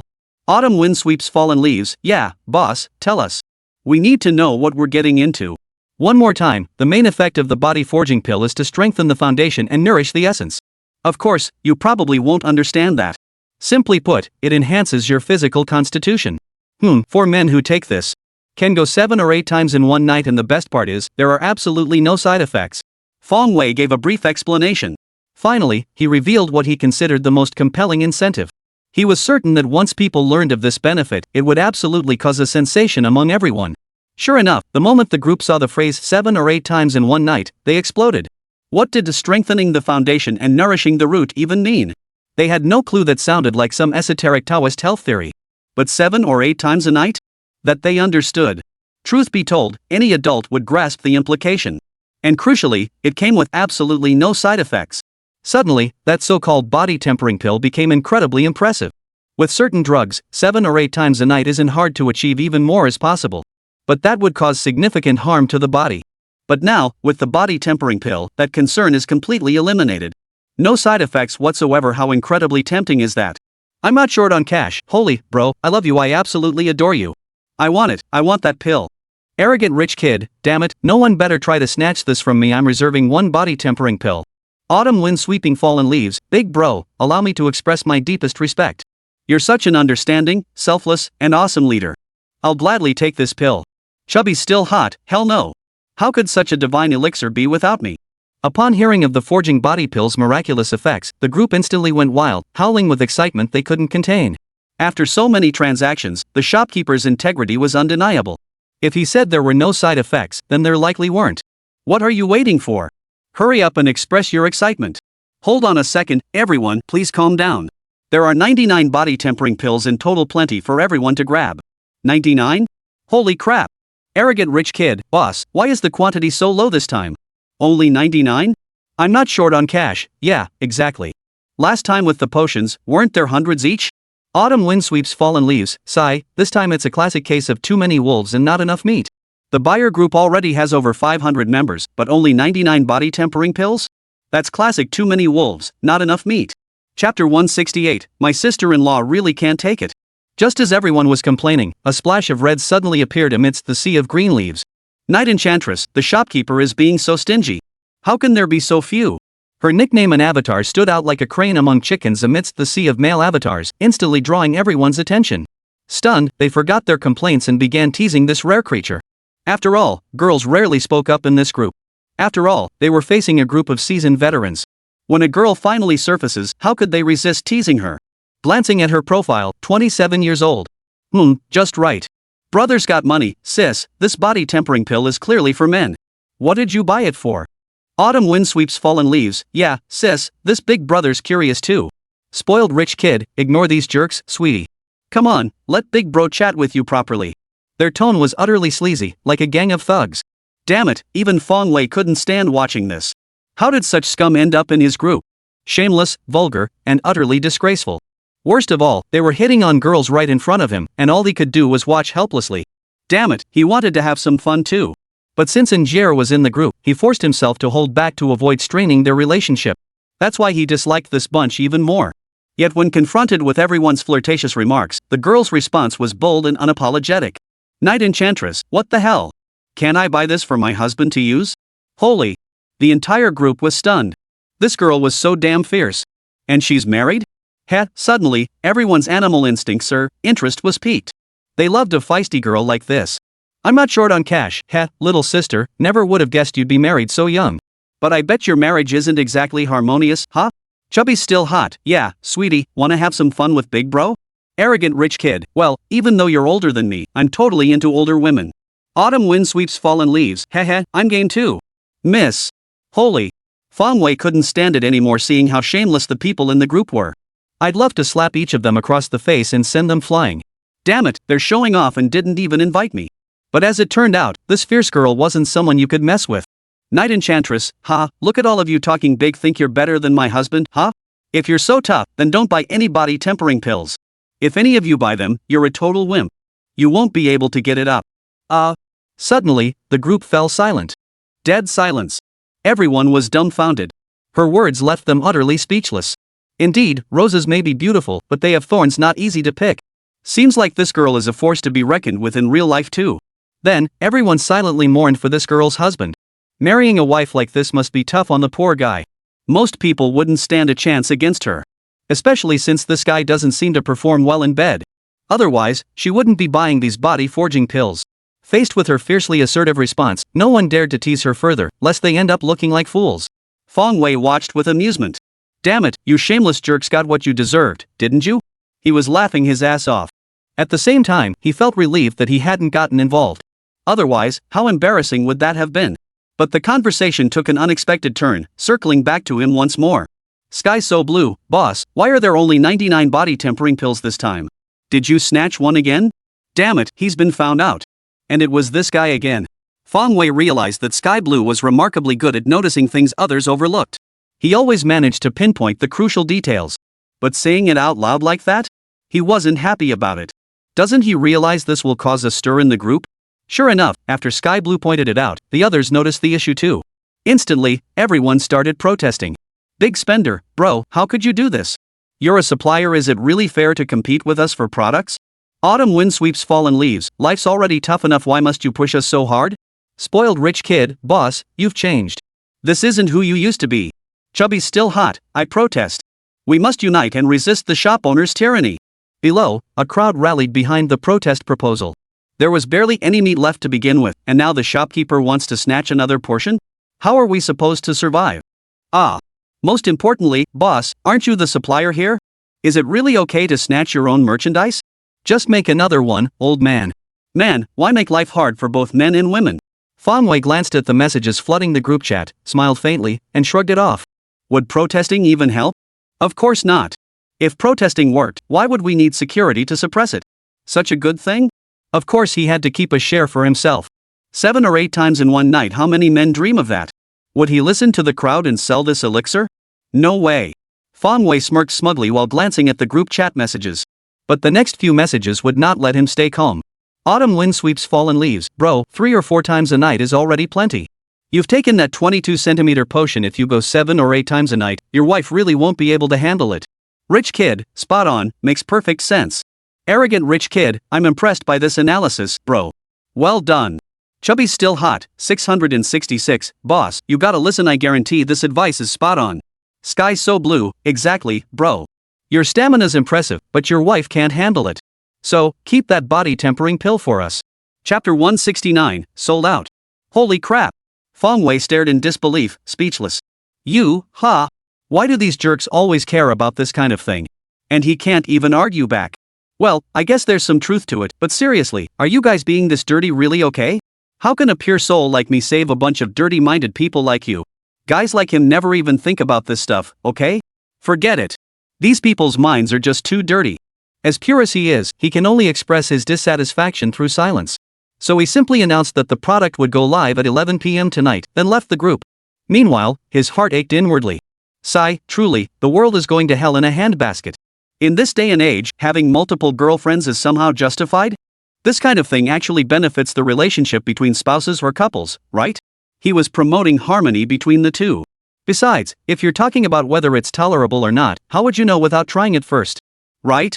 Without experience, you have no right to speak. Fong Wei forced himself to rationalize it all, then went off to play games with a clear conscience. Meanwhile, the group chat erupted in turmoil. Though their words were light-hearted and playful, a weight settled in their hearts. The very thing they feared had finally arrived. This time was different from before. Previously, there had always been more products than buyers. So everyone felt no pressure at all, easily snagging whatever they desired. But they had always worried, what if one day buyers outnumbered goods? And now, that very situation had arrived. The group has reached its full capacity of 500 members. With only 99 body tempering pills available, snagging one this time would be incredibly difficult. Upon learning the forging body pills would be listed tonight, no one went around notifying friends and family like last time. Damn it! The supply was already limited, why invite more competitors? That's just plain stupid. Many had set alarms for just after 10 p.m., reminding themselves to remember to rush to buy them tonight. Missing out this time meant they'd truly be gone. Especially the male customers, they had their eyes firmly fixed on these body tempering pills. To them, while the forging body pills were marketed as health supplements, they were actually potent tonics for strengthening the kidneys and nourishing the liver. It's practically a miracle cure. Once you take this, you'll never have to worry about your nightlife again. Or overindulgence? None of that matters anymore. Want to have multiple girlfriends? Go for it. Want to party every night? Go for it. No worries with a magical kidney, that's how confident you'll be. Of course, before you do any of that, you've got to find a girlfriend first. Those who can transfer money, transfer money. Those who can set an alarm, set an alarm. Meanwhile, Fong Wei was agonizing over what price to sell the body tempering pills for. Since the body tempering pill was a designated item, he alone determined its price. But since there was nothing like it on the market, he had no basis for estimating its value. Last time, the 22 centimeters potion sold for 2 million yuan per bottle and was completely sold out. Clearly, this forging body pill couldn't be priced lower than that. He settled on 2 million per pill, even he felt uneasy setting it so high. After all, he couldn't really estimate it. A day passed in a flash. Amidst the anxious anticipation of many, night finally arrived. By 10 p.m., hundreds were glued to their computers, awaiting the final outcome. A rich playboy, dressed in flashy, extravagant clothes, lay on the bed with a carefree, devil-may-care attitude, yet his eyes were fixed intently on the computer screen. Lying beside him was a seductive woman in revealing attire, her figure curvaceous and alluring. Her arms wrapped around his neck as she purred, "Master, don't I look beautiful?" "Beautiful, beautiful, baby. You're the most beautiful." The young master replied casually, clearly dismissive, his eyes never leaving the computer screen. "You're lying. Why won't you even look at me? Could the computer really be prettier than me?" Seeing his attitude, the woman grew displeased. She leaned in, wanting to see what he was really looking at. She assumed he was looking at pictures of beautiful women. But to her utter surprise, the young master was actually staring at an online treasure hunting shop? Was he out of his mind? The beauty truly couldn't comprehend it. It was just a treasure digging shop. Was it really worth staring at like that? Was a fairy going to jump out of there? And seriously, why is a man so obsessed with online shopping? Couldn't he have a little romance? With a beauty right beside him, and her saying all that, how could he not get the hint? That's not right. He wasn't always so clueless about romance. "Young master, what's so interesting about that treasure hunting shop? Let me show you something much more captivating." The beauty pulled her collar down slightly, then lay beside the computer, smiling and occasionally adjusting herself to catch the young master's attention. "You don't know anything. Get out of the way, you're blocking my view." Unexpectedly, the young master ignored the temptation before him, replying with an impatient expression. Then he frantically clicked to refresh the page. The beauty was dumbfounded. What the hell was going on? Every time before, hadn't he always pounced on her excitedly? Why wasn't he reacting at all this time? Time ticked by second. The moment the clock struck 11, hundreds of people were frantically clicking their mice. This frenzy didn't last long. Within minutes, it all came to an end. Then, some rejoiced, some sighed, and some lamented. Fong Wei watched the sales transactions unfold, his face etched with shock. Damn it, 99 body tempering pills sold out in just a few minutes? Damn it, these people are crazy. If he'd known, he would have priced them even higher. But then again, these forged body pills could improve physical constitution. They were actually useful for both men and women. It made sense they'd be snapped up like crazy. With that thought, he pulled the forging body pill from his pocket and swallowed it in one gulp. Chapter 170, Buying a House. Staying hidden was the right call. Even if I was the only one left, he would win the war for one man and the last dead soul. Faced with the desperate reaper, even battle-hardened veterans were stunned. God had taken it away. Beyond the warriors and the mother's nest, unrest also stirred among the knights and templars. Suddenly, a flash of movement appeared ahead. 3 of the 11 long swords plunged into the ground. Turning, he bellowed at all the guards, I am your king. I lead you into this battle. So in this battle, I shall stand here before all others. My king should always stand at the very front of the battle line.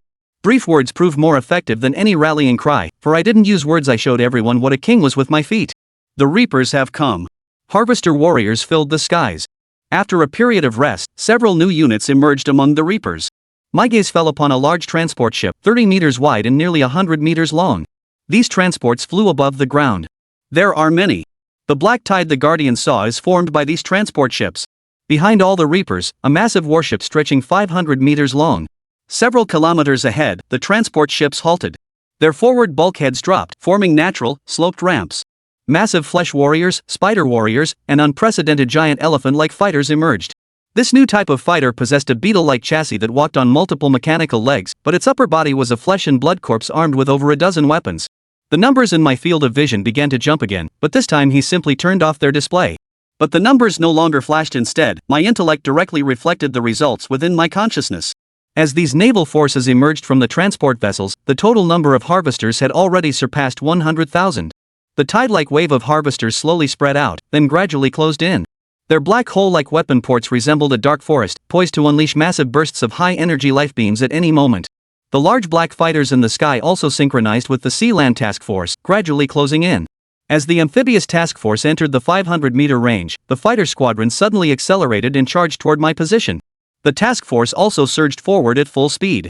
Simultaneously, the battlefield suddenly became so blindingly bright it was impossible to open one's eyes, as countless high-energy beams fired toward my position.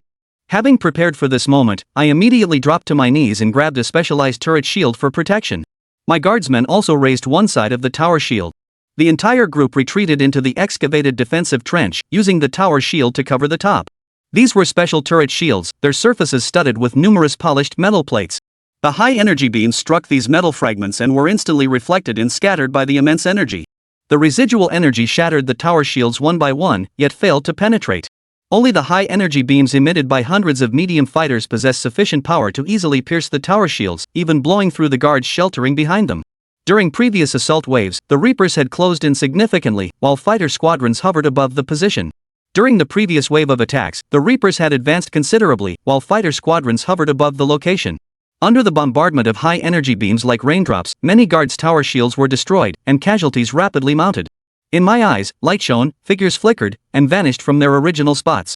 Along with him, the holy sword also disappeared. The next instant, the entire sky-filling force of Reaper warriors suddenly collapsed. A crimson blade swept through, instantly colliding with the ranks of warriors. A single strike obliterated dozens of them. Then my figure appeared amidst the fire and smoke, gradually fading away. Dozens of surrounding warriors turned to target me, but all their beams struck only air. What remained in my place was merely a spirit, while my body no longer knew where it was headed. Yet, far behind the front lines, a colossal warship suddenly trembled as a massive beam of light spanned over 1,000 kilometers, striking the open sky above the fighters. As the beam approached, I materialized coldly from the void, unable to evade. His eyes froze as his hands shot forward, conjuring wall after wall of light that clashed like lightning before him. Yet the main cannon of that great ship unleashed a devastating bombardment. The light walls could not withstand it, shattering instantly. Yet the main cannon beam's power was significantly weakened before striking me. I lingered on the beam for a moment, rolled over, and the figure vanished once more. The distant ship turned once more, slowly aligning its weaponry toward what appeared to be open space. I was certain this great ship had no means whatsoever to detect its own position. But seeing it didn't mean I could hit it. My form flickered constantly, shifting position the instant the weapon's muzzle locked onto me. The giant ship swayed repeatedly, yet it couldn't fire. Suddenly, I flickered into existence directly above the colossal vessel and dove downward. But the moment I moved, dozens of auxiliary weapon ports on the massive hull lit up, weaving a deathly net of high-energy beams that blocked my path. A fierce, roaring sensation surged through my eyes as I tumbled through the falling beams, but I staggered through the death warning net and landed on the giant ship's deck. Chapter 171, This Rhythm Feels Off. The sales general manager of Yao Guang Group headquarters personally rushed over. Not only did he offer Fong Wei a 20% discount, but he also promoted Wang Jing to department head on the spot, awarding her 100,000 Zhozhou currency as a bonus, along with 3 days of paid leave. Wang Jing's female colleagues, seeing this, were green with envy and frequently shot Fong Wei flirtatious glances. After completing the necessary paperwork, Fong Wei exchanged contact information and departed. He then headed to a car dealership, intending to buy a vehicle for transportation. A car and a house both were indispensable. He couldn't keep relying on taxis to get around. The moment Zhou Yang stepped into the dealership, a swarm of salespeople swarmed around him. "Sir, what model are you interested in purchasing? Sir, is there a particular vehicle you're interested in? Sir, we have the latest model here. Would you like to take a look? Holy! What the hell is going on?" Fong Wei was completely baffled. This wasn't how it was supposed to go. Where was the moment to show off and get humiliated? "Sir, hello. I'm Sun Rang, the manager here. Whatever you need, we'll be happy to assist you." Before long, even the dealership manager rushed over in a hurry. Something's off, this script is way off track. Fong Wei couldn't make sense of it. When did Zhozhou Kingdom's service attitude become so dedicated? Dressed so shabbily, shouldn't the sales staff first look down on him, then other customers in the store come to humiliate him, and finally, he'd make a dramatic comeback, turning defeat into victory, and pull off a grand show of bravado? Why wasn't that happening? He'd braced himself for ridicule, just waiting to turn the tables. But these people's attitudes were a bit too friendly. How was he supposed to pull off that show now? Then let's go inside and take a look at the car. Fong Wei was speechless. Was his charm really that powerful? Did he radiate such an extraordinary, noble aura that it hit you the moment you met him? Come to think of it, that might actually be the case. Yeah, that must be it. His aura was simply too overwhelming. Fong Wei mused to himself. Yes, sir, this way please. Manager Sun said, preparing to guide Fong Wei through the sales process. Just have that girl show you around. Fong Wei declined politely, gesturing toward a young, inexperienced-looking girl in the crowd. The service at this store was so attentive it was almost making Fong Wei feel awkward. Xiao Su, make sure to serve this gentleman well. Manager Sun instructed the girl named Xiao Su before leaving. He was just being polite, exchanging pleasantries. There was no need for a manager to personally serve a customer. Do you have a BMW? Fong Wei asked softly, looking at the inexperienced girl. The girl seemed quite shy, likely new to the job. Recalling his own struggles when he first started, he instinctively chose her. Yes. Yes. The girl froze for a moment before snapping to attention, her face flushing with excitement. She felt so happy she could barely stand it. On her very first day of work, she'd landed a sale and it was for a BMW. After all, even the cheapest BMW cost over 500,000 yuan. And just the commission alone would net her 10,000. That was equivalent to several months of her salary. She felt today was her lucky day. Could she really earn several months' salary on her very first day? Under the envious, jealous, and resentful stares of her colleagues, the girl led Fong Wei to the car display area. She began her presentation with tireless enthusiasm. Though slightly nervous at first, being her first time serving a customer, she quickly settled into her role. It was clear she worked hard. She knew the ins and outs of every model's specs, pricing, and services. Otherwise, she wouldn't have been able to explain everything so clearly. Finally, Fong Wei lingered before a commanding, rugged SUV with strikingly elegant and imposing lines. Truthfully, he didn't know much about cars. But as long as it wasn't cheap, the quality should be decent. How's this one's off-road capability? Fong Wei turned to ask the girl behind him. Although he was quite satisfied with its appearance, he felt he had to at least pretend to ask a question. Otherwise, if he just handed over the money without asking anything, wouldn't that make him look like a nouveau riche? When the girl saw Fong Wei asking about the car in front of them, her breathing quickened and her heart raced.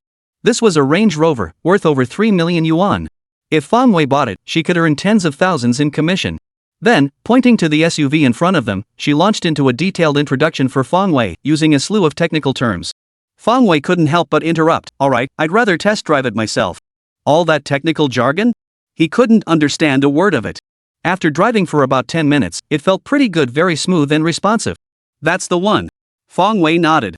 This model Range Rover is priced at 3.24 million. But before she could finish, Fong Wei handed over his bank card. Charge it.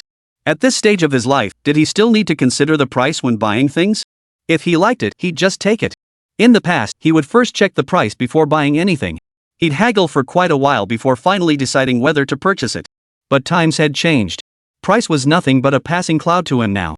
Nothing a bank card couldn't solve. If it could, then 2 cards would do. Rich guy. Haughty. The girl stared at Fong Wei, who was spending money like water, her eyes sparkling with admiration.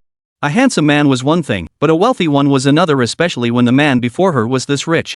If not for a shred of self-restraint, she'd have thrown herself at him. After swiping his card and completing the formalities, Fong Wei drove his own car back to the residential complex. At the same time, he felt a wave of frustration wash over him. Damn it, wasn't this supposed to be about showing off and humiliating someone? Why didn't it happen? His sword was already itching for action. He'd bought a house and a car back to back, yet not a single person had come to show off in front of him. And the most unnatural part was that the salespeople's service attitude was surprisingly good. Not a hint of condescension. Damn it, this rhythm is all wrong. Chapter 172, another case of the woman chasing the man. Fong Wei drove back to his old place and loaded all the important items from his room into the car. He didn't have many valuable possessions, so packing went quickly. As for the clothing making machine produced by the system, it had all been reclaimed. Everything was remarkably convenient. The only noteworthy incident occurred when returning the keys. The female landlord, assuming Fong Wei could no longer afford the over 2,000 yuan monthly rent, made a few sarcastic remarks. But Fong Wei paid her no mind. He was about to move into a villa. Why bother nitpicking with an ignorant woman? They wouldn't see each other again anyway. Of course, that wasn't the real reason. The main thing was that the landlady was sharp-tongued, and Fong Wei couldn't win an argument with her. 10 minutes later, having packed everything up, Fong Wei drove to his new home. He meticulously arranged every item inside the villa, working tirelessly for a full hour or two. Then he settled into enjoying his solitary world within the villa. A villa worth tens of millions, all his alone. The thought still thrilled him. Yet after a few days of this, Fong Wei began to feel a touch of loneliness. Damn it, living alone in such a huge house felt kind of empty. Why didn't he feel the same grounded sense of security he had back in his small room? Damn it, he was so used to being a loser that suddenly living the rich and handsome life felt weird. After careful consideration, he decided it would be better to rent out a few rooms. This villa had over a dozen rooms, he couldn't possibly fill them all by himself. Plus, having some people around would liven things up, it felt too lonely living alone. Sigh. Once you've got the mindset of a loser, you just can't handle the high-flying life. Opening his computer, Fong Wei posted a rental ad on a real estate website. Central Hong City Villa, fully furnished, beautiful surroundings, nearly 10 rooms available. Each room comes with its own bathroom and toilet. Seeking several tenants. Must be well-mannered and respectful of the property. Rent negotiable. Call XXXXXXX.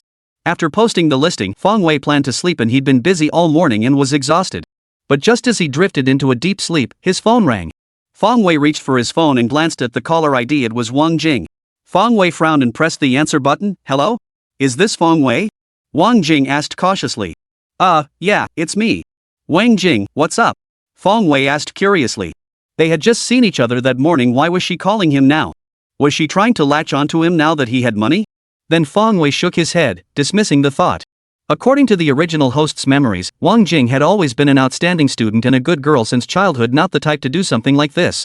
Do you have time right now? Wang Jing asked hesitantly. Right now? Sure, what's up? Fong Wei asked, puzzled. Could you come out for a moment? I have something I'd like to ask of you, Wang Jing said. Right now? Alright, where are you? Fong Wei knew this girl had a strong-willed nature and wouldn't easily bother others unless absolutely necessary. If she was calling him now, she must have run into some trouble she couldn't handle on her own. Come to my workplace, Wang Jing said. Fong Wei drove out of the residential complex and headed to Wang Jing's workplace. He had bought his current apartment from Wang Jing, and it wasn't far from her place after all. Real estate agents wouldn't push properties too far away. They agreed to meet at a small restaurant nearby. After they both sat down and ordered their meals, Fong Wei cut straight to the point. What do you need from me? He always felt Wang Jing was acting strangely. Fong Wei, would you be my boyfriend? Wang Jing's face flushed bright red the moment she said it. What? Fong Wei's hand, which had been reaching for the teapot, froze mid-air. His eyes widened as he stared at Wang Jing in utter shock. No way? Another case of the legendary girl pursuing the guy? A confession of love? Since arriving in this world, this was already the 5th time he'd faced such a situation. Could it be that he truly possessed such charisma that even the class beauty back then couldn't resist his charm? No, that's not what I meant.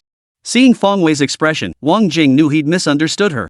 She quickly waved her hands and explained, what I meant was, could you play the role of my boyfriend for a bit? Play? Fong Wei was confused, asking with a puzzled look, what do you mean? Why play? If we're doing this, let's do it for real. What's the point of just pretending? Here's the thing, I told my mom I have a boyfriend, and now she's pressuring me to bring him home. I don't usually hang out with guys much, but I just happened to be in touch with you. Wang Jing stammered, looking a bit embarrassed. Isn't that simple? Just tell your mom you don't have a boyfriend. Why insist on saying you do? Fong Wei was puzzled. Wasn't she just making trouble for herself? Wang Jing bit her lip, unsure how to explain. After a long hesitation, she finally explained the situation. It turned out her father had been in a car accident recently, suffering a crushed leg, while the driver who caused it fled the scene. She'd begged every relative and friend she knew, but no one was willing to lend her money. Left with no other choice, she had resorted to borrowing from loan sharks to cover her father's medical expenses. But she couldn't let her family know about this, so Wang Jing lied, claiming she had a boyfriend and that all the money came from him. Now that her father's injuries were nearly healed, both her parents wanted to meet this boyfriend. So she had to find someone to fill in. But she couldn't just pick anyone. First, the person had to be familiar to her. Second, they had to be wealthy enough to convince her parents. That's how Wang Jing settled on Fong Wei. And it was precisely because Fong Wei was buying a house that she could get the bonus to pay off the high-interest loan. So, you could say this money was indirectly given by Fong Wei. Chapter 173, Visiting the Fake Girlfriend's Home. Fong Wei, could you do me this favor? Wang Jing asked softly. Sigh. Looking into Wang Jing's large, watery eyes and seeing her pitifully helpless expression, Fong Wei truly couldn't bring himself to refuse her. Besides, the original owner had a favorable impression of her. All right. Fong Wei hesitated before asking, but is this just a one-time thing, or will you need to impersonate me more often? Just this once, I think. My parents will feel reassured once they see you. Wang Jing said, but if we need you again in the future, could you come back? If we need you in the future, could you still come? That sounded way too suggestive. Fong Wei felt a flutter of interest. Taken out of context, that single sentence could easily spark wild imagination. Even with the context, Fong Wei couldn't help but be affected. So now Fong Wei found his mind wandering. But since Wang Jing had come to him for help, he wasn't the kind of person to refuse outright. Though what he was about to do felt a bit, well, he still agreed. Alright, I'll do it. Thank you, Wang Jing said happily, visibly relieved when she saw Fong Wei nod. You're welcome. A flicker of pity flickered in Fong Wei's heart. Wang Jing's family must be struggling financially, otherwise she wouldn't have resorted to borrowing from loan sharks to pay for her father's injuries. After the agreement was made, the atmosphere between them grew quiet.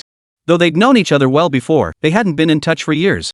Now they suddenly had to pretend to be a couple, which felt a bit awkward. Well, I have to get back to work. I'll head out first. You take your time with your meal, okay? After eating a bit, Wang Jing glanced at her watch and asked. Sure, go ahead. I'll take care of the bill. I'll pick you up after work this afternoon. Though they weren't truly boyfriend and girlfriend, since Fong Wei had agreed, he would do his best to play the part convincingly. After parting ways, Fong Wei drove to a store, selecting several bottles of fine wine and a few sets of skincare products. Then he went home, took a shower, changed into fresh clothes, and made himself look more presentable. After all, he was meeting her parents, he needed to make a good impression. Calculating the time, Wang Jing should be finishing work soon. Fong Wei headed downstairs and drove to the location where the house was being sold. At an intersection not far from the company, Fong Wei spotted Wang Jing's somewhat slender figure. She wore a light green dress that fluttered in the breeze, making Fong Wei's heart skip a beat. Fong Wei parked beside her, opened the passenger door, and said, "Get in." Wang Jing got in, drawing envious glances from passers-by. Though they were now pretending to be boyfriend and girlfriend, Wang Jing still felt awkward talking much to Fong Wei in the car. They remained silent all the way to her doorstep. "What's this?"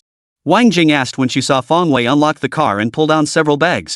"Gifts," Fong Wei replied. "My boyfriend can't show up empty-handed, right?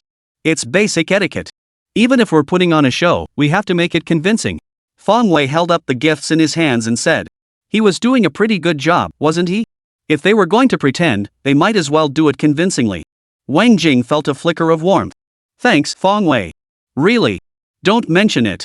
Remember, you're my girlfriend now. Be a little more affectionate later. Given where we are, if we act too distant, your mom will definitely suspect something. Definitely get suspicious." Fong Wei said, his tone half serious, half joking. Wang Jing didn't think too deeply about it. She felt Fong Wei had a point, so after a moment's hesitation, she shyly hooked her arm through his. Together, they walked home. "Who's that boy?" an old man at the alley entrance asked. "No idea. Probably that girl from the Wang family brought her boyfriend home," the old woman replied. "Oh, that's good. Look, he even drove here," the old man remarked. "Well, that Wang girl has always been top of her class and pretty as a picture. I always said she'd marry well someday," the old woman nodded. Though their voices weren't loud, Fong Wei and Wang Jing, passing by, heard every word clearly. Fong Wei didn't mind he had thick skin. But Wang Jing's face flushed bright red. It wasn't surprising they'd say that after all, she was currently arm in arm with Fong Wei. So Wang Jing pretended not to hear a thing and trudged home with her head held high. "Oh, isn't this Jing? Back from work already? Ha? Who's this young man?" She hadn't gone far when another familiar neighborly auntie came walking toward her. Wang Jing wondered silently, "What's going on today? Why am I running into so many people I know? Aunt Lu, this is Wang Jing." I'm not quite sure how to introduce him. Fong Wei, however, nodded politely to Aunt Lu and said, "Hello, Aunt Lu. I'm Xiao Jing's boyfriend. I'm visiting her home today." "Oh, well. What a handsome young man. Xiao Jing, you really have good taste." Aunt Lu smiled and nodded. "Aunt Lu, please don't tease him." Wang Jing immediately felt embarrassed. She was easily embarrassed and couldn't stand others talking about her like that. "Ha! Your Aunt Lu here is just telling it like it is. No need to keep you any longer, head home now," Aunt Lu said. "What nonsense are you talking about? Really?" After Aunt Lu left, Wang Jing said to Fong Wei with a hint of reproach, "Aunt Lu is an old neighbor here. She just loves chatting with people. By telling her like that, the next day the whole neighborhood will know I have a boyfriend. Then what was I supposed to say? That we're just regular friends? Come on, do regular friends get this close?" Fong Wei pointed to Wang Jing's arm draped around his own. "Besides, even if she didn't say anything, do you think your mom wouldn't tell others?" "You have a point," Wang Jing said helplessly. He has a point? Fong Wei felt completely innocent. He was just trying to play the fake boyfriend role as convincingly as possible, right? He didn't mean anything by it, so why did it feel like he was the one in the wrong? Chapter 174, The Fake Girlfriend's Family Interrogation. Thus, each harboring their own thoughts, they walked arm in arm into the small courtyard of the Wang family home. Wang Jing's mother, Lin Ruping, knew roughly when her daughter would return. Normally, she wouldn't pay it much mind. But today was different. Her daughter was bringing a boyfriend home. This was significant. Lin Ruping was practically glued to the window, peering out at the courtyard whenever she could. Suddenly, she looked up and saw her daughter walking in, arm in arm with a young man. Lin Ruping hurried out to greet them. "Xiao Jing, you're back?" "Mom." Wang Jing felt a bit embarrassed. Walking arm in arm with a boy in front of her mother was indeed rather awkward. "Hello, Aunt Lin." Fong Wei had already learned Lin Ruping's name from Wang Jing. Since they were pretending to be a couple, some basic information needed to be verified. "Well, young man, you must be Fong Wei?" Lin Ruping scrutinized Fong Wei from head to toe. "Yes, Aunt Lin, I'm Fong Wei, Xiao Jing's boyfriend." Fong Wei said confidently. "I'm sorry, Aunt Lin. Xiao Jing mentioned she had family matters recently, so she kept putting off. Come visit you." That was rather rude of her. "It's nothing, nothing. Come on in." Hearing Fong Wei speak so politely and appropriately, Lin Ruping's impression of him improved. After all, she had preconceived notions. Regardless, her daughter was already involved with this young man. Even if she didn't like him, opposing her daughter's relationship wouldn't be right. So when she saw that Fong Wei was quite handsome, tall and well-built, and clearly an educated man, Lin Ruping relaxed. "Yes, Aunt Lin," Fong Wei nodded promptly. Only after entering the house did Lin Ruping notice the paper bag in her daughter's hand. Fong Wei also carried several bags, which appeared to be gifts from the outside. This further improved her impression of him. A few points. Sure enough, as soon as they entered, Fong Wei placed the gifts on the coffee table in the room. "Auntie Lin, these are some gifts I brought for you and Uncle Wang. They're nothing special, but please accept them as a token of my respect." "Look at you, kid. You came over, why bring gifts?" Lin Ruping said this, but her expression was clearly delighted. "Jing, next time you mustn't let Fong Wei spend money like this." Still, a lingering doubt remained in Lin Ruping's mind. Her daughter's boyfriend seemed exceptionally well qualified in every way. Judging by his attire, he was clearly the son of a wealthy family. How could someone like him could possibly take an interest in her daughter? It wasn't that she was putting herself down to elevate others, but she'd seen too many wealthy families' rules during her time as a part-time worker. Children must find partners of equal standing, even taking a concubine required status. Moreover, if this young man truly was her daughter's boyfriend, how had she never noticed any other signs? Shouldn't couples in love be more passionate? Even if they didn't call each other all day long, they should still go on dates regularly, right? Lately, her husband's leg had been hurting, and her daughter often came home in the evenings.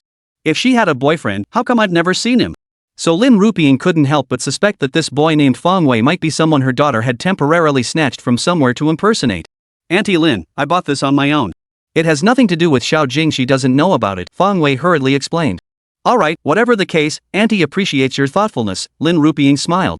"Whether it cost money or not aside, the thought is quite generous," she remarked with satisfaction. "Oh, Mom, where's Dad?" Wang Jing asked, noticing only her mother at home. "Your dad? He said he'd be back early today. Why isn't he home yet?" Lin Ruping glanced at her watch and said, "I'll ask your dad to order some dishes when he gets back. We won't cook dinner tonight." "Okay, then give Dad a call and tell him to come back early," Wang Jing said. "Sure, I'll call him right now." With that, Lin Ruping walked over to the home phone and dialed her husband's cell. "Hey, old Wang, Xiao Jing's boyfriend is here. When are you coming back?" Lin Ruping asked. "I'm on my way. I'll be home soon." "Something happened at the hotel today," Wang Changshan, Wang's father, replied. "The hotel? What happened?"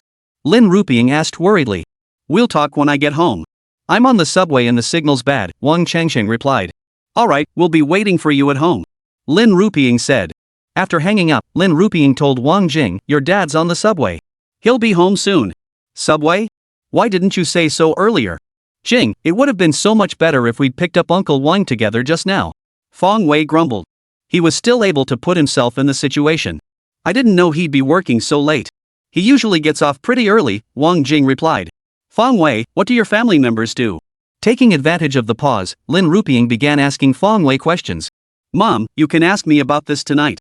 Let's not bring it up now, okay?" Wang Jing quickly intervened, afraid Fong Wei might slip up.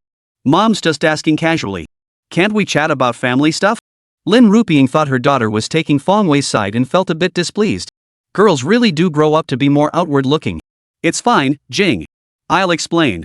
I grew up in an orphanage and currently live alone," Fong Wei said with a smile. The original owner really was raised in an orphanage and never knew who her parents were. Ha! Lin Ruping had assumed Fong Wei's parents were wealthy business tycoons or something. But he turned out to be raised in an orphanage?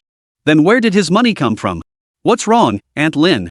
Fong Wei looked at Lin Rupiying curiously. Nothing. Sorry, Fong Wei, I asked some inappropriate questions. Lin Rupiying apologized. It's fine. After all these years, I've long since let it go. Fong Wei smiled. Well, then, may I ask what you do for a living? Lin Rupiying asked very tactfully. Well, I suppose you could call it a business. I run an online treasure hunting shop. Fong Wei replied. Chapter 175, Meeting the Parents. An online treasure hunting shop? What kind of business is that? Lin Rupiying asked, sounding somewhat incredulous. She didn't know much about online shops, but she'd heard about them on TV. Just selling random stuff, whatever's trendy. Fong Wei replied with a mix of truth and pretense. He really did sell whatever came to mind, though most of his products relied heavily on a lottery system. Oh, I see. That's really impressive. So how much do you make in a month? Lin Rupiying asked, somewhat surprised. If it's true as Fong Wei says, then her daughter has hit the jackpot. He clearly has ambition and drive. Not necessarily. Probably around 100,000 yuan. Fong Wei threw out a random figure, not daring to reveal the exact amount. If he claimed to make tens of millions or even hundreds of millions a month, Mrs. Lin would surely think he was bragging. Even the wealthiest man in Hangqing wouldn't dare claim such earnings. He added, it really depends on the business and sales volume. 100,000? Lin Rupiying gasped. Fong Wei looked so young, yet he could earn that much? And he built it all up by himself. For an average family, a monthly income of over 100,000 yuan was already quite impressive. Delighted and impressed, Lin Rupiying held Fong Wei in even higher regard. Young, handsome, capable, and successful, who could be a more suitable son-in-law? Lin Rupiying was now truly seeing her son-in-law through a mother-in-law's eyes, growing fonder of him with every glance. At the same time, her suspicions that he was her daughter's fake boyfriend gradually faded. If Fong Wei could earn that much monthly, spending tens of thousands to treat his lover's injuries made perfect sense. However, Wang Jing's mind began to wander. Fong Wei only earned 100,000 yuan a month? That didn't add up. If that were the case, how could he afford to buy a villa? After all, a villa costs tens of millions. No matter how she crunched the numbers, it just didn't add up. But after a moment's thought, Wang Jing let it go. After all, she and Fong Wei weren't actually dating, so he had no obligation to share every detail with her. Just as each person was lost in their own thoughts, the door opened and a middle-aged man walked in. Jing, I hear you brought your boyfriend home? This man was Wang Jing's father, Wang Changsheng. Truth be told, his daughter suddenly having a boyfriend came as quite a surprise to him. There hadn't been a single hint of this. Compared to Lin Rupiying, who had already noticed some hints, Wang Changsheng was somewhat at a loss. While his daughter was certainly at an age where romance was possible, shouldn't things progress gradually? Now, completely unprepared, Wang Changsheng had received a sudden call from Lin Rupiying informing him that his daughter had a boyfriend and that he would be visiting their home that very evening. For a moment, Wang Changsheng was at a loss. He wasn't opposed to his daughter dating, but he simply didn't know how to handle this situation. You must be Uncle Wang. Fong Wei stood up and introduced himself. I'm Xiao Jing's boyfriend. We were classmates in high school. Oh, Xiao Jing's classmate. Nice to meet you. Wang Changsheng nodded at Fong Wei, his expression giving away nothing. Oh, by the way, old Wang. Fong Wei brought you a gift. I was going to confiscate it, but since it's a sincere gesture from the young man, I'll let you keep it. By now, Lin Rupiying was thoroughly pleased with Fong Wei, so she promptly began chatting with him. She knew the gift Fong Wei brought for Wang Changsheng was alcohol. She rarely allowed Wang Changsheng to drink, so this time she decided to give Fong Wei the benefit of the doubt. Oh? He brought me a gift? Wang Changsheng was taken aback. He thought to himself, this young man is quite considerate, he knows how to show respect. Hearing his wife's words, he knew Fong Wei must have brought him liquor. He looked around happily, trying to spot where Fong Wei had placed the bottle. This time, Fong Wei had stumbled upon the perfect gift. Mr. Wang did enjoy a drink now and then. Stop looking. It's right there. Lin Rupiying knew her husband had a particular fondness for liquor, but she couldn't let him embarrass himself in front of the younger generation. Seeing that her praise had achieved its purpose, she pointed to the two paper bags beside the sofa. Wang Changsheng had intended to look later, but the temptation of the liquor proved too strong. He couldn't help himself and walked straight over. When he saw the packaging, he couldn't help but exclaim in surprise, that Fong Wei, right? You bought Mao Tai? That's quite expensive. He usually can't bring himself to buy it for himself. Yeah, I didn't know what Uncle Wang liked, so I just went ahead and got the Mao Tai. Fong Wei explained with a smile. He genuinely didn't know Wang Changsheng's preferences, so he simply chose the most expensive option. Money was no object to him anyway. Isn't it too much trouble for you? Wang Changsheng said apologetically. Though he was eager for a drink, knowing the liquor's value, he couldn't bring himself to accept it. Alright, old Wang, just accept it as Fong Wei's kind gesture. Lin Rupiying now considered Fong Wei family, so she didn't stand on ceremony. Alright, I'll take it then. Today I'm getting to enjoy my daughter's good fortune and taste the flavor of Mao Tai. Wang Changsheng said with a smile. Having my daughter's boyfriend over today is such a joyful occasion. Why don't we find a restaurant and have a meal? Lin Ruping suggested. Hee, Aunt Lin, that's exactly what I was thinking. I mentioned it to Xiao Jing on the way here. Let's grab a bite at a restaurant. That way, we won't have to fuss with cooking ourselves, and it'll be much easier. Fong Wei immediately agreed. Then let's go. Wang Changsheng agreed too. They couldn't just skip dinner, after all. Besides, his home was indeed rather modest, not really suitable for entertaining guests. How about we bring our own wine? He added one last thing, still thinking about the fine wine Fong Wei had given him, eager to try something new. Uncle Wang, most restaurants don't allow outside alcohol. We can just order some there. Fong Wei said with a smile. Wang Changsheng knew some high-end restaurants didn't allow outside liquor, but he'd never dined at such a fancy place before. Today, he only planned to grab a bite at a nearby small restaurant. Chapter 176, Private Rooms? What a joke. After exiting the alleyway by their home, Fong Wei unlocked the car door and said, "Uncle Wang, Aunt Lin, please get in." Saying this, he walked over to open the car door for them. Fong Wei, you drove here? Wang Changsheng stared at Fong Wei's car in surprise. This is yours? He had spotted the car when returning home earlier and had remarked, must be some wealthy relative visiting. Little did he know this luxury car belonged to his daughter's boyfriend. Yeah, I bought it because I need a car for business. Fong Wei lied. Lin Ruping was also surprised, though she didn't show it. At least she had some idea. She didn't know the exact price of the car, but judging by its sleek appearance, it must have cost at least 100,000 yuan. Fong Wei earned over 100,000 a month, so it wasn't surprising he could afford it. Lin Ruping and Wang Changsheng sat in the back seat, while Wang Jing naturally took the front passenger seat. Fong Wei started the engine, but his mind was elsewhere, wondering where to take them for dinner. When treating someone's parents to a meal, it wouldn't be appropriate to go to some small restaurant. After some thought, he recalled the Tianhao Hotel from his last university reunion. That hotel was quite decent. With that thought, Fong Wei drove straight toward the Tianhao Hotel. It wasn't until he parked at the entrance that Lin Ruping and Wang Changsheng realized where they had ended up. As one of Hangqing's top-tier hotels, they had certainly heard of Tianhao's reputation. However, its cuisine was also notoriously expensive, and neither of them had ever dined there. Now, Wang Changsheng found himself suddenly worried that he might actually get to dine here one day. Ruping, do you think it's a bit too expensive for Xiao Fong to bring us here? How should I know? But Fong Wei is quite capable. He claims to earn over 100,000 a month. Lin Ruping whispered. What? Over 100,000? Wang Changsheng was utterly astonished. He'd been working for decades, doing all kinds of jobs, but his highest salary had only ever been a little over 4,000. He couldn't fathom how such a young man like Fong Wei could possibly earn over 100,000 a month. Well, if he's so wealthy, why would he set his sights on our daughter? Could it just be a passing fancy, trying to toy with her feelings? Wang Changsheng worried aloud. What are you talking about? Is our daughter lacking in any way? Besides, I see Fong Wei as a down-to-earth young man. He wouldn't do something like that. Lin Ruping was thoroughly satisfied with Fong Wei from the bottom of her heart, so she dreaded her husband might say something inappropriate. Let's hope so. Wang Changsheng said. The group arrived at the lobby of the Tianhao Hotel. The moment they stepped inside, they noticed someone arguing heatedly with the front desk staff. They drew closer to hear the details. We clearly have a private room booked. Why won't you let us go up? I just heard someone on the phone canceling the reservation. How can you say it's not available? A middle-aged man in his 40s said angrily. Behind him stood a middle-aged woman and a young woman in her 20s. I'm sorry, but due to high volume today, all private rooms are reserved for existing guests and cannot be booked by walk-ins. The front desk staff replied politely. Regular customers? Am I just a regular customer? I bring my whole family here to eat all the time. Where's your manager? I want to speak to your manager. I'm sorry, our manager isn't available. The front desk staff maintained a polite smile. This is hotel policy, we cannot make exceptions. What policy? Aren't policies made by people? I'm going to the private dining room now. The middle-aged man frowned. I'm sorry, but dining in the main hall is perfectly acceptable. Dine in the main hall? Why would I want to eat in the main hall? I don't care. Arrange a private room for me immediately, or else I'll never eat here again. The middle-aged man pointed at the front desk staff, fuming with anger. The commotion drew the attention of many guests in the main dining area. The delay in securing a private room was undoubtedly an embarrassing situation. I'm sorry, sir, I don't have the authority to give you a private room. It's your right not to dine here, and I can't force you to stay. You. The middle-aged man's face darkened. This was no longer just about getting a private room, it had become a matter of pride. After making such a spectacle of himself, was he supposed to just slink away?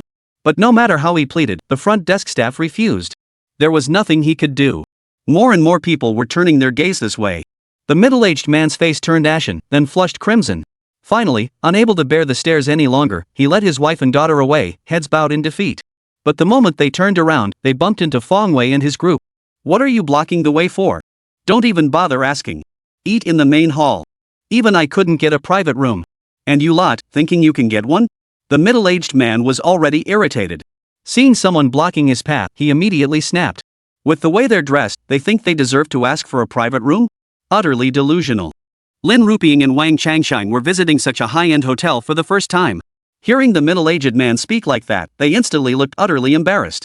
Wang Jing, who had been raised as a proper lady, was also at a loss for how to handle the situation. But Feng Wei couldn't stand it. Damn it!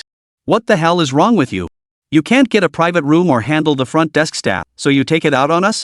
You! Are you out of your mind? It's just a private room. What difference does it make if we go or not? Feng Wei retorted. What difference does it make? People like you have never been to a private room before, right? You should be satisfied just to eat here, shouldn't you? The middle-aged man sneered contemptuously. Damn it, you're getting cocky now, huh? Feng Wei retorted coldly, private rooms? They're nothing.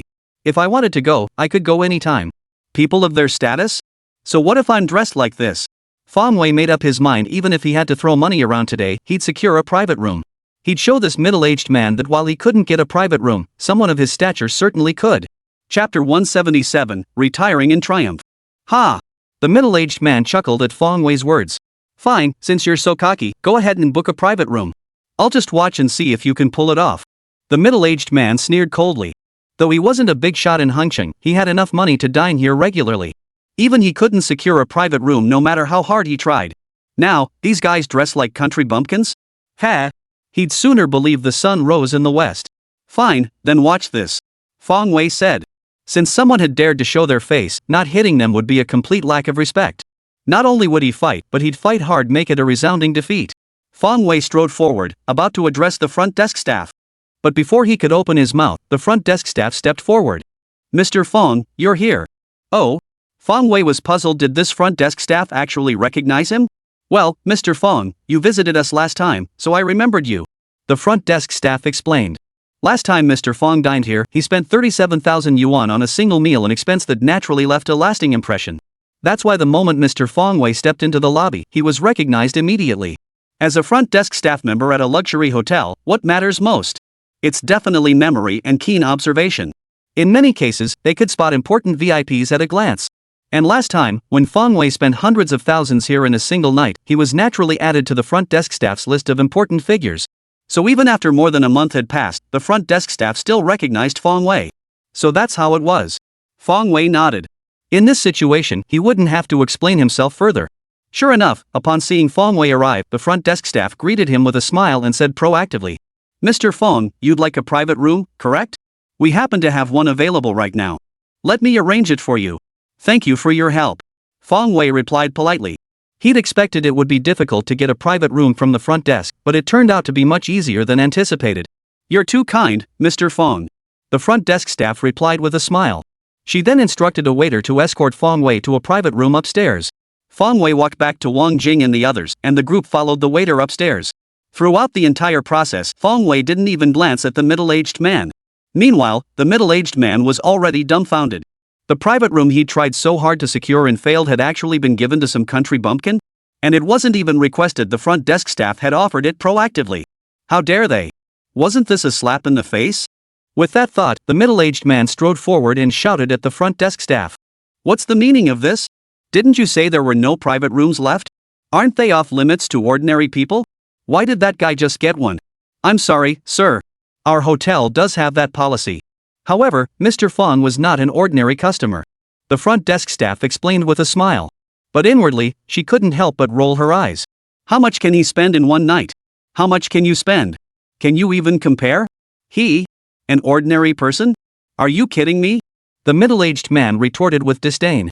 Looking at how those people were dressed earlier, they probably spent $100 total on their entire outfits. How are they not ordinary people? Deep down, he even suspected the front desk was targeting him. To deny him a private room, she deliberately gave it to a bunch of hicks. Mr. Feng once spent over 300,000 yuan on a single meal at our hotel. What do you think? The front desk staff replied calmly. but the smile had vanished from his face. Over 300,000? The middle-aged man was utterly dumbfounded. That guy just now could spend that much on a single meal? But then he recalled the man's attire, it just didn't seem to add up. The middle-aged man tried to argue, but the front desk staff had already moved on to other tasks, showing no intention of engaging with him. Once inside the private room, Fong Wei signaled the waitstaff to begin serving the dishes and ordered several bottles of Mao Tai. Shortly after, a waiter entered carrying a tray laden with a row of Mao Tai bottles. "Mr. Fong, would you like the Mao Tai opened?" "Open them." Fong Wei nodded. He could see the look of anticipation in Wang Changsheng's eyes. Once the Mao Tai was open, Fong Wei promptly handed it to Wang Changsheng. He had little interest in alcohol himself, and since he'd be driving back later, he naturally couldn't drink much. "Wow!" Wang Changsheng couldn't help but praise it after taking the bottle. A 30-year-old Mao Tai, truly a fine liquor. Though he hadn't tasted it himself, as a connoisseur of fine spirits, he knew a thing or two. A bottle like the one in his hand would cost tens of thousands of yuan, absolutely unaffordable otherwise. Now, he truly believed that Fong Wei was genuinely wealthy. And that he genuinely cared for his daughter. Otherwise, he wouldn't have spent so much. "Uncle Wang, here, let me pour you some wine." Fong Wei stood up and poured wine for Wang Changsheng. Seeing Fong Wei so accommodating, Wang Changsheng felt quite pleased. His satisfaction with Fong Wei grew. After pouring a glass for Wang Changsheng, Fong Wei poured one for himself. He then raised his glass and said, "Uncle Wang, I drove here, so I can't drink much. This glass is my toast to you, I'll down it, but you take it easy." With that, he raised his glass and downed it in one gulp.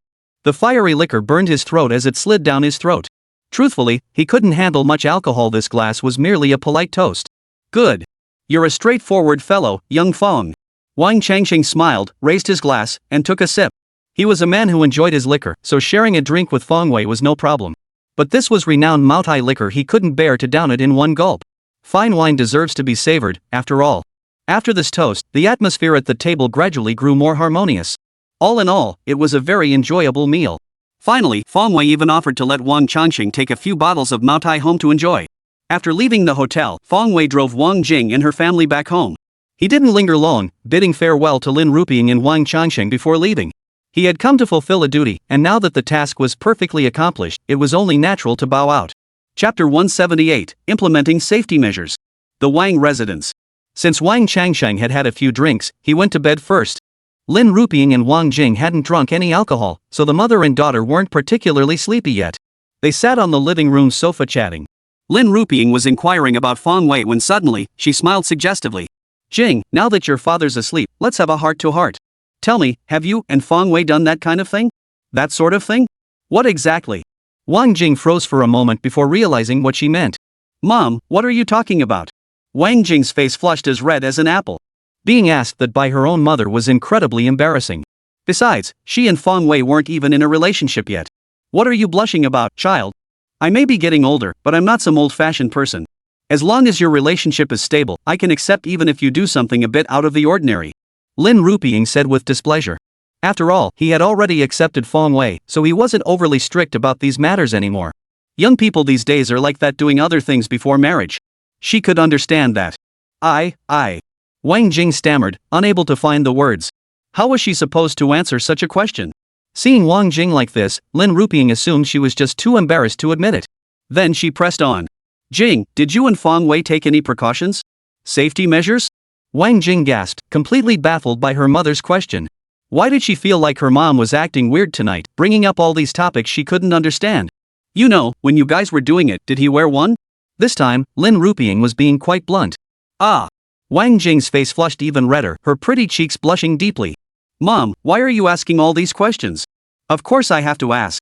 You're still young and don't understand the seriousness of this. You can't just indulge in pleasure. What if something happens? Or have you already made plans to marry Fong Wei soon?" "To marry Fong Wei?" Lin Rupiang adopted a stern, lecturing tone. "We haven't." At this point, Wang Jing didn't want to listen anymore. She wanted to say outright that she and Fong Wei hadn't done that yet. But when she tried to explain, the words just wouldn't come out, and she stammered instead. But Lin Rupiang immediately misunderstood, thinking they hadn't taken any precautions. Her tone turned stern as she declared. "See? I knew you hadn't. Good thing I asked today. Jing, this won't do. As someone who's been there, I need to tell you this properly. A woman's safe period isn't always accurate, there can be discrepancies. Back when your dad and I were together, we got you by accident. Are you two ready to be parents now?" Not always reliable, there can be errors. Back when your dad and I weren't careful, that's how you came to be. Are you two ready to be parents now? Wang Jing just wanted to find a crack in the ground to crawl into. Why was her mother telling her all this? It was so embarrassing. Truthfully, Lin Rupiang was just expressing her deep love for her daughter by sharing this biological knowledge. She feared the two young people might not know better and cause trouble if something happened. And after asking them, it turned out these two really hadn't grasped the seriousness of the situation. So she continued. You two need to take this seriously. Unless you're fully prepared, avoid doing that kind of thing. If you get carried away and can't control yourselves, make sure to get the pill afterward. Don't ever take this lightly, it's a serious matter. Mom, Wang Jing really didn't know what to say. How could her mom get more and more worked up? Alright, I know you're embarrassed, but there are some things you need to discuss clearly with Feng Wei. This concerns your happiness. If you're too shy to talk about it, that's fine. One day, I'll bring him over, I'll talk to him myself. Lin Rupiang said with a serious expression. No need, Mom. I'll talk to her myself. Wang Jing was startled. Hearing those words made her blush with embarrassment. If Feng Wei were brought over and told what just happened, she'd die of shame. Alright, but you must make it perfectly clear to him. Girls need to learn how to protect themselves. Lin Rupiang admonished. Her daughter was far too innocent and kind-hearted, completely unaware of the world. How could that be acceptable? Thankfully, she'd found a good boyfriend now, so she wouldn't have to worry too much going forward. But there were certain things that needed to be made clear, even to a boyfriend she was deeply in love with. What if something unfortunate happens in the future? Would Feng Wei take responsibility then? Who could say? After all, dating is one thing, marriage is another. Would Feng Wei be willing to marry my daughter so soon? That's far from certain. So Lin Rupiang felt it was absolutely necessary to remind her naive daughter to be cautious about such matters. What if, come that time, Feng Wei refuses to marry her, yet she's walking around with a big belly? Wouldn't they be laughed to death? Of course, judging from today's observations, Feng Wei didn't seem like that kind of person. But it never hurts to be prepared for every eventuality. Little did Lin Rupiang know that her earnest warnings would prove entirely unnecessary. Late at night, Wang Jing lay in bed, tossing and turning, unable to sleep. Every time she closed her eyes, Feng Wei's image would flash before her, along with the words her mother had spoken that evening. She knew full well that Feng Wei was the fake boyfriend she'd hired, and most likely a one-time arrangement. Somehow, deep down, she truly treated him as her boyfriend. Even though they hadn't seen each other for years, and today they'd only spent one night together. Yet the little moments that unfolded during that single night lingered unforgettably in her mind. Feng Wei drove to pick her up, bought gifts for her family, and attentively looked after her parents. All of this left a deep impression on her. Perhaps having Feng Wei as her boyfriend wouldn't be such a bad choice after all. Finally, this thought crossed her mind. Then, Wang Jing finally fell asleep. In her sleep, a sweet smile graced her lips. Who knew what she was dreaming of? Chapter 179, The Beautiful Tenant. The term loser is often used to describe someone who is short, poor, and unattractive, with poverty being its most defining characteristic. For losers, owning a house or a car is a distant dream. Yet, as Feng Wei proved, even owning a house and a car doesn't guarantee a loser will become a rich, handsome guy. He now possessed everything a rich and handsome man would have, yet he still lacked the heart of one. Early morning, Feng Wei climbed out of bed and headed downstairs to the kitchen to get busy. Moments later, he emerged carrying a bowl of instant noodles, eating while feeling like crying. Damn it, when will this instant noodle life ever end? It seemed high time to bring the villa's mistress into the picture. Before he could finish his noodles, his phone rang. His meal interrupted, Feng Wei pulled out his phone and answered with a hint of irritation, "Hello? Who is this?" On the other end, the caller seemed startled by his tone, pausing before speaking. "Hello, did you post the listing for the villa suite rental online?" Feng Wei chuckled. The listing had only been up for a day, and already someone was responding, and from the sound of it, a pretty lady at that. While a pleasant voice doesn't guarantee beauty, he couldn't help but entertain the fantasy. What if she was? "Yes, I posted the ad. I was wondering, you mentioned nearly 10 suites available. How many are still open now?" "Not a single one has been rented out," Feng Wei said with a slight pout.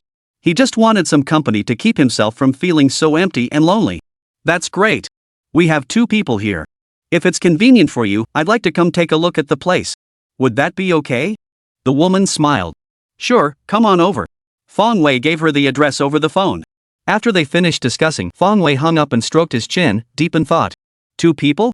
Damn it, they wouldn't happen to be a man and a woman, would they? Was my place turning into a love hotel? It wasn't surprising that Feng Wei's mind wandered. His location was downtown, surrounded by several universities. College couples often rented rooms nearby for private time. If they came from slightly wealthier families and wanted to rent a villa like his, it would make sense. The thought made Feng Wei jump to his feet. No way. If that's the case, listening to their moans and groans all day would drive him crazy. His girlfriend wasn't even around. Feng Wei mulled it over. If couples were really moving in, he'd have to coldly refuse them. He couldn't stand the sight of them showing off their love and feeding him dog food. It would be best if two girls came, preferably two attractive ones. That would make him feel much better. If they were two dragons, that would be awkward. After all, he wasn't exactly a counter-terrorism expert. So Feng Wei had already prepared himself to turn them down. However, an hour later, when Feng Wei arrived at the villa entrance to greet his future tenants, he was utterly dumbfounded. There were indeed two people, and they were indeed two girls. What's more, these two girls were quite beautiful. But why did these two girls feel so familiar? They looked so much like the celebrities from his past life, Zhang Shuang and Zhang Ai. Feng Wei was completely dumbfounded. No way? Such a coincidence? His luck with women was pretty good, huh? A wave of delight washed over him. Having such a beautiful female tenant wasn't so bad after all. And according to the original owner's memories, these two weren't famous in the entertainment industry. They probably hadn't even debuted yet. The moment the two beauties stepped inside, their eyes lit up as they took in Feng Wei's villa. Wow, what a gorgeous garden. Oh, there's even a fountain. It was clear they were thoroughly impressed with Feng Wei's villa. Only when Feng Wei stepped out and stood beside them did the two girls compose themselves. Hello, are you the owner of this villa? Asked the woman who bore a striking resemblance to Zhang Shuang. Yes. Feng Wei nodded. Are you the ones looking to rent? Yes, we are. The beautiful woman smiled and extended her hand. Hello, I'm Zhang Shuang. My companion is Zhang Ai. Sure enough, these two beauties were also named Zhang Shuang and Zhang Ai in this world. When Feng Wei reached out to shake her hand, he couldn't help but shiver. The sensation from that soft, delicate hand was indescribable. Hello, I'm Feng Wei. Still lingering in his mind was the exquisite sensation from moments ago. Feng Wei gave a light chuckle and said, Mr. Feng, may we take a look at the room first? Zhang Shuang asked with a faint smile. Of course. Follow me. Feng Wei nodded. The two followed Feng Wei into the villa, then began curiously examining every corner of the place. It must be said, those tens of millions were well spent. The scenery throughout the villa was delightful in every detail. There were over a dozen rooms here. Though each had a different layout, they were all spacious enough. You can pick any room you like. No one's staying here now anyway. The living room and kitchen are shared. Feng Wei led them on a tour while introducing the rooms. Mr. Feng, what about the rooms upstairs? Zhang Ai suddenly asked. Oh, that's where I live. Feng Wei replied. Hearing this, Zhang Shuang visibly frowned. So you mean, if we rent it, you'd live with us? Of course. Where else would I live? Is there a problem with that? Feng Wei answered. He was renting it out to relieve his loneliness, not for the rent. Zhang Shuang hesitated for a moment before voicing her concern. With all due respect, we're two girls. Having a grown man live with us, isn't that a bit awkward? At first, Zhang Shuang had assumed the landlord was renting out the entire villa. But if he were to live with them, that would be quite inconvenient. Besides, landlords usually have keys to their tenants' rooms. What if this man had any ill intentions? They wouldn't stand a chance. Chapter 180, The Cunning Zhang Shuang. Feng Wei instantly understood her concern and joked. You're not going to kick me, the landlord, out, are you? Not at all, Zhang Shuang shook her head. We're all girls, so we have to be cautious. Please understand. Don't you two have boyfriends? Why not just have them move in too? Feng Wei asked curiously. Hee, we're all single women. Zhang Shuang chuckled. Holy crap. These two are still single? Feng Wei was a bit surprised. After all, both Zhang Shuang and Zhang Ai were top-tier beauties. Could it be that no one was pursuing them? Are you guys students? Feng Wei asked. Not anymore. We just graduated from Shanghai Theatre Academy this year. Since Hangzhou has so many film and TV production bases, we came here to see if we could land any acting gigs? Zhang Shuang replied with a smile. Oh, so you're fresh graduates. Feng Wei realized, no wonder I hadn't heard their names in the entertainment industry. So, are you guys planning to rent a place? Feng Wei asked awkwardly. Two beautiful women, no boyfriends, these tenants are perfect. He liked that. Zhang Shuang hesitated for a moment before saying, may we discuss this first? Sure. Feng Wei nodded and walked over to sit down. After all, as a man, he was in an awkward position. It was best to let them discuss it privately. Once Feng Wei left, the two women immediately began whispering to each other. Sister Shuang, this place has a nice environment. How about we just rent it here? Zhang Ai suggested. But the landlord is a man, and he lives upstairs. I'm afraid. Zhang Shuang sounded more cautious.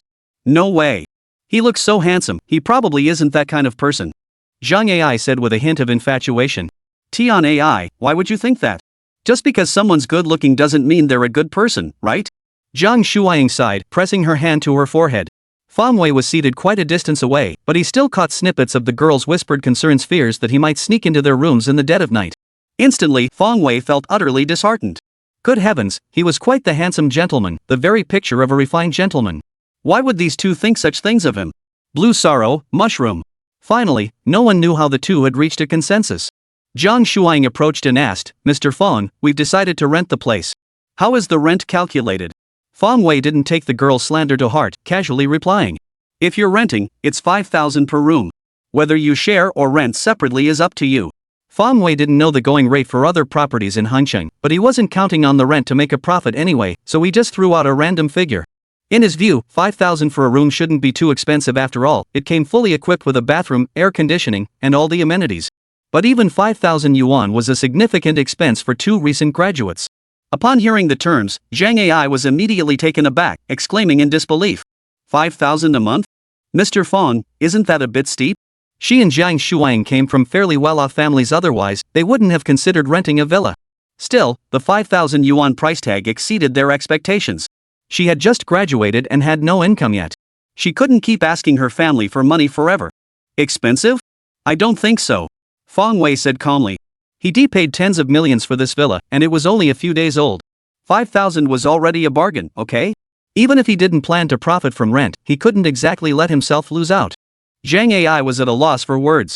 Mr. Fang, we're fresh graduates and don't have that kind of money.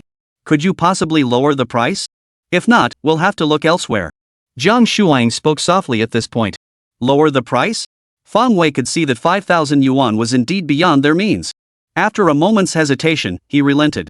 Alright, I'm not completely unreasonable. Since that's the case, I'll let you off at 500. The rent will be 4,000. After all, they were two pretty girls. He might as well be accommodating. Living under the same roof, just looking at them would be a pleasant sight. Upon hearing Fang Wei's concession, Zhang Shuaying flashed a sweet smile and added, Mr. Fang, I see you live alone. Your meals probably aren't the best, right? How did you know? Fang Wei paused, then realized, you saw the instant noodles in the kitchen, didn't you? Zhang Shuaying didn't deny it, smiling as she suggested, Mr. Fang, how about this? Both Tian Ai and I are pretty good cooks. If you're willing to lower the rent a bit more, I'd be happy for you to join us. Join us for meals together? What do you think? Sharing meals? Fang Wei felt a flicker of interest. Ever since arriving in this world, meals had been a major headache for him. He couldn't cook himself, and with no one around to help, he'd been surviving on occasional takeout and instant noodles. Now, having someone cook for him seemed like a pretty good option. Well, okay. Fang Wei agreed. Judging by these two beauties, even if their cooking was terrible, it would still be better than eating instant noodles. Here's the deal, rent is 3,500, and I'll join you for meals. When it came to food, Fang Wei wasn't stingy. He immediately dropped the rent by 1,000 yuan. And another thing, you're a grown man. What if you peek at us while we're bathing? That'd be pretty unfair to us, wouldn't it? But if you're willing to lower the rent a bit more, we might consider letting you join us. In the swimming pool together. Zhang Shuaying said with a sly smile. Bathing together in the pool? Holy crap! Speaking of which, Fang Wei actually got a little excited. His villa did indeed have a swimming pool. In the future, wouldn't that mean he could admire the beauty bathing up close? Right, Mr. Fang, we could definitely consider that. Zhang Ai giggled. Ahem, well then, the rent is 3,000 for you guys. Can't go any lower, this is the absolute minimum. Fang Wei thought it over, bit his lip, and agreed. Chapter 181, Sharing Meals Together. Fang Wei would never admit he lowered the rent just to swim with the beautiful woman. Then, when he finally processed it, he realized something was off. In just a moment, the rent went from 5,000 to 3,000? That was nearly a 50% reduction. But words spoken are like water spilled. Fang Wei couldn't very well take them back. He could only hope for more opportunities to bathe together in the future. Living with two girls as a guy, there were definitely some inconveniences. So Zhang Shuaying laid down some ground rules with Fang Wei: no barging into the girls' rooms without permission, and so on. After finalizing the arrangements, Zhang Shuaying signed the contract with Fang Wei before heading back to pack her belongings. Over 2 hours later, they returned and officially moved into Fang Wei's villa. Once settled, Zhang Shuaying asked curiously, Mr. Fang, forgive my curiosity, but I'm wondering, did you purchase this villa yourself? Coming from a well-off family, she knew villas like this cost tens of millions. But seeing how young Mr. Fang Wei was, how could he possibly afford such a large sum? Yes, I just bought it recently. Fang Wei replied. Oh. Zhang Shuang nodded, choosing not to pry further, though her curiosity about Feng Wei began to grow. With two beautiful women now part of his life, Feng Wei felt completely at ease. He happily went off to play his games. At least his days were no longer monotonous, and someone even cooked for him. Just as he was engrossed in his game, he suddenly heard a knock at the door. Feng Wei got up and opened the door to find Zhang Ai standing there. Tian Ai, is something wrong? Feng Wei asked. Actually, calling her by her name in this situation felt awkward. First off, they weren't that close. Calling her Tian Ai felt a bit, well, you know. But using Zhang Ai's full name felt too formal. After all, they would soon be living under the same roof. After a moment's thought, Feng Wei decided to stick with Tian Ai. It might help break the ice. Zhang Ai's face flushed red as she nervously said, "Landlord Feng, I'm here to let you know dinner's ready." Clearly, she wasn't used to Feng Wei suddenly calling her that. Feng Wei slapped his forehead. He'd almost forgotten he was now sharing meals with the girls. Just moments ago, when his stomach growled, he'd instinctively reached for instant noodles. But now? Forget about it. I've got someone cooking for me. Tears welled up in Feng Wei's eyes. Finally, someone's cooking for me. He'd grown utterly sick of eating instant noodles lately. Finally, he could switch things up. Overwhelmed with emotion, Feng Wei grabbed Zhang Ai's small hand and shook it back and forth. "My dear comrade. Thank you. I'll be right down." But he absolutely had no intention of taking advantage. Feng Wei's abrupt gesture made Zhang Ai's face flush even redder. She quickly pulled her hand away and ran downstairs without a word. Her heart pounded wildly. She still had little immunity to handsome boys, especially one as rich and good-looking as Feng Wei. Feng Wei hummed a tune while slipping on his slippers, clearly delighted at the prospect of a hot meal instead of instant noodles. How could he not be happy? After all, since Feng Wei arrived in this world, aside from the meals Tong Tong cooked for him, most of his other meals consisted of instant noodles. Sometimes he even considered hiring a nanny. Sigh, not being able to take care of your own child is just too painful. When he went downstairs to the living room, the table was already laden with dishes. Though it was only a meal for three, it filled the entire table. The aroma filled the entire room, making Feng Wei sniff the air repeatedly, his excitement palpable. "Come eat." Zhang Shuang called out cheerfully. Feng Wei nodded eagerly, then pointed at a dish on the table and blurted out something that nearly made Zhang Shuang and Zhang Ai stumble. "Holy cow! Could this be the legendary braised pork? I finally got to see it." The remark made both women chuckle quietly while also revealing the plight of a grown man who couldn't cook. This landlord, who seemed so refined and gentle, unexpectedly had a goofy side too. The entire meal was spent watching Feng Wei stuff himself like a glutton. With Feng Wei, who seemed like a starving ghost, around, they barely ate anything, too stunned to enjoy their own meals. Finally, when Feng Wei patted his bloated belly and started buttering up Zhang Shuang and Zhang Ai relentlessly, both girls found themselves laughing and crying at the same time, unable to hold back their laughter. Landlord, we cooked for you, and you ate most of it. Surely you should wash this bowl?" Zhang Shuang teased. She didn't actually expect him to wash the dishes, she was just teasing him about his starving ghost persona. But Feng Wei took it seriously. What? He had to wash the dishes? Staring at the mountain of bowls and pots on the table, Feng Wei was completely dumbfounded. He'd never once considered washing dishes. Hadn't they agreed the cooking was their responsibility? Why was this suddenly his job? But he had just finished eating the meal they'd cooked, and he'd polished off most of it. To turn his back on it now wasn't his style. You can't just turn your back on your responsibilities once you've eaten. You've got to take some accountability. It was just that when he ate alone, he only used a few bowls and never even considered washing them. Now that they were cooking together, he was expected to wash the dishes? And there were so many plates to wash. His principle is simple: if he can avoid lifting a finger, he'll just keep talking. So, how about you two keep working hard and wash the dishes while you're at it? Feng Wei said with a thick skin. This isn't something you just do on the side. Zhang Ai muttered under her breath. I'm just looking out for you guys, you know. Feng Wei switched into persuasion mode. I'd love to hear how this is for our benefit. Zhang Shuang chuckled. Well, you'll all be getting married someday, right? And after marriage, it's usually the women who do the dishes. I'm just training you for that now. Feng Wei said shamelessly. Chapter 182, Boyfriend? And so, the three spent several days together, growing much closer. Since they were new to Hengqin, Zhang Shuang and Zhang Ai focused on getting familiar with their surroundings and didn't go out looking for production teams. That evening, Zhang Ai leaned close to Zhang Shuang and asked, Sister Shuang, shall we grab some late-night snacks out? She'd been here for days, constantly searching online for production crew information, and hadn't even left the residential complex yet. Tian Ai, sorry, I'm feeling a bit under the weather. Why don't you go with Feng Wei instead? Zhang Shuang replied. Oh, alright then. Zhang Ai pouted, sounding resigned. It was getting late now, and letting her leave the compound alone really wasn't safe. Besides, she's quite lively by nature. Having spent a few days with Feng Wei, she's lost the shyness she had when she first arrived. Reaching the apartment floor, she knocked and said, "Feng Wei, wanna grab some late-night snacks out?" "Late-night snack? Sure." Feng Wei opened the door and, upon seeing Zhang Ai, agreed without hesitation. He never turned down a reasonable request from a beautiful woman. The two walked out of the residential complex and headed toward the nearby night market. It was the height of summer, and the cool night air only added to the bustling atmosphere of the night market. This was also Hengqing's famous snack street, a favorite spot for students and workers just off the clock. Ordering a few small dishes and washing them down with a few beers was pure bliss. Ever since Feng Wei first moved into the villa, he'd enjoyed coming here sipping draft beer while listening to others chat was a kind of pleasure. Could this place be clean?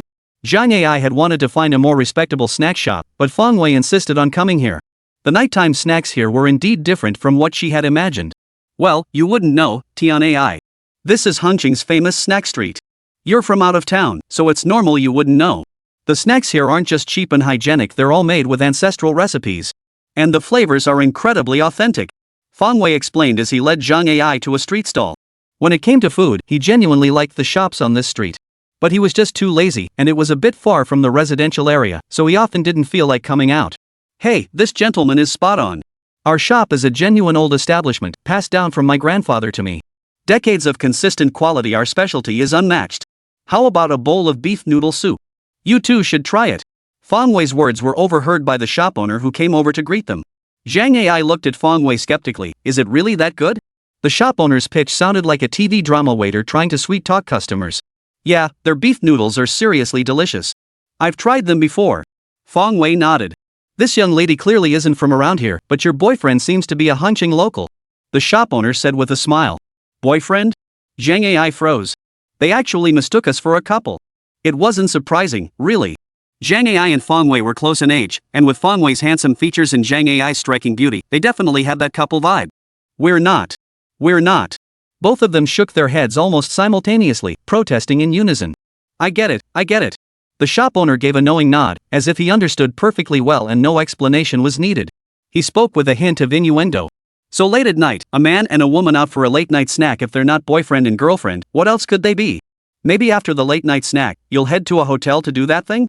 What's there to be embarrassed about? It's not like he doesn't understand.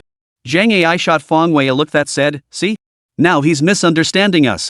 Luckily, she was now comfortable with Feng Wei, otherwise, this would have been really embarrassing. Feng Wei gave a helpless wry smile, as if to say, what can I do? Besides, I have a girlfriend, okay? But Zhang Ai misunderstood, thinking he meant, let the misunderstanding be. Zhang Ai shot him another look, but there was nothing else she could do. The more she tried to explain, the more confusing it became. Some things were harmless to begin with, but over-explaining them could make perfectly normal situations seem ambiguous. 2 bowls of beef noodles, with egg. 2 bowls of beef noodles, with eggs. Feng Wei told the shop owner. Originally, he'd planned to grab a few drinks at a barbecue stall, but bringing a girl out made drinking a bad idea. She might overthink it and assume he had ulterior motives. Besides, he was genuinely hungry. A bowl of noodles would hit the spot. Got it.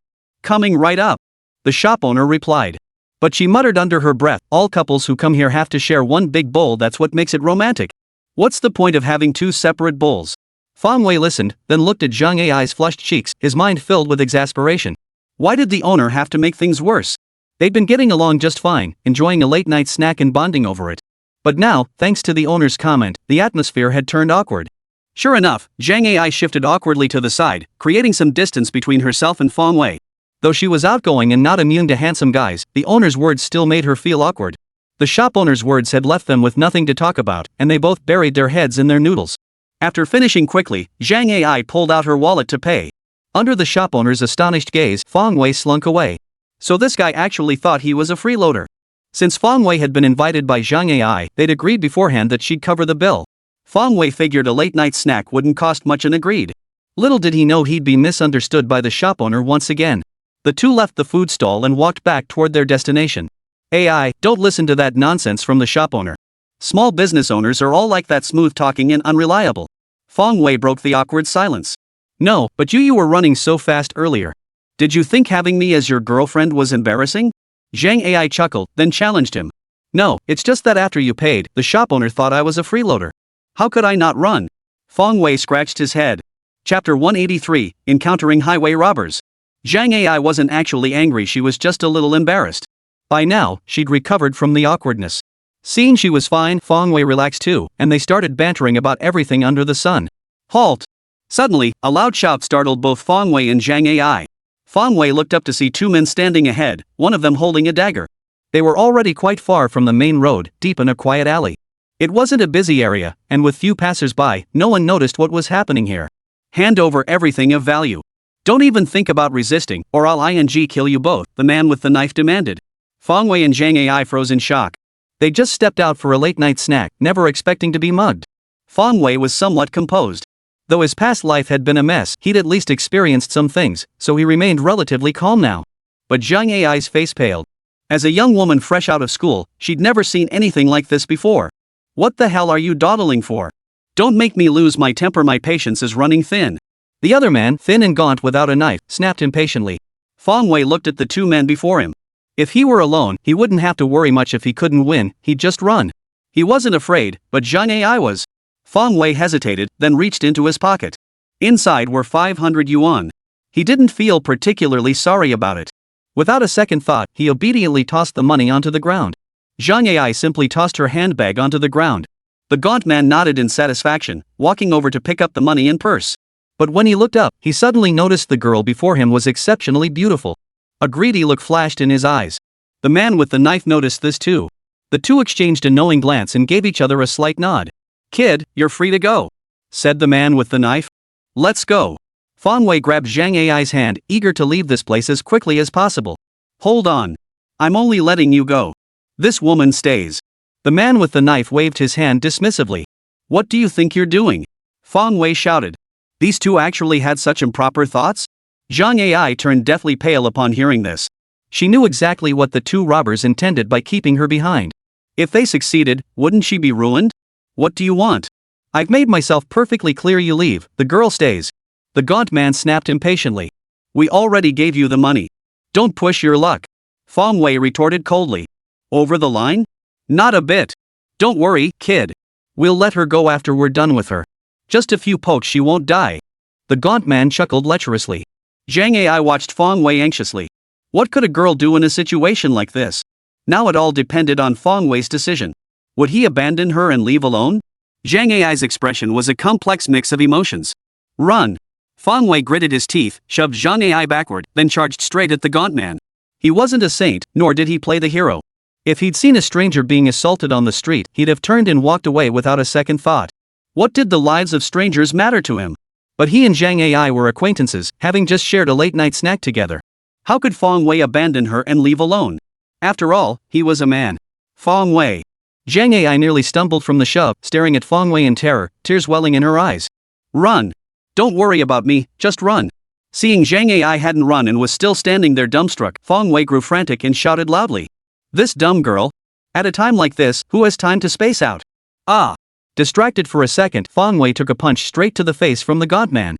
"You little brat, trying that trick on me? I'll make sure none of you leave here today." Seeing Fong Wei dare to try tricks, the knife-wielding man charged forward. Having been caught off guard earlier, Fong Wei was now alert.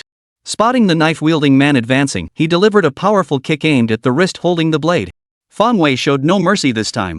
With a sharp crack and a piercing scream, the knife-wielding man's hand snapped clean off, and the blade flew away, its whereabouts unknown. Holy! How could he be this strong? Fong Wei was stunned by his own actions. When did he become this badass? Not only did he kick the knife-wielding man's hand clean off with one powerful strike, but he also sent the knife flying far away. This combat power was seriously impressive. He felt heat enveloping his body, and his strength seemed to surge. Fong Wei immediately understood. Body tempering pill. Yes, it was the effect of the body forging pill. Fong Wei now gave it his all, unleashing the full potency of the pill.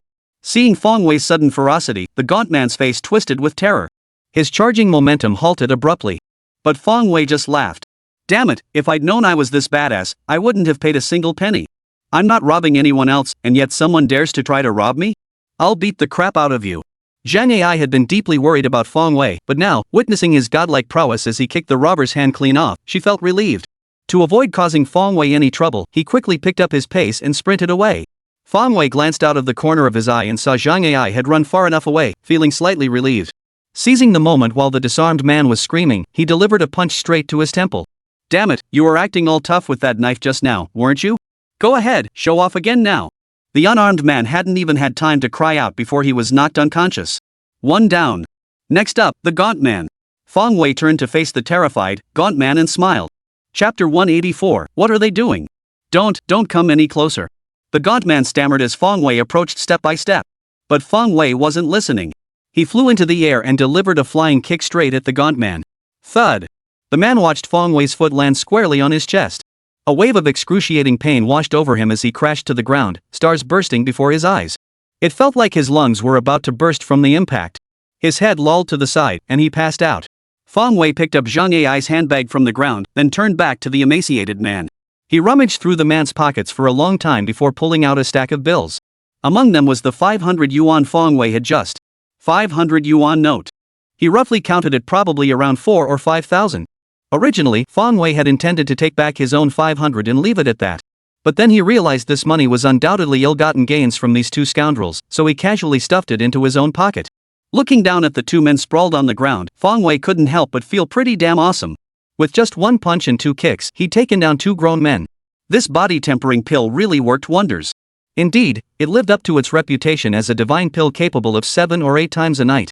Fong Wei had been skeptical of that claim before. Could anyone's kidneys really handle 7 or 8 times a night? But today, after personally experiencing the forging body pill's miraculous effects, his doubts vanished.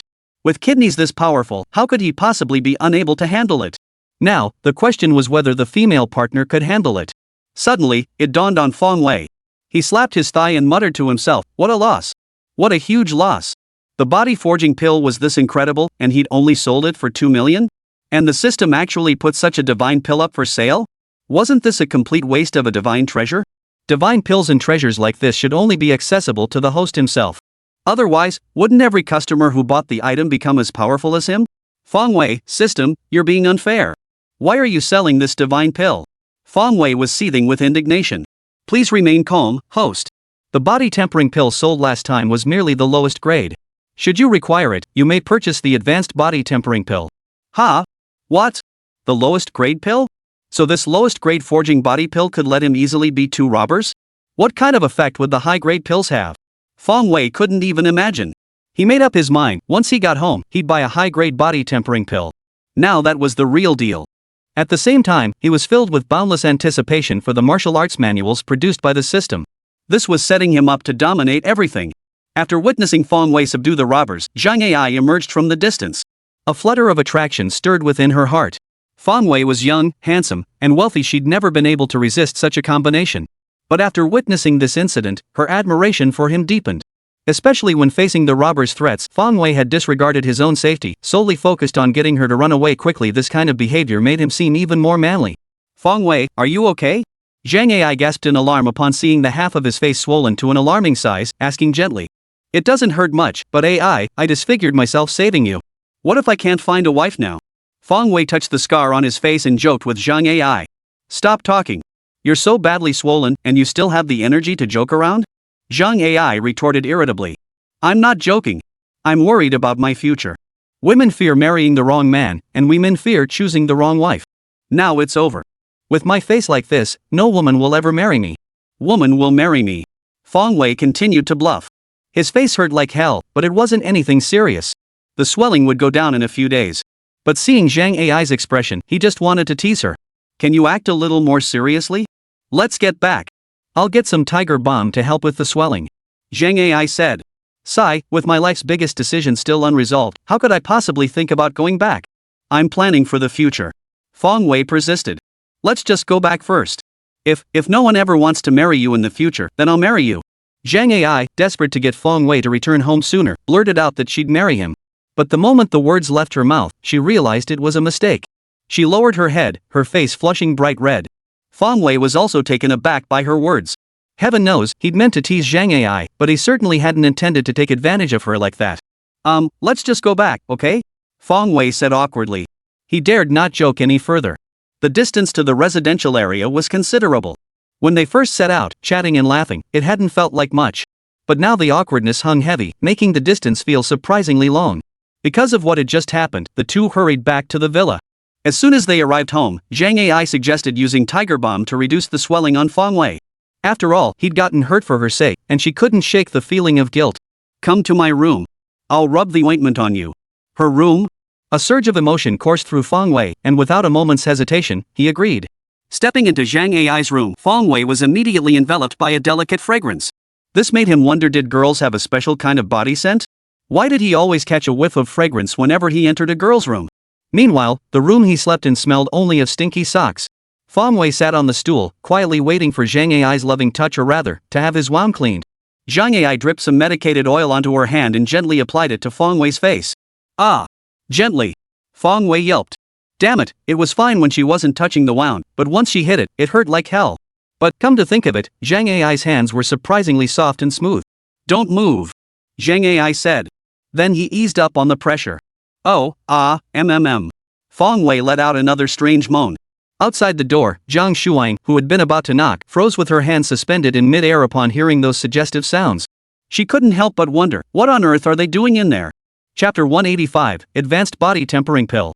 At first listen, Fong Wei's kind of noises could definitely make one think dirty thoughts. But upon listening more closely, Zhang Shuang realized the room wasn't witnessing what she'd imagined. There was no way those sounds could be coming from the man. Thud. Zhang Shuang knocked on the door. Moments later, it opened, revealing Fong Wei with one side of his face swollen to an alarming degree. What happened? How did your face end up like this? Zhang Shuang exclaimed in surprise. Suing, it was just during our late-night snack. Zhang Ai recounted the entire incident. After hearing the story, Zhang Shuang looked at Fong Wei with newfound respect, feeling even more at ease about staying here. Facing a knife-wielding robber, he showed no fear in saving Zhang Ai, even getting injured in the process. Fong Wei's character was truly trustworthy.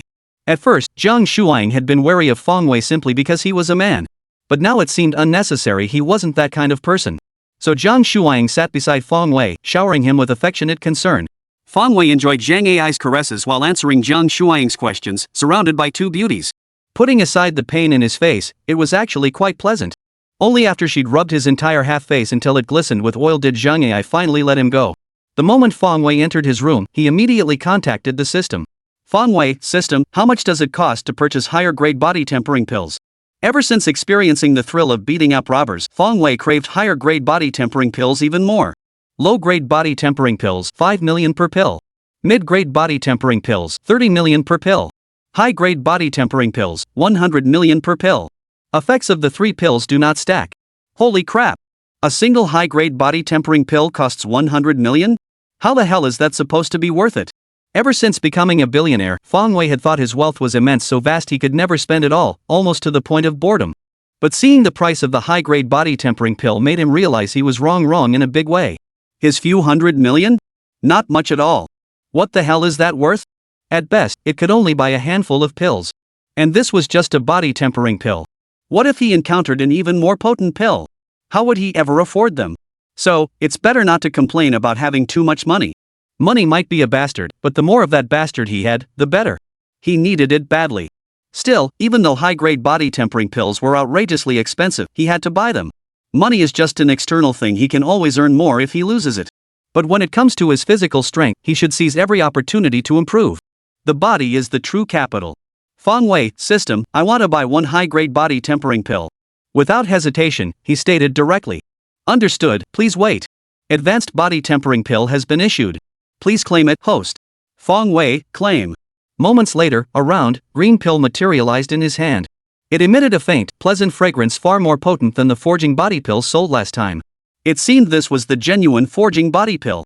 Fong Wei tilted his head back and swallowed the advanced body tempering pill in one gulp. Then, a tremendous surge of energy erupted within his body, as if it were about to tear him apart. Ah! Fong Wei hadn't anticipated such potent effects, letting out a pained cry. Immediately, this immense energy radiated out to every part of his body. However, as the energy dispersed, the pain lessened considerably. Once his body could endure it, the sensation transformed into a gentle energy, warming and nourishing his form. Fong Wei closed his eyes in comfort, waiting for the pill to transform his body. After an unknown period, the sensation finally faded. Fong Wei slowly opened his eyes and gently stretched his limbs, immediately hearing a series of cracking sounds. Then, he could sense that his entire body was brimming with power. Indeed, a high-grade body forging pill was a high-grade body forging pill, nothing like the pills sold commercially could compare. This power was immeasurably stronger than before. If those two bandits were still standing before him now, Fong Wei wouldn't dare strike them with full force. He feared he might lose control and accidentally kill them. Damn, this feeling of being brimming with power was exhilarating. It was as if the pill had completely rebuilt his body. Even the injuries on his face had healed. Fong Wei touched his injured cheek and found no trace of swelling. It had long since returned to normal. Wow, this pill is the real deal. Fong Wei couldn't help but praise it sincerely. Indeed, such a high-grade body-forging pill would be nothing short of a miracle drug that would shock the medical world if it were available outside. Just imagine a single pill could enhance one's physique to near superhuman levels. Would anyone in this world still fall ill? No one would ever die from sickness. But while this pill has everything going for it, it's a bit pricey. This tiny little pill cost him 100 million yuan. Bloody hell, that's ridiculously expensive. Luckily, he'd made a killing recently, so he could afford it. Otherwise, he'd be left sighing at the elusive elixir once again. He couldn't afford it. Damn it, just thinking about this problem made Fong Wei feel a twinge of frustration. No way. He had to make money fast, or else he'd never be able to afford the system's items in the future. But the system's products were all incredibly valuable, and not buying them left him itching to get his hands on them. So, he had to go earn money. Only when his wallet was stuffed with enough cash could he feel secure. So don't ask why a billionaire still works so hard. Because he's still too broke. Back when he first made a few million, he'd been thrilled he'd never seen that much money in his previous life. But now he realized that even hundreds of millions weren't nearly enough to cover his expenses. As for how to make money, he really needs to think it through. Selling high-grade body tempering pills? Best not to. Advanced body tempering pills are such precious items Fong Wei never intended to sell them in the first place. Good things were meant to be enjoyed alone. Even if others offered to buy them, it wouldn't work. If everyone became as powerful as him, that simply wouldn't do. Chapter 186, The Invitation from Jojo Kingdom. Just as Fong Wei was agonizing over how to make money, his phone suddenly rang. He pulled it out to see yet another unfamiliar number. He noticed that lately, many unfamiliar numbers had been contacting him. But since he maintained multiple identities, writer, treasure hunter, composer, and used the same phone number for all of them. So it was actually quite normal for unfamiliar numbers to call him. Hello? Fong Wei answered the call. Hello, is this Mr. Fong Wei? The voice on the other end was deep and gravelly, likely belonging to an older person. This is he. Who's this? Fong Wei asked. He had a hunch only people from the music industry would address him as teacher. Maybe someone was looking for him to write a song? After all, he'd moved houses, and none of his old contacts knew where he'd relocated. Calling him was the only option. But what Fong Wei never could have imagined was that this person wasn't here to commission a song at all. Hello, Teacher Fong, this is Wu Dakin, director of the JoJo National Good Songs program. I'm calling to invite you to participate in our show. What do you think? The best songs of JoJo Nation? Fong Wei was stunned. He never imagined anyone would ever invite him to appear on a variety show. In his previous life, this was something he wouldn't even dare to dream of. After arriving in this world, he'd also wanted to make a splash in the entertainment industry, maybe even snag a few gorgeous female celebrities along the way. However, due to the need to complete system tasks, this desire had been put on hold. Unexpectedly, an opportunity had now presented itself. It truly is a case of you try to make things happen, but you don't try, and they just happen. Well, Director Wu, hello. Why did you want me to participate in the Good Songs of JoJo Kingdom program? Fong Wei inquired. He was familiar with the program 9 Provinces Best Songs. It was essentially a platform for aspiring musicians to showcase their original compositions in competition. But this show always relies on netizens to apply voluntarily. I've never heard of them actively inviting people before. Well, Mr. Fong, I've listened to your songs. They're all very creative. That's why I'd like to invite you to showcase them on our stage. What do you think? Wu Dakin's words were smooth, but the reality was quite different. Fong Wei and him had no connection whatsoever. Why would Wu Dakin bother inviting him? Ultimately, it all boils down to ratings. For a show, things like netizens' praise or criticism, or industry insiders' opinions, all that is superficial and utterly meaningless. What truly matters is the ratings. As long as ratings climb, sponsors will pay more. With more money, the show naturally gets better. The Voice of China has run for 4 or 5 seasons now. By the later seasons, each one was riddled with flaws and drew significant criticism from netizens. Yet it continues to thrive. The reason is simple, its ratings remain high. Ratings are king. In contrast, its sibling show, The Best Songs of Kyushu, pales in comparison to The Best Voices of Kyushu in terms of ratings. It's not exactly dismal, but it hasn't met expectations. Consider this, the lineup of mentors for Kyushu's best songs is in no way inferior to that of Kyushu's best voice. Sai Qianya, Yang Ken, Lu Huan, Zhou Huajian, every single one of them is a household name in the music industry. Just securing their participation required a substantial budget. Yet the outcome? Its influence and buzz were far smaller than those of The Voice of China. How could the production team sit idly by? If they didn't find a way to boost ratings soon, the show could very well get cancelled. That's why executive director Woo Dakin had been constantly brainstorming solutions. Later, he decided to simply invite some already famous individuals. The unique feature of Good Voice of JoJo Kingdom was the mentor battle system, which they couldn't replicate. They had to find a new approach. As for who to invite, the production team held a meeting and unanimously decided to bring Fong Wei onto the show. Who was the hottest name lately? Fong Wei was undoubtedly one of them. Though he's just a composer, you can't even find his personal profile on Baidu. His compositions are truly remarkable. His song Water Melody stunned the entire music industry. Then, well, things took a turn.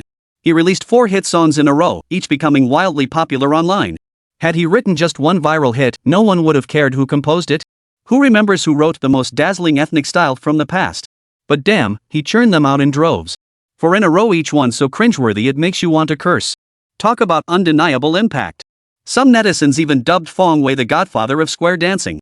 Under these circumstances, inviting him back couldn't be more fitting. First, Fong Wei is hot enough to grab attention. Moreover, his songs are controversial, providing ample talking points. Second, as a composer, he writes his own material perfectly aligning with the Good Songs of JoJo Initiative's ethos. After all, if they were to invite a truly well-known singer-songwriter, they probably wouldn't be willing to come. Who in their right mind would lower their standards to compete against a bunch of nobodies? Winning would be expected. But if they lost, it would be downright embarrassing. Considering all these factors, Fong Wei is the ideal candidate. As long as he's invited, the ratings for JoJo's good songs are highly likely to skyrocket. The real question now is, will Fong Wei agree? To be fair, Fong Wei is a fairly well-known musician. So whether he'll accept the invitation, Woo Dakin really couldn't say for sure. He could only wait for Fong Wei's response. Director Woo, when is the next episode of JoJo's Best Songs scheduled to be recorded? Fong Wei inquired. 3 days from now. The recording location is TBV in Hu City. Woo Dakin replied cheerfully. Judging by the information revealed in Fong Wei's question, it seemed like he was about to agree. Chapter 187, Reactions from All Sides. Indeed, after careful consideration, Fong Wei accepted Woo Dakin's invitation. He had always harbored ambitions of fame, and the Good Songs of JoJo program offered an excellent platform. Moreover, one of the system's side quests also involved achieving fame. Therefore, Fong Wei didn't want to miss this opportunity. Alright then, Director Woo. I'll be there punctually in 3 days. Fong Wei said. Very well. I'll be waiting for you, Teacher Fong. Woo Dakin replied with a smile. As for whether Fong Wei could create a song within these 3 days, Woo Dakin wasn't the least bit worried. How long had it been since those 4 hit songs were released? Not even 3 days. They were coming one after another. Now that he'd been tipped off in advance, how could Fong Wei possibly fail to deliver? Though his creations were all viral hits, it was precisely this very trait that fueled the buzz. Woo Dakin could already picture the scene. The moment Fong Wei opens his golden mouth, another viral hit is born. The audience down below would go absolutely wild. Their ratings would skyrocket for sure. Woo Dakin grinned, as if already seeing the ratings for Good Songs of JoJo soaring. After hanging up the phone, Fong Wei was also pondering which song to perform. A hit song? Nah, better not. After all, it's me singing, might as well keep it proper. So what song should he choose? Ugh, this is so frustrating. There are just too many classics in my head, I have no idea which one to pick. That evening, the official Weibo account of Good Songs of JoJo Kingdom dropped a bombshell announcement that instantly shot to the top 3 on the trending charts. Following a warm invitation from the production team, Fong Wei, the Grandmaster of Square Dancing, will appear on the show in 3 days. As for which hit song Master Fong will perform, stay tuned. This single announcement sent netizens into a frenzy. Holy crap! The Good Songs of JoJo team actually invited Fong Wei? This is bringing square dancing to the stage, right? 666. I wonder if there'll be a group of aunties doing square dancing behind him while he performs his hit song up front? Hell yeah, bro. Even if it's unrealistic, I totally watch that. Has Fong Wei grown tired of just writing viral hits behind the scenes? Looks like he's stepping into the spotlight himself. Is this guy going to drop another square dance hit? Ha! No way. We've already endured the most dazzling ethnic style, and Little Apple, if he drops another one, won't the aunties party all day long? Even though it's highly unlikely, why does my heart feel uneasy? Oh my god, who the hell invited him? Get him out of here fast. Within an hour, the official account of JoJo Kingdom's Good Songs had over 10,000 comments. Reposts exceeded 5,000. This clearly showed just how popular Fong Wei was at the moment. Right after finishing his shower, Fong Wei got a call from Angier. Hey, Angier, what's up? Missing me? Fong Wei chuckled. With Angier taking on more and more work lately, they'd been in touch less frequently. Usually, they'd exchange a few messages on their phones, and that would be the end of it. It couldn't be helped, Angier was a top-tier celebrity after all. Even when she took time off, it was only for a short while. After that, she'd have to take on new projects again. In the entertainment industry, where new faces emerged daily, staying out of the public eye for too long meant losing significant popularity. So, it was just the way things were.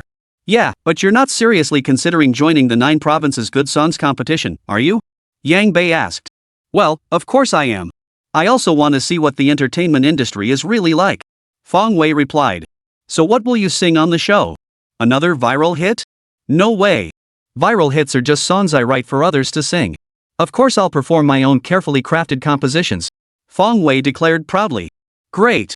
I'll definitely be watching it on TV. Yang Bei said. Yeah, you're still in Shanghai, right? Still here. I've been pretty busy lately, but I haven't left the city yet. Great. Once I finish recording the show, I'll come over to your place. Fong Wei said. Yang Bei nodded sweetly. As their relationship deepened, and Jia gradually shed the shyness she'd felt at the beginning. Now, when Fong Wei suggested coming to her place, she felt no resistance at all. In fact, she even harbored a little anticipation. After hanging up, Fong Wei thought about how in 3 days, he would not only become famous but also get to see his girlfriend. Overwhelmed with excitement, he climbed into bed and fell asleep. By the next morning, news of Fong Wei's participation in the 9 Provinces Best Songs competition had already spread far and wide. Major media outlets scrambled to cover the story. The Grandmaster of Square Dancing creates another hit. Fong Wei joins 9 Provinces Best Songs. A new hit song is coming. Grandmas will have a new favorite. Hitmaker Fong Wei no longer content with behind-the-scenes work. Fong Wei arrives with hit song. Will he advance? Numerous media outlets seem to have already predicted that Fong Wei's participation in 9 Provinces Best Songs will surely bring forth another hit song. No one ever wonders if he can actually sing well. In fact, his composition Water Melody is also quite famous. However, compared to hits like The Most Dazzling Ethnic Style and Little Apple, its influence isn't as widespread. So, deep down, everyone assumes Fong Wei is solely a hitmaker. On Xinglong, many netizens have shared their perspectives. Some hurled insults, others offered praise, some expressed anticipation, and many came just for the spectacle. 1,000 attitudes, yet none can be summed up in a single word. Damn it, I can't stand that Fong Wei guy. Haven't his square dance tunes tormented us enough already? Well, I wouldn't say that. I actually think those songs are pretty good. They sound great. I don't get why he's joining the best songs of the 9 provinces. What if he doesn't advance? That'd be so embarrassing. The guy above is an idiot. With someone as famous as Fong Wei, do you think the producers would let him get eliminated? Exactly. The show invited him specifically to boost ratings. They'll definitely let him advance. Looking forward to Fong Wei's new song. He's not seriously trying to bring square dancing to the stage, is he? The show producers must be out of their minds. Why invite him of all people? Now the folks living next to the square dance area are in for another round of suffering. Chapter 188. Who is Fong Wei? 3 days flew by. On Sunday afternoon, Fong Wei arrived at Shanghai's TBV to compete in the 9 Provinces Best Songs contest. As he left, Jiang Shuang and Zhang Ai asked him what he was up to. But Fong Wei just mysteriously replied, "You'll find out soon enough." Though Fong Wei's name was trending everywhere and both beauties had heard of the square dance, neither Jiang Shuang nor Zhang Ai connected the online Fong Wei to their landlord. They assumed it was just a coincidence of sharing the same name. After a long journey, Fong Wei arrived in Hu City. The thought that he might become famous overnight with just one song sent a surge of excitement through him. Upon entering the TBV building in Hu City, he saw many staff members bustling about. Fong Wei approached an area resembling a front desk service counter. "Hey, miss, I'm here for the competition." "Where's the competition area?" The girl looked up and saw a handsome guy standing before her. Her heart started pounding wildly. She immediately stepped out and led Fong Wei to the competition area. Knock, knock. Fong Wei knocked once before entering the registration room, producing the invitation letter Wu Dakan had sent him earlier. Typically, those who could come here to compete had to pass through layers of rigorous selection. It was no exaggeration to call it a grueling gauntlet. But as a celebrity and a contestant personally invited by the director, Fong Wei naturally skipped the preliminary rounds. He held an invitation letter specifically reserved for this special group. The staff members immediately became very courteous upon seeing the invitation. Any contestant who made it to this stage possessed considerable skill. Those who received an invitation letter possessed far more than just a little talent. They were either individuals with significant connections or those backed by powerful patrons. Therefore, they dared not offend them lightly. "Good evening. We've scheduled you to perform fifth tonight." A staff member slipped Fong Wei a numbered card, presumably to determine the order of appearance. Since the invitation didn't list his name, even the staff had no idea who Fong Wei actually was. They recognized the invitation, not the identity. Of course, contestants who had participated in the preliminary rounds were a different story. After settling the performance order, Fong Wei waited backstage. As time ticked by, the official Weibo account for Good Songs of JoJo was about to explode with activity. Damn it, hasn't it started yet? Hurry up, I need to hear that hit song. Wonder what number spot Fong Wei is? So excited. Despite the complaints, I'm still dying to see the legendary songwriter in person. Same here.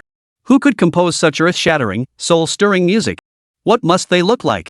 Only a few contestants are performing in this episode. Why don't we take a guess who's next up? Is it Fong Wei? You bet. Damn it, even though I've never seen him, that cocky vibe? I'd spot it in a heartbeat. You bet. If I can't spot that kid Fong Wei, I'll eat my own live on stream. 666, screenshotted it. Bro above, you're on. The production team was thrilled to see such a huge commotion before the show even started. Looks like inviting Fong Wei was the right move. The talent shows in this world's JoJo kingdom, like good songs, differ somewhat from those in my previous life.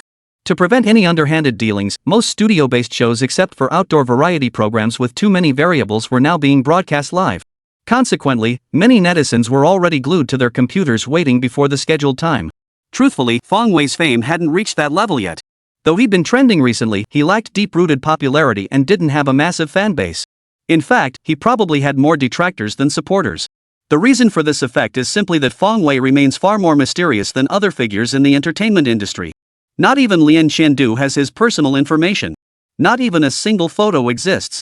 So many people are curious to see what this pioneer of square dancing, also known as the godfather of viral hits, actually looks like. What kind of person could possibly write songs like this? Netizens are curious, extremely curious. The competition was about to begin. As the staff came to notify him, Fong Wei took a deep breath and quietly watched the livestream from backstage.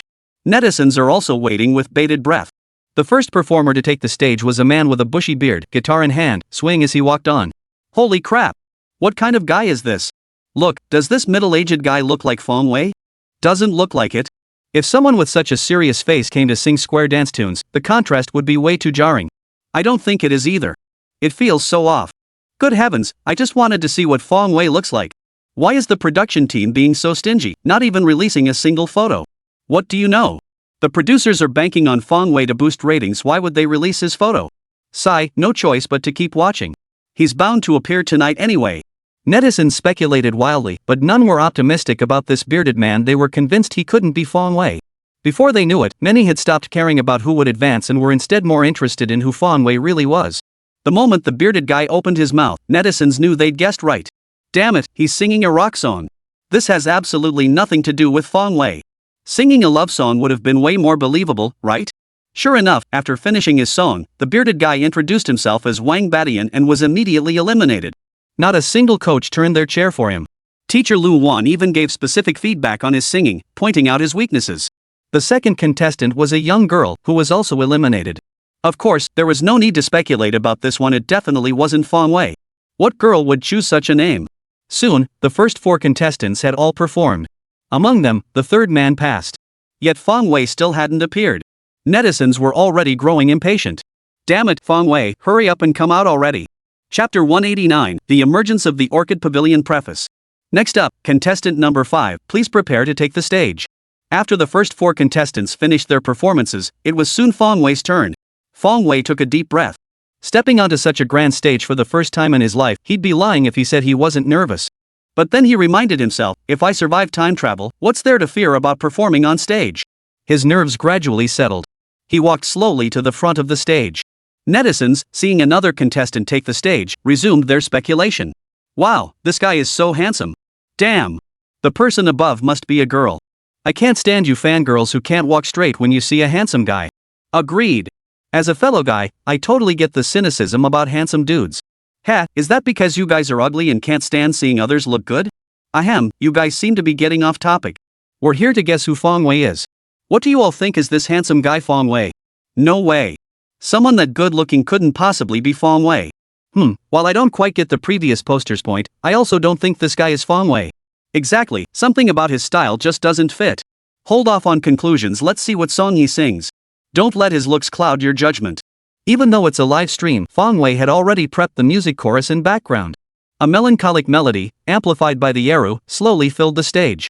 The moment the melody hit, the audience including the mentors was instantly captivated. This had to be a great song. The song's style was even more melodious, whetting everyone's appetite as they waited for Fong Wei's first line of lyrics. As the melody unfolded, Fong Wei finally sang the first line. Yet, it was precisely this opening lyric that instantly caught many by surprise. Those familiar with the lyrics and the culture of Yenxia immediately became completely absorbed, waiting intently for what he would say next. Copying the Lanting collection, cursive script flows like drifting clouds and running water. Under the moon, the door creaked open, your footsteps delicate as your heart. Hurriedly, 1,000-year-old steel is easy to rub, but your beauty is hard to capture. As these lines concluded, the mentors halted all other thoughts, their faces etched with astonishment. This song, how is it so different from traditional songs? Not just the melody, but the background music and lyrics alike immersed listeners in the classical culture of the 9 provinces. It sounds incredibly soothing. Huan, this song sounds really good. Zhou Huajian tapped out the rhythm while chatting with Lu Huan. Yeah, it really does sound great. It's different from ordinary music. Lu Huan nodded in agreement, giving the song high praise. Kai Jianya, standing nearby, was quite surprised by Lu Huan's praise. After all, Lu Huan was notoriously strict about music and rarely praised anyone, especially not to this extent. Yang Ken's eyes sparkled with admiration. Though few in the audience understood the lyrics, the exquisite wordplay instantly captivated them, won over by Fong Wei's artistry. These few lines of lyrics, one fragmented character capturing the woman's delicate, pinched posture, one expanded character conveying my sincere attitude toward you. One fragment, one expand, and the entire artistic conception unfolded. Naturally, the deep, resonant beauty of these two characters' pronunciation themselves was perfectly suited to the moment. Fong Wei had sung only 2 lines, yet everyone now waited patiently for more. As for the contestants backstage who hadn't yet taken the stage, they too were already mesmerized, their minds drifting away in awe, eagerly anticipating Fong Wei's next song. In haste, 1,000-year-old steel may be rubbed, yet your beauty remains untouched. Whose hands could ever hold the true essence of your heart? A shepherd's flute plays softly, yellow wine and simple dishes, the setting sun's lingering glow, like your shy, drunken blush.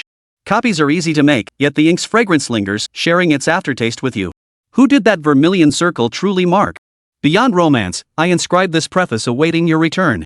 Holding the brush in suspense, waves crash endlessly by the shore. What does love mean? No matter how I write it, it feels wrong. Yet what I lack most is your lifelong understanding. The first verse gradually fades into the song's climax, leaving the mentors utterly speechless, stunned by the contestants' divine talent. Stunned by Fong Wei's song, they momentarily forgot to turn their chairs. The audience, too, was utterly captivated by the world Fong Wei had conjured. Backstage, the other contestants watched in stunned silence. Who would have thought the gap between contestants from the same batch could be so vast? Countless netizens were already stunned speechless by Fong Wei. This song, damn, it's just too damn good. Not only was the melody captivating and his voice mesmerizing, but the lyrics themselves were breathtakingly beautiful. Damn impressive, my man. Damn impressive, I'm blown away. Who knew this handsome guy not only looks great but also sings so beautifully? This guy is destined to be the center of attention tonight. It's absolutely mind-blowing. Right now, many netizens have forgotten all about Fong Wei, the name they've been muttering about. Fleeting years, a city's splendor vanishes in an instant. On the cobblestone street, your graceful smile as you glance back. Regret? You shake your head and sigh softly. Who could blame you for furrowing your delicate brows? Yet in the deep chambers, only the scent of rouge remains. As people and wild geese fly south, I turn to see you holding back tears. Scoop up the moonlight, embrace memories. How can one sleep? How could it be? Secret sorrows stitched into embroidered shoes, each needle a grievance. If flowers resent butterflies, whom would you blame? People and wild geese fly south, a metaphor for Wang Shiji's era, the Eastern Jin dynasty. The court relocated south, amidst stormy upheaval, souls scattered and adrift. Each line, each word, carries a sense of preciousness, every character worthy of careful reflection and consideration. As the song ended, Fong Wei slowly set down the microphone, his emotions gradually welling up. While singing, he felt nothing, but the moment the song ended, he could no longer remain calm. The entire venue fell silent, as if afraid to miss any movement from Fong Wei. Their gazes were fixed on Fong Wei, fixed on his face. Shining, radiant, dazzling, none of these words could capture the moment. In short, it felt as though the entire world had dimmed, leaving only Fong Wei radiating light. Chapter 190, You're the Fong Wei who wrote that hit song? In that instant, the radiance of Fong Wei's performance eclipsed everything else. Everyone was intoxicated by the melody nearing its end, including the 4 mentors.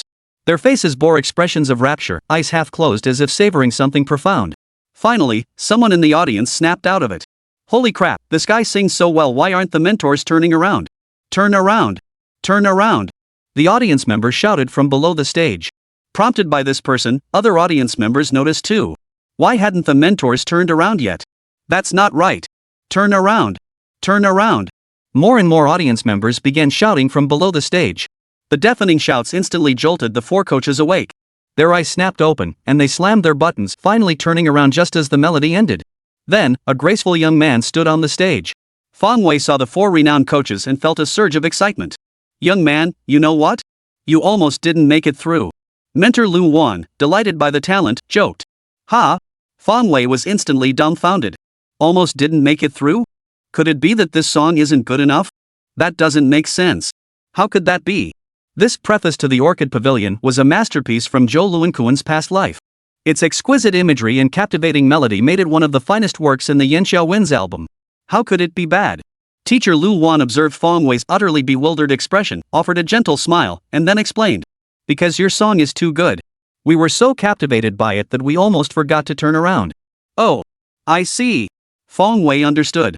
That made sense. He knew that this song was definitely the reason. Even in a different world, people's artistic taste remains unchanged. A song this beautiful couldn't possibly be so bad that not a single coach would turn around. Young man, your song is quite different from the usual ones. Both the melody and lyrics have a way of immersing us in the culture of the 9 provinces kingdom. Zhou Huajian chimed in with his critique. This song is called the Orchid Pavilion Preface, inspired by the calligraphy masterpiece of the ancient sage of calligraphy, Wang Shiji. Fong Wei nodded. Oh, it really is steeped in cultural depth. Yang Kan couldn't help but remark. By the way, young man, why don't you introduce yourself first? Kai Jianya asked. She was very curious to know the name of the person who could create songs of this caliber.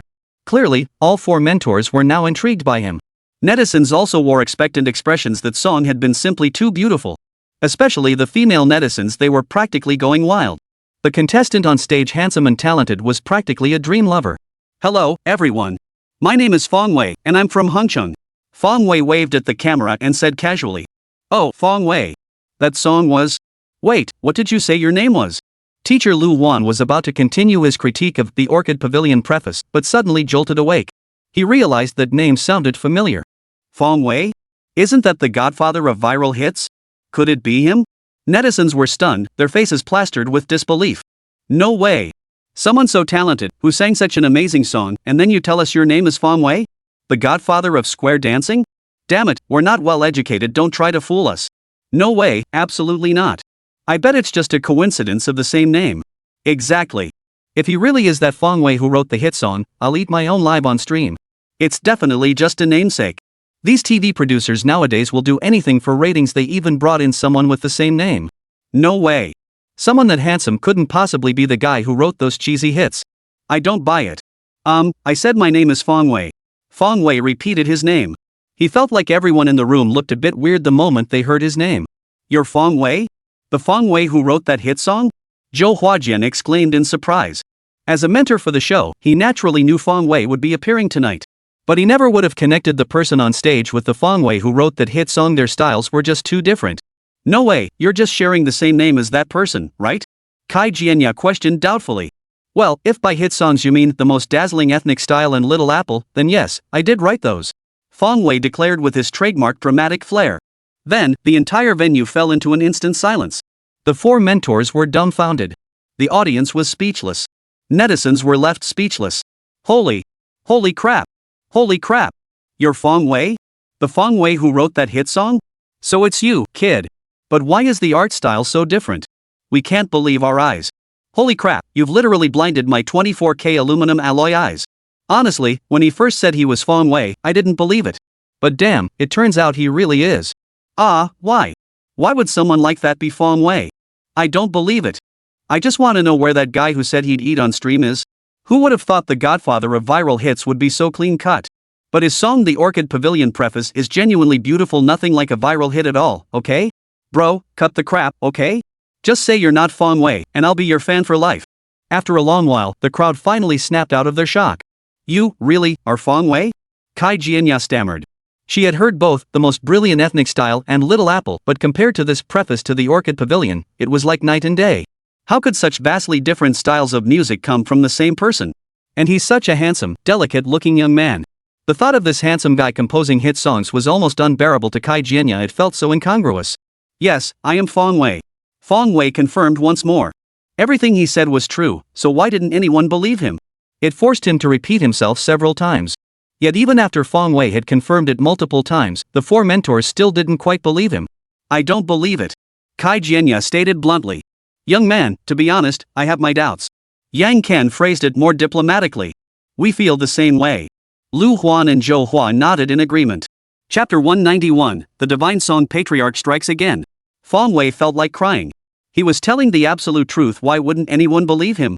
You claim to be Fong Wei, the composer of divine songs, Kai Jianya pressed. Then why does your rendition of the Orchid Pavilion preface differ so drastically in style from your divine compositions?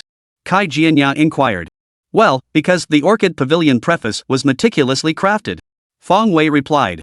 You crafted the Orchid Pavilion preface with such care? What about the viral hits? Kai Jianya pressed further. Those divine songs were just something I wrote offhand, nothing special. Fong Wei answered honestly. But the audience couldn't accept that. Just a casual scribble? Holy! Do you even realize that your off-the-cuff writing spawned an unprecedented square dance phenomenon? It was your off-the-cuff writing that subjected our fellow citizens to such torment? Do you even realize what you've done?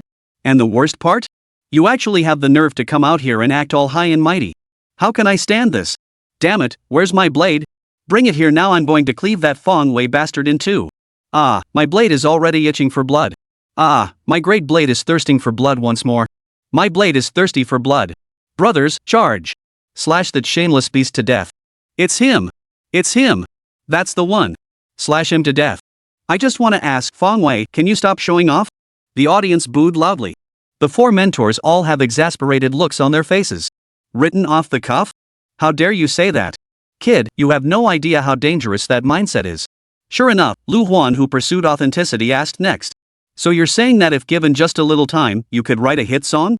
Yes, that's correct. Fong Wei nodded. Alright then, here are a few minutes. Why don't you give us a song right now? Lu Huan offered, playing along. He had high hopes for Fong Wei, but he was also deeply skeptical that Fong Wei could casually compose a hit song. So he decided to give Fong Wei a chance to prove himself right now. No need to wait a few minutes, that's too much trouble. I can start singing right now. Fong Wei shrugged indifferently. Want to hear a hit song? Easy peasy. I've got plenty. Just name it, I'll belt out any mythical beast or deity you want. If you don't curse after hearing it, I'll admit defeat. Start singing right now? Everyone who heard Fong Wei's words was stunned all over again. That's some bold talk. Don't you even have to think about it? I just can't bring myself to believe it. Fine, go ahead and start singing. Kai Jianya said. She was growing increasingly intrigued by Fong Wei. Fong Wei exhaled, picked up the microphone, gazed deeply at the audience below, and said, The song I'm about to sing, like Little Apple, is a love song. I hope you all enjoy it. A love song? Ha! The crowd smirked. They'd already been fooled once before with Little Apple. Little Apple, a love song? Your ing lying through your teeth. Now you're pulling this stunt again? If I believe you this time, I'd be a complete fool. Still, everyone watched Fong Wei with eager anticipation. They wanted to see what it would be like when the father of viral hits performed his own hit song. Especially after Fong Wei just performed such a tasteful classic song, the contrast made the gap feel even wider. Online chatter was buzzing. Love song? Love song my ass. I'll bet 2 packs of spicy noodles this guy can't sing a love song to save his life. Ha, do I even need to say it? Didn't he say he'd sing a hit song? Haha, the godfather of viral hits singing a viral hit, just thinking about it gets me excited. Damn it, from this moment on, everyone should stop eating lest you can't help but spit it out later. Warning! Warning! High energy content ahead. High energy content ahead. Why must such a handsome guy sing pop hits? Wouldn't it be better to just quietly be a handsome guy? At this moment, whether you love Fong Wei or hate him, all eyes are fixed on him with anticipation. Fong Wei faces the audience, his expression slowly turning serious. Honestly, he deeply despised the industry's disdain for viral hits. So what if it's a viral hit? It's still a song. It's still part of music. Besides, who says viral hits can't be love songs? Alright, since everyone looks down on them, today he would sing one for them all to prove that viral hits could be deeply heartfelt. Come on, let me show you a classic viral hit style love song from my past life. The next moment, Fong Wei elegantly raised the microphone to his lips, his eyes revealing a hint of profound depth, as if he had weathered life's storms and seen through the world's illusions. Then, without warning, he began. Fahai, you don't understand love. The Leifeng Pagoda will come crashing down. We're together. Forever together. Fahai, you truly don't understand love. Fahai. Why won't you accept our love? Don't you want us to be happy? Free and unfettered, a rare and sincere love in this lifetime. Put. Kai Jianya couldn't hold back and burst out laughing.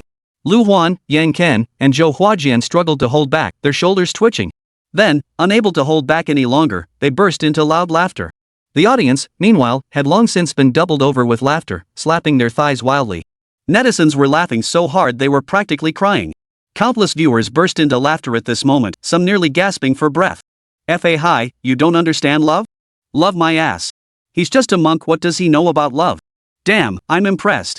I'm bowing down. Uncle Fong, I'm genuinely bowing down to you. 666, thank goodness I didn't believe this was a love song. The godfather of viral hits truly lives up to his name. Any song he casually whips up is earth-shattering and soul-stirring. I had doubts about this handsome guy's identity earlier, but now I have absolutely none. In the whole world, only he could write songs like this. Exactly, besides that kid Fong Wei, who else possesses such mastery? Ah, what a waste of such a handsome young man.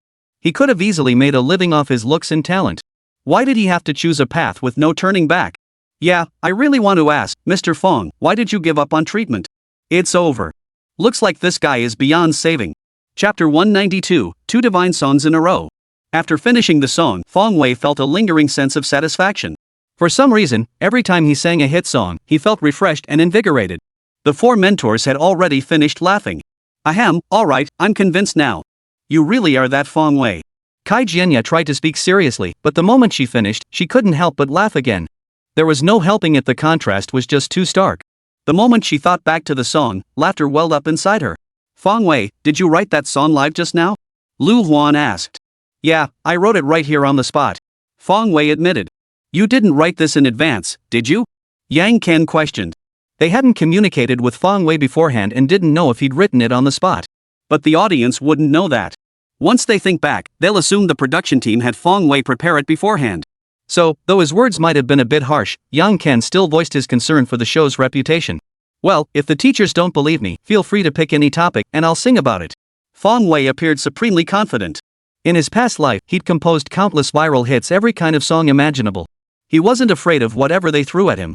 Alright, that's confident enough. Let's have the audience choose the theme. Lu Huan turned around and invited the audience to participate. Immediately, many hands shot up. In situations like this, involving the audience was indeed the best approach. It added credibility and prevented any suspicion of collusion. Alright, you're it. Lu Huan casually selected a young man. The man stood up excitedly and took the microphone. I want to. Being his first time on camera, the young man seemed quite nervous. Young man, don't be nervous. Take your time. Lu Huan offered reassurance. Well, I'm feeling incredibly excited and nervous right now, my heart's racing. Why don't you sing a song that captures how I feel? After finally calming down, the young man gathered his thoughts and finally stated his request. A song about feelings? That's a bit tricky. Zhou Hua remarked fairly. Composing a song is hard enough, let alone one entirely about emotions. That's even tougher. Yeah, you're right, it is a bit difficult. Fong Wei, are you confident you can do it? Lu Huan inquired. After all, Fong Wei was invited by the production team, he couldn't possibly embarrass him. No problem, but you'd better cover your ears. Fong Wei didn't mind, he was just worried the audience wouldn't be able to handle it. Cover our ears? You actually plan to sing it? Kai Jianya exclaimed in surprise. How long has it been since the audience mentioned it? A minute? 2 minutes? It hasn't even been half a minute. You've already made up your mind? Netizens were skeptical too. If it happened just now, it could be written off as something the production team prepared. People watched it for the sake of that viral hit song and wouldn't have nitpicked too much. But now you pull this stunt? You can't seriously claim all those audience members were plant actors. Seriously? You just came up with that on the spot? Why am I so skeptical? But why am I so excited for the next song? Me too. Probably another thunderous song, otherwise they wouldn't have told us to cover our ears. Heh, thunderous? Could it possibly be louder than those little chicken songs? Exactly. Even Fong Wei himself probably couldn't top those 2 little chicken songs. I'll just sit back and see what kind of thunderous song he comes up with. Alright, ready to go anytime. Fong Wei said. If not for the need to maintain some decorum, he could have started singing the moment that audience member finished speaking. Alright, you may begin. Lu Huan waved his hand, signaling him to begin. This time, Fong Wei didn't hesitate. He grabbed the mic and launched straight into the song. Ah sha de ah. Si de ge de. Si de lo de. Sha de. Si de lo de. Si de lo lo. Oh my goodness. Oh my goodness. Kai Jianya. Lu Huan. Yang Ken. Zhou Huajian. You. This is ridiculous. No wonder Fong Wei warned them to cover their ears before singing. At first, they thought Fong Wei was overreacting. After all, they'd been in the industry for years. What song hadn't they heard? Why would they care about this? But after hearing this song, all four of them realized they were wrong, dead wrong. Turns out, after all these years in the industry, there really are songs they've never heard before? Take this one, for instance. Damn it, if you didn't cover your ears, it'd be unbearable to listen to. Netizens were left gaping in astonishment, their mouths wide open. Oh my god. I can't take it. I really can't take it anymore. Why would there be a song like this? So this is the kind of song you came up with in a moment? I'm impressed, seriously impressed, like bowing down in awe. 666, amazing. When it comes to divine songs, only Fong Wei can impress me. After listening to Chicken Chirp Chirp and Little Chicken, I thought the most cringeworthy songs in the world couldn't get any worse. But today I realized I was wrong. Apparently, there's no such thing as the worst, there's only worse. Thunder rolls from the heavens, he's a man who commands lightning. Impressive, my friend. Mom asked why I was kneeling while watching the live stream. It's all because I listened to Fong Wei's songs. Compared to this divine song, the most dazzling ethnic style and Little Apple suddenly sound way better. Not just better, they're absolutely mind-blowing. What's the name of this song? Lu Huan, the most resilient among the audience, asked. He kept telling himself, this is just a song, I shouldn't judge it with preconceived notions. Thankfully, his age had brought greater tolerance and a deeper understanding of all things. If he were a decade younger, he wouldn't even know if he could resist cursing it out loud. Ah si de lo de? Ah sha de la la? Ha? Ha? You. Is ah the only word you know? You wanna see if I can kick you so hard you'll be yelling ah, non-stop? Chapter 193, on the proper form of square dancing. This song is called Anxious. Fong Wei replied. If we're talking about an anthem that captures the soul, this one takes the crown. Who else could possibly rival it? This is the song that blows every other hit song to smithereens. The title works. Lu Huan nodded. He thought to himself, this name isn't just okay, it's absolutely perfect. How could you not feel uneasy after hearing this song? Impressive. I finally believe what you said. Kai Jianya gave him a thumbs up. Sure enough, judging by this pace, these viral hits really are written on a whim. It's like whatever he imagines just materializes, though the quality, well, let's not go there. The key point and the most infuriating one is that these songs could go viral. Fong Wei just casually writes something, and boom, another viral hit emerges. So, they had to admit defeat. Even established singers in the music industry can't guarantee a hit with every song they release. But Fong Wei manages to make every single one of his songs a hit. Netizens recalled what Fong Wei had said earlier and began to believe those viral hits were indeed written off the cuff. So what if they weren't written off the cuff? Like the preface to the Orchid Pavilion or Water Melody? It's almost unbelievable those torturous square dance anthems that tormented us were actually written off the cuff by him. Right now, I want to tell that kid Fong Wei one thing. Could you please stop writing casually? Exactly. Don't you know how hard we've been enduring this? Forget it, guys. Let's just take him out.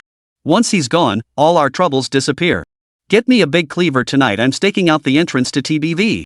Calm down, everyone, calm down. It's just square dancing. I can't see it anyway. Damn, the guy upstairs is even more annoying. Let's take him out first. Facing Kai Jianya's praise, Fong Wei just gave a modest smile and didn't respond. Does he need others to say he's awesome? You guys have no idea how awesome I am.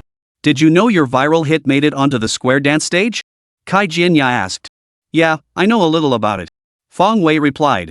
After all, this square dance phenomenon grew from his work, so naturally he's well informed.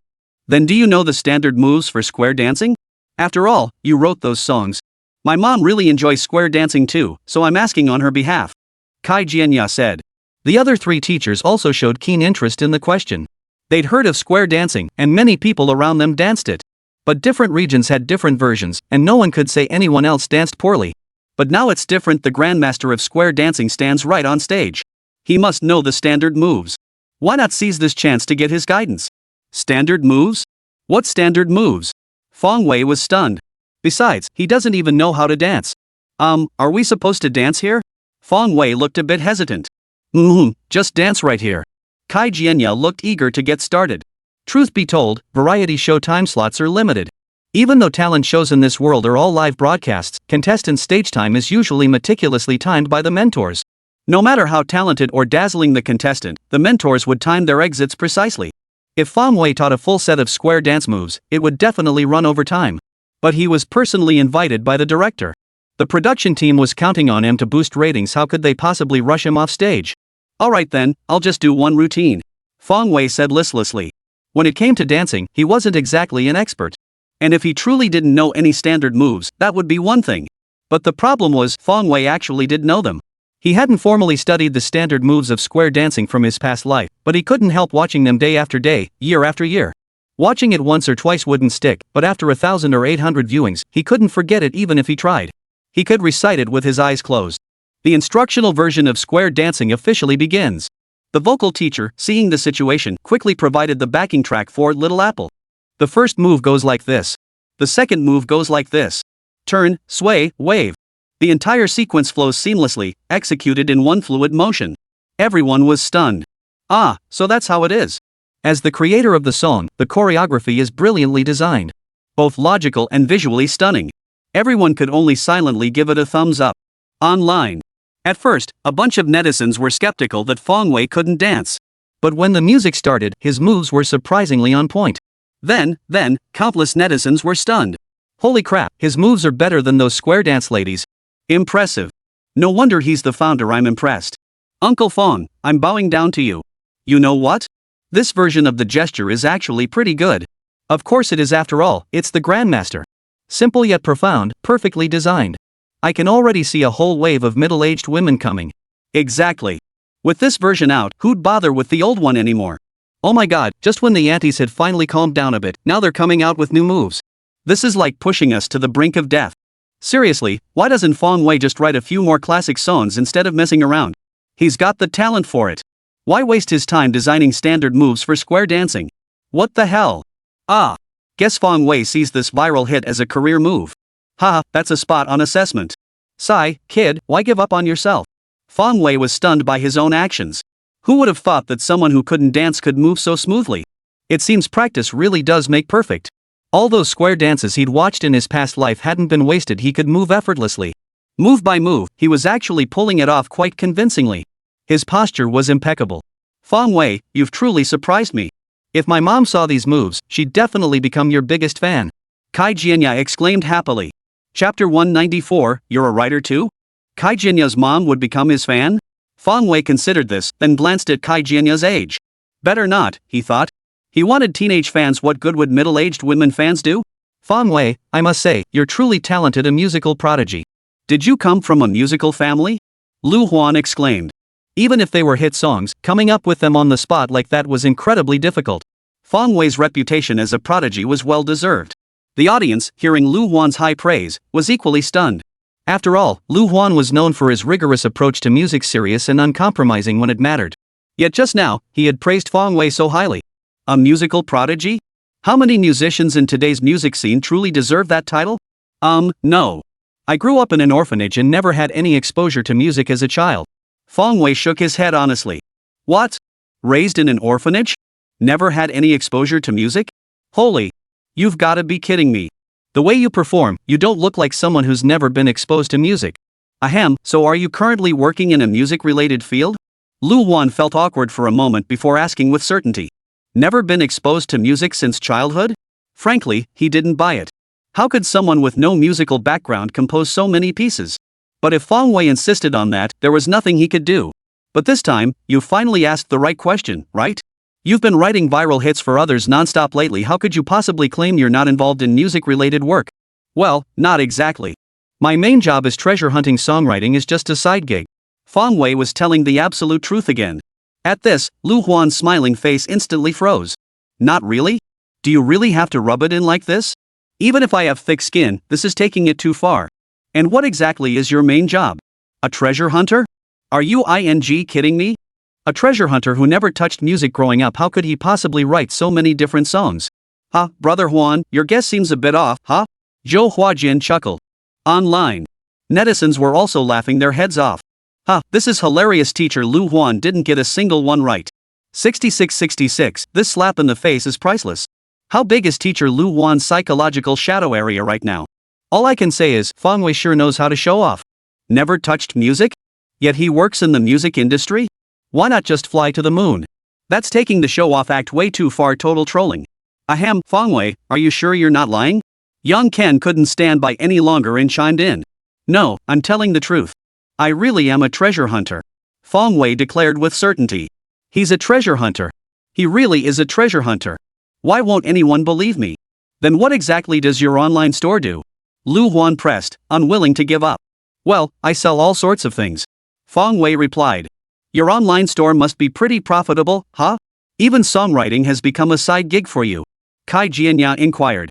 If it's really profitable, then it's understandable. After all, people will risk their lives for money, there's nothing wrong with that. But it feels like such a waste of talent. Such incredible musical talent, why isn't it in her? It's okay, at least she's financially secure. Fong Wei nodded.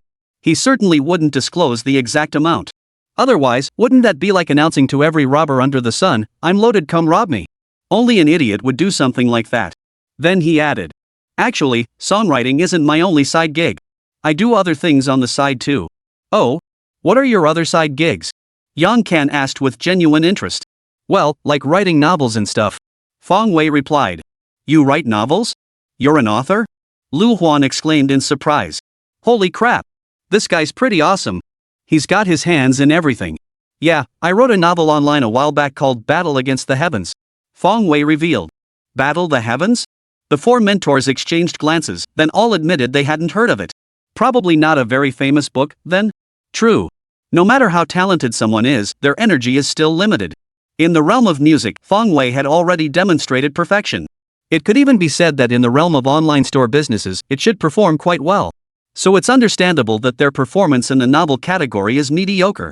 You can't expect someone to excel in every single field. The four mentors don't read online novels, so they assumed Fong Wei's writing must be subpar. Thus, they merely gave a faint nod. But while the four mentors didn't read web novels, others did. The moment Fong Wei announced the title Battle Against the Heavens, the audience below the stage froze for a second before erupting into a deafening roar.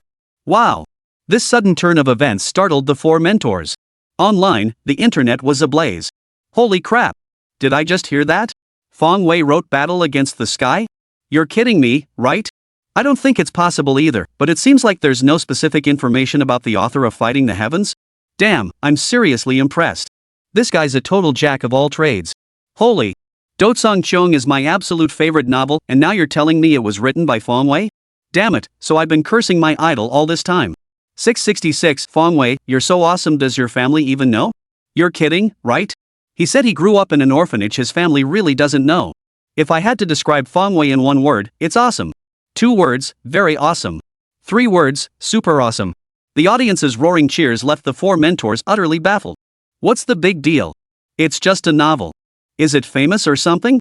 Chapter 195, You Can Write Poetry Too? Young lady, have you read Battle Against the Heavens? Teacher Lu Wan didn't want to be left in the dark, so he turned and asked a girl behind him. I have. It's a really good novel. I never thought I'd have to go through this again. The author is actually Fong Wei? The girl replied, her expression brimming with excitement. Is this novel very famous? Lu Huan pressed further. Extremely famous. It's ranked number 1 among online novels. The little girl said proudly. Number 1? Even if Lu Huan never read web novels, he knew exactly where this one stood. Anything ranked number 1 is bound to be incredibly impressive. Who knew Fong Wei was such a talented novelist? They had previously thought his writing wasn't particularly impressive. The other 3 mentors shared the same expression. Thankfully, they hadn't said anything inappropriate, or else they would have looked ignorant again. Honestly, my favorite work by the master author is still that novel, Battle Against the Heavens. The girl continued. Oh, then what do you like about him? Kai Jianya asked curiously. As a writer, if fans don't love his work, what else could it be? Could it be because he's handsome? Well, while Fong Wei is indeed quite handsome, it seems fans don't know his specific background. What I love most are the poems he wrote on Xinglong. Though my robe grows loose, I never regret, for her I waste away, though I lack the phoenix's twin wings, our hearts share a silent understanding. They're just so beautifully written. The girl looked like a devoted fangirl, clearly a die-hard Fong Wei fan. Poetry? You can write poetry? Zhou Huajian exclaimed in surprise. Holy moly! He'd completely forgotten how many identities Fong Wei possessed. Being a treasure hunter was one thing, being a writer was another, but damn it, now you're writing poetry too? How the hell did you get so damn awesome? Well, I write in my spare time to practice my craft. Fong Wei said modestly. If it weren't for chasing after Anjera that day, he'd never have posted poetry on Xinglong. Never thought it'd get exposed today. So do you have any other masterpieces? Why not share one for us to appreciate? Yang Kan said. Since the production team invited Fong Wei to boost ratings, they naturally need to cooperate perfectly, giving him every chance to showcase his talents. That way, there'll be more talking points. Not at the moment. But if the four of you would like to see one, I can compose a poem right here. Fong Wei continued his show-off mode. Truth be told, he didn't have any poetry written in his spare time. But he could compose one on the spot. Tang poetry, song lyrics, Yuan Chu, what didn't he have from his past life? Why bother pulling out pre-written verses? Just name any poem, and I'll compose it on the spot. With memory capsules, that's how carefree I am. Write it on the spot? Everyone who heard this statement was stunned once more. This was the second time tonight they'd heard of on-the-spot improvisation. The first time was composing a viral hit song, and now it was writing poetry. And both times, it was done by the same person. That was pretty impressive. Whether it's a hit song or poetry, creating them isn't actually that difficult. Someone with that kind of skill could produce something given enough time. But this time? It's live writing. With a crowd watching you write, in just a few minutes how many people could pull that off? And it's all being written live by the same person. Are you going to compose it live again? Kai Jianya said. Yes, please suggest a theme, teachers. Fong Wei said calmly, his tone as light as a cloud drifting by. Then compose a poem praising my beauty. In all my years, no one has ever written poetry to compliment me. Kai Jianya laughed. Alright, may I begin reciting? Fong Wei inquired. Start reciting? You've already composed it? Lu Huan exclaimed in surprise. What the hell? Kai Jianya just announced the topic, and you've already composed a poem? You're practically composing poetry on the spot. Yeah, I've already got it figured out. Fong Wei nodded. Come on, with hundreds of thousands of poems from my past life at my fingertips, how could I not pick one to praise someone's beauty? He only needed to search his mind slightly to find one, right? Why even think about it? This was practically an insult to all those poets and scholars from his past life. What were those painstakingly composed verses for? To be used by future generations to show off their literary prowess, of course. With every casual utterance came a masterpiece. Alright then, start reciting. Kai Jianya said expectantly. Fong Wei gathered his emotions and, amid the boundless anticipation of hundreds of audience members below the stage, began to recite. Clouds evoke thoughts of attire, flowers of beauty. Spring breezes caress the railings, dewdrops gleam. Had I not met you atop Mount Chuingyu, I'd meet you beneath the moon at the Jade Terrace. Fong Wei recited this renowned poem, enunciating each word with deliberate intonation. Instantly, he commanded the entire room. Everyone was left speechless. Though none understood its meaning, it sounded incredibly profound, didn't it? Kai Jianya's face was filled with astonishment. Lu Huan nodded repeatedly. Yang Kan smiled faintly. Zhou Huajian's gaze toward Fong Wei was filled with profound depth. The poem sounded, well, they didn't understand it, but it felt incredibly sophisticated. It immediately evoked a profound sense of imagery. How does a layperson judge whether a poem is well written? It's not about how profound the meaning is or how deep the symbolism runs. It's about leaving you with that sense of not quite grasping it. If you can't understand it, that means the poet's word choice is masterful. If you can't grasp its meaning, isn't that proof of its excellence? And now, Fong Wei's poem gives people exactly that feeling. Not understanding it is exactly the point proof that it's well written. Can a poem that reveals its meaning at first glance truly be considered good? Lu Huan, this poem is well written, full of artistic conception. Kai Jianya, I admire your ability to praise someone to such an extreme. Zhou Huajian, Fong Wei, it seems your literary skills run deep. Yang Kan, no wonder you could write lyrics like the Orchid Pavilion inscription, you truly have the foundation for it. The four teachers showered him with praise, which boiled down to 3 words, well written. Fong Wei listened with a bewildered expression. Could you actually point out what's so well written? Chapter 196, An Unexpected Reversal. This poem was selected from Li Bai's renowned works, said to have been written for Yang Guifei. It intertwines flowers with Yang Guifei, making the flowers the person and the person the flowers, blending human faces with floral radiance. The entire poem is exquisitely crafted. It stands as one of Li Bai's rare poems dedicated to describing a person's appearance. At that very moment, Xinglong, Shuizu, and the forums were abuzz with excitement. Several people posted about Xinglong. Damn, that kid Fong Wei really delivered. Holy crap, he actually wrote it. I'm uneducated and never went to school. Everyone come see how this poem turned out. As Fong Wei kept unleashing his big moves, more and more people started paying attention to the program Good Songs of Jojo Kingdom. A poem written in the blink of an eye. Did Fong Wei actually write it? Damn, that's incredible. I'm speechless. Back in the day, Chao Ji wrote a poem in 7 steps and was hailed as a genius. Now Fong Wei just casually recites a poem, and he's got all the praise? I just have to ask, what the hell is wrong with this world? It feels like the show's just putting on a show. But that doesn't seem to be the case. Does this kid have to go this far? Don't you give the others a chance to shine?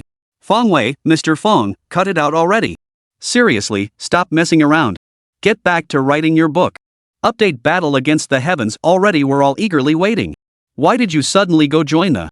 Fine, go on the show. But why start writing poetry live on stage? Damn it, just get back to writing your novel and I'll spare your life. The crowd buzzed with heated discussion. Fong Wei's multiple identities combined are still awe-inspiring. Being a professional hitmaker is one thing, though his hits are genuinely torturous. But damn it, he's also a treasure hunter? Fine, treasure hunter it is, just stick to selling your wares. But then you suddenly switch gears and start writing books. And the book he wrote became the #1 ranked online novel. And writing books alone wouldn't be so shocking, but then he goes and writes poetry too? Honestly, none of that matters much. But then, on the stage of JoJo Kingdom's Good Songs, you suddenly recite a poem? What kind of spirit is that? That just makes you seem a bit really. Some even made a special post about it. I used to think Fong Wei was a musical genius. His composition Water Melody was truly beautiful, a refreshing breeze among songs. Later, I realized I was wrong. Fong Wei can actually write viral hits too. His viral hits are truly earth-shattering, soul-stirring masterpieces. Just as I accepted Fong Wei's divine tunes, I realized I was wrong again. He's actually a treasure hunter, and it's his main gig. Just as I accepted his treasure hunting identity, I realized I was wrong again. He's actually a writer. After finally accepting his identity as a writer, I realized I was wrong again. Turns out, Fong Wei, you bastard, is a poet. Below, countless comments poured in. Ha! You hit the nail on the head. This guy is just a jack of all trades. I've never seen anyone like this before. Fong Wei, could you please stop being so damn multi-talented? I thought you were just a goofball, but why suddenly get all artsy-fartsy? Sigh, I feel like I'm going numb. Whatever crazy stunt Fong Wei pulls next, I'll just think it's normal. Exactly, once you're surprised enough, you just get used to it. On stage, the 4 mentors were all staring straight at Fong Wei. Now that the song is finished and all the talents have been showcased, it's time to choose a mentor. The format of Best Songs of JoJo differs slightly from Best Voices of JoJo. Best Voice of JoJo selects several strong singers to advance to the next round, continuing until the champion is chosen. But Best Songs of JoJo Kingdom selects a suitable song to be included in one of the 4 mentors' original albums. This means that as long as the song is well written, it can leverage the mentor's influence to achieve fame. Although Best Songs of Kyushu doesn't draw as high ratings as Best Voices, it has still cultivated some famous contestants. This remains a significant draw for aspiring musicians. However, getting your song included in a mentor's album isn't that easy. First, the song must be well written. Second, the mentors must like your work. Finally, you must compete against other contestants to secure one of the limited spots. Of course, given the quality of the preface to the Orchid Pavilion, there's no need to worry about finding a mentor willing to select you. In fact, with all 4 mentors turning their chairs, Fong Wei could freely choose any one of them. Since I also have songs about the culture of the 9 provinces kingdom, our styles complement each other perfectly. You can choose me. Zhou Huajin said. Who says? You just wrote a poem praising me, of course you'll pick me. Kai Jianya retorted, refusing to be outdone. Truthfully, your talent is undeniable. I have high hopes for you. Lu Huan showed great magnanimity, offering only a single compliment to Fong Wei. Alright, 4 mentors choose one. Yang Kan added finally. Then, the 4 fell silent. The mentors on Good Songs of JoJo remain quite reserved, unlike Good Voice of JoJo, where they practically fight over contestants. Here, a single word suffices. Now, it was all about waiting for Fong Wei's decision. Actually, I quite enjoy listening to teacher Zhou Huajian's songs, so I choose. Before Fong Wei could finish speaking, Zhou Huajian already wore a smile. Judging by the rhythm, he was choosing himself. So, I choose Coach Kai Jianya. Fong Wei finished his sentence in one breath, and the entire venue erupted in gasps. Kai Jianya stared at Fong Wei in disbelief. Was he really choosing her? Wow, you picked me, Fong Wei. You've got good taste. Fong Wei's remark instantly had the entire audience bursting into laughter. Zhou Hua thought he'd gained a top-notch player, but in the end, he got nothing. Put. Online, people were spitting out their drinks laughing. Damn, this plot twist came out of nowhere. Chapter 197, What's Your Boyfriend's Name?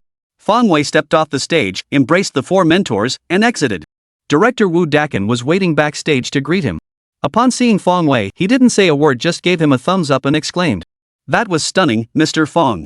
You're incredibly talented. After a brief exchange, Wu Dakin excused himself as the show's director. He had other duties to attend to. Fong Wei, too, was in a hurry to leave. After the competition ended, Fong Wei hailed a taxi and headed straight to Injier's home. As Injier's boyfriend, Fong Wei had naturally been to her home before. Reaching her floor, he knocked on the door. Yang Bei opened the door and beamed with joy upon seeing him. Just as she was about to speak. Before Injera could speak, Fang Wei urgently said, "I need to use the restroom first."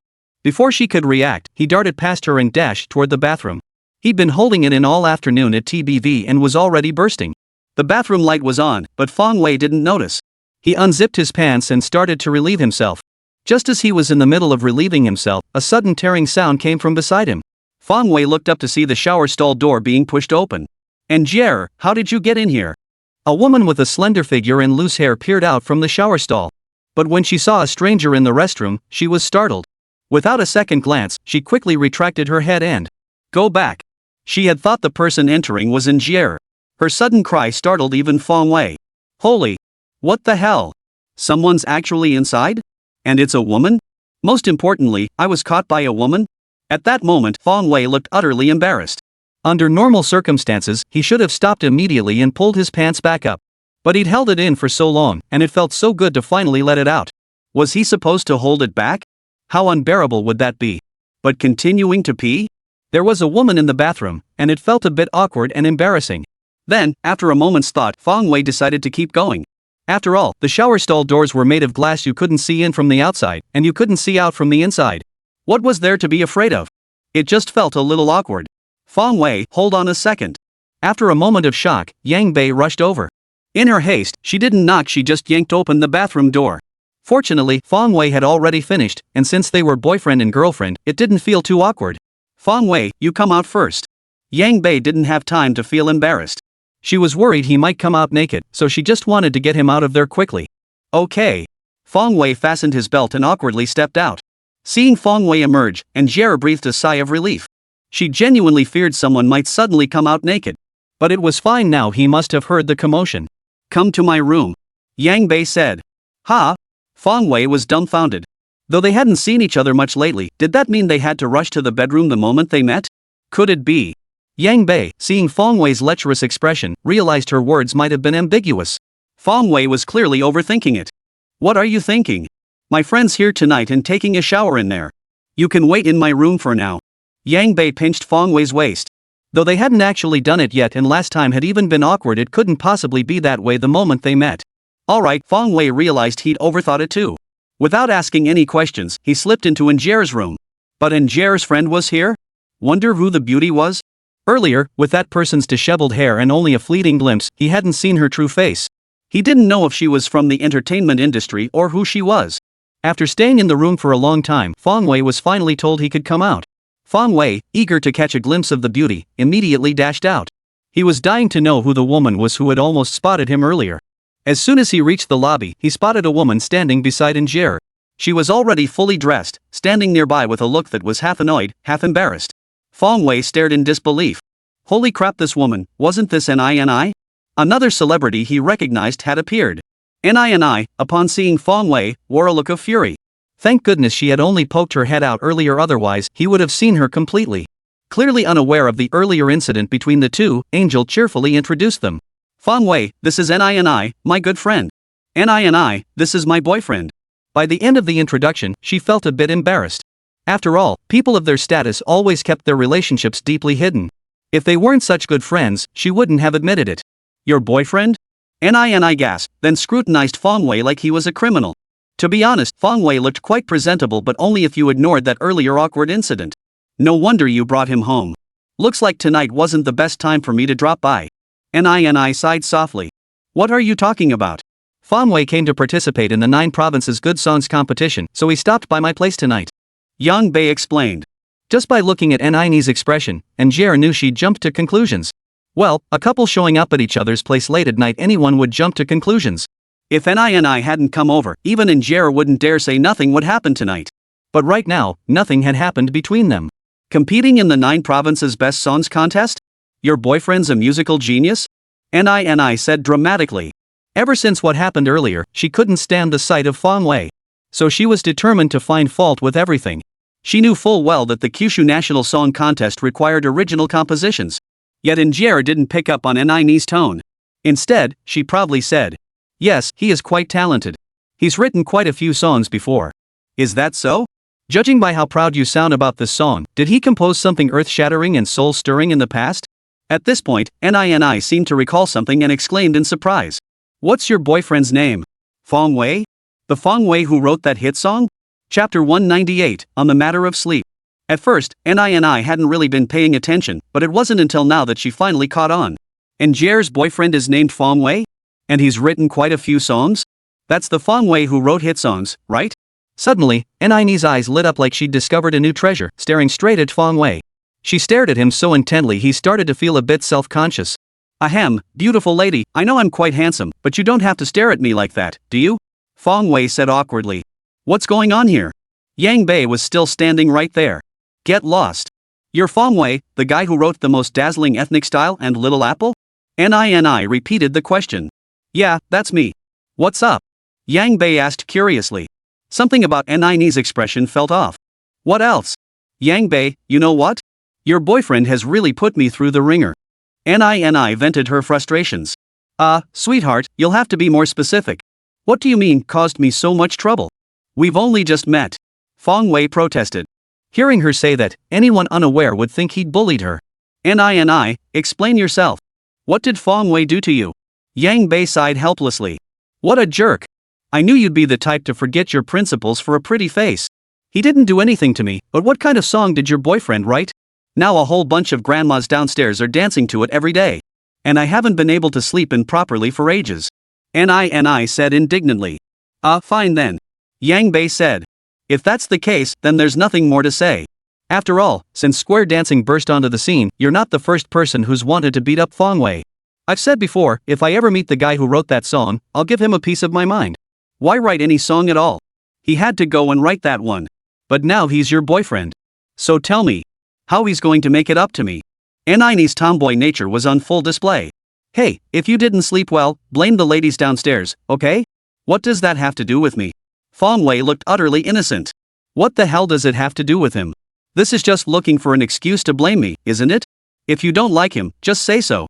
Why all the fuss? Besides, plenty of people want to punch him. What makes Ni think he's next in line? If you hadn't written that viral hit, would those grandmas even be dancing in the square? Ni retorted sharply. Fong Wei was speechless. It seemed like he had a point. After all, he was the one who popularized square dancing in this world. If he hadn't written the most dazzling ethnic style and Little Apple, square dancing probably wouldn't have taken off so early. Well, I'll just stop writing hit songs from now on. Fong Wei replied half-heartedly. In the future? If you dare write any more, I'll kidnap Jer.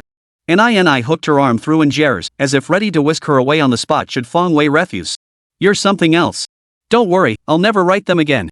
Fong Wei assured her emphatically. Damn it, threatening him with such a vicious tactic. Alright, go to sleep already. Keep the noise down tonight, I'm sleeping right next door. Ni said impatiently. Holy! Fong Wei was stunned. Yang Bei's face flushed crimson. Don't make too much noise? Girl, that's a bit bold of you to say. Yang Bei tried to speak, but Ni cut her off. No need to explain. I get it. Boyfriends and girlfriends, you know, this kind of thing is normal. But make sure to get some rest, okay? After saying that, Ni walked straight into the other room and shut the door. Yang Bei was nearly driven mad with anxiety. What she really wanted to say was that she'd be sharing a bed with Ni tonight. The two of them could share a room, leaving Fong Wei to sleep alone. But now, there was only one room left. Was this setting them up to share a room? She personally didn't mind, but with Ni here, and Jer, being shy, felt a bit awkward. Now, with no other option, the two of them would have to share a room. Given their relationship, it wouldn't be right to make Fong Wei sleep on the floor.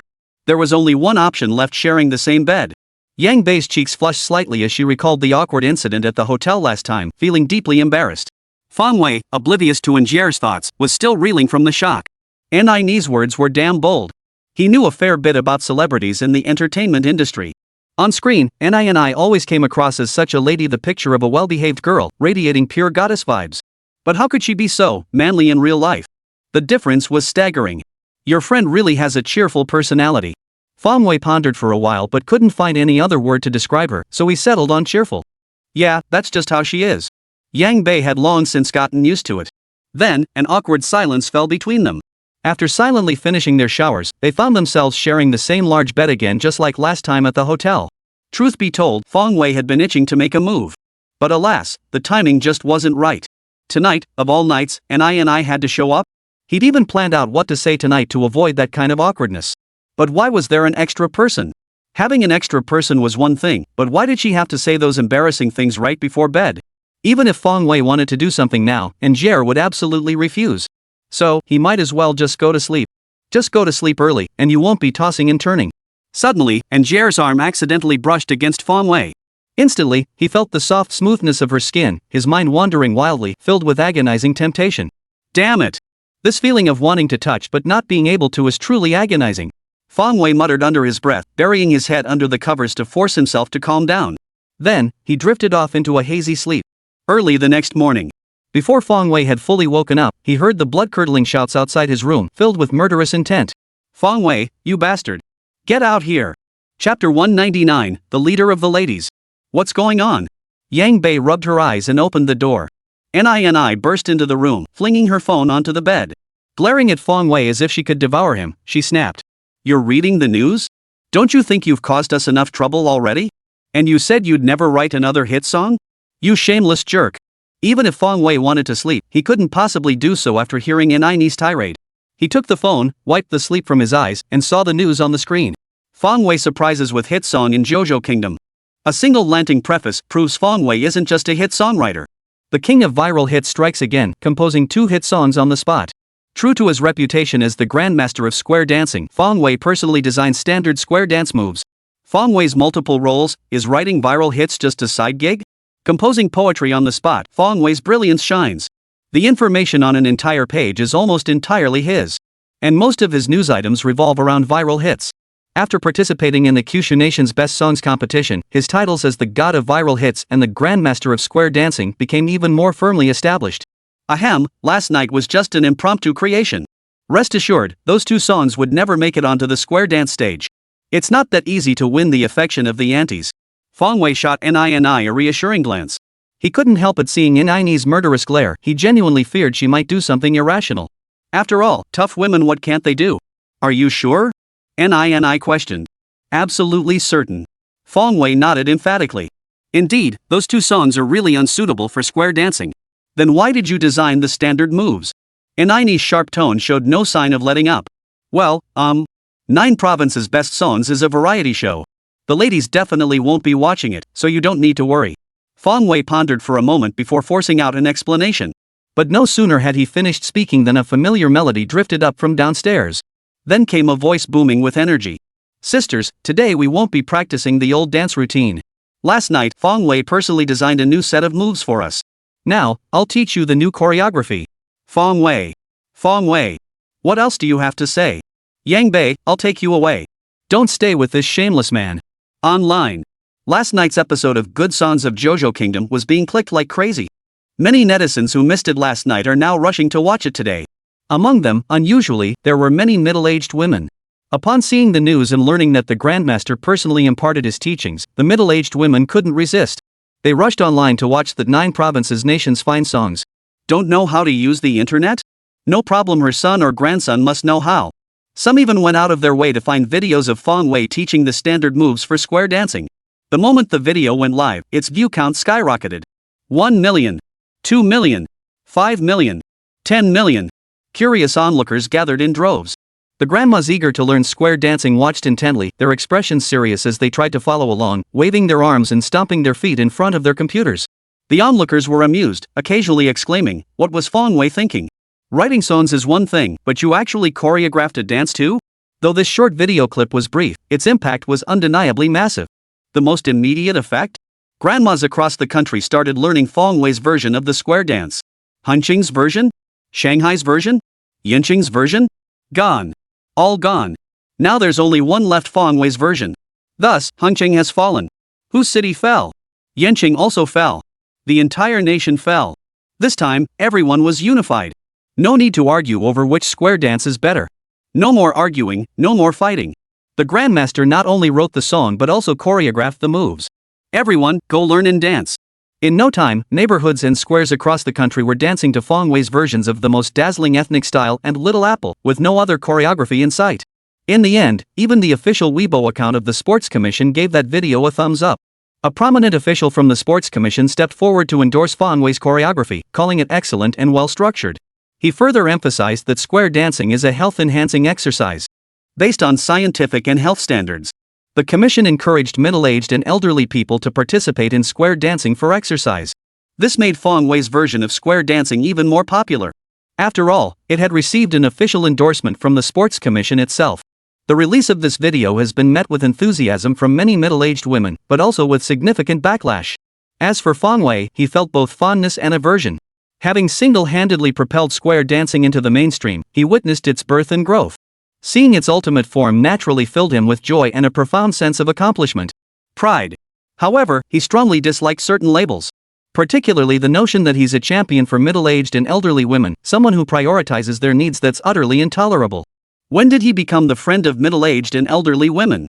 He's always been the best friend of young beauties, right? And what about being the grandmaster of square dancing? The spokesperson for square dancing? The spiritual leader of the aunties? Frankly, he finds these titles rather off-putting. But no matter how much he resents them, it seems pointless now. After releasing the song and demonstrating the standard moves last night, these titles became undeniable. He sang the song, he taught the moves. At first glance, it seems like he's actually become the leader of the middle-aged women. Well, Fong Wei is now beyond redemption. The title middle-aged women's friend will probably stick with him for life. Just thinking about it gives him a headache. Thankfully, he's found a girlfriend now. Man, I even wrote a poem last night? Why isn't anyone bringing that up? Composing a classic poem on the spot to praise someone's beauty, that's something worth bragging about. Why did no one notice? Fong Wei felt deeply saddened. Chapter 200, The Terrifying Ratings. After Fong Wei's square dance tutorial video went viral, even the Good Songs of JoJo program gained significant attention. Last night, the number of people glued to their TVs was already staggering. The next day, people were buzzing about it everywhere on the streets, in the subway. Hey, did you catch it last night? What were you watching?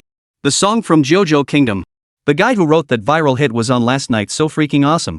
Really? I'll check it out online later. Meanwhile, a flood of news about the 9 Provinces Kingdom's Good Songs program hit the airwaves. The godfather of viral hits appears on the Good Songs of Kyushu stage. Good Songs of Kyushu Nation causes sensation. Visible impact. This season's ratings are bound to soar. One man revives Kyushu's good songs. The show's executive producer has an eagle eye. XXTV. The production team of Good Songs of JoJo Kingdom. Woo Dakin had his people buy up every newspaper on the street any that mentioned the production team, all of them. Meanwhile, the music charts were flooded with Fong Wei's songs. Most popular music chart. Ranked number 1 was Little Apple, written by Fong Wei. Second, The Most Dazzling Ethnic Style. Third, The Orchid Pavilion Preface. Fourth, Fahai, You Don't Understand Love. Fifth, Anxious. The rest are all contest entries from 9 states, the best voices, and You Are the Singer. The contestants from 9 states' best voices are forgivable, they're all newcomers, so losing to Fong Wei is understandable. But the contestants on You Are the Singer are different, they're all established figures in the music industry. The mere mention of each name sends fans into a frenzy of screams.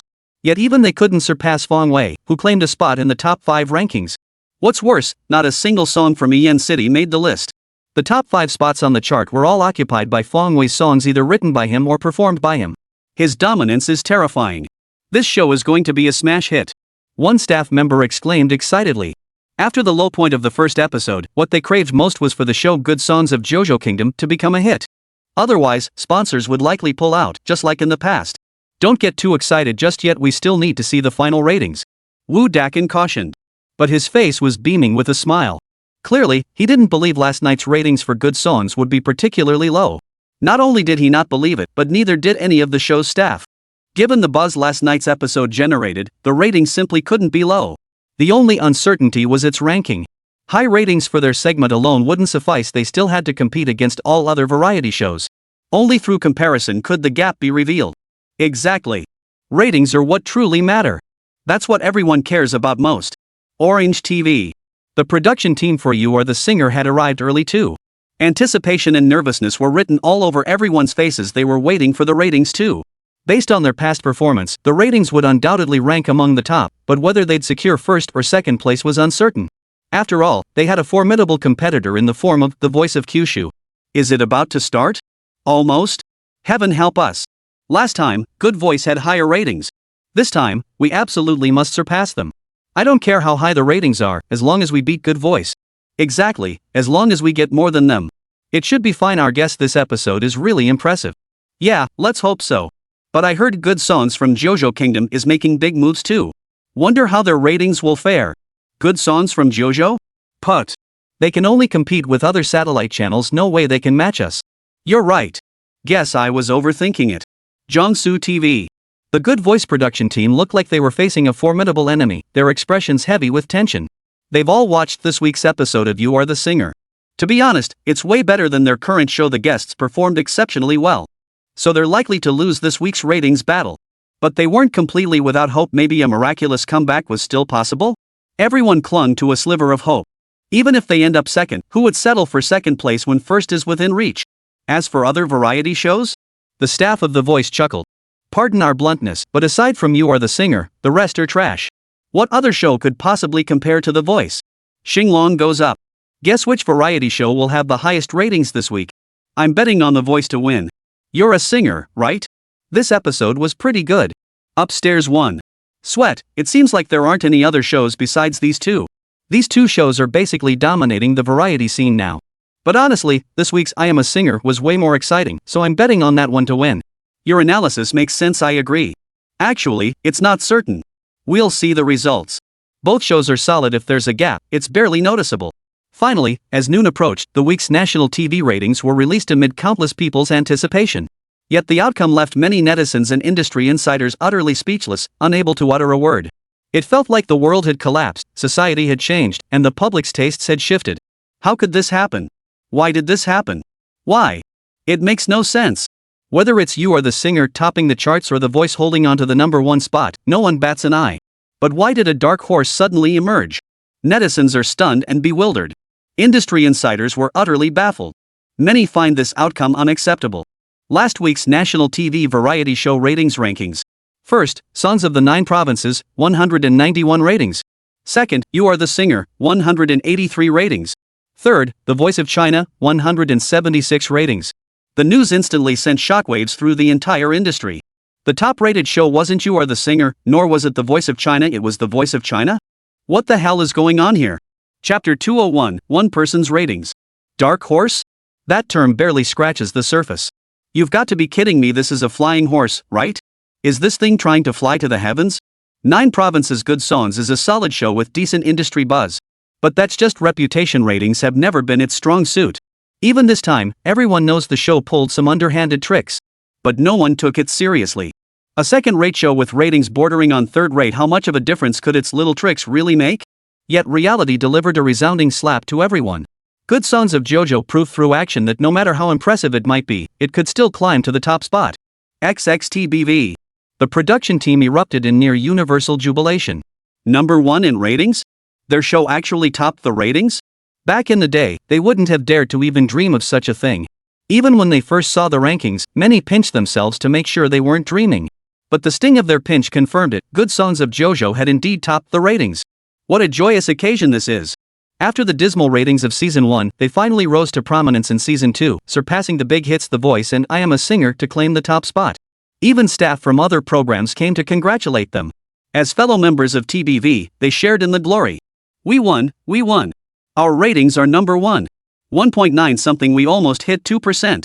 Yeah, I never imagined our show would get ratings this high. Yeah, this time it's truly satisfying. All those people who doubted us, how'd they like that? Took a slap in the face, didn't they? Then everyone swarmed around director Woo Dakin.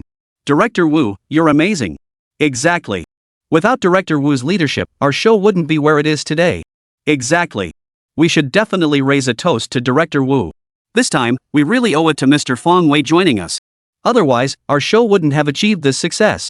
Woo Dakin said with a smile. That's all thanks to your keen insight, Director Woo. Exactly. If you hadn't invited Fong Wei, would he have had this chance to perform? Fong Wei's rise to fame this time is all thanks to you, Director Woo. Director Woo, you're buying lunch today. Absolutely. We're celebrating our success today. Woo Dakin was also thrilled. He'd long suspected this season of The Voice wouldn't have low ratings. After all, with such massive online buzz, it couldn't be low. But he never imagined the momentum would be this fierce, even leaping past The Voice of China and I Am a Singer to claim the top spot. This time, it was truly exhilarating. After a burst of celebration, Woo Dakin was already making calls to share the good news. His first call was to Lu Huan. Hello, Mr. Lu Huan, have last week's ratings come out? Oh, looks like the ratings are pretty good, otherwise old Wu wouldn't be calling me personally. They're out. Nearly hit 2%, ranked number 1. What? Number 1? What about Good Voice and You Are the Singer? They're a bit behind us, trailing far behind. Ha! Wu Dakin called each of the 4 mentors separately. In this situation, he definitely needed to share the good news with them. Why would anyone agree to appear on the show? First, for the music. Second, to some extent, it's also about popularity. The better the ratings for a show featuring celebrities, the more popularity it brings them. Take the first season of Good Songs from 9 Provinces, its ratings were dismal, far inferior to The Voice of China. Consequently, the 4 mentors of The Voice of China enjoyed higher popularity. Of course, this also relates to each individual's standing in the music industry. Take Lu Wan, for instance, he doesn't care about popularity. Even if The Voice of China had sky-high ratings and massive buzz, those 4 coaches wouldn't dare claim they're more popular than Lu Wan. His standing in the industry speaks for itself, he simply doesn't care about such popularity metrics. But while Lu Huan doesn't care, others certainly do. Take Kai Jianya and Yang Kan, for instance, they both have high expectations for their ratings. Precisely because The Voice of China's ratings are so high, Naing, who was originally on the same level as them, now seems to be subtly gaining an edge over them. Thus, they were delighted by the earth-shattering miracle of Good Songs. Meanwhile, the head of XXTBV had also called. The moment the executives arrived, they didn't waste words, they immediately made a promise: quadruple the year-end bonuses for the entire production team. This was the most tangible benefit, and everyone applauded enthusiastically. Online, netizens were all gasping in astonishment. Who would have thought? The Voice of China turned out to be this dark horse. Yeah, I always thought You Are the Singer would take the crown. This time, the Good Song production team invited Fong Wei on. They rode his buzz to artificially inflate the ratings. Next time, without Fong Wei, the show's ratings will drop. Yeah, makes sense. Looks like Fong Wei's the real star here. Of course. Didn't you watch the video? They pulled out that classic song, The Orchid Pavilion preface, plus he performed a hit song live and even wrote poetry on the spot. How could the ratings not skyrocket? He's got it going on. That Fong Wei kid is seriously impressive. Exactly. Single-handedly shamed 2 top-tier shows. That's impressive, I'm impressed. Man, I really feel for the You Are the Singer crew this time. They had such a great episode, but then they ran into that kid Fong Wei. Holy crap, that dude is insane. You gotta admit, Fong Wei is incredible, he's practically out of this world. But what's next? He's already performed the hit song and written poetry. What else is left to reveal? When he returns next time, what will he bring to save the ratings of The Voice of China? Yeah, next time will be impossible. Who cares? The next episode isn't until the semifinals. How long is that? We'll worry about that later. If Fong Wei can still prop up the ratings for The Voice of China next time, I'll truly be impressed.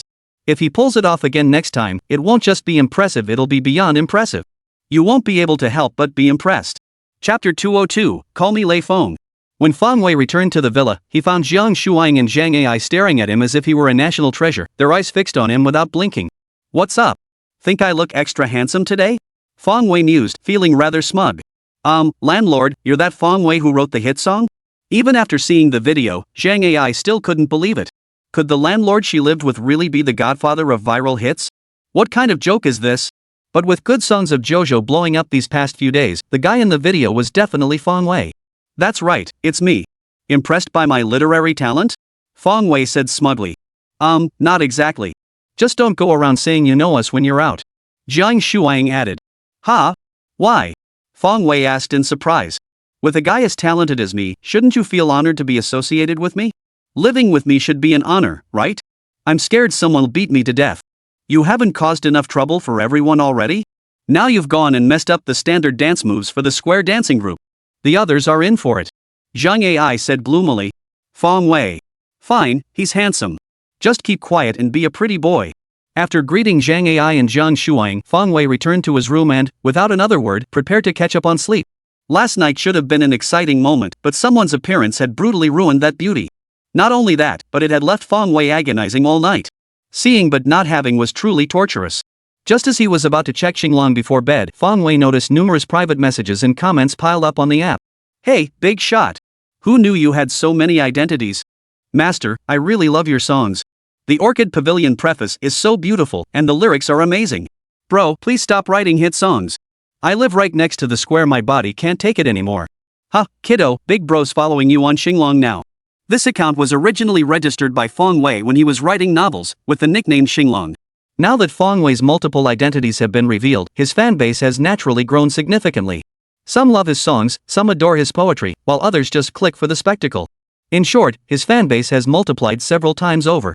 Originally, the fans who loved Battle Against the Heavens numbered only around 10,000. But after participating in the 9 States Best Songs competition, that number skyrocketed to over 200,000. Fong Wei felt a little smug inside. Now he was a celebrity, no longer just a name. Riding the wave of his good mood, he posted some of his old poetry online. Ode to the Wild Goose Mound and Magpie Bridge Immortal each was a classic masterpiece. As soon as it was released, the number of followers immediately surged again. Countless others rushed to repost and comment. Fong Wei's got a new poem out? Damn impressive. When it comes to poetry, you're the one I look up to and you don't even make us memorize it. 66666. The guy above must have developed a phobia from memorizing ancient poetry. What is love that makes us pledge life and death? This is truly exquisite. Exactly the true essence of love. His Magpie Bridge Immortal is also superb. If love endures through time, why must we meet day and night? Such profound imagery. I thought Butterfly Loves Flower and Untitled were already classics, but after reading these 2 poems, I realized there are even greater classics. No doubt about it, I'm a fan now. Setting aside that ridiculous hit song, Fong Wei's talent is undeniable. Indeed, whether it's his 9 provinces folk-inspired songs or his poetry, both radiate brilliance and dazzling talent. Reading this, I just want to ask, if he's so talented, why bother writing pop hits? The person above must be a new Fong Wei fan. You know, he treats those viral hits as his career. Career. Alright, that mindset? I'm impressed. Shortly after these 2 poems were released, Fong Wei noticed that Kai Jianya, a mentor from the 9 Provinces National Style Program, had reposted his work.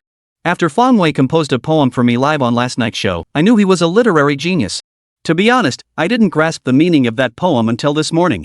When a netizen translated it, I realized just how brilliant Fong Wei's poetry truly is.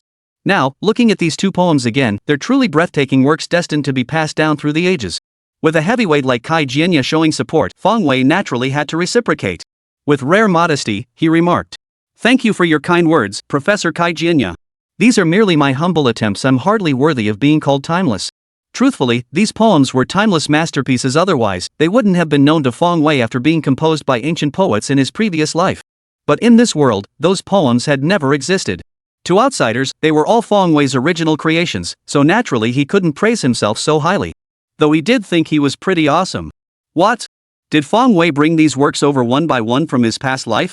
And now he's flaunting them here? Shameless. How could anyone say such a thing? Did Fong Wei plagiarize all those poems and literary works just to make a name for himself? Was it because he couldn't write them himself? Wrong. Dead wrong. Truthfully, it wasn't that he wanted to become famous this way, nor that he could only rely on the wisdom of those who came before him and couldn't think for himself. Truly not. In truth, Fong Wei simply didn't want the literary works of his world to be buried. As a bridge between 2 worlds, as an ambassador facilitating communication between them, Fong Wei's mission and burden were immense. He carries the mission of spreading the literary and artistic treasures of his former life. How many literary works, how many timeless masterpieces existed in his former life? If he failed to bring them over, wouldn't they all be lost forever? What a terrible waste. It would be a complete waste of the wisdom accumulated by our predecessors. Therefore, Fong Wei's responsibility is immense. Tired? He was utterly exhausted. But Fong Wei isn't afraid. He can endure hardship. Hey, serving the people, that's the mission I've taken on. No need for thanks from those in the past, I'm just that kind-hearted. Call me Lei Fong. Chapter 203, The Sudden Verbal Battle. Fong Wei and Kai Jianya interacting on Xinglong caused quite a stir. Meanwhile, someone was far from pleased. Naing, with her voice renowned throughout the 9 Provinces Kingdom, had become unrivaled among female entertainers in the industry. No one dared claim they could outshine her. Na Young crowned herself the queen of the music scene, looking down on all other female singers. Then, like a dark horse, the hit songs from JoJo Kingdom arrived, knocking Na Ying's vocal prowess off its pedestal. Consequently, the popularity of Kai Jianya, the mentor behind these songs, also surged significantly. On platforms like Xinglong and Shueitsu, some even began comparing Kai Jianya to Na Ying. The ever-arrogant Na Ying naturally took issue with this. Now, with Fong Wei and Kai Jianya openly interacting, Na Ying's already irritable mood spiraled into unbalanced frustration, causing her to explode. Godfather of hit songs? Musical genius? Poet laureate and literary genius? This must be something the production team arranged in advance, right? Having navigated the entertainment industry for so many years, Na Young has participated in countless variety shows, reality TV, singing competitions, interviews. What kind of scene hasn't she experienced? At the end of the day, those reality shows and singing competitions are just a show. Do you really believe there are people that talented? Someone who can compose 2 hit songs on the spot without a moment's thought, just opening their mouth and singing? And that wasn't all, she then composed a poem on the spot, following the same pattern, no preparation needed, just spouting it out. If there's no magic behind this, you could beat her to death, but Na Young wouldn't believe it. Does such a person even exist in this world? You've got to be kidding me. It was precisely through such tactics that the production team of the song program Good Songs of JoJo managed to surpass The Voice in ratings, even boosting Kai Jianya's profile in the process. The more Na Young thought about it, the angrier she became, and the more unbalanced she felt inside. She immediately posted a message on her official Xinglong account. Some people, unable to measure up to others, resort to underhanded tricks. Once they succeed, they flaunt their petty triumphs like petty tyrants. Remember this, petty tricks might work for a moment, but they won't last a lifetime. What a musical genius, writing poetry on the spot. Go haunt the spirits. Anyone who truly understands the show knows it was all prearranged. Na Young's Weibo didn't name names, but anyone with half a brain could tell she was referring to the program Good Songs of JoJo and Fang Wei. Especially that line about musical genius and writing poetry on the spot. Isn't that exactly what Fang Wei did and was praised for on JoJo's Good Songs? As a diva, Na Young naturally commands a massive fanbase. Many fans who love her music immediately recognized who Na Young was referring to upon seeing this star talk. They immediately heeded the call, flooding the official Weibo of Good Songs of JoJo and Fang Wei star talk with criticism. Underhanded schemes? Dirty tricks? So this is how Good Songs of JoJo operates. Some production teams will do absolutely anything for ratings. Exactly. I actually thought Fang Wei was pretty impressive before. Turns out it was all just prearranged by the production team. Of course. Use your brain for a second. Fang Wei composing 2 hit songs on the spot and singing them immediately? Who's that talented? Exactly. Singing is one thing, but writing poetry? How brilliant do you have to be? Even if it's just for show, couldn't they at least make it believable? It's so obviously fake, who would buy it? Sigh, it just shows how far Good Songs of JoJo will go for ratings. They'll cross any line, no matter how outrageous. Yeah. How exaggerated it is. Who cares? As long as the ratings are high, that's all they care about. Meanwhile, right after Fang Wei finished interacting with Kai Jianya, he suddenly noticed a flood of hate comments on Xinglong. Fang Wei, you idiot. And here I was thinking you were actually good. Damn, I've been blind as a bat. I hate these show-offs the most. They're disgusting. What kind of song is this? The more I listen, the worse it gets. Spill it. How much did you shell out for that preface to the Orchid Pavilion? Claiming it's your own creation? Don't you have any shame left? With your level of skill, you're probably only capable of writing songs like Little Chick. Boycott Fang Wei. Don't listen to his songs, don't read his novels. Just glanced at Battle Against the Heavens. What kind of crap is this? Garbage. How can a book like this be ranked number 1 online? Total trash. Sigh, it really is number 1. When it comes to being simplistic, who can compare to you? Fang Wei tracked down Na Ying's star log and saw that passage where she was secretly mocking him. He flew into a rage. Na Young? Are you suffering from hormonal imbalance? Or is it menopause? Dementia? Who the hell crossed you? You just come out here and start spouting nonsense at me? Before Fang Wei could even speak, his fans and a crowd of onlookers had already swarmed Na Young's Xinglong account to unleash a torrent of abuse. Na Young was undeniably popular, with several classic hits under her belt, truly a diva. But in the entertainment industry, her reputation wasn't exactly stellar. She was accused of being snobbish, looking down on people, treating assistants like dirt, and even despising the great peasant comrades. Not long ago, many netizens had even called for Na Young to get out of the entertainment industry. Therefore, when Na Young indiscriminately posted defamatory remarks without distinguishing right from wrong, she was instantly met with a barrage of backlash from netizens. Putting on a show? Ha, I'd say you're the one with the hidden agenda. Exactly. Every season's champion on The Voice has been your student. If you say there's no backroom deal, I'd never believe it. How can someone as despicable as you exist in this world? Before you open your mouth to criticize others, take a good look at yourself. With your kind of character, how dare you even speak? Exactly. How come you haven't been kicked out of the entertainment industry yet? So what if that kid Fang Wei has talent? We all know it. You just can't stand Good Songs' high ratings, so you call it a show? Where's your dignity? Who says you can't compose songs live? Who says you can't write poetry on the spot? He's got the talent. What are you gonna do about it? I have no idea how scum like you even managed to get into this industry. Chapter 204, The Ongoing Verbal Battle. At that moment, Kai Jianya, who had just interacted with Fang Weixing on Xinglong, also posted. People should have magnanimity. Don't accuse others of faking it just because they're doing well. Rumors stop at the wise. Most people know the truth. Kai Jianya didn't name names, but everyone knew exactly who she was referring to. Truthfully, she had no need to get involved in this matter. Though Na Young had subtly criticized the quality of songs from the 9 Provinces Kingdom in her remarks, she was only referring to the production team, not the 4 mentors themselves. Na Young isn't stupid, she wouldn't drag 4 people of equal standing into this. She was just venting her pent-up frustration by mocking JoJo's good songs and taking a swipe at the currently popular Fangwei. These few posts on Xinglong immediately ignited a heated online debate. The internet instantly became a hotbed of activity. Naturally, the main battlegrounds were Fangwei Xinglong and Na Ying Xinglong. Fangwei couldn't take it anymore and immediately fired back. Putting on a show? Ha! I've got the talent, come at me if you dare. To be honest, he'd never felt anything special about Na Young before, neither liking nor disliking her. But when this guy stepped on his toes, Fangwei wasn't about to hold back. If you don't mess with me, I won't mess with you. But if you mess with me, I'll beat you to a pulp. The music queen of JoJo? The top diva? High status? What the hell does that have to do with me? Who I love. If I'm pissed off, I won't give anyone the time of day. After all, Fangwei doesn't need anyone else to eat. Seeing Fangwei's starling made Na Ying absolutely furious. You're just some small-time musician. Sure, you've got a bit of fame now, but you're not even a third-rate celebrity. And you dare to challenge me? Who gave you the nerve? Na Young shot back. Talent? I bet that talent is fake. Anyone can prepare in advance who can't do that? Fangwei, fake? You're making baseless accusations without evidence.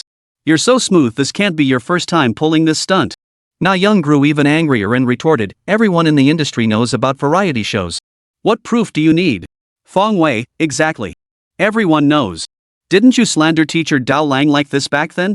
Fangwei lost his temper and dropped a bombshell. In this world, there was a singer named Dao Lang. Back then, his songs were incredibly popular, practically sweeping the nation. But not long after, Na Ying spearheaded a campaign to boycott him. They claimed his songs were too vulgar, only fit for farmers to sing, unworthy of refined audiences. Under the relentless attacks from Na Ying and others, Dao Lang gradually faded into obscurity. Nowadays, you hardly ever hear about him. So when Fangwei argued with Na Ying, he brought up this very history. Sure enough, upon seeing Fangwei bring up this topic, Na Ying immediately flew into a rage. She didn't even bother to save face anymore, tearing off the mask of civility and retorting. Bull. You put on a show and won't even own up to it? You're nothing but a petty little man. Your preface to the Orchid Pavilion was probably Ghostrin, right? Someone as vulgar as you can only write trashy songs like Little Chick, Little Chick. As soon as Na Ying exploded, her fans seemed to get a sudden burst of energy, viciously attacking Fangwei Xinglong with all sorts of vicious words. Just as Fangwei was about to retaliate, his phone rang. Fangwei glanced at the caller ID. It was Wu Dakan, director of good songs from JoJo Kingdom. Answering the call, he heard Wu Dakan say, Mr. Fang, delete Xinglong immediately. Stop this back and forth. Fangwei retorted angrily, after she insulted me like that, you expect me to back down now? Wu Dakan tried to mediate, you know Na Ying's standing in the industry. Your roots are still shallow, teacher Fang. You can't win against her. Fangwei retorted, don't just blame me. She insulted your entire production team. Are you all just going to sit back and do nothing? Wu Dakan replied, as program producers, facing external skepticism is inevitable. Let them doubt if they must, we have nothing to hide. Besides, while she did criticize the show, but in a way, it's also publicity for us. Maybe next episode's ratings will be even better. Fangwei protested, but what about her insulting me? Are we just letting that slide? Wu Dakan advised, let it go. Given your stature, Mr. Fang, dwelling on this would only tarnish your reputation. That's what could truly hurt the show's ratings. Fangwei laughed bitterly in anger. Fine, I understand. Let's leave it at that for now. He slammed the phone down, his face darkening. Ratings? Ha! In the eyes of those directors, that's probably all they care about. But what did the show's ratings have to do with him? Was he supposed to endure others' insults for this? If that's the case, then he'd rather not participate in such a program. And deleting Xinglong? How could he even think of that? When Na Young speaks up like this, how could he possibly stay silent? Na Young's fans are still attacking him. See? Fangwei's in the wrong now, so he's gone quiet. Ha, he's been bullied into submission. Seems he's got a guilty conscience, he really was just putting on a show. Exactly. And the Orchid Pavilion preface probably wasn't even written by him. I've always suspected something was off. A musician's style should be consistent, breaking out isn't that easy. But here's someone who's always churned out catchy tunes, suddenly writing such a culturally rich song? Isn't that suspicious? You're right. Exactly, Fangwei is trash. I genuinely feel for teacher Na Young, having to deal with someone like Fangwei. Keep bashing him, don't stop. Let's get justice for teacher Na Young, go all out with the insults. Fans poured out their scathing criticism, while Na Young occasionally stirred the pot with provocative remarks, fanning the flames of public outrage. So everyone cursed even more fiercely. Mostly, it was all vile insults. Truthfully, many of those attacking Fong Wei weren't privy to the full story. They'd merely seen Na Ying's claims about his vulgarity and joined the chorus of condemnation. The internet is a relatively open and free platform. Here, you can freely insult people, no questions asked, just lash out first. Chapter 205, The Classic Insult.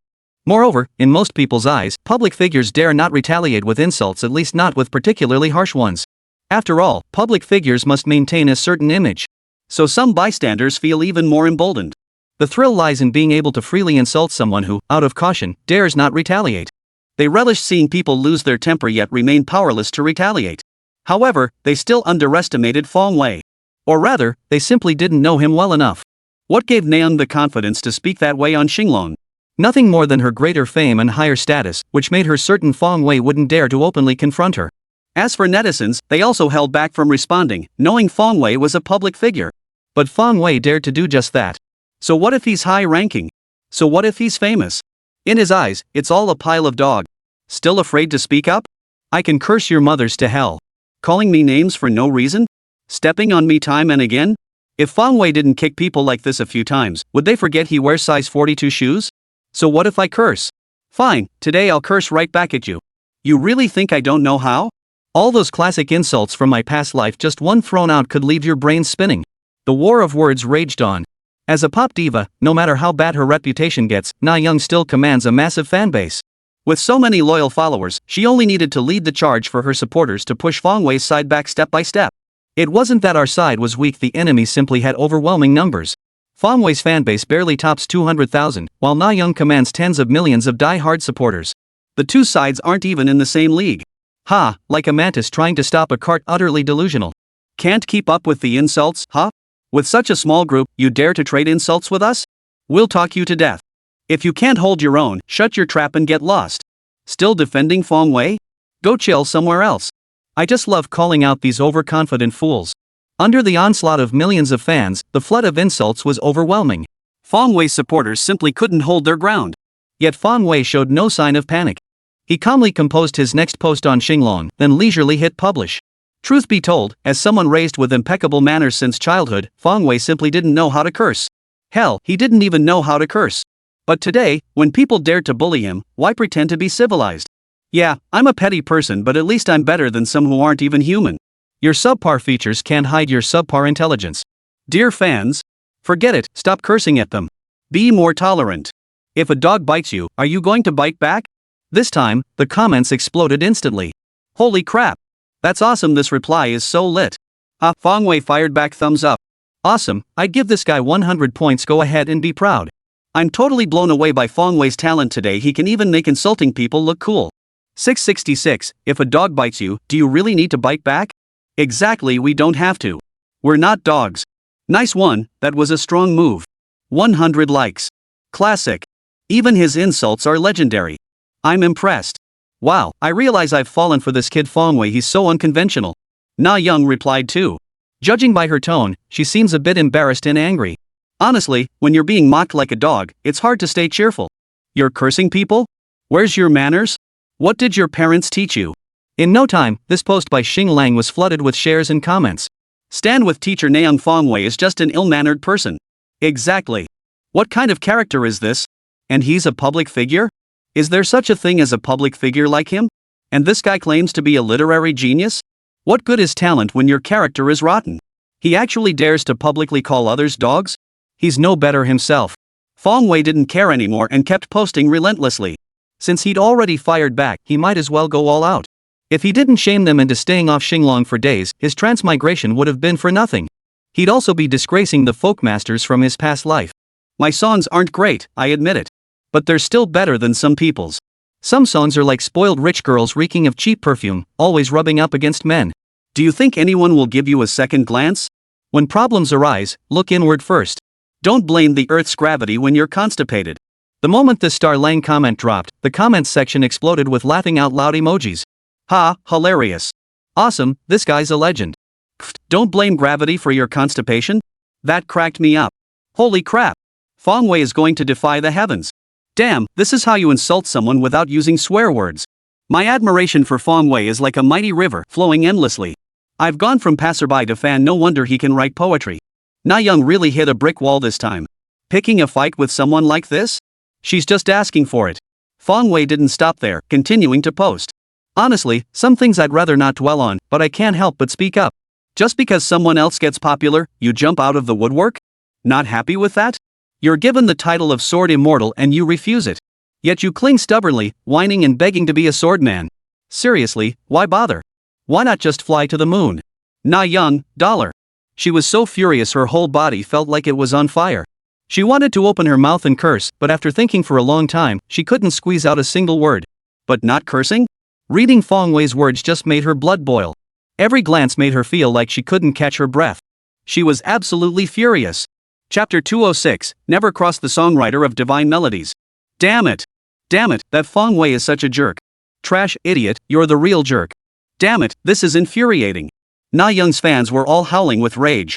Meanwhile, Fong Wei's fans were stunned, completely taken aback by their leader's fighting prowess. They forgot to back him up for a moment, just standing there dumbstruck. Fong Wei wasn't done yet, firing off one line after another. As a person, you gotta keep your word. If you say you'll trash someone so badly they won't dare show their face on Xinglong for days, you gotta follow through. Honestly, I used to think my own songs weren't great either. But then I accidentally came across someone's music and suddenly, this overwhelming sense of intellectual superiority just hit me. Some even called me someone who was born, raised, but never educated. Well, I'd like to ask, did your mom abandon you after giving birth and just feed the placenta instead? Before you start blabbering, could you at least wipe the gunk out of your eyes? And after you wipe it out, remember not to look up. I'm afraid if you lift your head, you'll punch a hole in the ozone layer. Everyone. Fong Wei continued his tirade, don't think I'll value you just because you look like rare specimens. Truth is, I could talk to you normally, just not nicely. Being ugly isn't your fault, but running around scaring people is your mistake. Also, Xing Lang, stop constantly mentioning me for no reason. You're not even talking to me, don't you know I have a cleanliness obsession? Reading this, Nayoung nearly choked on her own blood, her hair standing on end with rage. Fong, you and I are sworn enemies. Online, Fong Wei's fans finally caught on. They couldn't stop marveling, damn, that's so damn awesome. When the boss speaks, every sentence is pure venom, cutting straight to the bone. I'm speechless. Reading Boss Fong's words has completely shattered my worldview. Boss Fong is just too ruthless. Every single line is ing legendary, right? That's some next level trash talking. Who knew you could insult people like this? Today I've learned something new. I'm the undisputed king of the first district on the Street Insults Network, nicknamed Spirit Shattering Worry. In District 1, I've never backed down from anyone when it comes to trash talking. But today, I realize I was wrong. Boss Fong, you're just too damn awesome. I'm impressed. Just asking casually, Boss Fong, are you still taking apprentices? Fong Laude is just too unbeatable. Thumbs up. Fong Wei's words were pure classic trash talk. Within minutes of posting, thousands of comments and replies flooded in, leaving onlookers buzzing with excitement. With Fong Wei leading the charge, his fans who'd been silenced moments before suddenly found their voice. Their spirits soared as they rallied in unison. More people? Faster tongues? Ha! In Fong Wei's eyes, none of that mattered. With his skills alone, he could easily stand unstoppable. The main thing was that his words were so cutting, they cut deep. His opponents couldn't even get a word in edgewise, and Fong Wei never repeated himself when he insulted people. Na Young's fans were still trying to help their idol fight back, but Fong Wei's combat prowess was simply too insane. Without any fan support, he single-handedly out-argued the crowd, silencing hundreds of thousands with his verbal barrage. Millions more watched on. By then, Na Young's fans were virtually silenced. Even some who'd jumped in to stir the pot regretted it bitterly, vanishing without a trace to avoid further embarrassment. 1 against 10,000. He drove away one defiant opponent after another. In the end, Fong Wei emerged victorious. The entire crowd watching on Xinglong was stunned. Holy, what kind of fighting power is this? Fong Wei, what the hell possessed you? Your insults were earth-shattering. Everyone's heard of those who set the standard in the art of verbal warfare like Zhuge Liang. Legend has it he literally cursed Wan Lang to death. But that only exists in the romance of the Three Kingdoms. Today, in real life, they've truly seen something they've never witnessed before. Turns out cursing can be so refreshingly original and earth-shattering. He literally silenced a superstar with millions of fans. Damn impressive, absolutely impressive. Truly a hallmark of modern street-level verbal warfare. A gold-plated signboard. Once the onlookers caught up, they excitedly and tremblingly followed Fong Wei Xinglong. After all, with billions of netizens in the 9 provinces kingdom, many remained neutral, simply watching the spectacle unfold. After typing his rant, Fong Wei was exhausted. When he finally caught his breath and checked, his follower count had skyrocketed by tens of thousands. Fong Wei was speechless. Holy crap, so cursing people could actually gain followers? This was great. If he hadn't wanted to go too far, he would have kept ranting for longer. Fong Wei pondered seriously for a moment, wondering if he could actually make it in the entertainment industry by just insulting people. After all, he'd only cursed for a short while and gained tens of thousands of followers, fame practically handed to him on a silver platter. Before he even had to exert himself, his opponent had already fallen. He reckoned he still had countless classic lines left unsaid. Could he really become the celebrity with the most followers just by cursing? The outcome was decided, and the verbal battle had ended. Netizens flooded the comments section, laughing themselves silly. God, I finally saw a god today. Absolutely legendary, his words were so commanding. Sigh, arguing with someone who writes hit songs? That's just asking for it. Ha, makes sense. What I admire most is that after all that back and forth, Fong Wei never repeated himself once. This guy is seriously incredible. His quick wit is off the charts. Chapter 207, Fame Forged Through Insults. From now on, I'm Fong Laoda's die-hard fan. To reach this level of verbal combat? I can only express my admiration through worship. Reading Boss Fong's lines made me realize just how naive and immature I used to be. A bronze V League of Legends player reporting for duty. I've cursed silver players, trash-talked gold, and trolled platinum. As for diamond, well, they're too high tier for me to encounter. What a shame, I always boasted about being unmatched in verbal warfare. But upon encountering Master Fong, I was utterly blown away. I must concede defeat. I want to learn your insults, Master Fong. Do you take apprentices? If I could master even a 10th, no, 100th of your skill, I'd never fear being trolled in games again. Damn it, I'll trash talk them to death. My worldview has collapsed and is currently under reconstruction. This is what talent looks like, making insults bloom like flowers. All I can say is, Boss Fong's image in my mind is completely ruined. If love is true and lasting, it need not be every day and night. How poetic and picturesque. But what kind of spirit is this? Sigh, those who can write are geniuses at cursing, we can't mess with them. In real life, everyone who knows Fong Wei is laughing so hard they can barely stand up. This guy seems so proper normally, how can his insults be this cutting? Not only is he vicious, but he's got some nerve too. What kind of status does Na Young have in the entertainment industry? How dare he do this? The incident seemed to have died down, but it hadn't really. If they were ordinary people, a verbal lashing would suffice. But this is different, they're both public figures. Especially Na Young, the queen of the music scene. How could she just swallow this humiliation? There's bound to be repercussions. Yet Fong Wei was grinning like a Cheshire cat. The thrill of tearing someone apart felt damn satisfying.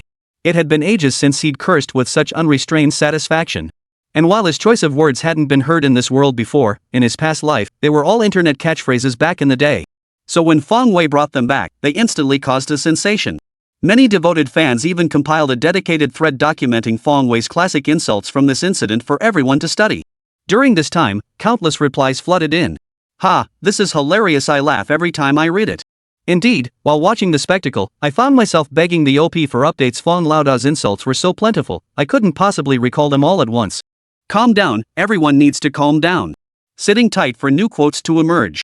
That's it? Hurry up and update. Actually, this kind of thing might not be a big deal in other circles, it's pretty normal. But in the entertainment industry, it's quite a novelty. The entertainment world operates on the principle of never strike someone where it hurts. Everything happens behind the scenes, with underhanded tactics used privately. No one would openly tear someone's face off, it's too damaging to one's image. Regardless of who's right or wrong, it leaves a bad impression. But today, everyone in the entertainment industry learns something new. After reading Fong Wei's quotes, most had one immediate reaction: never cross this kid. Damn, that's some harsh. Who could take that? It could give someone with a weak heart a fatal attack, and even those with strong hearts would get sick from the anger. Especially the folks from the Writers Association breathed a huge sigh of relief. Damn, that scared the hell out of me. Thank God he didn't curse like this when they clashed with him back then, otherwise, they'd never have the face to show themselves in public again. The fallout kept spreading. Countless netizens were posting comments and replies. Fong Wei didn't even sleep, standing guard like a saint, waiting for Na Ying and her fans to return for another round. But unexpectedly, the other side really fell silent, not a peep.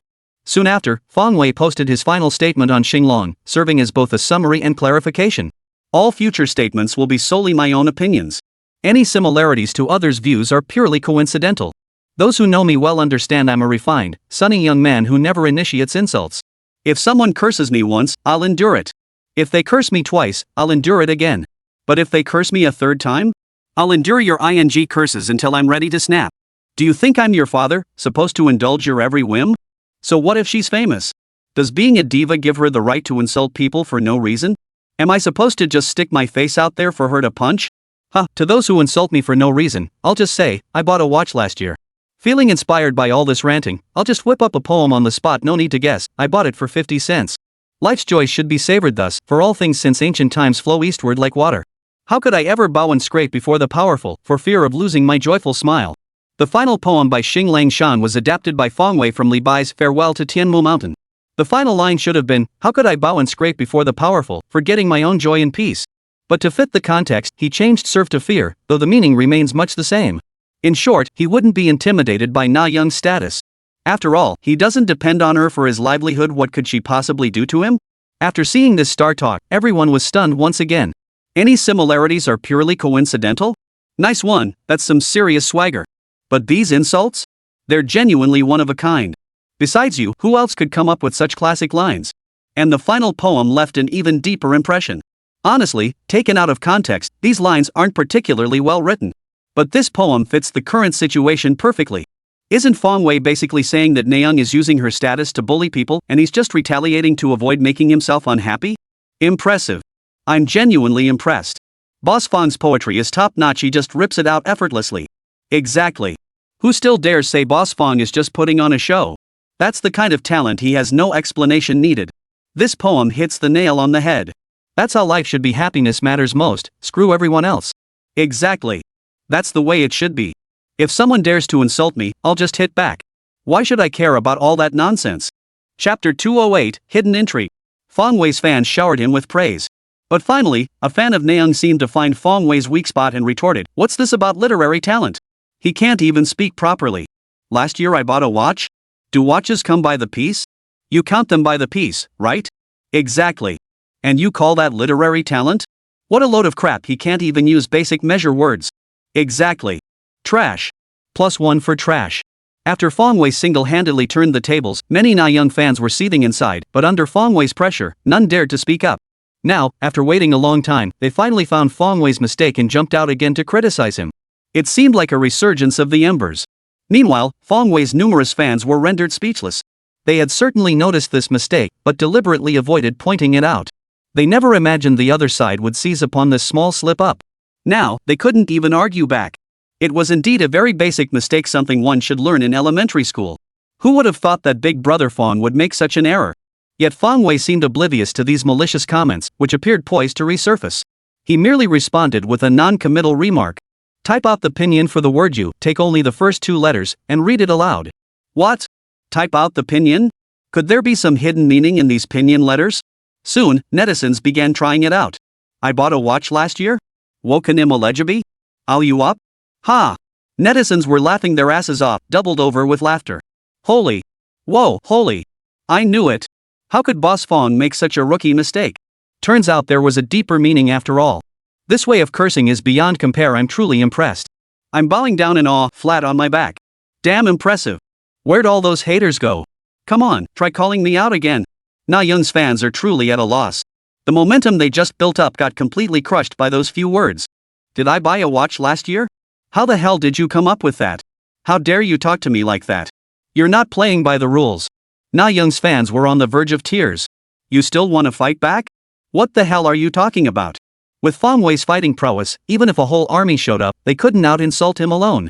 This is ing brutal, ing disgusting. Na Young's fan club retreated in full force. One by one, they involuntarily left Fong Wei Xinglong. They couldn't bear to stay any longer. Meanwhile, Fong Wei's fan club flooded the chat with celebratory messages after their victory, showering their idol with praise once more. We won! We won! Of course! With Boss Fong here, who could possibly out-troll us? You're right, today I learned a ton. Especially that final exchange when the other side counterattacked, Boss Fong shut them down with just a few words. Absolutely brilliant. Yeah, those few pinyin characters, absolutely a divine phrase. So subtly clever, I'm laughing so hard my cheeks hurt. Boss Fong is such a cutthroat, anyone who crosses him is in for a world of hurt. Exactly. From now on, I'm making Boss Fong my spiritual leader. Divine words, already a fan. There's always someone better out there, and the sky's the limit, that's the truth. Never knew cursing could be so scholarly. Same here, it's not just scholarly, it's downright artistic. The Xinglong verbal duel concludes. Na Young's supporters have completely retreated, with no one daring to respond. In the past, online flame wars usually had no end. It was just a cycle of you insulting him today, him insulting you tomorrow, you retaliating the day after, and him striking back the day after that. No clear winner emerged, and neither side conceded defeat. Thus, with no clear winner, netizens were left with ambiguous conclusions. But today was an exception. Fong Wei single-handedly silenced tens of thousands of people, leaving them thoroughly subdued. Many who witnessed it felt their blood boil with admiration, all yearning for such a display. What a display of prowess! What sheer dominance! That final tirade earned Fong Wei tens of thousands more followers. By now, his Xinglong account boasts over 300,000 followers. Keep in mind, over 100,000 of those followers came specifically because of his verbal assaults. Looking across the entire entertainment industry, someone who can gain massive popularity and rapidly growing fanbase purely through cursing, if not unparalleled, it's certainly unprecedented. No one has ever achieved this level before. And why would they? For a public figure to rant like a street corner shrew with zero dignity if they don't lose followers, they're lucky. Expecting to gain followers? Dream on. The masses of netizens would tear you apart. But this time, things are different. At first, Fong Wei was the underdog, unfairly targeted by the insults. By the middle of the fight, he was so flustered by the barrage of insults he couldn't even speak. Many onlookers assumed the battle was over, with the outcome decided. But unexpectedly, Fong Wei staged a stunning comeback, single-handedly shutting down the entire crowd until they had nothing left to say. But upon reflection, Fong Wei actually showed remarkable restraint. He only resorted to classic comebacks when he couldn't take it anymore. If it were anyone else with such a sharp tongue, who would just stand there and take it? I fired back with insults right from the start, the nastiest ones I could think of. How could I have waited this long? So it really does prove Fong Wei's last line on Xinglong. If someone curses me once, I'll endure it. If they curse me twice, I'll endure it again.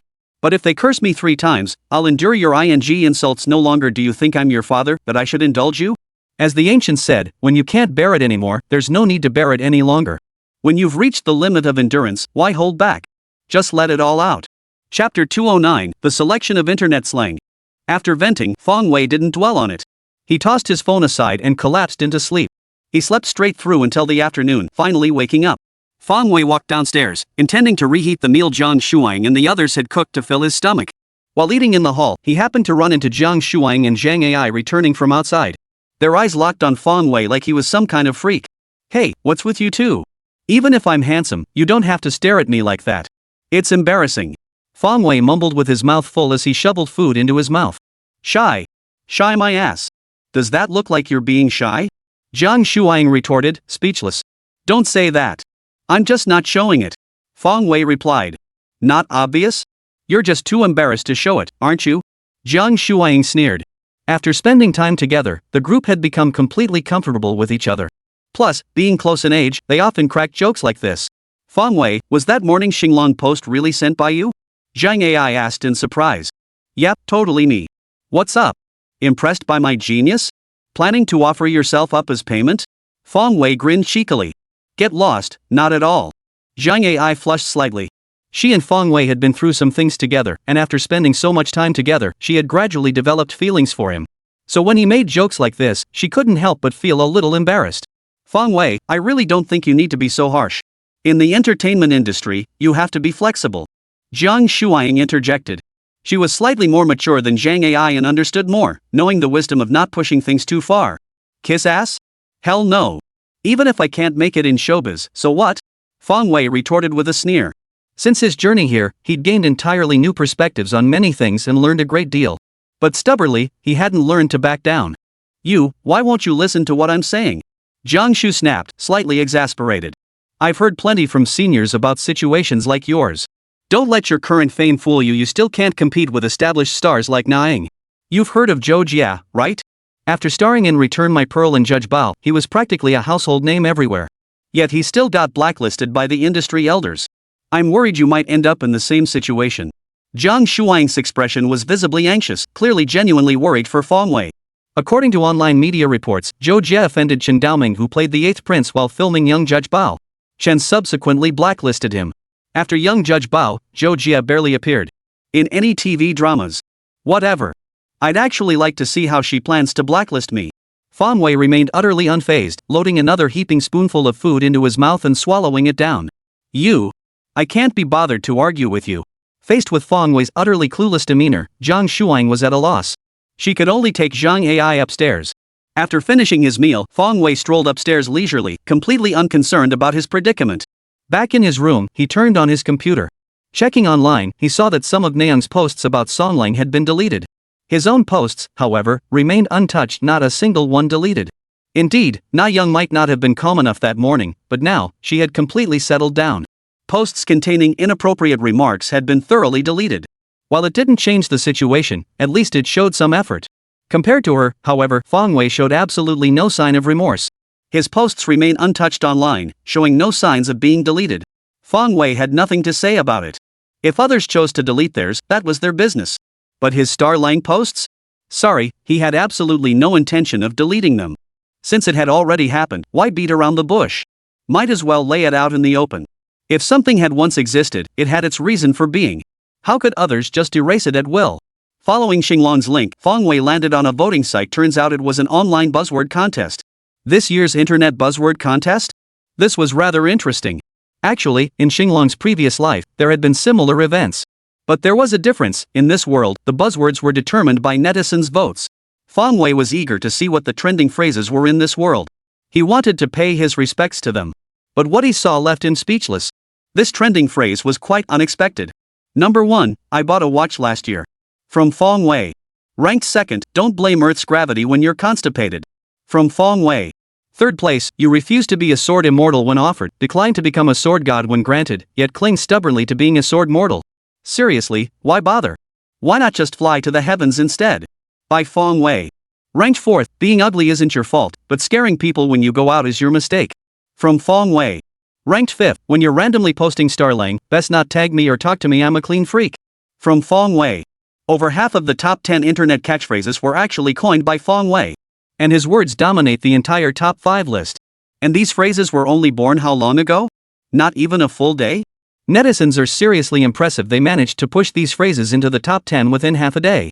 That's absolutely brutal. Fong Wei was stunned. He'd hoped to admire the world's finest phrases, to compare them with the gems from his past life. But damn it, what comparison? They were instantly obliterated by his past life. All 5 top quotes were his own words. Why bother looking any further? And most crucially, he still had so many classic lines left unsaid. If he unleashed all the brilliant phrases from his past life, what kind of sensation would it cause? Fong Wei dared not even imagine it. He suspected that at least half the entries on this list would be his own words. Chapter 210, Level 4 Shop Owner. Fans were stunned, flooding the comments with another wave of CXS. Given Fong Wei and Nayoung's considerable fame, newspapers quickly ran related reports. The shocking star-studded verbal battle. Why are the hot musician and the diva clashing? The art of insulting, one person shuts down hundreds of thousands of netizens. One verbal duel, millions of netizens watch. It had only been a few hours since the incident, yet related news was already circulating. By tomorrow, this will surely capture the nation's attention. After all, as a diva, Nayoung wields that kind of influence. Of course, this wasn't a big deal for Fong Wei. The bigger the fuss, the more it boosted his profile. After all, isn't that how many celebrities in the entertainment industry climb the ladder? But Fong Wei's joy was short-lived. Soon enough, a call came through. He pulled out his phone and saw it was Wu Dakin calling. Hello, Director Wu, what's up? Fong Wei feigned ignorance. He didn't even need to ask. It was definitely about this morning's incident. Ah, Mr. Fong, I've warned you before. Why won't you listen? Why insist on butting heads with her? Wu Dakin sighed. Some things, everyone sees differently. You're thinking about the bigger picture, but I just want peace of mind. I don't want anyone writing roughshod over me. So, that's how it is. Fong Wei shrugged indifferently. Teacher Fong, you may have found your peace, but what good does it actually do? Now you have to deal with the fallout. Wu Dakin's words carried a hint of resignation. Director Wu, just tell me straight. I can handle whatever comes. Fong Wei wasn't stupid. He sensed something was amiss. We just received notification from the station leadership. They say your conduct and professionalism are problematic. It seems you won't be able to continue participating in 9 provinces' best songs.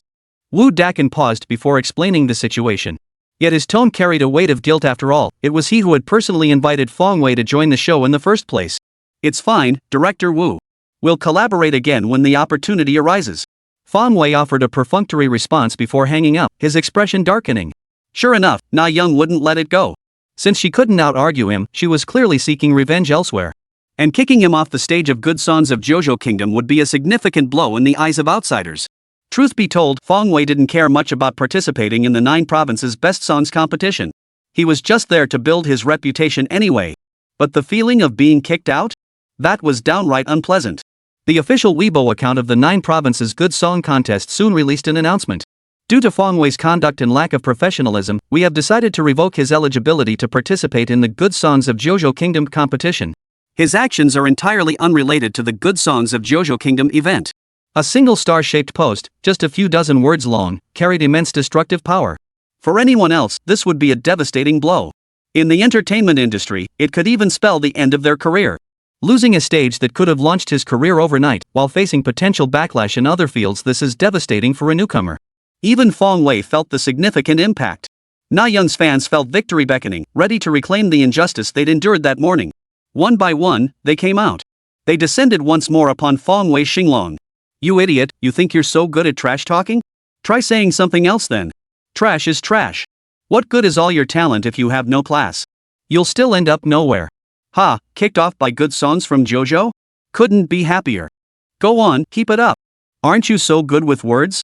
Come on, let's hear it. I haven't heard it yet. Sigh, a newbie gets a tiny bit of success and already has his tail in the air. Daring to challenge Sister Na? Just wait till you're finished. Yeah, that's satisfying.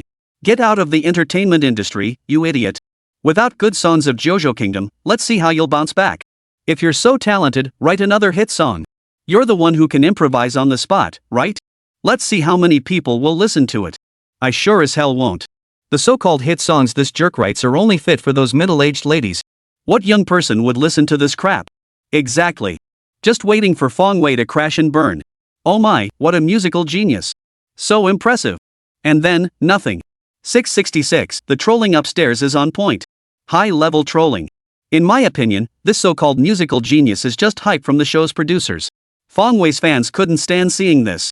Just this morning, those little brats got roasted and ran off, and now they're back at it again. One by one, they're defending Fong Wei, even lashing out at Na Ying for being petty and suppressing new talent.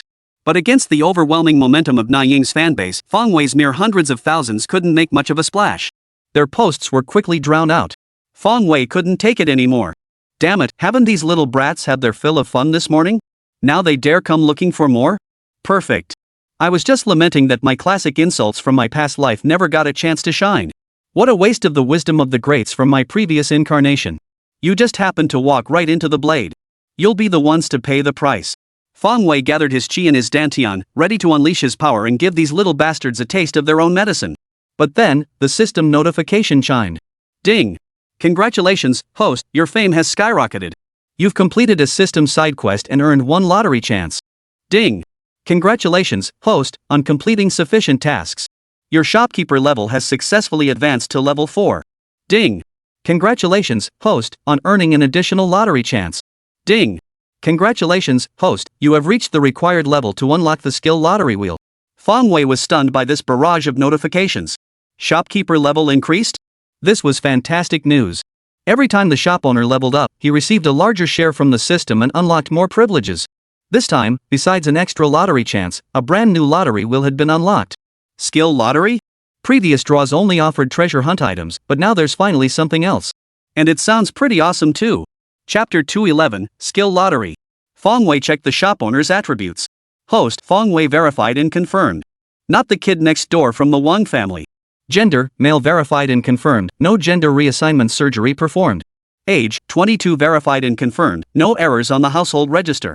Level 4, 123 EXP requires 10,000 EXP to reach level 5. Physical attributes, average physical strength and other ratings. Online store talents, God tier tailoring skills, cosmetics formulation skills. Shop owner overall rating, rising star shop owner. Items, none. Abilities, divine level tailoring, cosmetic formulation. Popularity, 12,964 store bookmarks plus product bookmarks. You're already gaining recognition among treasure hunters and are on the rise, host. Keep up the great work. Ultimate mission, become the world's greatest treasure hunter. Failure penalty, host erasure. Leveled up to level 4? Not bad at all. Fong Wei nodded, satisfied with this unexpected surprise. Though he'd fiddled around for a while, he hadn't figured anything out. But he understood one truth: the higher the shopkeeper level, the greater the privileges granted. Crucially, Fong Wei recalled the system mentioning that once his shopkeeper level reached level 5, he could draw martial arts manuals. That was something straight out of TV dramas, something Fong Wei had always yearned for. He had already accumulated 3 lottery chances. Intrigued by this newly introduced skill lottery wheel, Fong Wei decided to test the waters by using one of his chances. System, I want to draw. Fong Wei silently commanded in his mind. Soon, 2 distinct wheels appeared in his mind. One emitted a faint glow, the item lottery wheel. The other shone with a dazzling brilliance. This was the skill lottery wheel. Please select your lottery type, host. Fong Wei, I choose the skill lottery. Without much deliberation, Fong Wei issued the command to the system. Even though he hadn't sold any goods in ages, in other words, he hadn't made money off wealthy customers in a long time. But he still wanted to know what it would be like if he had a skill. The scene in his mind instantly shifted. Moments later, only the dazzlingly bright skill lottery wheel remained. Host, would you like to spin now? Fong Wei, spin now. The moment the words left his mouth, Fong Wei could distinctly feel the wheel spinning rapidly. But since he couldn't see what skills were inside, he could only wait anxiously. After nearly 2 minutes, the wheel finally slowed to a stop. The pointer settled on a blurred section. Ding! Congratulations, host, you have obtained the God Tier Lucky Star skill. Divine Tier Lucky Star? What kind of spirit is this? Fong Wei was dumbfounded. This felt nothing like what he'd imagined. At the very least, it could have been something like a thunderbolt ball. Or at the very least, give him a skill that's actually useful in daily life. This just seemed unreliable. Whenever the host activates the Divine Luck Star skill, they will become incredibly fortunate for the next 2 hours, far beyond your wildest imagination. Oh, that actually sounds pretty good. Fong Wei pursed his lips. Unbelievably lucky? Just how lucky could that be? Fong Wei, if I used this skill to buy lottery tickets, could I win 5 million? The moment luck was mentioned, he thought of winning the lottery. Theoretically speaking, as long as you don't mind getting arrested, you can win as much as you want. Holy crap! That awesome? I'm not the brightest bulb, don't bull me. Fong Wei was skeptical. Winning as much as you want? That sounds like a scam. Believe it or not, host. You can go buy some tickets and see for yourself. The system's words brimmed with confidence. This actually made Fong Wei want to give it a shot. Lottery tickets, right? The jackpot's worth millions. The thought of actually winning it made his heart race. Ha! Wait a minute. I'm already worth hundreds of millions now, why would I care about a measly few million? After getting excited for a while, Fong Wei finally sensed something was off. Damn it, it's just a few million. What's there to get excited about? He could easily make more than that by selling a few items. Living in poverty for so long had left him with a skewed sense of perspective. A few million? He wouldn't even glance at it now, nothing to get worked up about. Remember, I'm a big shot now, rich, handsome, and loaded. No shortage of cash. Fong Wei repeated this mantra to himself over and over. He felt he needed to give his mind a little hypnosis session. Otherwise, constantly getting flustered over such small change would be an embarrassment to his wealthy family. After careful consideration, Fong Wei decided to shelve the idea of buying lottery tickets for now. He'd reassess the situation later. Besides this lottery, he still had 2 more chances. System, can I use 2 of my lottery chances to specify a skill? Fong Wei inquired. Last time, the system mentioned that 2 lottery chances could be used to specify 1 item. He had specified several items for sale. But with skills, it's uncertain. Yes, as long as the 2 lottery chances are combined into 1, you may specify the lottery content provided the specified item falls within the host's permissions. So that means I can specify a skill right now? Fong Wei exclaimed excitedly. Skills are permanent, unlike items which are one-time consumables. Correct. Oh yeah. Fong Wei exclaimed excitedly. Should he choose the keen eyes or the invisibility spell? Both seemed pretty awesome. In the height of summer, both would let him take in the scenic beauty of the land. A casual glance would reveal endless springtime scenery. Just thinking about it made Fong Wei lose control. Apologies, host. Your current level is insufficient. The invisibility technique and the two-sure eyes exceed your designated permissions. The moment such fantasies began to stir in Fong Wei's mind, the system ruthlessly extinguished the thought. Chapter 212, What Defines a JoJo Folk Song? Well, he knew it. Fong Wei felt a wave of frustration wash over him. Level too low? Still a level issue. It seemed his goal of achieving wherever he went, he could see it, was still a long and arduous journey. But since these 2 skills couldn't be assigned, he couldn't think of anything else to assign for now. He might as well just save them up for now and decide later. For now, possessing a God-tier Lucky Star skill is quite decent. With luck like this, he'd probably be quite formidable. Fong Wei mused. He wasn't entirely sure what made this skill so special, but since the system had hyped it up so much, it probably wasn't half bad. After all, even though the system was a bit tie, it had never lied to anyone before. Oh, right system, can I activate the God-tier Lucky Star skill infinitely? Fong Wei suddenly asked. No. After the skill's duration ends, you must wait 3 days before you can activate it again. A 3-day cooldown? Fong Wei exclaimed in surprise. That cooldown is a bit long. 3 days plenty of time for things to happen. But upon reflection, it made sense. If the Divine Luck Star truly worked as the system claimed, granting anything you wished for instantly, with no cooldown, wouldn't he become invincible? The more powerful something is, the greater its limitations. So Fong Wei accepted this with calm acceptance. It was just like Ultraman fighting monsters. Why would Ultraman drag things out for so long when a single ultimate move could solve the problem? Why wait until the last moment when he couldn't win before unleashing it? According to Fong Wei's analysis, it was likely because Ultraman's ultimate power came with significant restrictions. Otherwise, he couldn't fathom any other explanation. The skill reward was successfully drawn, and he returned to reality. Online. A crowd was relentlessly berating Fong Wei. A deluge of vile language poured down upon him. It seemed as though there was truly no place left for him in the entertainment industry.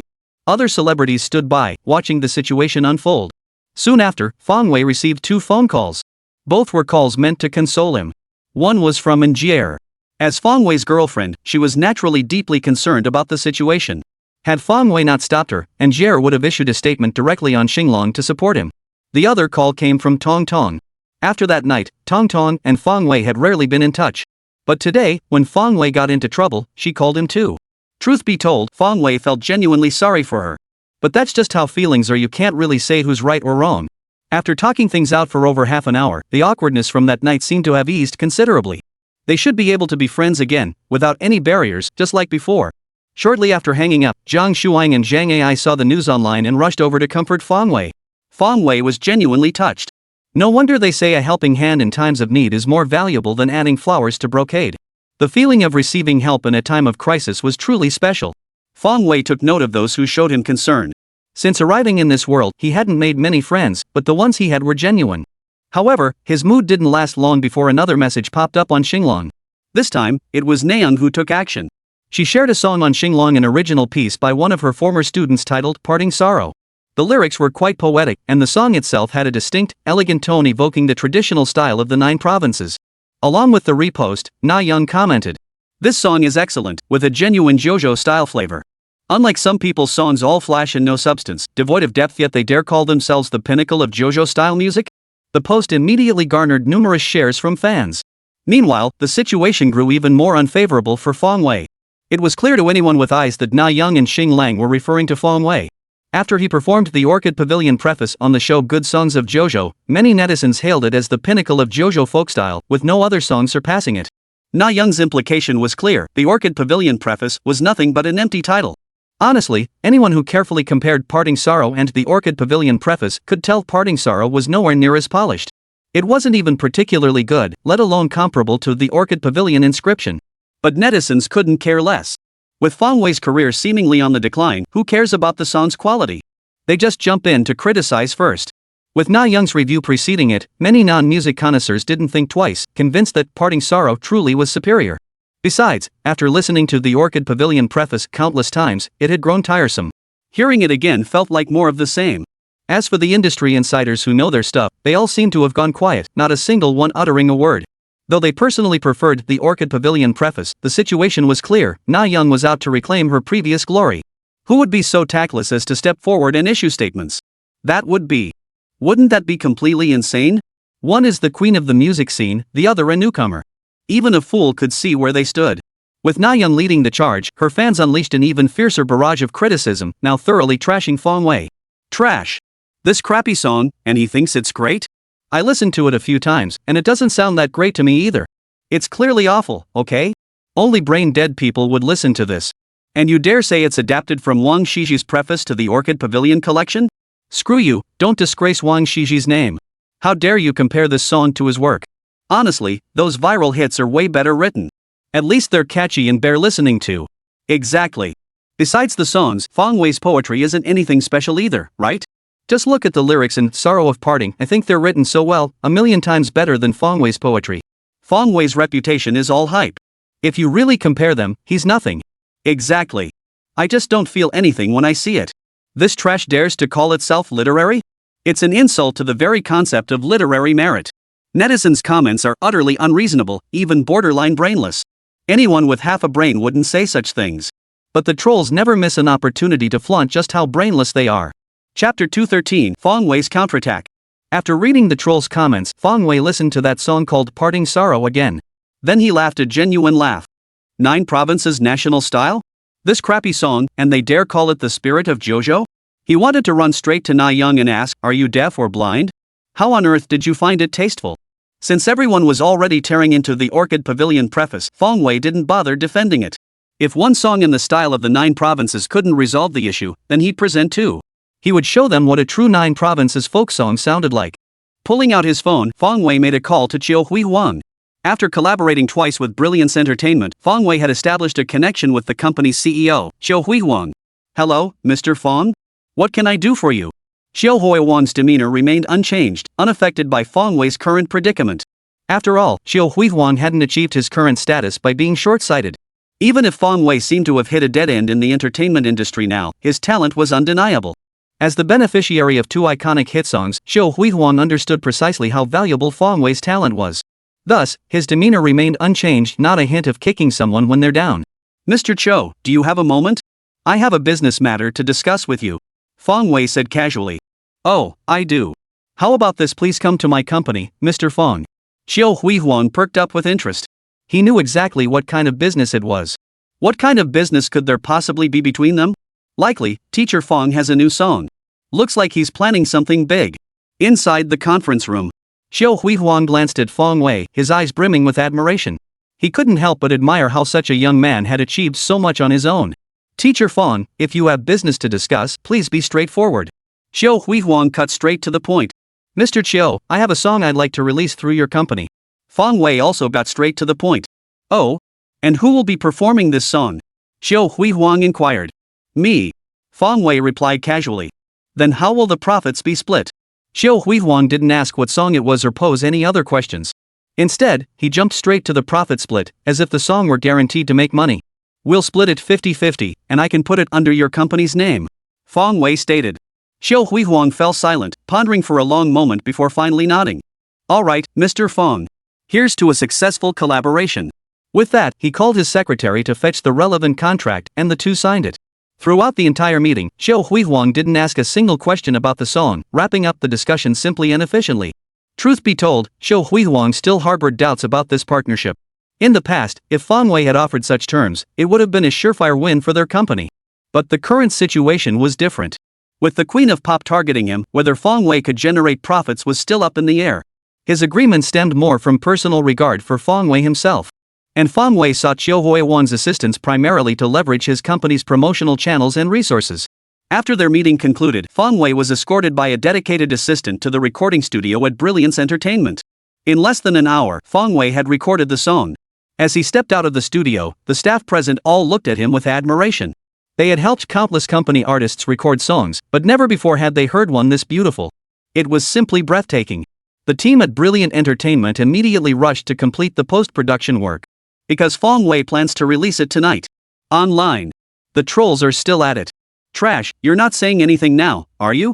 Scared to show their faces after getting roasted. Yeah, right. If he dares show his face after this, I'll be amazed at how thick-skinned he is. Heh, who knows? Maybe this guy will pop up to defend himself at some point? No amount of defending will help trash his trash. Exactly. It's just the Orchid Pavilion preface, right? It's not like it's anything special. Keep slamming him, go all out with the insults. I bet Fong Wei really thinks he's a turtle, hiding his head and too scared to show his face. If he wants to be a turtle, what can we do? After all, turtle shells are pretty tough. Ha, makes sense. We can't compete with turtles and tortoises. 8 o'clock at night. Finally, while most were watching to see how things would unfold, a new song was released.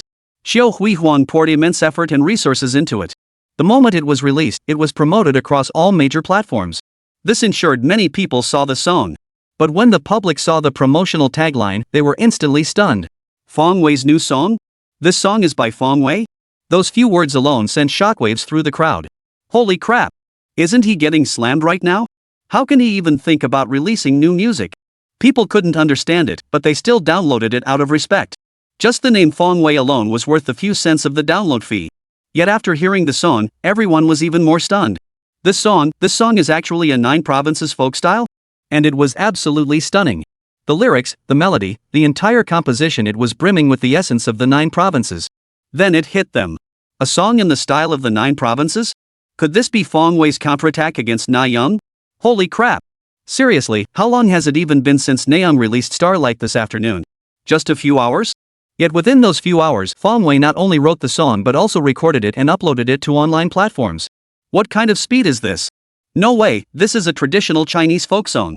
The lyrics need careful refinement and the melody requires adjustments. Even the most gifted musician would need days to complete it. But now? Days? Bull. It's only been a few hours. Chapter 214, A Song of Parting Sorrow. East Wind Shatters. Online.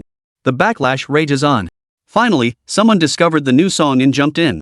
Hold your fire, everyone. Fong Wei's released a new song. What? A new song? At this critical juncture, he dares to release a new song? Then the trolls got excited. Come on, let's go listen to Fong Wei's crappy new song first, then come back and bash him. They'd been ranting all afternoon and were running out of things to say. This time, Fong Wei has handed them the perfect excuse. The trolls were already plotting, if this song was even remotely bad, they'd tear it apart. Though they were still tearing into him relentlessly, after so many hours of repeating the same insults, they were getting tired of it. At that moment, countless people did the same thing. They opened their music apps, downloaded Fong Wei's new song, and hit play. The melody began, and everyone froze instantly. It was the sound of classical instruments from the 9 provinces kingdom. With astonishment, they continued listening. Yet the more they listened, the more astonished they became. The arrangement, the vocal delivery, it sounded vastly different from ordinary songs. As the instrumental section concluded, the lyrics began to unfold. But upon seeing the lyrics and hearing the music, the crowd was once again rendered speechless. Good heavens, this feeling, it's so full of the style of the 9 provinces kingdom. A solitary lamp of parting sorrow stands at the window. Behind the door, I pretend you haven't left yet. Returning to old haunts, the full moon only deepens the loneliness. The midnight candle, awake, spares me its harsh judgment. A pot of wandering, drifting hard to swallow. After you left, the warm wine only deepens the ache of longing. Water flows eastward, how does time steal away? Flowers bloom but once to ripen, yet I missed it. This pipa melody lingers through time and space, like an accompaniment, yet also like a lament. It masterfully blends classical instruments with the lyrical mood of poetry. Not only do the lyrics carry the cultural essence of the 9 provinces, but the singing style is extraordinary as well. Many connoisseurs marvel. This song employs innovative vocal techniques and arrangement to heighten its atmosphere, creating a style that is both subtle and melancholic, elegant yet lighthearted. Everyone was full of praise. As the chorus concluded, the highlight arrived. Who strums the pipa, playing East Wind Breaks? Years peel away on the wall, revealing childhood memories. I still remember that year when we were both so young. Yet now, the haunting melody of the pipa, my waiting, you've never heard. Who's strumming the pipa, playing East Wind Breaks? Maple leaves die, the story's ending, I see through it all. Beyond the fence, along the ancient path, I held your hand as we walked. In those years of wild grass and haze, even parting was silent. After the song ends, its echo lingers on the beams, lasting 3 days without ceasing, as if the melody still rings in my ears. East Wind Breaks, what a fitting title for this song. Then, the industry fell silent. The onlookers fell silent. Even the trolls fell silent. Honestly, this song is undeniably amazing. Moreover, it's a song steeped in the traditional style of the 9 provinces. The entire city of Yen is buzzing with this feeling. They've never heard a song with such a strong sense of the 9 provinces' national style. Not even the preface to the Orchid Pavilion comes close. As for that Parting Sorrow song? Forget about it. It doesn't even have the qualifications to be mentioned in the same breath as East Windbreak. Should we still go bash Fong Wei?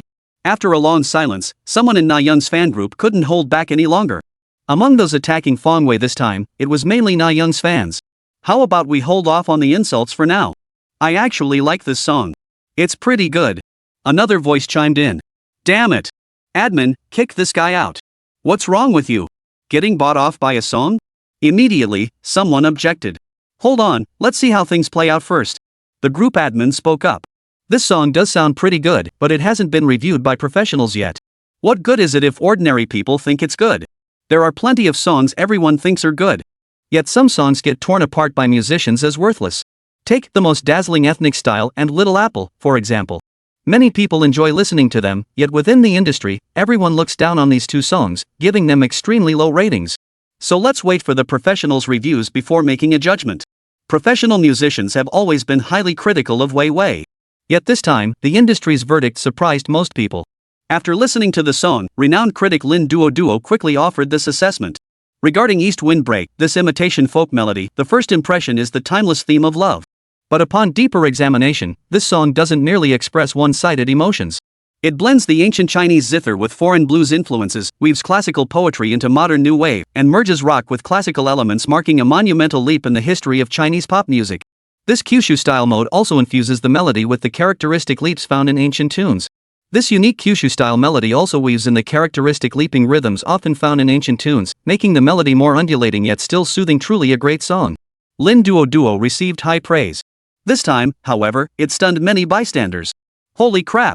Aren't industry insiders supposed to be boycotting Fong Wei's songs? Why are they suddenly praising it so much?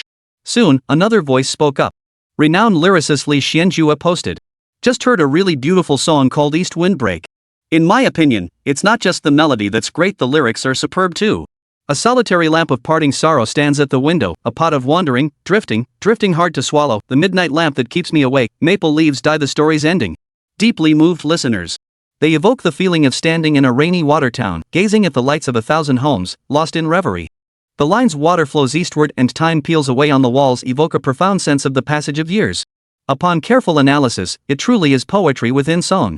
Li Xianjua's analysis from a lyrical perspective elevates East Windbreak to new heights.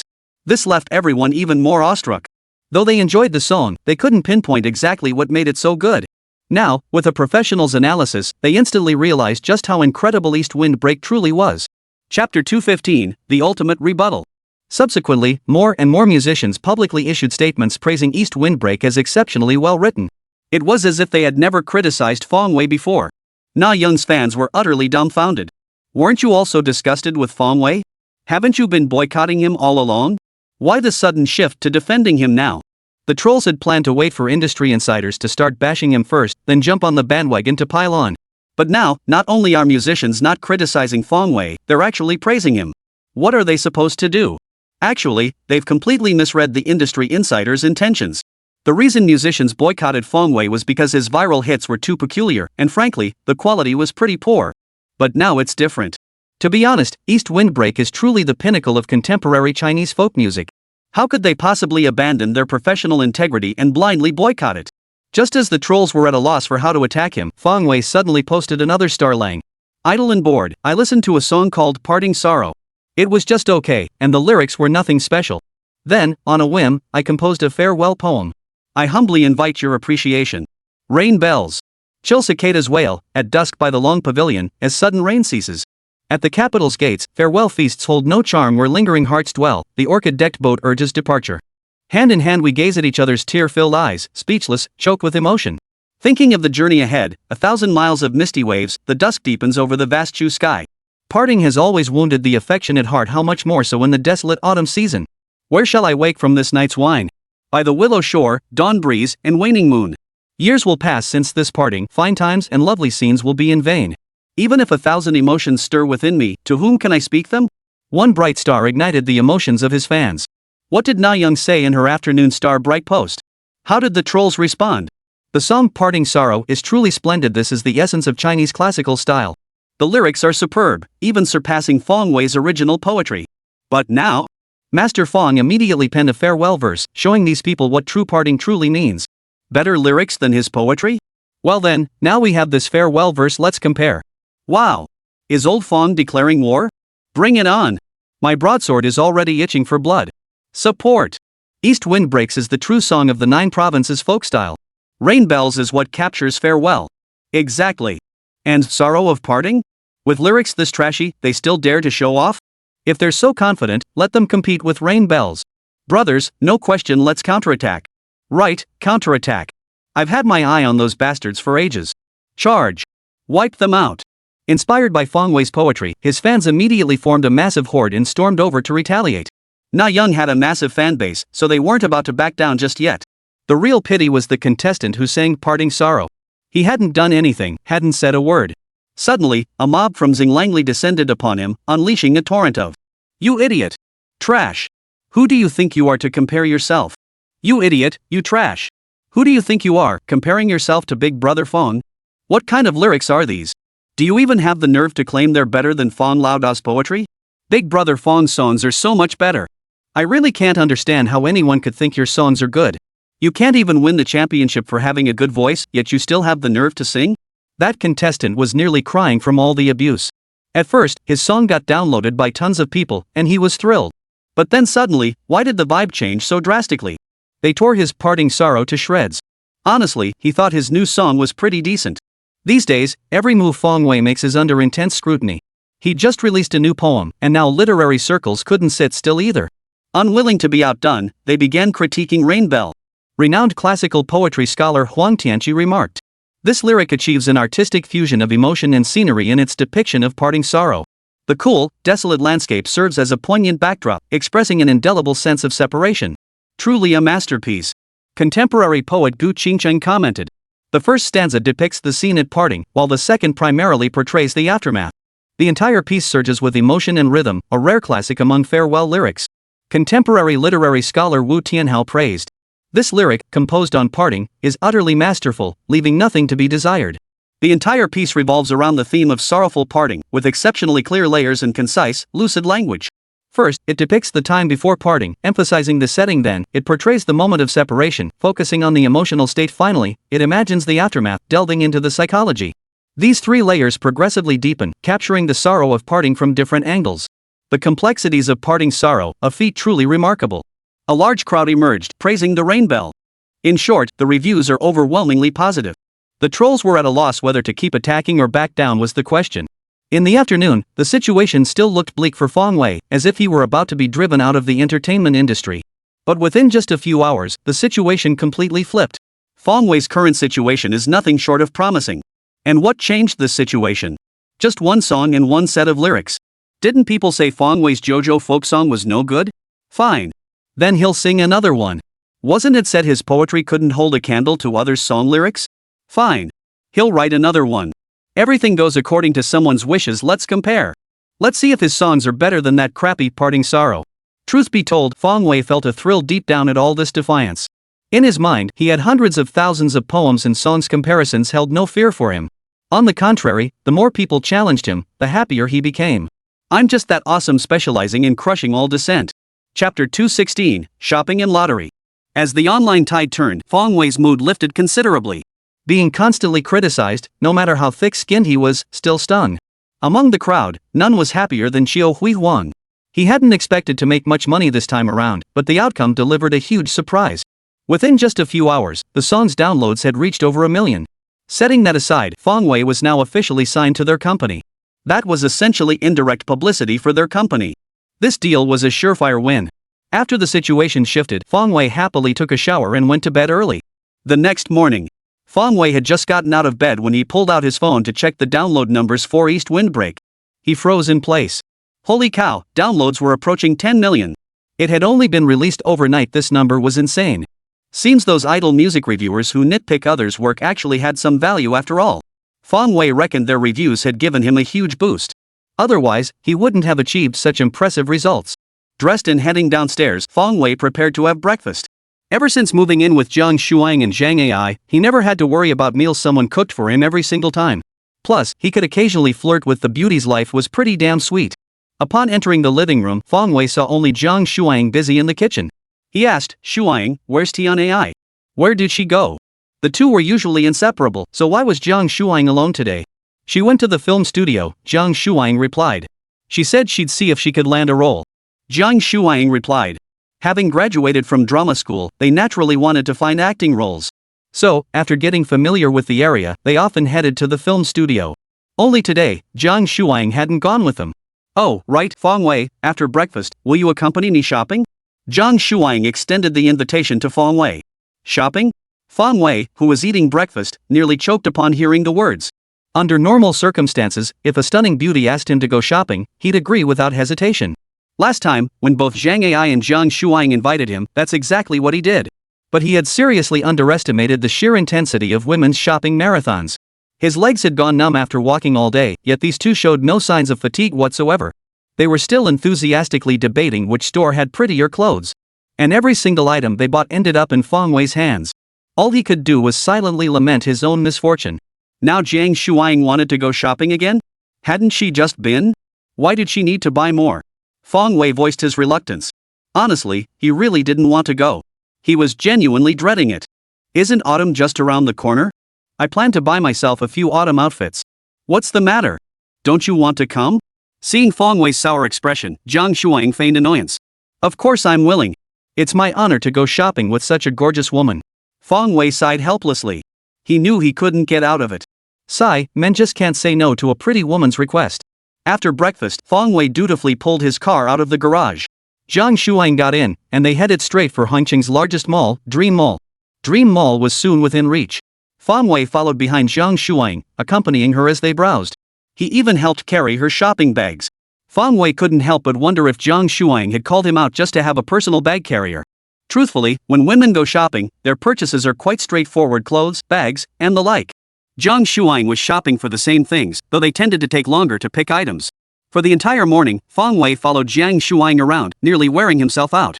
His hands were filled to the brim with large and small bags.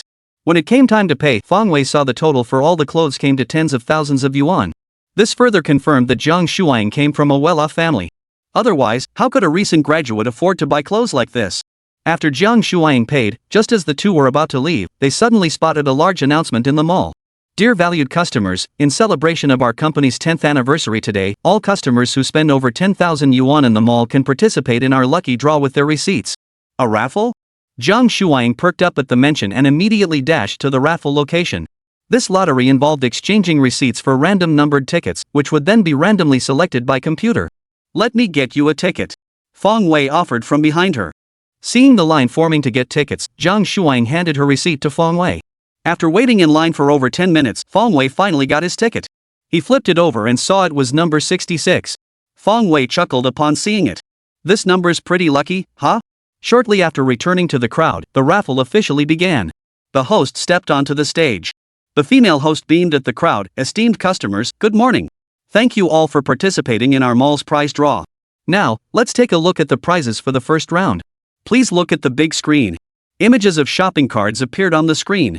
Then the female host exclaimed dramatically, these are gift cards for the shopping website. Each card has a value of 500 yuan, and there are 20 cards in total. We'll draw them all at once. Let's see who's lucky enough to win. The screen switched to a computer interface. The crowd below was buzzing with excitement. Perhaps given their financial status, they wouldn't normally care about such modest prizes. But Chinese people are all the same, they all have a bit of a penny pinching streak. And besides, this was only the first round of prizes. Who knows what bigger rewards might be coming later? Finally, it's here. Mine. All these prizes are mine. 500 credits, not a huge amount, but it's still something. Just give me one winner, just one. Below, everyone stared intently at the computer screen without blinking. Chapter 217, Consecutive Jackpot Wins. Meanwhile, the female host had already pressed the draw button. Alright, let's begin. 20 windows activated simultaneously, each representing a final winning result. At that moment, different numbered cards kept flashing across the screen. Each of the 20 windows operated independently, with their flashing sequences completely randomized and shuffled. All eyes were fixed on the large screen. At that moment, Fong Wei suddenly realized this so-called lottery was all about who had the best luck. And when it came to luck, he possessed a specialized skill. Activate skill, God tier lucky star. Fong Wei silently chanted. The system had hyped the skill up as incredibly powerful. Whatever you wished for, it came true. Today, he wanted to see just how powerful this skill really was. He'd start by winning a few prizes. Seeing the high energy in the venue, the female hostess smiled lightly and said, alright, stop. The first gift card winner is number 66. The moment Zhang Shuang saw the number, she excitedly grabbed Fong Wei's arm and shouted, number 66. We won! We won! After the initial excitement, she noticed everyone's eyes were on them. Only then did Zhang Shuang realize she'd lost her composure. Her face flushed crimson as she lowered her head. Fong Wei smiled at her adorably bashful expression. At the same time, he couldn't help but admire the god-tier lucky charm skill. Looks like this is pretty awesome. It worked so fast. Congratulations, you've hit the jackpot. Someone nearby congratulated them. The female hostess offered her congratulations as well, then without further ado, began the second draw for the gift cards. Stop. The second gift card instantly found its owner. But the moment everyone saw the number on the screen, they froze. Holy crap! How could it be number 66 again? What a coincidence! These two young people are having some serious luck today. The female host was also taken aback. With at least 100 people participating in the draw, having number 66 selected twice in a row was truly remarkable luck. The hostess continued the draw. The winner of the third gift card was revealed. Still number 66. Another draw, that's it. The fourth draw window also yielded a result. The number 66 appeared on the screen once more. Stop. Number 66. Stop it. Number 66. Wait a moment, it can stop now. Still number 66. The female hostess called stop 20 times in a row, each time in a different way. To everyone's astonished gaze, the winner of this batch of 20 gift cards was all number 66. Holy crap! Holy crap! Holy crap!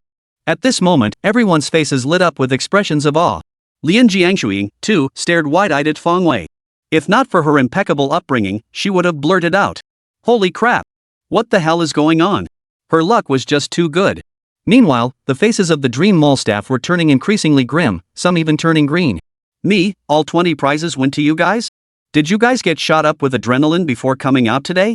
The prize draw venue erupted in commotion. Everyone was whispering to each other, stunned by the outcome. Holy, these two are going to the moon. Damn it, couldn't you at least leave one for us? You took them all? That luck is just insane. That's just insane. I've been to so many raffles, and this is the first time I've ever seen someone win 20 prizes in one go. Exactly. What the hell are the odds of that? Well, at least the prizes this time weren't that big. There are better ones coming later. Yeah, thank goodness there are plenty more prizes to come. Is the system glitching? Something feels off here. Meanwhile, the mall manager's face darkened. What the hell is going on? Check if the computer's malfunctioning. The female host replied with a hurt expression, I don't know. Why is this number coming up every time? The mall staff waited anxiously for the results. Fearing a system malfunction, they delayed the raffle for several minutes, leaving the stage awkwardly silent. Feng Wei chuckled inwardly, his expression unchanged. He hadn't expected the divine Luckstar skill to be this powerful. Had it really drawn every single prize? It seemed he really needed to reassess his expectations. Perhaps because the delay had been too long, and after all, it was only 2,500 yuan gift cards, a total value of no more than 10,000 yuan. The mall manager made a decision and signaled for the draw to continue. The female host, receiving the cue, announced, please come forward to claim your prize. Feng Wei immediately stepped forward under the envious gazes of the crowd to collect his prize. After collecting his prize, Feng Wei returned holding a stack of gift cards. Shuaiying, here. Jiang Shuaiying took only half, smiling as she said, let's split them evenly. Feng Wei took the rest without protest. Not that he needed the gift cards in truth, he didn't much care about the few thousand yuan they represented. But between the two of them, there was no need to be so particular. At that moment, the female hostess regained her earlier composure and announced cheerfully, next, it's time for the much-anticipated prize draw segment. Alright, let's take a look at the prizes for the second round of the raffle. The screen displayed the prize. It was cosmetics, a complete skincare set. Face wash, moisturizer, mascara, and more, all quite valuable. The hostess said expectantly, these are prizes for our female friends. Let's see which lucky lady here will win them. Seeing the cosmetics, Jiang Shuaiying also got excited. Wow, this makeup brand is really good. I hope I win this round. Feng Wei chuckled, don't worry, with luck this good today, you'll definitely win. Not just the women, but the men present were also getting excited. The second round of prizes were the real big ones, with each set worth several thousand yuan. Only 20 sets? I wonder if I'll win. Heaven and earth, please grant me a set of cosmetics. Mine. Mine. I've been wanting to get a set for my sweetheart. Get lost. I'm definitely going to win. On stage, the female host had already tapped the launcher. Just like before, 20 lottery windows flashed across the screen, numbers constantly flickering within them. Ah, it's my number. I saw my number too. It's over in an instant. If only it had stopped earlier. Oh God, please let me win a set of cosmetics. The crowd's excitement kept building. Perhaps because no one won in the first round, the anticipation for a winner in this second round was even higher. Seeing this, the female host called out to stop. The results from the first window were revealed. A number appeared prominently on the screen. Upon seeing the number, the female host looked utterly stunned. The mall manager was dumbfounded. Jiang Shuaiying froze. Everyone was dumbfounded. Damn it, it's number 66 again. Chapter 218, the streak continues. The female host felt a lump in her throat, as if she couldn't breathe. The entire mall staff just stared at each other in disbelief. Holy crap, what the hell is going on? How could it be these two again? These two have way too much luck. Out of hundreds of people, why did it have to be this number? The customers below the stage stared wide-eyed. A heavy silence hung over the stage for over 10 seconds before the hostess finally resumed the draw. She tried to convince herself it was just a coincidence. She refused to believe you bastards could possibly draw 20 more prizes? Bull.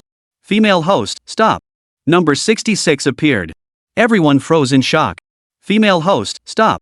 Still number 66. Everyone. 20 prizes drawn at once. Number 66. Number 66. All of them are number 66. Just like the first round, all 20 prizes in the second round were swept by Jiang Shuang. This time, even the general manager of Dream Mall was taken aback. The mall's management was both shocked and furious. Everyone wore expressions of utter disbelief. Holy! What the hell is going on? Who can tell me what the hell is going on here? The entire venue fell silent. The mall staff stared speechlessly at the big screen, 1,000 curses racing through their minds. Why? Why? How old are you? Why always you? Holy crap, can someone please explain this? What the hell kind of giveaway is this? They've scooped up every single prize in the place, and we're left with nothing. What the hell is wrong with this world? Is number 66 really that lucky? Damn it, mine's 44. Is 66 the only number they're drawing? I just can't believe this. The customers below were buzzing with chatter. They were genuinely excited to have a chance to win, especially since the prizes seemed to be getting better and better. But why did all these prizes go to one number? Are you sure you're not messing with me? Even the outer circle, those who spent less than 10,000 and weren't eligible, gazed at Jiang Shuang and Feng Wei with awe.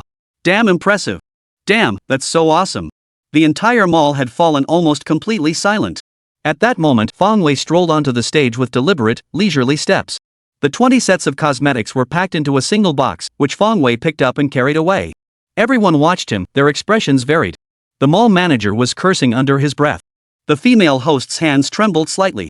The mall general manager's face had already darkened. He growled lowly at his staff, "Hurry up and check. See if there's a problem with the machine." Several technicians rushed over, sweating profusely, and immediately began debugging the equipment. What the hell is going on here? Enough talk, hurry up and calibrate the equipment. The boss is furious. Adjust my ass. This equipment is brand new, what could possibly be wrong? Even if there's no problem, we'll have to make one up. Otherwise, we'll be the ones getting the blame. Everyone, try rebooting them. Feng Wei couldn't care less about any of this. After grabbing the prizes, he tore them open right there, ignoring everyone's burning glares as he pulled out one set after another for Jiang Shuang to inspect. Jiang Shuang's face flushed with excitement. Holding all those cosmetics, her smile never faded. From start to finish, every pair of eyes was glued to the two of them, not moving an inch. That's brutal. How utterly inhumane. This is going to be a clean sweep of the entire venue. That was the collective thought echoing in everyone's minds. On site, several mall executives held an emergency meeting. Is there something wrong with the machine? Hurry up and check it. Otherwise, this isn't a lottery, it's like we're awarding prizes to those two young people. Figure out what's wrong ASAP, we still have more prizes to draw. Do the previous prizes still count? Maybe we should just take them back. But they've already taken them home, how can we get them back? Are we supposed to look like a mall that breaks its promises? How about amending the rules? Those who've already won can't participate in the next draw? The rules were set beforehand. Arbitrarily changing them could damage our company's reputation. The situation reached an impasse. Suddenly, several technicians let out a startled gasp. Holy crap, we found the problem. So that's what it was. No wonder, that explains it. The internal probability settings were incorrect. That explains it. The mall manager, hearing the commotion, hurried over. Can you fix it? He couldn't help but worry. This incident had unexpectedly alarmed even the general manager. If he didn't handle this well and make amends for the mistake, he could forget about any future promotions. The technicians quickly replied, "Yes, we can fix it right away." The mall manager breathed a sigh of relief. Solving it was the only option, otherwise, he'd have no idea how to explain this to his superiors. On stage, the female hostess received the update and continued cheerfully, "Please bear with us for a few more minutes." It turns out there was a machine malfunction, and our technicians are currently resolving the issue. But the crowd below, realizing the mall had no intention of retracting the earlier prizes, began to grow restless. Damn it, so it really was a system glitch. I knew it. How could I possibly have such luck? What's wrong with this mall? They've already drawn prizes twice, and only now they find a machine problem? Are they kidding me? My makeup just vanished like that?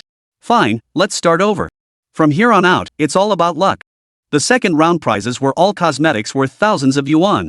The third round should be even more valuable. Come on, prize, let my luck strike now. The technicians finally fixed the problem. Once everyone understood the cause, their anticipation for the raffle reignited, and they were all eager to try again. Jiang Shuang looked relieved. So that's why no wonder her luck had been so good today. 2 minutes later, the technician wiped sweat from his brow. All fixed. The mall manager asked, "Can we start now?"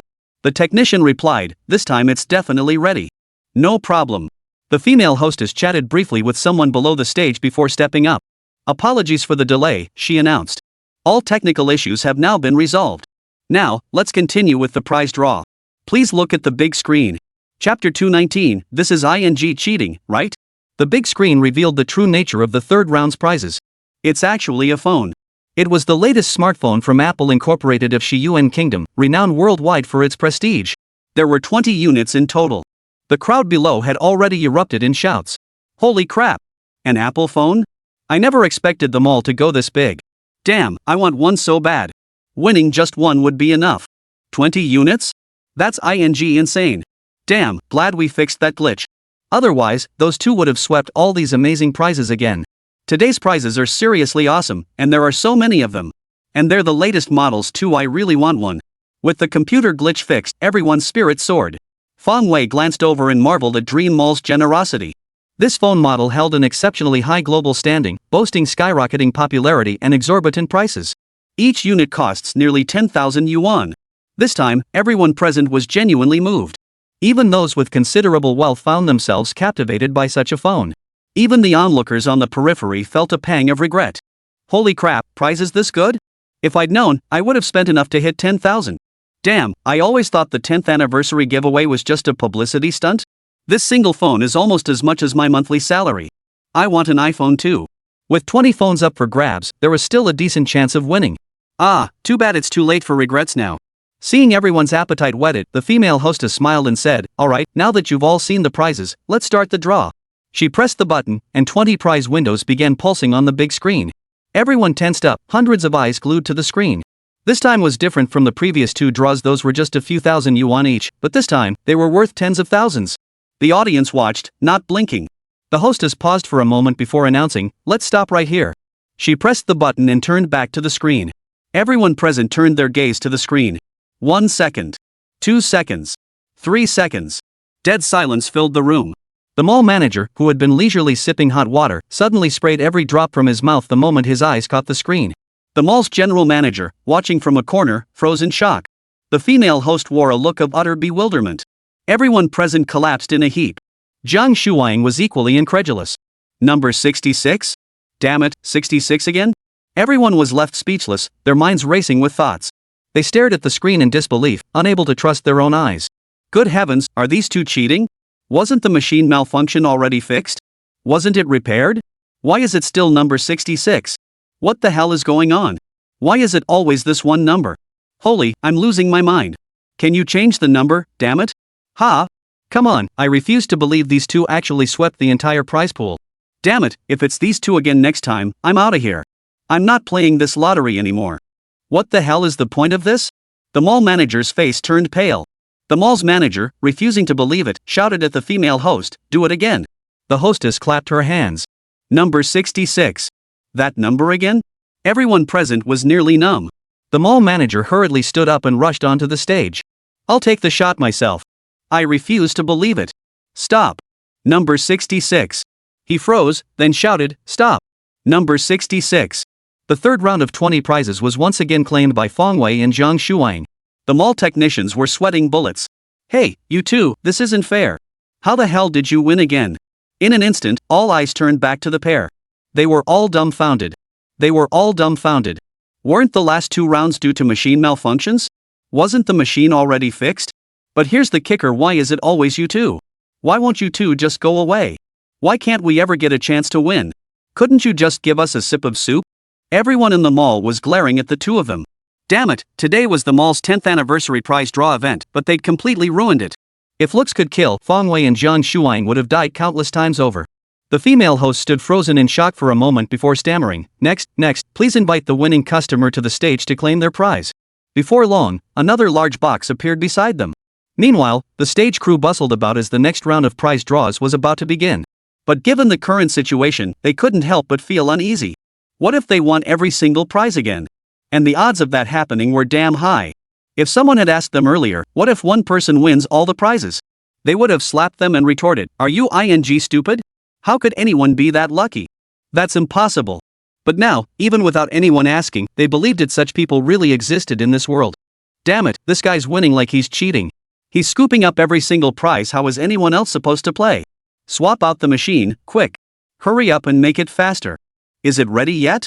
Faster. Make sure the machine is calibrated properly. Hurry up.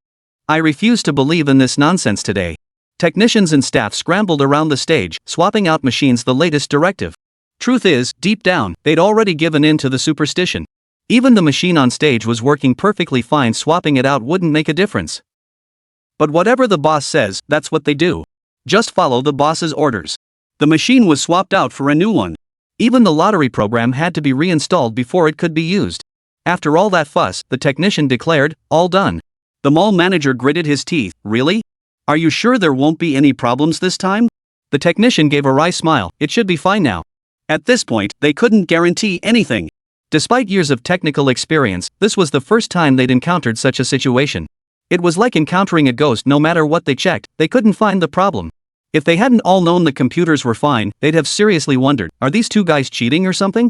Chapter 220, Winning Prizes That Make You Question Your Existence. The raffle continues. This time, the prize is even more valuable: the latest Apple laptop.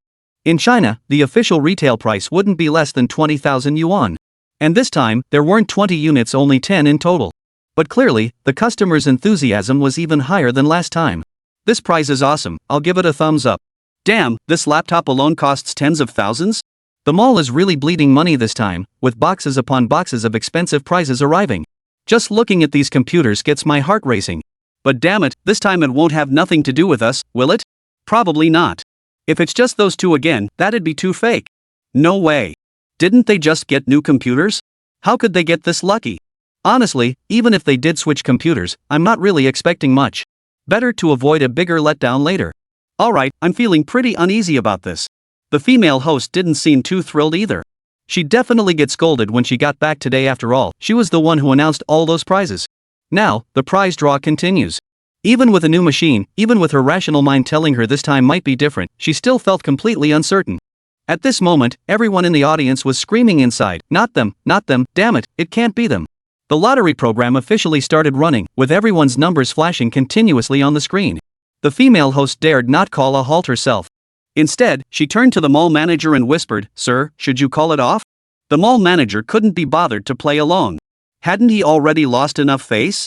"You call it off." Seeing the buck pass back to her, the hostess steeled herself and shouted, "Stop." Many people had stopped watching the screen, their hearts already shadowed by a sense of foreboding. But when the winning numbers were announced, the crowd froze for a moment before erupting in cheers. Holy crap, after so many rounds, it finally wasn't those two. I knew it. It must be the computer's fault. Why didn't they just replace the damn thing earlier? Ha! Not number 66. Finally, it's not ing number 66. The final draw is still on, right? Doesn't that mean I still have a chance? Haha, holy crap, that's how it should be. That's normal. The mall manager suddenly burst into laughter. The female host let out a heavy sigh of relief. The mall staff felt like they were crying tears of joy.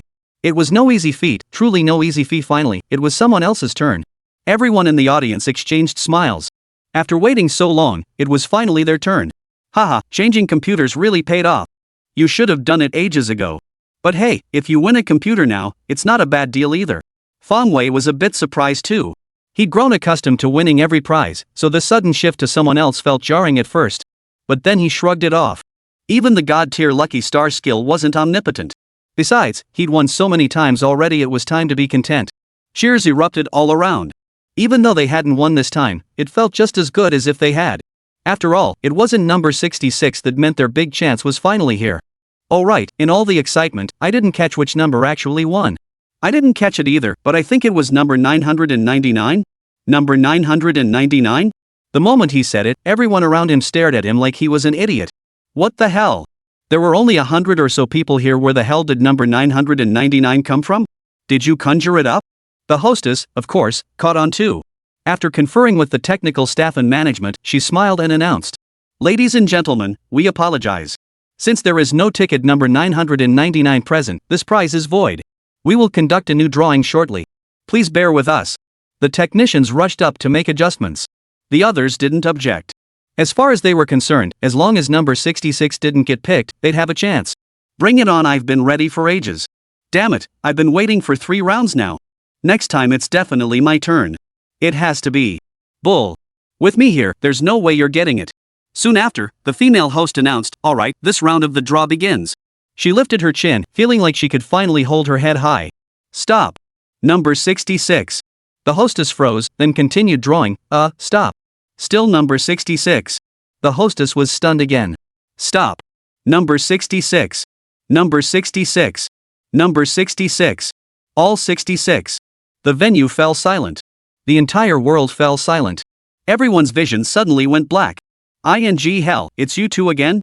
How the hell did you two get here again? The mall manager clutched his chest, coughing furiously with rage. At that moment, every manager in the mall wanted to storm the stage and smash that computer to smithereens. Damn it, I told you to pick number 66. I told you to pick number 66. You must be the ones who manufactured this whole thing. The crowd below began questioning their very existence. Only a few questions remained in their minds. Wasn't the computer replaced?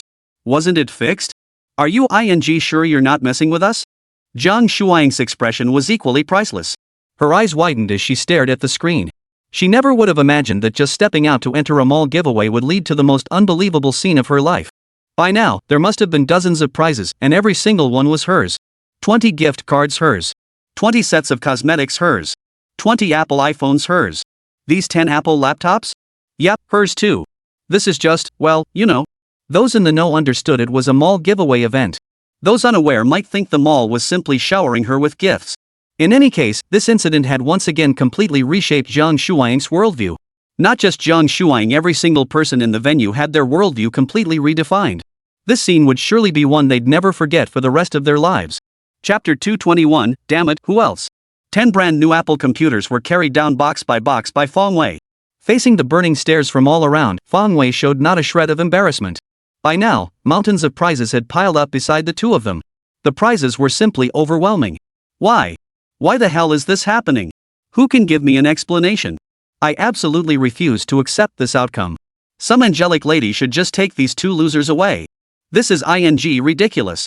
I refuse to accept this. These two must be pulling some kind of trick. I'm suspicious too. Those two must have pulled some kind of trick. Exactly. How could anyone get that lucky? Hundreds of people at the event, dozens of prizes, and damn it, those two snagged them all.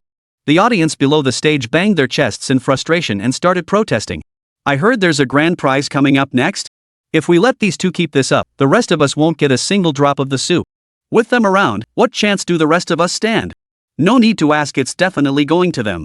A mid-level manager from the mall stood up and declared loudly, this raffle is completely unfair.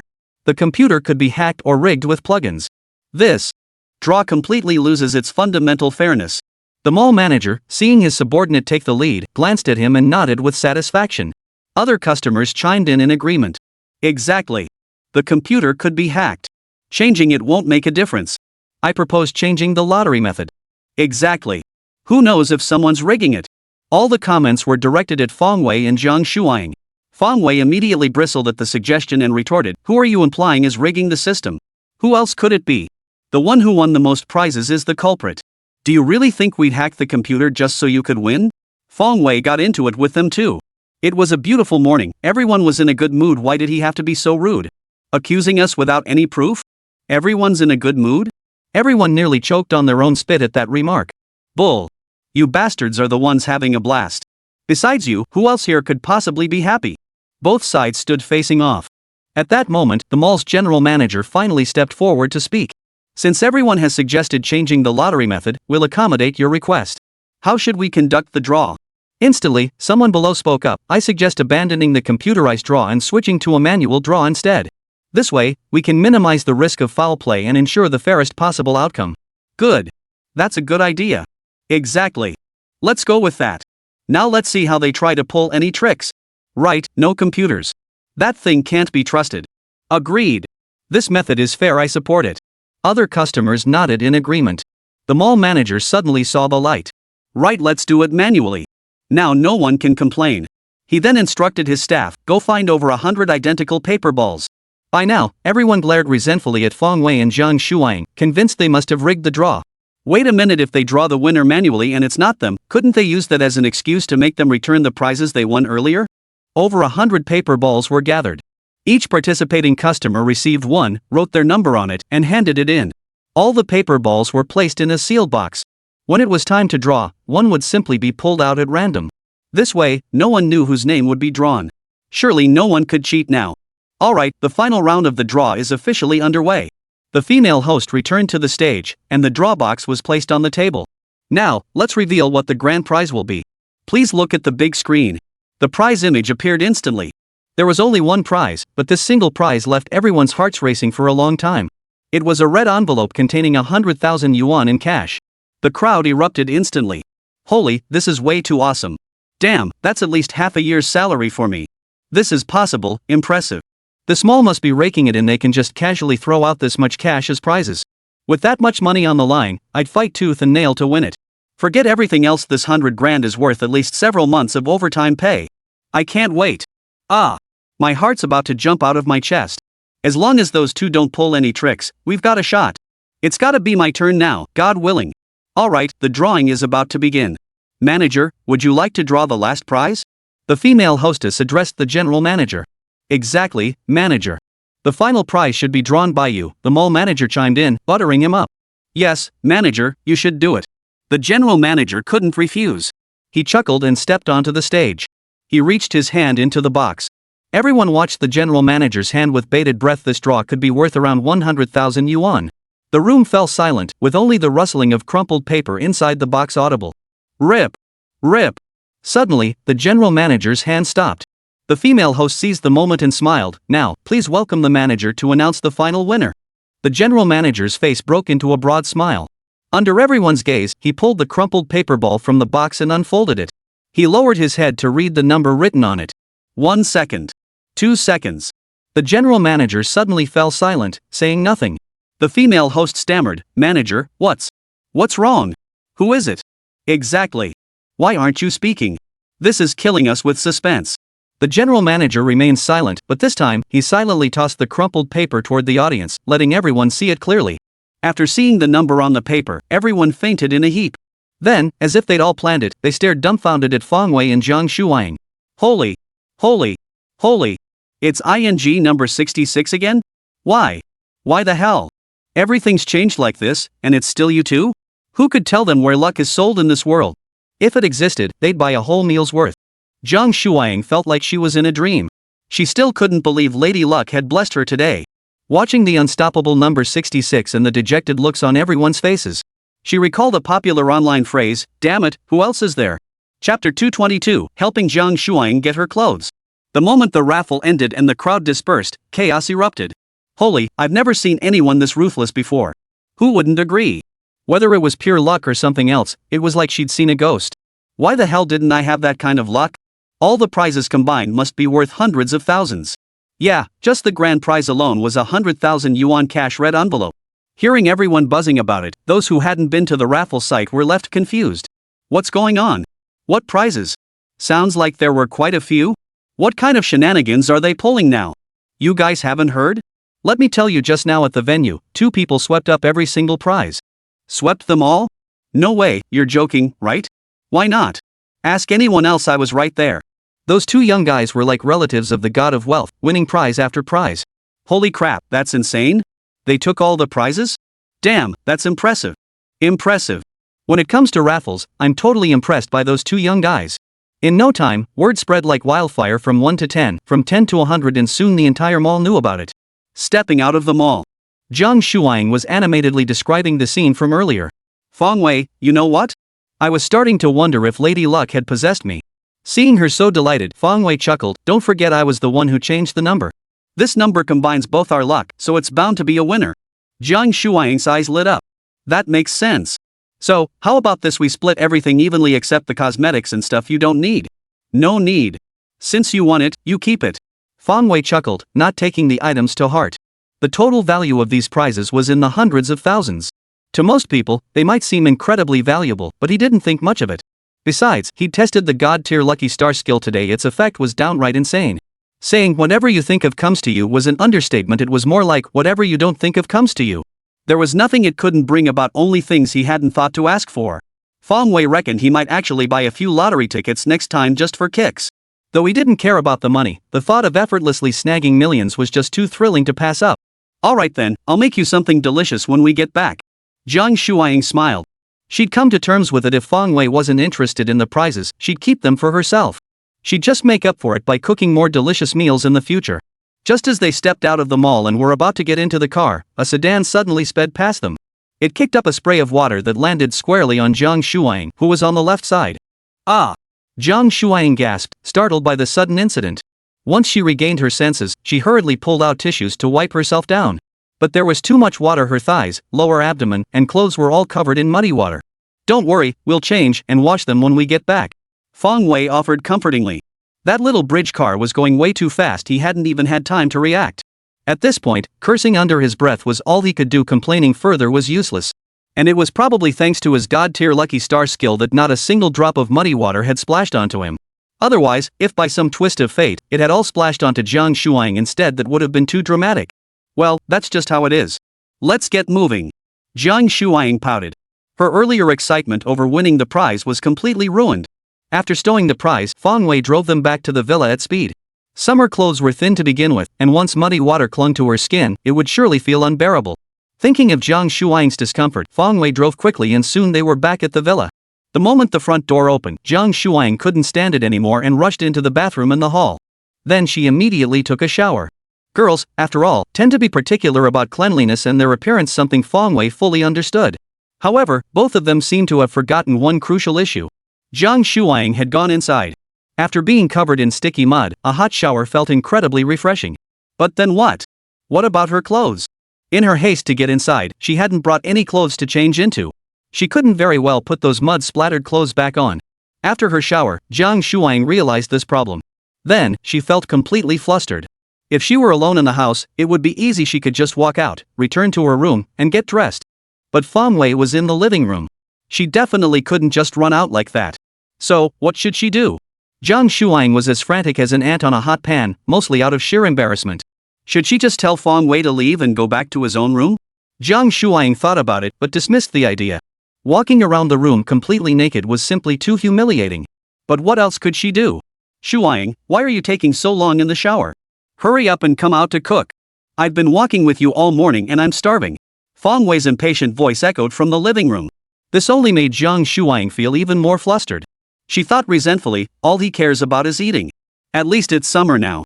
Even without clothes, I don't feel cold at all. If this were winter, she wouldn't have had time to agonize over it before freezing herself sick.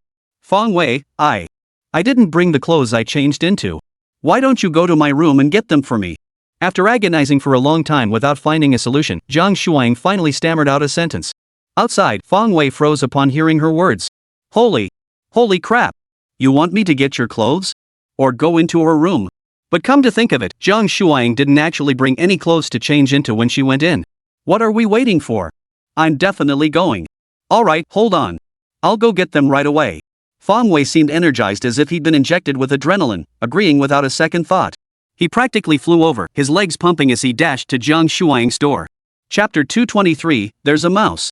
Of course, Lin Yi knew it wasn't impossible, it was just that the two people before her possessed immense power. Even without Lin Ju's 6th Tribulation martial arts strength, anyone with 4th Tribulation power, or even 5th Tribulation martial arts, could easily escape these demonic beasts. Thirdly, the senior's condition was uncertain, but as long as they could kill these 6 beasts, their magic cores would belong to the senior. Lin Yao was right. Girl, you're merely a martial emperor. Can you really be the master? I chuckled. Here, only the 6th Tribulation warriors held true power. For them, a 9th tier magic core was not something to be given away lightly. Though I knew Lin Yi's status was no simple matter, the ownership of the 9th tier magic core might be beyond her control. I didn't want to risk these warriors trying to seize the core after slaying the beasts. Second brother, Lin Ju has agreed to your terms. Not only may these beasts be slain, but their magic cores shall belong to you. Moreover, my Lin family will grant you 3 additional 9th tier magic cores. Just as Yi was about to speak, she suddenly clashed fiercely with Wu Ju over Lin Ju's words. Whooshing peak is whooshing peak, and I can naturally see that Xiaoyan and I are the strong points of the 3-section peak whooshing. With 2 3-section peaks and the 5 saints joining in, I wouldn't dare say they can kill Wu Ao and the other beasts, but they still have a chance to protect themselves. I chuckled, ha, excellent. My brothers aren't greedy. We only need the 6th and 9th tier beasts here. As long as Lord Lin honors the agreement, we won't overreach. Very well, it's your call. Rest assured, my Lin family never breaks its word. I also ask you two to act swiftly. Lin Ruliang said. Ha, as you say. I chuckled. Without hesitation, the Bite Sun weapon suddenly materialized in one hand. Though its appearance hadn't changed much over the years, it now radiated a more ferocious aura, no longer the semi-divine target it had been over a decade ago.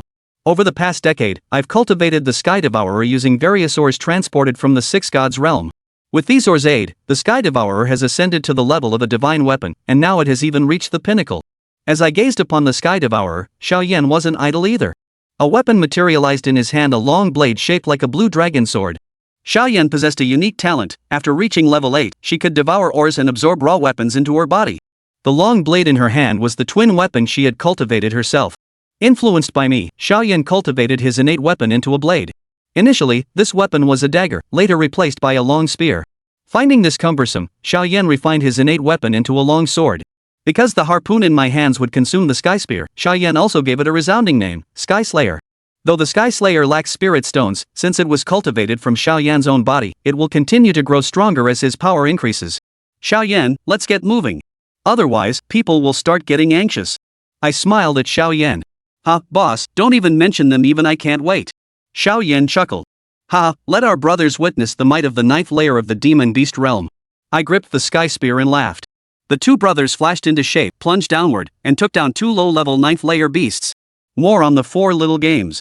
The dimly lit rock in my lens, the Lin family, was all smiles, but those World of Warcraft folks weren't happy at all. Once again, 2 beings of unknown origin dared to interfere with the White Creation Cave. How tiresome to live like this. Wu Yu roared upon seeing Xiao Yan and me shooting. I chuckled. Ha, Xiao Ming is important. Our brothers just want to plant a magic core in your head. Just give us your magic core, and we'll turn and leave, ignoring you. How about this cave? I said with a smile. Secretly, both Lin and I were short on words, exchanging only a few sentences. Yet imagine the dark child Lin killed me, and no one paid attention to me or the inflamed little body. But when he tried to ignore the agreement both sides had already reached. Worse still, the condition for this agreement was the magic core within their minds. The magic core is the source of a magical beast's power and the very root of its life. Thus, anyone who dared to fight over their magic core was killed. Absolutely without exception. My demand undoubtedly enraged Wu Ao and the other beasts. Wu Ao had hoped to intimidate me with the prestige of the 100-foot cave, waiting for Lin Ju and the others to finish their business before dealing with me and Xiao Yan. But he underestimated my audacity. Faced with Wu Ao's threats, not only did I refuse to back down, but I openly demanded he hand over the magic cores atop their heads. This not only slapped Wu in the face but also threatened his very life. How could Wu Yu let this go? You damned creatures, go to hell! Wu Ao bellowed. Though Wu Ao was a demon beast, his rage hadn't clouded his judgment. Without Xiao Yan and me joining the fray, the demon beasts would have gained 2 more martial-level powerhouses. They could have swiftly slaughtered everyone in the Lin family. But now, just as things were going smoothly, 2 martial-level experts had suddenly appeared. This undoubtedly threw Ming's situation into uncertainty. To become an elder of the Lin family, one must attain the 5 saints and 5 warriors rank. Among the Lin family's 4 warrior-level experts, 2 were elders. Besides Lin Ju, the other elder, named Lin Hao, was a warrior-level expert in the middle of the 5 streets. Besides Lin Hao, the other 2 Wusheng masters were Lin Chang and Go Lu. Lin Chang was a Wusheng master from the 4 Great Tribulations, while Lin Hu was a late-stage Wusheng master from the 3 clans. Beyond Wu Yu from the Demon Realm faction, there are 3 other mid-tier level 9 powerhouses. The strongest among them is a mid-tier level 9, equivalent to a mid-stage martial artist. The other 2 level 9 Demon Realm practitioners possess formidable strength comparable to the peak of the 4 Tribulation sorcerers and the mid-tier of the 4 Tribulation sorcerers. The other 2 level 9 World of Warcraft entities are both in the late early mid-stage of level 9, possessing strength not inferior to Lin Hu. Currently, Lin Ju and Wu Ao were locked in fierce combat. Lin Hao fought alone against the 2 mid-tier level 9 World of Warcraft beasts, while Lin Chang took on the remaining Wu Shang, equivalent to a mid-tier level 4 raid. The other 2 level 9 beasts were attacking Tiger's Folder. Xiao Yan and I targeted the 2 level 9 low-tier beasts attacking Lin Hu. After entering Chongxian Kingdom, we hadn't sparred with Wu Shang or any level 9 demons. You must choose opponents of comparable strength to hone your skills and gauge the might of Chongshuan's martial masters. Chapter 224, The Embarrassing Incident in the Bathroom. Zhang Shuang watched the rat die, her heart gradually calming. Only then did she realize something was wrong. She was currently in Feng Wei's arms. Worst of all, she wasn't wearing any clothes. You, how did you get in here?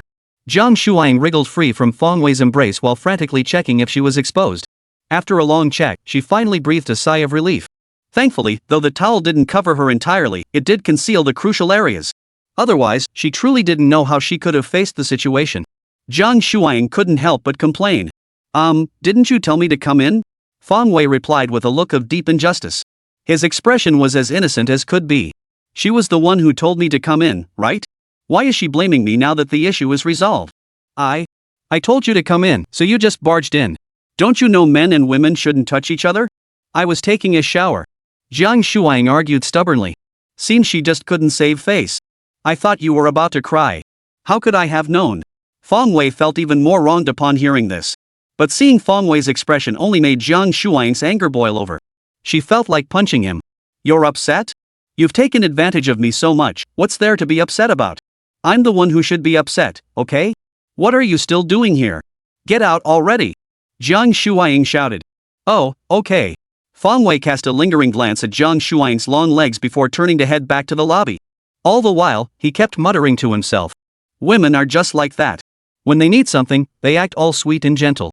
But the moment you're no longer needed, they change completely and even start looking down on you. Sigh, being a man is so hard. Feng Wei felt truly wronged. In other words, this was a case of getting something for nothing and still acting like a spoiled brat. In the next moment, he found himself marveling again. Jiang Shuang's legs were truly long and fair. In his past life, there was a compliment that went, with legs like that, you could have fun all night long. But after seeing Jiang Shuang's legs in person, Feng Wei scoffed at that saying. One night wouldn't be nearly enough. With legs like hers, you could easily spend several nights. And her figure was beyond reproach. Among all the female celebrities Feng Wei had seen, Jiang Shuang's figure was undoubtedly the best.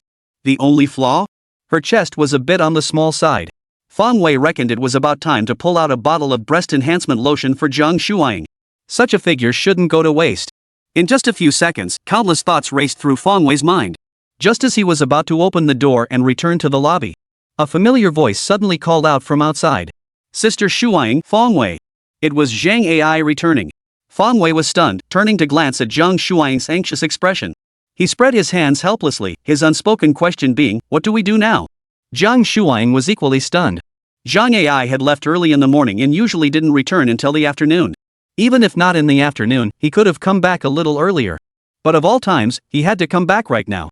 How was she supposed to explain this? She and Feng Wei were both in the bathroom, and she wasn't even dressed yet. No explanation would make sense. Someone with a suspicious mind might think something was going on between them. Strange. She clearly heard them talking, but now there's no sound at all.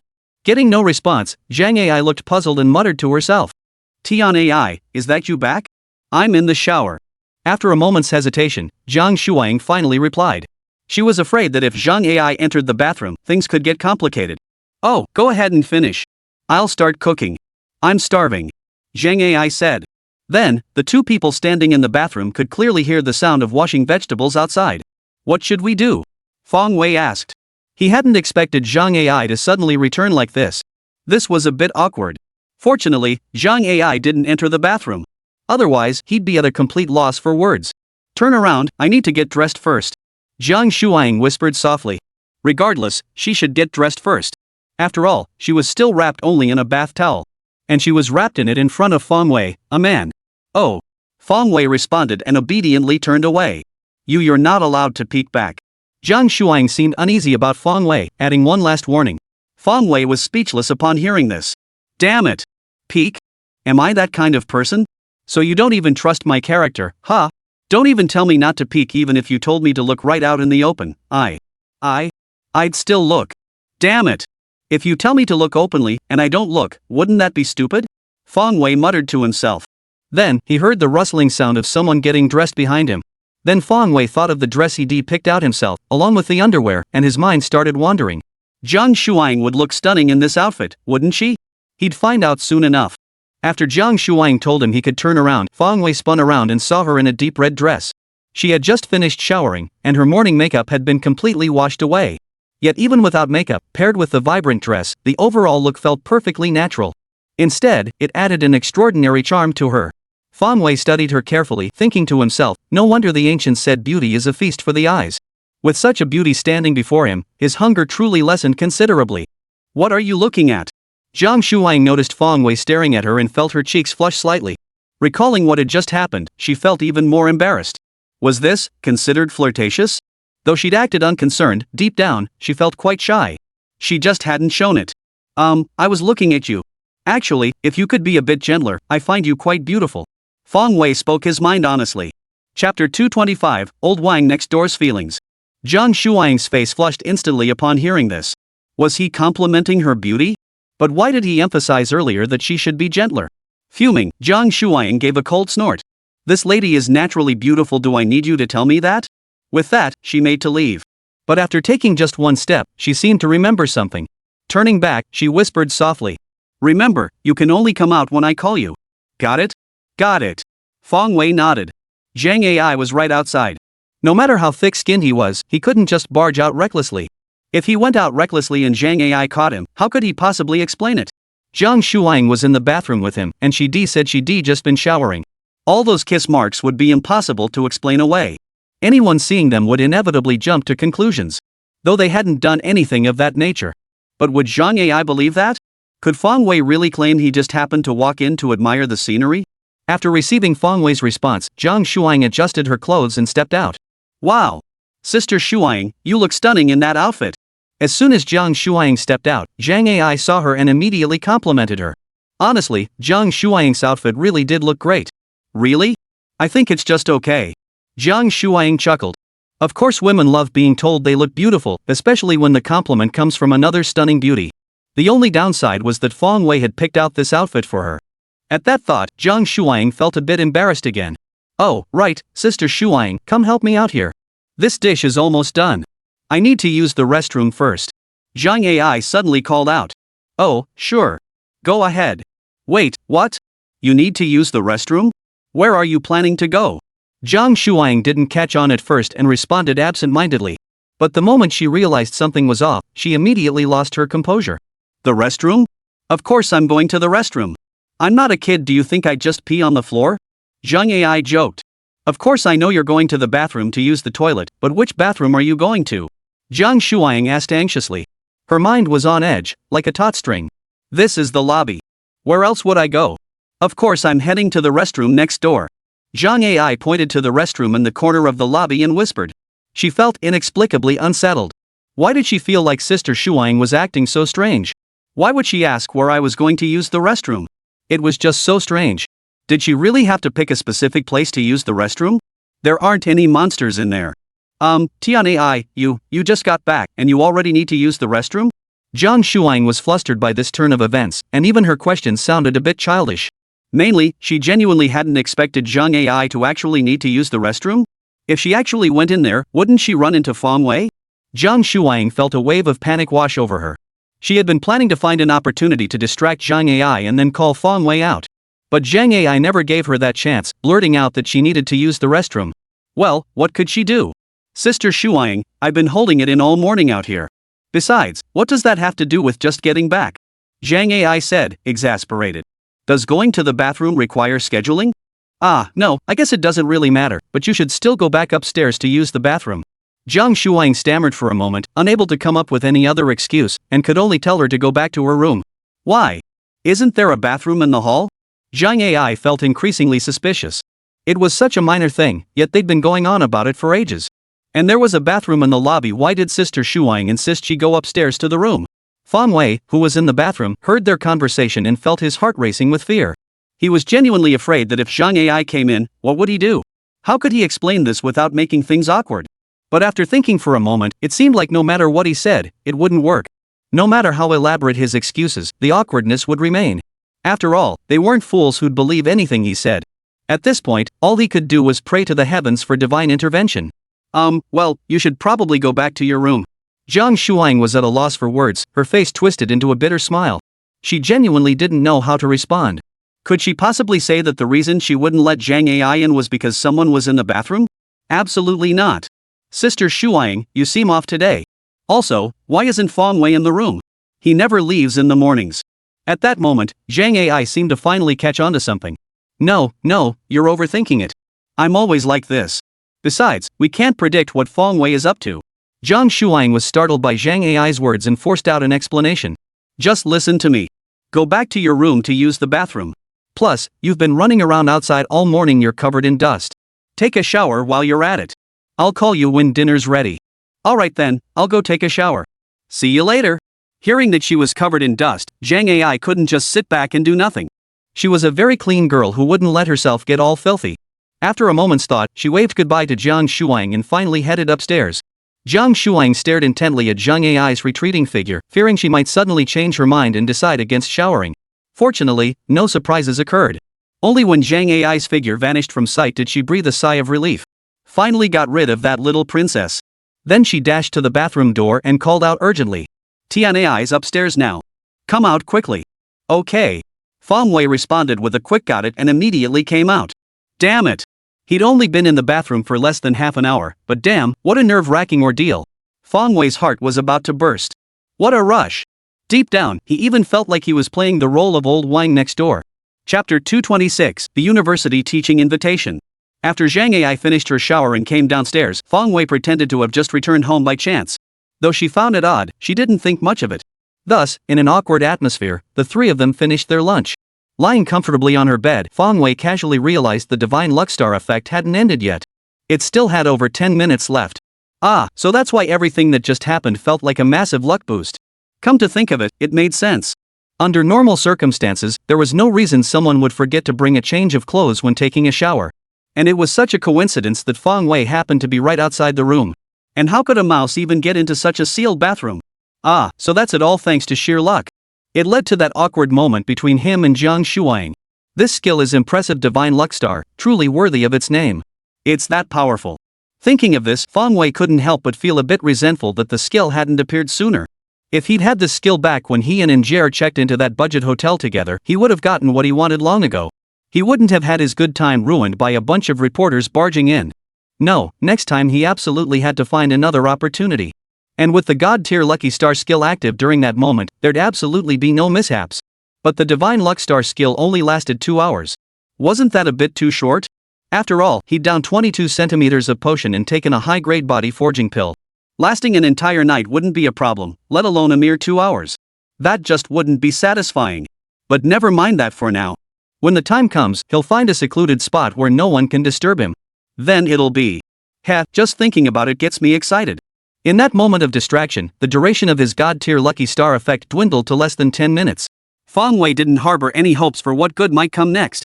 Yet, as it turned out, he had underestimated the power of the God-tier Lucky Star. With about 5 minutes left, a call suddenly came in. This time, it was another unknown number. Hello, who is this? Feng Wei asked. Hello, are you Mr. Feng Wei? The voice on the phone was deep and resonant. That's me. And you are? Feng Wei asked again. Oh, I'm Xiong Yunchang, president of Huncheng University.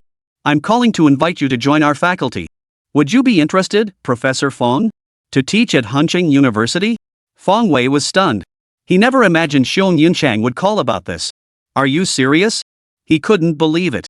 In his previous life, his highest degree was merely a bachelor's from a third-rate university. But what kind of institution was Huncheng University?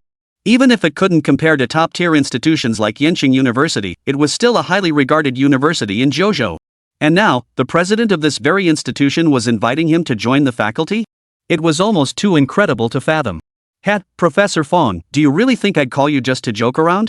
I'm formally extending this invitation to you in my capacity as the president of Huncheng University.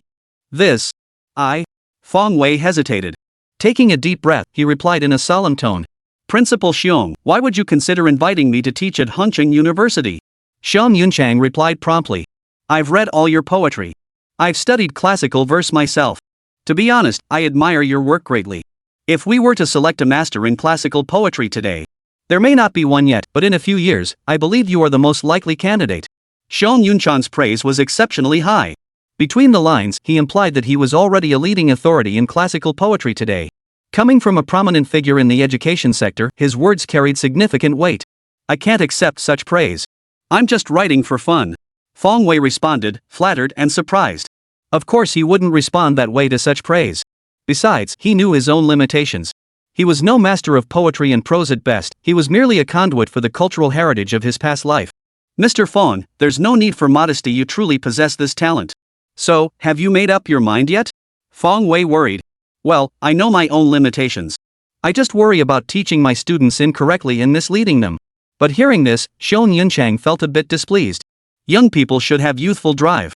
How can you be like you, Mr. Feng, afraid of this and afraid of that? How can you know you're not capable if you haven't even tried? Feng Wei hesitated. You can think it over first and get back to me in a few days. Feng Wei took a deep breath. Alright, I'll think it over. Then he hung up the phone. Then, staring at the ceiling in his room, Feng Wei fell deep in thought. This time, he felt both excited and conflicted. Teaching at a university was something he had never even dared to dream of before. After traveling to this world and acquiring the system, he'd envisioned becoming a legendary treasure hunter or a powerhouse in the entertainment industry, but never a university professor. In Fang Wei's mind, he was still essentially a student, having graduated less than 2 years ago. Now, in the blink of an eye, he was a university professor? And at a fairly prestigious university, no less. To say he wasn't excited or moved would be a lie. He was eager to experience university life, yet equally plagued by worries and doubts. At a university like this, those who could teach there were all fairly well-known scholars in the 9 provinces.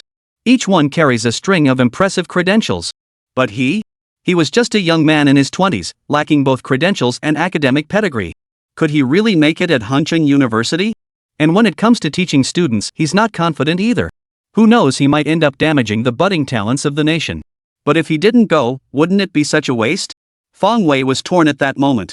Chapter 227. Fang Wei becomes a university professor. Fang Wei pondered for a long time, unable to sleep through the night. In his dreams, he envisioned himself as a great educator, teaching in a university classroom. And the students sitting below him were all women. And they were all big stars from the entertainment industry. Yang Bei, Tong Tong, Zhang Shuang, Zheng Ai, Lu Shishir, Tang Ying, Yang Qing, Zhang Yu, Zhao Ying. They all gazed at him with adoring, starstruck expressions. At the most captivating moments of his lecture, they would excitedly shout, "Teacher Fang!" Well, the dream was too perfect. When Fang Wei woke up, he was utterly bewildered. He had just dreamed of explaining a problem to De Qingqing. As he bent down, a casual glance left him stunned by her natural assets. But before Fang Wei could even get excited, he woke up with a start. What roused him was the sound of knocking outside the door. "Fang Wei, breakfast is ready. Come eat." Zhang Ai's voice came from outside the door. Ever since they started sharing meals, Fang Wei had always been woken up by someone during breakfast. There was no way around it. If he relied on his own initiative to wake up, breakfast would be a thing of the past. So, after a few unsuccessful attempts at persuasion, Zhang Ai and Zhang Shuang took turns waking him up each day. But this time, for the first time, Fang Wei was annoyed. What a perfect opportunity! He'd almost gotten to enjoy the view before the peak. Too bad Zhang Ai had to ruin it. With a sudden leap, Fang Wei got out of bed and then trudged downstairs, utterly drained. He hadn't gone to sleep until the wee hours of the morning. No wonder he was dragging. "Fang Wei, what's wrong? Didn't you sleep well last night?" Zhang Ai asked with concern. "Yeah, I was thinking about some things," Fang Wei replied. "Thinking about a new song?" Zhang Shuang chimed in. Since participating in the 9 provinces national song contest, he'd gained some recognition, and those around him naturally knew he was a musical prodigy. "No, I have a question for you too. Do you know anything about Hancheng University?" Fang Wei, unsure how to proceed, decided to ask them instead. "Hancheng University? Of course we know it. It's a well-known university in the country.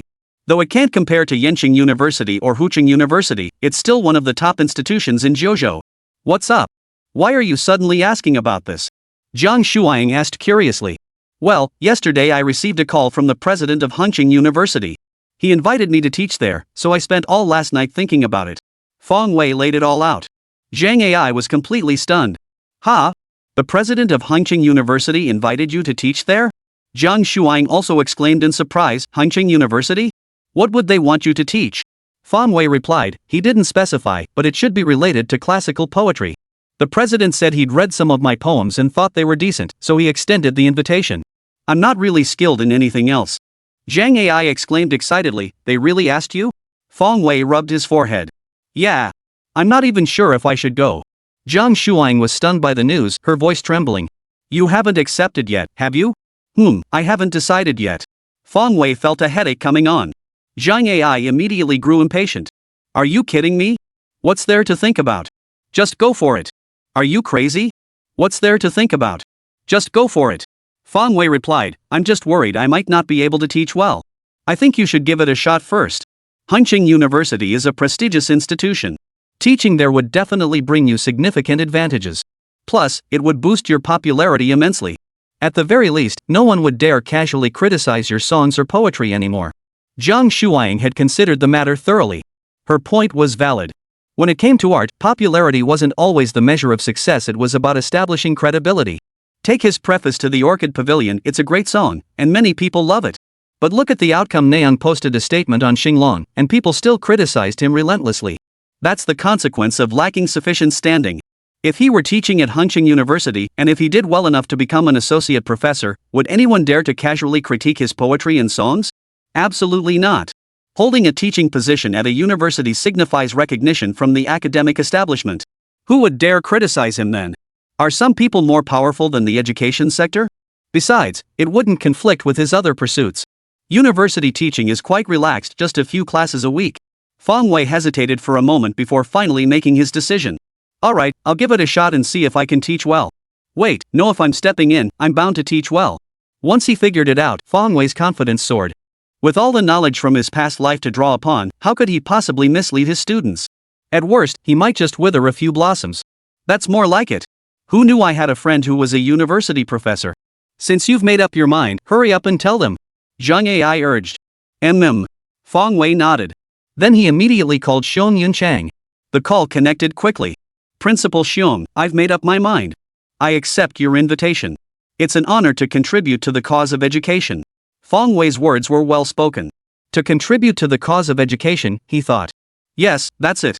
That's exactly what it is. He couldn't very well say it was for fame or to satisfy his own sense of accomplishment. Excellent, Professor Fong. On behalf of Hengqin University, I welcome you aboard. I'm unavailable today, but let's arrange for you to visit the campus tomorrow. We'll discuss your course schedule and teaching contract. Xiong Yunchang laughed heartily. Alright, I won't disturb you any longer. Fong Wei replied politely. Alright, that's settled. The phone call ended. This also signaled that Fong Wei had officially begun to make his move in the education sector. Whoa! Nice work, Fong Wei. Zhang Ai was genuinely pleased for Fong Wei. Securing a teaching position at a prestigious institution like Hengqin University is truly an outstanding achievement.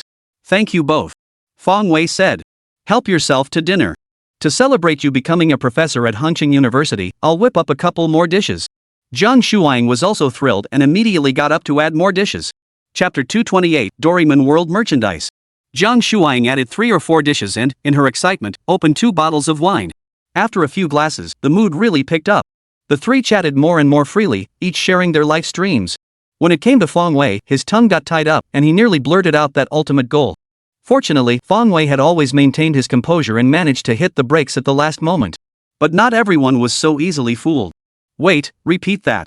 What do you want to become for all the female celebrities in the entertainment industry? Zhang Shuang pressed. I mean, he became the heartthrob all female celebrities in the entertainment industry idolize. Fong Wei quickly shifted the topic. He almost blurted out the words Godfather. Bringing up such a topic in front of Zhang Ai and Zhang Shuang, who knows what they might think of him. And most importantly, both of them were future female stars in the entertainment industry.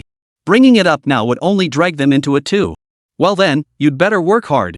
But don't rush it, at least for now. Sister Shuang and I are your biggest fans. Zhang Ai blinked her eyes, her face flushed bright red from the wine, looking utterly adorable. Ah, I have 2 fans now? Fong Wei was stunned. He believed Zhang Ai's admiration for him. After all, her attitude always seemed so close to him.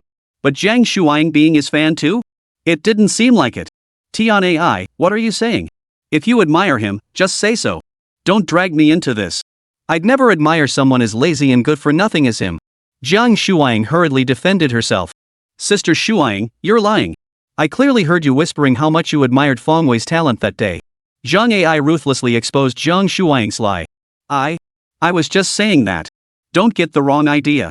Zhang Shuang, betrayed by Zhang Ai, stammered awkwardly. She hadn't expected her private words to be overheard by Zhang Ai. And now it was being repeated in front of all 3 of them. How embarrassing. What's there to get the wrong idea about? Where do you think our minds would wander? Besides, plenty of people admire me, you're not the only one. What's there to be shy about?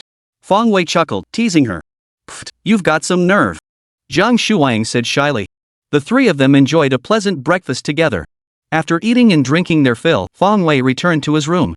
Zhang Shuang hadn't been wrong about one thing: he really was lazy when it came to anything but eating. The moment he finished eating, he wanted to head back to his room. This time, however, it wasn't to catch up on sleep, but to research materials. After all, he was about to start teaching at Hengqin University, and he needed to familiarize himself with the institution. Yet the moment he stepped inside, the system's notification chime sounded. Ding! Host has entered a new domain. Congratulations on completing the side quest. You have earned 1 lottery chance. Entering a new realm counted as completing a side quest? Fong Wei was thrilled. This happiness came so suddenly. It seemed he had underestimated the system's side quests. They were far easier to complete than the main quests. Having completed so many side quests unintentionally, he finally began to grasp how they worked. Though the system hadn't explicitly stated it, he was gradually figuring it out. Simply put, side quests are about grinding life achievements. Whether it's getting a girlfriend or gaining fame, they all count as life achievements. The more achievements you grind, the more quests you complete. This system truly lived up to its purpose of helping the host reach the pinnacle of life. The more he interacted with it, the greater the assistance he received. Counting this time, he now had 3 lottery chances at his disposal. Not using one feels like a waste. He couldn't exactly expect these chances to double his offspring. But without reaching the required level, he couldn't specify which martial arts manual to draw. So what should he even draw for? Feng Wei was once again torn. Sigh, there wasn't much worth drawing in the real world either. Wait, a sudden flash of inspiration struck Feng Wei. Since real-world items were lackluster, could he specify items from other worlds instead? Like martial arts worlds or fantasy realms. System, can I request items from alternate worlds? Feng Wei asked, suppressing his excitement. If that's possible, wouldn't that be absolutely awesome? Yes, host. Really? It's actually possible? This time, Feng Wei couldn't contain his excitement. Holy crap! Turns out, this system that constantly brags about being the greatest in the universe really does have some serious skills. Once he got there, could he actually specify an elixir of immortality? Feng Wei was lost in his fantasies. Sorry, host. To be honest, the elixir of immortality doesn't exist. So, you might as well stop daydreaming about it. Feng Wei, well then, how about a health-preserving pill? I don't need immortality, but at least extend my life by a few decades. Surely something like that exists? He knew Taoist health preservation techniques existed and genuinely extended life. Health-preserving pills do exist, but due to your insufficient level, you cannot specify them. Moreover, at your current level, you can only specify items from restricted worlds. Feng Wei, what? Items restricted to specific worlds? Like what? If it's some low-level world with nothing worthwhile, what's the point of specifying anything? Real-world items would be far more practical. For example, items from the Doraemon world. The host can specify Doraemon's gadgets. Doraemon's world? That's fine too. Feng Wei's eyes lit up the moment he heard this. He'd been coveting Doraemon's gadgets for ages. The bamboo dragonfly, anywhere door, magnifying lamp, wish-granting paper. Each one was something he could only dream of. But today, he could actually get his hands on them? Just thinking about it made him ecstatic. High rank really does have its perks. Feng Wei finally understood the true meaning behind the saying, the higher your rank, the greater your privileges. Back then, forget about goods from other worlds. Even getting specific items was tough. It was already lucky to randomly draw a decent one. But now, with a higher level, he could even get Doraemon gadgets. Chapter 229, Gadget Bamboo Dragonfly. Certain gadgets are too astonishing to bring into the real world and thus cannot be specified. Even ordinary gadgets would see their effects significantly diminished, potentially yielding less benefit than real-world goods. Therefore, please consider carefully, host. Feng Wei understood the system's meaning upon hearing this. Items like the Anywhere door or the time machine simply couldn't be brought into the real world for sale. Bringing such things into the world would cause utter chaos. Ordinary props, however, might be feasible, though their capabilities would be weakened. This would yield less profit, potentially even less than simply designating any random item. But was Feng Wei the type to prioritize profit? It seems he really is. But this time is different. What he cherished more was the sentimentality and the charm of the gadgets themselves. He practically grew up watching Doraemon, and these gadgets have been on his mind day and night for ages. Compared to that, making a little less money isn't such a big deal. Take Journey to the West, The Demigod's Return, for example. Was it really that well made? Not necessarily. Yet many people still went to see it. Why? Isn't it all about the nostalgia from watching the first and second movies back then? I've made up my mind. I'm definitely going with Doraemon's gadgets. Feng Wei declared firmly. Alright, Doraemon gadgets. Available options include the bamboo dragonfly, floating potion, police dog nose, fantasy mirror, impression lamp, honesty pill, friendship ring, memory bread, and more. Feng Wei felt a surge of excitement. Even these gadgets were incredibly powerful. So which one should he choose? Feng Wei thought through each one, considering their functions and whether they would suit his needs. In the end, he chose the bamboo dragonfly. He'd coveted this gadget for ages since watching the anime as a kid. He'd always hoped that one day, like Nobita, he could strap on the bamboo dragonfly and soar freely to any place. This time, his wish had finally come true. But once he got it in real life, the bamboo dragonfly's effect seemed diminished. Who knows exactly what it will turn into? Even so, he believed many people would still be willing to pay for it. A little toned down is fine. If they'd actually brought the original bamboo dragonfly over, that would have been pure chaos. Besides, who is he? He's the host, after all. As the host, Feng Wei could technically retrieve the original bamboo dragonfly himself. It just would cost a bit more. Understood. Please wait, host. After waiting a few minutes, the system finally responded.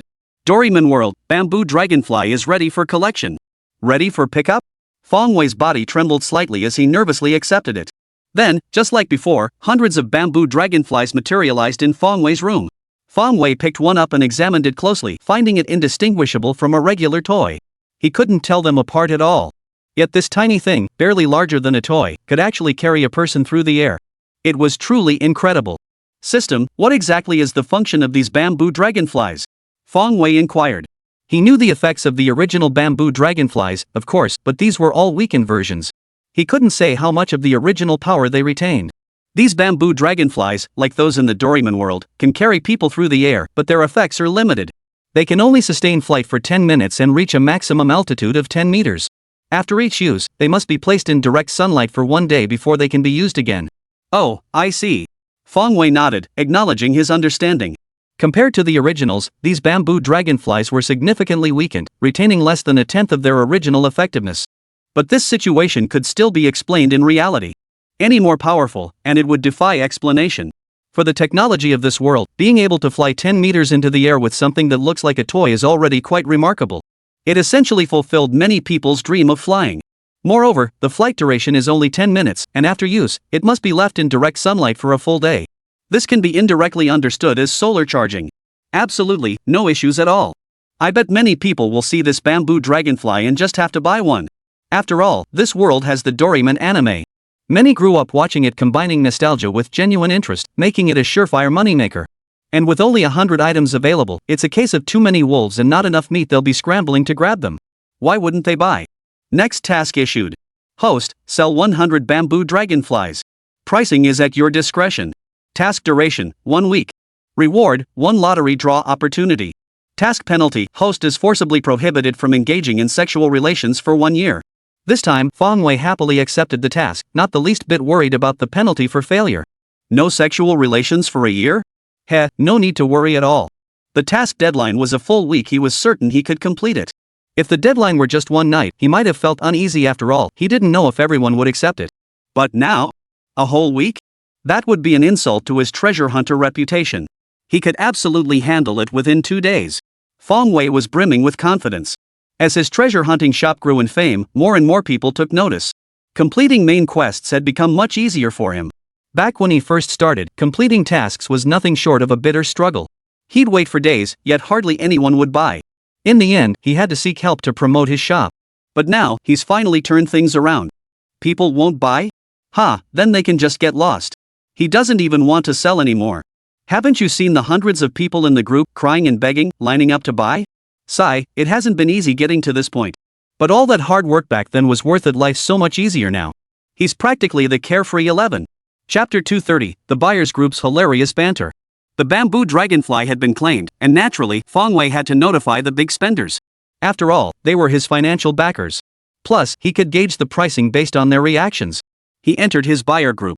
After growing steadily over time, the buyer group was now at full capacity with 500 members. For now, Fong Wei had no plans to upgrade the group or create a new one. Though he often lurked, every day someone would inevitably start bragging inside. After all, they were all wealthy individuals with ample time on their hands, so they naturally spent their idle moments bragging. At this moment, the group was buzzing with complaints about the shop owner, and Fong Wei caught it all. Arrogant rich kid, hey, store owner, have you forgotten about us? How long has it been? Still no sign of you? Autumn wind sweeps fallen leaves. Yeah, no big deal if he doesn't show up, but he should at least release the next item. Chubby's still hot, exactly. This shop owner is totally incompetent.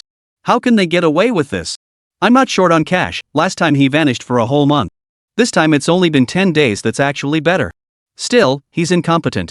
Sky's blue. Heh, you guys know this guy's style. It's not like you just met him yesterday.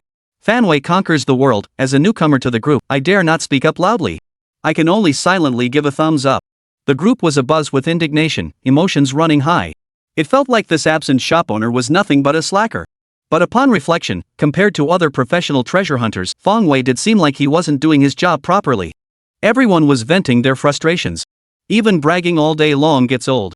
Occasionally complaining about the shop owner was actually a pretty entertaining diversion.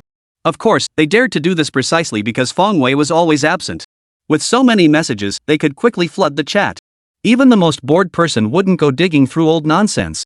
So they felt pretty confident about it. Little did they know, this time, Fong Wei just happened to be in the group. Here we go again, huh? Who'd have thought that after just a couple weeks away, you all missed me so much you've started gossiping behind my back. Later, he added a very angry expression. Fong Wei's sudden appearance instantly startled everyone. Holy crap! Did the shop owner just come back from the dead? Then they finally snapped out of it and started scrambling to cover their tracks. Autumn wind sweeps fallen leaves. Who's been badmouthing my brother behind his back? I'll fight you to the death. Sky's blue, exactly. You can insult me, but don't you dare insult my big bro. Or else I'll fight you to the death. Arrogant rich kid, boss, if anyone dares badmouth you, I'll drown them in cash. I'm not short on cash, yeah, who? Who is it? Come out here. Chubby can be handsome, you shameless bunch, can't you be sincere? I've been honest all along, never uttered a word. Fong Wei. Bunch of clowns. He's ready to beat the crap out of these shameless jerks. Just now, they were the ones shouting the loudest. And they have the nerve to ask who's spreading rumors? Besides these old hands, who else would dare speak up? But in this buyer group, we've got idiots and shameless scoundrels, and now we've got a new champion. Fan Wei conquers the world, this must be the legendary shop owner. From that brief remark alone, he truly radiates unmatched authority and wisdom, a peerless genius throughout history. My admiration for the shop owner flows like an endless river, ceaseless and boundless. Holy crap! Fong Wei was completely dumbfounded. When did such a character appear in this group? This flattery is just forced praise. He merely uttered a simple phrase. Where exactly did they see unparalleled dominance and unmatched wisdom and courage? And the greatest eccentric of all time? This guy's sucking up comes out of nowhere. The rest of the group was equally dumbfounded. I'm not short on cash. Holy, bro, you're amazing. That flattery?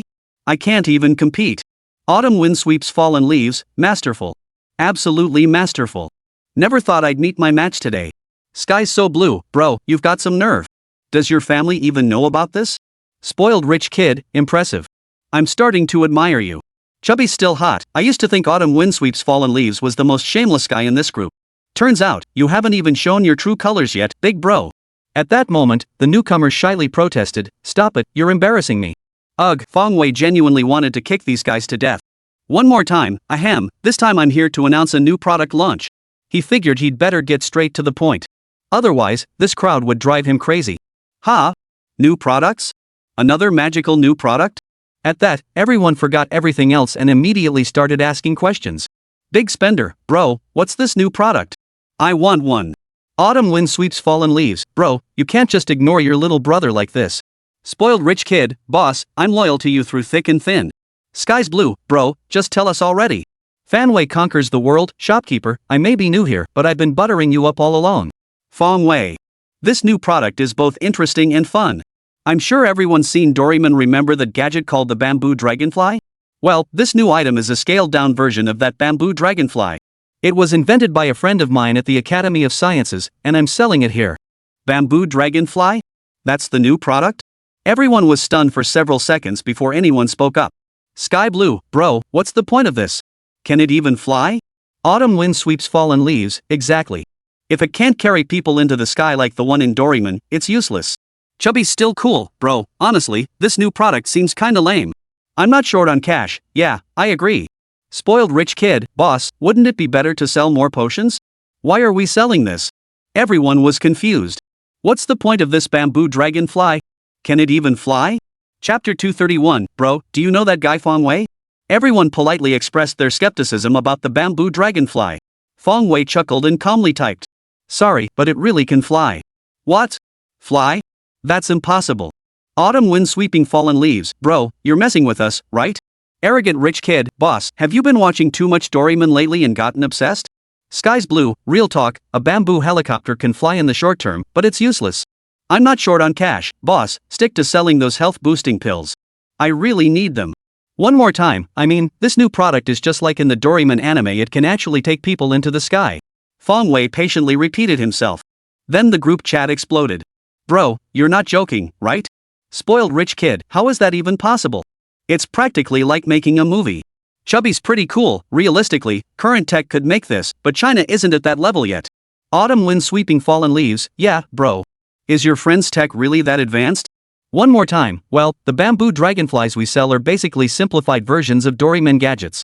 They can lift people into the air, but only for 10 minutes max and up to 10 meters high, major limitations. After each use, they need a full day of sunlight to recharge before the next flight. Seeing everyone's skepticism, Feng Wei decided to pour fuel on the fire. Having explained its function and effects, it couldn't possibly be a scam, right? Autumn wind sweeping fallen leaves. Holy crap, bro, you're serious? Fat guy's pretty cool. Damn, that's insane. Who knew our country had tech like this? Arrogant rich kid. Damn, bro, you're something else. Sky blue. As long as you're not joking, big bro, I'm buying it right now.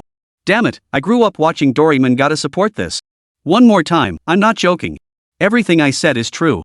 Jokes aside, Feng Wei's a guy who makes millions in minutes. Why would he joke about something like this? With Feng Wei's confirmation, the group finally believed it.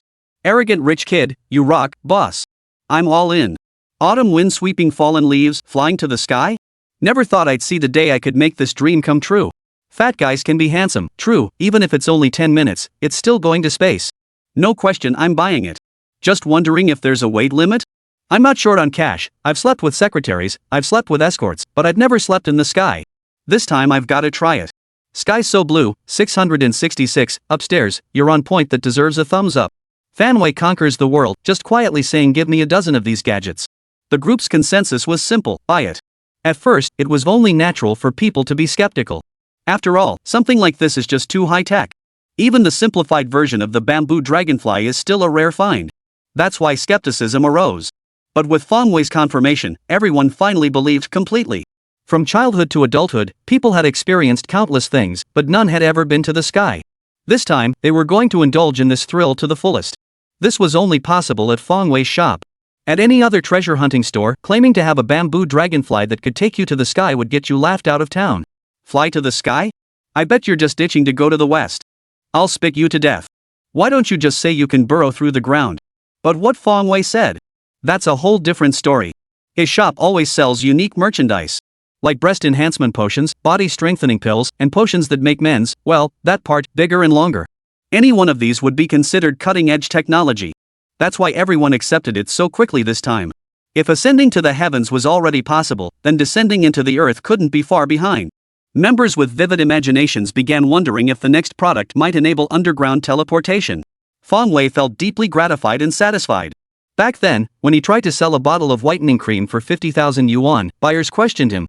Now, even with million-dollar products, especially those that sound downright mystical, he still earned everyone's trust. For a treasure hunting seller, this was a deeply rewarding feeling. Once again, as usual, 100 items will be listed at 11 p.m. tonight. Everyone is welcome to come and grab them.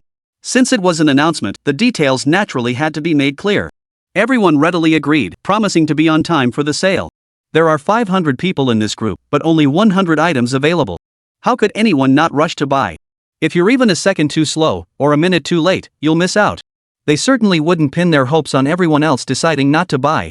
Who didn't watch Doraemon cartoons as a kid? Now that props straight out of the anime have appeared, how could you not buy them? Anyone who says they won't buy it doesn't even believe themselves. The announcement concluded, and Feng Wei was about to slip away. But then, someone in the group suddenly asked an abrupt question. Sky Blue brother, do you know that guy Feng Wei? The moment Feng Wei saw those words, he froze in place. For a split second, he thought his identity had been exposed. But upon closer thought, it couldn't be. Although he had appeared on Good Songs of JoJo Kingdom, exposing himself to the public eye, he had never posted photos in the buyer group. Logically speaking, there was no way anyone could recognize him. Why would you ask that? After regaining his composure, Feng Wei replied. Sky Blue, it was when I watched Good Songs of JoJo Kingdom last time. I heard that guy Feng Wei say his main job is being a treasure hunter. And you, big brother, are a top-tier treasure hunter among them. That's why I wanted to ask. His reasoning was thorough and spot-on. Chapter 232, The Nation's Son-in-Law. I don't know him. Feng Wei lied without blushing or hesitation. Sky's blue, oh, I see. The bastard even looked a bit disappointed. Try again, what's up? You're interested in a guy? Feng Wei teased. Sky blue, nah, it's just that this guy seems pretty talented, so I was just asking. Oh? I know Feng Wei too, the god of viral hits. What do you guys think of him? After bringing up the topic, Feng Wei asked for everyone's opinions. Sky's blue, not bad. He's really talented. Whether it's songs or poetry, his writing is top-notch, no question. Come on, kid, you've got good taste. I agree. What else? Everyone, speak up. Feng Wei said shamelessly. If anyone had seen his expression at that moment, they would have thought he was a total creep. 3 words were clearly visible on his forehead, praise me. On Xinglong, Fang Wei often saw countless netizens praising his literary talent. But those were strangers, no real connection. It felt different. This time was different. Everyone in the group had done business with him or interacted with him. When they praised him, it felt so satisfying, so damn good. What could be better than having people stand right in front of you and praise you? Sky blue, anything else? I don't think so. I don't know him that well, just noticed his talent. Fang Wei's face darkened. That's it? Come here. I promise I won't beat you to death. Come again, how could you be like this? If you're going to pay attention to someone, you have to understand their whole self. Is literary talent really his only virtue? Surely not. So you need to grasp his inner essence. Fang Wei said, frustrated. What's wrong with people nowadays? When they want to follow someone, they only focus on one aspect? Besides his writing talent, he has plenty of other shining qualities, right? Like being handsome, having depth, and being well off. These are all easily recognizable strengths. How come no one notices them? Sky's blue, dude, I'm just curious. I never said I was going to idolize him. He felt wronged. Why did it sound like he wasn't a genuine fan? At this point, others chimed in with their opinions. Chubby guy's pretty handsome. I heard that Fang Wei guy is actually quite handsome? Try again. Yeah. You know him too? Fang Wei was overjoyed. Finally, someone noticed he was handsome. It hadn't been easy. But then the plot took a 180-degree turn. Chubby's pretty hot too, like hell. I know him. Speaking of which, I'd love to slap him silly. Damn it, my wife keeps going on about Fang Wei's name all day, listening to his songs non-stop. She's practically obsessed. It's making me jealous. One more time, uncle, violence won't solve anything. The world is so beautiful, yet you're so irritable. That's not good, not good. Fang Wei quickly stepped in to calm things down. Holy! Who knew his wife was such a huge fan of mine? Guess I've got some serious charm after all. Fatso's pretty handsome too, bull.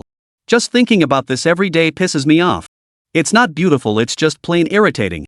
Come on, being a fan is perfectly normal. How can you take that away from your wife? Fang Wei urged again. Fat guys can be handsome too. If she were chasing someone else, fine, but that pretty boy type? What's so great about him? Ha? Pretty boy? Those 3 words dealt a critical hit of 10,000 damage to Fang Wei. Alright, I'll just take that as a compliment on my looks. I'll let it slide. Let's try again. What about the others? How did they see him? Fang Wei wasn't satisfied and continued asking others. Could it be that besides being a literary genius and a pretty boy, he had no other labels? He refused to accept it. He was clearly a being of both talent and strength, wisdom and beauty. How could he have fallen to this? Arrogant rich kid. I don't pay attention to guys, but my mom once said she really liked that Fang Wei kid. She's always dancing that square dance thing. She even said if she knew Fang Wei, she'd marry my sister off to him. Holy crap. A middle-aged lady fan? Looks like he's become a real hit with the middle-aged ladies. Well, at least the moms want to marry their daughters off to me. If she's pretty, I might actually consider it. Fang Wei felt a surge of pride. He really had it all now, popular with both young and old. Middle-aged women love it, married women love it, and plenty of young girls love it too. Someday, he'll have to write some cute songs to win over the little girls too. As for his male fans, well, they're just, meh. I'm not short on cash, holy crap. Did your mom say that too? Funny, mine said the exact same thing. I just don't get it, it's just a few hit songs, right? Is it really worth getting our moms this obsessed? One more time, you just don't get how aunties think. Just go wash up and go to bed. Fang Wei hummed a tune, cheerfully wrapping up the interview. Though the journey was winding, the outcome was worth it. Now he's earned the title of national son-in-law. To put it bluntly, he had his pick of beauties plenty to choose from. With a cheerful heart, Fang Wei happily spent the entire day. As night fell, the time for the flash sale drew near. Many people began to feel the tension building. This time, it was all about finger speed again. At this critical moment, his lightning-fast fingers couldn't let him down. After months of training, today was its chance to shine. 11 o'clock arrived in no time. The moment the clock struck, hundreds of people frantically tapped their phones or computer screens, refreshing the page. Within a minute or two, the results were in. Some rejoiced, others grieved. Those who secured their items cheered and jumped for joy, while those who missed out looked downcast and deeply frustrated. Throughout it all, the only person beaming with joy was sprawled on his bed, watching the sales figures. In less than 2 minutes, all 100 bamboo dragonflies were completely sold out. Chapter 233, First Day on the Job. Fang Wei had priced each bamboo dragonfly at 500,000 yuan. With a total of 100 dragonflies, the gross revenue reached 50 million yuan. As a level 4 shop owner, he was entitled to a 40% commission, a solid 20 million yuan. To be honest, this transaction wasn't particularly large, and his profit was smaller than usual. Compared to potions and body forging pills, it was indeed much less. But Fong Wei didn't mind much. Selling goods from another world was a huge selling point for his treasure hunting shop, highlighting its uniqueness. As for the money, he could earn it gradually. The night passed without incident. Early the next morning, Fong Wei changed into a proper suit, looking quite the part as he descended the stairs. After breakfast, he soon stepped out the door. Today was the day Xiong Yunchang had arranged to meet him, so he naturally needed to arrive at Hengcheng University early. His old habit of sleeping in until 11 or 12 was definitely out of the question. After all, how could a people's teacher sleep in? He must diligently cultivate the future pillars of the nation. It was almost September now. Many schools had already started their new terms. Take Hengcheng University, for instance. Students are gradually returning to campus. The campus entrance bustles with students and faculty coming and going. As a renowned institution, Hengcheng University is located in the heart of Hengcheng, not far from Fong Wei's villa. After driving for nearly 20 minutes, he arrived at the campus entrance. Inside the campus, Fong Wei called Xiong Yunchang. The call connected quickly. Hello, is this President Xiong? I've arrived. Professor Fong? So early? Well, since it's our first meeting, I thought I'd come early. I'm near the school gate now. Alright, wait there for a moment. I'll have someone come pick you up. Got it. After hanging up, Fong Wei stood there quietly waiting. Amidst the bustling flow of students, he stood out as an unusual sight. Before long, the receptionist arrived. After a brief greeting, they led him toward the principal's office. They weaved through the corridors, rounding several corners before finally arriving at the administration building. Fong Wei stood outside the principal's office, gave his attire a quick check, and satisfied that everything was in order, knocked on the door. Knock. Come in. A resonant voice called out from inside. The door opened, and Fong Wei stepped into the office. Only after stepping inside did he notice the conference table occupied by several people. Seated at the head of the table was Xiong Yunchang, the president of Hengcheng University. Having decided to teach at Hengcheng University, Fong Wei had naturally researched the school. He had seen photos of Xiong Yunchang and several vice presidents online, ensuring he wouldn't mistake anyone upon meeting them in person. But there was no chance of confusion anyway. Who else at Hengcheng University could possibly sit in the head seat besides President Xiong? President Xiong, hello. Fong Wei greeted Xiong Yunchang. You must be Professor Fong. Please, have a seat. We were just talking about you. Xiong Yunchang recognized Fong Wei and nodded. Oh? Talking about me? Looks like I've arrived just in time. Fong Wei chuckled and took the seat at the end of the table. Principal, you wouldn't be thinking of hiring him as a lecturer, would you? No sooner had he sat down than someone voiced their doubts, casting a disdainful glance at Fong Wei as they spoke. Well, the purpose of this meeting is to introduce the new instructor for Professor Guo's class this semester, Mr. Fong Wei. Xiong Yunchang said with a smile. Him?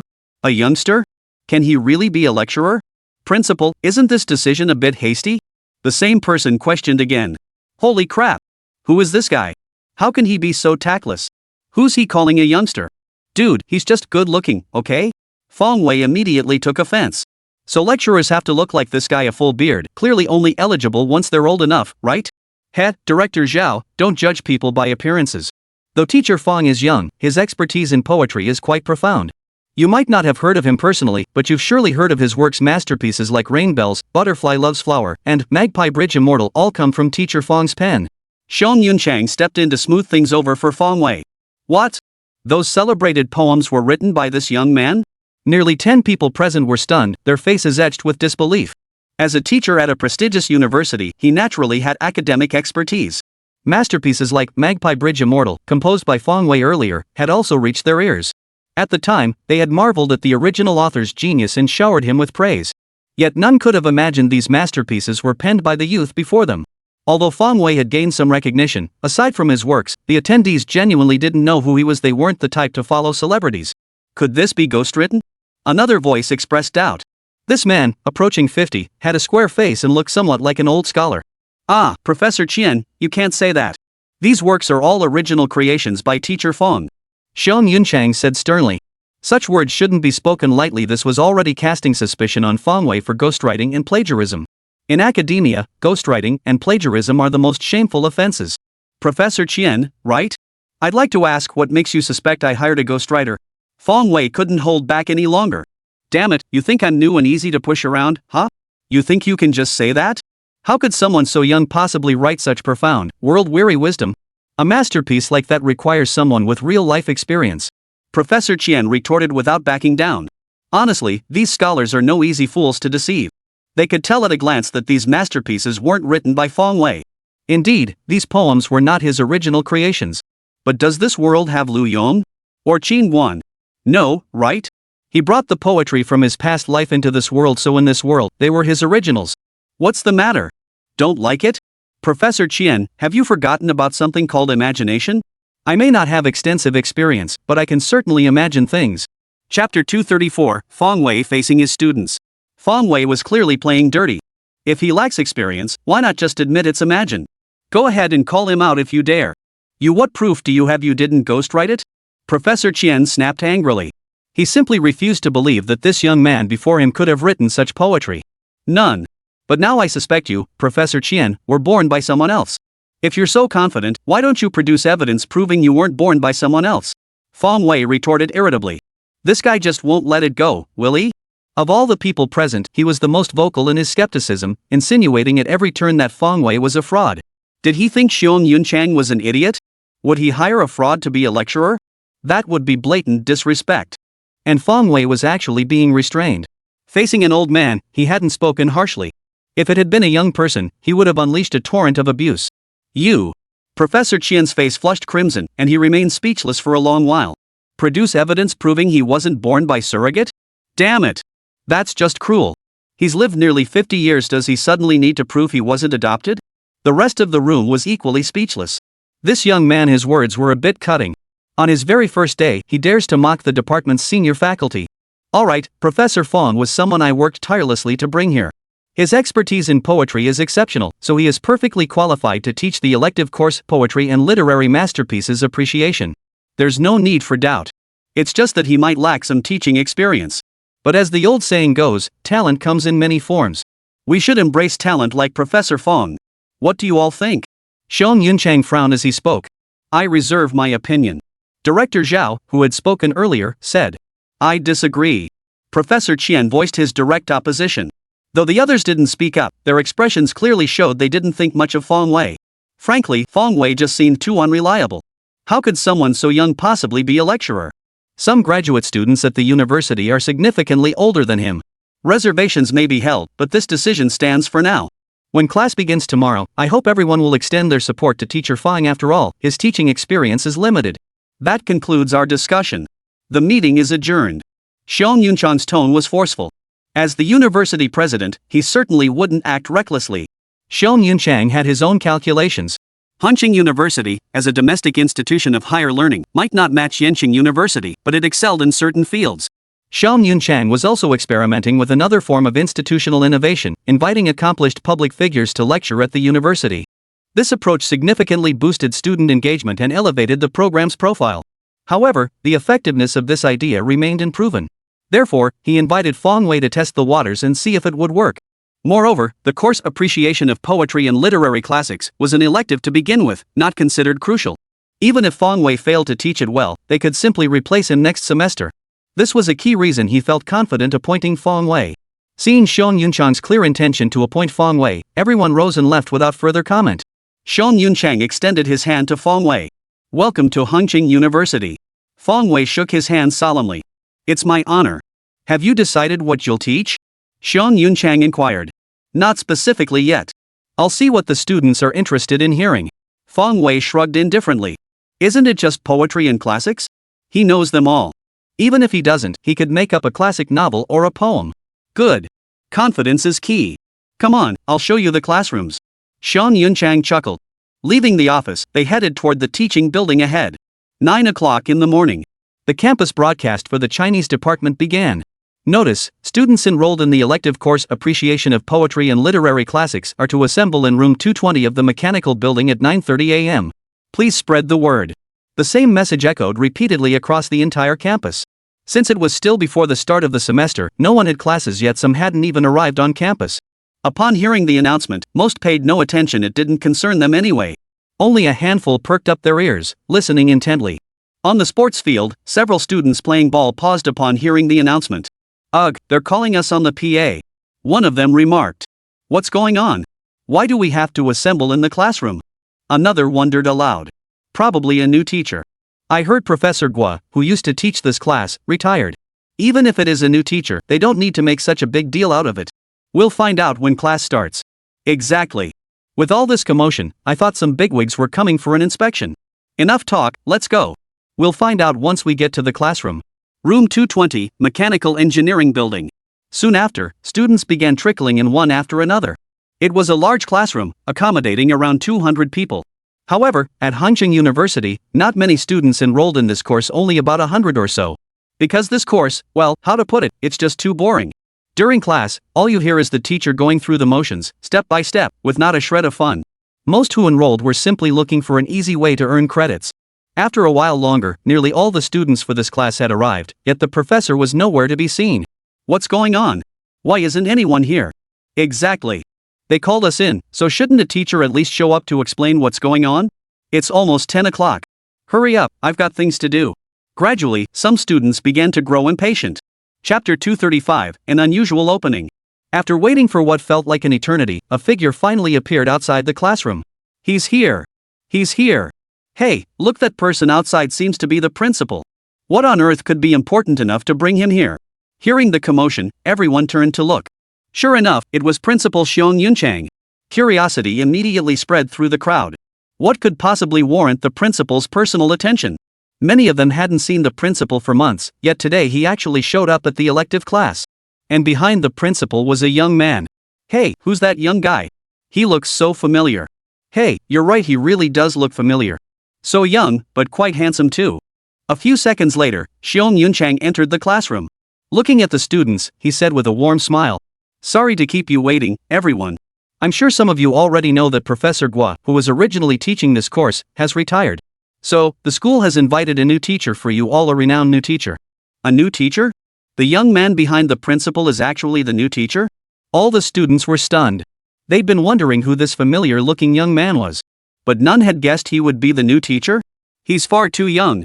When did the university start hiring such young people to teach? And he's famous too? Xiong Yunchang didn't keep them in suspense for long.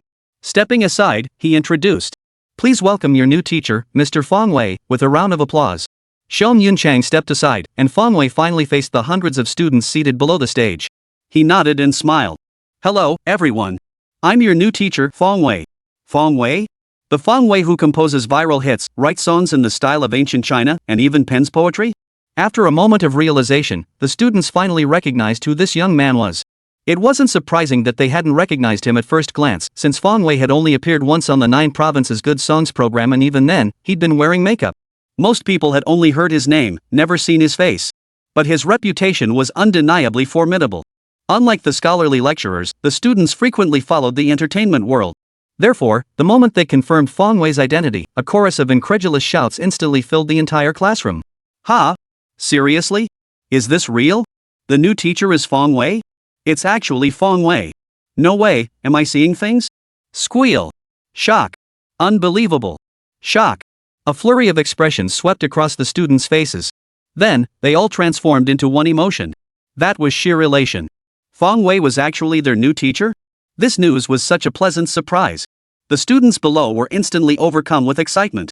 The entire classroom erupted. Even in the hallway outside, shouts could be heard. At that moment, Director Zhao arrived with several other faculty members from the department. Truth be told, he hadn't wanted to come, but with Xiong Yunchang present, his absence would have been impossible.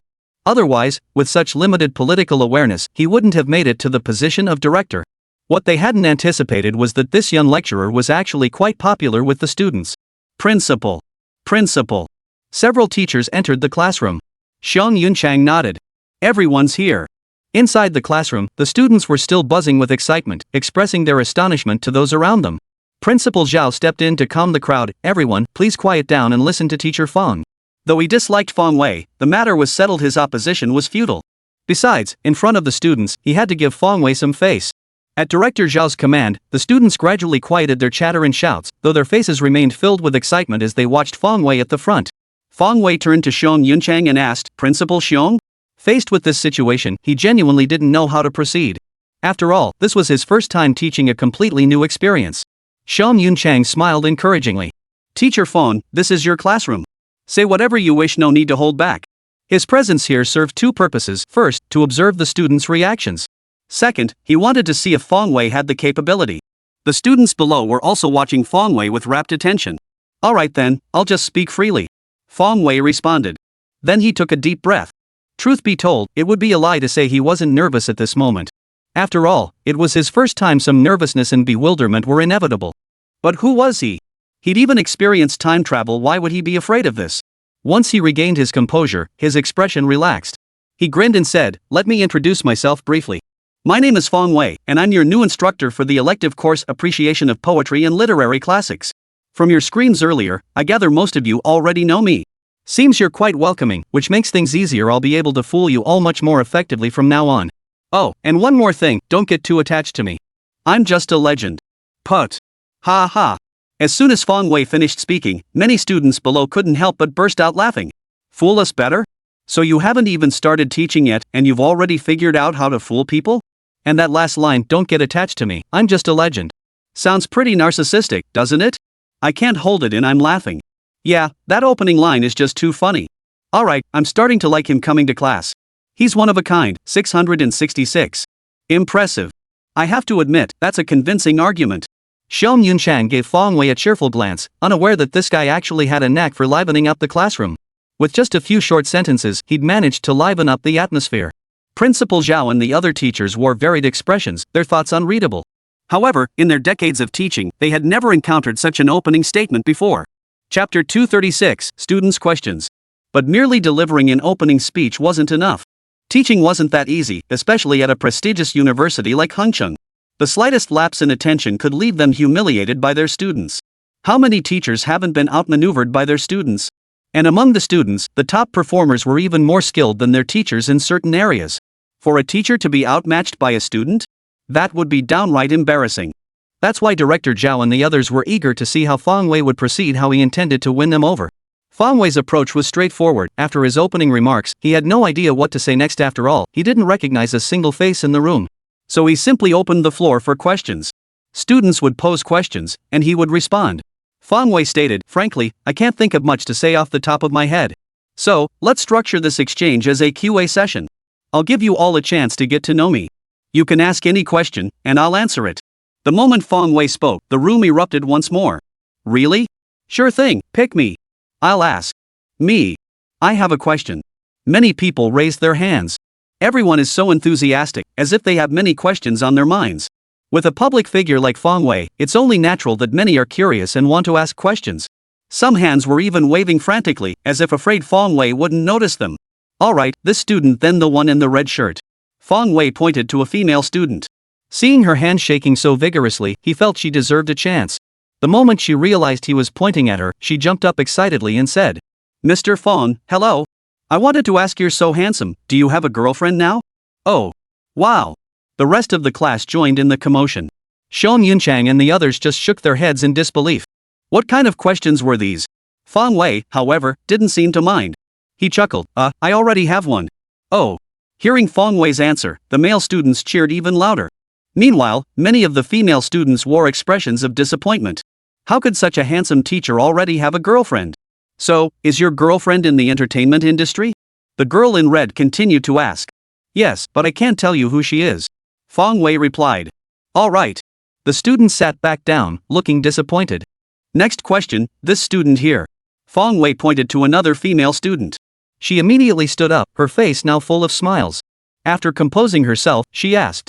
Teacher Fong, we all know that the 9 Provinces Kingdoms Good Songs competition disqualified you from continuing based on your character and conduct. I'd like to ask, what's your own take on that? This student's question was quite sharp. Director Zhao froze. Was this true? But when he glanced at the principal, he saw Xiong Yunchang's face remained calm. Clearly, he was aware of the situation. Therefore, he said nothing further, patiently waiting to hear how Fong Wei would respond. Fong Wei pondered for a moment before speaking. When the world deceives me, curses me, mocks me, insults me, and humiliates me, how should I respond? Endure them, yield to them, let them be, bear with them, respect them, avoid them, and in a few years, you'll see what becomes of them. Fong Wei spoke with remarkable composure. The moment these words left his mouth, the entire hall was stunned. Everyone froze in place. Holy! What the hell? Is that really necessary? Just casually dropping a classic line like that? And upon closer inspection, this line is brimming with profound life wisdom. Those who got into Hengcheng University were all top students back in the day.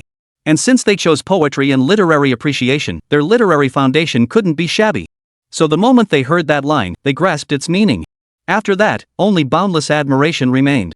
Truly, someone who could compose poems like The Magpie Bridge spoke with a unique eloquence. Director Zhao, upon hearing these words, was utterly astonished. As the head of the Chinese department, his literary foundation was profound indeed. This remark was truly exquisite. While expressing his admiration, he revised his opinion of Feng Wei considerably. He had assumed such a young man couldn't be particularly skilled.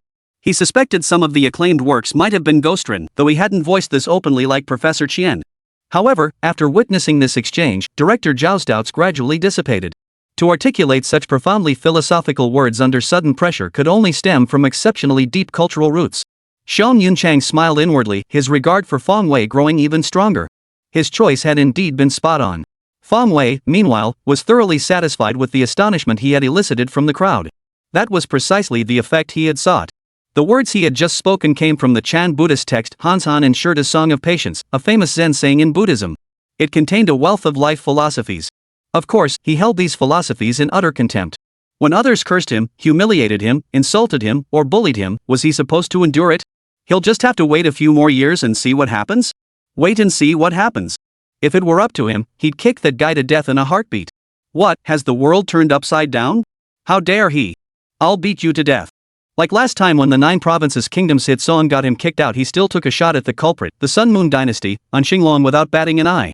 And even Jojo Kingdom's good songs wouldn't fare well without him. Without him, would they still have those high ratings? Still, these words work wonders for fooling people.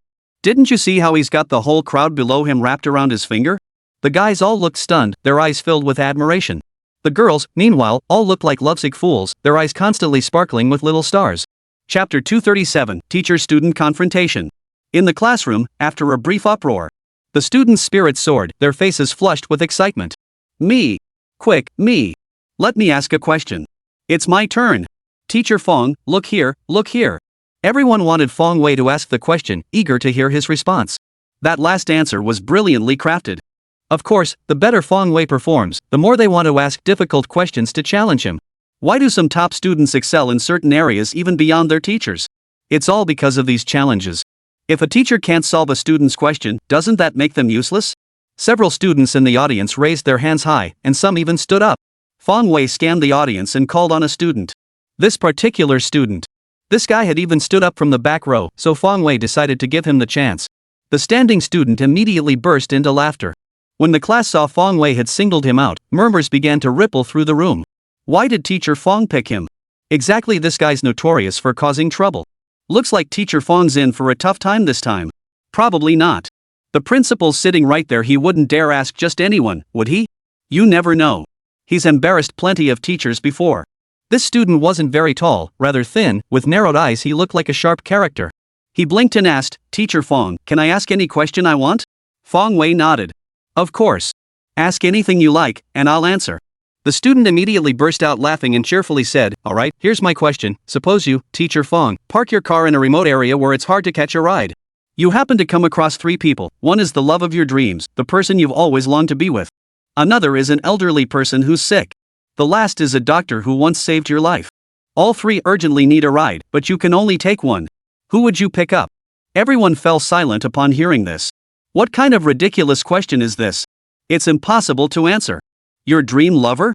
A sick old man? Your life-saving benefactor? It's impossible to choose.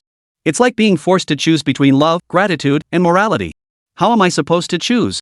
Choosing one means abandoning the other 2. It's impossible to choose. Many students, upon hearing the question, imagined themselves in the scenario, wondering how they would decide.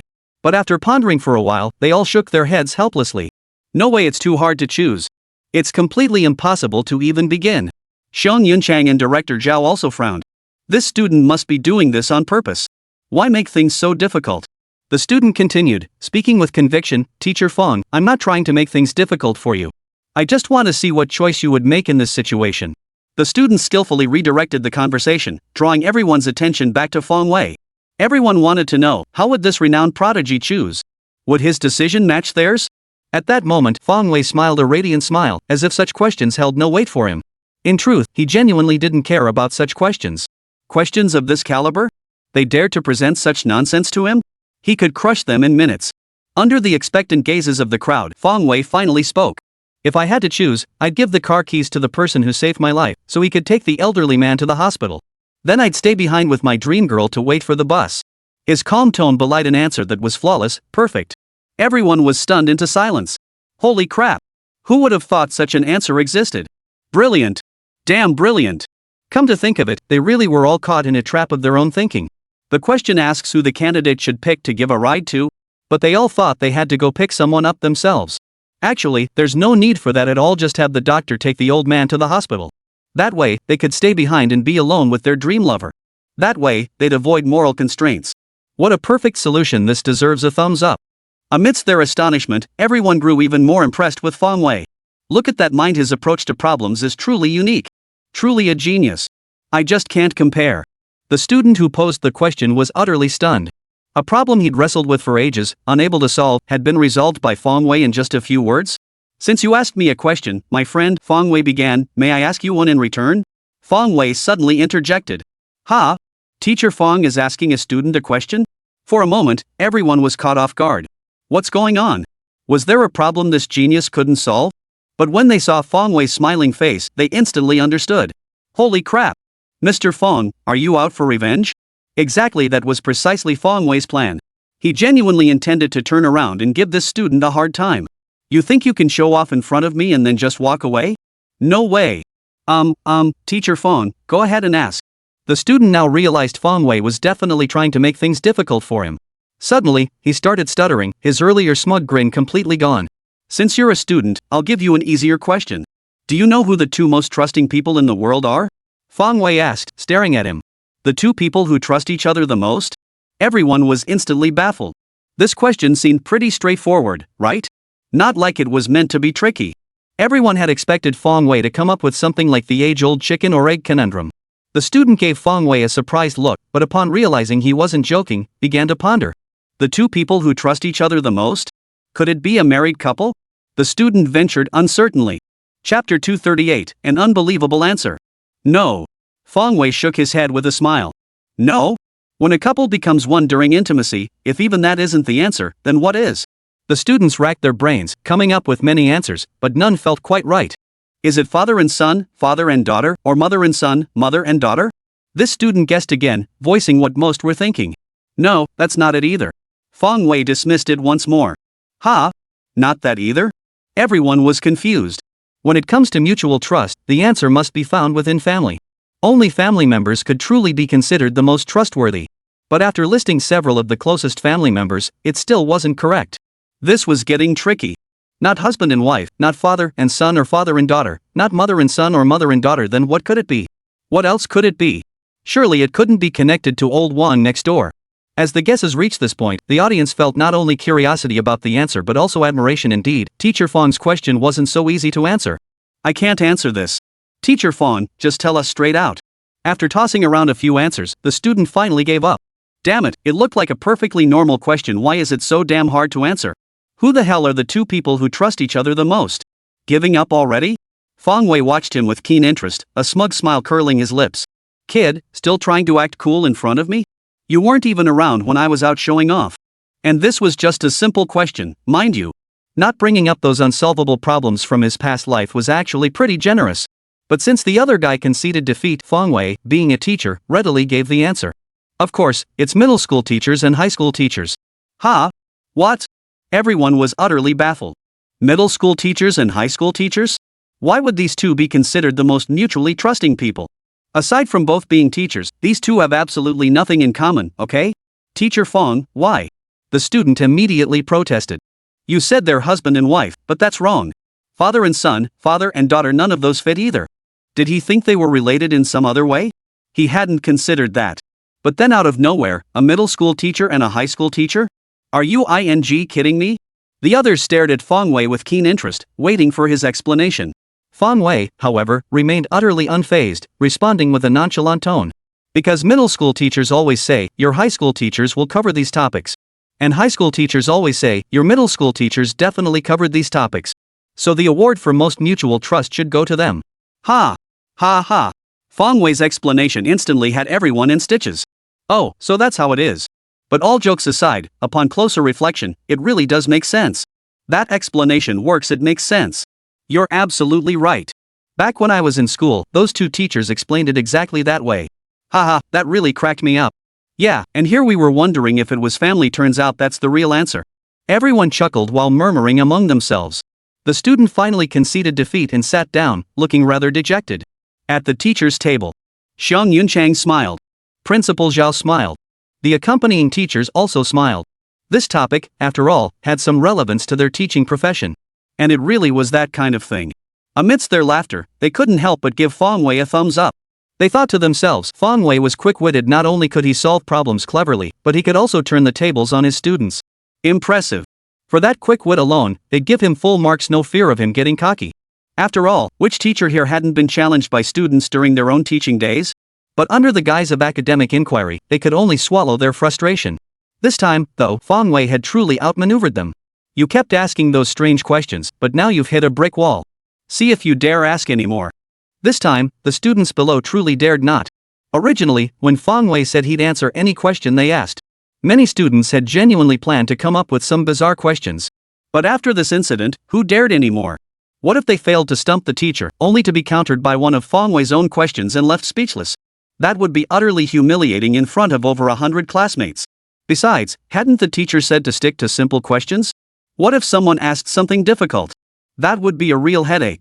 Feng Wei smiled and announced, "Now, on to the next question." Immediately, many hands shot up. Even though someone had already made a fool of themselves earlier, they could just avoid asking tricky questions. "You're up." Feng Wei called on another female student.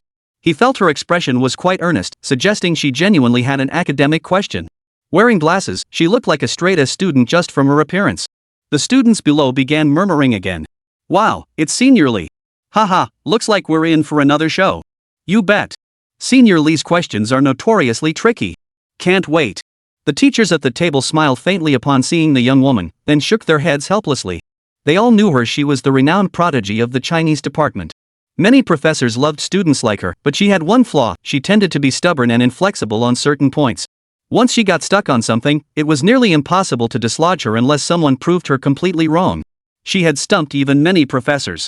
Upon seeing Feng Wei call on her, the senior student surnamed Li stood up, adjusted her glasses, and said expressionlessly, "Professor Feng, it's widely rumored that you are a literary genius of your generation, renowned for your brilliant writing. However, if I may be so bold, I must disagree with that assessment." The room erupted in murmurs at her words. Chapter 239, Actually, I can write bold poetry too. Holy crap, that was way too direct. Seriously, Senior Lee and Mr. Feng just arrived, couldn't she have shown him a little courtesy? I agree, there's no need for this. This kind of issue could be discussed privately. Sigh, why did Teacher Feng single her out? Not just the students, even Xiong Yunchang and Director Zhao at the table frowned deeply. This student is being way too disruptive. Is this the kind of question you ask in public? Oh? Then tell us, what's your perspective? Feng Wei was intrigued. Ever since he became a public figure and gained widespread recognition, people had criticized his viral hits and questioned his character. But no one had ever questioned his talent. Because the truth was plain for all to see, his talent was truly beyond reproach. The same applied to his poetry. After all, Feng Wei was presenting timeless masterpieces from his previous life. If even these poems were to be questioned, it would surely make Lu Yong, Qing Guan, and others rise from their graves if they heard it. Yet now, someone has stepped forward to question Feng Wei's talent in an unprecedented manner. This was quite intriguing. Senior Lee remarked coolly, "Professor, I won't deny your poetry is well written. But from what I've observed, most of your work revolves around moonlit nights and romantic love. While I wouldn't call it trite or cliched, limiting yourself to this realm makes it hard for me to regard you as a literary genius." This senior named Lee was quite blunt, stopping just short of calling Feng Wei's work cliched and sentimental. But she was absolutely right. Ever since Feng Wei became a courier in his past life and started writing poetry, his works had been nothing but love poems. Nothing else at all. While they weren't exactly unfit for refined circles, they always felt like they were missing something. After all, even renowned masters of love poetry like Lu Yong, Qing Guan, and Li Shangyin had works in other styles. Writing the same thing over and over again just gets boring. Upon hearing this, everyone thought hard and realized it was true. Teacher Feng's poems are all about moonlit nights and romantic love, there's nothing else in Yancheng. So what kind of poetry do you think I should write to truly deserve the title of literary genius? Feng Wei asked with a smile. Senior Lee remained expressionless as she replied, "In my view, women should write of melancholy and sorrow, while men should compose of gallantry and heroic deeds." Oh, I see. So you mean I absolutely must compose a bold and heroic poem, right? Feng Wei inquired. Senior Lee nodded and hummed. "Sure thing. Actually, I can write bold and unrestrained poetry too. Fong Wei's smile remained unchanged as he replied calmly. Just kidding. In my past life, I composed hundreds of thousands of poems. What kind didn't I have? Why would I be afraid of her? There was nothing he couldn't write, only things people couldn't imagine. Oh? So we have the privilege of seeing Professor Fong's masterpiece today? Senior Lee inquired. Who doesn't know how to speak plainly? If you're so confident, why don't you just show us? Ever since I found out I'd be teaching this course, I've been mulling over poems that fit the theme of literary classics. Today, I'll seize this chance to share my humble offering. Fong Wei's expression seemed modest, yet a smile never left his face. Ha! Is Teacher Fong going to compose poetry on the spot again? The students' eyes widened with delight. Those who'd seen the song Nine States Kingdom knew of Fong Wei's talent for impromptu poetry. But they never imagined they'd witness it firsthand today. Xiong Yunchang and director Zhao also perked up, their eyes fixed intently on Fong Wei. After waiting so long, they were finally about to witness the real deal. Hadn't Fong Wei been invited to teach at Hunqing University precisely because of the poetry he'd written in the past? Now, another new work was about to be unveiled. They were naturally waiting with bated breath. Fong Wei walked to the front of the classroom, picked up a piece of chalk, and began writing on the blackboard. The moment the characters appeared, connoisseurs' eyes lit up instantly. The writing looked quite impressive. Every stroke was deliberate and precise. Though written in chalk, revealing little of deeper meaning, a hint of brushwork could still be discerned. As Fong Wei wrote on the board, the students below murmured to themselves. The great river flows eastward, its waves washing away the heroic figures of ages past. West of the ancient fort, they say, lies Joyu's red cliffs of the Three Kingdoms. Rocks pierce the sky, waves crash against the shore, churning up snow-white foam. The landscape was like a painting, and heroes abounded in that era. Recalling Dongjin in his prime, Xiao Xiao had just been married off, his heroic bearing radiant. With feathered fan and silk cape, he laughed and chatted as enemy ships were reduced to ashes. My spirit wanders through the old kingdom, the sentimental would laugh at me, for my hair has turned white too soon. Life is like a dream, I raise a cup to the moon over the river. Finishing the verse, Fong Wei tossed the chalk onto the desk with a flourish. Then, he faced the audience below, who had long since been left speechless. Silence. The vast classroom fell silent, so quiet you could hear a pin drop. Everyone was collectively stunned. Senior Lee was dumbfounded. Director Zhao's mouth hung open, unable to close for a long moment. Xiong Yunchang remained frozen, staring at the words on the blackboard. The entire group was speechless. Holy, you actually wrote that? One word alone could overshadow 1,000 poems. And most importantly, it seems like you just made that up on the spot? Good heavens, is the gap between people really this vast? Why does seeing Fong Wei make me feel like such a nobody? The crowd was utterly stunned. At this moment, what words could possibly express their feelings? Nothing. Absolutely nothing. This writing is just too damn awesome. And it even referenced characters and events from the classic novel? Perfectly aligned with their curriculum. The Battle of Red Cliffs from Romance of the Three Kingdoms, who hasn't heard of it? In the blink of an eye, no, within a second or two at most. He grabbed the chalk and wrote so well, without a single flaw. At that moment, everyone just wanted to shout, "You're so damn good, why don't you just go fly to the moon?" Of course, Fong Wei had something to say about that remark. Sorry, but with the bamboo dragonfly, he might just be able to fly to the sky. Chapter 240, The Final Question. Fong Wei stood on the stage, basking in the admiring gazes below. Come on, praise me. Admire me. Don't hold back your praise just because I might feel embarrassed. I'll accept it with all my blushing. Fong Wei refused to believe that this verse wouldn't still hold sway over such a crowd. When it comes to boldness, the foremost master of lyrics is undoubtedly Su Donpa of the Northern Song Dynasty. Among his many masterpieces, Reflections on the Red Cliffs stands as the pinnacle. It stands as the pinnacle of bold and unconstrained poetry. If this poem isn't impressive, then what else could possibly be called impressive? But Fong Wei waited a long time, yet never heard a single word of praise. Alright, everyone was stunned, too busy gaping in disbelief. Holy crap! Fong Wei was speechless. Damn it, I pulled off something this awesome, you guys could at least show some reaction. At the very least, let me hear your cheers. Clap. Finally, Xiong Yunchang led the applause. Clap. Everyone below snapped out of it, stunned yet offering their applause. That's more like it. Fong Wei nodded with satisfaction. The applause went on, lasting for several full minutes. When the applause finally died down, Fong Wei smiled warmly at the senior student Li. How do you find my poem, classmate? Senior Li's expression had long since shifted from blankness to shock, admiration, and respect. It seemed she had become Fong Wei's devoted admirer. Her voice trembled with emotion as she exclaimed, Professor Fong, I was so presumptuous. You are truly a literary genius of our time. Oh, I can't accept such praise. Fong Wei waved his hand with a smile. Only then did he put on an act. No, if even you wouldn't call yourself a literary genius in this era, then everyone else would just be mediocre talents. Now it was Senior Lee who stepped in to defend Fong Wei's reputation as a literary genius. Fong Wei waved his hand. "You're too kind. Thank you for the praise. Please, have a seat." Everyone was both shocked and dumbfounded. They hadn't yet adjusted to this abrupt shift in tone. Indeed, he truly lived up to his reputation as a literary genius. He was just that cool. Fong Wei, however, didn't let it go to his head. A moment of joy was enough.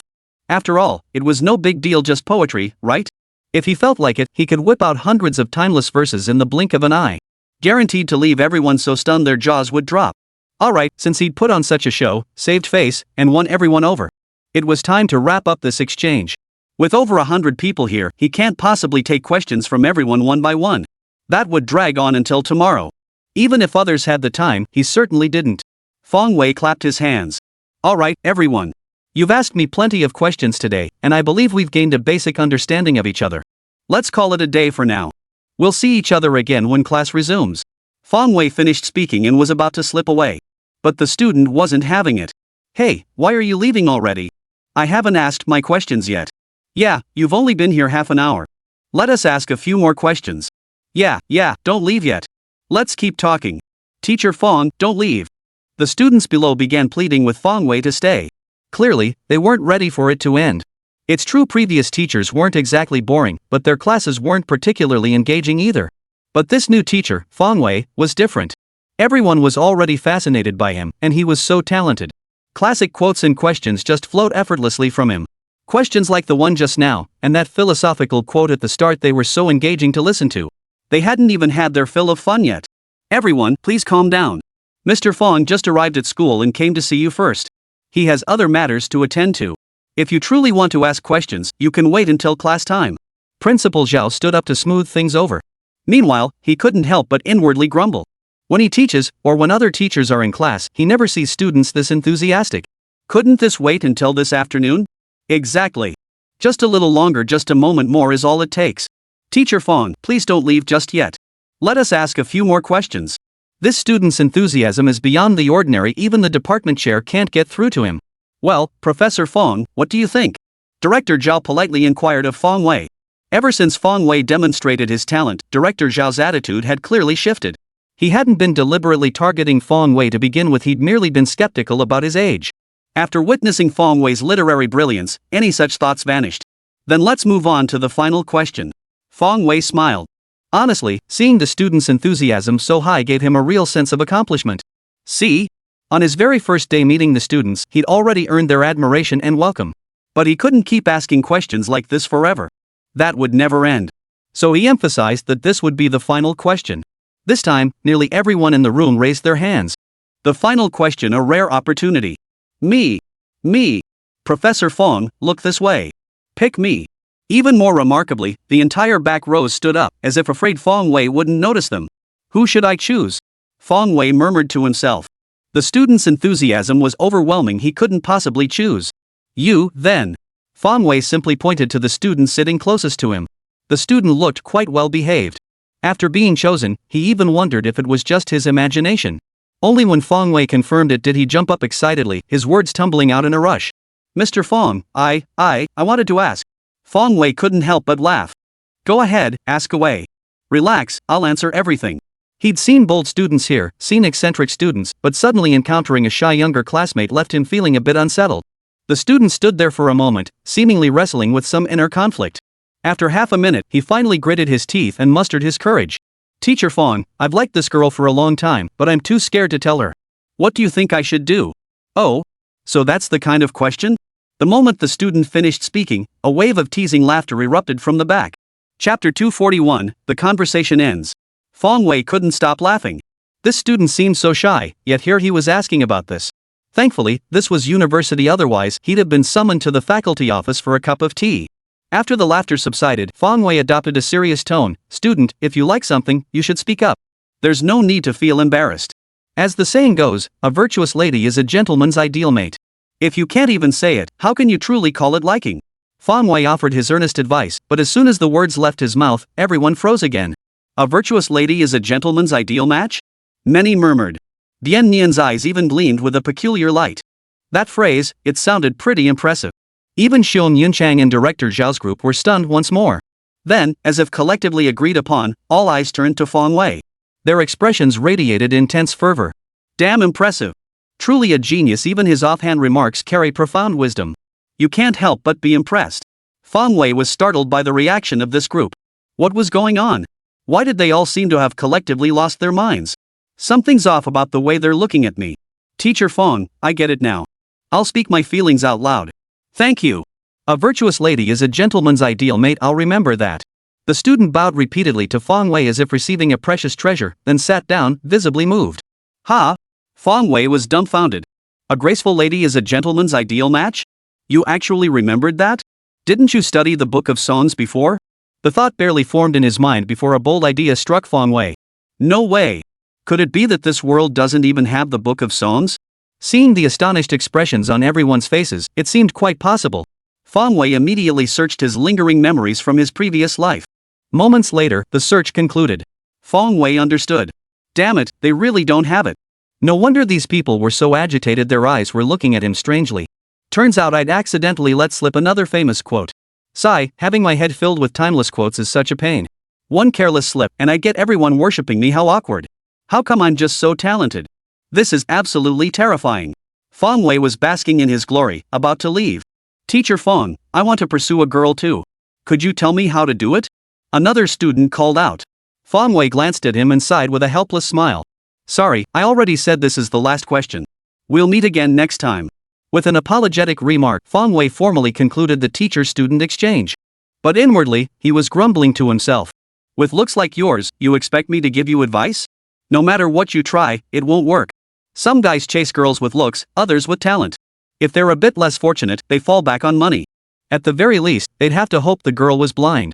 But for this guy, even relying on the girl being blind doesn't cut it anymore. He has to resort to drugging her. Of course, the outcome isn't always pretty.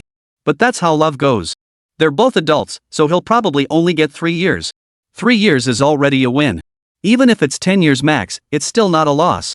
If he won't even serve time, what right does he have to claim he loves her? Feng Wei exchanged greetings with Xiong Yunchang and the others before they all walked out of the classroom together. The students had wanted to rush over, but with the principal and department head present, they ultimately held back. Director Zhao smiled and proactively greeted Feng Wei, his attitude completely transformed. Feng Wei could sense the goodwill radiating from him. The group left the teaching building, chatting and laughing. At noon, Feng Wei hurried back to the villa for lunch. The moment he arrived home, Zhang Ai and Zhang Shuang swarmed around him, clearly fascinated by his experience as a teacher. Feng Wei didn't hold back, recounting everything that had happened that morning.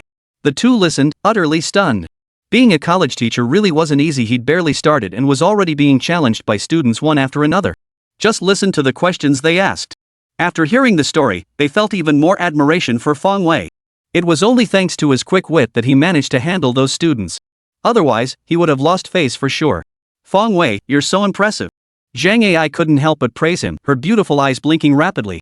It's nothing special, really. Feng Wei grinned, shamelessly tooting his own horn. Zhang Shuang had long since grown immune to his shamelessness. She shot him a dismissive glance and said nothing more. This is just okay? You've got some nerve, don't you? Sister Shuang, let's hurry and make dinner. Feng Wei's been running around all morning, he must be starving. Zhang Ai chimed in thoughtfully. Didn't he drive here? He didn't even have to walk. How starved could he possibly be? Zhang Shuang sighed in exasperation. She didn't mind cooking, but listening to Zhang Ai's tone, why was she so concerned about Feng Wei? They'd been stuck at home all morning too, they must be starving as well. Well, he uses his brain a lot, so he must be hungrier. Zhang Ai defended. Yeah, I'm starving. You two better get cooking, make something really delicious. Feng Wei nodded eagerly in agreement. Got it. Just be careful not to overeat. Zhang Shuang shot him a disapproving look. She realized her perception of Feng Wei needed another update. How could he be so shameless? And Tian Ai, really always so concerned about others? No way. She needed to have a serious talk with Tian Ai sometime soon. With her mind made up, Zhang Shuang stormed into the kitchen with a sour expression. The two of them worked efficiently, one cooking, the other chopping, so things moved faster. Meanwhile, Feng Wei sat comfortably in the living room, eagerly awaiting the arrival of the delicacies. Sitting quietly on the sofa, Feng Wei pulled out his phone and scrolled through entertainment news. He also checked his Xinglong account. His Starlang account now had over 600,000 followers, not huge, but growing rapidly. After all, he wasn't filming movies or TV dramas, nor was he appearing on shows. He'd only written and performed a few songs. For someone like him, this level of fanbase was actually quite impressive. Chapter 242, The Origin of the Teacher Title. Later, Fong Wei noticed a poem by Xinglang being widely shared online. It was his new work, Nian Nu Jiao, Reminiscences of the Red Cliffs. At first, Fong Wei couldn't believe it himself. He'd written the lyrics that morning, and by noon, it was trending on Xinglang. This was unbelievable. Later, he learned that renowned scholars and professors from Hongqing University had enthusiastically shared it, offering high praise. That's what made the poem go viral so quickly. Truth be told, in today's society, it's incredibly difficult to compose classical poetry that truly commands respect. That's precisely why so many scholars are going all out to promote it. And this particular poem? It blew countless netizens' minds. Holy crap, who wrote this? It looks so damn impressive. It's not just impressive, it's downright incredible. I'm truly in awe. Is there anyone in this day and age with such skill? No doubt about it, thumbs up. Teacher Fong? Who the hell is that? Never heard of him. Huh, everyone's fooled, right? No need to guess, it's obviously written by that guy Fong Wei. Oh, right. Besides him, who else could be this awesome? Who else could pull this off? Holy crap. Fong Wei's always been writing love poems, right? Suddenly he drops this bold, historical-themed verse. I'm not even sure what to make of it. You idiot upstairs, who says someone who writes love poems can't write other styles? Later, some classic questions from the exchange sessions were passed around by the students. If you're stranded in a remote area with no public transport, and you happen to meet three people, one is your dream lover, the other an elderly person who's sick, and the last is a doctor who once saved your life. All three urgently need a ride, but you can only take one. Who would you pick up? The moment the question was posed, many netizens were stumped. What kind of question is this? Is there even a specific answer? But it doesn't seem like it. Could it be that the options reveal something about who you are? If you choose love, what happens? If you choose morality, then what happens? Just as netizens were racking their brains, the correct answer emerged. You should give the key to the doctor so he can take the old man to the hospital, then stay behind with your dream lover to wait for the bus. Holy crap! Holy crap! Holy crap! This answer is absolutely blinding everyone. So that's how it's played. They thought it was about judging character from the options. Who knew this sudden twist would throw them for a loop? Did it just take a sharp turn? No way, this question doesn't count, I'm not ready for this yet. Right, I thought there were no specific answers, but it turns out it's a brain teaser. Bring on another one if you dare, I'll definitely crack it. Once you grasp the logic behind this question, it becomes much easier. Many people protested, clamoring for another question. How could the wisdom of Yanxia's netizens be stumped by a single question? Soon enough, the Hongqing University official account obliged and posted another one. Who are the two people in the world who trust each other the most? That's it? How is this different from the last one? Why did the art style suddenly change? This question seems way more serious than the last one. They must be a couple, right? After all, sometimes the distance between two people can even be negative. It should be them. Nope, it can't be that simple. I think they're twins. That could be possible. Some twins do have telepathic connections. Maybe, but something just feels off about it. Me too. This one looks so proper it doesn't match the style of the last one. Some netizens guessed answers, others just watched the spectacle, and some remained skeptical, but plenty got involved. Finally, after seeing no one got it right, the official account revealed the correct answer. It was middle school teachers and high school teachers. What? Middle school teacher and high school teacher? Are you sure you're not messing with us? What on earth connects these two? Let alone trust each other? And they even put most in front of it. This must be a random answer, right? I don't get it. How are they the most trusting of each other? Damn, I just don't get it. We're both college students, why can't I get it? Is this what university students are like? Damn it, give me a reason why is this happening? Truth is, no one except the question setter Fong Wei could look at this answer without being baffled. Middle school teachers and high school teachers? What the hell do they have to do with it, besides making students want to punch them? Yet this explanation leaves you speechless. Because middle school teachers always say, your high school teachers will cover these topics. And high school teachers always say, your middle school teachers must have already covered these topics. So the two people who trust each other the most should be them. If there's one word to describe netizens' expressions, it's stunned speechlessness. Simply put, they were speechless. I'm impressed, seriously impressed. The kind of impressed that makes you want to curse your own grandfather. Damn it, who the hell came up with this question? People from Hongqing University are this boring? They'd actually come up with a question like this? The person across from me quickly confessed. It was set by Professor Fong. Professor Fong? That name sounds familiar. Bull, it's that guy Fong Wei. He just finished writing Nian Nu Jiao at lunch. How could it not sound familiar? Oh, right, that guy. Why does everyone call him Teacher Fong? Ha? I'm kinda confused too. Isn't he just good at writing? Why does everyone call him teacher? Just then, a student from Hongqing University replied. Fong Wei was invited by the president and just started teaching at our school. He's teaching poetry and literary masterpieces appreciation. A single stone sent ripples across the pond. This news instantly stunned everyone. Chapter 243, After the Drunkenness. Holy crap? God, please tell me this isn't true. Fong Wei's teaching at Hongqing University? Wow, that's impressive, bro. I never would have guessed, never in a million years, that Fong Wei would end up teaching. I was actually worried about him after crossing Nanyang. He'd have a tough time in showbiz. Never imagined he'd end up teaching. That's actually possible. With Fong Wei's talent, he's definitely qualified to teach. No matter how far Nanyang's reach extends, she can't touch him at the university. I'm beyond speechless. This guy's got real talent and guts. Can't make it in showbiz? He just goes straight to the Ministry of Education. Impressive. I'm bowing down to him. Shortly after, Hongqing University's official accounts like Xinglong and Shu Weizu broke the news. Renowned musician officially joins Hongqing University to teach poetry and literary masterpieces appreciation. With Hongqing University's official endorsement, Fong Wei's fans are ecstatic. It's no exaggeration to say they were howling with joy. They had genuinely worried about how Fong Wei would navigate his next steps in the entertainment industry. After all, he was primarily a musician skilled at writing and performing songs, but acting? That just wasn't his forte. Na Young, however, wields undeniable influence in the music industry. With her around, Fong Wei's future prospects were uncertain. But now, there's no need for worry. Not a shred of worry remains. Na Young is a diva. Could she really blacklist Fong Wei? Has the Good Songs of JoJo competition also kicked Fong Wei out? Is Fong Wei's future in jeopardy? Ha!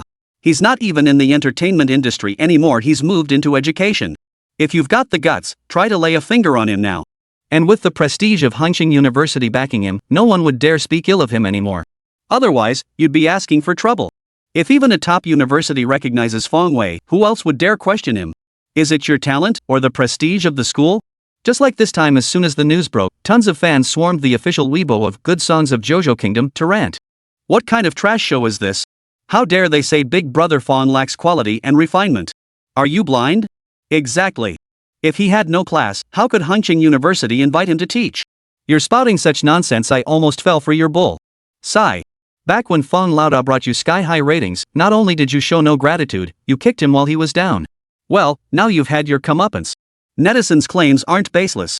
After the last episode of Good Songs of JoJo Kingdom aired, ratings plummeted. After the Fong Wei incident, they fell even lower than before. It now ranks at the very bottom among all programs. As for Wu Dakin, he has his own reasons for not speaking up about all this criticism. He genuinely didn't want to kick Fong Wei out. But helplessly, things have inevitably returned to the way they were before. No, now the ratings were even lower than before. Meanwhile, Fong Wei was thoroughly enjoying reading the netizens' comments. Poetry and literary appreciation? That's not a core subject, is it? Of course not. Big Brother Fong is an outsider, he couldn't possibly teach a specialized course. Honestly, just being able to teach an elective is impressive enough. Exactly. Have you ever seen anyone in their 20s land a teaching gig at a top university? Especially since Boss Fong is a celebrity. Yeah, with his skills, teaching poetry is no problem. But classics? That's another story. The poster above is worrying too much. Someone who can write such beautiful poetry must have deep cultural roots. Classics should be a breeze. Let's hope so. I'm really looking forward to it. Exactly. It'd be great if they had dedicated videos. Ha, like it's a live stream. School lectures don't come with videos. Just as Fong Wei was engrossed in his thoughts, the meal was ready. Zhang Shuang and Zhang Ai brought the dishes over, and the three sat down. Let's have a few drinks, consider it a celebration for your first day as a teacher. Zhang Shuang said with a smile. After saying that, he brought out a few bottles of red wine. Sounds good. Just don't get too drunk when the time comes. Fong Wei chuckled. They had actually celebrated yesterday as well. But since Zhang Shuang had suggested it, he wasn't about to refuse. A few sips of red wine slid down his throat, accompanied by a table full of delicious dishes and two beautiful women by his side. Fong Wei thoroughly enjoyed this meal, drinking and eating to his heart's content. After the feast, Zhang Ai, who couldn't hold her liquor, looked as if she were drunk. Her beautiful eyes were hazy with drunkenness, her face flushed crimson like a blooming crabapple blossom. Ai, are you drunk? Zhang Shuang inquired. And no, I'm not drunk at all. Let's keep drinking. Zhang Ai picked up an empty cup from the table, about to pour it into her mouth. And you say you're not drunk? Jiang Shuang shook her head. Fang Wei, take her back to her room to rest. I'll clear the dishes. All right. Fang Wei stood up, supporting Zhang Ai's arm as he tried to guide her back to her room. But the moment he lifted her, Zhang Ai collapsed into his arms. Fortunately, Jiang Shuang had turned away at that moment and didn't see. Fang Wei quickly steadied her, and the two of them wobbled their way upstairs. Once inside her room, Fang Wei laid Zhang Ai down on the bed and helped her out of her high heels. Then, he finally lifted her legs and placed them on the bed. From this angle, Fang Wei caught a clear glimpse of Zhang Ai. She wore a light blue skirt today, giving her a rather mature look. She wore black pantyhose and a small blouse. After placing her on the bed, Zhang Ai's beautiful legs, encased in black stockings, stood before him. Her face was very close to those legs, an incredibly alluring sight. He glanced at Zhang Ai's face, flushed with a rosy glow from the alcohol, making her look exceptionally alluring. In that instant, Fang Wei's mind wandered. Though he had a girlfriend, they hadn't done it yet. And as a perfectly normal man, he had needs too, right? After holding back for so long, suddenly a drunk beauty was lying before him. To say he had no thoughts about it would be impossible. Still, Fang Wei managed to keep his wits about him. He pulled the blanket over Zhang Ai's body to keep her warm. Then he quickly slipped out. Chapter 244, A Moment of Perfect Beauty. The fog was so thick that soon his skin was drenched, a high concentration of chemicals making it tingle slightly. You can't wait outside for long. You must make a decision quickly. Feeling the strange sensation on his skin and the darkness within, his hand tightened on the knife handle as his footsteps grew faster. Seconds later, his speed peaked. The thick fog around him parted, forming a long channel as he drew his blade. His body crouched low, light as a cheetah. Facing the wind, any part of his body that came close was affected by an invisible force, causing it to continue dissipating. By the time the wind blew past him, it had already turned into a gentle breeze. 100 meters in 6 seconds, his new record. The thick fog around him was torn apart by his body, forming a narrow passageway. Every second, he gained a point of momentum. Seconds later, the entire sheath erupted in a cloud-like flash of light, even the eyes deep and dark. Corrosion sensed imminent danger and suddenly erupted with boundless fury. Countless mud, stones, and branches seemed to shoot out like wind and rain, their bodies twisting and crawling toward it. The distance between them closed rapidly. In an instant, a massive form appeared within his perception. 10 meters separated them, a distance covered in the blink of an eye given their speed. Yet neither showed any intent to dodge, their momentum remained unchecked. 10 meters. 5 meters. Closing in. Just as they were about to collide, my hand suddenly blurred. Then, a blade sliced through the air, emitting a hissing sound.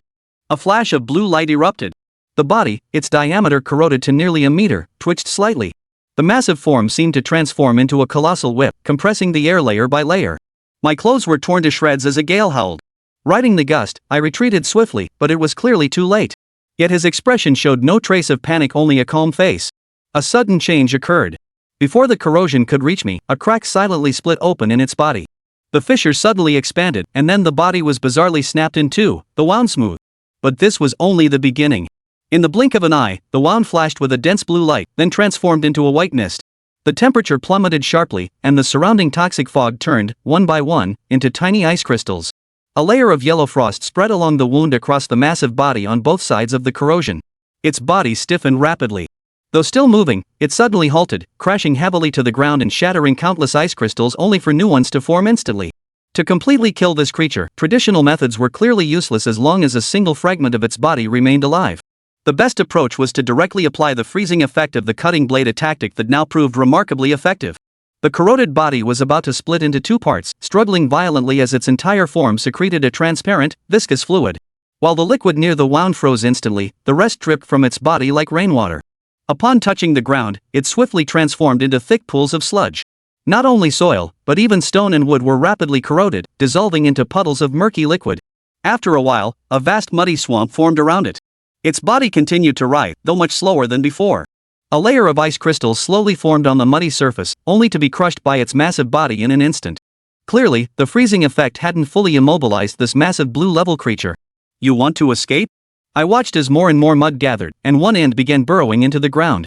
Shape-shifting. I swiftly swept across the ground, kicking up boulders weighing dozens of kilograms. They flew 7 to 8 meters before crashing into the mud pit, splashing countless corrosive muddy waters. He kept advancing, kicking one boulder after another into the mud pit. Then, as soon as he moved, he charged forward, his footsteps lightly crossing the stepping stones formed by the rocks. But as he breathed, he once again approached the corrosion. The cutting tool in his hand silently pierced the corrosion, smooth and greasy. Before it could react, he yanked it out, leaving a wound over 2 meters long. Its intelligence was quite limited. In intense agony, it forgot to flee, thrashing like a mudskipper on dry land, flinging mud wildly with each convulsive twitch, spraying it like bullets. Though I retreated swiftly before the corrosion could move, I still paid a cheap price under the rain curtain's assault. His face and bare back itched intensely. Unable to resist, he touched his blood-stained face, where a small patch of flesh had turned into a pus-filled blister. His scalp tingled with numbness. Even without a mirror, he dreaded the thought of disfigurement. He wiped his face hard. Damn it! He cursed through gritted teeth, an indescribable rage welling up at the thought of the tragedy his face would endure. Since the transformation, he'd fought countless battles, big and small, yet never suffered such a devastating loss. Each time, though perilous, victory had been his in the end. Even at his worst, he'd only sustained minor internal injuries. Too long had he sailed with favorable winds and smooth waters. This sudden, unexpected injury filled him with rage, making every pore on his body stand on end. That rage instantly transformed into a thick, murderous intent. The intent to kill was so intense that even his body began to tremble slightly. A faint glimmer flashed upon his blade, then the light began to grow richer, even forming an invisible layer of radiance upon the surface of his clothes. The surrounding white mist abruptly solidified, filling the area within dozens of meters with an oppressive aura. The nearby decay seemed to sense something, abruptly ceasing its pulsations. It lay down in fear, its body beginning to tremble slightly. Skilled blade work. The system's voice echoed in his mind, yet at this moment, it seemed as if he had heard it, yet not heard it at all. His figure finally moved. Staring at the corrosion before him, he advanced step by step, heavy and resolute, drenched in blood as if crawling from hell, exhaling a breath. Chapter 245, A Different Kind of Charm. After a moment of daze, Jiang Shuang snapped back to reality and nudged Fang Wei with her hand. What? Ha! Seeing her resistance wasn't too fierce, and having just kissed her, Fang Wei wasn't about to give up so easily. Jiang Shuang quickly turned her head to dodge, but Fang Wei's pursuit forced her into a half-resisting, half-yielding kiss with him. No, Only then did Fang Wei pull away from those captivating lips. Jiang Shuang took a couple of shallow breaths, her entire being radiating the beauty of a perfectly ripe apple, utterly captivating. What are you doing? The tone of her questioning didn't sound particularly angry, which greatly reassured Fang Wei. Shuang, you're so beautiful, I couldn't help myself. Fang Wei said. He wanted to retort with a sharp damn it, but he never dared to. We should just watch TV. At this moment, Jiang Shuang had shed her usual heroic demeanor, revealing herself as nothing more than an ordinary young woman. Her pretty face flushed crimson with infinite bashfulness, and the 2 glasses of red wine added a touch of allure. As soon as she finished speaking, the male and female leads on the TV began undressing, preparing for the next scene. Jiang Shuang knew exactly what they were about to do. She hurriedly shifted closer to the side of the couch, looking flustered. Fang Wei grabbed the remote and immediately switched to a satellite channel, landing on a variety show with perfectly normal content. Then, he moved closer to her. Strike while the iron is hot. This principle had been passed down for thousands of years in the 9 provinces kingdom, and it was never wrong. Otherwise, once the moment passed, the chance would be lost. Jiang Shuang sensed Fang Wei's presence, but this time she didn't move aside. Instead, she tried her best to watch the TV normally. Fang Wei, seeing this, also fixed his gaze on the program with solemn seriousness. But his hands weren't so well behaved. They reached out and gave her but a couple of squeezes. So incredibly firm. Stop groping me. Jiang Shuang blushed and pushed his hands away. In the living room, the afternoon sun streamed in perfectly. The two sat on the sofa, both pairs of eyes fixed on the television. But their minds were nowhere near the program.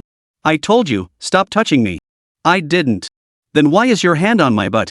I was just looking for somewhere to put my hands. Stop it. If you keep this up, I'll get angry. On the sofa, Jiang Shuang blushed defensively while Fang Wei stubbornly pressed his advantage. Seeing she genuinely looked like she might get angry, Fang Wei finally withdrew his hand. But his body remained pressed tightly against hers, their shoulders touching. Because they were so close, during the occasional silent moments in the program, Fang Wei could even hear Jiang Shuang's breathing. As time passed, the air around them grew thick with tension. Fang Wei plucked up his courage and let his hand wander again. Men can't be afraid of this and that. You've got to be bold and shameless. His hand first landed on Jiang Shuang's thigh, as if by accident. Seeing she didn't protest, as if receiving some tacit permission, he moved his hand up her body. Fang Wei, stop. Jiang Shuang could no longer ignore it and grabbed Fang Wei's hand. But this was precisely the moment he'd been waiting for. In the blink of an eye, he pressed his lips against hers again, his face flushed with audacity. This feeling, it was different. Of course, Fang Wei could tell that Jiang Shuang was half reluctant, half willing. Otherwise, if she truly had no interest, he wouldn't have dared. After kissing for a moment, Jiang Shuang began to squirm slightly, resisting. Feng Wei didn't press his advantage. Seeing her resistance, he immediately lifted his head. I should go back to my room and sleep. Jiang Shuang seemed to sense that staying any longer would lead to trouble, so she spoke up to return to her room. Before Feng Wei could respond, she rose and left. As for Feng Wei, whose face was as thick as the Great Wall, he had completely thrown caution to the wind this time. What's a little pride? Ha? Can you eat it? He stiffened his neck and followed her upstairs, right up to her door. Ah, how did you follow me here? Jiang Shuang, who had just been about to close the door, also noticed Feng Wei behind her. How about we sleep together? Feng Wei said shamelessly. At that moment, he'd completely forgotten the meaning of the word shame. So what if I'm shameless? Whatever. Only one thought occupied his mind. Oh. And the most thrilling part? Jiang Shuang didn't bat an eye, she just gave a light oh. Holy crap. This could work. Feng Wei's face flushed crimson with excitement upon hearing this, his breathing quickening. He practically skipped into her room, afraid Jiang Shuang might change her mind. He couldn't wait to slam the door shut behind him. With a clang, the door shut, and the room was instantly filled with the scent of a woman. Jiang Shuang said nothing. She strode to the bed, slipped off her shoes, and climbed in, ready to sleep. Feng Wei, however, was at a loss. What was this all about? Was this a hint? After a moment's thought, he made up his mind. Without another word, he followed Jiang Shuang's lead, took off his shoes, and then slipped his body under the covers. The instant he slipped under the covers, he distinctly felt Jiang Shuang's body tremble slightly, yet she still said nothing more. So, was that her tacit approval? Feng Wei's heart pounded wildly. He wrapped his arms around Jiang Shuang from the front, about to kiss her again. This time, she didn't pull away. They kissed for a long time, until Feng Wei was thoroughly satisfied. Finally, overcome with excitement, Feng Wei was about to start undressing. No, stop. Jiang Shuang saw this and grabbed his hand, stopping his movement. What's wrong? Feng Wei's face instantly fell. No way? She's already in the room. We've even been to bed. We've even kissed. You're not going to change your mind now, are you? Well, this is the ultimate tease. Wait, Tian AI is still next door? Jiang Shuang pointed at the wall and whispered. Hey! Feng Wei had thought it was something serious. Oh, that's what it was. No worries, she's dead drunk and won't wake up anytime soon. With that, he prepared to strip her completely. Chapter 246, Is Journey to the West unworthy of being called one of the 4 great classical novels? But soon, Jiang Shuang stopped him again. Not today. Feng Wei sighed in exasperation. Why not? Why is there so much going on? My period started these past few days. Jiang Shuang said. Ha? You're kidding me, right? Feng Wei was on the verge of tears. Damn it, I was about to take off my pants, and you tell me this? It's true. Jiang Shuang nodded shyly. Feng Wei felt like crying. What the hell is this nonsense now? Damn it, is he cursed by the word virgin or something? Why can't things just go smoothly? At that moment, he finally understood. Why had Jiang Shuang let him into her room so easily?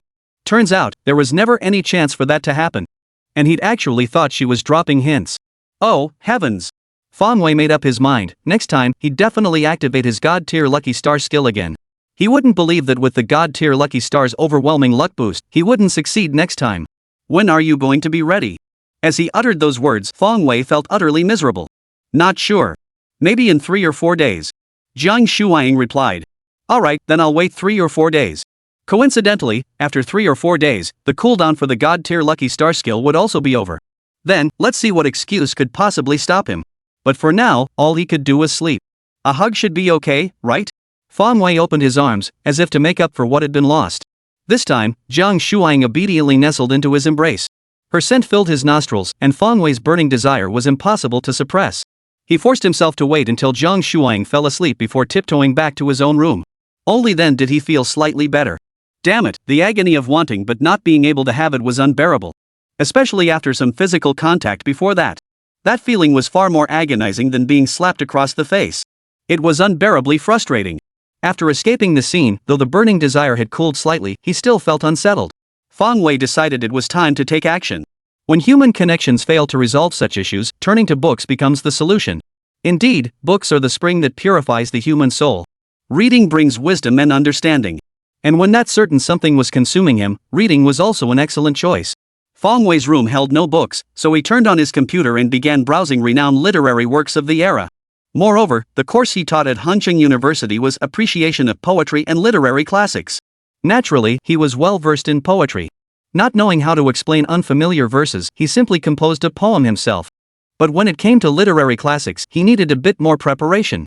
After all, the classics of this world differed from those of his previous life. Without proper preparation, teaching them would be quite challenging. Those students weren't easy to fool. After searching online, Fong Wei discovered that this world still had its 4 great classical novels. Dream of the Red Chamber, Journey to the West, Water Margin, and Romance of the Three Kingdoms all were present. However, The Plum and the Golden Vase, hailed as the greatest erotic novel of all time, had yet to be published. Of course, Fong Wei wouldn't be foolish enough to attempt writing that book himself.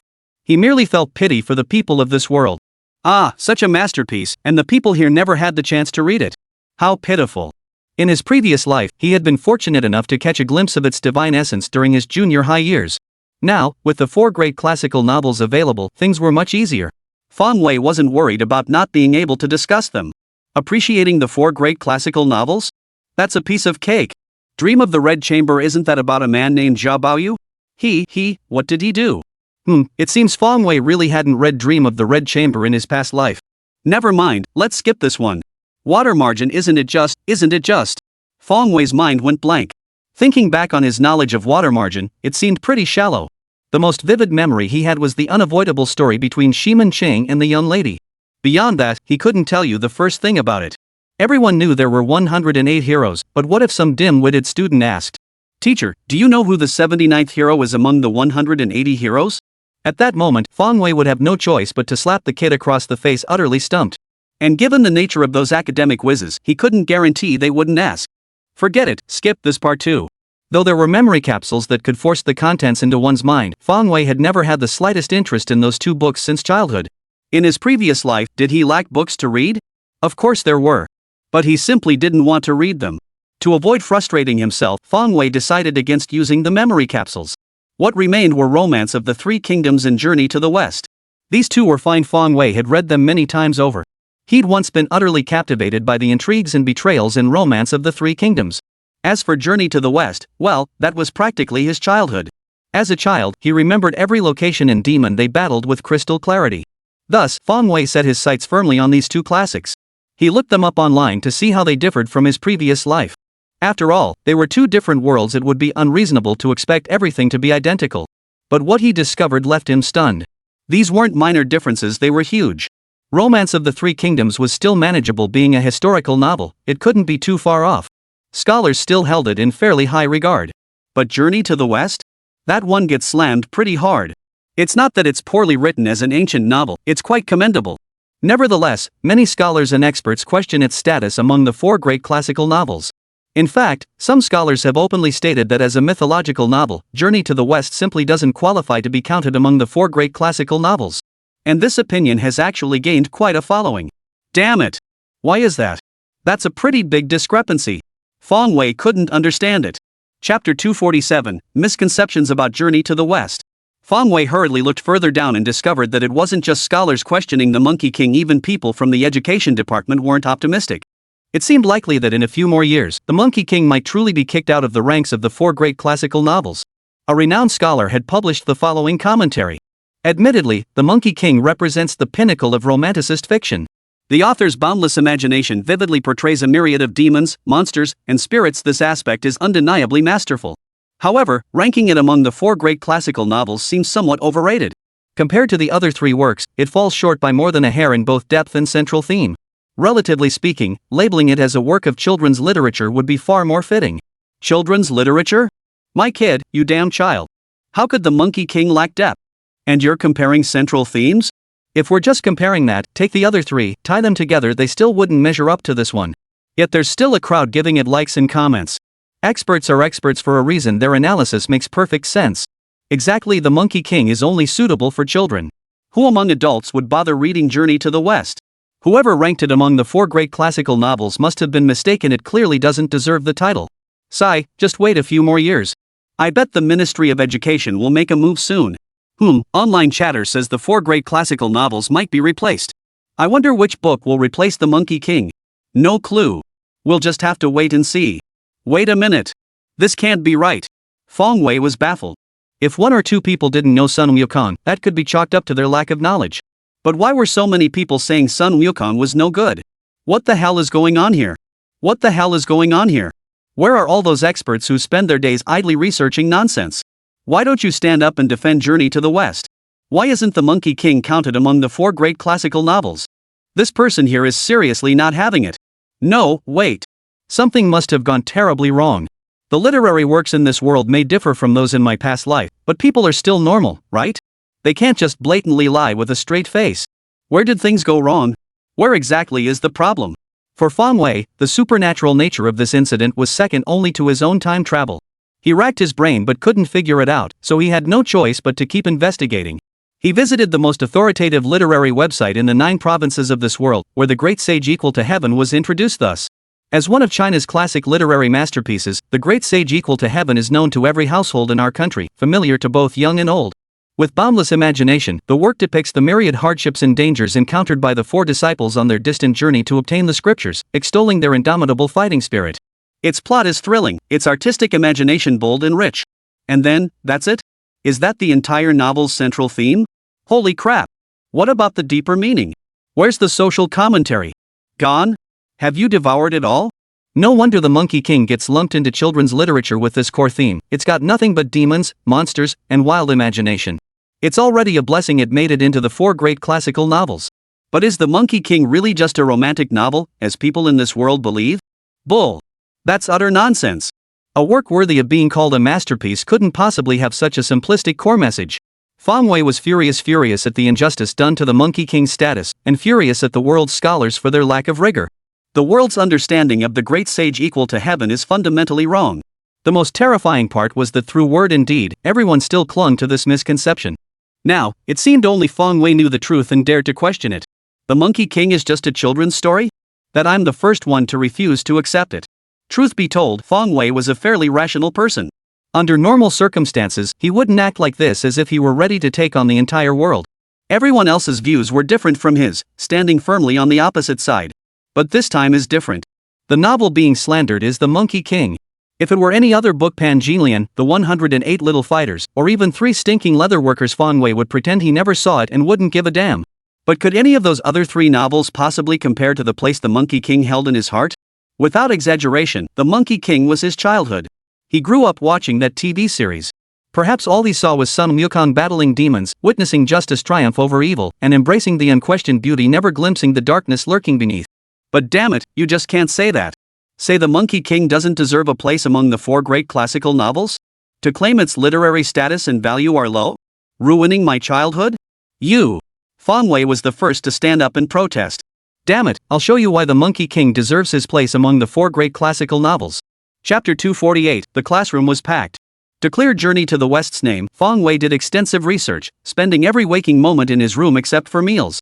After waiting several days, the day of his class finally arrived. The morning dawned clear and sunny, seeming like a good omen.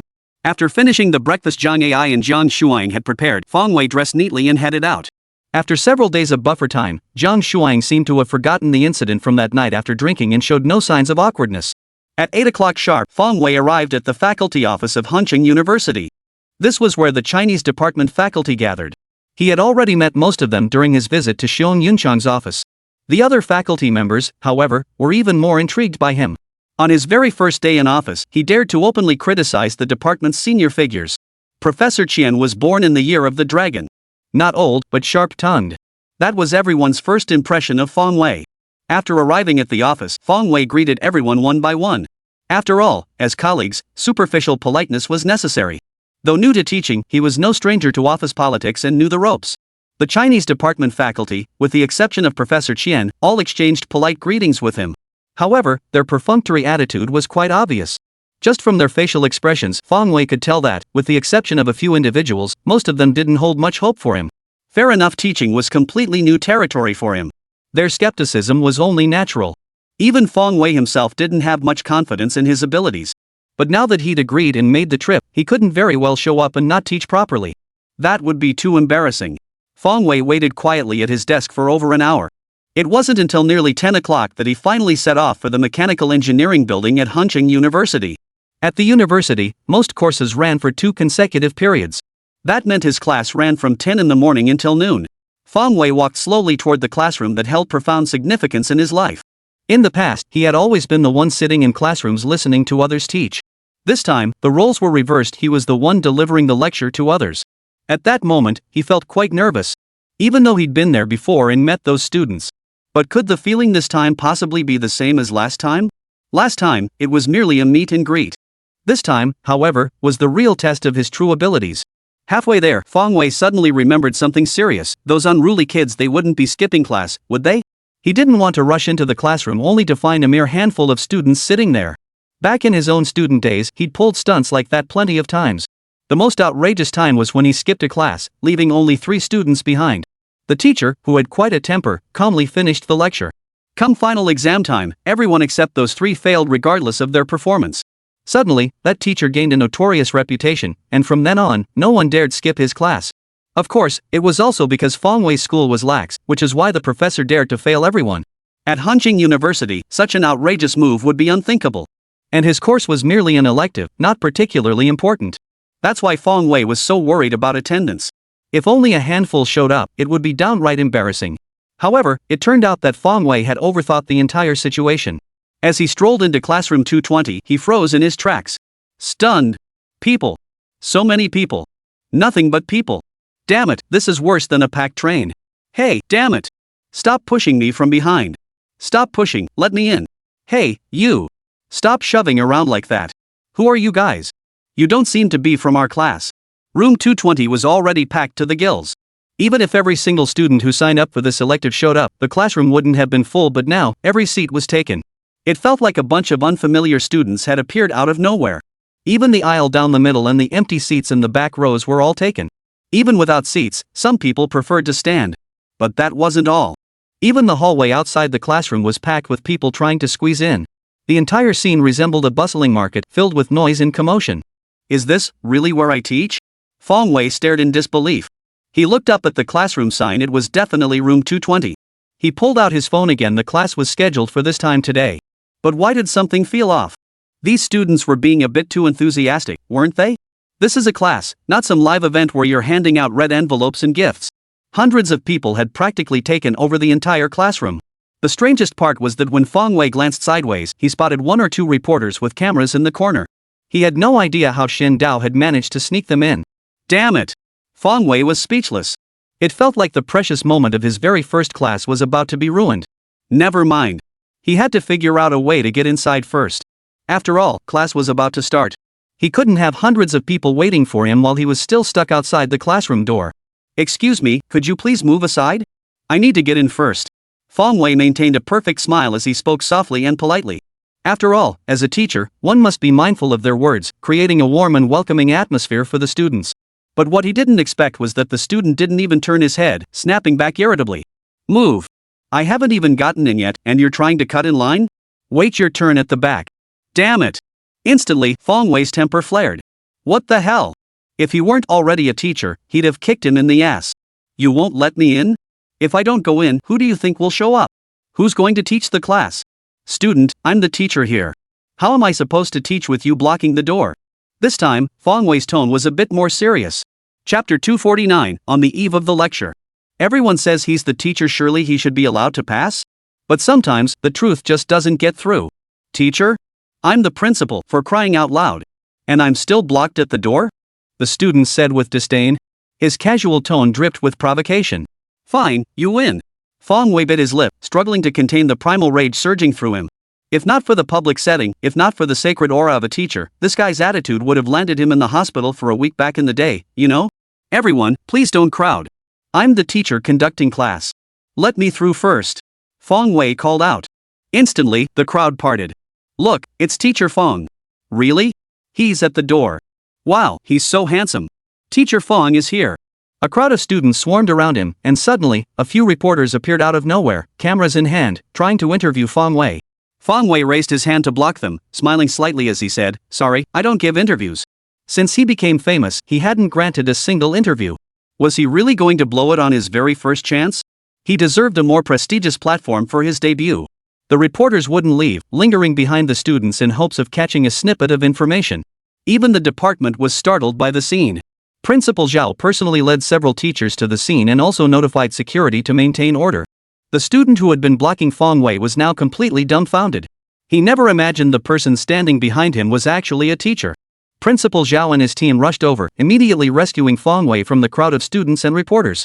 No one could have predicted that a complete outsider's first class would attract such immense attention. Reporters, please leave. This is a school we do not grant interviews. And to those students not in class, get back to your studies. What are you all crowding around for? Principal Zhao sternly issued these two commands. However, his efforts had little effect. The crowd was too large, filling the entire hallway, and it seemed more students were rushing over upon hearing the news. Hoping the law wouldn't punish the crowd, no one left. How did so many people gather here? One teacher muttered in exasperation. He recalled how, during his classes, students would skip as many periods as possible. How could they possibly be crowding in like this to attend a lecture? It seems we underestimated teacher Fong's influence. Principal Zhao sighed helplessly. In all his decades of teaching, he'd never encountered a situation like this.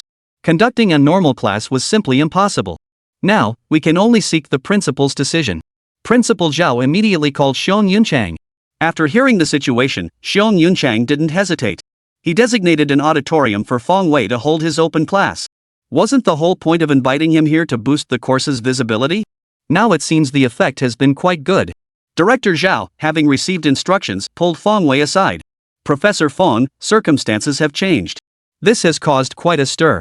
The president suggests you give a public lecture in the auditorium. What do you think? Fong Wei smiled.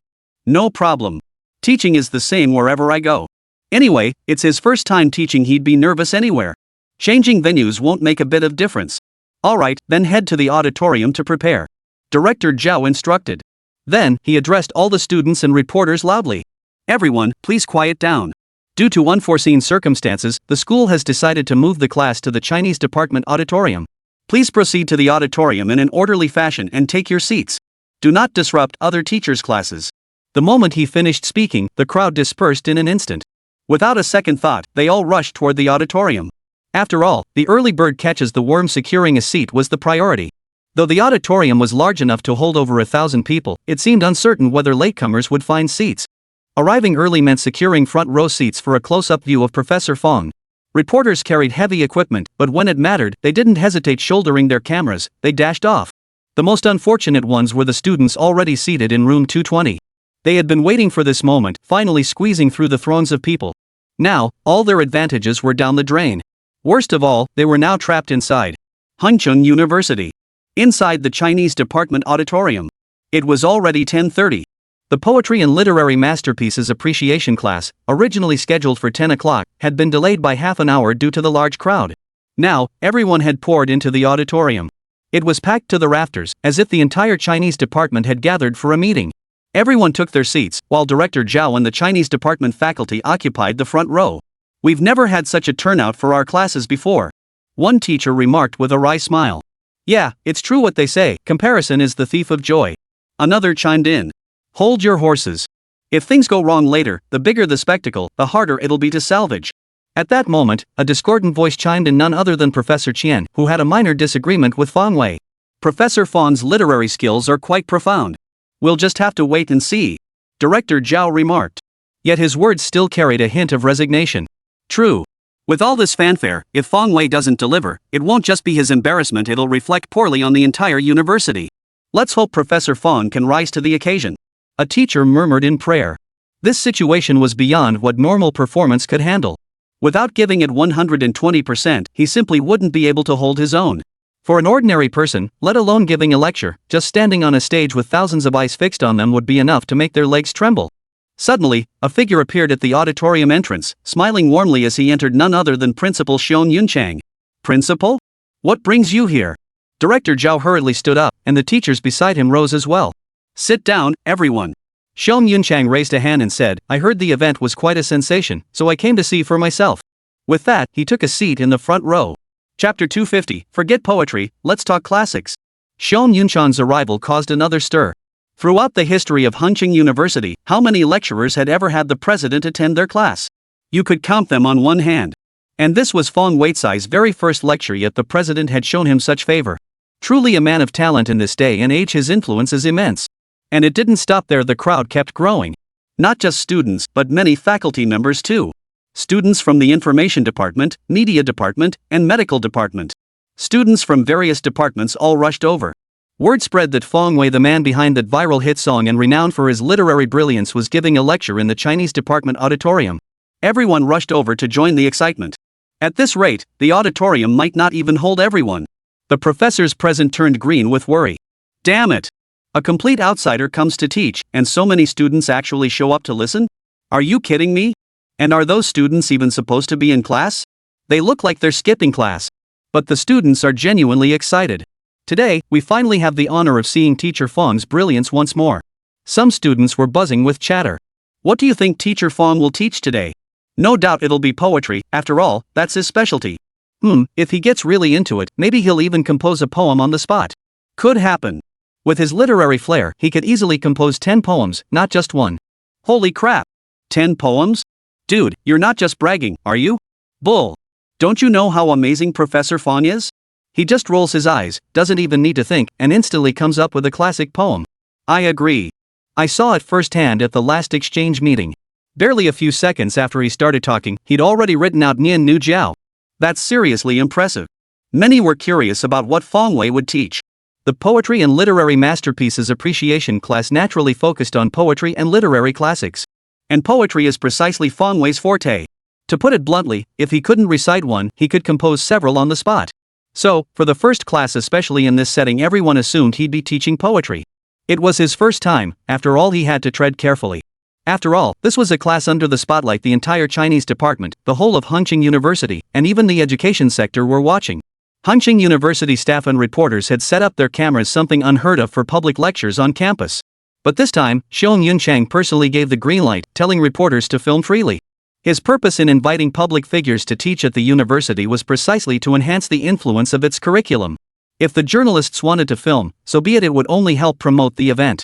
At 10:40, the auditorium doors closed, barring any further entry. The time had come. A designated staff member announced through the microphone. The open lecture is about to begin. Please quiet down. Instantly, the noisy auditorium fell silent. Now, please welcome Teacher Fong to the stage. Immediately, a deafening round of applause erupted from the audience. Whether journalists or visiting professors, regardless of their personal views toward Fong Wei, they had come to listen to his lecture and owed him the respect due. Fong Wei walked to the lectern, plugged in the microphone, and glanced at the densely packed crowd below. His heart pounded with nerves. This was only his second time on such a grand stage, counting his appearance on the song contest show 9 Provinces. And now, with thousands listening to his lecture, his heart felt a bit uneasy. But then he remembered a psychological trick from his past life. If you feel nervous on stage, just imagine everyone below as little cats and dogs. That should do the trick. Fong Wei took a deep breath and did just that. Surprisingly, it worked. His nerves gradually calmed. Then, with a slight smile, he addressed the microphone. Today marks my very first time teaching a class. First off, I want to thank everyone for doing me this favor and coming to listen to my lecture. But honestly, the more people show up, the more annoyed I get. This crowd is making it way harder for me to coast through the rest of the session. Still, while some folks are annoyed, others are thrilled. The students who originally signed up for my course can rejoice. From now on, you won't have to worry about skipping class, because there's no way I can call the roll in this situation. Ha! The moment I said that, laughter erupted throughout the room. Dozens of teachers were left speechless. By that logic, you're practically encouraging students to skip class. Truthfully, Fong Wei meant no harm. He just saw the tense atmosphere and decided to lighten things up with a few jokes. So far, it seemed to be working. But what came next would require real skill. Then, looking at everyone, Fong Wei stated clearly. Alright, today's Poetry and Literary Masterpieces Appreciation class officially begins.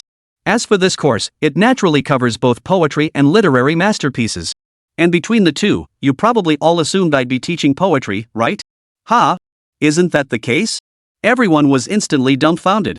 You bastard! On your very first class, instead of teaching poetry, your specialty, you're going to lecture on literary classics? Can you even handle that? The teachers in the front row froze, baffled by what Fong Wei was up to. This was a major event. Reporters were lined up front. The slightest slip-up could blow up into a national scandal. But judging by his tone, this guy didn't want to teach poetry, he wanted to lecture on literary classics instead? Xiong Yunchan wore a blank expression, Director Zhao frowned, Professor Qian chuckled inwardly, while the other teachers wore a variety of expressions. Could it be, this guy was planning to cause trouble? Yet Fong Wei remained calm, speaking slowly and deliberately. That's right. Today I'll be discussing a classic, specifically, one of the 4 great classical novels. Ha! The 4 great classical novels? Professor Fong really has some nerve. Exactly. Is Teacher Fong just that confident, or what? Hard to say. A stir rippled through the audience. The 4 great classical novels? To be honest, it wasn't that people doubted Fong Wei, they simply never imagined he'd dare tackle this subject. Works as literary as the 4 great classical novels, who would dare lecture on them publicly without years of dedicated scholarly research? If his claims lacked substance, it would surely stir up a storm. Chapter 251, Journey to the West, is actually a satirical novel. And how old is Fong Wei now? He's barely in his 20s. At that age, he couldn't possibly have spent years studying it, not even months. And yet he dares to tackle this? In that instant, many thought Fong Wei had gotten too big for his britches.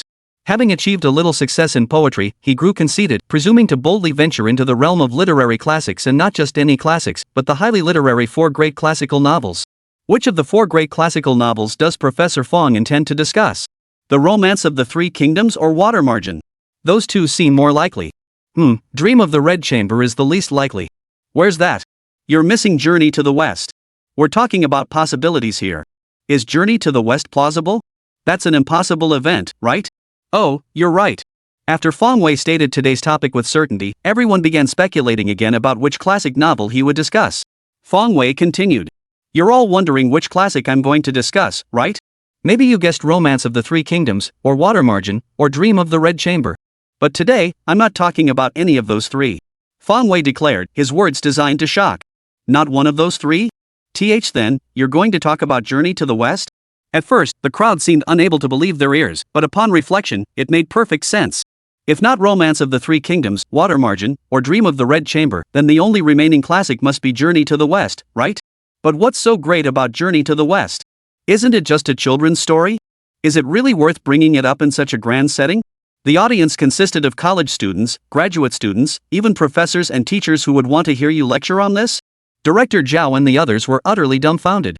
None of them could have imagined that they'd gone to such great lengths, securing such a prestigious platform, all for the sake of Fong Wei delivering this one lecture. And now, at the last minute, the main man is backing out. Damn it, this is going to be a mess. Fong Wei raised his hand to quell the commotion, then spoke with impassioned fervor. As we all know, Journey to the West, Water Margin, Romance of the 3 Kingdoms, and Dream of the Red Chamber are considered China's 4 great classical novels. Yet increasingly, people question Journey to the West's literary merit, even arguing it doesn't belong among them. Today, I'll thoroughly explain what makes Journey to the West such a remarkable work. Does it truly deserve its place as one of the 4 great classics? Fong Wei's expression was agitated, but the audience below was even more stirred.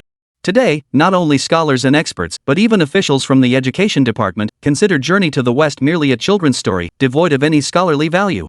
Yet now, someone has dared to publicly challenge this view. This is practically challenging the entire education establishment. Principal, should we have Professor Fong stop his lecture? I don't think he's prepared adequately. Director Zhao urgently whispered to Shon Yunchang beside him. Fong Wei's remarks were like several bombs detonating right beside people. He doesn't even know if Fong Wei has considered the consequences of saying such things. No need. Let Teacher Fong continue. He's not a reckless man.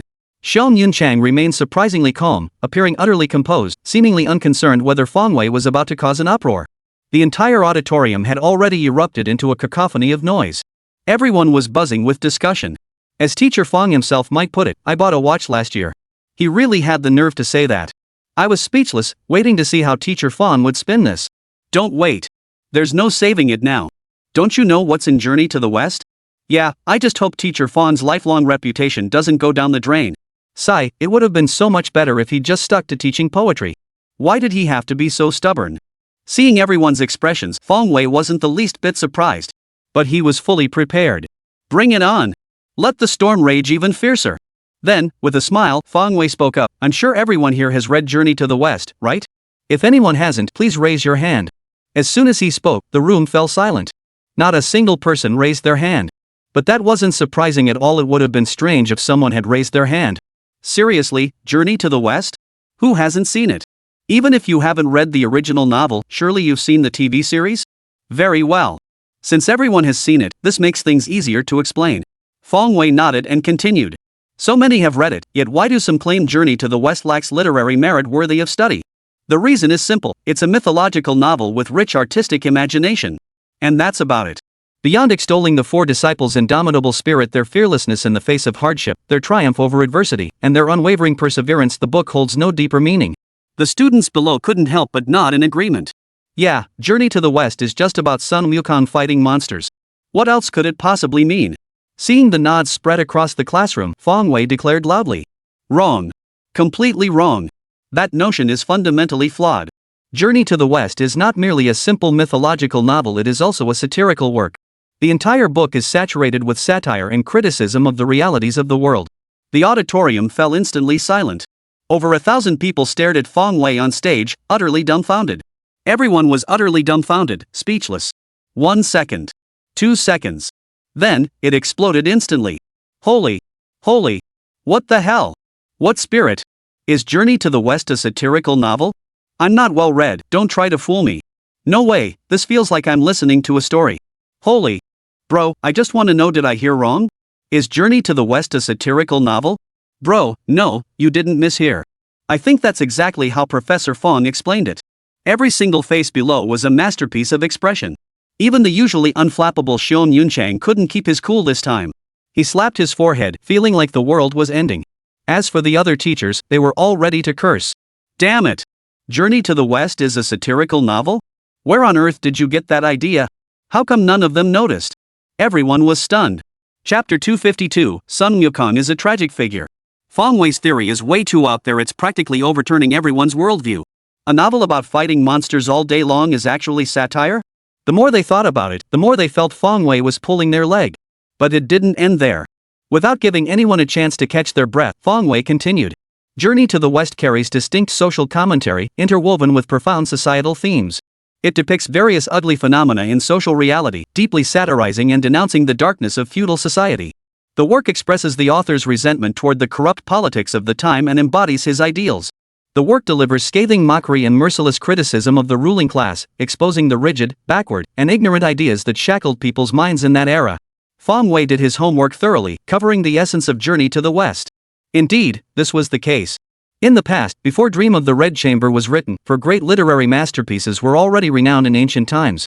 They were Journey to the West, Romance of the Three Kingdoms, Water Margin, and The Plum and the Golden Vase. Among them, one was banned. It wasn't the one everyone might think of, it was Journey to the West. Its content was too shocking and scandalous, especially Sun Wukong's line, "The throne rotates among emperors, next year it will be mine." In ancient times, this was considered treasonous thought. How could such a work as Journey to the West possibly be considered children's literature? Fortunately, Fong Wei arrived in this world. Don't worry, let me save you. After a moment of commotion, a professor in the front row suddenly stood up. Professor Fong, stop talking nonsense. I completely disagree with what you're saying, it's impossible. Why is it impossible? Fong Wei asked with a smile. Academic research, after all, requires collective discussion. His words alone prove nothing. In any case, he was prepared to engage in a verbal duel with the scholars today.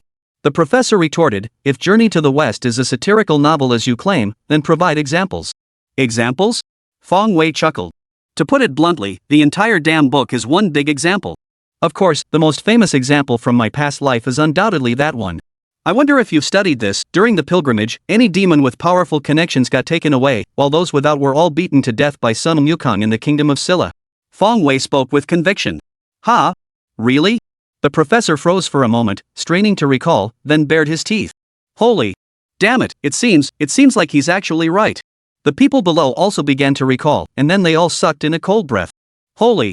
This is actually true? And every single one of them, without exception. Suddenly, everyone fell silent. It wasn't that no one had ever considered it before, they simply never thought to look into it.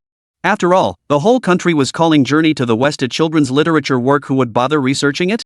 But after Fong Wei pointed it out, many began to consider this angle. The professor, too, set aside his initial resistance and began to show genuine interest. It seemed this young Professor Fong wasn't just shooting in the dark after all. The others were also eager to hear what Fong Wei would say next. After all, most had already settled on the notion that Journey to the West was a simple mythological novel. Fong Wei's sudden introduction of a different perspective completely shifted their view. The audience truly needed time to digest this. After their initial resistance, they were now eager to hear more. Seeing the professor no longer objecting, Fong Wei smiled and continued. When discussing Journey to the West, we cannot overlook its central figure, Sun Wukong. So first, we must understand what kind of person Sun Wukong truly is. On the surface, Sun Wukong appears as a fearless fighter, skilled in combat, unafraid of authority, and optimistic. But this is wrong, it's far too simplistic. Ha! Everyone's curiosity was piqued. Isn't Sun Wukong exactly that kind of person? No way? He clearly is. If not for the earlier setup, everyone would have thought Feng Wei was just making things up again. It's as clear as day, an obvious fact, and you're questioning it? Sun Wukong isn't an optimistic, upbeat person. Could he actually be a tragic figure? The crowd muttered to themselves. Yet Feng Wei seemed to hear their unspoken thoughts. In truth, Sun Wukong was a tragic figure. Looking back on his life journey from causing chaos in heaven to protecting the pilgrimage for Buddhist scriptures, from wielding his golden staff to battle heaven, earth, and gods, to clasping his palms together and chanting Buddhist mantras, from the great sage equal to heaven to the victor over demons Buddha, he walked a path of freedom, including intellectual freedom. Throughout this journey, Sun Wukong paid a tremendous price. His freedom was utterly stripped away, and the tragedy continues. Thus, Sun Wukong is a tragic figure. This time, the people below listened intently. For Feng Wei's perspective was entirely different from anything they had encountered before. Upon reflection, there seemed to be a grain of truth to it. Yet even as they accepted it, shock was unavoidable. Seeing the stunned expressions on the faces of the teachers, students, and journalists below, Feng Wei instinctively straightened his posture. At that moment, he finally understood the sacredness of a teacher. A teacher is one who imparts knowledge, instructs in skills, and resolves doubts. Wasn't what he was doing now precisely resolving doubts? Of course, he also felt a touch of pride. See? Thank goodness these folks ran into me. Otherwise, wouldn't they have missed out on a masterpiece that purifies the human soul? But no need to thank me. Teachers are diligent gardeners. This is what we do. Once the matter is settled, treating him to a meal will suffice. With over 1,000 people, that'd be enough for a whole year. Feng Wei grew more animated as he spoke. Sun Wukong's most defining trait was his freedom. From the moment he was born, Flower Fruit Mountain was a completely unrestrained wilderness, never bowing to anyone. His rebellion stemmed from the lack of freedom and inequality in matters of life itself, hence his daring to storm the underworld. His subsequent rebellion stemmed from inequality in social standing. Throughout the entire process, Sun Wukong's pursuit of freedom and equality remained constant. Chapter 253, The West is not a land of bliss. Outside the auditorium. The clamor from inside could be heard from a distance. Many people passing by couldn't help but be startled. What's going on in there? Why is it so noisy? No one knows. Rumor has it that guy named Feng Wei is giving a public lecture?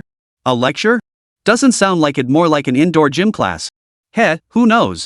He's from the entertainment industry, probably just spouting nonsense. What kind of nonsense would cause such a commotion? Sigh, his remarks must have been pretty bold. The group left in a flurry of noise. Others who heard the commotion were equally puzzled. Is this some kind of public lecture? Damn it, someone who didn't know any better might think there was a ghost causing trouble inside. Is all that screaming really necessary? Those outside couldn't understand, but those inside the auditorium knew exactly what kind of mental storm had just swept through their minds. Bold statements? This isn't just bold, it's downright reckless. If the content of this public lecture got out, many could foresee the massive uproar it would cause. Experts claim, Journey to the West doesn't rank among the 4 great classical novels. Education officials claim, Journey to the West is merely children's literature. Yet Feng Wei's lecture made it crystal clear to them all. You're all talking utter nonsense. Standing at the lectern, Feng Wei radiated passion and confidence, his words flying with such fervor that spittle flew from his mouth. A profound sense of mission welled up within him. In his childhood, Journey to the West had been unfairly treated and questioned by the world. Therefore, he felt compelled to share everything he knew for the Monkey King he had longed to gaze upon as a child, for that cherished memory of innocence. Professor Feng. Another professor in the front row raised his hand. Feng Wei smiled. This professor, please proceed. The battle of wits had only just begun, and he certainly couldn't afford to lose his composure. The professor stood up. While he agreed with some of what Feng Wei had just said, he found much of the reasoning unacceptable. I agree with your earlier point about rebelling against heaven. But later, when Sun Wukong was crowned the victor over demons Buddha, you claimed his freedom was utterly stripped away and the tragedy continued. This part one cannot comprehend. Scriptures state the Western paradise is a realm of supreme bliss where the 5 aggregates are empty. Shouldn't Sun Wukong's Buddhahood be a blessing for him? Why does it seem he's plunged into an even greater tragedy? That's right. Being crowned a Buddha should signify the fulfillment of merit, shouldn't it? How can it be described as a complete loss of freedom? Prompted by the professor's reminder, the others also realized this. Then, they all pricked up their ears, eager to hear Feng Wei's explanation. Feng Wei looked at him and said, "There's a major flaw in your reasoning." Feng Wei's tone was resolute, radiating confidence. Is the Western world truly a pure land of bliss? No. In my view, neither the heavenly realms nor the earthly paradises described by the author are actually pure and pristine. Beneath the majestic facade of the heavenly court and the Thundersound temple lay corruption and ugliness. It could be said that all the gods and Buddhas were demons, the sacred scriptures and pure lands were false, and enlightenment and achievement were all deceptions. These words sent shockwaves through the entire assembly. Every face wore an expression of utter disbelief. All the gods and Buddhas are demons? How dare you utter such blasphemy? Though the Western heaven depicted in the novel isn't reality, its very content portrays it as a sacred pure land. Why did Tang Sanzang undertake the journey to retrieve the scriptures? Wasn't it to save all sentient beings? And where did he go to obtain the true scriptures? The Great Thunder Sound Temple in the West. In other words, the Western sect is the very source of universal salvation. But Professor Fang actually claims the Thunder Sound Temple harbors corruption and ugliness? This is utterly unacceptable. If that's the case, then what was the point of Tang Sanzang toiling for over a decade, traveling 10,800 li? Nonsense! Do you have any evidence to back up such claims? Suddenly, a professor stood up and shouted angrily. Those reacting most vehemently were mostly professors. Having dedicated years to academic research and studied Journey to the West extensively, they naturally clung to their established beliefs. Evidence? Of course I have it. Allow me to explain. Fang Wei spoke calmly and deliberately. First, among the four pilgrims, Tang Sanzang, who was supposed to be well versed in Buddhist doctrine, was not rational at all. Instead, he was pedantic, cowardly, and couldn't tell humans from demons. The most ironic twist came when the four disciples finally reached the Western paradise after immense hardship, seeking the Mahayana Sutras. The two venerables of the Western sect demanded bribes from Tang Sanzang. Without money to bribe them, the disciples could only obtain sutras without words. The founder of the Western sect even justified this with lofty rhetoric: scriptures must not be imparted lightly, nor obtained lightly. In that scene, the Buddha's image resembled nothing less than a greedy, miserly old miser clinging to his wealth and legacy. In the solemn and sacred Western paradise, bribery and corruption were not only permitted but actively protected and encouraged by the Buddha himself. For a Western sect that preached the emptiness of all things, this was nothing short of exquisite irony. Fang Wei rattled off a torrent of words, leaving everyone dumbfounded. This perspective was too novel, and many instinctively wanted to refute it based on their ingrained beliefs. But upon closer reflection, damn it, there were simply no words to counter it. What could they possibly say? At the very end of Journey to the West, two members of the Western Heavens sect actually demanded bribes. Having attained Buddhahood, they're supposed to be beyond worldly attachments, dwelling in the pure land of ultimate bliss. So why the hell would they accept bribes? What kind of monk is that? So the group stared at each other, eyes wide, looking from one to another, their expressions filled with urgency, yet unable to find a single word to counter it. Chapter 254, The Western Sect's Disciple, Consuming Tang Sanzang for Immortality. A moment of silence hung over the scene. Then, the teacher who had spoken earlier continued. Teacher Fang, even if what you say is correct, to claim solely on this basis that the Western sect in the book is dark and terrifying is rather too much of a stretch, isn't it? Assuming I'm correct? Fang Wei shook his head and smiled. I'm just stating facts, aren't I? But if someone accuses him of cherry-picking, he'll just keep exposing it. The Journey to the West contains countless satirical references to the Western sect. But to make it stick in everyone's memory, Fang Wei felt he needed to drop a bombshell. My evidence doesn't stop there. In Chapter 2 of Journey to the West, when Patriarch Bodhi taught the 72 transformations, he stated that immortals aren't truly immortal. They must evade the three great calamities.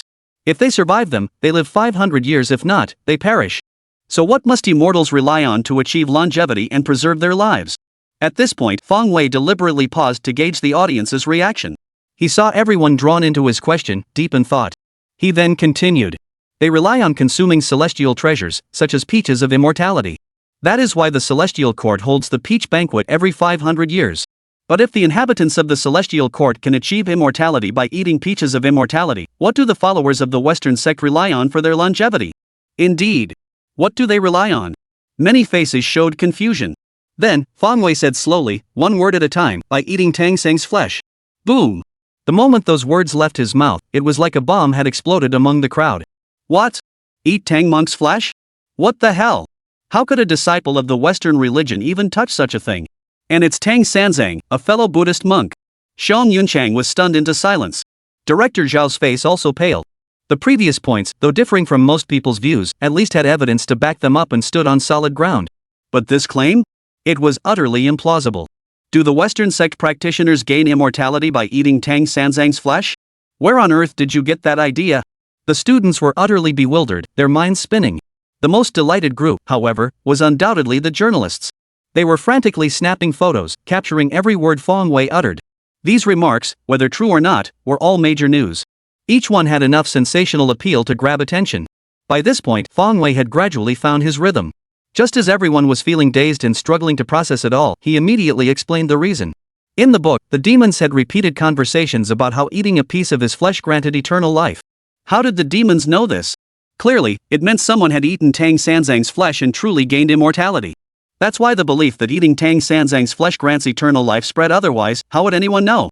Moreover, the text states that Tang Sanzang was a virtuous man of 10 lifetimes, a rare being whose vital essence had never been depleted. What does not a single drop of his yang essence had been lost mean? It means Tang Sanzang was still a child. He was eaten before he even reached adolescence. Within the Thunder Sound Temple, there were over 4,000 beings. They all sought to consume Tang Sanzang to extend their lives, but Tang Sanzang was just one person. How could he suffice for so many? Therefore, Tang Sanzang must reincarnate. Each time they consume a piece of his flesh, they gain eternal life. By reincarnating 10 times to be consumed, he could sustain all 4,000 people. Thus, Tang Sanzang truly was a virtuous being across 10 lifetimes. This explains the legend that consuming a single piece of Tang Sanzang's flesh grants eternal life. Fang Wei shared his analysis of Journey to the West from a past life. This interpretation was dark, practically portraying all the gods and immortals as beasts in human clothing. Yet upon reflection, it holds a certain logic. As for whether it was true or false, that depended entirely on how readers interpreted the novel Journey to the West. After Fang Wei finished his lengthy explanation, the room fell completely silent. Everyone felt a chill run down their spine. Damn, this is freaking creepy. And the most terrifying part was that after hearing it, they actually found it quite plausible. This can't be true. The teacher shook his head urgently and shouted. If it's impossible, then there's simply no way to explain why Jin Shanzi, as the Buddha's second disciple, would die 10 times over. It simply defies explanation how demons who never interacted normally all shared the same information, that eating a piece of Tang Sang's flesh would grant eternal life. Only this explanation could weave through the entire Journey to the West, unraveling all its mysteries. Fang Wei countered. But that's just too cruel. A student in the front row murmured from below the stage. Though his voice was low, Fang Wei caught it due to their proximity. Cruel? Yes, upon hearing it, it did sound cruel. It felt deeply distressing and unsettling. But the Buddha explicitly taught that this is what we should do. Many Buddhist scriptures recount how, before attaining Buddhahood, the Tathagata offered his flesh to tigers, cut his own flesh to feed eagles, and even allowed others to dissect his body. If you doubt it, look it up in the authentic texts. Fang Wei dropped another bombshell. The crowd froze. Is that true? I had no idea. Let me search for it. Many students pulled out their phones and began searching. Meanwhile, some professors and teachers frowned, closing their eyes in deep thought. The content in Buddhist scriptures is a bit obscure. Perhaps the students aren't familiar with it. But how could they not know? There's a well-known story called The Buddha Cutting His Flesh to Feed the Eagle. Ah, I found it. It seems to be true. Suddenly, a student exclaimed. I found it too. It's definitely real. Another student chimed in. They weren't just looking up Buddhist scriptures, many were also checking the original text of Journey to the West on the spot. Though everyone was familiar with the stories, the TV series left a deeper impression. As for the original text? Hold on, let me look it up. Did the patriarch Bodhi mention the 3 calamities? Did a demon truly claim that eating a morsel of Tang Sanzang's flesh would grant eternal life? Did the golden cicada live 10 lifetimes as a virtuous person before reincarnating as Tang Sanzang? Listen, this is getting way too mystical. Chapter 255, Students Who Won't Let It Go. As one of the 4 great classical novels, Journey to the West certainly has a big enough name. I found it right away. Damn, it's true. Holy crap. Not a single detail is off. No way. Did Tang Sanzang really get eaten by Western monks? I can't accept that. Me neither. So many demons begged and cried to eat Tang Sanzang's flesh, yet none succeeded. In the end, it was devoured by the very ones who shouldn't have gotten it. Could it be that Journey to the West is actually a satirical novel? The students began to stir. They were initially reluctant to believe such claims, but the more they listened, the more plausible it sounded. Even the teachers who knew Journey to the West well grew solemn and serious. Fang Wei's words were abstruse, yet not entirely implausible. It was just that no one had ever considered this angle before. The auditorium erupted in noise once more. People were buzzing about the possibility of it all. Is this Fang fellow pulling our leg? Professor Qian, legs crossed, murmured to a colleague beside him. Hard to say. We'd need to study it in detail. After all, this perspective is too novel. No one has ever thought of it this way before. To everyone's surprise, the teacher looked dead serious. Director Zhao, what's your take? Xiong Yunqiang turned to ask. Though he was also an academic, his research on Journey to the West wasn't particularly deep. Well, I'm afraid I can't make a judgment either. Director Zhao replied with a wry smile. If we're talking about real expertise, who could claim deep knowledge of Journey to the West? And Fang Wei's theory is downright terrifying. It sends shivers down your spine just to hear it. After confirming it, the students began whispering among themselves. That theory is way too bold. Bold? Hell no, this is nothing short of audacious.